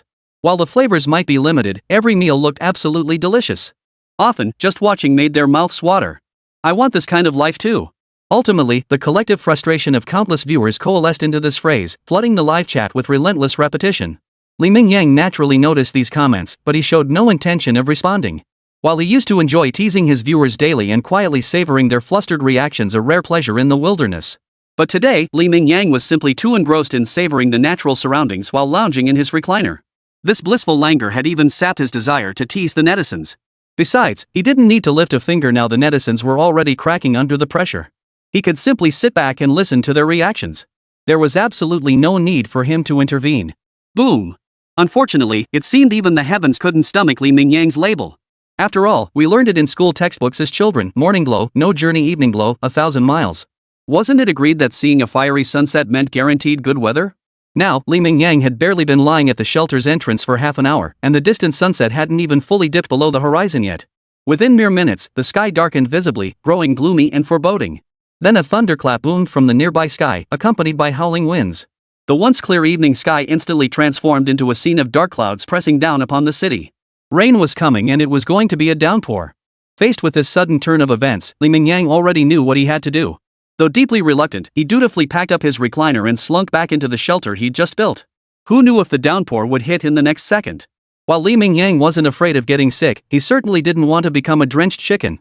Chapter 173. Building a Canoe. Guys, look at that weather outside. Doesn't it remind you of your girlfriend's mood? It changes in the blink of an eye. Mingyang had barely stepped back into his hut when the downpour began. In that moment, he felt incredibly fortunate. He was grateful he'd built his new shelter early. Had he stayed in that tiny shelter, he wouldn't have enjoyed this dry environment. With rain this heavy, even perched on the cliff's high vantage point, a small river-like stream would likely form right inside his shelter. Given the shelter's design, even if there was a small bed inside, he might have ended up sleeping right on top of the water. The rain was simply too heavy, so intense it made one feel uneasy. It had only just begun, yet it came accompanied by howling winds. Amidst the deafening roar of the downpour, Mingyang could occasionally hear sharp snaps and cracks. He knew these must be trees toppled by the gale, and he felt truly fortunate. Not only was he relieved he'd built his shelter in advance, but he was also grateful for choosing this location. At least he didn't have to worry about being crushed by falling trees in his sleep. Though he and his shelter now stood exposed to the bitter wind, he had complete confidence in its construction. He had put tremendous effort into its construction. A mere storm couldn't possibly shake it. Of course, if one lived on an island or near the coast and encountered extreme typhoon conditions, that would be a different story. After all, such conditions could even overwhelm reinforced concrete structures. It would be no surprise if his simple shelter couldn't withstand them. After saying this, Mingyang didn't wait for the viewers in the livestream chat to react before delivering another blow. Sorry, that was a slip on my part. I suddenly forgot we have a whole bunch of single folks in this chat. Since you don't have girlfriends, you probably can't relate to what it's like when the weather looks like your girlfriend's face. Alright everyone, with this downpour, the stream signal will likely get worse soon. Let's wrap up today's broadcast here. I'll leave the camera at the shelter entrance. If you guys have nothing better to do, feel free to quietly enjoy this rare downpour. As for me, after eating and drinking my fill, sleepiness is setting in, so I'm heading to bed. Hopefully things won't be too bad when I wake up tomorrow morning. As he finished speaking, Mingyang couldn't help but glance outside with a hint of worry. In just a few minutes, the river below had visibly risen conservatively at least 10 centimeters. If this downpour continued all night, Mingyang couldn't even imagine whether he'd wake up tomorrow morning wondering if he'd ended up in the ocean. All around him stretched a vast expanse of waterlogged marshland, offering no dry ground to stand on. At that moment, Mingyang suddenly realized a serious problem: he hadn't prepared any transportation for the rainy season. Namely, a boat. While building a proper boat in the rainforest was unrealistic, crafting a canoe seemed like a viable option. However, this downpour had come too suddenly, catching Mingyang completely off guard, even though he had made plans long ago. Building a dugout canoe was indeed the last item on his list, and he hadn't even prepared the wood yet. After all, constructing a dugout canoe required specific types of timber. It wasn't as simple as grabbing any random piece of wood. He had to search carefully within the rainforest. According to Mingyang's research, the ideal wood for canoes in the Congo rainforest was a species called sapele. The name sounded somewhat peculiar, but it was indeed an excellent timber for canoe construction. Also known as African mahogany or red shadow wood, it primarily grows in the tropical rainforests of Africa. Once stripped of its bark, this wood reveals a deep brown hue. While its grain pattern may not be particularly striking, it uniquely combines both lightness and strength among natural woods. If harvested on a large scale, it would be the absolute best choice not only for canoes but also for building large ships. Listening to the downpour outside, Mingyang couldn't help but ponder these random thoughts. Before he knew it, he drifted off to sleep. He wasn't worried about his surroundings. No matter how heavy the downpour, the rainforest's water level couldn't possibly rise to 10 meters. After all, the surrounding terrain was flat plains. There was simply no natural condition that could cause such flooding. Mingyang naturally had no reason to fear being submerged in his sleep. Thus, he slept soundly and deeply, waking the next morning to find it was already nearly 10 o'clock. This was undoubtedly the longest sleep he'd ever had in the wilderness. No wonder so many insomniacs loved listening to the sound of rain. Though the downpour sounded somewhat frenzied at first, once he grew accustomed to it, it proved to be an excellent lullaby. Holy! The moment Mingyang stepped outside and took in his surroundings, he couldn't help but let out a classic expletive. At the same time, viewers in the livestream watching the surroundings through the camera Mingyang had picked up reacted in exactly the same way. Yesterday, the area had been a lush, vibrant jungle, brimming with life and irresistible charm. But today, within just a few hundred meters, numerous fallen trees were visibly scattered across the landscape. Most crucially, the once lush greenery was now interspersed with patches of muddy yellow. As far as the eye could see, the surrounding waters had turned a muddy yellow. Although the downpour had ceased, the situation suggested the flooded areas would persist for quite some time. And now that the rainy season had arrived, this downpour was likely to be followed by a second, a third. At least before Mingyang left, there was little hope of seeing the scenery he had encountered when he first arrived. After the downpour, Mingyang clearly observed that the crocodiles in the water seemed noticeably more active. Clear signs of crocodile activity were visible throughout the surrounding waters. Guys, looks like if the streamer wants to make a quick trip out, we'll have to work overtime to build a simple wooden raft right now. But a raft isn't quite up to handling this kind of environment, so our goal today is to build a simple raft. Then we'll use this temporary transport to find materials for building a dugout canoe. Judging by this, if we want to survive here long term without being trapped on this cliff, building a dugout canoe is absolutely essential. But the chances of the streamer venturing out will definitely be much lower than before. After all, I personally really dislike this feeling of floating on the water.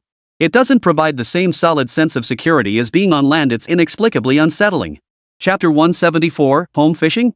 Why aren't alligators counted as fish? Surveying his surroundings, Mingyang couldn't help but mutter under his breath.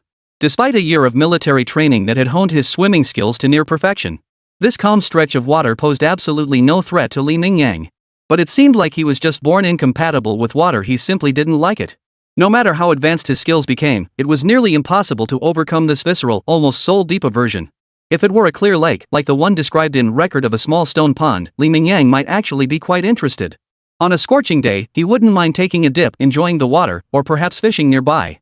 But murky, muddy water like this? Absolutely not his cup of tea. Not to mention the abundance of crocodiles lurking within.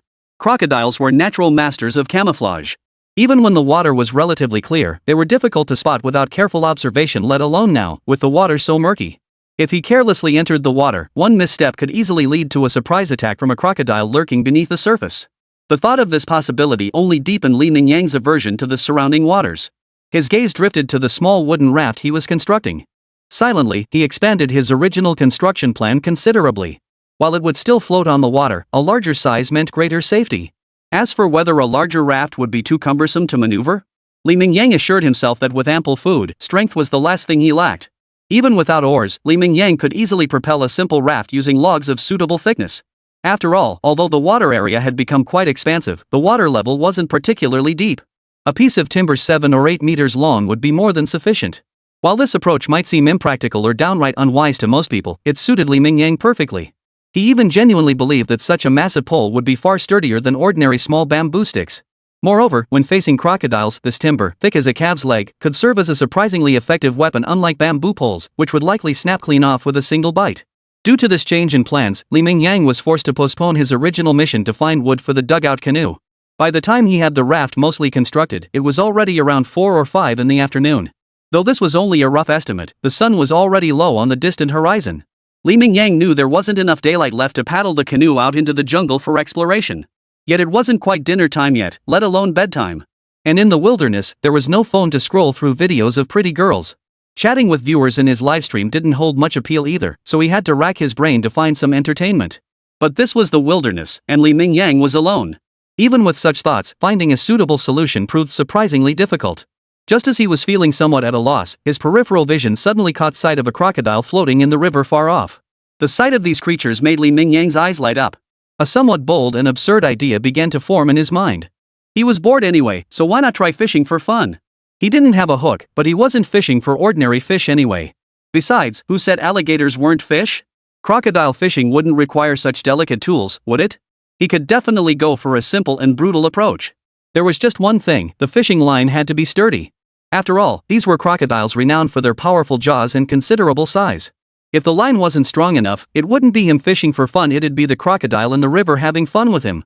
Li Mingyang was always a man of action.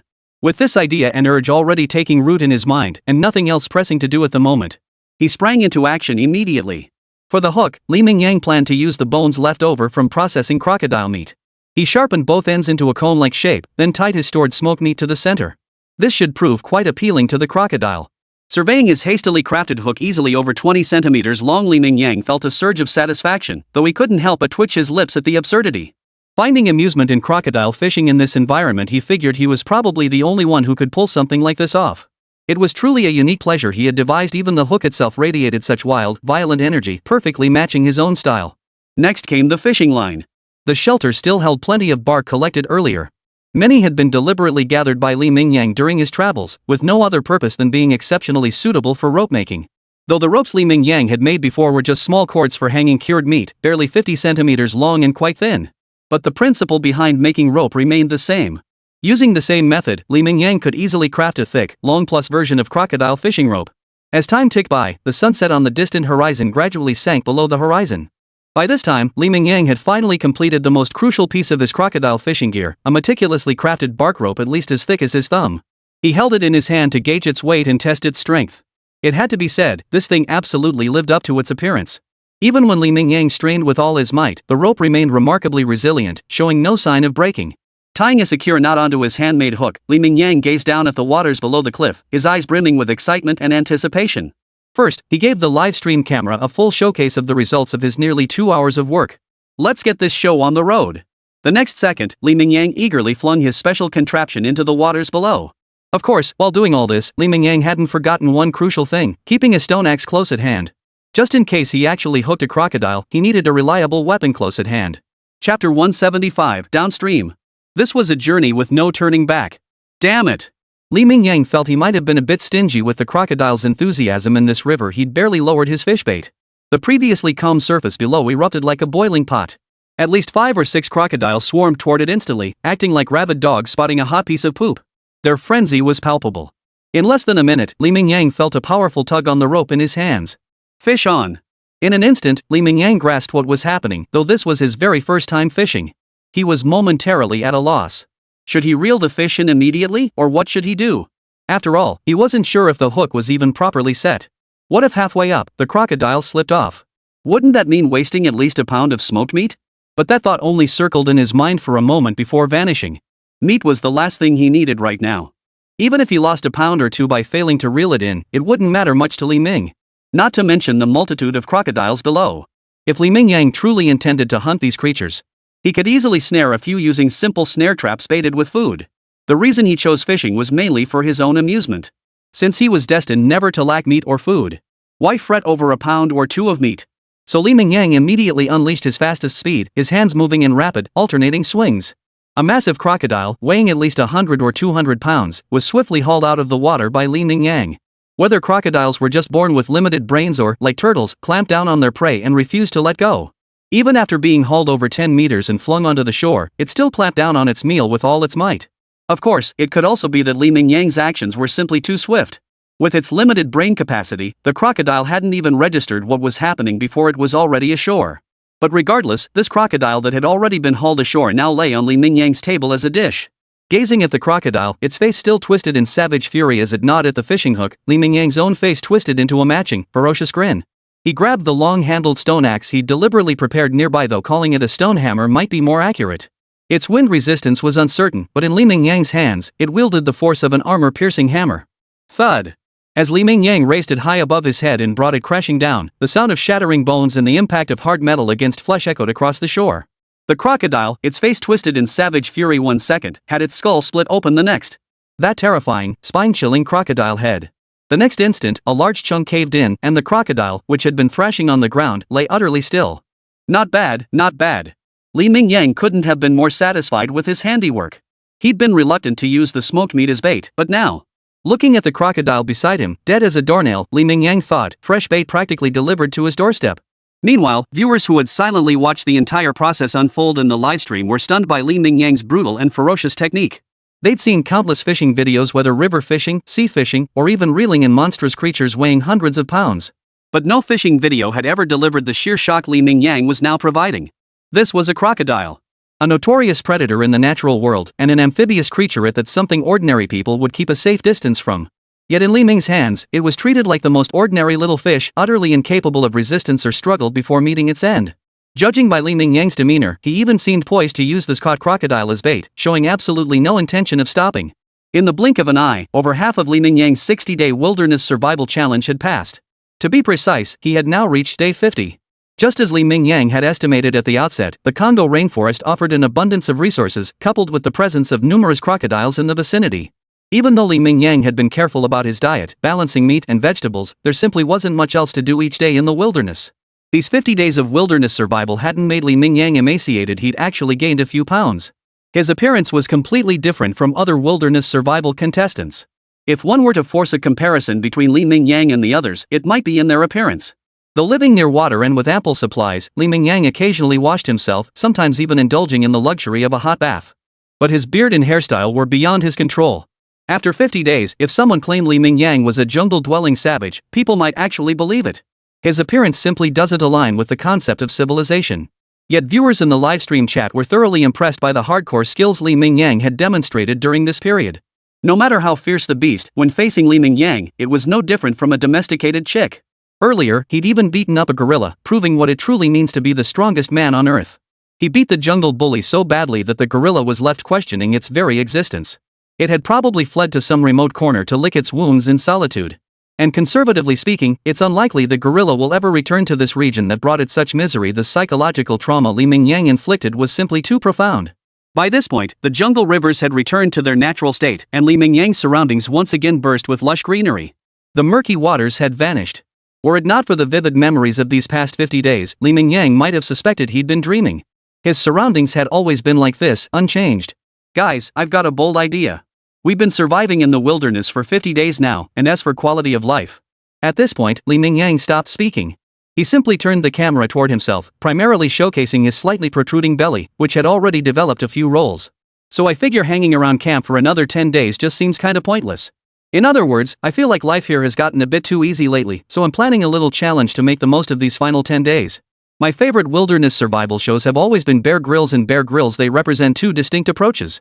One focused on escaping the wilderness, the other on surviving within it. Now I've proven my survival skills. So I plan to spend the next 10 days demonstrating my ability to escape from the jungle. I'll use this time to make my way back to my base camp here, returning from this untamed jungle back into human society. Of course, I'll likely bring some food along the way. I'm not about to experience hunger pangs on the journey.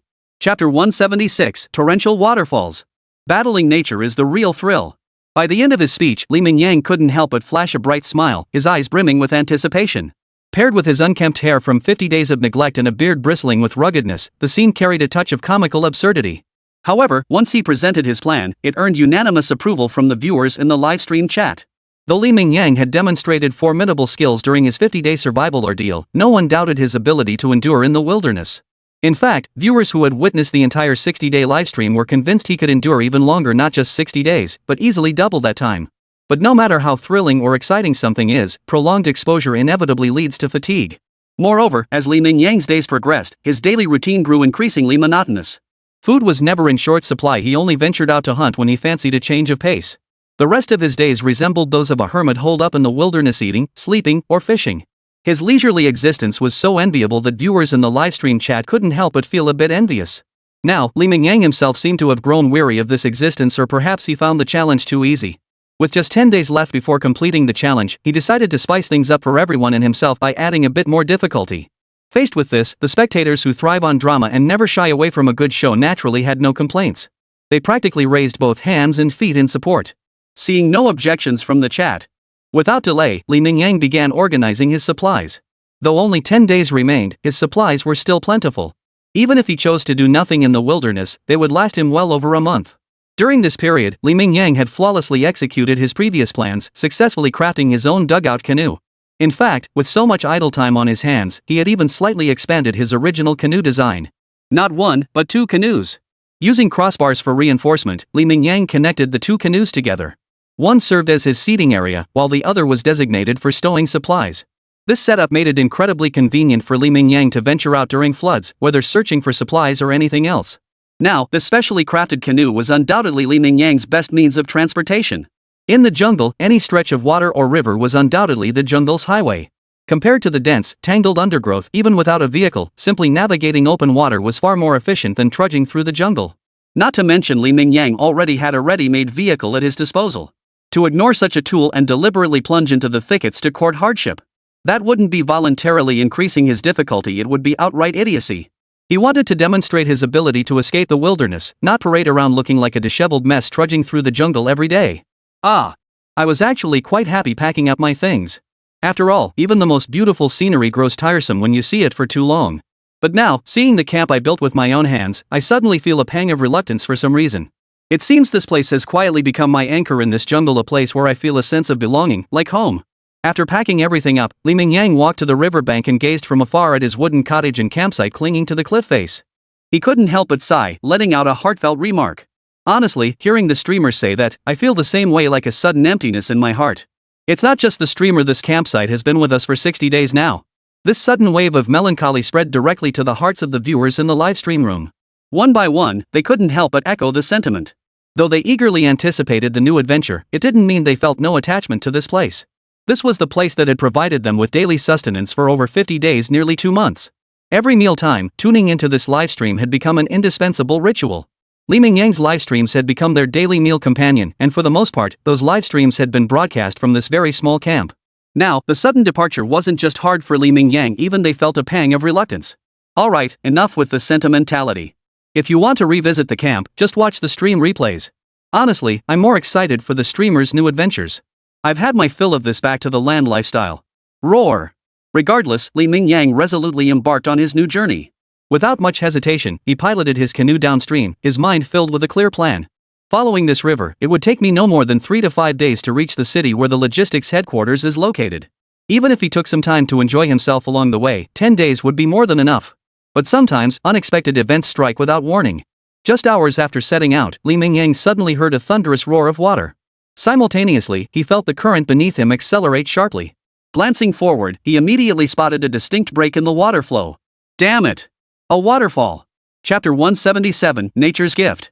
Dog's Head Gold. Faced with this sudden turn of events, Mingyang reacted instantly. He felt incredibly fortunate to have used wood for his pole. If nothing else, it was sturdy enough.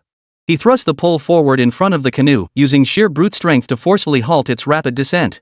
But it was a close call. Just a couple more meters and they would have plunged over the falls. The live chat erupted with expletives at this harrowing moment. That waterfall was no joke. It looked at least 10 meters deep. If he'd fallen in, even with his physique, he'd likely have been injured. Although they would fully recover by midnight, Mingyang didn't want to reveal his special abilities during the livestream. And even if he could heal, what if he suffered a deep gash or broke a bone? Wouldn't he have to endure the pain for the entire stretch until midnight? But now another problem loomed before Mingyang. Though the canoe had stopped, this waterfall had suddenly appeared. Only 2 paths lay before him. One was to find a way to cross the waterfall and continue downriver in the canoe. The other path meant abandoning the canoe, carrying his supplies, and trudging through the jungle. In less than 3 seconds of mental deliberation, Mingyang had reached his decision. Compared to the dense jungle, Mingyang undoubtedly preferred the swift progress along the river. Moreover, since they were traveling downstream, it required little physical exertion, merely steering when necessary. Venturing into the jungle would make this challenge far more difficult to complete, especially on the very first day. If he abandoned the canoe, he doubted he could finish the challenge within 10 days. Even if he managed to scrape through, layer upon layer of challenges would surely await him. It would be nothing but self-inflicted suffering. So, guys, to escape this dense jungle, sometimes taking risks is absolutely necessary. Gazing at the waterfall ahead and the scene below it, Mingyang knew full well the water level down there wouldn't be shallow. It could easily be 10 meters deep, and jumping from a 10-meter height wouldn't pose much risk. The only real concern was whether the dugout canoe would shatter upon impact. After all, it was loaded with quite a bit of gear. But, as he himself had said, sometimes taking risks was absolutely necessary. Not to mention, with his physical prowess, a mere 10-meter drop posed no real danger to him. As long as he separated himself from the canoe in time and jumped straight into the water, this distance was no different than jumping off his bed. After all, sports meets featured 15-meter diving platforms. Though the wilderness added some extra risks, Mingyang had confidence in his physical prowess. The streamer isn't planning to. I think it's better not to. It's too risky. Even with a support team in these deep mountains, they couldn't get here in time. What if something goes wrong? The risk is just too high. I suggest the streamer play it safe. Seeing Mingyang's expression, combined with his earlier words, everyone had a clear guess about his intentions. However, such a challenge was undeniably too intense for the viewers in the livestream. One by one, they couldn't help but speak up, urging Mingyang that there was absolutely no need to take such a risk. Even if he truly didn't want to abandon the canoe, he could at least paddle it to shore first before making any decisions. At worst, it would just cost a little extra time. There was no need to be so reckless. Sure, it was thrilling, but this was just too much. Enough talk, just do it. We're here for the real deal. Mingyang had no time to glance at the live chat comments. His gaze was fixed intently on the water ahead. With a loud shout, he tossed the paddle overboard. As for what to do if the canoe broke apart? Mingyang figured he could always reassemble it once he got out. After all, the canoes themselves wouldn't break apart. At worst, the crossbar holding them together might get damaged by the current. But in this jungle, wood was plentiful along with vines and bark. At worst, he'd gather supplies after landing, camp here for the night, and use the time to repair the canoe so they could continue their journey tomorrow. The moment the pole was thrown, the immense force of the currents seamlessly demonstrated its formidable power. The canoe, previously motionless in the water, surged forward rapidly. Just as the canoe was about to plunge over the waterfall, Mingyang stood at the bow, braced his legs, and leaped forward with all his might. His sole purpose was to create enough distance between himself and the canoe, while also avoiding collision with rocks or vegetation protruding from the waterfall during his descent. Splash! The 10-meter distance spanned mere seconds. In the blink of an eye, 2 splashes echoed from front and back. Seconds later, Mingyang surfaced from the pool below, gazing up at the towering waterfall as the thunderous roar of water filled his ears. Mingyang couldn't help but let out a satisfied cheer. Awesome! This was the true battle with nature. Real men should dare to challenge themselves and push their limits. That adrenaline rush he'd just experienced, though fleeting, had already begun to feel addictive. And luckily, thanks to the canoe landing at a favorable angle, it had sustained almost no damage, just a bit of water inside. The supplies on board had been secured tightly before departure and remained largely untouched. Seeing this, Mingyang's laughter grew even more hearty. He swam swiftly toward the shore, pulling both the canoe and the pole he'd tossed earlier onto land. Folks, it turns out that in the wilderness, taking a few calculated risks can really help you get out of a sticky situation fast. Of course, I wouldn't recommend anyone follow my example. If you're going to take risks, you need to be fully prepared. The reason I took that action just now was because I have absolute confidence in my physical strength and reflexes. At that moment, Mingyang suddenly remembered he was live streaming. If someone imitated his actions and got hurt, he'd be in hot water. So he casually added a few more words of caution. After all, with these disclaimers in place, any similar incidents that occurred afterward wouldn't be his responsibility. After all, he'd made his position clear beforehand. If any stubborn fool still, well, adults must bear the consequences of their own actions. What did his stubbornness have to do with Mingyang? Just as Mingyang was about to gather some wood to start a fire to dry his clothes and build a small shelter for the night, his peripheral vision suddenly caught a glimpse of the water's surface beside him, where a dazzling glint seemed to flash. Hold on, guys. I think I've spotted something new. If I'm not mistaken, there's a metallic glint reflecting off the water. In the wilderness, any kind of metal holds immense value. Thanks to humanity's rapid technological advancement, even the most desolate places still bear traces of human presence. With a bit of luck, it's not impossible to find remnants of modern human technology out here. Mingyang adjusted his head-mounted camera as he spoke, walking toward the source of the glint. But as he drew closer, his jaw dropped in astonishment. He had assumed it was just an ordinary piece of metal, but to his astonishment, it was a fist-sized nugget of gold. Its mesmerizing golden luster was so captivating that even though Mingyang wasn't short on money, he couldn't help but be utterly enchanted. Chapter 178, Stone Age Cave Paintings. Now that Mingyang had money, buying some gold to keep at home wasn't difficult. But while gold itself was easy to come by, natural nuggets like this were rare indeed, especially one as large as a fist. Gold's density is nearly 20 times that of water. A mere fist-sized nugget could easily weigh several pounds, possibly even exceeding 10 pounds. A naturally formed nugget of this size already possessed considerable collectible value, commanding a price significantly higher than the gold itself. Most crucially, such a large natural nugget possesses inherent rarity, making it not only highly collectible but also carrying considerable commemorative significance. Without hesitation, Mingyang immediately claimed the nugget as his own. But as he claimed it, he didn't forget to show off in front of the camera. I was thinking I might not bring back any souvenirs from the 60-day survival challenge, but who knew I'd get such an unexpected windfall right before leaving? Watching Mingyang flash his pearly whites and bask in the heat of the livestream, viewers were practically grinding their teeth in frustration. After so many hours of streaming, even new followers knew plenty about Mingyang that he certainly wasn't short on cash. They, the overworked 996 wage slaves, had come for wilderness survival entertainment, only to encounter this bizarre contestant. Now they were getting crushed. Even in the luck department, this guy could find chunks of gold just by doing survival stuff. And them? Forget finding gold, they hadn't even picked up a single yuan. Every time they popped a bottle cap, all they saw was "thank you for your patronage." When you compare the two, it's undeniable that quite a few viewers in the livestream were completely taken aback. For a moment, the chat exploded with colorful comments. Mingyang couldn't care less after all, as the old saying goes, lies don't hurt, but the truth cuts like a sharp blade. The more these guys were thrown off balance, the more it proved Mingyang's luck was truly off the charts this time. At that moment, Mingyang seemed to have unlocked some special ability. The more chaotic the chat became, the brighter his smile grew. Alright. Since I've stumbled upon such a fantastic opportunity, it's only right to share the joy with everyone. Mingyang appraised the gold nugget. It was worth at least several million. Given that, he might as well drop a small cash lucky bag in the livestream. After all, these fans were constantly bringing him income. I'll have the back-end team prepare it. We'll draw a 1,000,000 yuan cash lucky bag in the livestream, divided equally into 100 shares. Each share is worth 10,000 yuan, not a huge sum, but enough for you guys to enjoy a little upgrade in your lives. As for who ultimately gets their hands on it, well, that'll just depend on everyone's luck and karma. The moment he said this, the live chat's sentiment shifted seamlessly. Mingyang's status instantly transformed from a disgraced son to a benevolent benefactor. Mingyang couldn't help but chuckle to himself. These netizens were truly a bunch of characters. If they could maintain such thick skin in real life. If they had, they probably wouldn't have ended up as 996 workhorses. They could have made it big in any industry. Alright, everyone, the lucky bags are all set. I'm ready to get down to business. There's no way we can keep going like this today, so we're setting up camp right here to rest up. Alright. When we came down from the cliff earlier, I think I spotted a cave not too far away. Gather some firewood to build a campfire. We'll make do in the cave for the night. At least it saves us the trouble of setting up camp. Mingyang understood the nature of his livestream viewers tuned in for wilderness survival content, though they also enjoyed the lucky bag draws. But he couldn't forget his job. After briefly mentioning it, Li Mingyang steered the conversation back on track. Heading toward the cave's location as he remembered it, Li Mingyang gathered some firewood along the way. Before setting out, Li Mingyang had deliberately packed a fire starter canister. He checked it upon reaching shore. The seal was still perfectly intact. The embers inside were still usable, sparing him the trouble of painstakingly striking flint to start a fire. Guys, you might not believe this, but I think I accidentally stumbled upon a prehistoric site. When Li Mingyang finally appeared at the cave entrance, arms laden with firewood, the sunlight outside allowed him to make out the scene within. Gazing at the crude murals on the cave walls haphazardly painted in black, white, and red hues, a look of astonishment spread across Li Mingyang's face.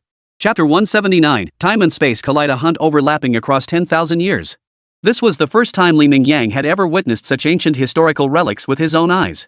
Though there were no grand structures here, just an ordinary cave, with perhaps a slightly more level floor to make it more livable. The three structures themselves weren't large, each only about 30 or 40 square meters.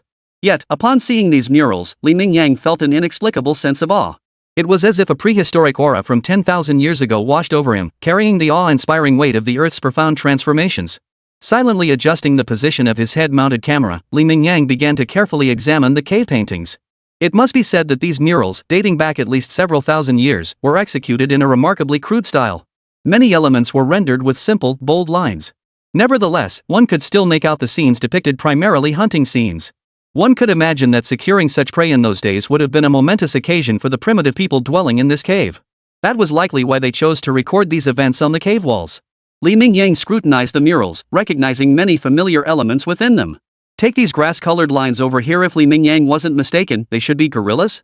It must be said that these primitive people possessed considerable skill, capable of hunting such fierce beasts. After all, gorillas are far stronger than ordinary humans. Not to mention their ability to move through the jungle with the swiftness of the wind. For unarmed primitive people, this was undoubtedly a terrifying beast. Yet even so, the murals still depicted scenes of gorilla hunting. Li Mingyang had actually had a chance to hunt one before, but he thought twice. After all, gorillas are protected animals. Plus, Li Mingyang himself couldn't quite stomach the idea of consuming such a humanoid creature as food. So, after giving it a thorough beating, he simply let it go. Beyond that, Li Mingyang recognized many other familiar animals depicted in the murals, such as crocodiles. According to the murals, however, hunting these crocodiles demanded significant effort and sacrifice from the primitive people. In stark contrast to Li Mingyang's leisurely approach, the crocodiles at his previous shelter were nearly driven to exhaustion by his relentless fishing. Once he had enough food, Li Mingyang didn't kill every crocodile he caught. After all, he wasn't short of food. Killing them outright would be a waste, wouldn't it? If that were the case, it wouldn't be wilderness survival, it would be nothing but a blatant slaughter in his livestream. So over time, those crocodiles practically became Li Mingyang's toys. He'd catch them, release them, then catch them again, all for his own amusement. By the end, the crocodiles fled faster than rabbits at the sight of Li Mingyang. Forget sneaking up from the water to ambush him.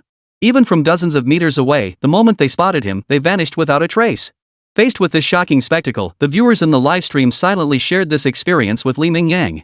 While China isn't lacking in historical sites, even boasting a grand imperial palace in the capital, those are all backed by clear historical records. This crude prehistoric site was entirely different, delivering a shock that felt utterly distinct. Yet fortune and misfortune often walk hand in hand. If discovering such a vivid prehistoric site could be considered a blessing, then what followed could only be described as a curse. Of course, Li Mingyang himself was partly to blame for courting disaster. Had he not chosen to challenge the waterfall, none of this would have happened. If he'd opted for a more cautious approach, he wouldn't be facing these troubles now. Li Mingyang had believed his packed food and supplies were securely sealed. But when he finally reached the cave, lit a campfire, and prepared to cook dinner, he discovered that, at some point, the bag storing his food had been slashed open. At the bottom of the bundle, the food inside had long since been soaked by river water and was now completely ruined. Worst of all, he hadn't even noticed along the way that a significant portion of the food had gone missing. Faced with this sudden turn of events, viewers in the livestream chat flooded the screen with gloating, mocking comments. After all, Li Mingyang's journey over the past 50-odd days had been too smooth sailing. Now, finally, they could find some amusement at his expense. This stark contrast brought viewers immense satisfaction. It was like watching a damn life winner who'd grown up right beside you, sailing through every challenge to reach the pinnacle of success. Just when everyone thought he'd coast through life unscathed, he took a massive tumble. Though this setback might be nothing to him, just a minor bump in the road easily overcome. But deep down, you can't help but feel a bit of schadenfreude, a bit of that the more drama, the better mentality. Fortunately, Li Mingyang has always maintained an optimistic outlook. Though momentarily stunned by this turn of events, he quickly regained his composure. Ha! Who'd have thought something like this could happen now? But hey, why not? At least it adds some excitement to our journey out of this rainforest. Traveling like this day after day would be too dull otherwise. Although the various foods stored inside were no longer suitable for long-term preservation, at least they hadn't spoiled yet. Liang could easily manage his dinner tonight, though one issue remained: his plan to resume the journey tomorrow would likely be delayed by 2 days. He must prepare provisions for the journey ahead. After eating, he lay by the campfire, gazing at the myriad murals of varying sizes on the cave's ceiling by its light. Mingyang felt an inexplicable illusion of time and space merging. He wondered if, thousands or even 10,000 years ago, those primitive people had lain in caves like this after eating their fill, gazing at these very images. Or perhaps they lay hungry, gazing at these paintings while pondering where to search for food the next day? This strange sensation made Mingyang feel as if he had become one of them. After all, he too was now pondering where to hunt tomorrow and what provisions to gather for his journey ahead. After much thought, gazing at the now damp smoked meat, Mingyang suddenly decided the small crocodiles were a better match for his goals. Not to mention, he'd brought along the crudely drawn fish guy Mingyang he'd made earlier, originally intended as a keepsake. But now it had found its purpose. Tomorrow, he just needed to find a place teeming with crocodiles and prepare a suitable weapon. Catching an alligator for provisions along the way shouldn't be too complicated. With this thought, Mingyang couldn't help but glance again at the cave's depiction of crocodile hunting. Though they all utilized resources from the natural environment and struggled to survive on this land. But Mingyang, a human from 10,000 years later, was far superior to these ancient predecessors. Chapter 180, 60-Day Challenge complete. Next stop. Deserted Island Survival. Sigh. I know this guy is incredibly capable and could handle this with ease. But witnessing this scene, I couldn't help feeling a twinge of envy. It seemed like no matter how daunting the challenge, it became effortless in his hands. True to Mingyang's own plan, he rose early the next morning and set off along the riverbank, carrying yesterday's jerky made from the stone. Crocodiles were the most common inhabitants of this rainforest. Wherever food was relatively abundant, you could spot these creatures lurking. To a greater or lesser extent, crocodiles are always present in rivers. Mingyang had spent countless hours of boredom fishing for crocodiles before, so returning to this familiar pursuit felt like second nature. Within just an hour or two, he'd already caught a crocodile weighing over 100 jin. Even if all of it was turned into smoked jerky, the weight would conservatively exceed 50 jin. Mingyang estimated he had at most a week to escape, and this meat would be more than enough provisions for his journey. Yet seeing Mingyang handle everything with such effortless ease and apparent enjoyment left the live stream audience feeling somewhat resentful. After all, survival challenges usually leave participants looking utterly bedraggled, especially when the time frame is a full 60 days. Even the renowned Mr. De, after surviving 60 days on a deserted island, had pushed himself to the brink of questioning his very existence. His physique had visibly wasted away compared to when he first arrived, showing clear signs of malnutrition. But Mingyang, if there's any criticism to be made, it might be that he needs to pay attention to a balanced diet. He really shouldn't eat so much meat every single day. Setting aside whether it's digestible or not, it might have some negative effects on his health. After all, the guy was living it up out there in the wilderness, eating so extravagantly that even a city-dwelling viewers couldn't help but drool sometimes. Come on, chill out, upstairs. We've been watching this for so long, haven't we just been drawn in by this completely different style? Besides, Yanggu isn't cheating, everything he does is backed by his own solid skills. His ability to thrive in the wilderness speaks volumes about his capabilities. No need for us to be sour grapes. Honestly, we should be proud. After all, you won't find another person anywhere in the world living this comfortably in the wilderness. Next time we go out, we can walk tall and confidently declare, the world's strongest man and the world's greatest survival expert is right here in our country. Seeing the sparse stream of comments in the live chat, Mingyang couldn't help but chuckle. It seemed his 60 days in the wilderness hadn't been entirely fruitless, even if they felt somewhat tedious. But these 60 days had proven his capabilities. Following his title as the world's strongest man, he now earned the nickname world's greatest wilderness survival expert. Mingyang had no intention of disputing this after all, his physique spoke for itself. Placed in the wilderness, even with his bare hands, he stood squarely at the apex of the food chain. And he had already proven himself over the course of more than 50 days. If he couldn't even accept this title, he might as well change careers sooner rather than later. Forget about challenging other harsh natural environments around the world next. A week later, Mingyang had reached the edge of the Congo rainforest. Numerous villages were visible along the route, and Mingyang relied on his skill and daring. After all, as the old saying goes, in the wilderness, in unfamiliar places, the greatest danger isn't the animals of the natural world, but one's own kind. Compared to wildlife, humans were truly the most dangerous threat. A man like Mingyang, with his distinctly different skin color, appearing alone in such unfamiliar territory, wasn't he just a natural target in the eyes of many? Fortunately, Mingyang seemed to have good fortune on his side, though he remained prepared for any eventuality. After all, the military training he'd undergone over the past year hadn't been wasted. Even if he were completely unarmed, or had only the most primitive weapons at his disposal, In this complex jungle terrain, if anyone harbored ill intentions, Li Mingyang wasn't the least bit afraid. Not to mention, as Li Mingyang drew closer to his destination, the logistics team had already prepared. Security personnel were on standby to assist him at any moment. Moreover, with Li Mingyang deliberately controlling the pace, when the 60th day finally arrived, he stepped precisely into the city limits. There, he spotted his young assistant and a group of security personnel waiting to greet him. Upon reaching this point, a profound sense of accomplishment and satisfaction welled up within Li Mingyang. Surviving 60 days in the wilderness even with the added difficulty he'd imposed on himself was an accomplishment. This series of actions had firmly established his standing within the wilderness survival community. Guys, our first challenge in the Congo rainforest is now officially declared a complete success. Next, the streamer will take some time to prepare, get a physical checkup, and eat more plant-based meals. The next challenge will begin no later than a month from now. After days of contemplation, I've formed preliminary plans for the next location. Barring unforeseen circumstances, I'll likely choose an island terrain. Li Mingyang knew he wasn't particularly fond of water, so choosing an island terrain was a challenge in itself. But Li Mingyang also knew that even on an island, facing the bountiful ocean, he had plenty of ways to survive with ease. Chapter 181, Doctor, remember to eat more vegetables. After enduring another round of hassle, Li Mingyang finally boarded his flight back to China, having paid a hefty security fee. Even before Li Mingyang had returned, bidding had already begun for the rights to his wilderness survival video.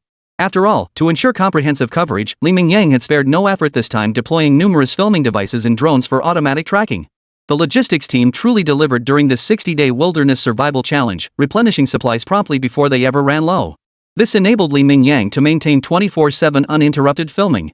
Meanwhile, under the guidance of his assistant, the video editors within the logistics team had already completed the initial editing of the live stream footage.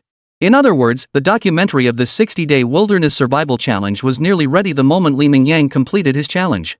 After all, Li Mingyang deeply understood a fundamental truth. In this era, speed and efficiency are the primary drivers of productivity. Especially in the online video sector, even documentaries now primarily rely on digital distribution channels. Since his endeavor was a live stream rather than a closed-set self-filming project, numerous videos documenting his wilderness survival likely already circulated widely online. Releasing the official livestream documentary immediately was absolutely essential. Otherwise, once those secondary creators had milked most of the traffic dry, it would undoubtedly impact Li Mingyang's revenue. To a significant extent, even. Therefore, before setting out, Li Mingyang had already thought this through and assigned tasks accordingly. The moment Li Mingyang successfully completed his challenge and returned to base camp, his assistant promptly contacted several major domestic platforms. Douyin was the first priority, as Li Mingyang's live streaming account was hosted there. If the terms were favorable, continuing the partnership with Douyin would be the most logical choice. It was the platform where Li Mingyang had built his stronghold. Boss, the bids are in. Douyin is currently offering the highest price.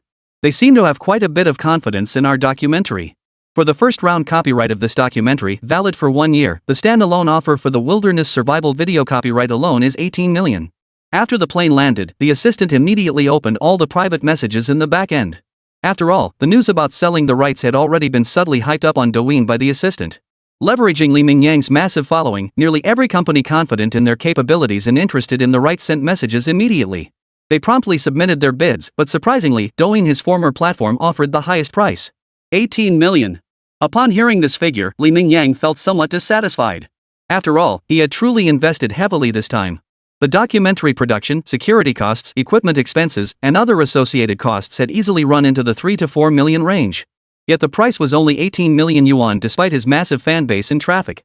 Then again, this wasn't the price for an entire documentary series, but merely for a single 60-day wilderness survival challenge. Even if edited into a documentary, its runtime would be comparable to other documentaries, given the substantial footage Li Mingyang had to work with. With 24-hour filming every day, there were plenty of highlights to include in the documentary. But this doesn't change the fact that Li Mingyang is producing just a single documentary episode.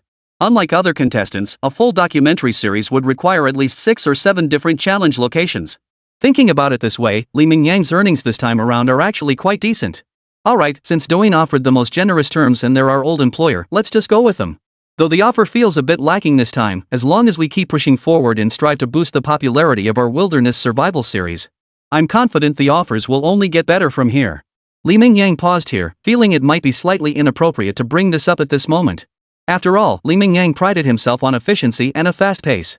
Even though they just returned, it was time to start planning the next wilderness survival challenge. I mentioned this before I left for our next challenge. We'll choose an island terrain. Keep your eyes open for suitable locations during this period. Ideally, it should be an island with truly outstanding natural scenery and be genuinely uninhabited.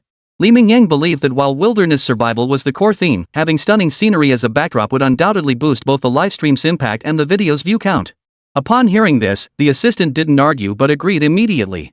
After all, Li Mingyang had just given him another raise, bringing his average monthly income to over 20,000 yuan. Such income was considered a solid high salary anywhere in the country, not to mention the ample vacation time he enjoyed. Even during work hours, he had plenty of personal time. Aside from needing to travel all over the world, there didn't seem to be any particularly demanding tasks. After all, today's junior assistants are essentially mini-managers in their own right. For tasks like video editing, the assistant only needs to set the overall direction, leaving the specifics to their team to handle. Even selecting an island that meets Li Mingyang's requirements would naturally be handled by their team.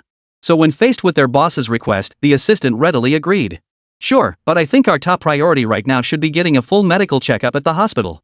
Even though you look perfectly healthy now, even a few pounds heavier, you did survive in the wilderness for 60 days. What if you accidentally consumed something unclean and contracted parasites or something? If not treated promptly, it could be quite dangerous. Seeing the assistant's concerned gaze, Li Mingyang really wanted to say there was absolutely no need to worry about such things. After all, his body automatically reset all negative conditions every 24 hours. Parasitic infections simply weren't a thing. But only he knew this truth. So when faced with his assistant's suggestion, Li Mingyang could only grit his teeth and agree. If he didn't undergo a thorough checkup, it wouldn't just be his assistant who'd be uneasy, his parents wouldn't rest easy either. Not to mention how close the young assistant and his parents had become lately. They were practically inseparable. If the young assistant were to file a frivolous complaint against him, Li Mingyang dared not imagine what fate awaited him then. Mr. Li, your health is excellent, no issues at all. If I must recommend something, I suggest incorporating more vegetables into your diet recently. A balanced diet of meat and vegetables is key to better health. At the very least, you should incorporate some vegetables alongside your meat-heavy meals. The doctor couldn't help but question his own profession when he looked at the test results in his hands. The doctor recognized Li Mingyang as a prominent figure, especially since he was also a fan of the survival series. Naturally, he'd followed the sudden emergence of this formidable figure in the domestic medical scene. But he truly hadn't expected this to be the physical condition of someone who had survived in the wilderness for 60 days. It was simply too incredible. How could anyone be this healthy? Chapter 182, The Land of 10,000 Islands. Fiji. In the end, he could only offer this simple suggestion. And even this suggestion wasn't based on his physical condition, but because the doctor himself had watched Li Mingyang's 60-day wilderness survival footage. He knew this guy had eaten meat at nearly every meal during those 60 days, with very little intake of vegetables or fruits. Upon hearing the results, even though she'd braced herself mentally, the young assistant beside him still whitened her eyes in astonishment. He knew his boss was formidable, but never imagined he could be this extraordinary. Not only had those 60 days in the wilderness left no trace on his health, but he hadn't even sustained a single scratch. Compared to other contestants on the same track, it felt like they weren't even on the same level. Got it, thanks, doctor. Upon hearing the examination results, Li Mingyang showed no surprise whatsoever. After all, he was practically a cheat code contestant. It would be unnatural if his body showed any problems. Still, he was quite satisfied with the results. At least he could give his parents a proper explanation. After all, during his return journey, his assistant had repeatedly complained about the constant calls from his parents while he was out in the wilderness. Without exception, they were all concerned about his physical condition in the wilderness. To his parents, Li Mingyang had already amassed enough wealth to last him a lifetime or even several lifetimes. They were ordinary people living ordinary lives, unlike the ultra-wealthy who could afford extravagant consumption. Li Mingyang's $50 million fortune equated to several modest life goals in RMB. Not to mention the steady stream of new income from his own video content. They couldn't understand why he would risk venturing into such a turbulent place. But this was Li Mingyang's own decision. Though his parents didn't understand, they could only silently support him, though the concerned phone calls were inevitable. Stranded in the wilderness with no communication devices, Li Mingyang had no choice but to call his assistant. This left his assistant somewhat helpless, knowing full well that his boss had an adventurous streak deep in his bones. Whenever he had free time, he'd seek out thrilling activities like crocodile fishing before, or jumping straight off a waterfall. Whenever such scenes appeared in the livestream, the assistant's phone would be flooded with calls. Listening to his assistant still complaining about it even now, Li Mingyang shook his head helplessly. Get back to work. You know my skills. Besides, next time I'll just be more careful. I'm not about to gamble with my life. Your boss here is still young and, well, reasonably well off. There's a whole world out there waiting for your boss to enjoy. Why would I want to blow it all by killing myself prematurely? He gave the young assistant a light, exasperated pat on the head. He could tell her complaints about Sun were genuine, but more than that, she was unleashing a verbal barrage on him. She was venting all the frustration from those relentless phone calls she endured onto Li Mingyang. But what could he do? Li Mingyang was the boss. At first, he'd listened patiently, but now he was growing impatient. Realizing her true intentions, he decisively dismissed the young assistant. As for terms like chivalry or gentlemanly manners, Li Mingyang declared that as the epitome of a Sigma male, such concepts were utterly foreign to him. After wrapping up the domestic collaboration, he gave the logistics team a short break. Exactly 1 month later, Li Mingyang and his team arrived at the new wilderness survival location. During this period, Li Mingyang had already formulated a clear and comprehensive plan in his mind. Having already tackled the tropical rainforest, they now faced island survival, a progressively greater challenge. Li Mingyang was determined. For the next challenge, he was determined to proactively increase the difficulty significantly, setting his sights on conquering the world's most extreme terrains and landscapes.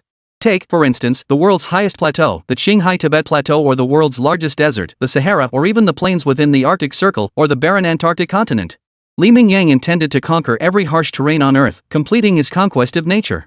Antarctica, undoubtedly the most challenging destination, was reserved for last.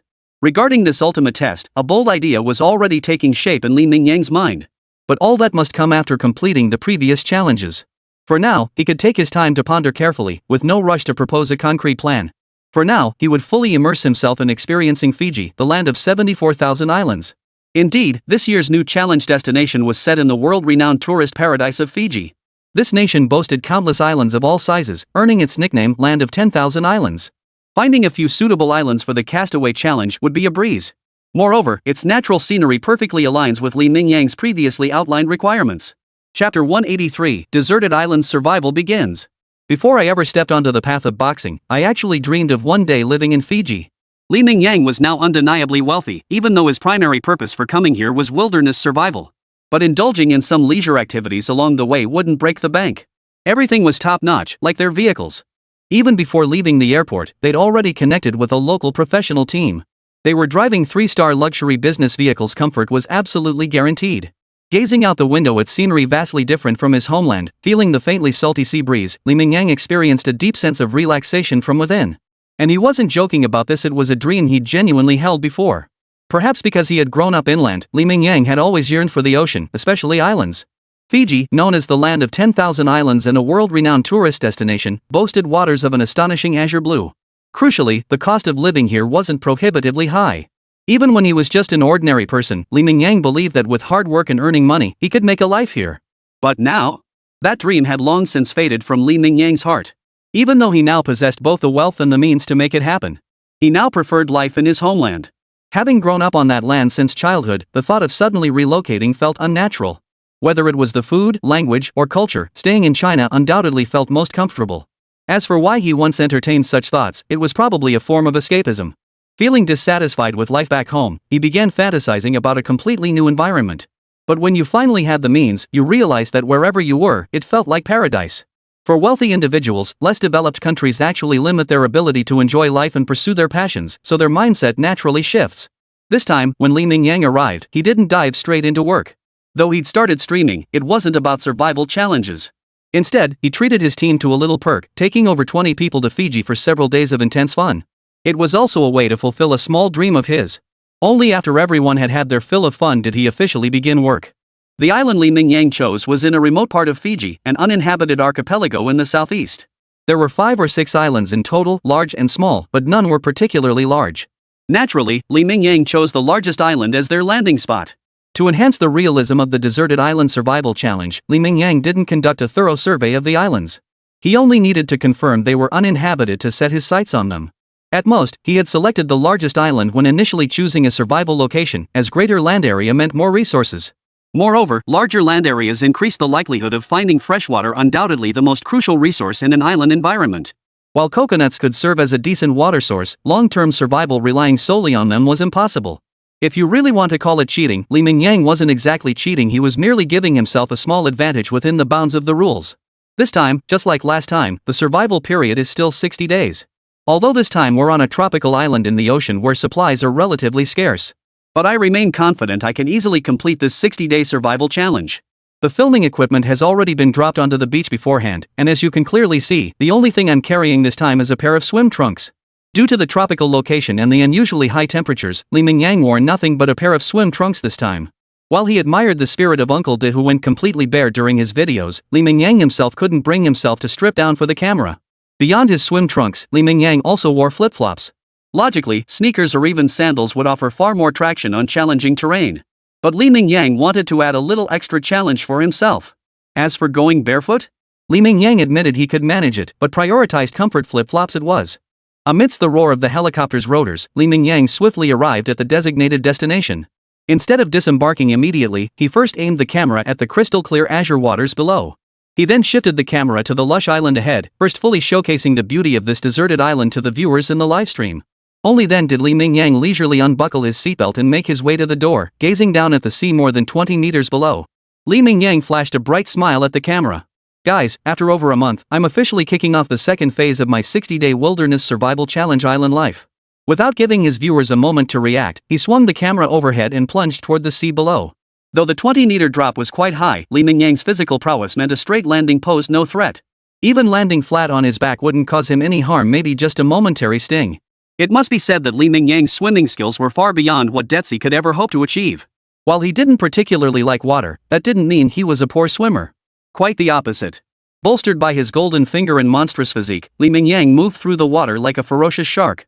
Every movement radiated immense power, and his speed was beyond what ordinary people could match. In less than a minute, he reached the beach. Feeling the soft sand beneath his feet, Li Mingyang let out a satisfied sigh. Though he'd experienced countless beaches and breathtaking ocean views during his time in Fiji, this was his first time setting foot on a deserted island. For the first time, he experienced the feeling of having an entire island and the sea all to himself. Surprisingly, it brought an inexplicable sense of fulfillment. Chapter 184, Searching for Fresh Water. Standing on the beach, he silently watched the helicopter recede into a tiny black dot. Alright, now I truly am the only one left on this entire island. For the next 60 days, aside from the island's animals, you'll be my only companions. As he spoke these words, Li Mingyang felt a touch of melancholy, though the viewers in his livestream could somewhat ease his loneliness. But for the next 60 days, Li Mingyang truly wouldn't see another human soul. His interactions with viewers were merely through a screen, and on the boundless ocean, human loneliness felt infinitely magnified. Even now, having just reached the beach, Li Mingyang already felt his spirit beginning to crack under the weight of solitude. Fortunately, Li Mingyang possessed remarkable emotional resilience. He quickly gathered himself and rallied. Same old rules apply: the three essentials for wilderness survival: water, food, and shelter. But since we're on a deserted island, food and shelter can wait. Finding a reliable source of fresh water is our absolute top priority right now. Although we can see many coconut trees right here on the beach, relying solely on these coconuts for a full 60 days worth of water isn't exactly realistic. So today, our first goal is to explore this island and see if we can find a reliable source of fresh water. As he spoke these words, Li Mingyang couldn't help but feel a twinge of regret. Though this island was undoubtedly the largest among the 5 or 6 surrounding islets, he had chosen it without hesitation, but now that he was actually here, he couldn't help but regret his decision. From the helicopter, he'd already seen that the island's terrain was remarkably flat. As far as the eye could see, it was almost entirely covered in lush greenery. The forests appeared to blend seamlessly, with no discernible gaps. In such terrain, the probability of finding natural freshwater sources was undoubtedly much lower. An island with more complex terrain would likely offer stable freshwater sources, whether lakes or mountain streams trickling down the slopes. But now that the location was chosen, Li Mingyang had no room for regrets. He could only silently pray that he would discover a stable freshwater source on the island. Otherwise, surviving these 60 days would be extremely difficult. He might even have to consider switching maps. For instance, building a raft and setting sail like Robinson Crusoe to explore uncharted islands. But if possible, Li Mingyang didn't want to do that. It would undoubtedly introduce many unsettling factors into what had been a stable life on the deserted island. Deep down, he was someone who craved stability.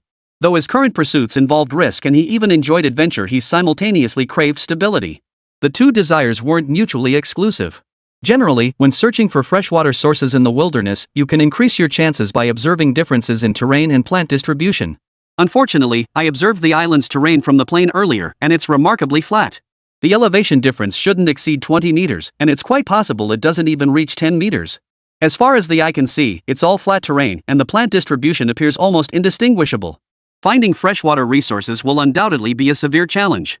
There are no shortcuts to take. Whether we find water or when we find it will depend entirely on luck. The island Li Mingyang had chosen was called Kirk Island. He had no idea why it bore that name. Its area was roughly 1.8 square kilometers. Among islands, this size wasn't huge, but it certainly wasn't small either. At least it was much better than those tiny islets measuring only a few thousand to 10,000 square meters. If a stable freshwater source could be found, such an island could even support a small population for long-term, sustainable living. After briefly describing the island's features to the camera, Mingyang felt the scorching sun beating down on his head. It hadn't been long, yet his skin already stung slightly. He decided it was best not to linger on the beach any longer. Entering the jungle was the priority.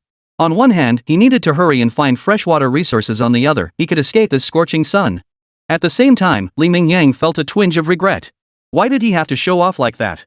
Wouldn't it have been better to just be sensible and at least get himself a short-sleeved t-shirt to wear? But now it was too late to change anything. Mingyang could only resign himself to his fate. He started the show-off act, so he'd have to see it through to the bitter end, even if it meant doing it with tears in his eyes. Later, he could search for any t-shirts or other marine debris floating around. If he found none, he'd have to figure out how to craft a simple sun-protective garment from materials found in the jungle. Otherwise, the scorching sun alone would be enough to torment him during the next 60 days of desert island survival. Even if the odds are slim, we still need to prioritize exploring areas where water might exist. Mingyang had eaten and drunk his fill before setting out, now at the peak of his physical strength. Even though the island's jungle terrain was relatively complex, flat but densely covered in shrubs and vines. For an ordinary person, moving swiftly through it was nearly impossible. Fortunately, his 60 days living in the Congo rainforest had equipped Mingyang with ample experience navigating such terrain. Combined with his abundant stamina, his pace through the jungle was far from slow, almost a light jog. After all, as the strongest man on Earth and the uncrowned king of the fighting world, Mingyang's reaction speed alone placed him among the absolute elite globally. Earlier from the plane, I noticed the eastern side of the island had more varied terrain compared to the west. I even spotted a small hill about 10 meters high. Though not large, if there's any place on this island most likely to hold water, it's probably there. Of course, this is all just my speculation. But regarding whether we can actually find water on this island, I must admit, I'm not entirely confident. After all, storing significant freshwater resources in such terrain is practically impossible. While moving swiftly, Mingyang didn't forget to provide commentary for his live stream viewers. He was growing increasingly comfortable in his role as a streamer. His live streams now flowed with ease, his style noticeably more polished than during his earlier adventures in the Congo rainforest. Chapter 185, Maximizing Ocean Trash, the Seawater Distillation Factory. But finding water sources isn't entirely hopeless. Sometimes water sources don't appear directly on the surface, but if you can find soil with a high moisture content, digging down a meter or two could, with good luck, yield a stable source of freshwater. When Mingyang arrived on the island, it was already past 1 p.m., nearing 2 p.m., the hottest part of the day. That's why Mingyang only stayed on the beach for a short while before feeling a stinging pain on his skin. After all, the sun was at its most brutal during this time of day, making it the least suitable period for foraging. In such heat, nearly all animals preferred to stay hidden in their dens rather than venture out. Even marine creatures followed suit. In short, whether on land or in the sea, this hour was ill-suited for hunting. Therefore, even though the coconut trees along the shore could sustain Mingyang for quite some time, he immediately ventured inland to begin his search for fresh water. Unfortunately, despite his formidable stamina, he scoured the entire island in just one afternoon. Drenched in sweat, he had yet to find a single piece of good news. He discovered that not only was there not a drop of fresh water on the island, but even food sources were scarce. It's a shame such a vast expanse of land lies completely unused. Back when Tenno filmed 60 Days on a Deserted Island, there were at least wild sheep roaming the island. But on the island where Mingyang was staying, he walked around the entire perimeter and didn't spot a single large game animal.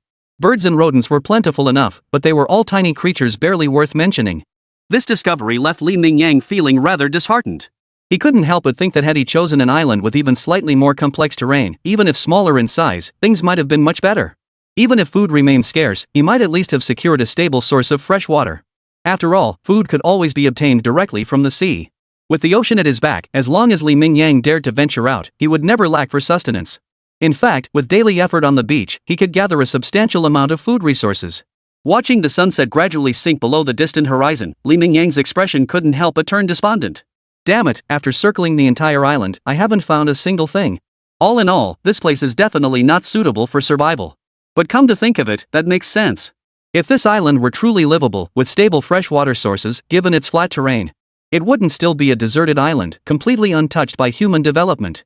At this point, Mingyang couldn't help but slap his forehead in frustration. Why hadn't he thought of this obvious conclusion earlier? It now seemed certain that he would have to change maps in the mid to late game, and he might even need to start preparing for it early on. This realization instantly disrupted the carefully planned rhythm he had established. Building a shelter on this island wasn't worth the effort anymore, since it was destined to be abandoned. Investing significant effort into building a shelter here, especially with no major game to hunt, would be nothing short of pure physical torture. What? Is the streamer planning to bail and switch maps because things aren't going his way? If every wilderness survival went too smoothly, what would be the point? Isn't the whole point of wilderness survival to challenge your own limits and those of the environment? The viewers in the livestream chat were all gleefully watching the drama unfold, especially since they'd spotted several other islands nearby during the earlier camera pans. If Li Mingyang found a spot packed with supplies like before and settled into a retirement-like life in the Congo rainforest again, while they'd still watch, that kind of wilderness survival wouldn't be nearly as entertaining as what was happening now. They loved seeing Li Mingyang get his comeuppance. Watching the flurry of comments in the live stream, some even resorted to goading tactics. They'd say things like Li Mingyang was scared, though he knew these folks were just enjoying the drama. But he couldn't deny that reading these comments made him genuinely feel like they might actually have a point. After all, the environments he'd face in future challenges would undoubtedly be harsher than this. The island still had plenty of coconut trees, which could serve as a freshwater resource. While they wouldn't last him 60 days, he needed to think of other solutions instead of playing the coward in switching maps. Other islands could be explored as new maps, but they absolutely couldn't become his new base. Alright, since everyone's saying this, looks like I'll have to show some real skill. Otherwise, some folks might actually think I, Li Mingyang, don't have what it takes. I'm putting my foot down today. I'm going to fight tooth and nail for this island right here. Even if I venture to other islands later, it'll only be for simple resource exploration. This island will be my base camp in this region. Life here may be tough, but I won't give up until I complete the 60-day challenge. It wasn't the crude provocation from the livestream that swayed him. Li Mingyang genuinely believed this. Actually, the freshwater issue is quite easy to solve in this kind of environment. Look around, the ocean stretches as far as the eye can see. That's a ready-made water source, though it requires a bit of processing. Earlier while exploring, I noticed that although this island is uninhabited, there's actually quite a lot of marine debris. There are also many plastic bottles of various sizes. We can totally repurpose them to build a seawater distillation device. Admittedly, a small distillation unit might not even yield 20 milliliters of fresh water after a full day of sun exposure. But equally, this island has no shortage of plastic bottles. We can rely on coconuts for freshwater in the early stages. During the period when coconuts run out, I can build more distillers. If 10 aren't enough, I'll make 100, or even 200, or 500. In short, in today's world, no matter how desolate the place you're stranded on, as long as you learn to fully utilize available resources, you won't starve to death. Chapter 186, First Dive Dancing with Sharks. As he spoke, his face radiated genuine confidence. His initial eagerness to switch maps hadn't stemmed from unsolvable freshwater issues, but rather the method of distilling seawater. How to put it? While it provided a steady supply of freshwater, the taste of seawater distilled without modern equipment was truly awful. Not to mention having to use those trash bottles on the island, likely discarded by who knows who, it was a bit unsettling.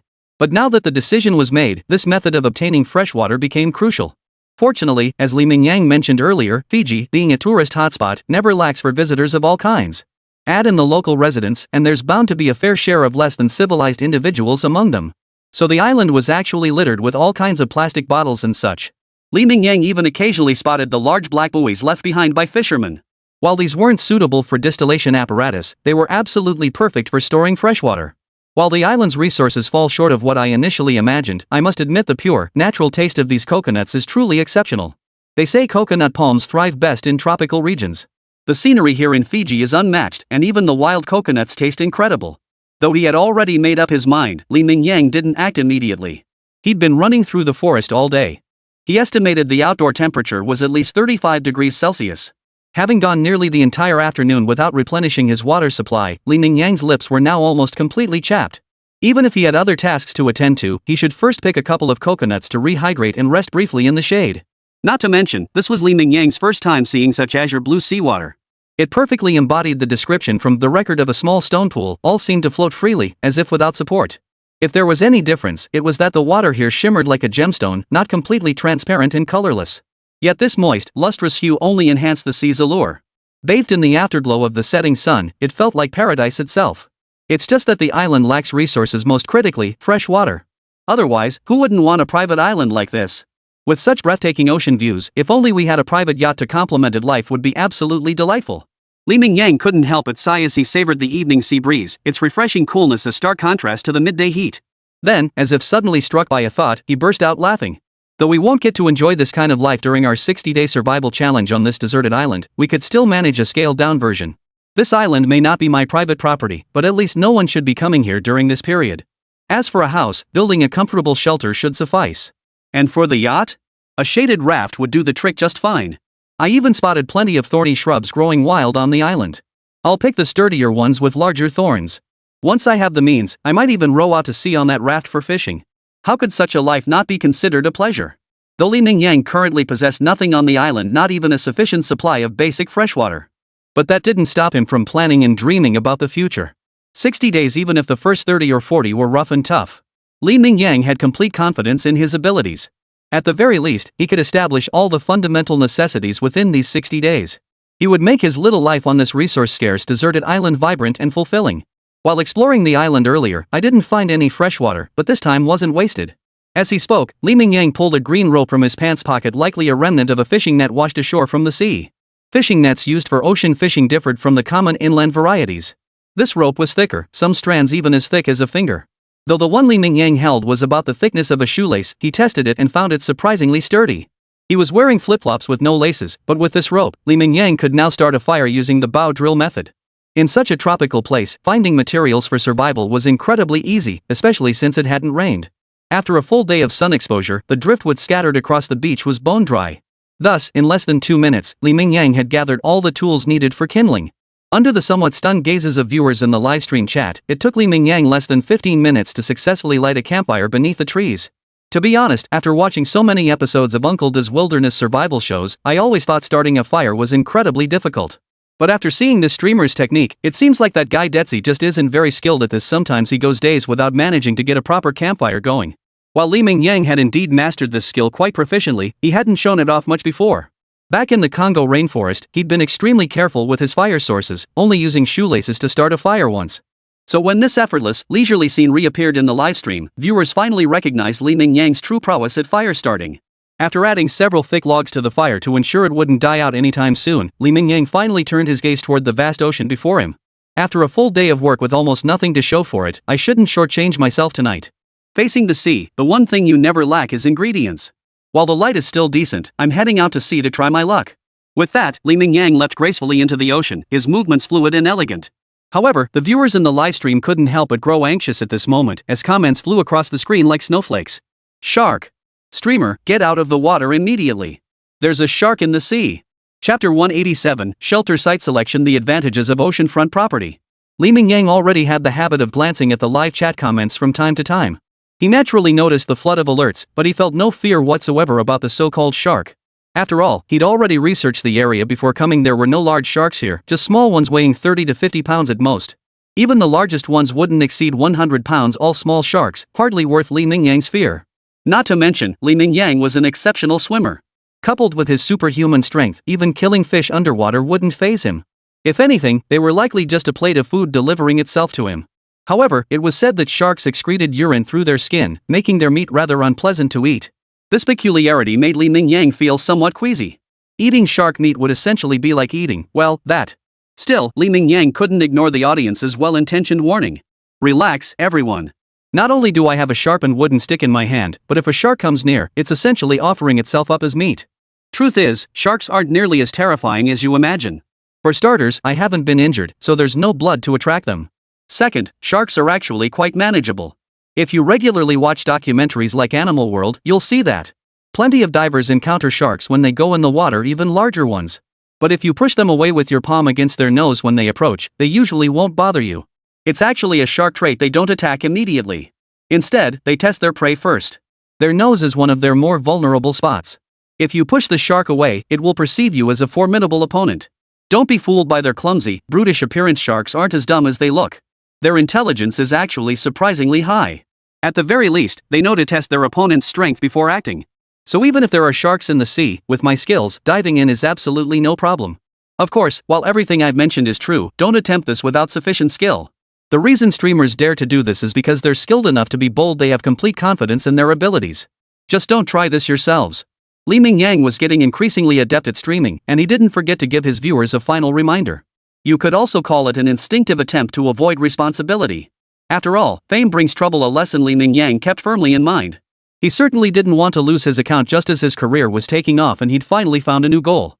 Even without a livestream, Li Mingyang could still undertake these challenges, but it just wouldn't be the same, right? And if he didn't have the livestream, forcing Li Mingyang to survive alone on a deserted island or similar place, he might not be able to stop after 60 days. After all, solitude was the greatest challenge in fear in wilderness survival. 60 days without any human interaction? Li Mingyang genuinely feared he might lose his mind after completing the challenge. With time pressing, Li Mingyang said little and quickly dove underwater. It must be said that Fiji truly boasts exceptional natural resources. The seawater was crystal clear and translucent. Although quite a bit of marine debris had washed ashore, the ecosystem itself was remarkably well preserved. Plenty of food was readily available in the sea. For instance, just moments after descending, Li Mingyang spotted 2 tentacles extending from beneath the coral reef. Li Mingyang was no stranger to these creatures. During his recent travels in Fiji, he'd eaten his fair share of them, a local specialty known as giant lobsters. While grabbing them by hand would be ideal, Li Mingyang wasn't particularly skilled at catching seafood.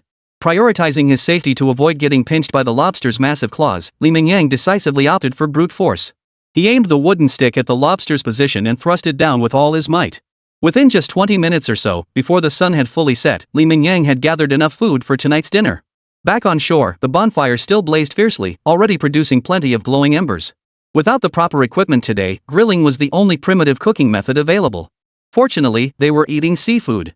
Even grilling could be done with flavor and flair. After all, wasn't the whole point of eating seafood to savor its natural taste? Although Li Mingyang had brought plenty of chili powder along, just like last time, he genuinely didn't plan to sprinkle it on the seafood this time. During his days exploring Fiji, he'd grown fond of savoring seafood in its purest form, especially when freshly caught from the ocean. Almost all seafood carried a natural sweetness, and combined with that fresh, briny flavor, it truly tasted better than any dish that brutally covered everything in chili powder. Ha ha ha, you know what? Even though the island's food and supplies are a bit limited. But Fiji's scenery is stunning, and the ocean's bounty is incredibly rich. We've gathered so much in such a short time, I think I'm starting to fall for this deserted island. As he spoke, Li Mingyang cheekily pointed the camera at the food on the ground for a close-up. Oysters, conch shells, 2 lobsters speared through the tail, even sea urchins and sea cucumbers.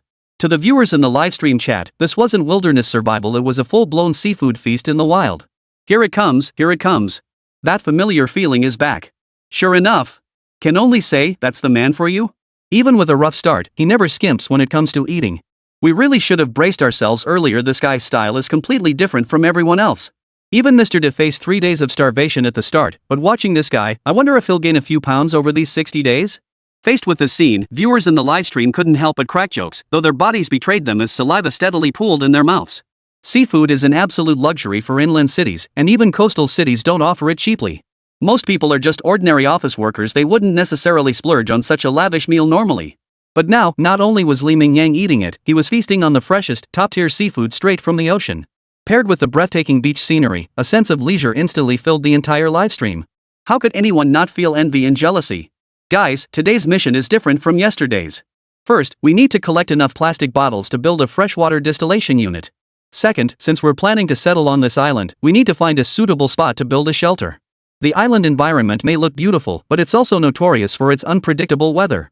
It could be sunny and calm today, but tomorrow we might be facing a typhoon and torrential rain. Before building a permanent shelter, another crucial task is finding temporary living quarters. Given the abundance of coconuts on the island that can provide ample freshwater in the short term, today's most critical task is to find a temporary place to stay. It needn't be perfect shelter from wind and rain, but at least it should offer some rudimentary protection, preventing us from having to sleep out in the wilderness. Chapter 188, From Jungle Villa to Seaside Castle. Last night, Li Mingyang hadn't slept well.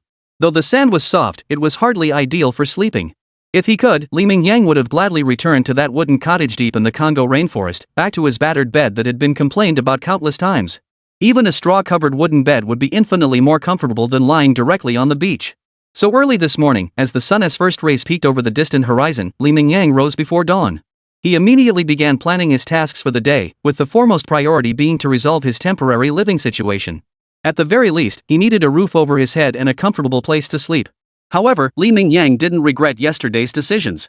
After all, finding freshwater was indeed the most crucial element of wilderness survival. Even if it meant he hadn't even managed to build a temporary shelter, that decision was absolutely correct. Moreover, Li Mingyang's luck held out last night remained calm and clear, sparing him from the onslaught of a downpour. Hey! Guys, check out what's up ahead. I'm starting to wonder if Dai and I even came to the same island. Li Mingyang had been feeling a bit down, but unexpectedly, after walking along the beach for less than 20 minutes, he made a new discovery. Though the cliff wasn't particularly high, only about 6 or 7 meters tall, a natural cave had formed in its center. This familiar scene prompted Li Mingyang to crack a little joke, and the viewers in the livestream couldn't help but burst into laughter. They all knew it was impossible. After all, the topography of the two islands was completely different. Not to mention, the cliff before them was solid rock, predominantly dark blue-black in color. It was completely different from the style of Uncle D's survival on the deserted island back then. Yet, as serendipitous as it was, Mingyang couldn't help but light up when he saw this roughly 45 square meter cave. Though a bit small, with some simple modifications, it could serve as a perfectly decent temporary shelter. Moreover, the rock cliff offered far greater stability, eliminating any worries about being battered by storms or heavy rains. Most crucially, choosing this cave as his temporary shelter would drastically reduce Li Mingyang's workload. Moving with the agility of a nimble gorilla, Li Mingyang swiftly descended into the cave, which was nearly 3 meters below ground level. Once inside, Li Ming's expression brightened even more. The cave floor was surprisingly flat.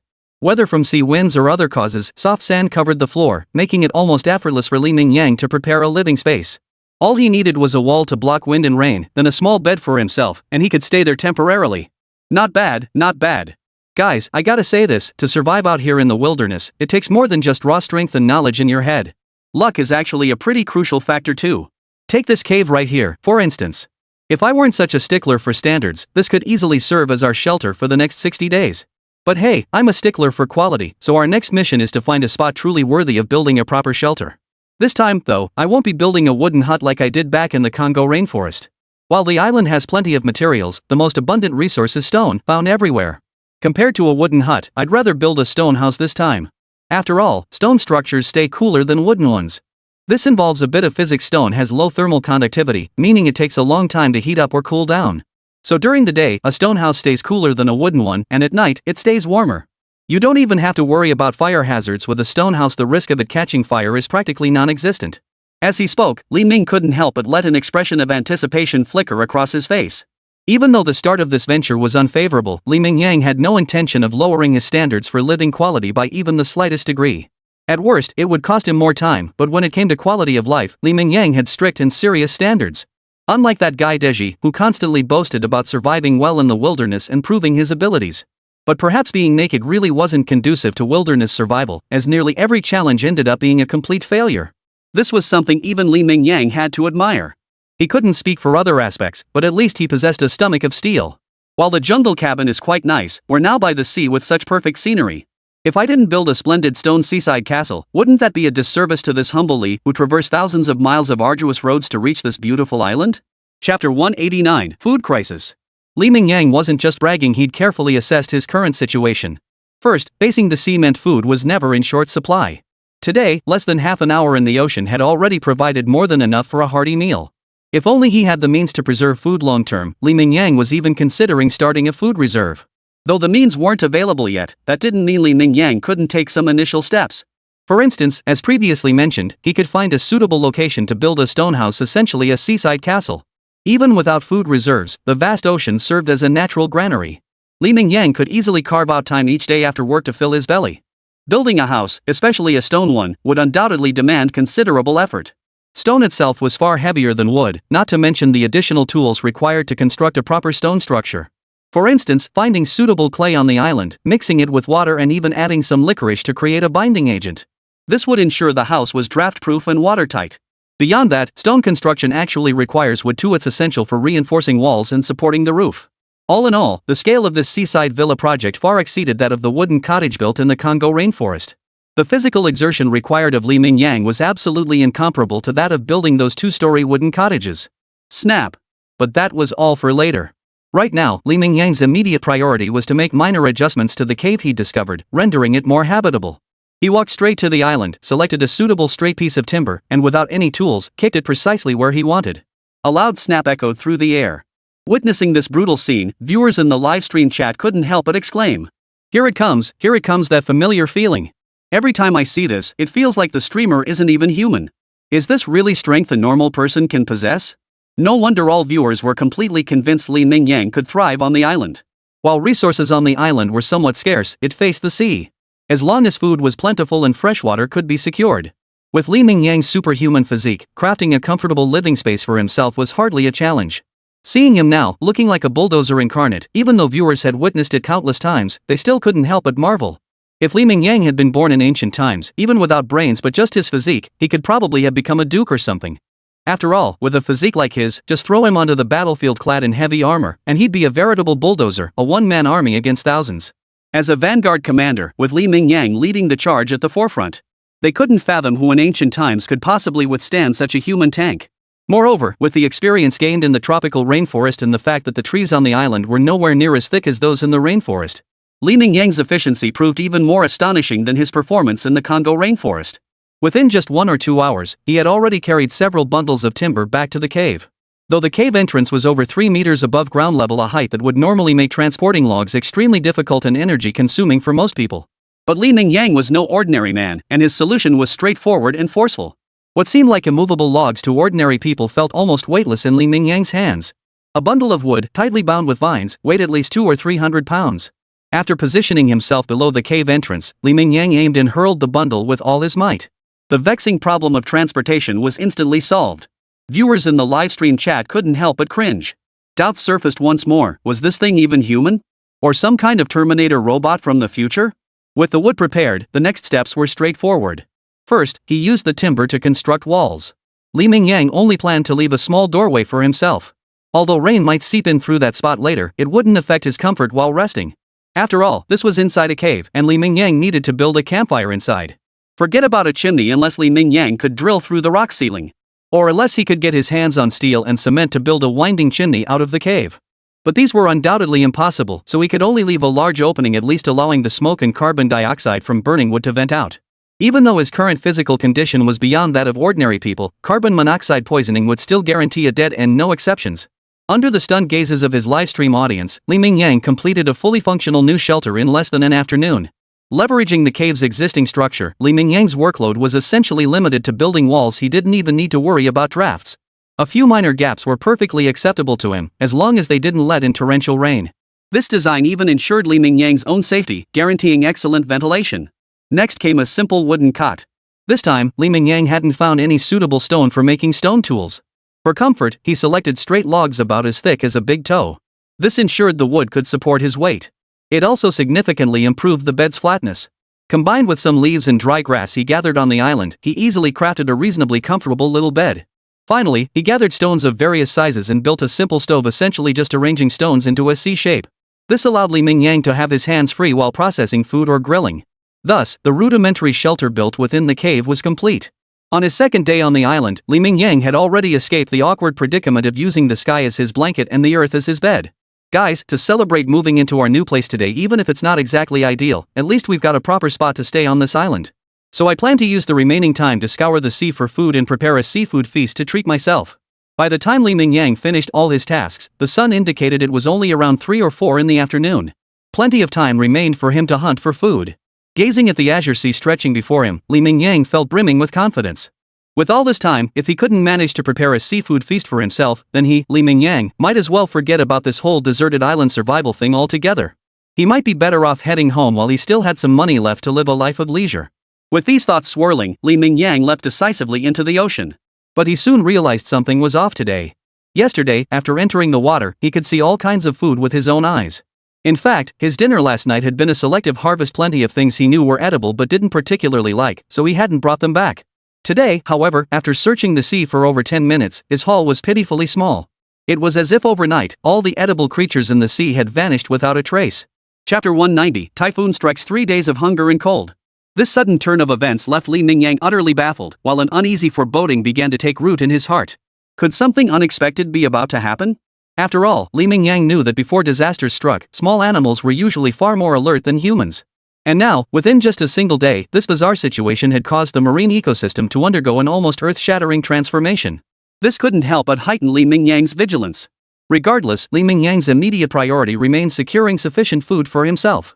Simultaneously, the sudden emergence of this inexplicable sense of foreboding intensified the urgency within him. He became even more focused on gathering food, convinced that if he couldn't secure enough today, the days ahead would be tough.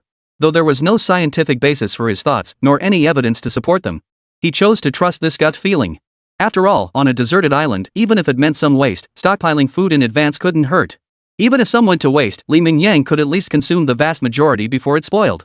Only what entered his stomach became nourishment, and ensuring adequate nutrition was absolutely the most crucial element for survival in the wilderness. Before he knew it, evening had arrived. On the distant horizon, the sun had already dipped halfway below the sea. Though visibility outdoors remained decent, Li Mingyang knew it was time to call it a day. While Li Mingyang wasn't concerned about moving around on land at night, venturing out into the ocean after dark was another matter entirely.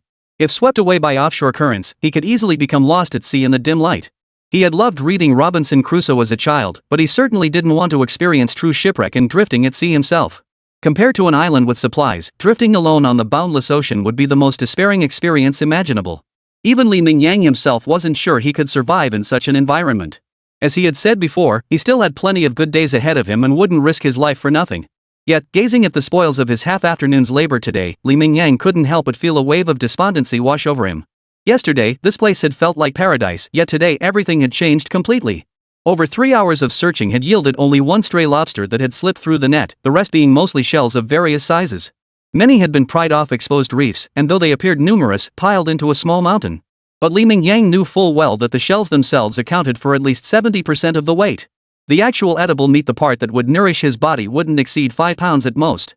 Though somewhat disheartening, Li Mingyang promptly carried the haul back to his cave shelter. After all, even a mosquito's leg is still meat, and this wasn't exactly a meager amount. Then, driven by that inexplicable sense of urgency, Li Mingyang didn't stop to rest and prepare dinner. Instead, he found a suitably long piece of wood, hoisted it up, and made his way to the coconut trees lining the beach. He proceeded to jab wildly at the ripe coconuts hanging from the tree. Bolstered by his formidable strength, a series of loud cracks and pops erupted. The relatively sturdy coconuts began falling like rain. After spending nearly an hour in total, Li Mingyang managed to haul 40 or 50 coconuts back to the cave. This finally eased the inexplicable sense of urgency in his heart. Only then did he feel relaxed enough to leisurely prepare his dinner. Though most of today's catch consisted merely of shellfish. But who could say these things weren't a seafood dinner? After all, they were all retrieved from the sea, and they were all meat. Inland, these shells didn't come cheap either. Boom! Crack! Yet sometimes, surprises on the open sea arrived just as abruptly. Li Mingyang had barely begun preparing his dinner. Outside, thunderclaps boomed, followed swiftly by howling winds. Within 5 minutes, torrential rain poured down. Peering through the doorway, Li Mingyang glanced at the situation outside. In just a few minutes, the sky had turned pitch black. It felt like the apocalypse had arrived, an oppressive feeling that seemed to seep into his very soul. At that moment, Li Mingyang also noticed that his usually stable livestream signal had suddenly become choppy. Then, a private message suddenly popped up in the back end from his assistant, an urgent weather forecast. Over the next 3 days, Fiji would be hit by torrential rains and a typhoon. Chapter 191, Typhoon strikes 3 days of hunger and cold. 2. Upon receiving this news, Li Yan felt utterly devastated. What kind of bloody luck was this? He'd deliberately chosen the largest island, only to find it practically devoid of resources. Now, to top it all off, a typhoon was bearing down and he had almost no supplies stockpiled. While it's true that facing the sea means you'll never lack for supplies, that depends entirely on the weather conditions. Forget the torrential rain accompanying the typhoon, virtually all creatures in the sky and sea had gone into hiding. The strange encounter Li Mingyang had experienced earlier when he went into the sea was likely due to the typhoon.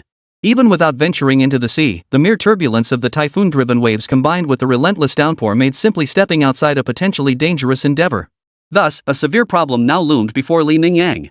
According to reports, the typhoon conditions would persist for at least 3 days.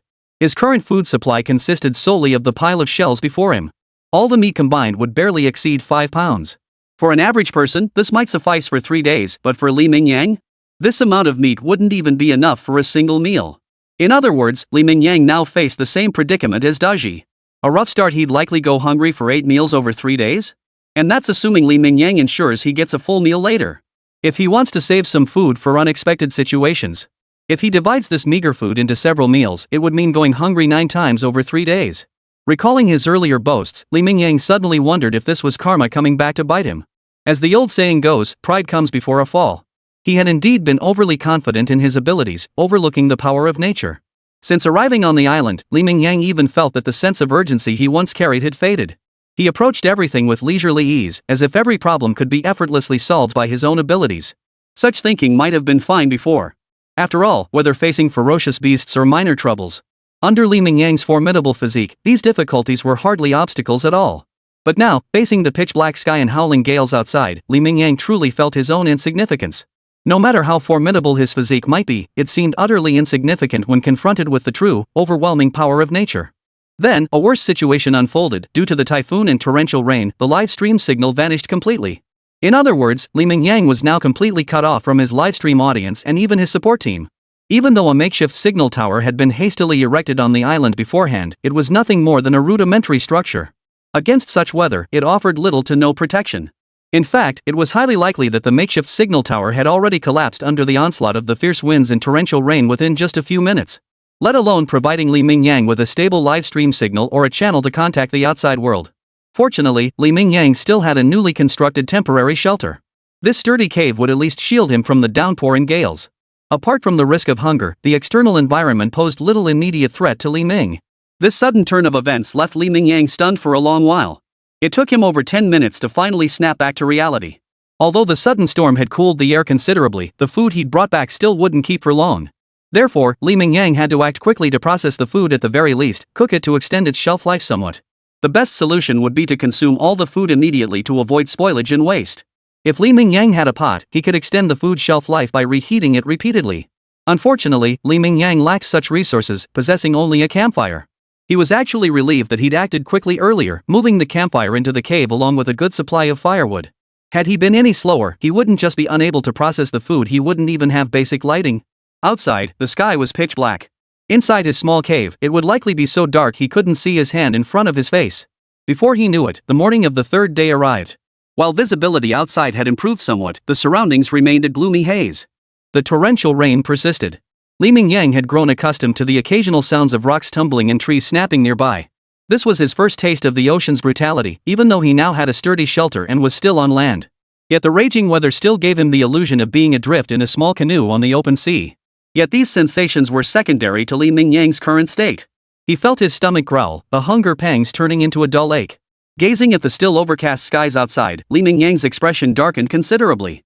The typhoon was supposed to last 3 days, and now it was already the third day. He had no idea if this storm and torrential rain would finally end on schedule. The food he had stockpiled had been nearly depleted by the first day. On the second day and today, the only sustenance Li Mingyang could manage was the flesh of coconuts. Li Mingyang remembered a fruit drink from his hometown called coconut flesh shake, and he quite liked the coconut flesh inside. So initially, he felt a certain longing for grilled coconut meat.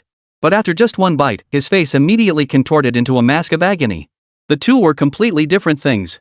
Not to mention that yesterday, whenever he felt hungry, he had no choice but to rely on this stuff to fill his stomach. After eating it all day long, Li Mingyang felt like his face was turning green. If this storm didn't end today, Li Mingyang began to wonder if he could take a small risk and venture out to find some other food.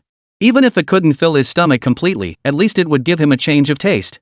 True, the storm raged fiercely outside, but as long as Li Mingyang remained cautious and stayed confined to the beach, finding some rocky areas and gathering shells, oysters, or the like shouldn't be too difficult, right?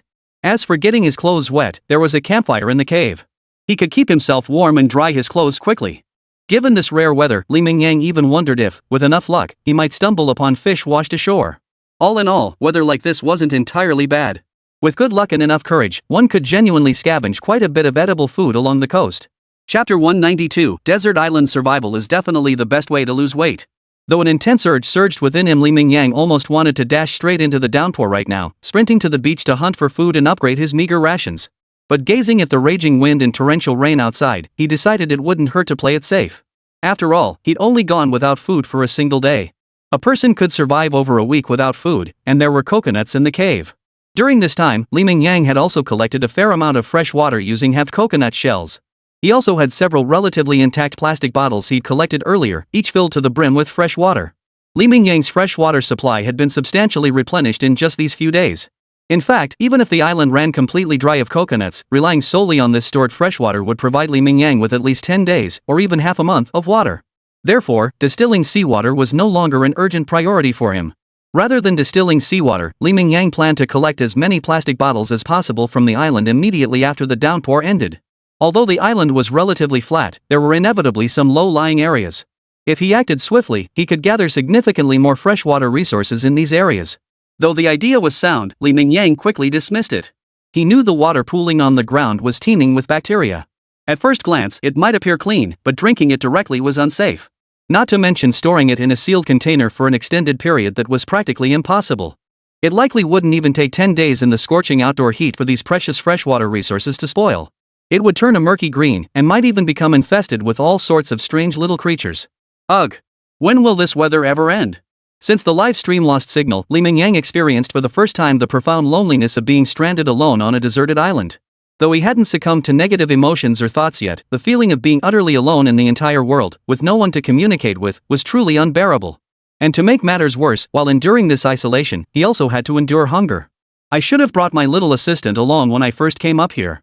That girl's been ranting about dieting every day lately, hasn't she? She talks a big game, but she never follows through.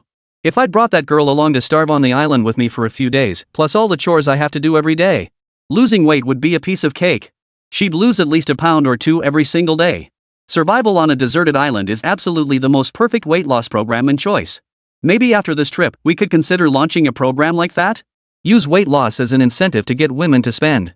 Plenty of guys have weight loss needs too, not to mention survival on a deserted island holds a natural appeal for most men.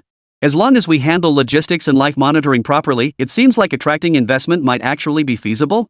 Lying back on his small bed, Mingyang stared absently at the bonfire nearby. Watching the flickering flames, he couldn't help but mutter to himself. Learning to entertain oneself in such circumstances was a rather decent way to pass the time and ward off boredom. Sure enough, within just a few sentences, Mingyang had even managed to amuse himself. He realized his idea actually had surprisingly high feasibility. The only cost might be acquiring a deserted island. After all, the logistics team already had everything ready. Various equipment and supplies were practically all set. And wilderness survival tests one's ability to do things themselves, so there was absolutely no need to prepare anything else. Even the deserted island itself could be secured through short-term leasing or perhaps even operated at zero cost. After all, deserted islands hold little value. Even if he organized small wilderness survival activities there, it probably wouldn't attract much attention. Forget it, I'm not waiting any longer. The rain seems to have eased up quite a bit already. The typhoon doesn't seem as fierce as before either. Who knows if the weather will keep improving or if it'll come back with a vengeance. Standing at the shelter's entrance, watching the torrential rain outside, Mingyang felt he couldn't wait any longer. After all, he had no way to contact the outside world. Although he'd heard the typhoon was only supposed to last 3 days, everyone knew weather forecasts were notoriously unreliable, especially in a small country like Fiji. What if the weather changed again during these few days? Therefore, the sudden easing of the downpour and typhoon conditions presented Mingyang with the perfect opportunity. He couldn't stay inside any longer. The firewood in the shelter was nearly burned out, only a few coconuts remained, and there was absolutely no food left. If this downpour persisted for another 2 or 3 days, Mingyang would soon face a truly desperate situation of starvation and freezing cold. This was not an outcome she desired, so she had to seize this rare chance to venture out and take a small risk. Although Mingyang desperately wanted to search for food immediately, he knew deep down that preserving the campfire was more crucial than finding sustenance. The fire maintained warmth within the shelter and kept Mingyang's surroundings dry. Most crucially, in this torrential downpour, if the fire went out, reigniting it later would be no simple task. Therefore, the primary task was to ensure the fire continued to burn. Chapter 193, Freshwater Distillation Site. Though days of relentless rain had left all the wood thoroughly soaked, Mingyang had no time to dwell on such details now. After all, even the wettest wood would ignite once tossed into the flames, and besides, once moved into the cave, it would likely dry out quickly. Despite the relentless downpour outside, the cave remained surprisingly dry thanks to the fire god. However, this wood hauling operation proved more troublesome than previous ones. Though the height was still over 3 meters, this time there was only a small doorway for access. Even with his considerable strength, Mingyang couldn't simply toss the logs up. Instead, he had to lower each piece individually into the cave using ropes once he reached the site. At first, Mingyang consciously tried to avoid getting too wet, but he soon realized it was a futile effort. He simply gave up, figuring his robust constitution meant he didn't need to worry about getting sick from the rain. Since he couldn't change the fact that it was raining, he might as well get thoroughly soaked. It would actually boost his work efficiency. Though Mingyang wished to stockpile more firewood, the cave's limited space forced him to reserve enough room for his own movement and living. He estimated he had enough wood for 3 or 4 days and stopped gathering. After that, Mingyang didn't immediately go hunting for food. Instead, he headed straight for the signal transmitter. He had assumed it would have collapsed, but it turned out the logistics team had put considerable effort into its construction. Though it appeared rudimentary and the engineering uncomplicated, it was built remarkably sturdy. Even now, it stood tall at the island's highest point. There was no sign of collapse or damage whatsoever, leaving Mingyang feeling somewhat helpless. He had initially assumed the lack of contact with the outside world was due to the signal tower being damaged, but now it seemed to be purely weather-related. His hopes of reaching out to the outside world early or at least contacting the logistics team were now completely dashed. Fortunately, Mingyang remained relatively composed. With his capabilities, he might endure some discomfort on the island, but neither accidents nor starvation were likely threats. Damn it, when the hell is this rain going to stop? Although he now knew the signal tower wasn't damaged and that once the weather cleared, he could resume his livestream and reconnect with the outside world. He wouldn't even have to repair the tower himself, which was good news, but Li Mingyang's mood remained far from cheerful. Being stranded alone on a deserted island in the midst of a torrential downpour was enough to make anyone feel restless and irritable. Even Li Mingyang was no exception. As he made his way toward the beach, he couldn't help but vent his frustration. 3 days, they said. But judging by the storm outside, the downpour showed no signs of letting up. The once crystal clear, azure sea had turned murky and churning. This is the power of nature unnoticed in everyday life, yet capable of transforming the landscape in an instant when unleashed. What was once a paradise-like landscape becomes hellish. No matter how formidable a creature may be, facing such a scene evokes a profound sense of helplessness. Fortunately, as mentioned earlier, Li Mingyang might lack other strengths, but his mental fortitude was undeniable. He quickly regained his composure and strode purposefully toward the beach. Who knew if the rain would intensify? He had to make the most of the time to stock up on food. Even in this weather, he had no means to store food long term. But at least stocking up to eat his fill today, that couldn't be too much to ask, right? Hey, what a stroke of luck. They say misfortune and fortune are two sides of the same coin. Though my timing was terrible, getting caught in this weather. But who'd have thought I'd find such a treasure on the beach? The weather had turned the normally calm sea into a raging beast, which explained why those creatures down below had fled so frantically earlier. In such conditions, one careless moment could send you flying ashore by the waves, costing you your life for nothing. Not all sea creatures were like crabs, amphibious animals that could return to the sea even if washed ashore. For the vast majority of marine animals, once they reach the shore, their fate is sealed. Either they become food, or they end up as a pile of rotting flesh on the beach. Fortunately, Li Mingyang had good luck. After sifting through a lot of rotten and spoiled debris, he made quite a haul during his beach search. Take this eel before him, thick as an arm, it weighed at least 5 or 6 pounds. It had likely been flung ashore by the waves, now trapped among the rocks and still struggling fiercely. It hadn't been ashore long, and the sudden change in environment had made it fiercely aggressive, its energy bursting with vitality. Li Mingyang wasn't about to pass up such a gift from nature, nor would he show any mercy. But he knew eels could deliver a vicious bite, especially one as frantic as this one. So, prioritizing his own safety, Li Mingyang decisively picked up a large rock nearby and smashed it hard against the eel's head. The eel, which had been violently thrashing moments before, twitched a few times on the ground before going completely still. Its head was smashed flat. If it could still bite after that, Li Mingyang would have to admit he was just unlucky. He might even give the eel a thumbs up, impressed by its sheer tenacity. Guys, this has been brutal. For whole days, do you have any idea what I've been through these past 4 days? By noon on the 4th day, as the rain gradually subsided, Li Mingyang finally saw the long-awaited sunlight. By then, the resilience signal tower had finally kicked in, allowing Li Mingyang to resume his livestream. But the viewers in the livestream chat showed no sympathy for Li Mingyang's whining and self-pity. Seeing his disheveled state, they couldn't help but laugh. Hey, isn't this our ultimate wilderness survival master? How come you've gone so downhill in just a few days? I'll give you credit for your survival skills, but sorry, this is Douyin. You've got to step up your game, buddy. Watching the relentless stream of mean-spirited comments from this bunch, Li Mingyang felt a mix of irritation and oddly comforting warmth. It felt surprisingly good to interact with these mischievous troublemakers again. As soon as he resumed streaming, Li Mingyang contacted his support team, especially his assistant, reassuring her that everything was fine on his end. Though the downpour has passed, and I managed to collect quite a bit of water during it, we're still stretched thin trying to last 60 days.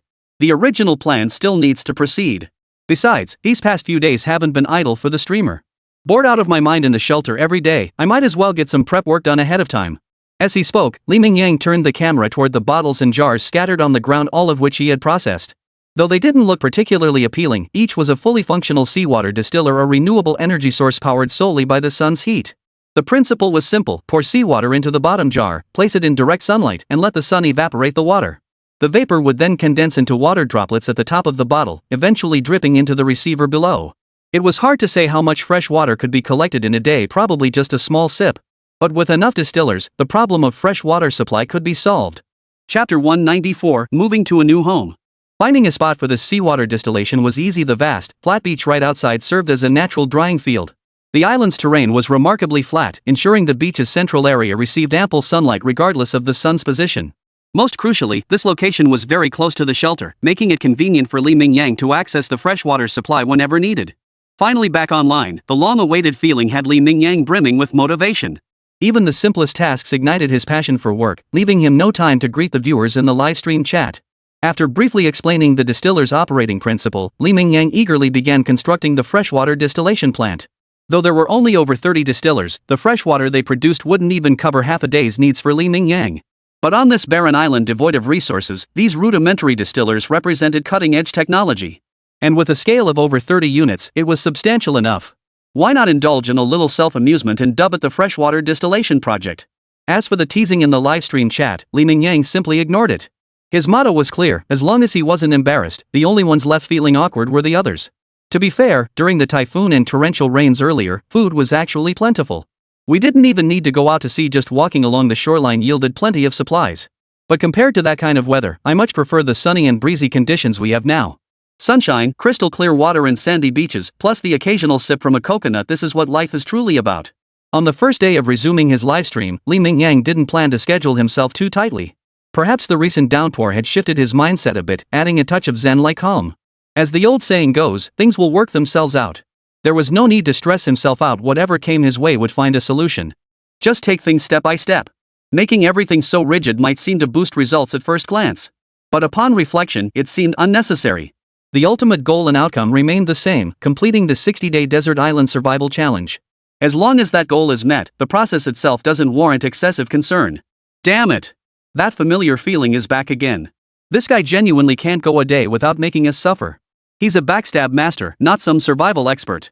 Watching Mingyang revert to his previous leisurely demeanor, the viewers in the livestream chat erupted in indignant complaints once more. Human nature is like that. When you're suffering, people might feign sympathy on the surface, but deep down, they secretly relish it. Because at that moment, they know their own standard of living is undoubtedly superior to yours, giving them a deep sense of superiority.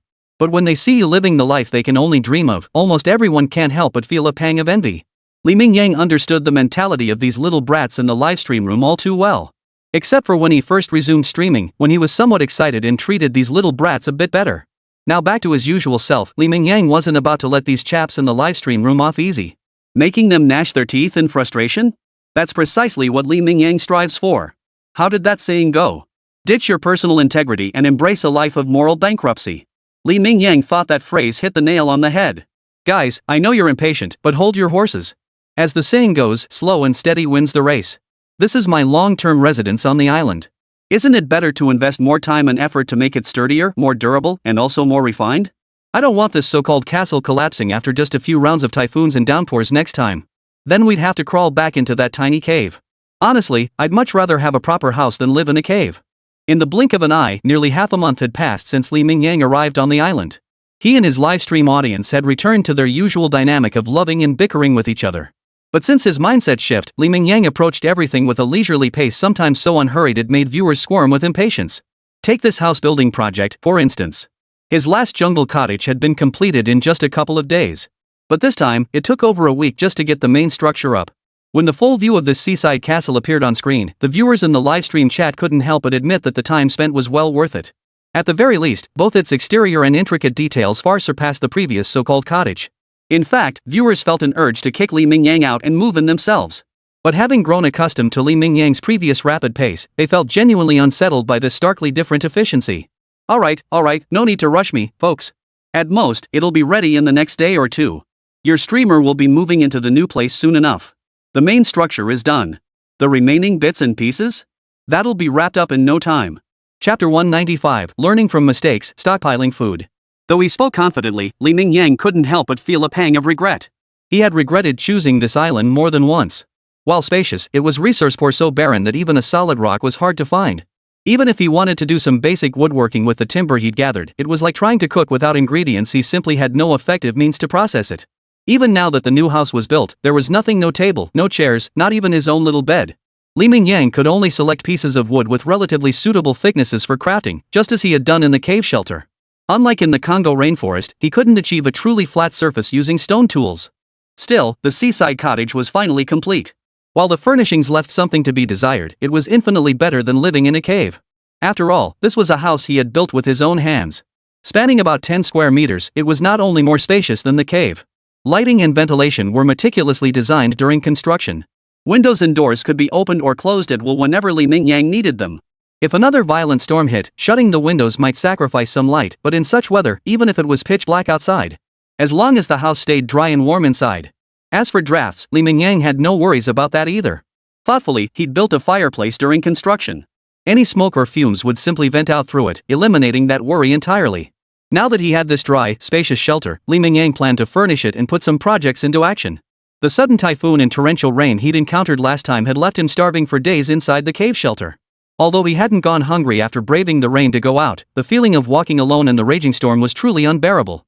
If he could help it, Li Mingyang didn't want to experience that again. Rainy days were meant for staying home and enjoying life. Why would anyone go out wandering around for no reason? It wasn't like they were crazy enough to deliberately go out and get soaked. Therefore, food storage became a crucial matter for Li Mingyang, living on the island.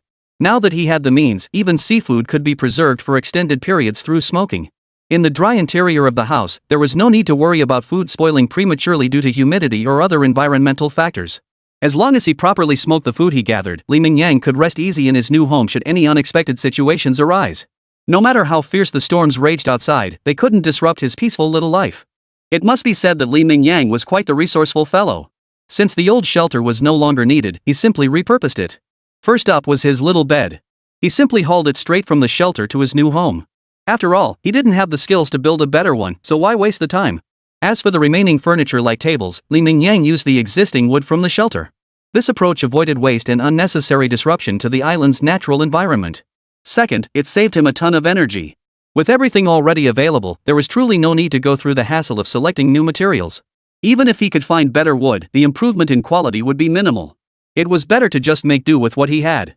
Thanks to Li Mingyang's efforts, within just over an hour, the former cave shelter had been restored to its original state. He even transferred the fire source directly into the new space, prioritizing efficiency above all. Only after completing all the work did Li Mingyang finally stretch out comfortably on the bed. Though it was just a bed inside the cave shelter. But thanks to the change in surroundings, Li Mingyang genuinely felt that even the bed beneath him had become significantly more comfortable. The house still felt a bit empty now, lacking many of the things they had back in the Congo rainforest. But Li Mingyang wasn't in a hurry about these things. As he'd said before, they could all be gradually filled in over time. The immediate priority was securing sufficient food. With plenty of ready-made timber available, Li Mingyang wasted no time. He selected several logs as thick as his arm and immediately built a smoker rack. Although he currently possessed no surplus food, Li Mingyang was acutely aware of one crucial fact: the island's temperatures were exceptionally high. Combined with the humid sea breeze, food wouldn't last more than half a day in such conditions. Before embarking on the hunt, he must complete all necessary preparations. He didn't want to end up scrambling and wasting all the seafood he'd worked so hard to catch from the sea. Li Mingyang was definitely a big-hearted guy. While most wilderness survivalists would build a modest smoker rack. At most, they could smoke a few pounds of meat. But Li Mingyang wasn't like that. He started with a super-sized smoker rack. If its structure weren't so simple, anyone seeing it from afar might mistake it for a shelter. Conservatively speaking, Li Mingyang's contraption could easily handle 30 to 50 pounds of meat at a time. All set, guys. We're ready to head out. It's been ages since we've had a proper fishing expedition. I've put in a lot of prep work for this food stockpiling mission.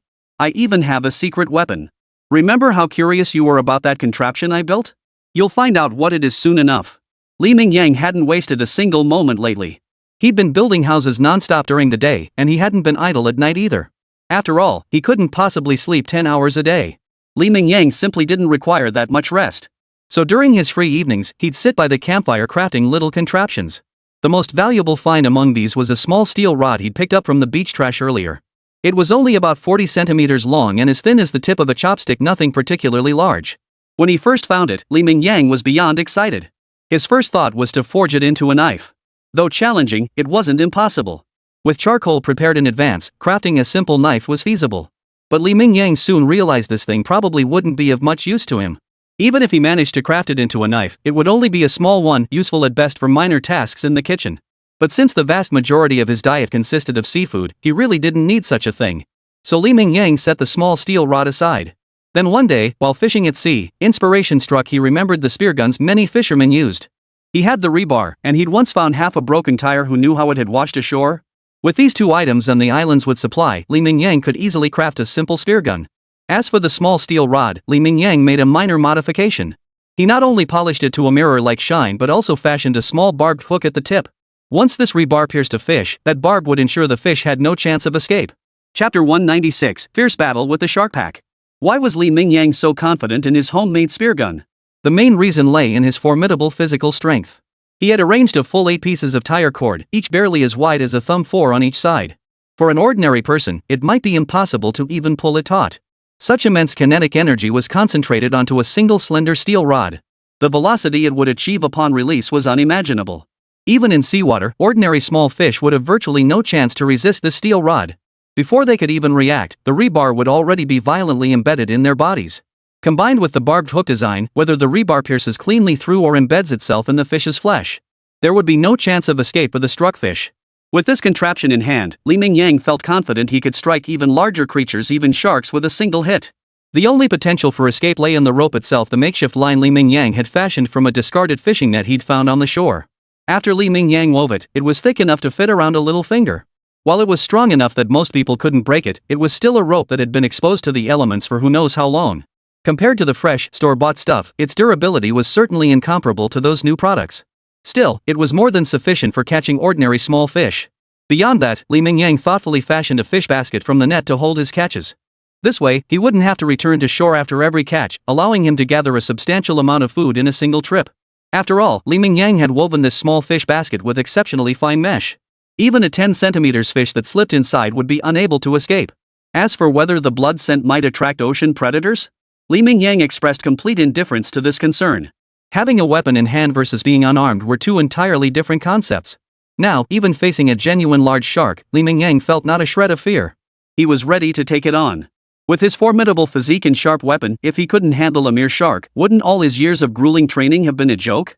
After ensuring his fish trap was securely fastened to his body, Li Mingyang descended into the sea fully armed, spear gun in hand. The ocean had regained its former tranquility after the typhoon, and the waters were once again teeming with life.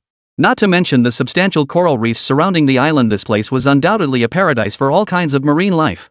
Small fish thrived here with abundant food sources, so plentiful that they could be spotted from passing boats without even diving. And where small fish gather, larger predators find their own paradise. Big fish eat small fish eat shrimp. This law of survival holds true whether in freshwater or saltwater. So when you encounter a coral reef, you've stumbled upon a natural food warehouse. If you've got the skills, this terrain is like a natural all-you-can-eat buffet, enough to feed you for a lifetime. Nice. Unlike his previous hunting trips, Li Mingyang now focused on stealth. The role of speed was now handled by the fishing device in his hands. Li Mingyang's task was to approach his prey as unobtrusively as possible. Once he reached a suitable distance, the rest was left to the fishing gear in his hands. Put. Though it was his first time using it, the spear gun's crossbow-like design allowed Li Mingyang to maintain an extremely high accuracy rate even while submerged in the ocean. Even his own eyes couldn't follow the speed of the steel dart. He only saw a dark shadow flash by, accompanied by the sound of metal-piercing flesh. Immediately, a crimson mist dispersed in the water as a sea fish weighing about 3 Gene was pierced clean through. After a few final struggles, it hung motionless on the rope tethered to the spear gun. Witnessing such a decisive and efficient hunt, Li Mingyang couldn't help but wave his hand in triumph, cheering silently even underwater. With this auspicious start, Li Mingyang's movements grew increasingly fluid.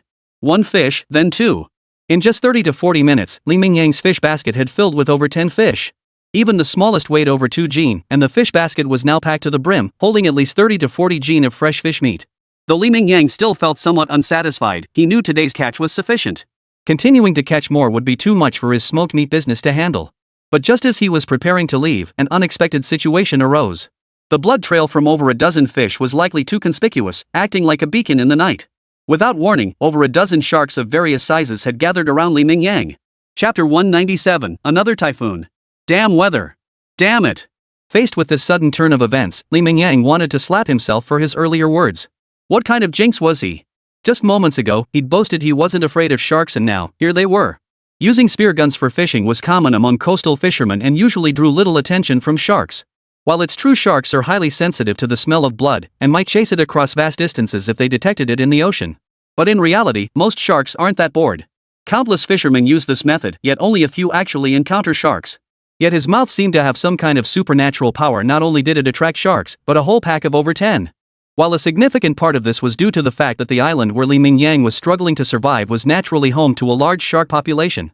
But the greater reason, which couldn't be ruled out, was that Li Mingyang had spent too long in the sea, hunting over 10 fish without pause. The overwhelming scent of blood had drawn this massive shark swarm. Though Li Mingyang wanted nothing more than to avoid complications and return to shore as quickly as possible, the current situation made that impossible. They say skill breeds boldness. Most people wouldn't dare venture too far out into the sea, especially without any safety guarantees. But Li Mingyang was different. For the sake of hunting, he had ventured deep into the coral reefs, at least a kilometer from shore. At this distance, Mingyang had no chance of quickly returning to shore or simply outrunning these sharks. Thus, only one path remained for Mingyang: fight. He had to either eliminate every shark in sight or strike fear into them, making them understand he wasn't someone to be trifled with. Either way, today's brutal battle was almost inevitable. Bring it on! In that moment, Mingyang felt as if he had returned to that familiar ring, back to the exhilaration of facing the world's elite opponents. Though that youthful fervor had quickly faded when he realized those so-called elite fighters weren't even a match for him. But that was only against human opponents. In the natural world, creatures far superior to humans in raw physical strength were not uncommon. Humanity's dominance over Earth relied primarily on intellect and the diverse weapons and tools humans had created. If it came down to sheer physical strength alone, humans certainly wouldn't hold the advantage. Many creatures possessed far greater physical prowess than humans. Not to mention that Mingyang wasn't on land, humanity's home turf, but in the ocean. His opponents weren't isolated targets either. Instead, he was up against a pack of sharks, much like a pack of wolves, though these sharks wouldn't coordinate with each other as closely as wolves do. But their sheer numbers made it nearly impossible for Mingyang to handle them easily. Mingyang had even mentally prepared himself for the likelihood of sustaining injuries. After all, he had his golden ticket as a safety net. Even if he did get hurt, he could simply avoid the camera for a bit. Once 12 o'clock passed, everything would return to normal. As for the possibility of meeting his end here, Mingyang hadn't even considered such an outcome. If he were facing a dozen great white sharks today, Mingyang would probably already be composing his last words. But these were merely a dozen small sharks. The steel bar in his hand served as a sufficient weapon. Even without it, Mingyang was confident he could take down this group, though he'd likely sustain injuries in the process. Splash! Even in the ocean, even away from his home turf, Mingyang still displayed the combat prowess expected of a human weapon. Every move was a masterclass in the aesthetics of violence: fast, precise, and ruthless. These three words were embodied to perfection in Mingyang. The ordinary rebar in his hands now seemed transformed into the Grim Reaper's scythe. Each strike claimed a shark's life, piercing through jaws into skulls, or driving straight through eyes. Mingyang's attack struck the shark's vital points with pinpoint accuracy. The once ferocious creatures were rendered as helpless as kindergarten children in his hands. They offered no resistance whatsoever, even as they opened their monstrous, particle-filled maws to attack any vulnerable spot on Mingyang. Yet these attacks proved utterly futile. Their charges resembled suicide missions one after another. They lunged forward only to be instantly killed by Mingyang, turning into dead fish reeking of blood. Phew! Thank God. After all these years of training, my lung capacity is way better than the average person's. Otherwise, the outcome of today's fight would have been uncertain. I might have even gotten hurt. This encounter at sea, though not exceptionally long, lasted a full 3 minutes. When Mingyang finally surfaced, he couldn't help but exhale a long, relieved breath. He'd held his breath underwater for an agonizingly long time. If those sharks had possessed even a fraction more intelligence or tactical cunning, he might not have escaped unscathed today. Though he'd emerged victorious, Mingyang recognized his own shortcomings. His previous aversion to water had spared him rigorous training in this area. Yet now, Mingyang felt this was precisely where he needed to strengthen himself.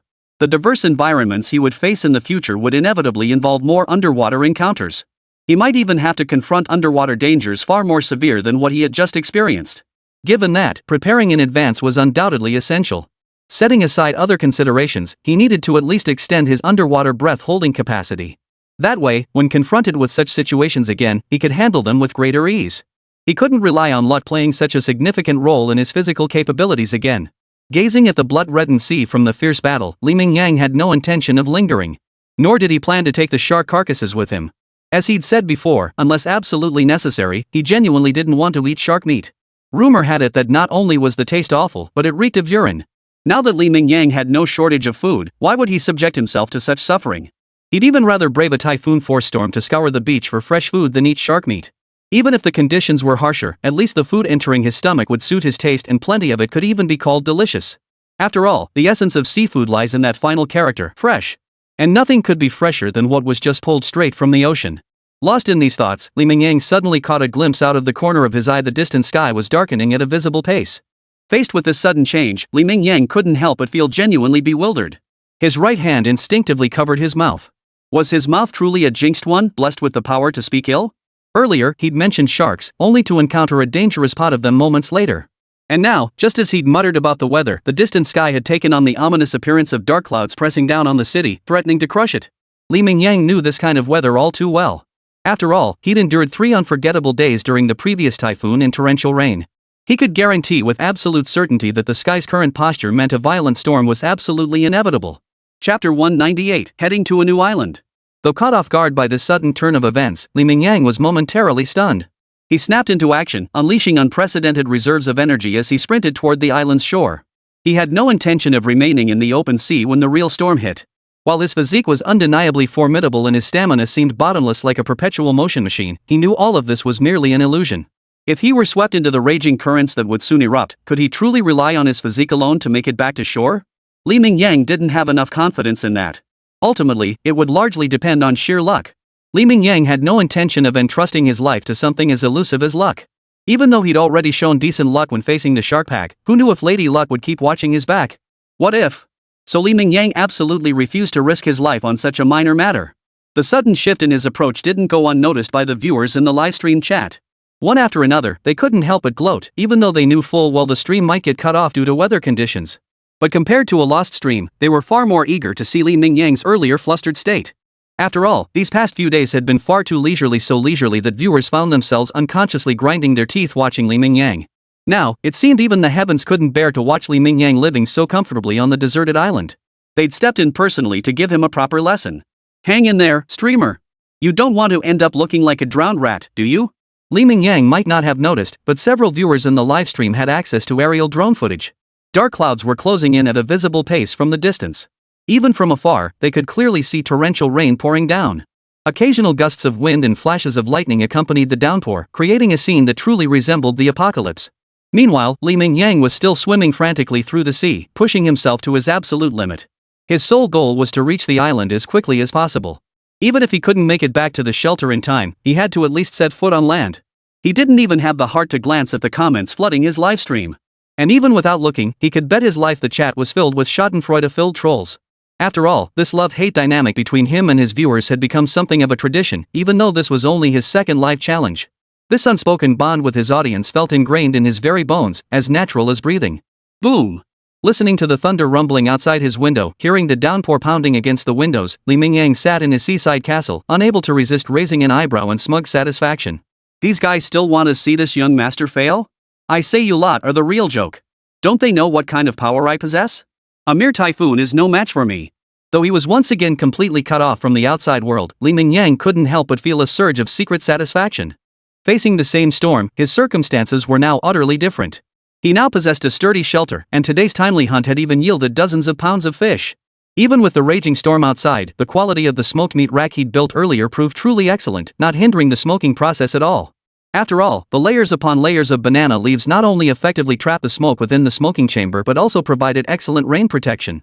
It was clear that for the foreseeable future, Li Mingyang wouldn't have to worry about food or similar concerns.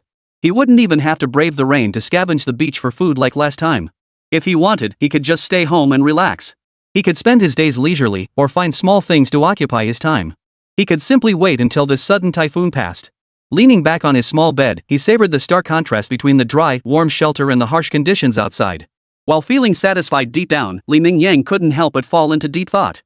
Although he had already resolved to settle down on this island, that didn't conflict with his desire to explore other islands.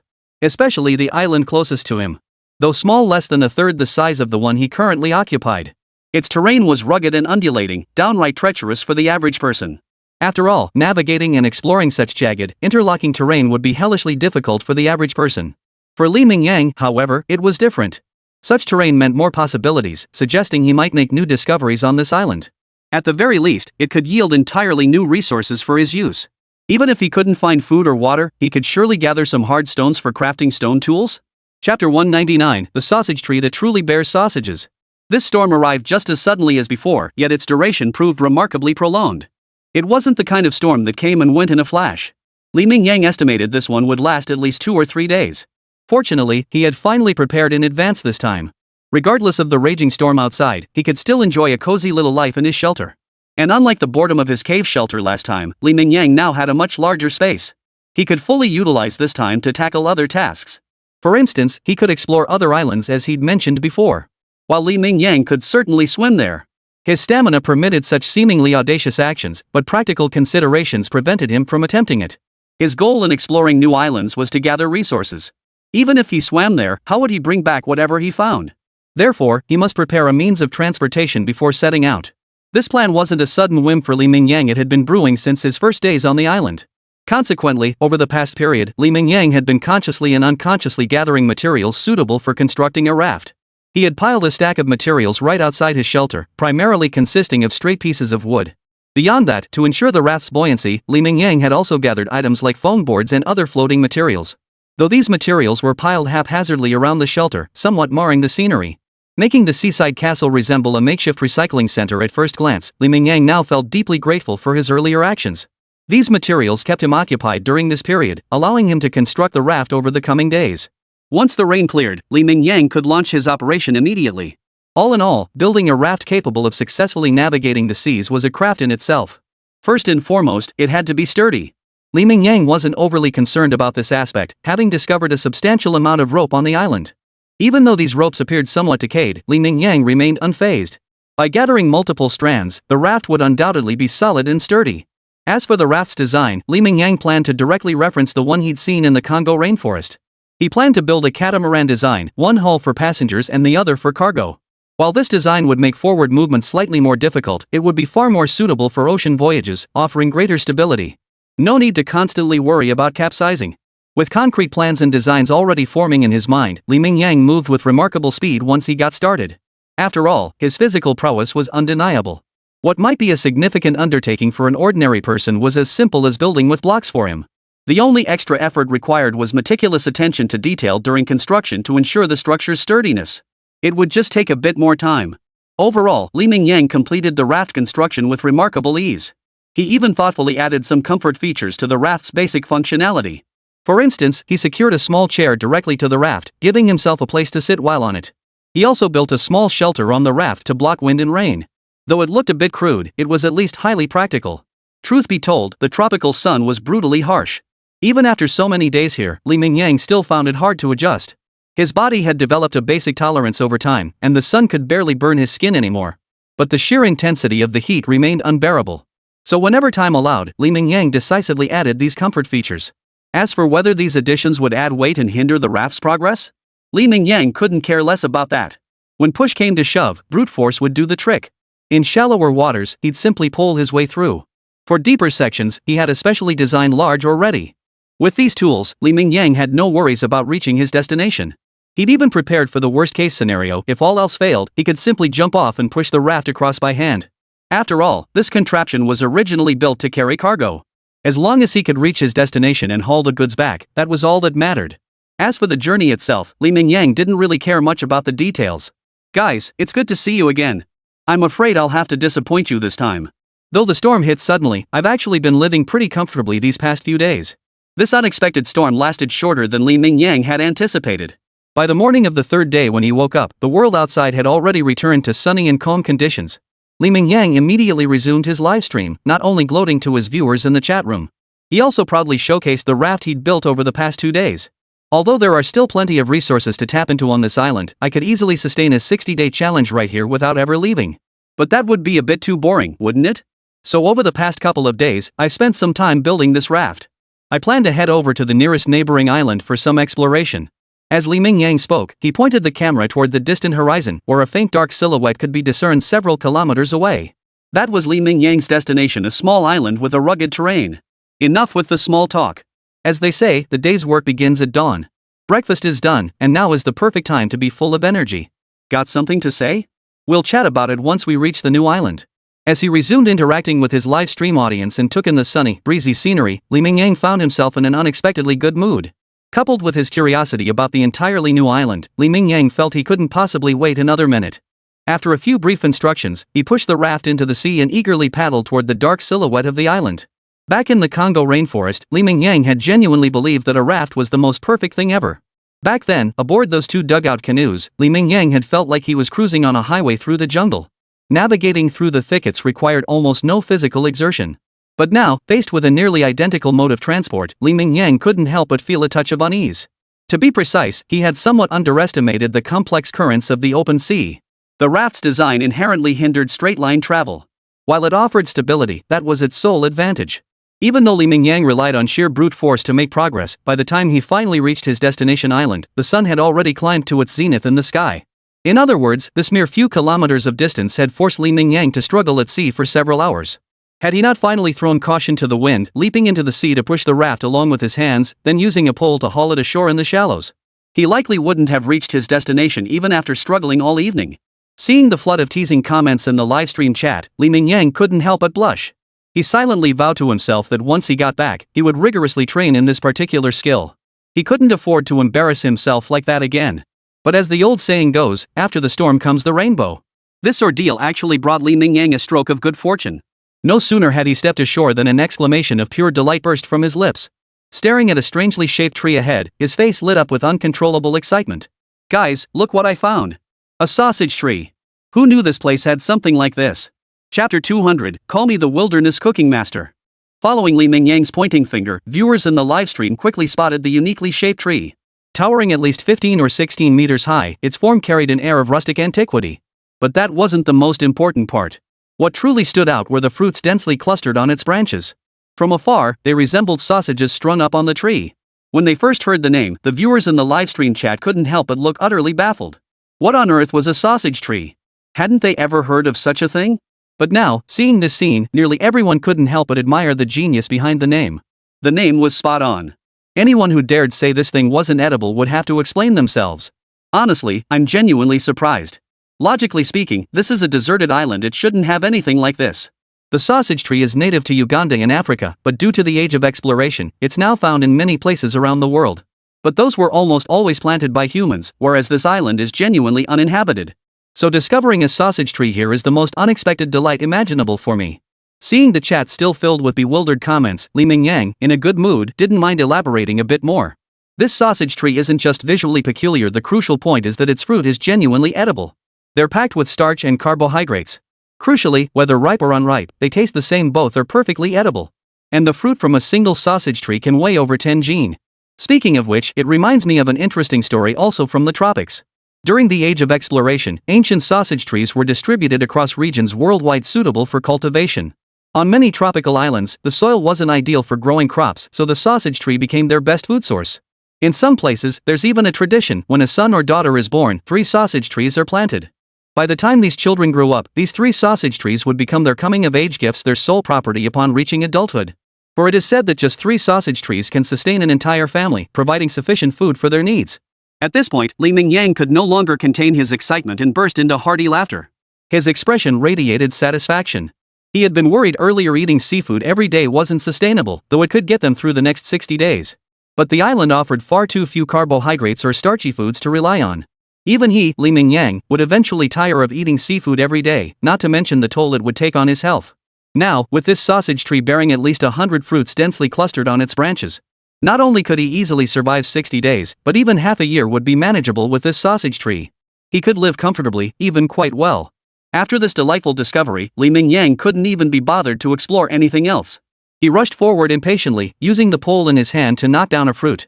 The fruit wasn't particularly large, weighing only about 6 or 7 pounds. Judging by the size of sausage fruits, this wasn't a fully mature specimen. But as mentioned before, whether ripe or not, this thing tasted the same. Besides, Mingyang had no intention of simply eating it raw. Before setting out, he had made thorough preparations, mentally bracing himself for the possibility that he might not return today. So before setting out, Mingyang thoughtfully brought along a fire starter. And since this island was uninhabited, it had no shortage of dried wood resources. Within mere minutes, Mingyang had successfully lit a campfire beneath the sausage tree. He didn't rush to prepare the food. Instead, he waited silently as the flames grew. During this time, he knocked down several coconuts and gathered some edible wild berries nearby. Only when the fire had burned down to a pile of glowing embers did Mingyang toss his harvested sausage fruit into the flames. Guys, check this out. Actually, you can eat this stuff raw. It doesn't have any strong flavor, it's even a bit sweet. Overall, it's kind of like a cucumber, but tastier. Roasted, it tastes decent too, though it still lacks a certain something. Once the sausage fruit was roasted, Mingyang eagerly sampled it and offered a few earnest comments. Still, gathering more of these definitely can't hurt. We'll figure out how to grind them into starch later, who knows, maybe one day the streamer will even get to eat toasted bread out here in the wilderness. Chapter 201, No Stone Tools, but Iron Tools. Mingyang's face was lit up with a bright smile, but to the viewers in the livestream chat, that smile seemed painfully glaring. This guy is showing off, right? He absolutely is showing off. What happened to the grueling wilderness survival? Now you're upgrading your meals and baking bread? Eating seafood every day was one thing, but now he was even going to start making fancy little bread rolls as his staple food? Was this really the kind of scene that belonged in a wilderness survival show? Though it was just a simple fruit, mostly water, Li Mingyang ate it with genuine satisfaction. This was undoubtedly the only satisfying meal he'd had in days that didn't taste like seafood. And just as Li Mingyang himself had said, though this thing looked more like a fruit, it could indeed be used as a staple food. As long as Li Mingyang handled it properly, extracting starch from it wasn't particularly difficult. And with sufficient starch, Li Mingyang could craft a variety of flavorful dishes in the wilderness. Though the limited wilderness conditions and scarce seasonings meant they might not be delicious, Li Mingyang had done some dedicated research in this area. Even if they weren't particularly tasty, they certainly wouldn't be bad. At the very least, they would greatly enrich Li Mingyang's currently meager repertoire of dishes. This spot's pretty decent. Looks like the streamer won't be heading back today. Gotta camp out here for the night. I was actually debating whether to build a simple shelter, but now it seems unnecessary. After eating and resting well, Li Mingyang, now fully recharged, naturally hadn't forgotten the purpose of his arduous journey. The sausage tree alone was a major discovery. Even if nothing else turned up, finding this alone would be a huge haul. But it was merely the first surprise upon arriving on this unfamiliar island. Surveying the bizarrely shaped peaks around him, he knew this rugged terrain would make human movement here extremely difficult. Li Mingyang, however, paid it no mind. Instead, his heart swelled with anticipation, eager for what discoveries this island might hold. Just looking at the scattered boulders and rocks around him, it wouldn't be too much to hope for a few pieces of suitable hardness for crafting stone tools, right? With daylight still lingering, Li Mingyang wasted no time in setting to work. But he hadn't gone far before he stumbled upon an unexpected surprise. Right at the edge of the sandy shore, a sizable cave extending inward came into view. Though not particularly tall, Li Mingyang would likely have to stoop to enter. The cave was deep enough, easily over 3 meters by his estimate. He could easily move the campfire inside, gather some dry grass or similar material, spread it on the floor, and spend the night there. After all, the interior wasn't filled with jagged rocks but soft sand. With a little simple work, it could become a quite decent temporary shelter. Delighted by this unexpected find, Li Mingyang silently committed the surrounding terrain to memory. He planned to move the campfire here immediately after returning from his exploration later. Though it didn't look like rain was coming tonight, having this cave and the campfire was far better than sleeping under the open sky. Was far superior to sleeping out in the open wilderness. This can't be right. How could it be gone? Relying on his formidable physique and exceptional agility, Li Mingyang moved swiftly even across this rugged terrain. In just 2 or 3 hours, he had already traversed the entire small island. Initially, upon seeing the terrain, Li Mingyang had been quite confident. After all, rocks of all shapes and sizes were visible everywhere. He figured he'd surely find raw materials suitable for crafting stone tools in such a landscape. Yet, as he journeyed on, he discovered something unexpected. His back was laden with a woven rattan basket he had crafted himself.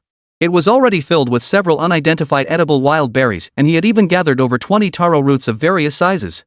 These were undoubtedly one of the best food sources on this deserted island, containing far more starch than the sausage fruit he'd encountered earlier. They required no special preparation, simply boiled or roasted. They were ready to eat. And to Li Mingyang's personal taste, they were absolutely delicious. Yet despite filling his basket nearly to the brim, Li Mingyang still hadn't found a single stone, not even one barely qualifying as such. As far as the eye could see, the ground was littered with stones, but they were all fragile, weathered rock. Forget crafting stone tools, Li Mingyang could snap them in half with just a little effort. These things weren't even as sturdy or useful as the wood lying around everywhere. As the sun in the distance neared the horizon, realizing today would yield no results, Li Mingyang sighed and silently returned to the beach. Though deeply frustrated, he was stranded in the wilderness. No hardware store existed where he could simply buy a new knife. Everything depended on nature's bounty and Li Mingyang's own luck.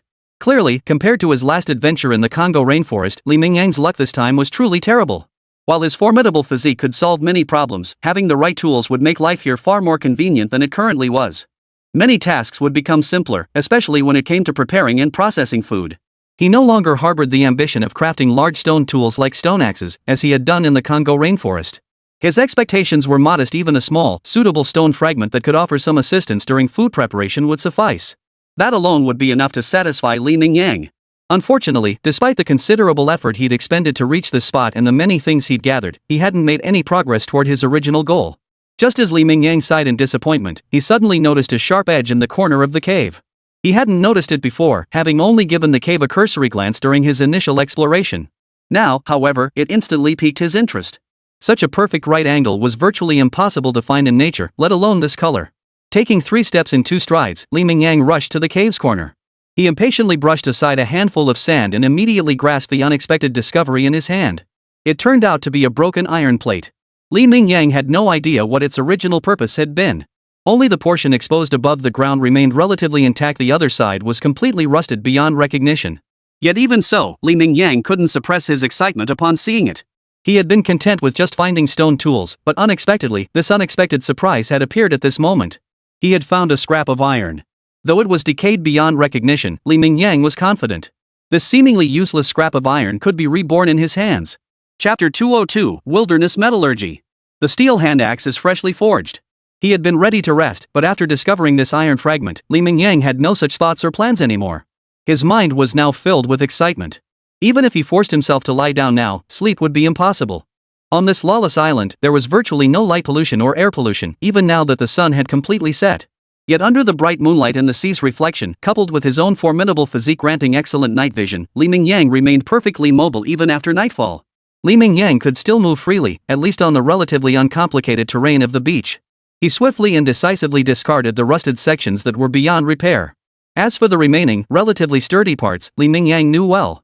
Though still covered in rust, they retained their original steel structure intact. These sections only required a little processing on his part before quickly becoming the suitable tools he needed. The metal plate wasn't particularly large.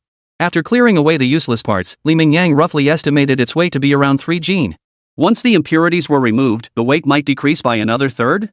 Though truly not much, for Li Mingyang, this was already a tremendous surprise and an unexpected windfall. With the initial processing of the iron plate complete, Li Mingyang's sole task now was to set out in search of suitable timber. In the wilderness, charcoal was undoubtedly the best choice for preliminary metal smelting. Directly burning wood wouldn't reach the ideal temperature, and even charcoal alone couldn't melt metal. At the very least, it could bring the metal to the brink of melting. With just a bit of simple processing, Li Mingyang could easily obtain what he desired. He could shape the seemingly broken piece of iron into whatever form he desired. Bang! With ample fuel, Li Mingyang worked with a straightforward, brute force approach, achieving efficiency that bordered on the absurd. In just over 20 minutes, Li Mingyang had piled a mountain of wood at the cave entrance, though most pieces were oddly shaped. Each log was at least as thick as a thigh, mostly driftwood washed ashore by the sea or dead branches from the island. This was the result of Li Mingyang's careful selection. To produce better charcoal, ordinary thin kindling simply wouldn't suffice. Wood with substantial dimensions like this was Li Mingyang's top choice. Not only would the resulting charcoal burn longer, but it would also provide higher temperatures for his upcoming metallurgical projects. Impressive! I truly never imagined the streamer possessed such skills. I thought crafting stone tools in the wilderness was already impressive, but now the streamer has blown us away with this huge surprise. If that scrap of iron hadn't been so well hidden and already in such a battered state, I'd almost suspect this was scripted. Honestly, the first comment makes a valid point if I hadn't witnessed every step of this process myself. If you told me the streamer just bought this thing from a store, I'd probably believe you. After all, in relatively underdeveloped areas, traditional blacksmiths still exist in significant numbers. After working through the entire night, Li Mingyang only managed a brief nap while the charcoal was smoldering. The rest of the time was spent working tirelessly on this unexpectedly discovered scrap of iron. Though lacking a proper iron hammer, Li Mingyang persevered using his makeshift wooden mallet, glowing charcoal, and sheer brute force. In just one night, he transformed the scrap metal into a completely new shape. He forged it into the rudimentary form of an axe, though unlike a conventional axe, Li Mingyang's creation was a hand axe. More akin to a warrior's weapon than a tool. Not overly thick, its back tapered to a mere pinky finger width at the rear. Viewed from the side, it formed a relatively standardized triangular profile. The once rust-stained iron block now refracted brilliant light under the morning sun. This scrap metal, once overlooked by all, had been reborn in Li Mingyang's hands in just one night. Now, if this axe lacked anything, it was probably a high-quality, well-fitting handle, along with a suitable whetstone. Sharpen that axe properly. Though exhausted after a night of labor, Li Mingyang saw no point in resting now that the sun had risen. With his physique and mental state, he could probably go 3 days and nights without sleep without much issue. At worst, he'd feel a bit tired, but the axe in his hands was just one final step away from completion. At this moment, Li Mingyang truly had no desire to lie down and sleep. After another hour of relentless effort, a gleaming, cold steel axe finally appeared in Li Mingyang's hands. Although the stones on the island aren't of the best quality, finding one suitable for sharpening knives isn't particularly difficult. Even if the stones were of inferior quality, he could simply use one and replace it with another. After over an hour of Li Mingyang's diligent work, the unexpected discovery from last night had finally transformed into a sharp weapon in his hands. Bang! Snap! Weighing the axe in his hand, with the handle attached, its total weight was just over 3 caddies but under 4. Though it felt somewhat light in his hands given his current strength, Li Mingyang was thoroughly satisfied. After all, he was in the wilderness. He aimed at a small tree as thick as his arm. Without exerting much force, his right hand swung down swiftly. With almost no resistance felt, the sapling which would normally require considerable effort to snap crashed to the ground under Li Mingyang's force. Chapter 203, A Bountiful Haul and an Unexpected Dolphin Encounter. Awesome! It had been ages since arriving on the island that Li Mingyang had last experienced such exhilaration. Back in the Congo rainforest, conditions had been equally primitive, but at least he'd been fortunate enough to have stone tools to use. It wasn't like on this island, where he felt like an uncivilized primitive, seemingly unable to even fully master the use of tools. Everything depended solely on his own strength and physical prowess, a feeling that was genuinely frustrating. Now, thanks to a stroke of incredible luck, Li Mingyang might still lack stone tools, but he'd leaped straight into the Iron Age. In fact, she had already made up her mind. Once the challenge was complete and it was time to return, she absolutely intended to take this axe with her. This was undoubtedly a highly commemorative piece. It wasn't just luck, this also marked the beginning of a shift in his life on the island. With this axe in hand, Li Mingyang couldn't help but let his thoughts wander. Why had he been so fixated on finding stones before? In truth, searching for scrap metal or similar materials was quite worthwhile. While he might not find enough to forge another axe, the weight of this axe felt almost negligible to Li Mingyang. Even if he used it as a knife, it would handle quite well. Still, if possible, Li Mingyang hoped to have a dedicated small knife for handling food. Achieving this goal wasn't complicated at all, he'd only need to find a small piece of rebar. The knife Li Mingyang needed didn't have to be large, even one the size of the pencil sharpener he used as a child would suffice. With such a knife, preparing food would become significantly easier for Li Mingyang. Of course, an axe would serve the same purpose, but Li Mingyang felt that a dedicated knife would add a sense of ritual to his tasks. Instead of sleeping, Li Mingyang planned to use the time to continue exploring the island for usable resources. Finding scrap metal would be ideal, but even if he didn't, he could seek out other usable items. Whether it was food or tools, Li Mingyang intended to pack up and take everything that could be of use. After all, he'd gone to the trouble of building a raft specifically for this trip, even sacrificing considerable time. If he only took yesterday's haul back, Li Mingyang felt this trip might have been somewhat of a loss. Unlike yesterday, Li Mingyang moved much more freely across the island today. Thorns and vines no longer hindered him, he no longer needed to carefully avoid them. When encountering such obstacles, he could simply hack his way through with his axe. This allowed Li Mingyang to explore more thoroughly today. In just the morning, his once empty backpack was filled to the brim again. The most abundant harvest was undoubtedly taro. He discovered that although the island's terrain was rugged, it seemed to be rich in this particular crop. Yesterday, he'd only casually gathered resources while searching for stones and still found plenty. Today, he'd come out specifically to hunt for various resources. Li Mingyang had gathered at least half a basket of taro. He couldn't count the exact number, but he estimated the weight to be no less than 30 jin. Combined with yesterday's haul, Li Mingyang wouldn't have to worry about starch sources for at least a week. And if he factored in the sausage trees he'd discovered earlier, his haul from this trip to the island was truly substantial. By around 3 p.m., he estimated there were less than 4 hours left before nightfall. Li Mingyang successfully returned to the sausage tree where he had landed. Since sausage fruits were difficult to preserve, he hadn't taken too many with him. He selectively picked over a dozen fruits, each weighing at least 10 jin 5 kilograms. They were not only ripe but also of excellent quality. Combined with his earlier haul, the other side of the raft was now packed solid with at least 200 jin 100 plus pounds of various supplies. Li Mingyang sat on the opposite side of the raft, instantly balancing its previously uneven weight distribution. Armed with his previous experience, once he reached deeper waters this time, Li Mingyang wisely opted not to use the oars. He simply wasn't adept at that maneuver. Instead, he decisively jumped into the water, swam to the stern, and began pushing the raft toward the island. This time, he would not repeat the mistake of nearly wasting an entire morning, close to 4 hours, to reach his destination. At most, it would take 2 hours and likely even less to return to the sanctuary he'd been longing for. While this new island was quite nice, Li Mingyang's foundation was now firmly established on the previous one. Whether it was the shelter, the stored food, or other necessities, Li Mingyang simply couldn't bring himself to abandon them. Not to mention, he had promised his viewers he wouldn't switch maps. So no matter what, regardless of how abundant the resources on the previous island might be, Li Mingyang was resolute he must stay on the island and complete the challenge. Plop! Suddenly, a small fountain erupted from the sea surface about 10 meters away from Li Mingyang. In the sunlight, it even refracted a few streaks of rainbow-colored light. What the heck is that? Seeing this, Li Mingyang felt a surge of curiosity. His mind immediately jumped to a guess. The first answer that popped into his head was a whale. But he quickly dismissed that thought. The fountain was far too small to be the work of a creature as massive as a whale. Then, within just over 10 seconds, more than 10 small fountains erupted in succession on the nearby sea surface. This instantly locked the answer in Li Mingyang's mind. An animal that could spout water and lived in the ocean could only be dolphins. This unexpected discovery thrilled Li Mingyang. Having grown up inland, he'd never seen dolphins in real life, only in videos. They say these little creatures are remarkably intelligent, even going so far as to actively rescue people they see in distress. Though Mingyang wasn't in need of rescue now, this was his first time encountering these adorable ocean spirits up close. So captivated was he that he forgot to swim, scrambling instead with hands and feet onto his raft. He wanted a better vantage point to observe these little creatures. Wild dolphins were quite different from those in aquariums. Encountering them out on the open sea definitely required a good dose of luck. Chapter 204, Back to Normal, Challenge Over. It seemed these little creatures sensed Mingyang's gaze, as their swimming pace and movements grew noticeably livelier.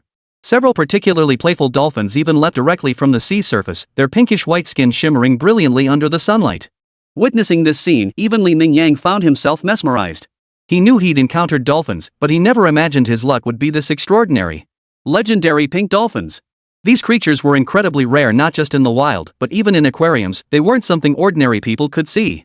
Ordinary aquariums simply couldn't house pink dolphins. And now, Mingyang had not only seen one, but an entire pod, over 10 of them. It wasn't just Mingyang, even the viewers in the livestream were stunned speechless by the sight. Even the non-stop stream of comments in the live chat fell silent for a moment.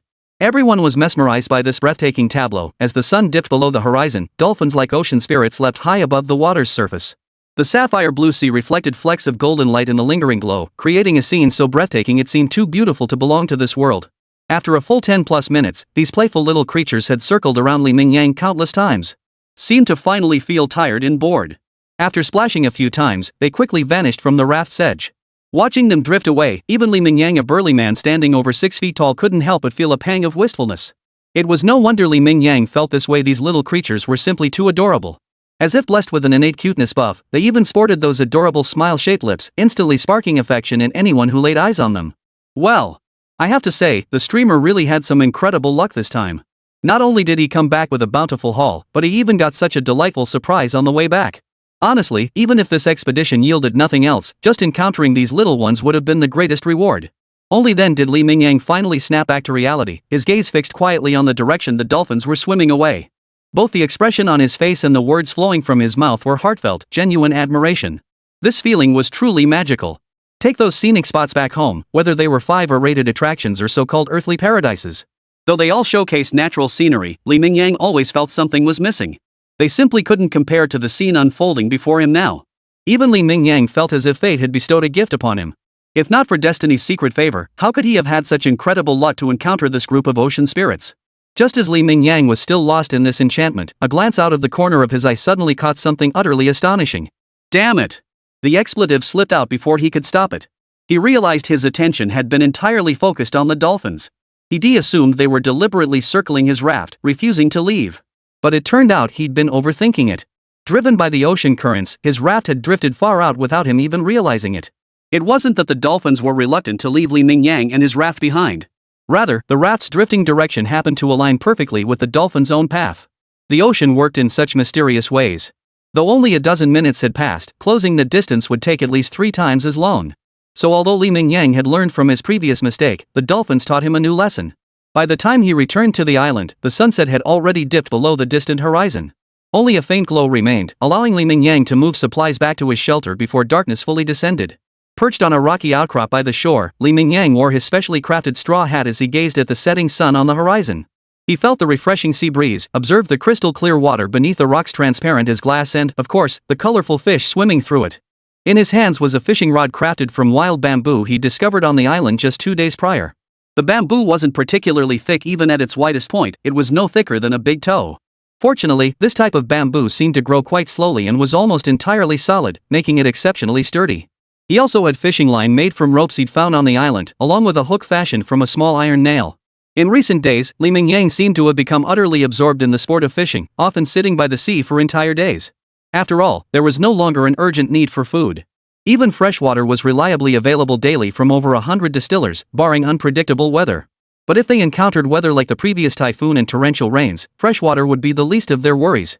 As for food, Mingyang realized his stockpile seemed sufficient to last until the challenge concluded. So even though he didn't want to live like a lazy slacker every day, it seemed he genuinely had nothing else to do on the island. To be honest, if it weren't for the unpredictable weather and the lack of stable power supply, I could easily spend the rest of my life here. Waking up each day without having to scramble for survival, without worrying about anything else, just focusing on keeping myself happy. Take these past few days, for instance.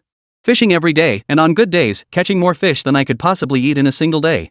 Sunshine, sandy beaches, even the sea itself is breathtakingly beautiful. Having the entire island all to myself feels genuinely wonderful. If there's one thing that Li Mingyang's extended wilderness survival has taught him, it's the love-hate relationship with his viewers. Without the viewers in the livestream chat, no matter how breathtaking the island scenery was, there was absolutely no one to communicate with. Li Mingyang doubted he could truly endure 60 days alone. Take now, for instance. Though Li Mingyang seemed to relish bickering with others, it was largely a manifestation of his inner loneliness. Fortunately, Li Mingyang has gradually grown accustomed to this feeling. Though lonely, it hasn't descended into utter isolation. At least he could still exchange a few words with the viewers in the livestream chat. Plus, with the 60-day challenge drawing near, Li Mingyang's spirits were genuinely high. Chapter 205, The Third Pole of the World.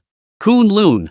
It could be said that the moment of greatest excitement isn't when one achieves success, but rather when one realizes success is imminent.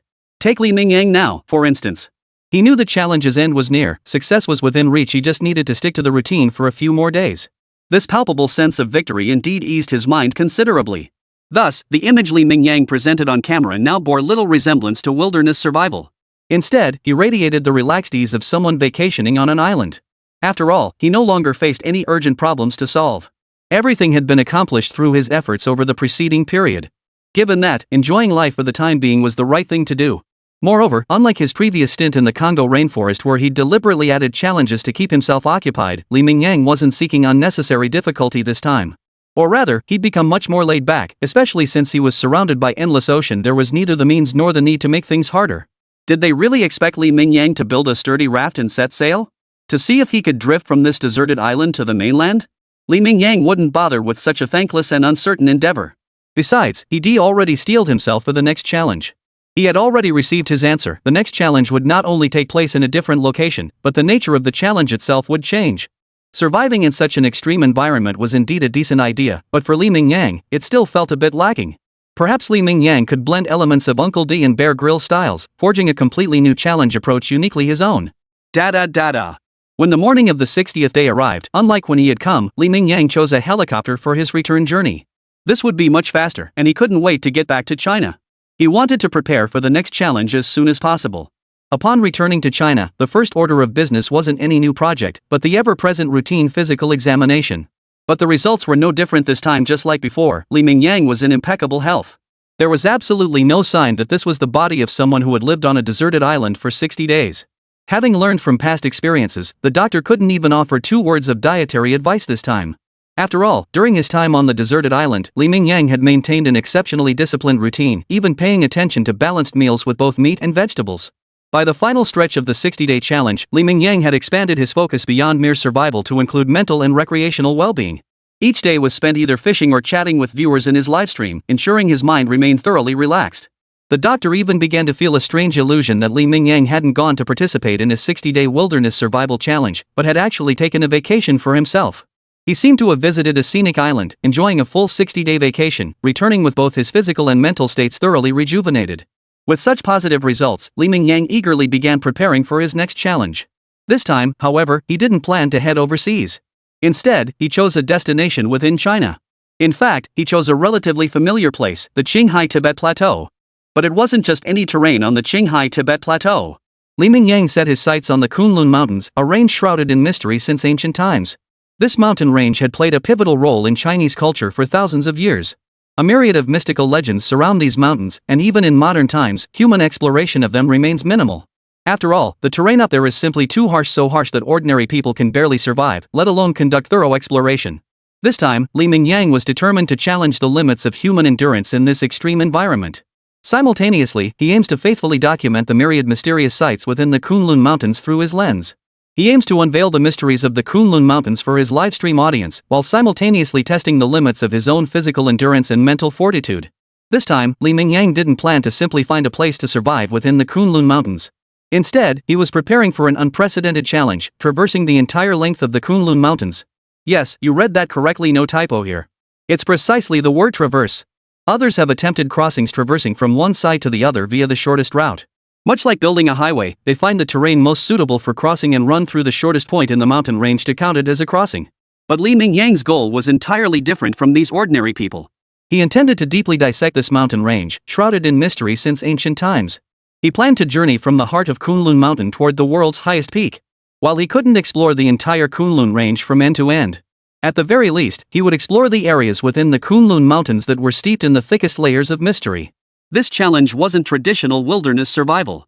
Li Mingyang wouldn't just bring supplies, he'd bring plenty of them. This would ensure he could live comfortably even in such deep, remote forests. Crucially, the terrain Li Mingyang intended to challenge was barren at such high altitudes, with virtually no plant life. As far as the eye could see lay nothing but stark, bare rock. Even with his formidable physique, finding sufficient supplies in such an environment would be impossible, like trying to cook without ingredients. Therefore, to complete this crossing challenge, Li Mingyang must prepare ample supplies in advance. At the very least, he needed enough to ensure the most basic survival conditions during his journey through the Kunlun Mountains. Temperature and altitude weren't his primary concerns, but food supplies absolutely had to be plentiful. He had little confidence in finding sufficient food in such a harsh environment. Fortunately, this challenge wasn't about wilderness survival. Simply completing the predetermined crossing route would constitute an unprecedented achievement. Yet even with ample supplies, this remained an endeavor pushing beyond human limits. After all, the vast majority of the environment Li Mingyang will face lies at altitudes of 5 kilometers or even 6 kilometers and above. In certain extreme conditions, the altitude might even exceed 7 kilometers. In such conditions, survival is out of the question. Even with professional gear, one careless move could cost you your life. Not only would Li Mingyang have to traverse these conditions, but he would also bear a terrifying weight. Yet these starkly evident challenges didn't deter Li Mingyang. Instead, they ignited an indescribable thrill within him. Unlike previous challenges, this one was truly hellish in difficulty. It reignited a long-lost thrill and sense of conquest within him. Though he knew the path ahead was fraught with danger, he couldn't wait to begin. Chapter 206, a completely different goal: crossing the Kunlun Mountains. Yet embarking on this challenge and achieving his goal would not be easily accomplished. If it were just Li Mingyang alone, he could pack his supplies and set off immediately. But Li Mingyang also wanted to conduct a 24-hour livestream throughout the entire challenge. Not only would this allow viewers to experience the harsh environment and legendary mysteries of the Kunlun Mountains more vividly, the round-the-clock broadcast would also showcase every detail of the Kunlun Mountains in vivid clarity. The live stream's camera would faithfully document everything. With so many viewers watching, some observant ones might just stumble upon something extraordinary. Of course, the most crucial factor was that Li Mingyang had grown accustomed to the rhythm of live streaming. Even though this challenge was entirely different from previous ones, Li Mingyang had no intention of abandoning his livestream. Therefore, beyond routine preparations before departure, the paramount task was ensuring Li Mingyang's livestream remained operational. Fortunately, Li Mingyang's status was far beyond that of ordinary people, especially considering the significance of this challenge. At least within China, that was undeniably true. It was no exaggeration to say that if Li Mingyang succeeded in this challenge, it would significantly deepen the nation's understanding and research of Mount Kunlun. Another piece of good news: the current era is vastly different from the past. Whether it's technology or national capabilities, everything has undergone earth-shattering changes compared to before. Therefore, even though Li Mingyang's demands might seem like a tall order or overly stringent to the average person, but with high-level support or even just backing from major corporations, his goals could be easily achieved. After reviewing Li Mingyang's detailed exploration plan, he had already braced himself for a protracted struggle. Yet unexpectedly, surprises and good fortune can strike so suddenly. His exploration plan received backing, and his live streaming initiative gained support as well. For the nation, there was nothing to hide within the Kunlun Mountains. On the contrary, even many scientists were curious about its environment. Yet as the world's third pole, its extreme altitude deterred even professional athletes. Much less these scientists, whose physical condition was even less than average, focused solely on learning. Even if they yearned to unravel its mysteries and fully comprehend this mountain range steeped in myth since ancient times, the conditions for such endeavors have long been lacking. Li Mingyang's current challenge aligns perfectly with many of their long-held ideas and objectives. To put it bluntly, they could leverage Li Mingyang's expedition for multifaceted research. Consequently, Li Mingyang not only secured backing but also received state-sponsored specialized broadcasting equipment, enabling real-time satellite streaming. Even basic recording gear like drones received state backing, all being professional-grade live streaming instruments crafted by specialized laboratories. Not only were endurance capabilities significantly enhanced, but these devices were also guaranteed to function reliably in such harsh environments. Consequently, what Li Mingyang had initially anticipated would take several months to prepare was fully ready in just over half a month with the state's backing. This meant Li Mingyang could embark on this new challenge at any moment. Gazing at the route he had mapped out, Li Mingyang's eyes brimmed with anticipation. This time, however, there was no need to bring a support team. In such harsh conditions, if Li Mingyang encountered any mishap, his support team, which had proven unstoppable everywhere else in the world, would be powerless to provide any meaningful assistance. Altitude presented nature's most formidable challenge. Therefore, Li Mingyang had no intention of bringing his support team along this time. He even gave his personal assistant an extended vacation. Alone behind the wheel, Li Mingyang set off on this new challenge, solitary and unaccompanied. Although he had initially planned to enter the challenge route from the Qinghai Tibet Plateau, just days before departure, Li Mingyang had a new idea.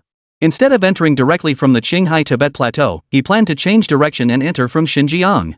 Hotan City proved to be an exceptionally suitable starting point for the challenges ahead. Not to mention, compared to the Qinghai Tibet Plateau, the Hotan region possessed a deeper understanding of the Kunlun Mountains and more extensive records of the various legends surrounding them. Take the legendary city of Jingjue, for instance, or the myriad ancient kingdoms of the western regions.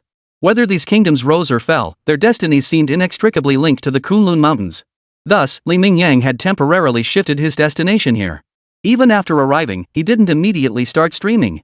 Instead, he set aside several days to explore the major museums and ancient ruins scattered throughout the region. He wanted to immerse himself in the culture of the western regions while unraveling the mysteries of Kunlun's legends. Li Mingyang approached those wildly implausible accounts differently than the average person. After all, the events unfolding in his own life were already bizarre enough.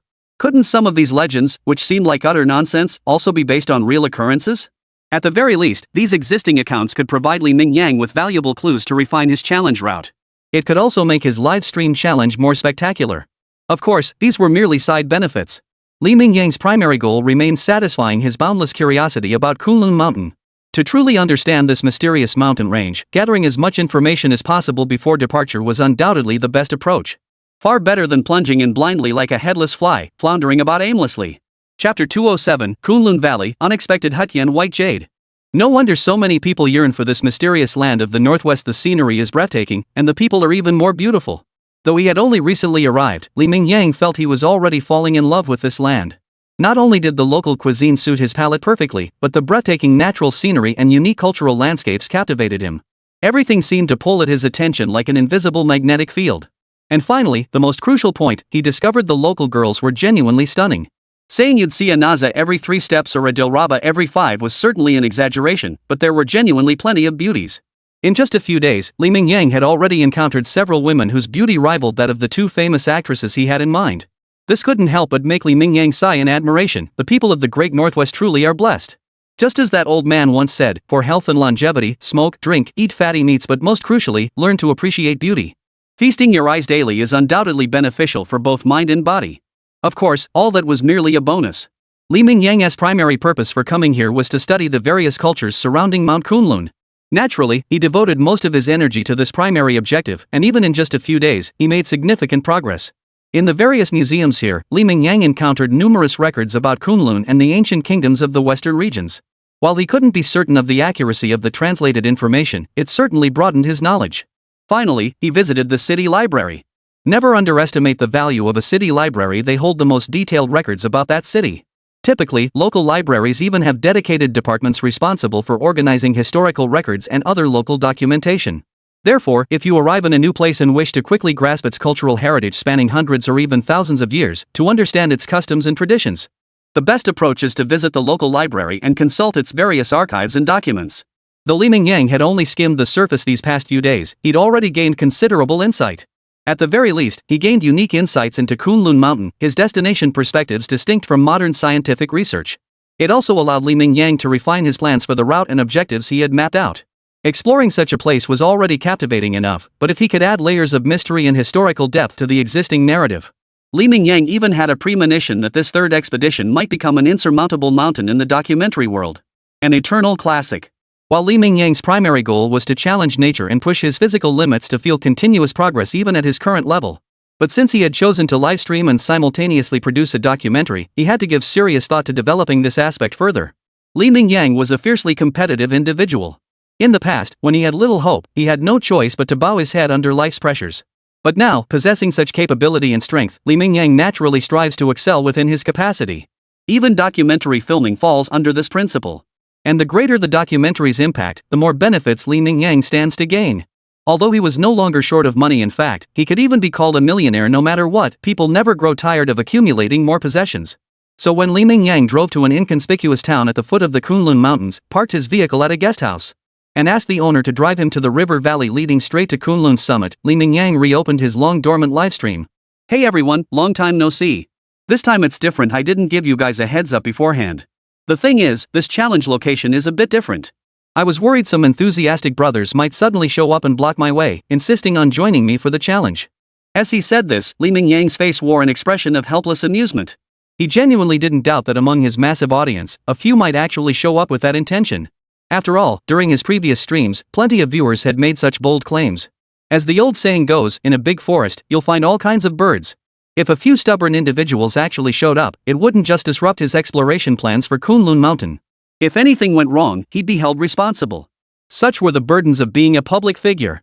That's why, after settling on a domestic location this time, Li Mingyang chose to keep a low profile, planning to announce the destination only on the day the stream went live.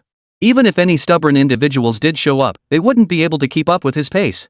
Even if someone imitated him and ventured into Kunlun Mountain, as long as he wasn't personally leading them and had mitigated risks in advance during his livestream.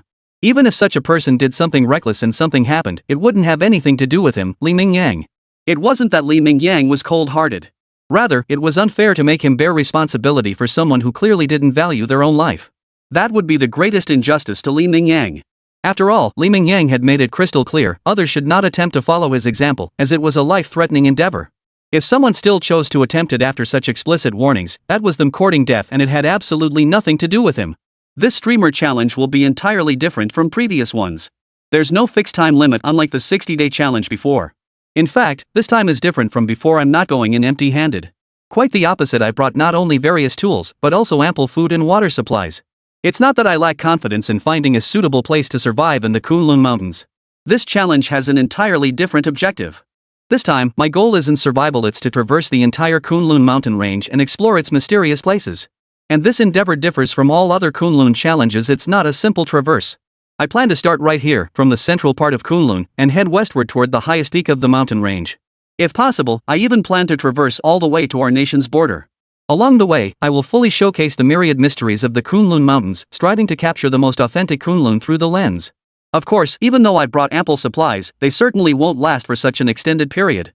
So during this expedition, you needn't worry about missing out on valuable learning opportunities. Whether it's rock climbing or wilderness survival, these skills will undoubtedly be essential during this challenge. As he spoke, Li Mingyang demonstrated his oversized backpack before the camera. Its top extended beyond his head, while the bottom reached the crook of his knees. If placed on the ground, the pack might even rival Li Mingyang's height. And this backpack, with its enormous capacity, was visibly stuffed to the brim. One could only imagine the sheer volume of supplies Li Mingyang had packed and the staggering weight he was carrying. Chapter 208, Climbing Higher. The moment they saw this backpack, nearly every viewer in the livestream realized Li Mingyang wasn't joking. He was genuinely preparing for this unprecedented challenge. Most people require supplemental oxygen even when traveling by train to the Qinghai Tibet Plateau, let alone the Kunlun Mountains, an environment harsher and at a higher altitude than the plateau. Yet Li Mingyang intended to traverse the Kunlun Mountains vertically, undertaking a challenge unprecedented in human history. After all, many of them were longtime fans who had followed Li Mingyang from the beginning and knew just how extraordinary his physical capabilities were. Not to mention, after several wilderness survival expeditions, Li Mingyang had also demonstrated formidable skills in surviving in the wild. Yet even so, Li Mingyang still packed an enormous amount of supplies for this expedition. One could only imagine how severe this challenge would be, far beyond anything ordinary humans could even contemplate. Li Mingyang offered no further explanation. No matter how daunting the challenges ahead, he felt not a shred of fear, only the roar of adrenaline coursing through his veins. Gazing upon the towering mountains before him, Li Mingyang felt his desire for challenge blazing fiercely within. Yet, whether it was his imagination or not, he couldn't shake the feeling that the Kunlun Mountains of his childhood memories had once been a place teeming with life. Yet the Kunlun Mountains now appeared utterly lifeless, as if drained of all spiritual energy. Regardless, Li Mingyang was determined to conquer Kunlun Mountain this time. He believed he would emerge victorious. Hey, if things get too tough, just turn back. The conditions inside Kunlun Mountain aren't something outsiders like you can even imagine. Even just this river valley claims the lives of many locals every year. And these aren't ordinary folk, they're professional jade miners who make their living digging for jade. They know every contour of this terrain inside out, yet danger still finds them. You, an outsider. At this point, the middle-aged man from the Northwest ethnic minority stopped speaking, though genuine concern was etched across his face. Li Mingyang didn't argue. He had full confidence in his abilities, especially since he'd brought ample supplies this time. No matter how harsh the environment, Li Mingyang was confident he could overcome it. But he knew better than to voice such thoughts aloud. Besides, Big Tree meant well, thinking of his safety. There was no need to voice it and cause unnecessary worry. So he merely nodded, replying with a broad smile, "Got it, uncle. I'm just here out of curiosity to experience the scenery of Kunlun Mountain. Besides, I've brought all this gear. Even if I wanted to go deeper, I probably wouldn't have the ability. I just wanted to come here and experience life for myself." After a brief farewell to this kind-hearted uncle, Li Mingyang began his ascent along the Kunlun River Valley. Spring had arrived, yet in this vast northwestern land, winter's chill lingered. Especially within the Kunlun canyons, though flowing water had reappeared, it all came from melting snow atop the peaks. Even without stepping into the water, a bone-chilling cold seeped through. The surrounding terrain was downright hellish. Advancing just 100 meters often required climbing up and down over a dozen times. Each ascent and descent involved significant elevation changes. Even for someone with Li Ming's physical prowess, navigating this terrain proved exceptionally arduous. Over 3 hours had passed, yet Li Mingyang suspected he hadn't even covered a kilometer. "I must admit, I never understood why Hotan jade commands such high prices. Jewelry has never been my thing. I always thought it was just a piece of rock. But now I think I get it. They say rarity makes things valuable, and that's especially true for Hatian jade produced in such harsh conditions. It's no exaggeration to say these jades were mined with the lives of the miners." Even Li Mingyang, with his formidable physique, couldn't help but break a sweat under the weight of his massive backpack, which easily exceeded 200 jin. But as he wiped the sweat from his brow, Li Mingyang couldn't help but marvel. Clatter! At that moment, a sudden clatter erupted from the nearby cliff face. Li Mingyang's sixth sense kicked in, propelling him sideways with lightning speed. The next second, a section of unstable rock on the cliff face collapsed. Had Li Mingyang not reacted instantly, he would have been buried alive beneath the debris. This harrowing scene sent not only Li Mingyang's heart racing, but also startled the viewers in the live stream. In that moment, they truly grasped the perilous nature of Mount Kunlun. "Ha? What the hell is that? Could it be?" Just as Li Mingyang confirmed the cliff wouldn't collapse further and stepped forward to retrieve his backpack. Out of the corner of his eye, he suddenly spotted a small stone, smooth and lustrous like sheep's fat. He couldn't help but step forward, picking up the stone and feeling its quality and beauty, so distinctly different from ordinary rocks. A bold thought flashed through Li Mingyang's mind. Could this possibly be the legendary white jade? Chapter 209, An Unexpected Encounter with a Snow Leopard Family. Upon seeing the jade, Li Mingyang genuinely couldn't help but laugh out loud. He truly hadn't imagined he could be so fortunate. Discovering a piece of Hatian jade in a place like Kunlun Mountain wasn't particularly rare. After all, the river valley he'd chosen to ascend was renowned for its rich deposits of Hatian jade. Every spring, as temperatures rose, countless people flocked to this very valley to mine Hatian jade, relying on these stones to support their families. So finding Hatian jade here wasn't surprising to Li Mingyang, but discovering a piece of such exceptional quality was quite unexpected. Mutton fat white jade. This was undoubtedly the finest grade of Hatian jade. The price of this thing can no longer be measured by the piece, but rather by the gram, and its value far surpasses that of gold or similar materials. The jade in Li Mingyang's hand, though small, barely half the size of a palm. Its quality was absolutely the finest jade Li Mingyang had ever seen. Merely looking at it, one could sense its breathtaking beauty. Though not well versed in the pricing of Hatian jade, Li Mingyang had heard his share of legends. Especially after arriving in the vast northwest, where within days he encountered countless tales of sky-high-priced Hatian jade. Even without actively seeking information, Li Mingyang had picked up numerous stories through hearsay. By conservative estimates, the price per gram of this piece of mutton fat white jade in his hands could easily exceed 100,000 yuan. In other words, this tiny piece of jade alone could easily be worth tens of millions. For ordinary people, this was an unimaginable sum enough to ensure a comfortable life for an average family for generations. If an ordinary person had obtained this jade, they would likely be overjoyed to the point of losing their composure, even going mad with excitement. But after Li Mingyang acquired it, he merely felt incredibly fortunate and a sense of wonder. It reminded him of his discovery in the Congo rainforest. Just as the challenge was about to end, a sudden thought struck him. This made him wonder if he might actually possess some kind of luck. Though it sounded mystical, luck was undeniably real. Some people just seem to be born unlucky, while others are blessed with innate fortune, what some call the lucky fish constitution. While Li Mingyang didn't consider himself a legendary koi, he did feel his luck was genuinely exceptional. Not only had he been granted a second chance at life, but he'd also acquired a cheat code. And it seemed the heavens truly favored him. Alongside this cheat code, they bestowed upon him remarkable luck. In fact, Li Mingyang felt that even without the cheat code, just having this kind of luck would have made his life pretty good. Take these two finds, for instance, a piece of dog head gold and this piece of mutton fat white jade. The value of these two items alone was enough to ensure Li Mingyang lived a life of affluence, free from ever worrying about mundane necessities like food and daily expenses. Dog streamer's luck is truly off the charts. I admit I'm jealous. Others dig for decades without finding a single decent piece of Hatian jade. Most people just waste their energy in the wilderness. But this dog streamer? He wasn't even here for Tianyu entertainment, yet he stumbled upon such incredible finds. Damn it, is this the legendary chosen one? I've noticed the dog streamer seems to succeed at everything he touches. After the initial shock, the live stream audience quickly focused on Li Mingyang's unexpected find. With such a massive audience base, the live stream naturally had its share of connoisseurs who swiftly began explaining the value of Li Mingyang's unexpected find. Even if Li Mingyang didn't want to show off, these know-it-alls forced him to put on a bit of a display. This sudden appearance of white jade immediately turned the chat stream sour with envy. But some level-headed viewers quickly chimed in. Come on, did you all forget that terrifying moment just now? If it were us facing that situation, forget about getting the jade, we'd probably be dead by now. Not everyone has the quick reflexes of that dog of a streamer. Up to this point, the comments seemed to be defending Li Mingyang, but the next sentence abruptly shifted the tone. But no matter what, that dog streamer is still a dog streamer. He's already a damn successful person, yet he still gets such good luck. Even if what I said earlier was true, I can't help but feel envy and resentment. Li Mingyang paid no mind to the banter in the livestream chat or the various sour comments. To borrow an old saying from long ago, he relished the sight of these people resenting him yet powerless to bring him down. Moreover, a strange premonition stirred within him. He sensed this journey held more than just this discovery. More surprises were surely waiting ahead. So, after simply stowing the priceless white jade in his backpack, Li Mingyang eagerly pressed onward. This piece of sheep's fat jade was undoubtedly a promising start for Li Ming. Since the very beginning of his journey had presented such a favorable omen, Li Mingyang was naturally brimming with motivation. He sensed that this sudden journey to Kunlun might bring him more than a little surprise. He just didn't know what kind of surprises awaited him in the vast, deep mountains of Kunlun. Regardless of the outcome, as long as Li Mingyang completed this challenging journey according to his plan, all the unknown mysteries would be unraveled and every answer would be laid bare before him. Before he knew it, noon of the second day arrived. Nearly 30 hours had passed since Li Mingyang entered the mountains. Except for briefly pitching a tent at night and sleeping for less than 8 hours, Li Mingyang had been like a perpetual motion machine the entire time. He had barely rested throughout the entire journey, consuming only simple meals as he climbed relentlessly upward.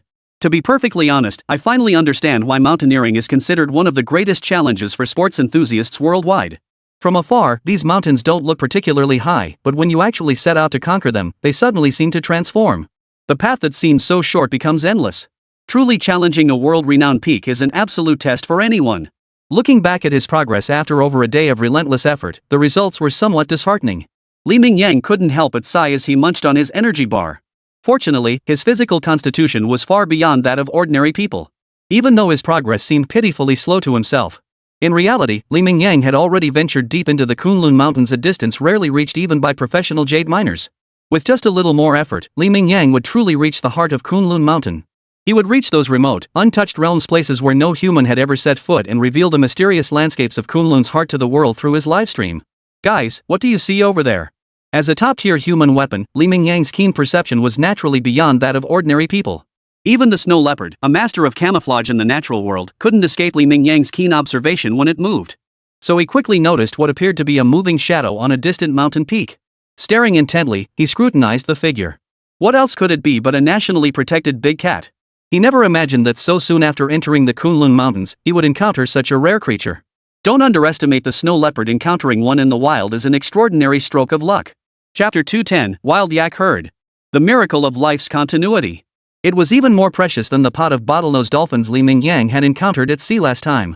After all, dolphins are actually quite common. Their numbers far outnumber those of snow leopards. Snow leopards, especially wild ones, are truly rare among rare species. It's even said that wild snow leopards are far rarer than giant pandas. At least pandas, thanks to national conservation efforts, have seen their numbers grow significantly. But snow leopards. This creature, shrouded in mystery whether in Tibet or the vast northwest, is now truly difficult to encounter. This unexpected discovery left Li Mingyang deeply excited. However, he didn't rush forward recklessly. Instead, he used his equipment to zoom in, allowing viewers in the livestream to observe the mountain spirit from afar. After resting for about half an hour, when Li Mingyang felt ready to set off again, he ignored the grumbling of his livestream viewers. He immediately retracted the camera and set off once more on his journey into the heart of the Kunlun Mountains. As for the unexpected snow leopard, Li Mingyang had no intention of rudely disturbing it. After all, snow leopards were now a rare species. Li Mingyang didn't want his momentary curiosity to disrupt the snow leopard's natural habitat. If his presence made the snow leopard feel threatened or frightened, causing it to abandon this familiar habitat it had grown accustomed to, and consequently led to some unfortunate outcomes, none of which Li Mingyang wished to see. Therefore, toward this spirit dwelling atop the snowy peaks, Li Mingyang's stance had been resolute from the start, to observe from afar, but never to trespass. A distant glance was sufficient. Anything beyond that fell outside his considerations. As for whether unscrupulous individuals might track the snow leopard's location through livestreams, Li Mingyang held no such concerns. Before this Kunlun mountain expedition, an understanding had been reached with the higher-ups. They too wished to learn about the current changes in Kunlun Mountain and its resources through Li Mingyang. These scarce wild snow leopards represented invaluable biological resources to the higher-ups. Therefore, the moment Li Mingyang spotted these snow leopards, the relevant authorities who had been lurking in the livestream all along had undoubtedly already made preparations. This snow leopard and its habitat would undoubtedly receive rigorous protection and monitoring. There would be absolutely no opportunity for any illegal elements to exploit the situation. Finally, it's up. By the afternoon of the third day, after enduring immense hardship, Li Mingyang finally reached the summit of the mountain before him. He had ascended directly from the Taklamakan Desert Basin to this peak, reaching an altitude of nearly 6 kilometers. The challenges along the way were beyond the imagination of ordinary people. Even Li Mingyang had spent a full 3 days to achieve his goal. It can only be said that Mount Kunlun truly lived up to its reputation, a place steeped in myth and legend since ancient times. Regardless of whether these legends hold any truth, even in the modern era and with Li Mingyang's formidable physique, scaling this peak remains an extraordinarily arduous endeavor. In the primitive conditions of ancient times, it was practically an impossible feat. Add to that the life-threatening natural trials like altitude sickness, and it becomes perfectly understandable why Kunlun Mountain is steeped in myth. Glancing back at the path he had traversed, even Li Mingyang, who had already conquered challenges unimaginable to ordinary people, couldn't help but feel a profound sense of accomplishment welling up within him. A profound sense of accomplishment welled up within him. In truth, he had noticed that the further into Kunlun Mountain he ventured, the more manageable the terrain became. At least it wasn't like the unpredictable terrain of the lower canyons, which had even given Li Mingyang a headache. The challenges he faced as he ascended were mostly steeper terrain and the harsh effects of altitude sickness. But these were hardly challenges for Li Ming. His body felt remarkably adapted, showing no unusual reactions whatsoever. Don't rush to congratulate me, brothers. This is just the goal, the host said. It's not merely about climbing this small peak. In fact, I'd say this challenge has only just begun. I expect even tougher trials lie ahead. Though he spoke these words, Li Mingyang's face was lit up with a radiant smile. Wasn't the meaning of life all about embracing the struggle? While scaling Kunlun Mountain might seem like courting hardship to many, Li Mingyang thoroughly relished the journey. Then, as Li Mingyang pressed forward and the scenery on the other side of the peak unfolded before his eyes, even he couldn't help but freeze in awe. He truly hadn't expected to witness such a sight at this altitude. On the other side of the mountain lay a valley. Contrary to Li Mingyang's expectations of desolation, it was instead filled with vibrant green life. It was a high-altitude grassland valley, and within it, Li Mingyang even spotted numerous wild yaks. Chapter 211, Beef? No way. This was undoubtedly nature's greatest miracle of life. Li Mingyang had never imagined that at such an altitude, in such a region, there could exist such a vibrant scene. The very presence of massive wild yaks in such a place defied his expectations of the Kunlun Mountains. It wasn't just Li Mingyang himself. Every single viewer in the livestream, even the experts lurking among them, were left utterly speechless by the sheer spectacle before them. In that moment, a profound awe welled up from the depths of nearly every heart, compelling them to marvel at nature's magnificent vitality and creative power. Guys, I was thinking we'd find a spot nearby to rest today, but now we've suddenly stumbled upon this new discovery. If we don't get across to investigate today, I don't think I'll be able to sleep tonight. So let's set a small goal for now, reach that vibrant valley down below before darkness fully settles in. After saying this, Li Mingyang didn't bother checking the reactions of his livestream viewers. He was already feeling a surge of excitement himself. Even after reaching this point, descending into the valley remained a rugged and treacherous journey. But at least the path here was far easier to navigate than the one in the valley earlier.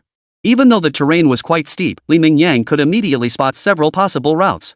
Despite carrying a heavy backpack weighing over 200 pounds, Li Mingyang moved with remarkable agility. It was as if the backpack didn't exist at all, or perhaps he was carrying a foam ornament that barely hindered his movements in the slightest. He moved like an agile monkey, or even like a native creature born to thrive in such terrain. Li Mingyang deftly navigated the treacherous terrain, plunging down into the valley at an astonishingly rapid pace. Is this even human? Could a human truly perform such movements and maneuvers? Though we've long been accustomed to dog streamers and human feats, witnessing this scene once more still leaves us utterly stunned. It feels like this guy never stops improving. He must be secretly training in places we don't even know about. His physical prowess is truly venturing further and further down the path of the superhuman. As Li Mingyang descended at breakneck speed, the livestream split into two distinct camera feeds. One was a panoramic view captured by a specially equipped drone, fully showcasing Li Mingyang's agile movements. Not just the ordinary viewers, but even the experts lurking in the livestream room, and the military personnel trained for special situations, were left in awe upon witnessing his prowess. But after the initial shock came understanding. Unlike the average person, they knew the inside story that Li Mingyang had undergone special forces training and dominated the entire military competition, finishing first by a landslide. For someone of his caliber, even the military had failed to fully gauge Li Mingyang's true capabilities. Wasn't his current performance simply the most natural outcome? Meanwhile, another feed in the livestream showed footage from the head-mounted camera. Compared to the wide-angle view, the first-person perspective from the head-mounted camera was far more thrilling, offering an immersive experience. As viewers witnessed Li Mingyang's succession of daring maneuvers, even those watching from thousands of miles away couldn't help but gasp in unison. Their hearts seemed to leap into their throats, terrified that a single misstep would send him tumbling down. But this time, Li Mingyang wasn't planning to stay low-key. After all, being too reserved could genuinely hold things back, especially in harsh terrain like Kunlun Mountain. Moreover, given Li Mingyang's current fame, unless he suddenly transformed into Superman right there, even displaying a slightly more formidable physique, no individual or faction would dare to act rashly against him. After all, the world was never short of humans blessed with extraordinary talents. Throughout history, countless examples were recorded in the annals. Take the mighty generals of antiquity, or even Xiangyu, the sole non-emperor enshrined in the annals of the emperors. Each of these figures was a legendary, peerless warrior, with accounts in official histories detailing feats like single-handedly taking on hundreds of enemies. With such formidable figures preceding him, even if Li Mingyang displayed somewhat abnormal abilities, there was ample explanation at least it didn't transcend the bounds of humanity. At most, such heights remain unattainable for the average person but not beyond comprehension. Thus, bolstered by his formidable physique and seemingly limitless stamina, what might take an ordinary person days to traverse. Thanks to Li Mingyang's skill and daring, he reached the edge of the valley in under 2 hours. As he finally stepped onto this relatively level ground and gazed upon the lush green expanse surrounding him, the sense of awe within Li Mingyang grew even more intense. From above, he had sensed the valley's vastness, yet the sheer distance had prevented a true sense of its scale. Now, however, gazing at the endless expanse of green grass stretching beyond his sight, Li Mingyang couldn't help but take a deep breath to steady his emotions. He had even remarked that Kunlun Mountain seemed lifeless and barren. Little did he expect to be proven so wrong so quickly. He had barely entered the heart of Kunlun Mountain when he stumbled upon this extraordinary valley. Of course, Li Mingyang's timing was impeccable. Spring had arrived, and now he could see the relatively sparse patches of green in the valley, the tender new growth sprouting up. Li Mingyang knew that had he arrived even a month earlier, or even half a month, he might not have witnessed such a sight. After all, this was the far northwest, and the Kunlun Mountain's altitude was so treacherous that not a single trace of life could be seen during winter. Only in spring, when all things awaken, could one find signs of life amidst the otherwise desolate Kunlun Mountains. Guys, there seems to be a small river in the distance, no, more accurately, a stream. It must be formed by the melting snow and ice from the mountains. And over there, I spotted quite a few yaks. Though the streamer brought ample supplies for this Kunlun expedition. But after 3 days of consumption, we've already used up quite a bit. This spot is definitely the best place for the streamer to restock supplies. Even though it's late now, I plan to rest here tomorrow and see if I can gather some supplies to take with us before continuing on.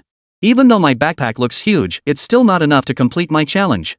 So even though the depths of the Kunlun Mountains are relatively barren, the streamer must make the most of whatever resources are available. Only by doing so will I have the best chance of completing this challenge. If things get truly desperate, the streamer could always resort to using cash power, just call in a plane to drop off supplies. But doing that would defeat the purpose of the challenge. Even with a steady supply of resources, most people wouldn't be able to complete this kind of challenge. But the streamer's goal is to challenge nature and continually push their own limits. So it's better to avoid using resources if possible. As Li Mingyang spoke, his gaze drifted toward the wild yaks in the distance. He felt somewhat conflicted. Now that he'd stumbled upon this opportunity, should he eat the yak meat or not? Chapter 212, Artistic Hunting on the Snowy Plateau. Wild yaks were technically protected animals, but Li Mingyang had been granted certain special exemptions for this operation. For a species like yaks, which weren't particularly rare, Li Mingyang had full discretion to decide whether to hunt them if necessary. After all, Li Mingyang hunted these creatures not for profit, but solely to sustain his nutritional needs while operating in the Kunlun Mountains. With this in mind, Li Mingyang secured a small green light from the relevant authorities before formally embarking on his expedition. This allowed Li Mingyang greater flexibility during his expedition, at least avoiding overly rigid procedures. After all, numerous departments were pinning their hopes on Li Mingyang's expedition to yield detailed information about the Kunlun Mountains' depths. After all, aside from Li Mingyang, they could scarcely imagine anyone else possessing the capability to undertake such an unprecedented challenge. But Li Mingyang was now troubled by the fact that only 3 days had passed since he first entered Kunlun Mountain. Although he hadn't been conserving supplies during those days, he had already consumed a significant portion of the food he'd brought. Compared to the total amount of food he had brought, what he had consumed was not excessive. In fact, it amounted to less than 1/10 of his total supplies. After all, to ensure his food and energy supply in Kunlun Mountain, Li Mingyang had brought special provisions provided by the relevant authorities. These supplies were designed to provide maximum nutrition in the smallest possible volume while maintaining a certain level of flavor. Therefore, even with Li Mingyang's remarkably large appetite, the amount of supplies consumed during his 3 daily meals was actually quite modest.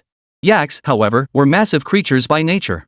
A mature yak could easily weigh over 1,000 gene 500 plus kg, or even more. Even if Li Mingyang possessed the hunting skills to take one down, he could never carry away all the beef. The remainder would simply go to waste. In fact, even after hunting a yak, Li Mingyang might not be able to utilize more than a third of its resources. Thus, Li Mingyang now found himself conflicted. Should he really target these wild yaks just to replenish such a meager amount of supplies? After all, he hadn't forgotten the awe these yaks and this entire valley had inspired in him. He truly didn't want to harm such awe-inspiring life unnecessarily. But just then, Li Mingyang caught a glimpse out of the corner of his eye. In the fading light of the setting sun, several agile figures suddenly appeared on the mountainside not far away. They seemed vaguely familiar. But they were too far away for Li Mingyang to be certain whether they were the snow leopards he had seen earlier. Fortunately, Li Mingyang still possessed the cutting-edge technology provided by the relevant authorities precisely for capturing clear, invaluable footage in situations like this. Without hesitation, he activated the drone beside him. It transformed into a dark silhouette, soaring toward the sudden appearance of several dark figures in the distance. Simultaneously, the focus zoomed in relentlessly. Within mere seconds, the live stream captured the silhouettes of several snow mountain spirits. Seeing these familiar creatures, even Li Mingyang couldn't help but widen his eyes in astonishment. He had thought their previous encounter was already miraculous enough, yet unbeknownst to him, these creatures had followed him here as well. But, judging by the posture of these snow leopards, were they preparing to hunt? Snow leopards weren't typically pack animals, they only formed family groups during breeding season. Why did Li Mingyang feel such awe upon seeing this family? Because compared to their peers, this family was exceptionally prolific. Typically, snow leopards produced only 2 or 3 cubs per litter, and some even had just 1. Yet the family before Li Mingyang included not just 2 clearly mature snow leopards, but also a full 4 adolescent ones. Judging by their similar sizes, Li Mingyang could confidently guarantee these siblings, whether brothers or sisters, were born from the same litter. Could this be the legendary twin constitution? Humans typically give birth to only 1 baby per pregnancy, yet some seem to possess this very twin-like constitution. While others could only bear 1 child per pregnancy, they could give birth to 2 or even 3. This snow leopard mother clearly possessed greater fertility than the average snow leopard, which was why this thought immediately sprang to mind. Neither the herd of yaks nor the snow leopard family noticed the drone hovering silently overhead. Thus, Li Mingyang and the viewers in the livestream were delighted to witness this rare scene. Quietly, from a god's eye view, they watched 2 majestic snow leopards lead 4 adolescent cubs, striding with grace and agility. With an almost perfect maneuver, they silently crept toward the yak herd in the distance.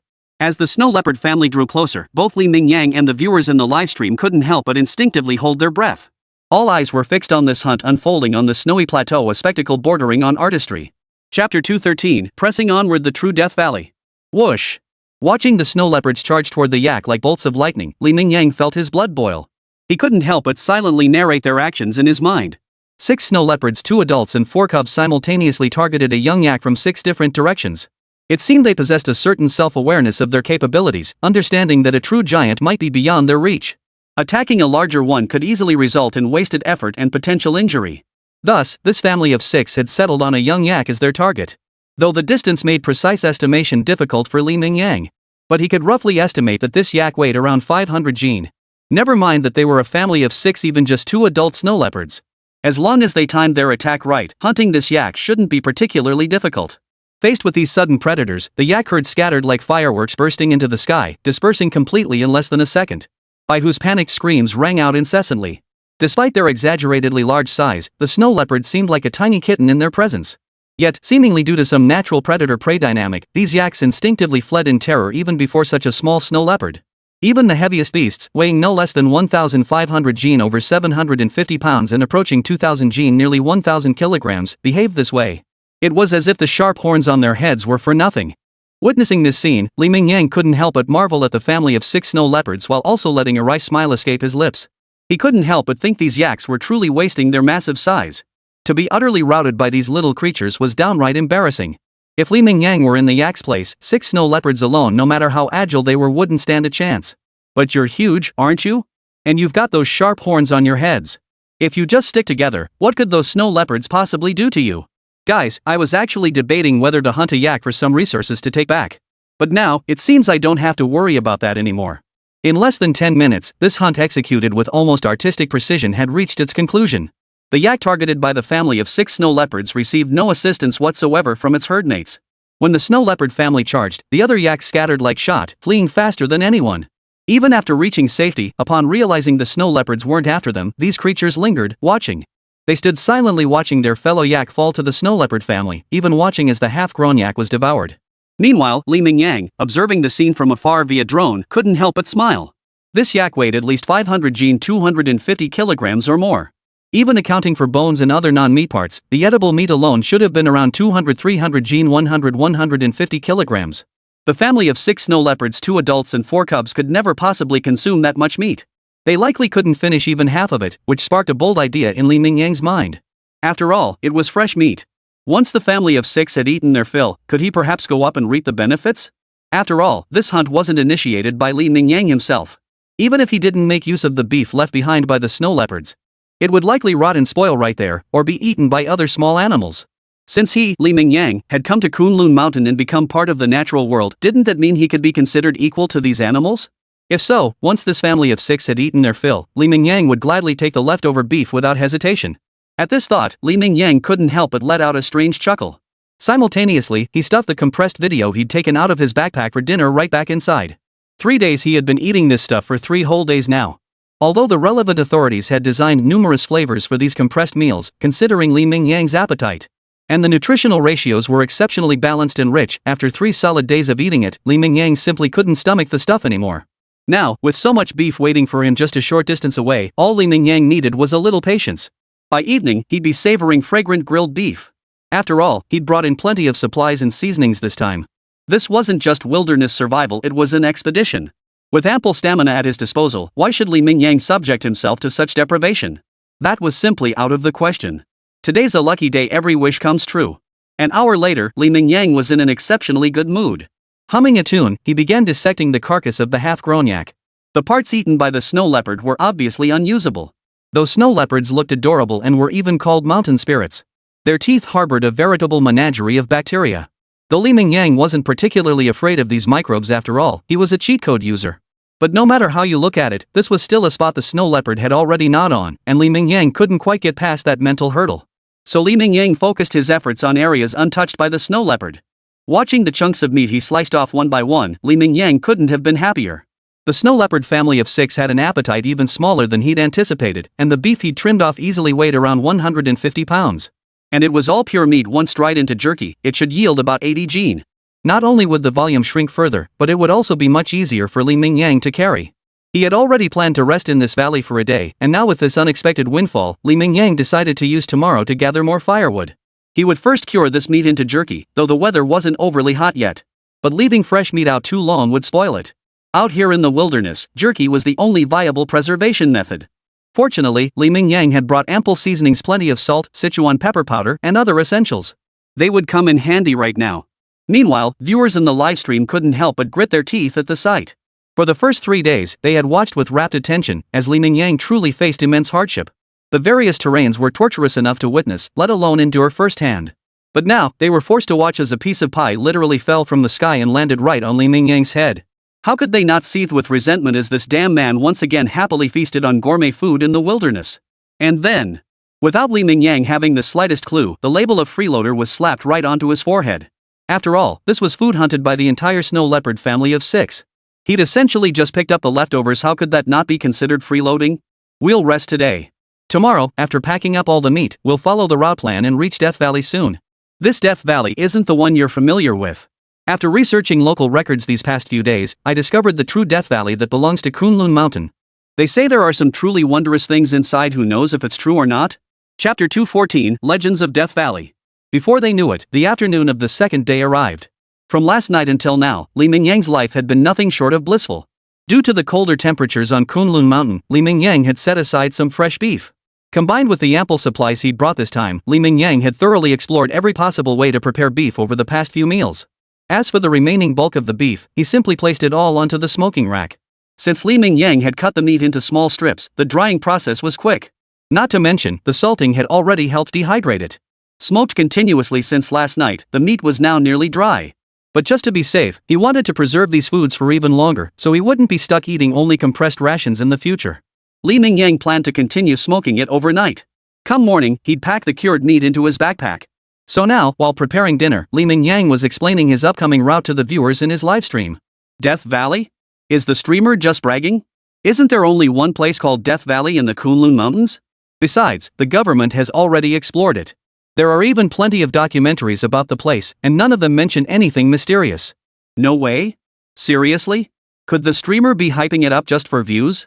No matter the time or the live stream, there's always someone who has to be a contrarian. The moment Li Mingyang revealed his destination, the chat exploded with sarcastic comments. Faced with this scene, the viewers in the livestream naturally didn't indulge these troublemakers. Case closed. Seriously, what's wrong with your brain? Don't you see whose stream this is? Does the streamer even need to hype things up? Li Mingyang noticed these sudden trolls in the chat, but he had no intention of engaging them. After all, his own fans were more than capable of handling these brain-dead idiots. And as everyone knows, the best approach with trolls is to ignore them. Engaging them only fuels their fire. There's absolutely no point in responding. It's like arguing with a lunatic. If you actually engage with them, doesn't that make you a lunatic too? The most well-known Death Valley in our country is located on the Qinghai Tibet Plateau. That place is also called the Death Valley of Hedgehogs, primarily due to its harsh natural environment. There are no water sources inside, and no vegetation grows there. It's also an extremely narrow strip of land, stretching a full 105 kilometers in length. Add to that its considerable altitude, averaging between 3,000 and 4,000 meters. For ordinary people entering without sufficient supplies and proper gear, the chances of making it out alive are extremely slim. That's why it earned the name Death Valley. The Death Valley I'm referring to isn't as vast as the one on the Qinghai Tibet Plateau. It's located in the northwest, within a legendary region associated with Mount Kunlun. Though merely a legend, it contains numerous accounts that genuinely pique my curiosity. It seems steeped in myth, though personally, I don't believe in such supernatural phenomena. But as the old saying goes, where there's smoke, there's fire. While I'm certain there's nothing mystical or supernatural within, I can't help but wonder what if there are remnants left behind by ancient humans. Like ruins, or perhaps some mysterious ritual sites. After all, places like these, steeped in the supernatural, seem inextricably linked to rituals and beliefs across all cultures. If things turn out as I suspect, we might uncover cultural customs and civilizations here that we've never even heard of before? Once the flurry of comments in the livestream subsided, Li Mingyang calmly began explaining the purpose of his journey. After all, legend held this place to be the domain of the Grim Reaper. Anyone who entered this land faced misfortune and death, giving rise to countless mysterious legends about this so-called Valley of Death. Unconsciously, a sinister aura seemed to cling to it. As Li Mingyang himself stated, he wasn't afraid of such things. Nor did he believe in the existence of supernatural entities. After all, if such supernatural beings truly existed, entities capable of casually taking human lives, there would be no reason for humans to be Earth's rulers today, no reason for such a blessed existence. After all, the rule of powerful lifeforms over weaker ones has always been brutal and direct. Yet, Li Mingyang felt genuine anticipation toward this valley shrouded in mystery. He felt as if he had transformed into the protagonist of a novel like the Lost Tomb Chronicles. Back when he read those stories, he couldn't help but fantasize about it. Could he one day become such a figure, unveiling the mysteries hidden within this land? He never imagined that this sudden expedition he'd decided upon would seemingly grant him just such an opportunity. Though Li Mingyang wasn't certain if such a chance truly existed after all, it was merely a legend. But that didn't stop him from indulging in a little anticipation before all the mysteries were revealed. Chapter 215, The Cave, Dinosaur Bones? Let's keep moving. Though he had no idea what lay ahead, Li Mingyang crawled out of his makeshift tent at the crack of dawn the next morning, the moment the sun rose. Yes, this time Li Mingyang had even brought a simple tent with him up the mountain. To save space, his gear was minimal, a specially made, exceptionally thin fabric sheet and a few sturdy ropes. There weren't even any support poles. Though his backpack was large, its capacity was still limited. Support poles and such could be easily sourced even in a place like Kunlun Mountain, making it pointless to waste space in his backpack. Besides, support poles posed a dilemma: too thin and they wouldn't be sturdy enough, too thick and they take up far too much space. With just this piece of fabric, Li Mingyang could improvise a simple shelter in under 10 minutes, adapting to any terrain. Crucially, this setup made packing up incredibly simple. He could simply fold it up casually and stow it in his backpack to carry away. Of course, Li Mingyang hadn't forgotten the smoked meat he'd prepared, which had now turned into beef jerky. Thanks to his own curing process, these jerky strips tasted great even when simply cooked without any special preparation. They were undoubtedly one of the first major surprises Li Mingyang encountered after entering Kunlun Mountain. It was precisely these jerky strips that pushed his backpack's capacity to its limit, forcing him to pull out a mesh pouch to hang less essential items on the outside. He was tempted to stuff the jerky into the net pouch too, but its compact size meant it would likely spill out before long if he did. Compared to yesterday, his backpack was nearly 100 pounds heavier. Besides the beef jerky, Li Mingyang had also gathered other items nearby. For instance, he had prepared fire starters and gathered other edible items discovered earlier in the valley. While the weather isn't too hot yet, these wild berries and such can be carried along. Although the weight increased considerably, it remained within acceptable limits for Li Mingyang, barely affecting his mobility. After all, this slight extra weight wasn't much of a burden for him, it just meant he'd expend a bit more energy while traveling. But carrying all this food was well worth the extra effort after all, he could replenish his energy by eating more. Once he left this valley, obtaining such abundant supplies so easily would become far more difficult. As Li Mingyang pressed onward, his footsteps gradually leaving the vibrant valley behind, the scenery ahead slowly transformed into a desolate wasteland. Compared to the idyllic valley that resembled a paradise, compared to the scenery that felt so refreshing it lifted the spirit without effort. As he pressed onward, he gazed upon the knife-edge peaks flanking his path and the terrain that grew increasingly barren, devoid of even the faintest trace of vegetation. Coupled with the relentless howling of the frigid wind, even though the viewers in the livestream weren't physically deep within the Kunlun Mountains. But Li Mingyang's equipment was so high quality that even from thousands of miles away, they felt an almost tangible sense of immersion. As Li Mingyang pressed onward, a growing sense of oppression began to take root in their hearts. The surroundings themselves radiated an inexplicable dread. Even through the screen, viewers found themselves growing increasingly uneasy. In short, an inexplicable unease settled over them, much like watching a horror film even before the terrifying scenes appeared. The background music and atmosphere were already setting the stage, making them unconsciously tense up along with the unfolding plot. By noon, Li Mingyang found a sheltered spot and quickly ate his lunch. He didn't even light a fire, even though he'd specifically brought a fire starter canister this time. Starting a fire should have been simple. But here, in the Kunlun Mountains at over 5 kilometers above sea level, finding suitable materials for a fire wasn't so straightforward. By the time he'd finished his compressed rations, he was already back on the move. Guys, I bet you're all wondering why I chose this spot as our starting point? Mainly because this spot is incredibly close to the real Death Valley I mentioned earlier. Just follow the canyon we climbed up the mountain. Keep going, and we won't even need a full day to reach the vicinity of Death Valley. Meaning, by sunset tonight at the latest, we'll see for ourselves what the Death Valley is really like, what mysteries it holds. Of course, if it gets too late, we'll just find a spot to camp for the night and explore Death Valley properly tomorrow. If we make any discoveries, we might stay a few extra days. But if we find nothing, after tomorrow, I plan to press onward. Though Death Valley certainly holds intriguing legends worth exploring. But if there's no major discovery, I won't linger here too long. After all, based on my research, Kunlun Manor holds far too many places worth exploring. Besides, our supplies are limited this time, and we won't always stumble upon valleys like the one before. Without guaranteed ample supplies, shortening the exploration time as much as possible will significantly reduce resource consumption. Munching on compressed rations, he took occasional sips of water to avoid choking. Li Mingyang took the opportunity to explain his route choices to the live stream audience. He'd never been one for the old adage of no talking while eating or sleeping, it just never felt right to him. In fact, he had a habit completely opposite to that saying. He always chatted during meals, otherwise it felt like something was missing. Over time, even after getting used to streaming, Li Mingyang carried this habit into his live broadcasts. Fortunately, Li Mingyang remained acutely aware of his primary objective this time. So, after quickly satisfying his hunger, Li Mingyang set off again without delay. As his footsteps drew nearer to the location of the Valley of Death recorded in the annals, the surrounding environment grew increasingly eerie and terrifying, even in broad daylight. It sent chills down one's spine, involuntarily raising goosebumps. This feeling even seeped through the screen to infect viewers thousands of miles away. Honestly, this place looks genuinely terrifying. Only a dog streamer would be bold enough to come here. If it were me, I'd never dare set foot in it. And the dog streamer actually plans to spend the night here tonight? I'm seriously impressed by that guts. It looks terrifying enough in daylight, I can't even imagine spending a night here. Wouldn't you just pee yourself? Watching the relentless stream of comments in the live chat, a mocking curve formed on Li Mingyang's lips. They say all fear stems from being underprepared. This time, he hadn't entered Kunlun Mountain empty-handed.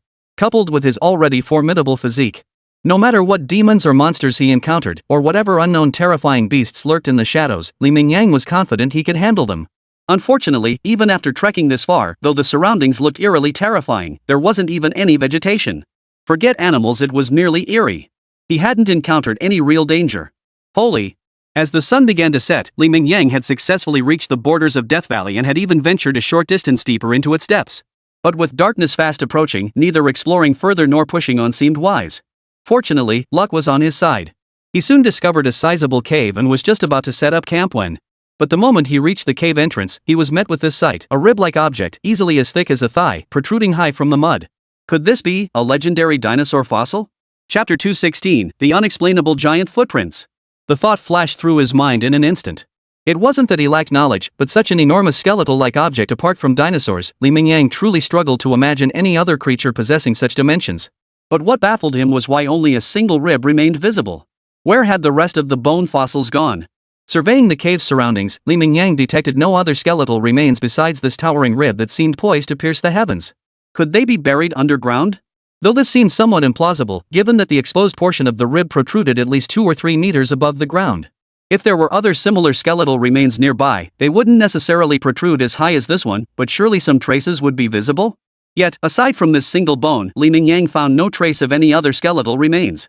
This was rather hard to explain. Fortunately, Mingyang was the type to let things go. If he couldn't figure it out, he wouldn't dwell on it. He decided to set up camp first, taking care of his lodging and dinner for the night. If he felt inclined later that night, he could pull out the specialized military shovel from his backpack and dig thoroughly. Alternatively, he could search the surrounding area tomorrow morning for similar finds, and if nothing turned up, he could return to try digging again. The sudden turn of events naturally caught the attention of viewers in the livestream. One by one, they couldn't help but follow suit, mouths agape. After a moment of stunned silence, a wave of discussion erupted. Some claimed it was just an ordinary dinosaur fossil, while others couldn't resist spinning wild theories about its mysterious origins. After all, this was in the Kunlun Mountains at over 5 kilometers elevation, a location where dinosaur fossils had never been reported before. And such massive bones clearly belonged to some enormous creature. Even without delving into supernatural theories, could this be the skeleton of a completely new, previously undiscovered giant creature? In short, this unexpected rib bone instantly ignited the entire livestream audience, with nearly everyone engaging in heated debate about it. This included experts from relevant authorities. They were already sending private messages to Mingyang, urging him to stay in the area for a few more days. Ideally, he should thoroughly excavate this rib to determine whether a colossal carcass truly lay beneath. If this truly belonged to an undiscovered species, it would hold immense significance for paleontological research both domestically and globally. Naturally, Mingyang couldn't let these private messages be seen by the audience. He simply nodded without revealing his thoughts. His choice to explore Kunlun Mountain stemmed primarily from his own thirst for adventure and curiosity. Now that this strange entity had suddenly appeared within his field of vision, even if the experts hadn't mentioned it, he would stay here to study it thoroughly. After all, at this altitude, he was likely the only one capable of excavating these remains. As for those experts, it wasn't that Mingyang looked down on them, but even surviving at this altitude would be a challenge for them. Let alone endure the grueling physical labor required. Over an hour passed in the blink of an eye. By now, the sun had completely set, though fortunately, Kunlun Mountain's high elevation meant visibility wasn't too poor under the moonlight and starlit sky. The bright moon and countless stars provided enough light to maintain reasonable visibility. However, under these peculiar light and shadow effects, the already eerie and terrifying terrain outside the cave now seemed even more ominous. Watching Mingyang move about as if he were in his own backyard, he ventured out without hesitation, gathered a substantial amount of wood, and lit a bonfire. His calm demeanor left the viewers in the live stream room genuinely in awe. Just as Mingyang was happily pulling out his dried beef to prepare a proper dinner, he suddenly felt his stomach churning violently. He set the camera down directly, aimed it at the campfire, and prepared to find a spot to take care of his private business. Even though he was alone here, Mingyang still instinctively sought a more secluded spot. By the light of the campfire, Mingyang quickly discovered a hidden passageway tucked away in a corner of the cave that he hadn't noticed before. He shone his flashlight inside. That single glance instantly extinguished the overwhelming urge to relieve himself. For staring back at him was a colossal footprint at least 2 meters long that looked almost identical to a human footprint. Chapter 217, A Skeleton Skull as Tall as a Man.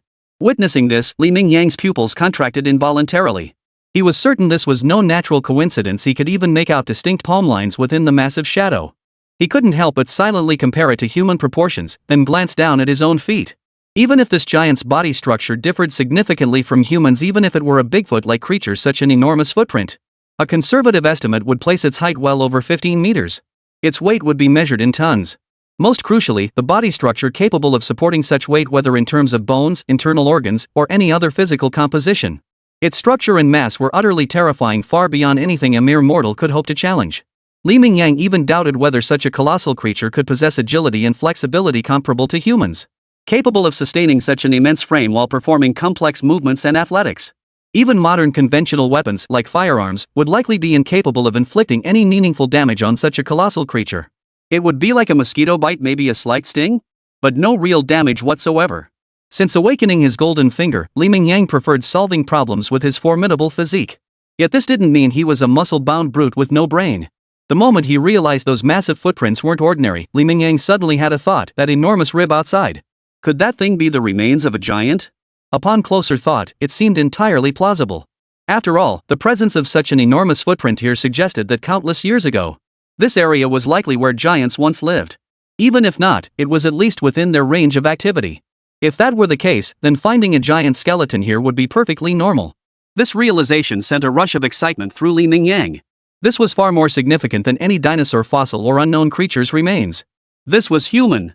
The remains of a creature remarkably similar to humans held profound significance. Could it be that the myths and legends from ancient times might actually be true? Could the Earth have looked completely different many years ago? And speaking of giants, it seemed that legends about them existed in every country and culture around the world. And these tales didn't emerge only after technology advanced and the world became a global village. They were recorded long, long ago. If giants were merely creatures of fantasy, then the ancient legends and records from around the world wouldn't be so remarkably consistent. After all, it's unlikely that all humans worldwide would have conceived the same creative ideas during a specific period. It must be said that after awakening his golden finger, Mingyang devoted the vast majority of his energy to developing his physical prowess. But before that, Mingyang had a genuine fascination with all kinds of mysterious legends. Even as a child, his favorite extracurricular reading material included works like Robinson Crusoe and Journey to the Center of the Earth. Mingyang approached all things mysterious with 120% enthusiasm. Consequently, he possessed extensive knowledge of myths and legends from around the world. Even now, when he had nothing to do and was scrolling through videos, he would instinctively pause whenever he came across such content, studying it intently. Whether it was to kill time or for other reasons, Mingyang genuinely found these subjects fascinating. Otherwise, he wouldn't have set his sights on Mount Kunlun this time, abandoning his previous wilderness survival pursuits to transform them into full-fledged expeditions. Leveraging his formidable physique, he was determined to explore one mysterious place after another on Earth.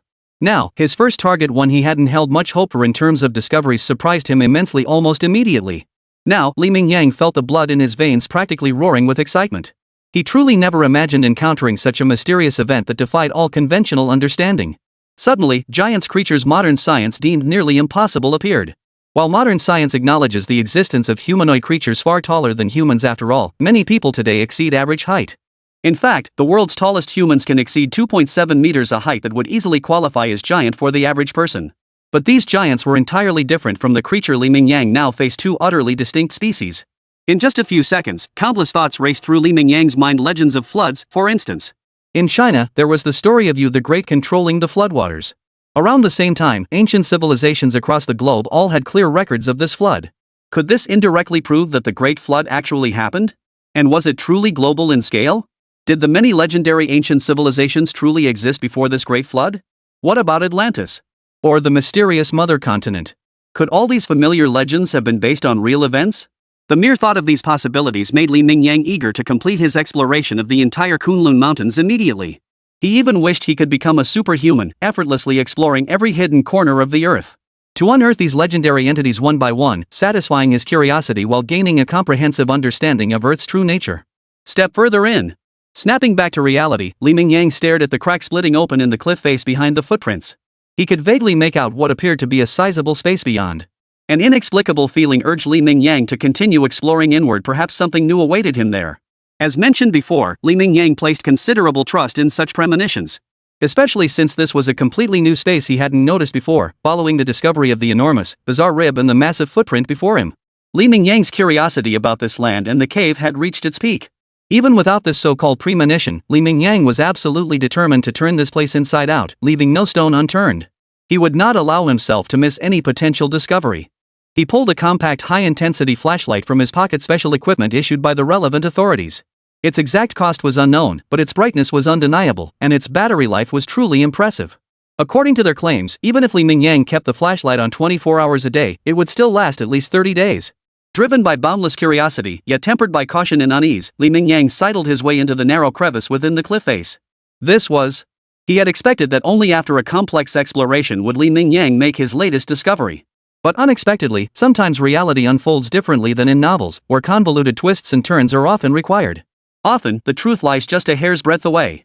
All it takes is gently piercing through that thin veil of illusion, and the truth will reveal itself before your eyes. Just like Mingyang now. The moment he stepped into this hall-like space, he was stunned by what lay before him. Before him lay a skull. And at a glance, it was clearly human. Yet that wasn't the most astonishing part. A mere skull wouldn't have shaken Li Mingyang to his core.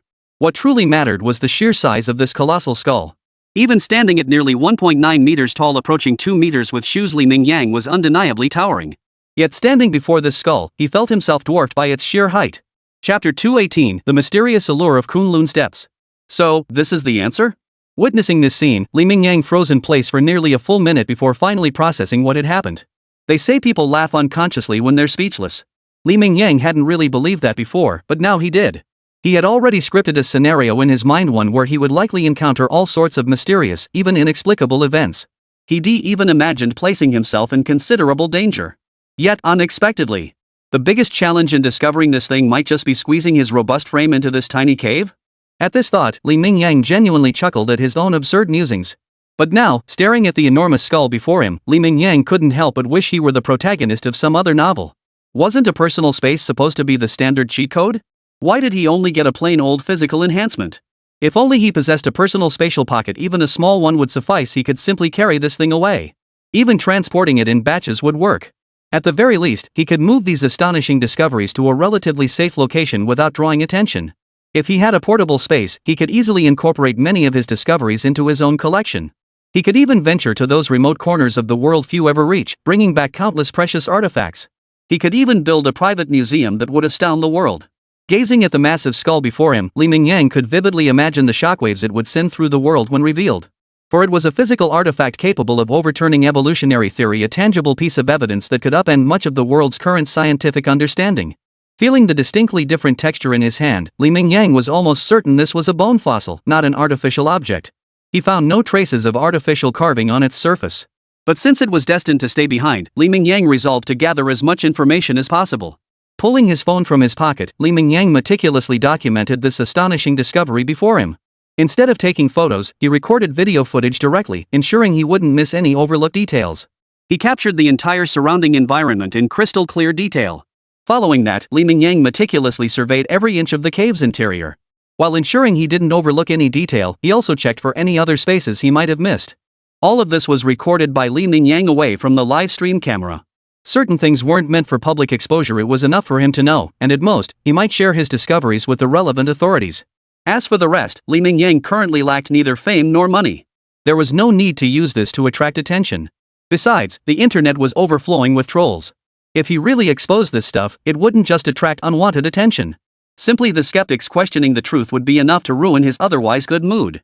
After ensuring no other details were overlooked, Li Mingyang nonchalantly returned to the live stream camera. He had intended to thoroughly explore this place, but suddenly realized he had no means to take away whatever he discovered. He might as well document what he could and leave the site untouched. After all, once he dug it up, he couldn't guarantee these artifacts wouldn't be damaged. Better to leave them buried in the earth until professionals arrive to excavate, perhaps uncovering something astonishing. As for today's discoveries, aside from the massive rib already exposed in the livestream, Li Mingyang had no intention of revealing anything else. Yet strangely, ever since discovering the giant skeleton, Li Mingyang felt his sixth sense had inexplicably sharpened. To be precise, it felt like he'd gained a new kind of premonition, or perhaps a deep, soul-level guidance. He felt as if some unseen voice was urging him forward, compelling him to venture deeper into the heart of Kunlun Mountain to places ordinary humans could never reach. It was as if something in those places held an inexplicable pull, urging him onward, compelling him to reach a specific location within the Kunlun Mountains as quickly as possible. This strange sensation stirred an uneasy feeling within Li Mingyang. Though he had always claimed not to believe in supernatural nonsense, the giant skeleton he had discovered truly defied ordinary human understanding. And now, after discovering this thing, he was experiencing this inexplicable feeling and change. It was impossible not to overthink it. Chapter 219, Feigning Exploration and Survival Without a Trace. Perhaps influenced by this inexplicable mood, even with the aroma of roasted beef wafting before him, Li Mingyang couldn't muster much appetite. He appeared completely distracted during the meal, prompting viewers in the livestream chat to tease him. What? Did the dog streamer get depressed from taking a dump? Why can't you think positively? Like, maybe the streamer discovered his hemorrhoids flared up while taking a dump, and now he's stuck in the wilderness with no way to treat it. Holy. That's brutal. Speaking of which, do hemorrhoids act like a woman's period, flaring up for a few days every month? I think it's possible. Otherwise, why would the dog streamer look so gloomy? Probably just hormonal imbalance. Reading these comments, Li Mingyang couldn't help but twitch an eye. He had to admit, these netizens were ing geniuses, every single one of them. Their words were so damn entertaining, it made his fists itch to crawl through the internet cable and have a real-life showdown. But these comments did pull Li Mingyang out of that strange emotional fog. Otherwise, if he kept going like this, Li Mingyang was genuinely terrified that in another 2 minutes, he might develop the ability to give birth. After all, he'd gotten a taste of these guys' sharp tongues through his recent livestreams. Guys, I know you're dying to satisfy your curiosity like digging this thing up right here to see what it really is. Is it the legendary dinosaur skeleton? Or some other weird and wonderful thing? But as the old saying goes, you can't make a silk purse out of a sow's ear. I didn't bring any professional tools, and even if I wanted to improvise with local materials, I simply don't have the chance. Yesterday I barely managed to find a little firewood, and it didn't even last until this morning. As for this bone, I guess it'll just have to stay here. Early the next morning, Li Mingyang got up and solemnly uttered these words. However, the night before, Li Mingyang had already discreetly sent the footage he defilmed through encrypted channels using equipment provided by the relevant authorities. He believed that after his departure, a professional team would arrive at this location to conduct a comprehensive excavation of the cave and its surroundings. Without any discoveries, it would be impossible to persuade the relevant authorities to organize a full-scale exploration of the entire Kunlun Mountains. But now that discoveries had been made, though the location was nearly inaccessible to ordinary people, with state backing, everything would become straightforward. Even if altitude sickness were a concern upon arrival, as long as the site held sufficient value, enduring 24-hour oxygen supplementation would be justified. Moreover, the state could deploy specialized personnel from the Qinghai Tibet Plateau. While operations here would be arduous, they wouldn't be entirely impossible. After all, Li Mingyang's discovery was truly astonishing. Even the relevant authorities were stunned for over 10 minutes before they could even think to respond to him. Li Mingyang seized this moment to provide the most precise coordinates and detailed location. After completing these tasks, he knew it was no longer appropriate for him to remain. Although he had discovered this place, the subsequent work fell outside his professional expertise. Li Mingyang was more of an explorer and pioneer, primarily responsible for uncovering these unknown, mysterious locations. The subsequent research and analysis would be handled by others. Despite a night of mental preparation, Li Mingyang felt fully ready to leave. An inexpressible ache welled up inside him. As a lifelong bookworm, he had read his share of adventure novels. Aside from a few classics that didn't feature any plot conveniences, the vast majority of adventure novels featured protagonists equipped with a standard spatial ability regardless of its form. It was always present. Those precious treasures and hidden mysteries often became the protagonist's private collections. But why did things suddenly become so politically correct for him? He hadn't even had a chance to take a proper look before handing everything over to the state. If possible, let his next life be one where he absolutely possesses a personal storage space or some other god-tier advantage. Though he felt a twinge of resentment, Li Mingyang knew he had no choice but to leave. Without a spatial pocket, there was no way he could carry such a massive skeleton down the mountain. Even if he could arrange helicopter transport using his wealth to pull strings and secure a flight route, he couldn't escape prying eyes. He'd likely end up with nothing to show for his efforts. As the saying goes, better to cut your losses quickly than suffer prolonged pain. After a brief explanation, Li Mingyang swiftly packed his belongings. Soon he was back on the road, leaving the Death Valley site for the experts arriving later to study at their leisure. The question was whether their findings would ever be made public. If they were, it would undoubtedly be a world-shaking discovery. Who knows? Maybe this young master could even become a significant footnote in human history? After all, he was the one who discovered these things. Perhaps in a few hundred years, his name might appear in textbooks? Even if it was just a single sentence, that was something countless people dreamed of their entire lives without ever achieving. At this thought, Li Mingyang's mood inexplicably brightened. Putting it that way made him feel much better. Even though he had abandoned those truly astonishing giant bones, in a sense, he hadn't come away empty-handed. With this shift in perspective, Li Mingyang suddenly felt more anticipation for the adventures ahead. Now that this inexplicable premonition had taken root in his heart, what else lay waiting for him deep within the Kunlun Mountains, along the path he was forging? Li Mingyang found himself genuinely eager to discover if something even more world-shattering lay ahead. Guys, that little detour in our expedition plan is behind us. Let's make the most of our time and aim to complete our exploration of the entire Kunlun Mountains as soon as possible. Whether it's the Amazon rainforest or other treacherous regions on Earth, these places have already been conquered by humans, though only by a tiny fraction of humanity. But I can guarantee that crossing the entire Kunlun mountain range like I'm doing is absolutely unprecedented in human history. For survival and passage through these lands demand far more than mere survival skills. It also requires a physique as formidable as mine to back it up. After all, ordinary people couldn't possibly carry as much gear as I do. They couldn't even reach this altitude. Altitude sickness would completely overwhelm them. As he spoke these words, a hint of pride flashed across his face.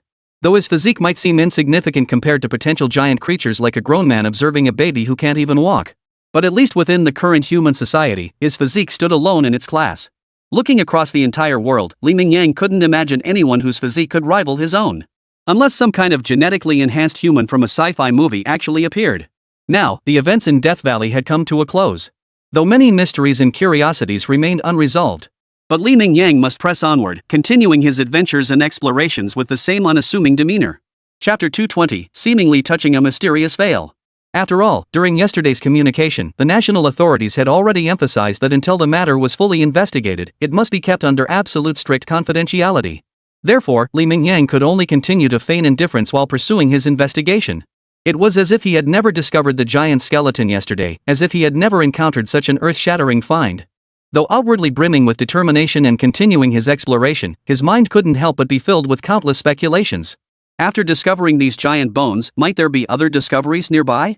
And why had this place become known as the Valley of Death in the legends of the ancient western regions?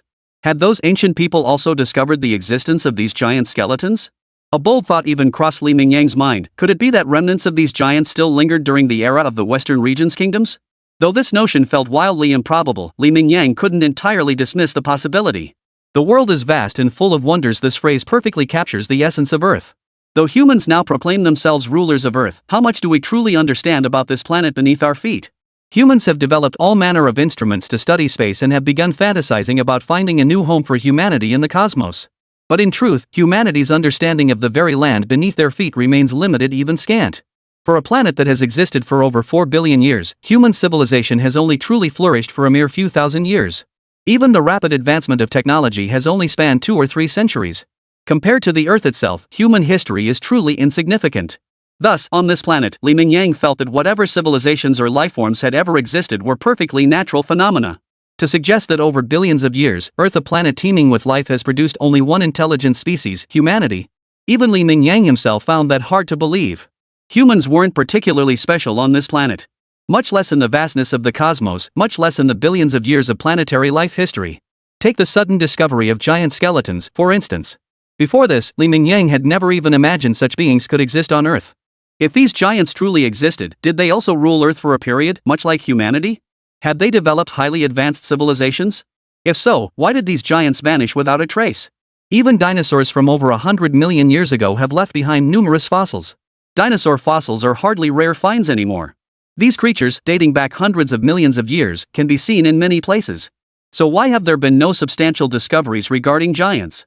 Or perhaps such evidence has already been uncovered, yet remains unknown to the general public? Li Mingyang felt his mind was in utter chaos, with thoughts tangled like a ball of yarn, constantly intertwining and knotting in his head. Outwardly, he maintained a composed and calm demeanor, continuing forward as if the harsh Kunlun environment had not affected him in the slightest. But only he knew that his thoughts were scarcely focused on the Kunlun beneath his feet. Instead, they were consumed by speculations about this world. The emergence of prehistoric giants was like a pebble smashing into a tranquil lake, sending out wave after wave of ripples. If a highly advanced prehistoric civilization truly existed, or even a highly advanced human civilization, what role did modern humanity play on Earth? Had those advanced prehistoric civilizations truly vanished entirely? If not, were they watching humanity's development from somewhere in silence? Could it be that humanity's very existence is merely a small experiment they conducted? And if these prehistoric civilizations truly vanished, what caused their demise? What level of advancement had they reached before their disappearance? If they were indeed civilizations so advanced that even humans cannot conceive of them, what force could have destroyed them? All these questions were beyond Li Mingyang's current ability to explain, yet they seemed deeply etched into his mind. They compelled Li Mingyang to ponder, to contemplate, to imagine the possible splendor that once existed on Earth. And what about those myths and legends? Could they be the remnants of evidence from these prehistoric civilizations? Stories like Nuwa mending the sky or Gongang's wrathful collision with Mount Buzhou, could they be descriptions of an unprecedented prehistoric war? For a moment, Li Mingyang's imagination ran wild, as if he had developed boundless curiosity and skepticism toward everything around him. Yet at the same time, he found himself increasingly intrigued by the inexplicable urge and calling he felt after discovering the giant's bones. He felt as though he had already touched the mysterious veil shrouding this planet beneath his feet. He only needed to exert a little more effort. He could lift the haze and behold the planet's true visage. Chapter 221, Gongir Peak. Pressing forward, Li Mingyang soon left the confines of Death Valley. Shortly after his departure, the relevant national authorities arrived at the site. Though he had previously indulged in wild speculation, even entertaining conspiracy theories, this was indeed the first giant skeleton ever discovered by the nation. Confronted by this sudden unknown lifeform, the nation's shock was no less profound than Li Mingyang's. This discovery could very well be the sole surviving evidence of an entirely new civilization unknown to humankind. Even after just one night had passed, the government had already formulated a dedicated plan. The sole purpose? To study Death Valley and the giant skeleton left behind. They were even preparing to conduct extensive excavations across the entire Death Valley area to see if they could uncover other entirely new discoveries. If any astonishing discoveries were made here, they might unlock many unknown mysteries. Don't assume that older things are necessarily primitive. Quite the contrary, sometimes the wisdom of ancient peoples far surpasses anything we could imagine. And this could very well be something born from an ancient civilization never recorded in human history. Though modern technology appears highly advanced, sometimes you just don't know if you're climbing the right path. It's entirely possible that, unbeknownst to us, humanity's technological development has taken a wrong turn. Among these artifacts preserved for untold millennia, we might uncover invaluable discoveries capable of propelling certain fields to monumental advancements. But Li Mingyang knew nothing of these matters, nor did he care. All his focus now was on pressing forward, even abandoning the route he had originally planned. He simply followed the mysterious call echoing in his mind, guided by his sixth sense as he pressed onward through the Kunlun Mountains. Even viewers in his livestream found it somewhat tedious after all. Li Mingyang's days now consisted solely of either trekking or trekking. Even the staple segments of the livestream, the playful banter and rivalry between the dog host and the viewers, had been abandoned by Li Mingyang.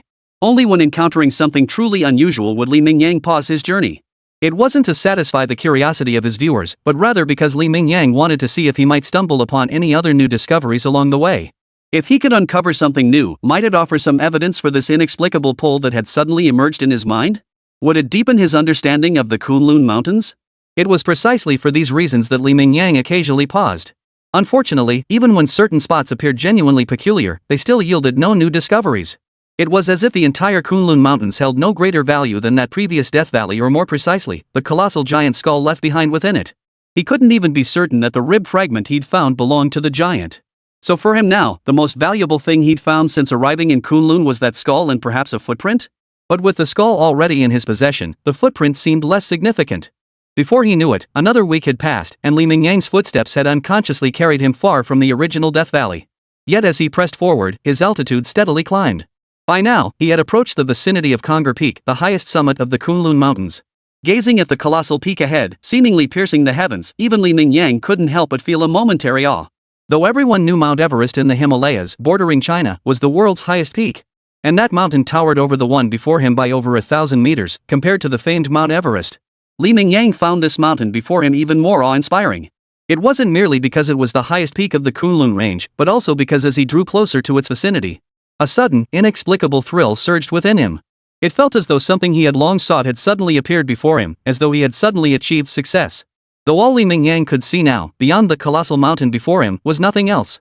There were no legendary ruins of ancient civilizations, nor any strange, bizarre artifacts. Only the immense, snow-capped peak stood before him, yet Li Mingyang felt it. It was the feeling of finally reaching his destination after a long search, of finding what he had been seeking. This sudden shift left Li Mingyang somewhat bewildered. Why had that mysterious, inexplicable sensation vanished the moment he arrived here? Could it be that his goal lay atop the highest peak of Kunlun Mountain? Though he couldn't quite grasp it, Li Mingyang felt a bit dazed, as if his mind had momentarily lost its sharpness. But Li Mingyang wasn't about to give up so easily. Since this place had altered his premonition, it must mean that the inexplicable pull he'd felt before was undoubtedly connected to this very peak of Kunlun Mountain. In that case, he might as well stay here and conduct a thorough exploration of this mountain peak. See if he could uncover anything earth-shattering here again. After all, Li Mingyang now had all the time in the world. Though he had previously stated he wouldn't rely on external supplies for his exploration, he intended to rely on his own abilities as much as possible to complete this journey of exploration. But now, without even realizing it, Li Mingyang had long since strayed from his intended destination and deviated from his planned route. Given that, what was the point of clinging to these minor details? After all, his current altitude was staggering over 6 kilometers. At such heights, usable resources were practically non-existent. If Li Mingyang couldn't uncover the secrets he sought in the short term, he'd have to prepare for a protracted struggle. And a protracted struggle demanded ample supplies. At this juncture, dipping into his cash reserves could hardly be more appropriate, could it? Yet, despite having steeled himself mentally and even prepared for a protracted struggle, Li Mingyang couldn't shake a certain feeling. The day of uncovering the truth shouldn't be too far off. Chapter 222, The Mysterious Magnetic Field Influence. He likely wouldn't need to call for backup after all. Li Mingyang's formidable physique was his greatest asset. Even though he was currently in a high-altitude region, his formidable physique allowed him to move at high speeds in such an environment. He needn't worry about excessive exertion triggering altitude sickness or other adverse effects. Even if he experienced some initial discomfort, with the support of his golden finger, his physique would quickly adapt to the environment. Soon, his formidable physique would unleash its most formidable capabilities within these conditions.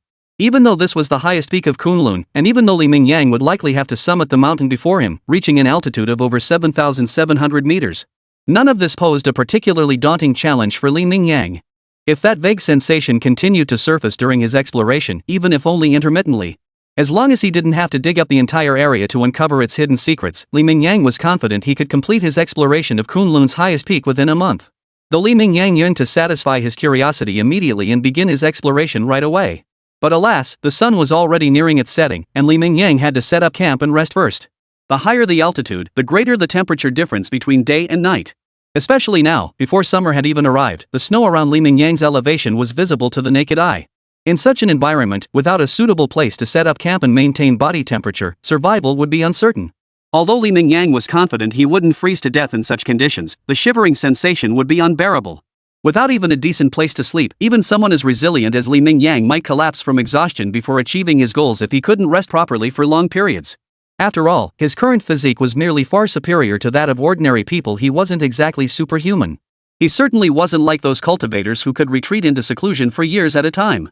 No matter how formidable his physique, he remained firmly within the realm of ordinary carbon-based lifeforms. He had to eat when he was hungry, drink when he was thirsty, and sleep when he needed rest. What's going on?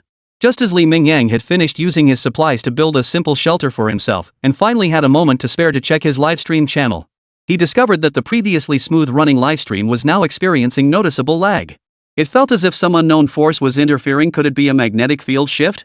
Li Mingyang understood a bit about modern electronic devices and how they worked.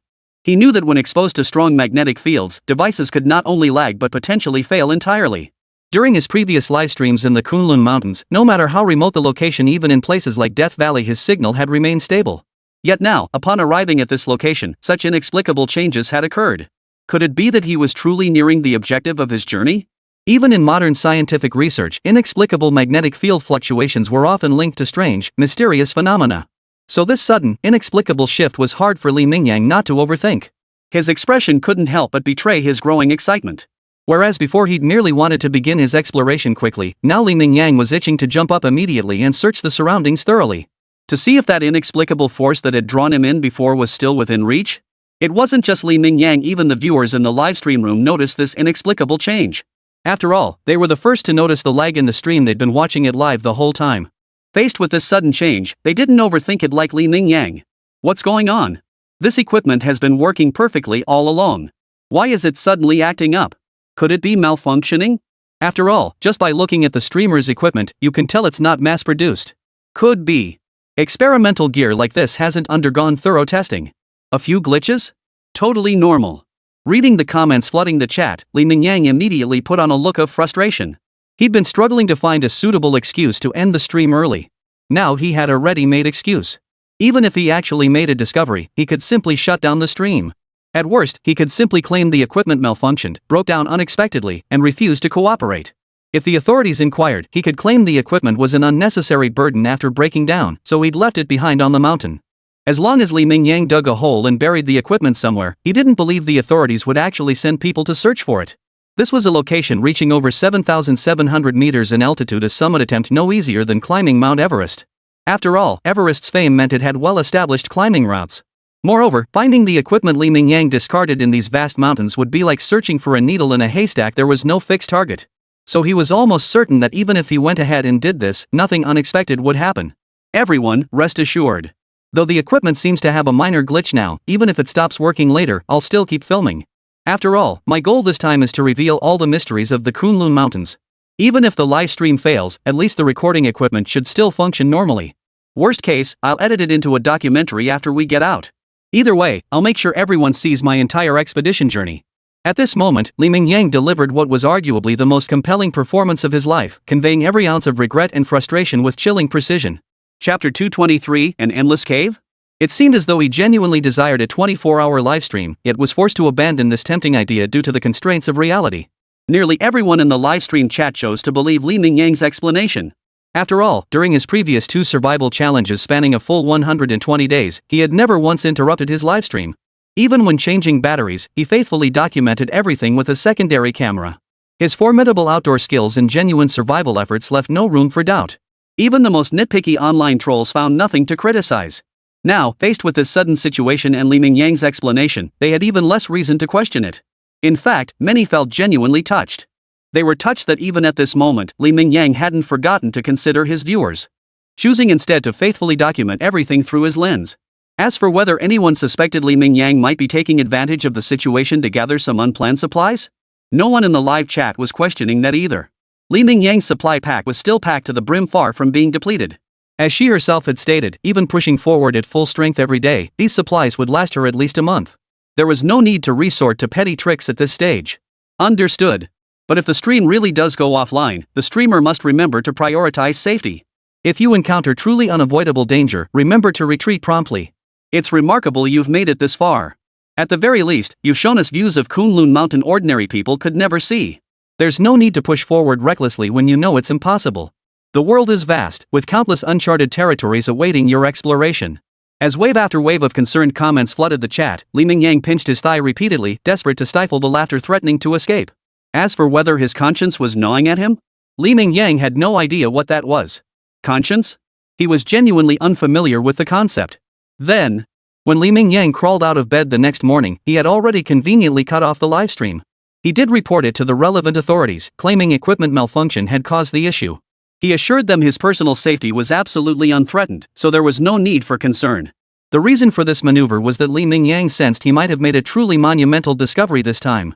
A discovery far surpassing the giant skull, one that was far too significant to be exposed on live broadcast. Admittedly, there was also a hint of self-interest at play. If it truly turned out to be something extraordinary, couldn't he potentially leverage it to his advantage as long as it remained undisclosed?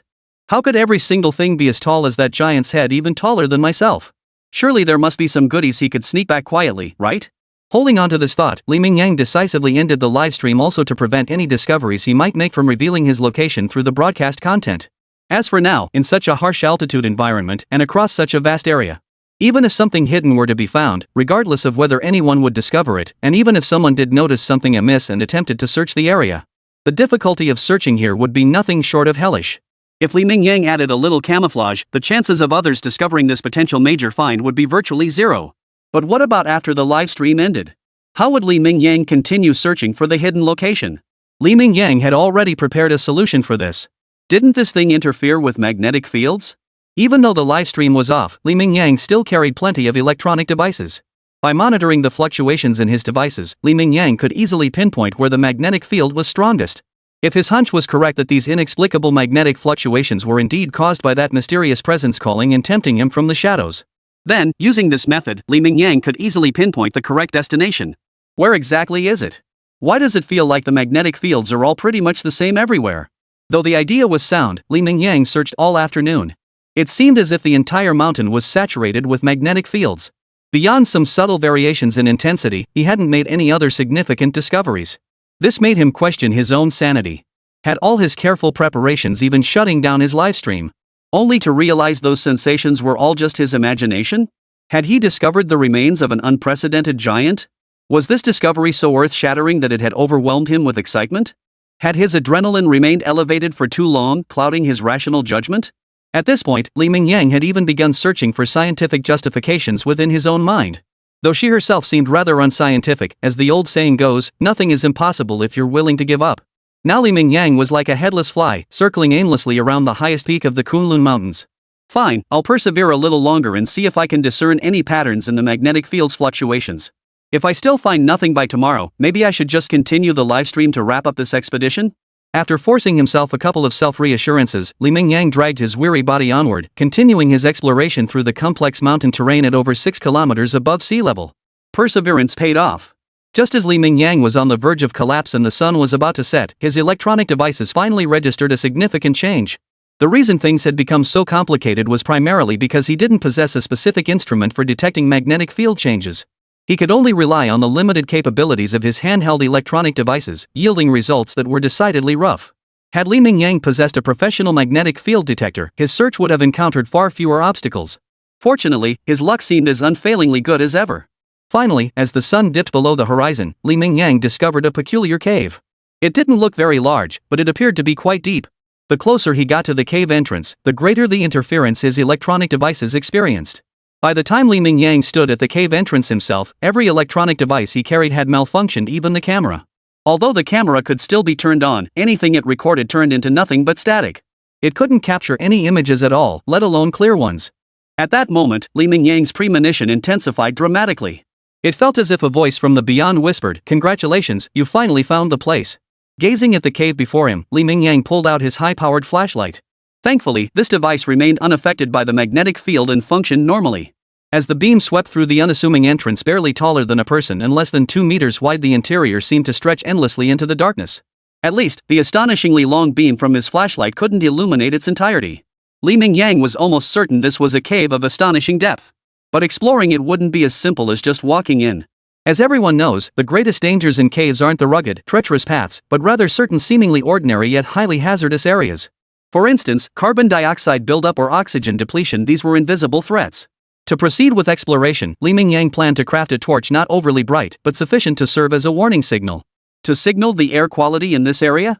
Could the torch continue burning? Would it provide enough oxygen? Mingyang certainly didn't want to meet his end here at such a young age. Chapter 224, The World Beneath? Before locating his target, Mingyang had to ration most of his supplies. After all, he didn't know what kind of journey lay ahead, so everything had to be conserved for unexpected needs. But now, Mingyang sensed he had reached his destination. Both the tangible signs in reality and the vague premonition in his mind pointed to the same conclusion. And with a cave waiting to be explored right before him, it was time to put his supplies to use. Otherwise, crafting the torches he needed here would be an absolute nightmare. Not a single piece of wood could be found nearby, let alone enough to craft a torch capable of sustained burning. If he were willing to sacrifice some supplies, Mingyang could easily manage it. But night had already fallen, making exploration impractical.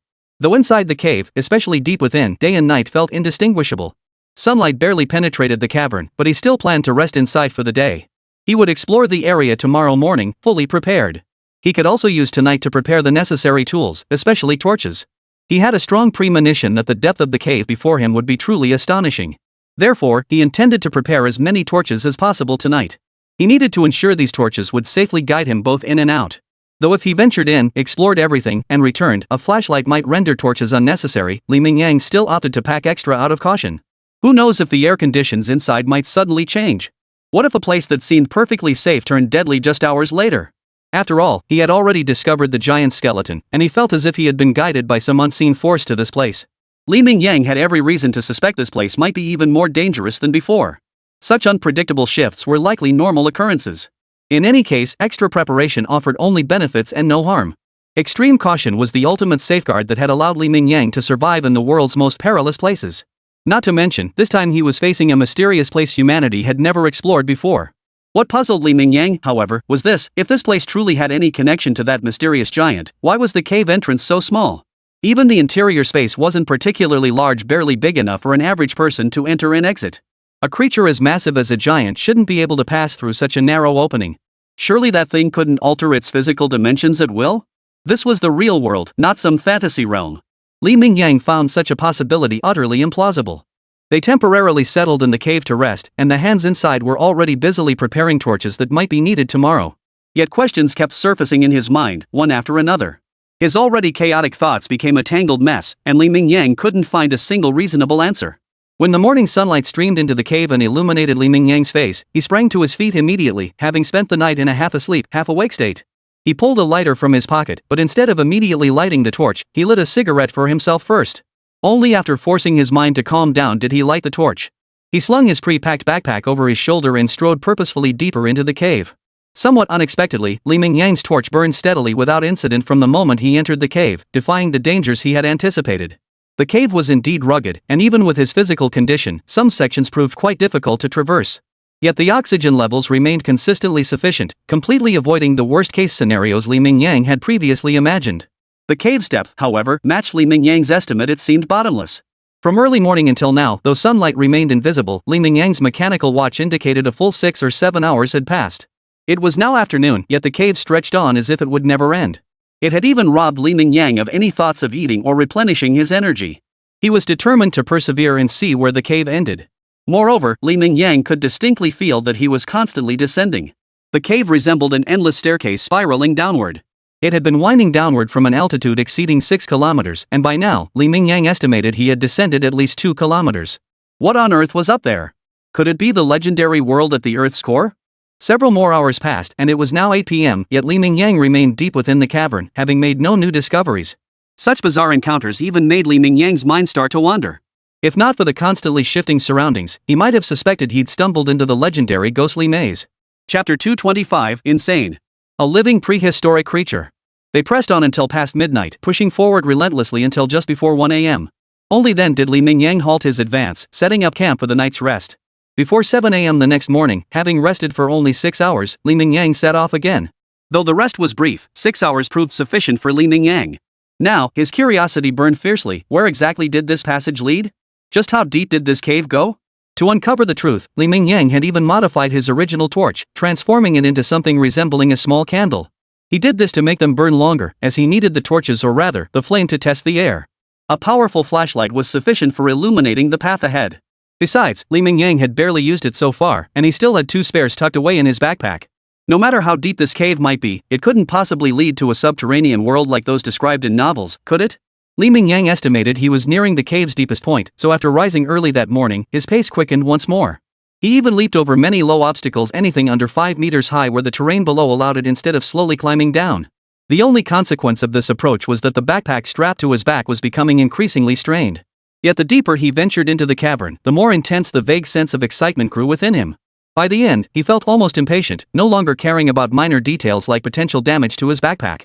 All he wanted was to reach the deepest part of the cave as quickly as possible. He continued like this for another full day. By now, he had lost all sense of his approximate altitude. The cave's depth truly exceeded his imagination, though he sensed he might be nearing the horizon.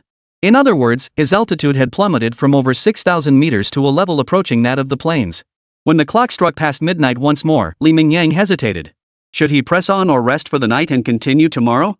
He had been certain he would reach the deepest part of the cave today, but now it seemed he had underestimated the terrifying scale of this cave, never before discovered by humans.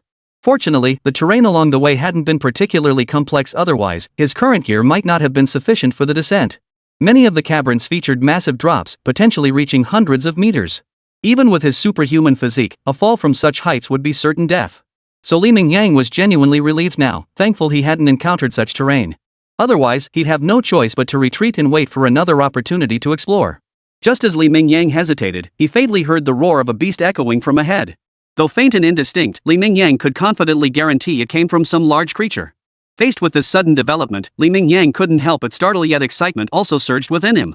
Whatever lurked within, this discovery signaled that Mingyang was nearing a location entirely unknown to humanity. It also meant the cave's end couldn't be far off. This made Mingyang abandon his plan to rest on the spot. He shouldered his backpack and immediately continued toward the source of the noise. Sleep was out of the question tonight. He could actually hear the sounds now, and it couldn't be too far away. He'd go explore a little first. But before that, Mingyang set down his backpack and retrieved the weapon he'd specifically brought along for this expedition. It was a folding spear made of alloy. Folded, it measured less than a meter in length, but when extended, it reached a staggering 4 meters. With this custom alloy spear, no matter what terrifying beast lay ahead, as long as it wasn't from the supernatural realm, even something as massive as an elephant, Mingyang had full confidence he could handle it with ease. While he had full confidence in his physical prowess, Mingyang wasn't willing to take any risks when facing the unknown creatures of this unfamiliar place. Who knows if these creatures might carry viruses never detected in modern society? If he were to get bitten, even with his formidable spirit, Mingyang couldn't be certain he'd survive. True, his condition would reset at midnight every night. Theoretically, as long as he still had a breath left, he should be able to fully recover. But what if he didn't make it to midnight? That possibility and risk couldn't be dismissed. Therefore, no matter what, when facing these unknown beasts, Mingyang had to stay alert and adopt the most cautious approach. Half an hour later, having advanced slowly due to his constant vigilance against potential dangers, he finally reached his destination. At this moment, he truly felt as if the idyllic world of the peach blossom spring had materialized before his eyes. The cave had been narrow throughout, barely wide enough for Mingyang to pass through. The widest sections were no larger than a single room. But now, as Mingyang reached the very bottom of the cave, as his footsteps drew nearer to the cave's exit, the surroundings grew increasingly spacious. He even caught glimpses of light at the opening. This astonished Mingyang. He was certain the place he was about to reach was definitely not the exit to the outside world. After all, it was just past 1 a.m. in the early morning. Even if he were standing in the far northwest, it was absolutely impossible for it to be daylight. Yet the bright light outside indicated this was undoubtedly a strange ecosystem never before discovered by Li Mingyang or any human. When Li Mingyang cautiously emerged from the cave and beheld the scene before him, his jaw dropped despite his thorough mental preparation. This was a miniature world hidden deep underground, bathed entirely in blue as far as the eye could see. The sky was blue, or more accurately, the ceiling of this miniature world was composed of rocks that continuously emitted a blue glow. Plants were everywhere, many unidentified species emitting a blue phosphorescence. Grasses, trees, and plants resembling familiar species to Li Mingyang were present, but the majority were entirely new to him. Most crucially, barely 100 meters ahead of Li Mingyang, a massive creature loomed in the distance. Its head resembled that of a modern tiger, yet its jaws held two absurdly long, razor-sharp fangs. Li Mingyang nearly dropped his jaw. This was the legendary saber-toothed tiger. Li Mingyang even began to doubt his own sanity. Not only had he discovered a legendary underground world, but he was now witnessing a living prehistoric creature. But he was certain that commanding roar he'd heard moments ago had most likely come from this saber-toothed tiger before him. Chapter 226, Traces Left by Humans. Gazing at this colossal beast, whose size rivaled that of a Siberian tiger, even Li Mingyang couldn't help but feel a twinge of nervousness. Even with a 4-meter-long alloy spear in his hands, facing such a ferocious beast wasn't something everyone could handle like Wu Song. To be precise, it was a drunken Wu Song, and even then, he was only fighting a South China tiger, a creature significantly smaller than a Siberian tiger. Not to mention this was a prehistoric beast of legend. Who knew how its combat prowess compared to modern tigers? Could it be even more ferocious? But as the old saying goes, when two warriors meet on a narrow path, the brave one prevails. Staring at the massive beast glaring menacingly across the path, Li Mingyang knew that if it locked onto him and he couldn't take it down, he might lose his chance to explore this newly discovered micro-world entirely. At least as far as his eyes could see, he hadn't detected the boundaries of this microcosm. In other words, its area was far from small. It was certainly measured in square kilometers, and likely exceeded double digits. Otherwise, with Li Mingyang's exceptional eyesight, discerning the boundaries of this microcosm wouldn't have been particularly difficult. Moreover, the fact that colossal creatures like saber-toothed tigers could thrive here, even persisting since ancient times, proved this place was absolutely vast. Insufficient land would never sustain such colossal creatures, and it was highly likely the saber-toothed tiger population was substantial. If their numbers were small, they wouldn't have been able to gradually multiply and survive until today. After all, this spanned tens of thousands of years. To persist to the present day, the population must have been substantial.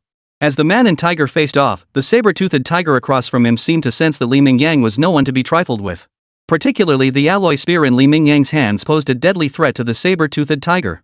Beasts often sense danger far more keenly than humans. Thus, in less than 10 minutes, the saber-toothed tiger let out a somewhat reluctant roar before vanishing without a trace. Seeing this, Li Mingyang couldn't help but breathe a sigh of relief.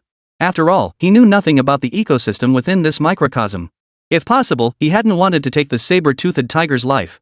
Who knew if this creature was the last surviving one on Earth? If it truly met its end at his hands, Li Mingyang felt he might harbor some guilt, however slight.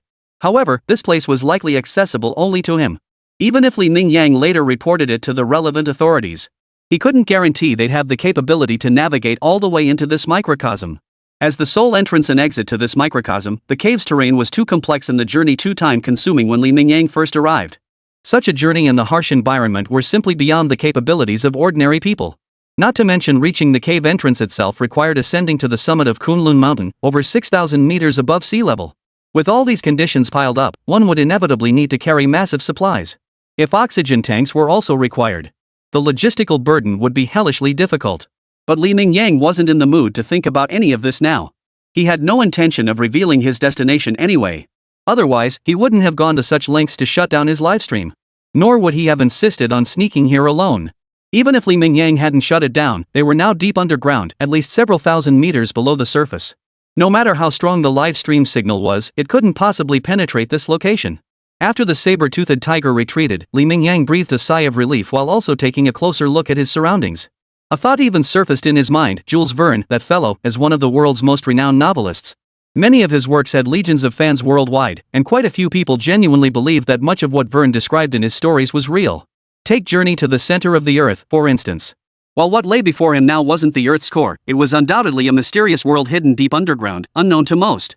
Could the subterranean world described in Verne's novels also be real? This absurd thought suddenly popped into his mind, leaving Li Mingyang feeling both amused and exasperated, as if he'd momentarily lost his mind. If such a subterranean world truly existed, humans would never survive unscathed in that environment. They'd likely be crushed to death before even reaching the core. let alone escaping from the Earth's core via a volcanic eruption. Unless that person was Jackie Chan, capable of running alongside a falling train to achieve relative stasis. By this point, Mingyang was nearly at the end of his rope. Logically, he should find a safe spot to set up camp and rest for the night.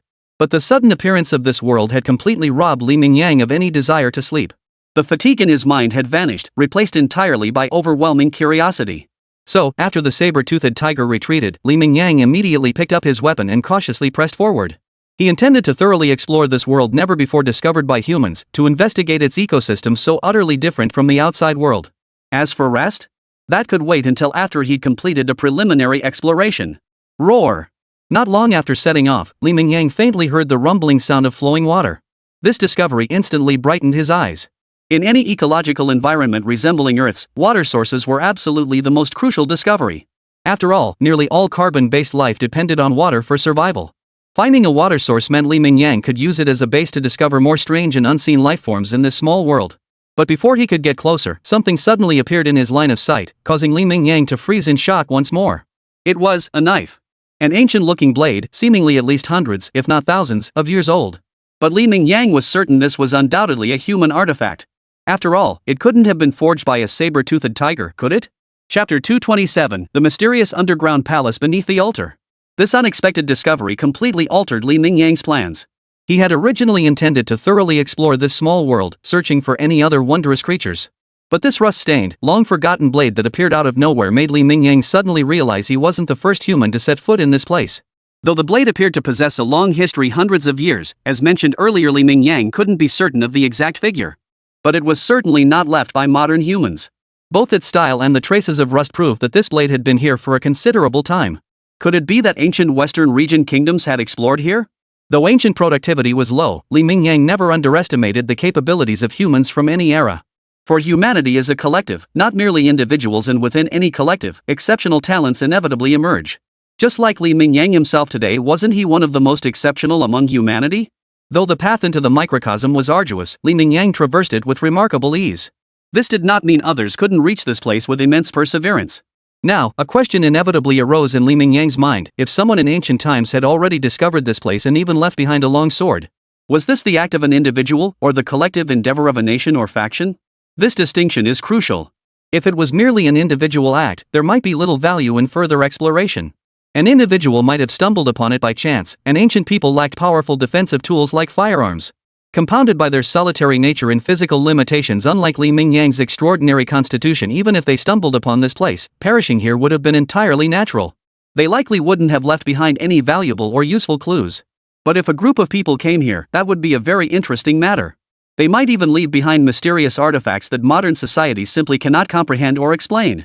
Ever since discovering those giant bones, Mingyang had begun to view this seemingly ordinary world with a new sense of mystery and reverence. Though it appeared ordinary now, who knew what extraordinary beings might lurk in its hidden corners?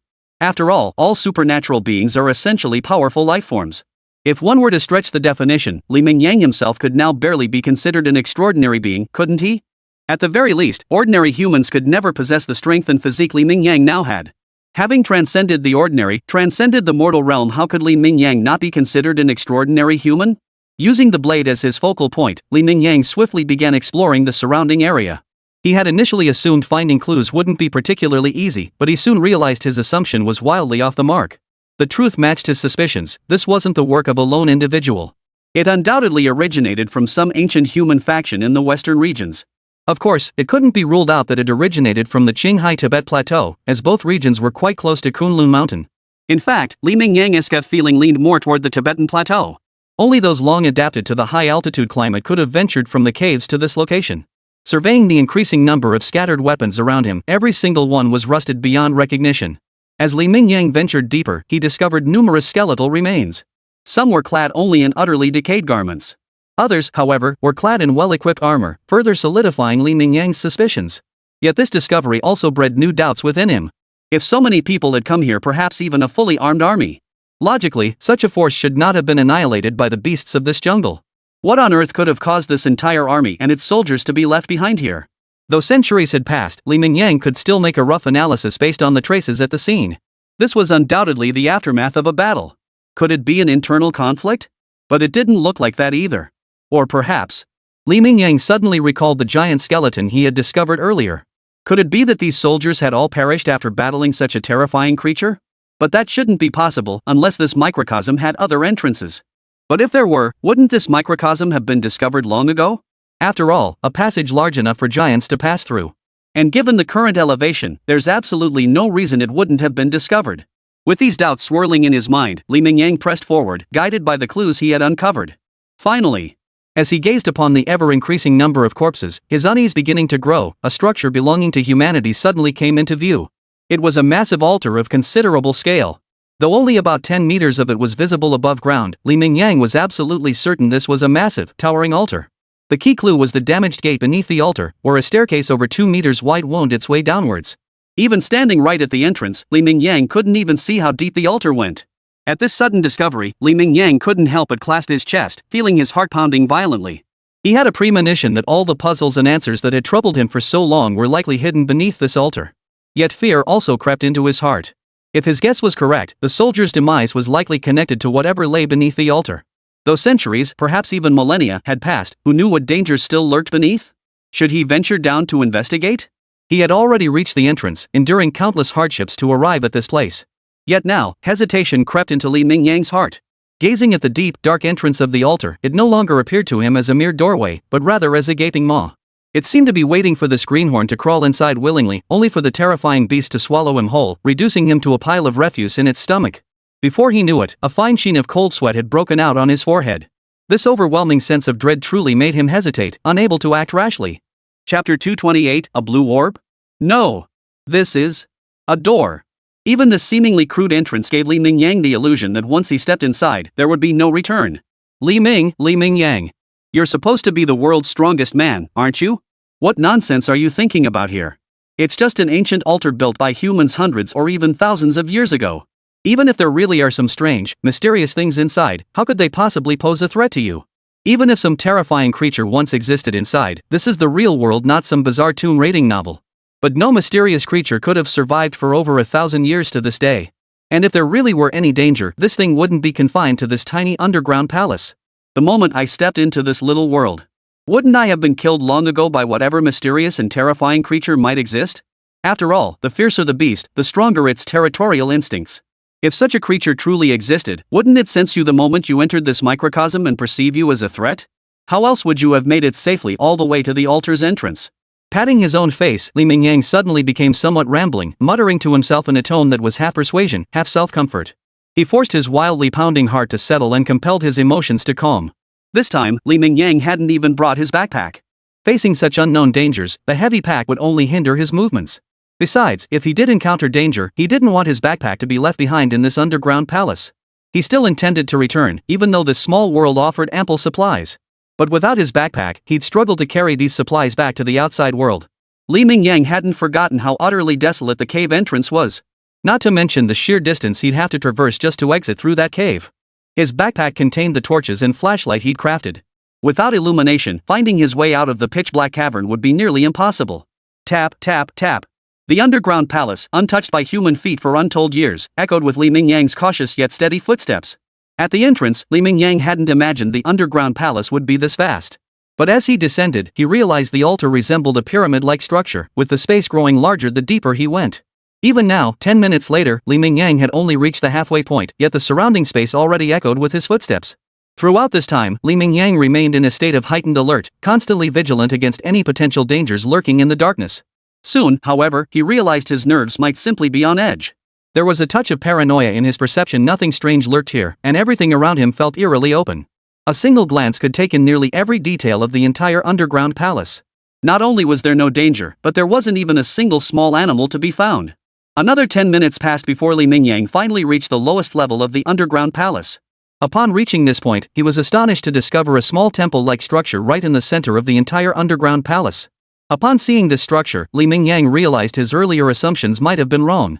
The humans who had previously arrived in this small world did not originate from the Qinghai Tibet Plateau, but rather from the western regions. The temple's architecture bore the distinct style of the western regions, completely different from the tastes favored by those from the Qinghai Tibet Plateau.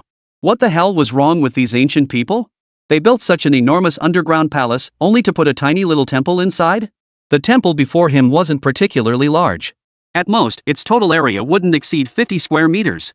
Viewed from the front, its width was about 5 meters, its length around 10 meters, and its height roughly 7 or 8 meters. It resembled a brick standing upright. Though much time had passed, one could still glimpse the former splendor of this small temple. Even from a distance, intricate carvings covered its exterior, adorned with decorations that could be called extravagant. The darkened, rusted metal still faintly revealed glimpses of golden luster beneath the patina. Li Mingyang's mind instantly filled with a realization: could all these exterior reliefs possibly be made of gold? If that were the case, this modest-sized temple would be worth a fortune. Even disregarding its cultural value, the sheer weight of this gold alone would be measured in tons. In the ancient world, with its relatively backward productivity, amassing such a quantity of gold might have required the combined resources of an entire small western region kingdom. Yet here it was, appearing in this isolated little world. Li Mingyang found it hard to fathom what kind of willpower and faith could have driven them to create such a miracle. Could it be that something extraordinary lies within this temple? After the initial shock, Li Mingyang finally remembered his purpose: to uncover the truth and satisfy his curiosity. Gazing at the temple's tightly sealed doors, the vague premonition he'd felt earlier intensified. Push open this door. A voice seemed to echo in his mind, urging him onward. Once he pushed open this door, he would find all the answers. Taking a deep breath and gripping his alloy spear tightly, Li Mingyang stepped forward slowly. With a bone-chilling creak, the heavy doors slowly swung open. The moment he saw what lay within, Li Mingyang froze in utter shock. His grip loosened, and the spear slipped from his hands, clattering to the ground. What lay enshrined inside was not any tangible object, but a swirling mist that constantly emitted a blue glow. To be precise, it was a door. A gateway to another dimension. Li Mingyang could even glimpse scenes from another world through this portal, which seemed to shift constantly. In just over 10 minutes, Li Mingyang witnessed savage, feral beastmen, ordinary humans, and warriors possessing extraordinary powers. The world beyond seemed somewhat reminiscent of a Western fantasy setting, a realm where extraordinary powers existed. Suddenly, Li Mingyang couldn't help but recall the giant skeleton from earlier. Could that thing have crawled out through this very gate? Perhaps even a juvenile form? Discovered by these humans, it might have been taken directly out into the outside world, only to meet its end in that place known as Death Valley, which is why it was honored with sacrifices by the ancient Western kingdoms? With this explanation, didn't the logic suddenly seem to flow smoothly? Gazing at the door before him, Li Mingyang felt an irresistible urge surge within him: step inside. Once inside, he could enter a world of extraordinary power, maximizing the value of his golden finger. He could even become a true superhuman, where immortality would no longer be a mere dream. Bang! Summoning immense willpower, Li Mingyang resisted the temptation and slammed the temple doors shut. Panting heavily as he sat on the ground, Li Mingyang knew he would never truly resist the lure of another world. He even knew that one day, he would journey to this mysterious realm. But not now. At the very least, he must first settle all his affairs in this world, secure his future, make preparations, and only then set out. Stepping outside and hoisting his backpack onto his shoulders, Li Mingyang cast a reluctant glance back at the underground palace. Wait for me. I, Li Mingyang, will return. And that day would surely not be too far off. And in that other world, what kind of adventures would he encounter? Could he become a legendary tier powerhouse among humanity? How thrilling the anticipation. The end.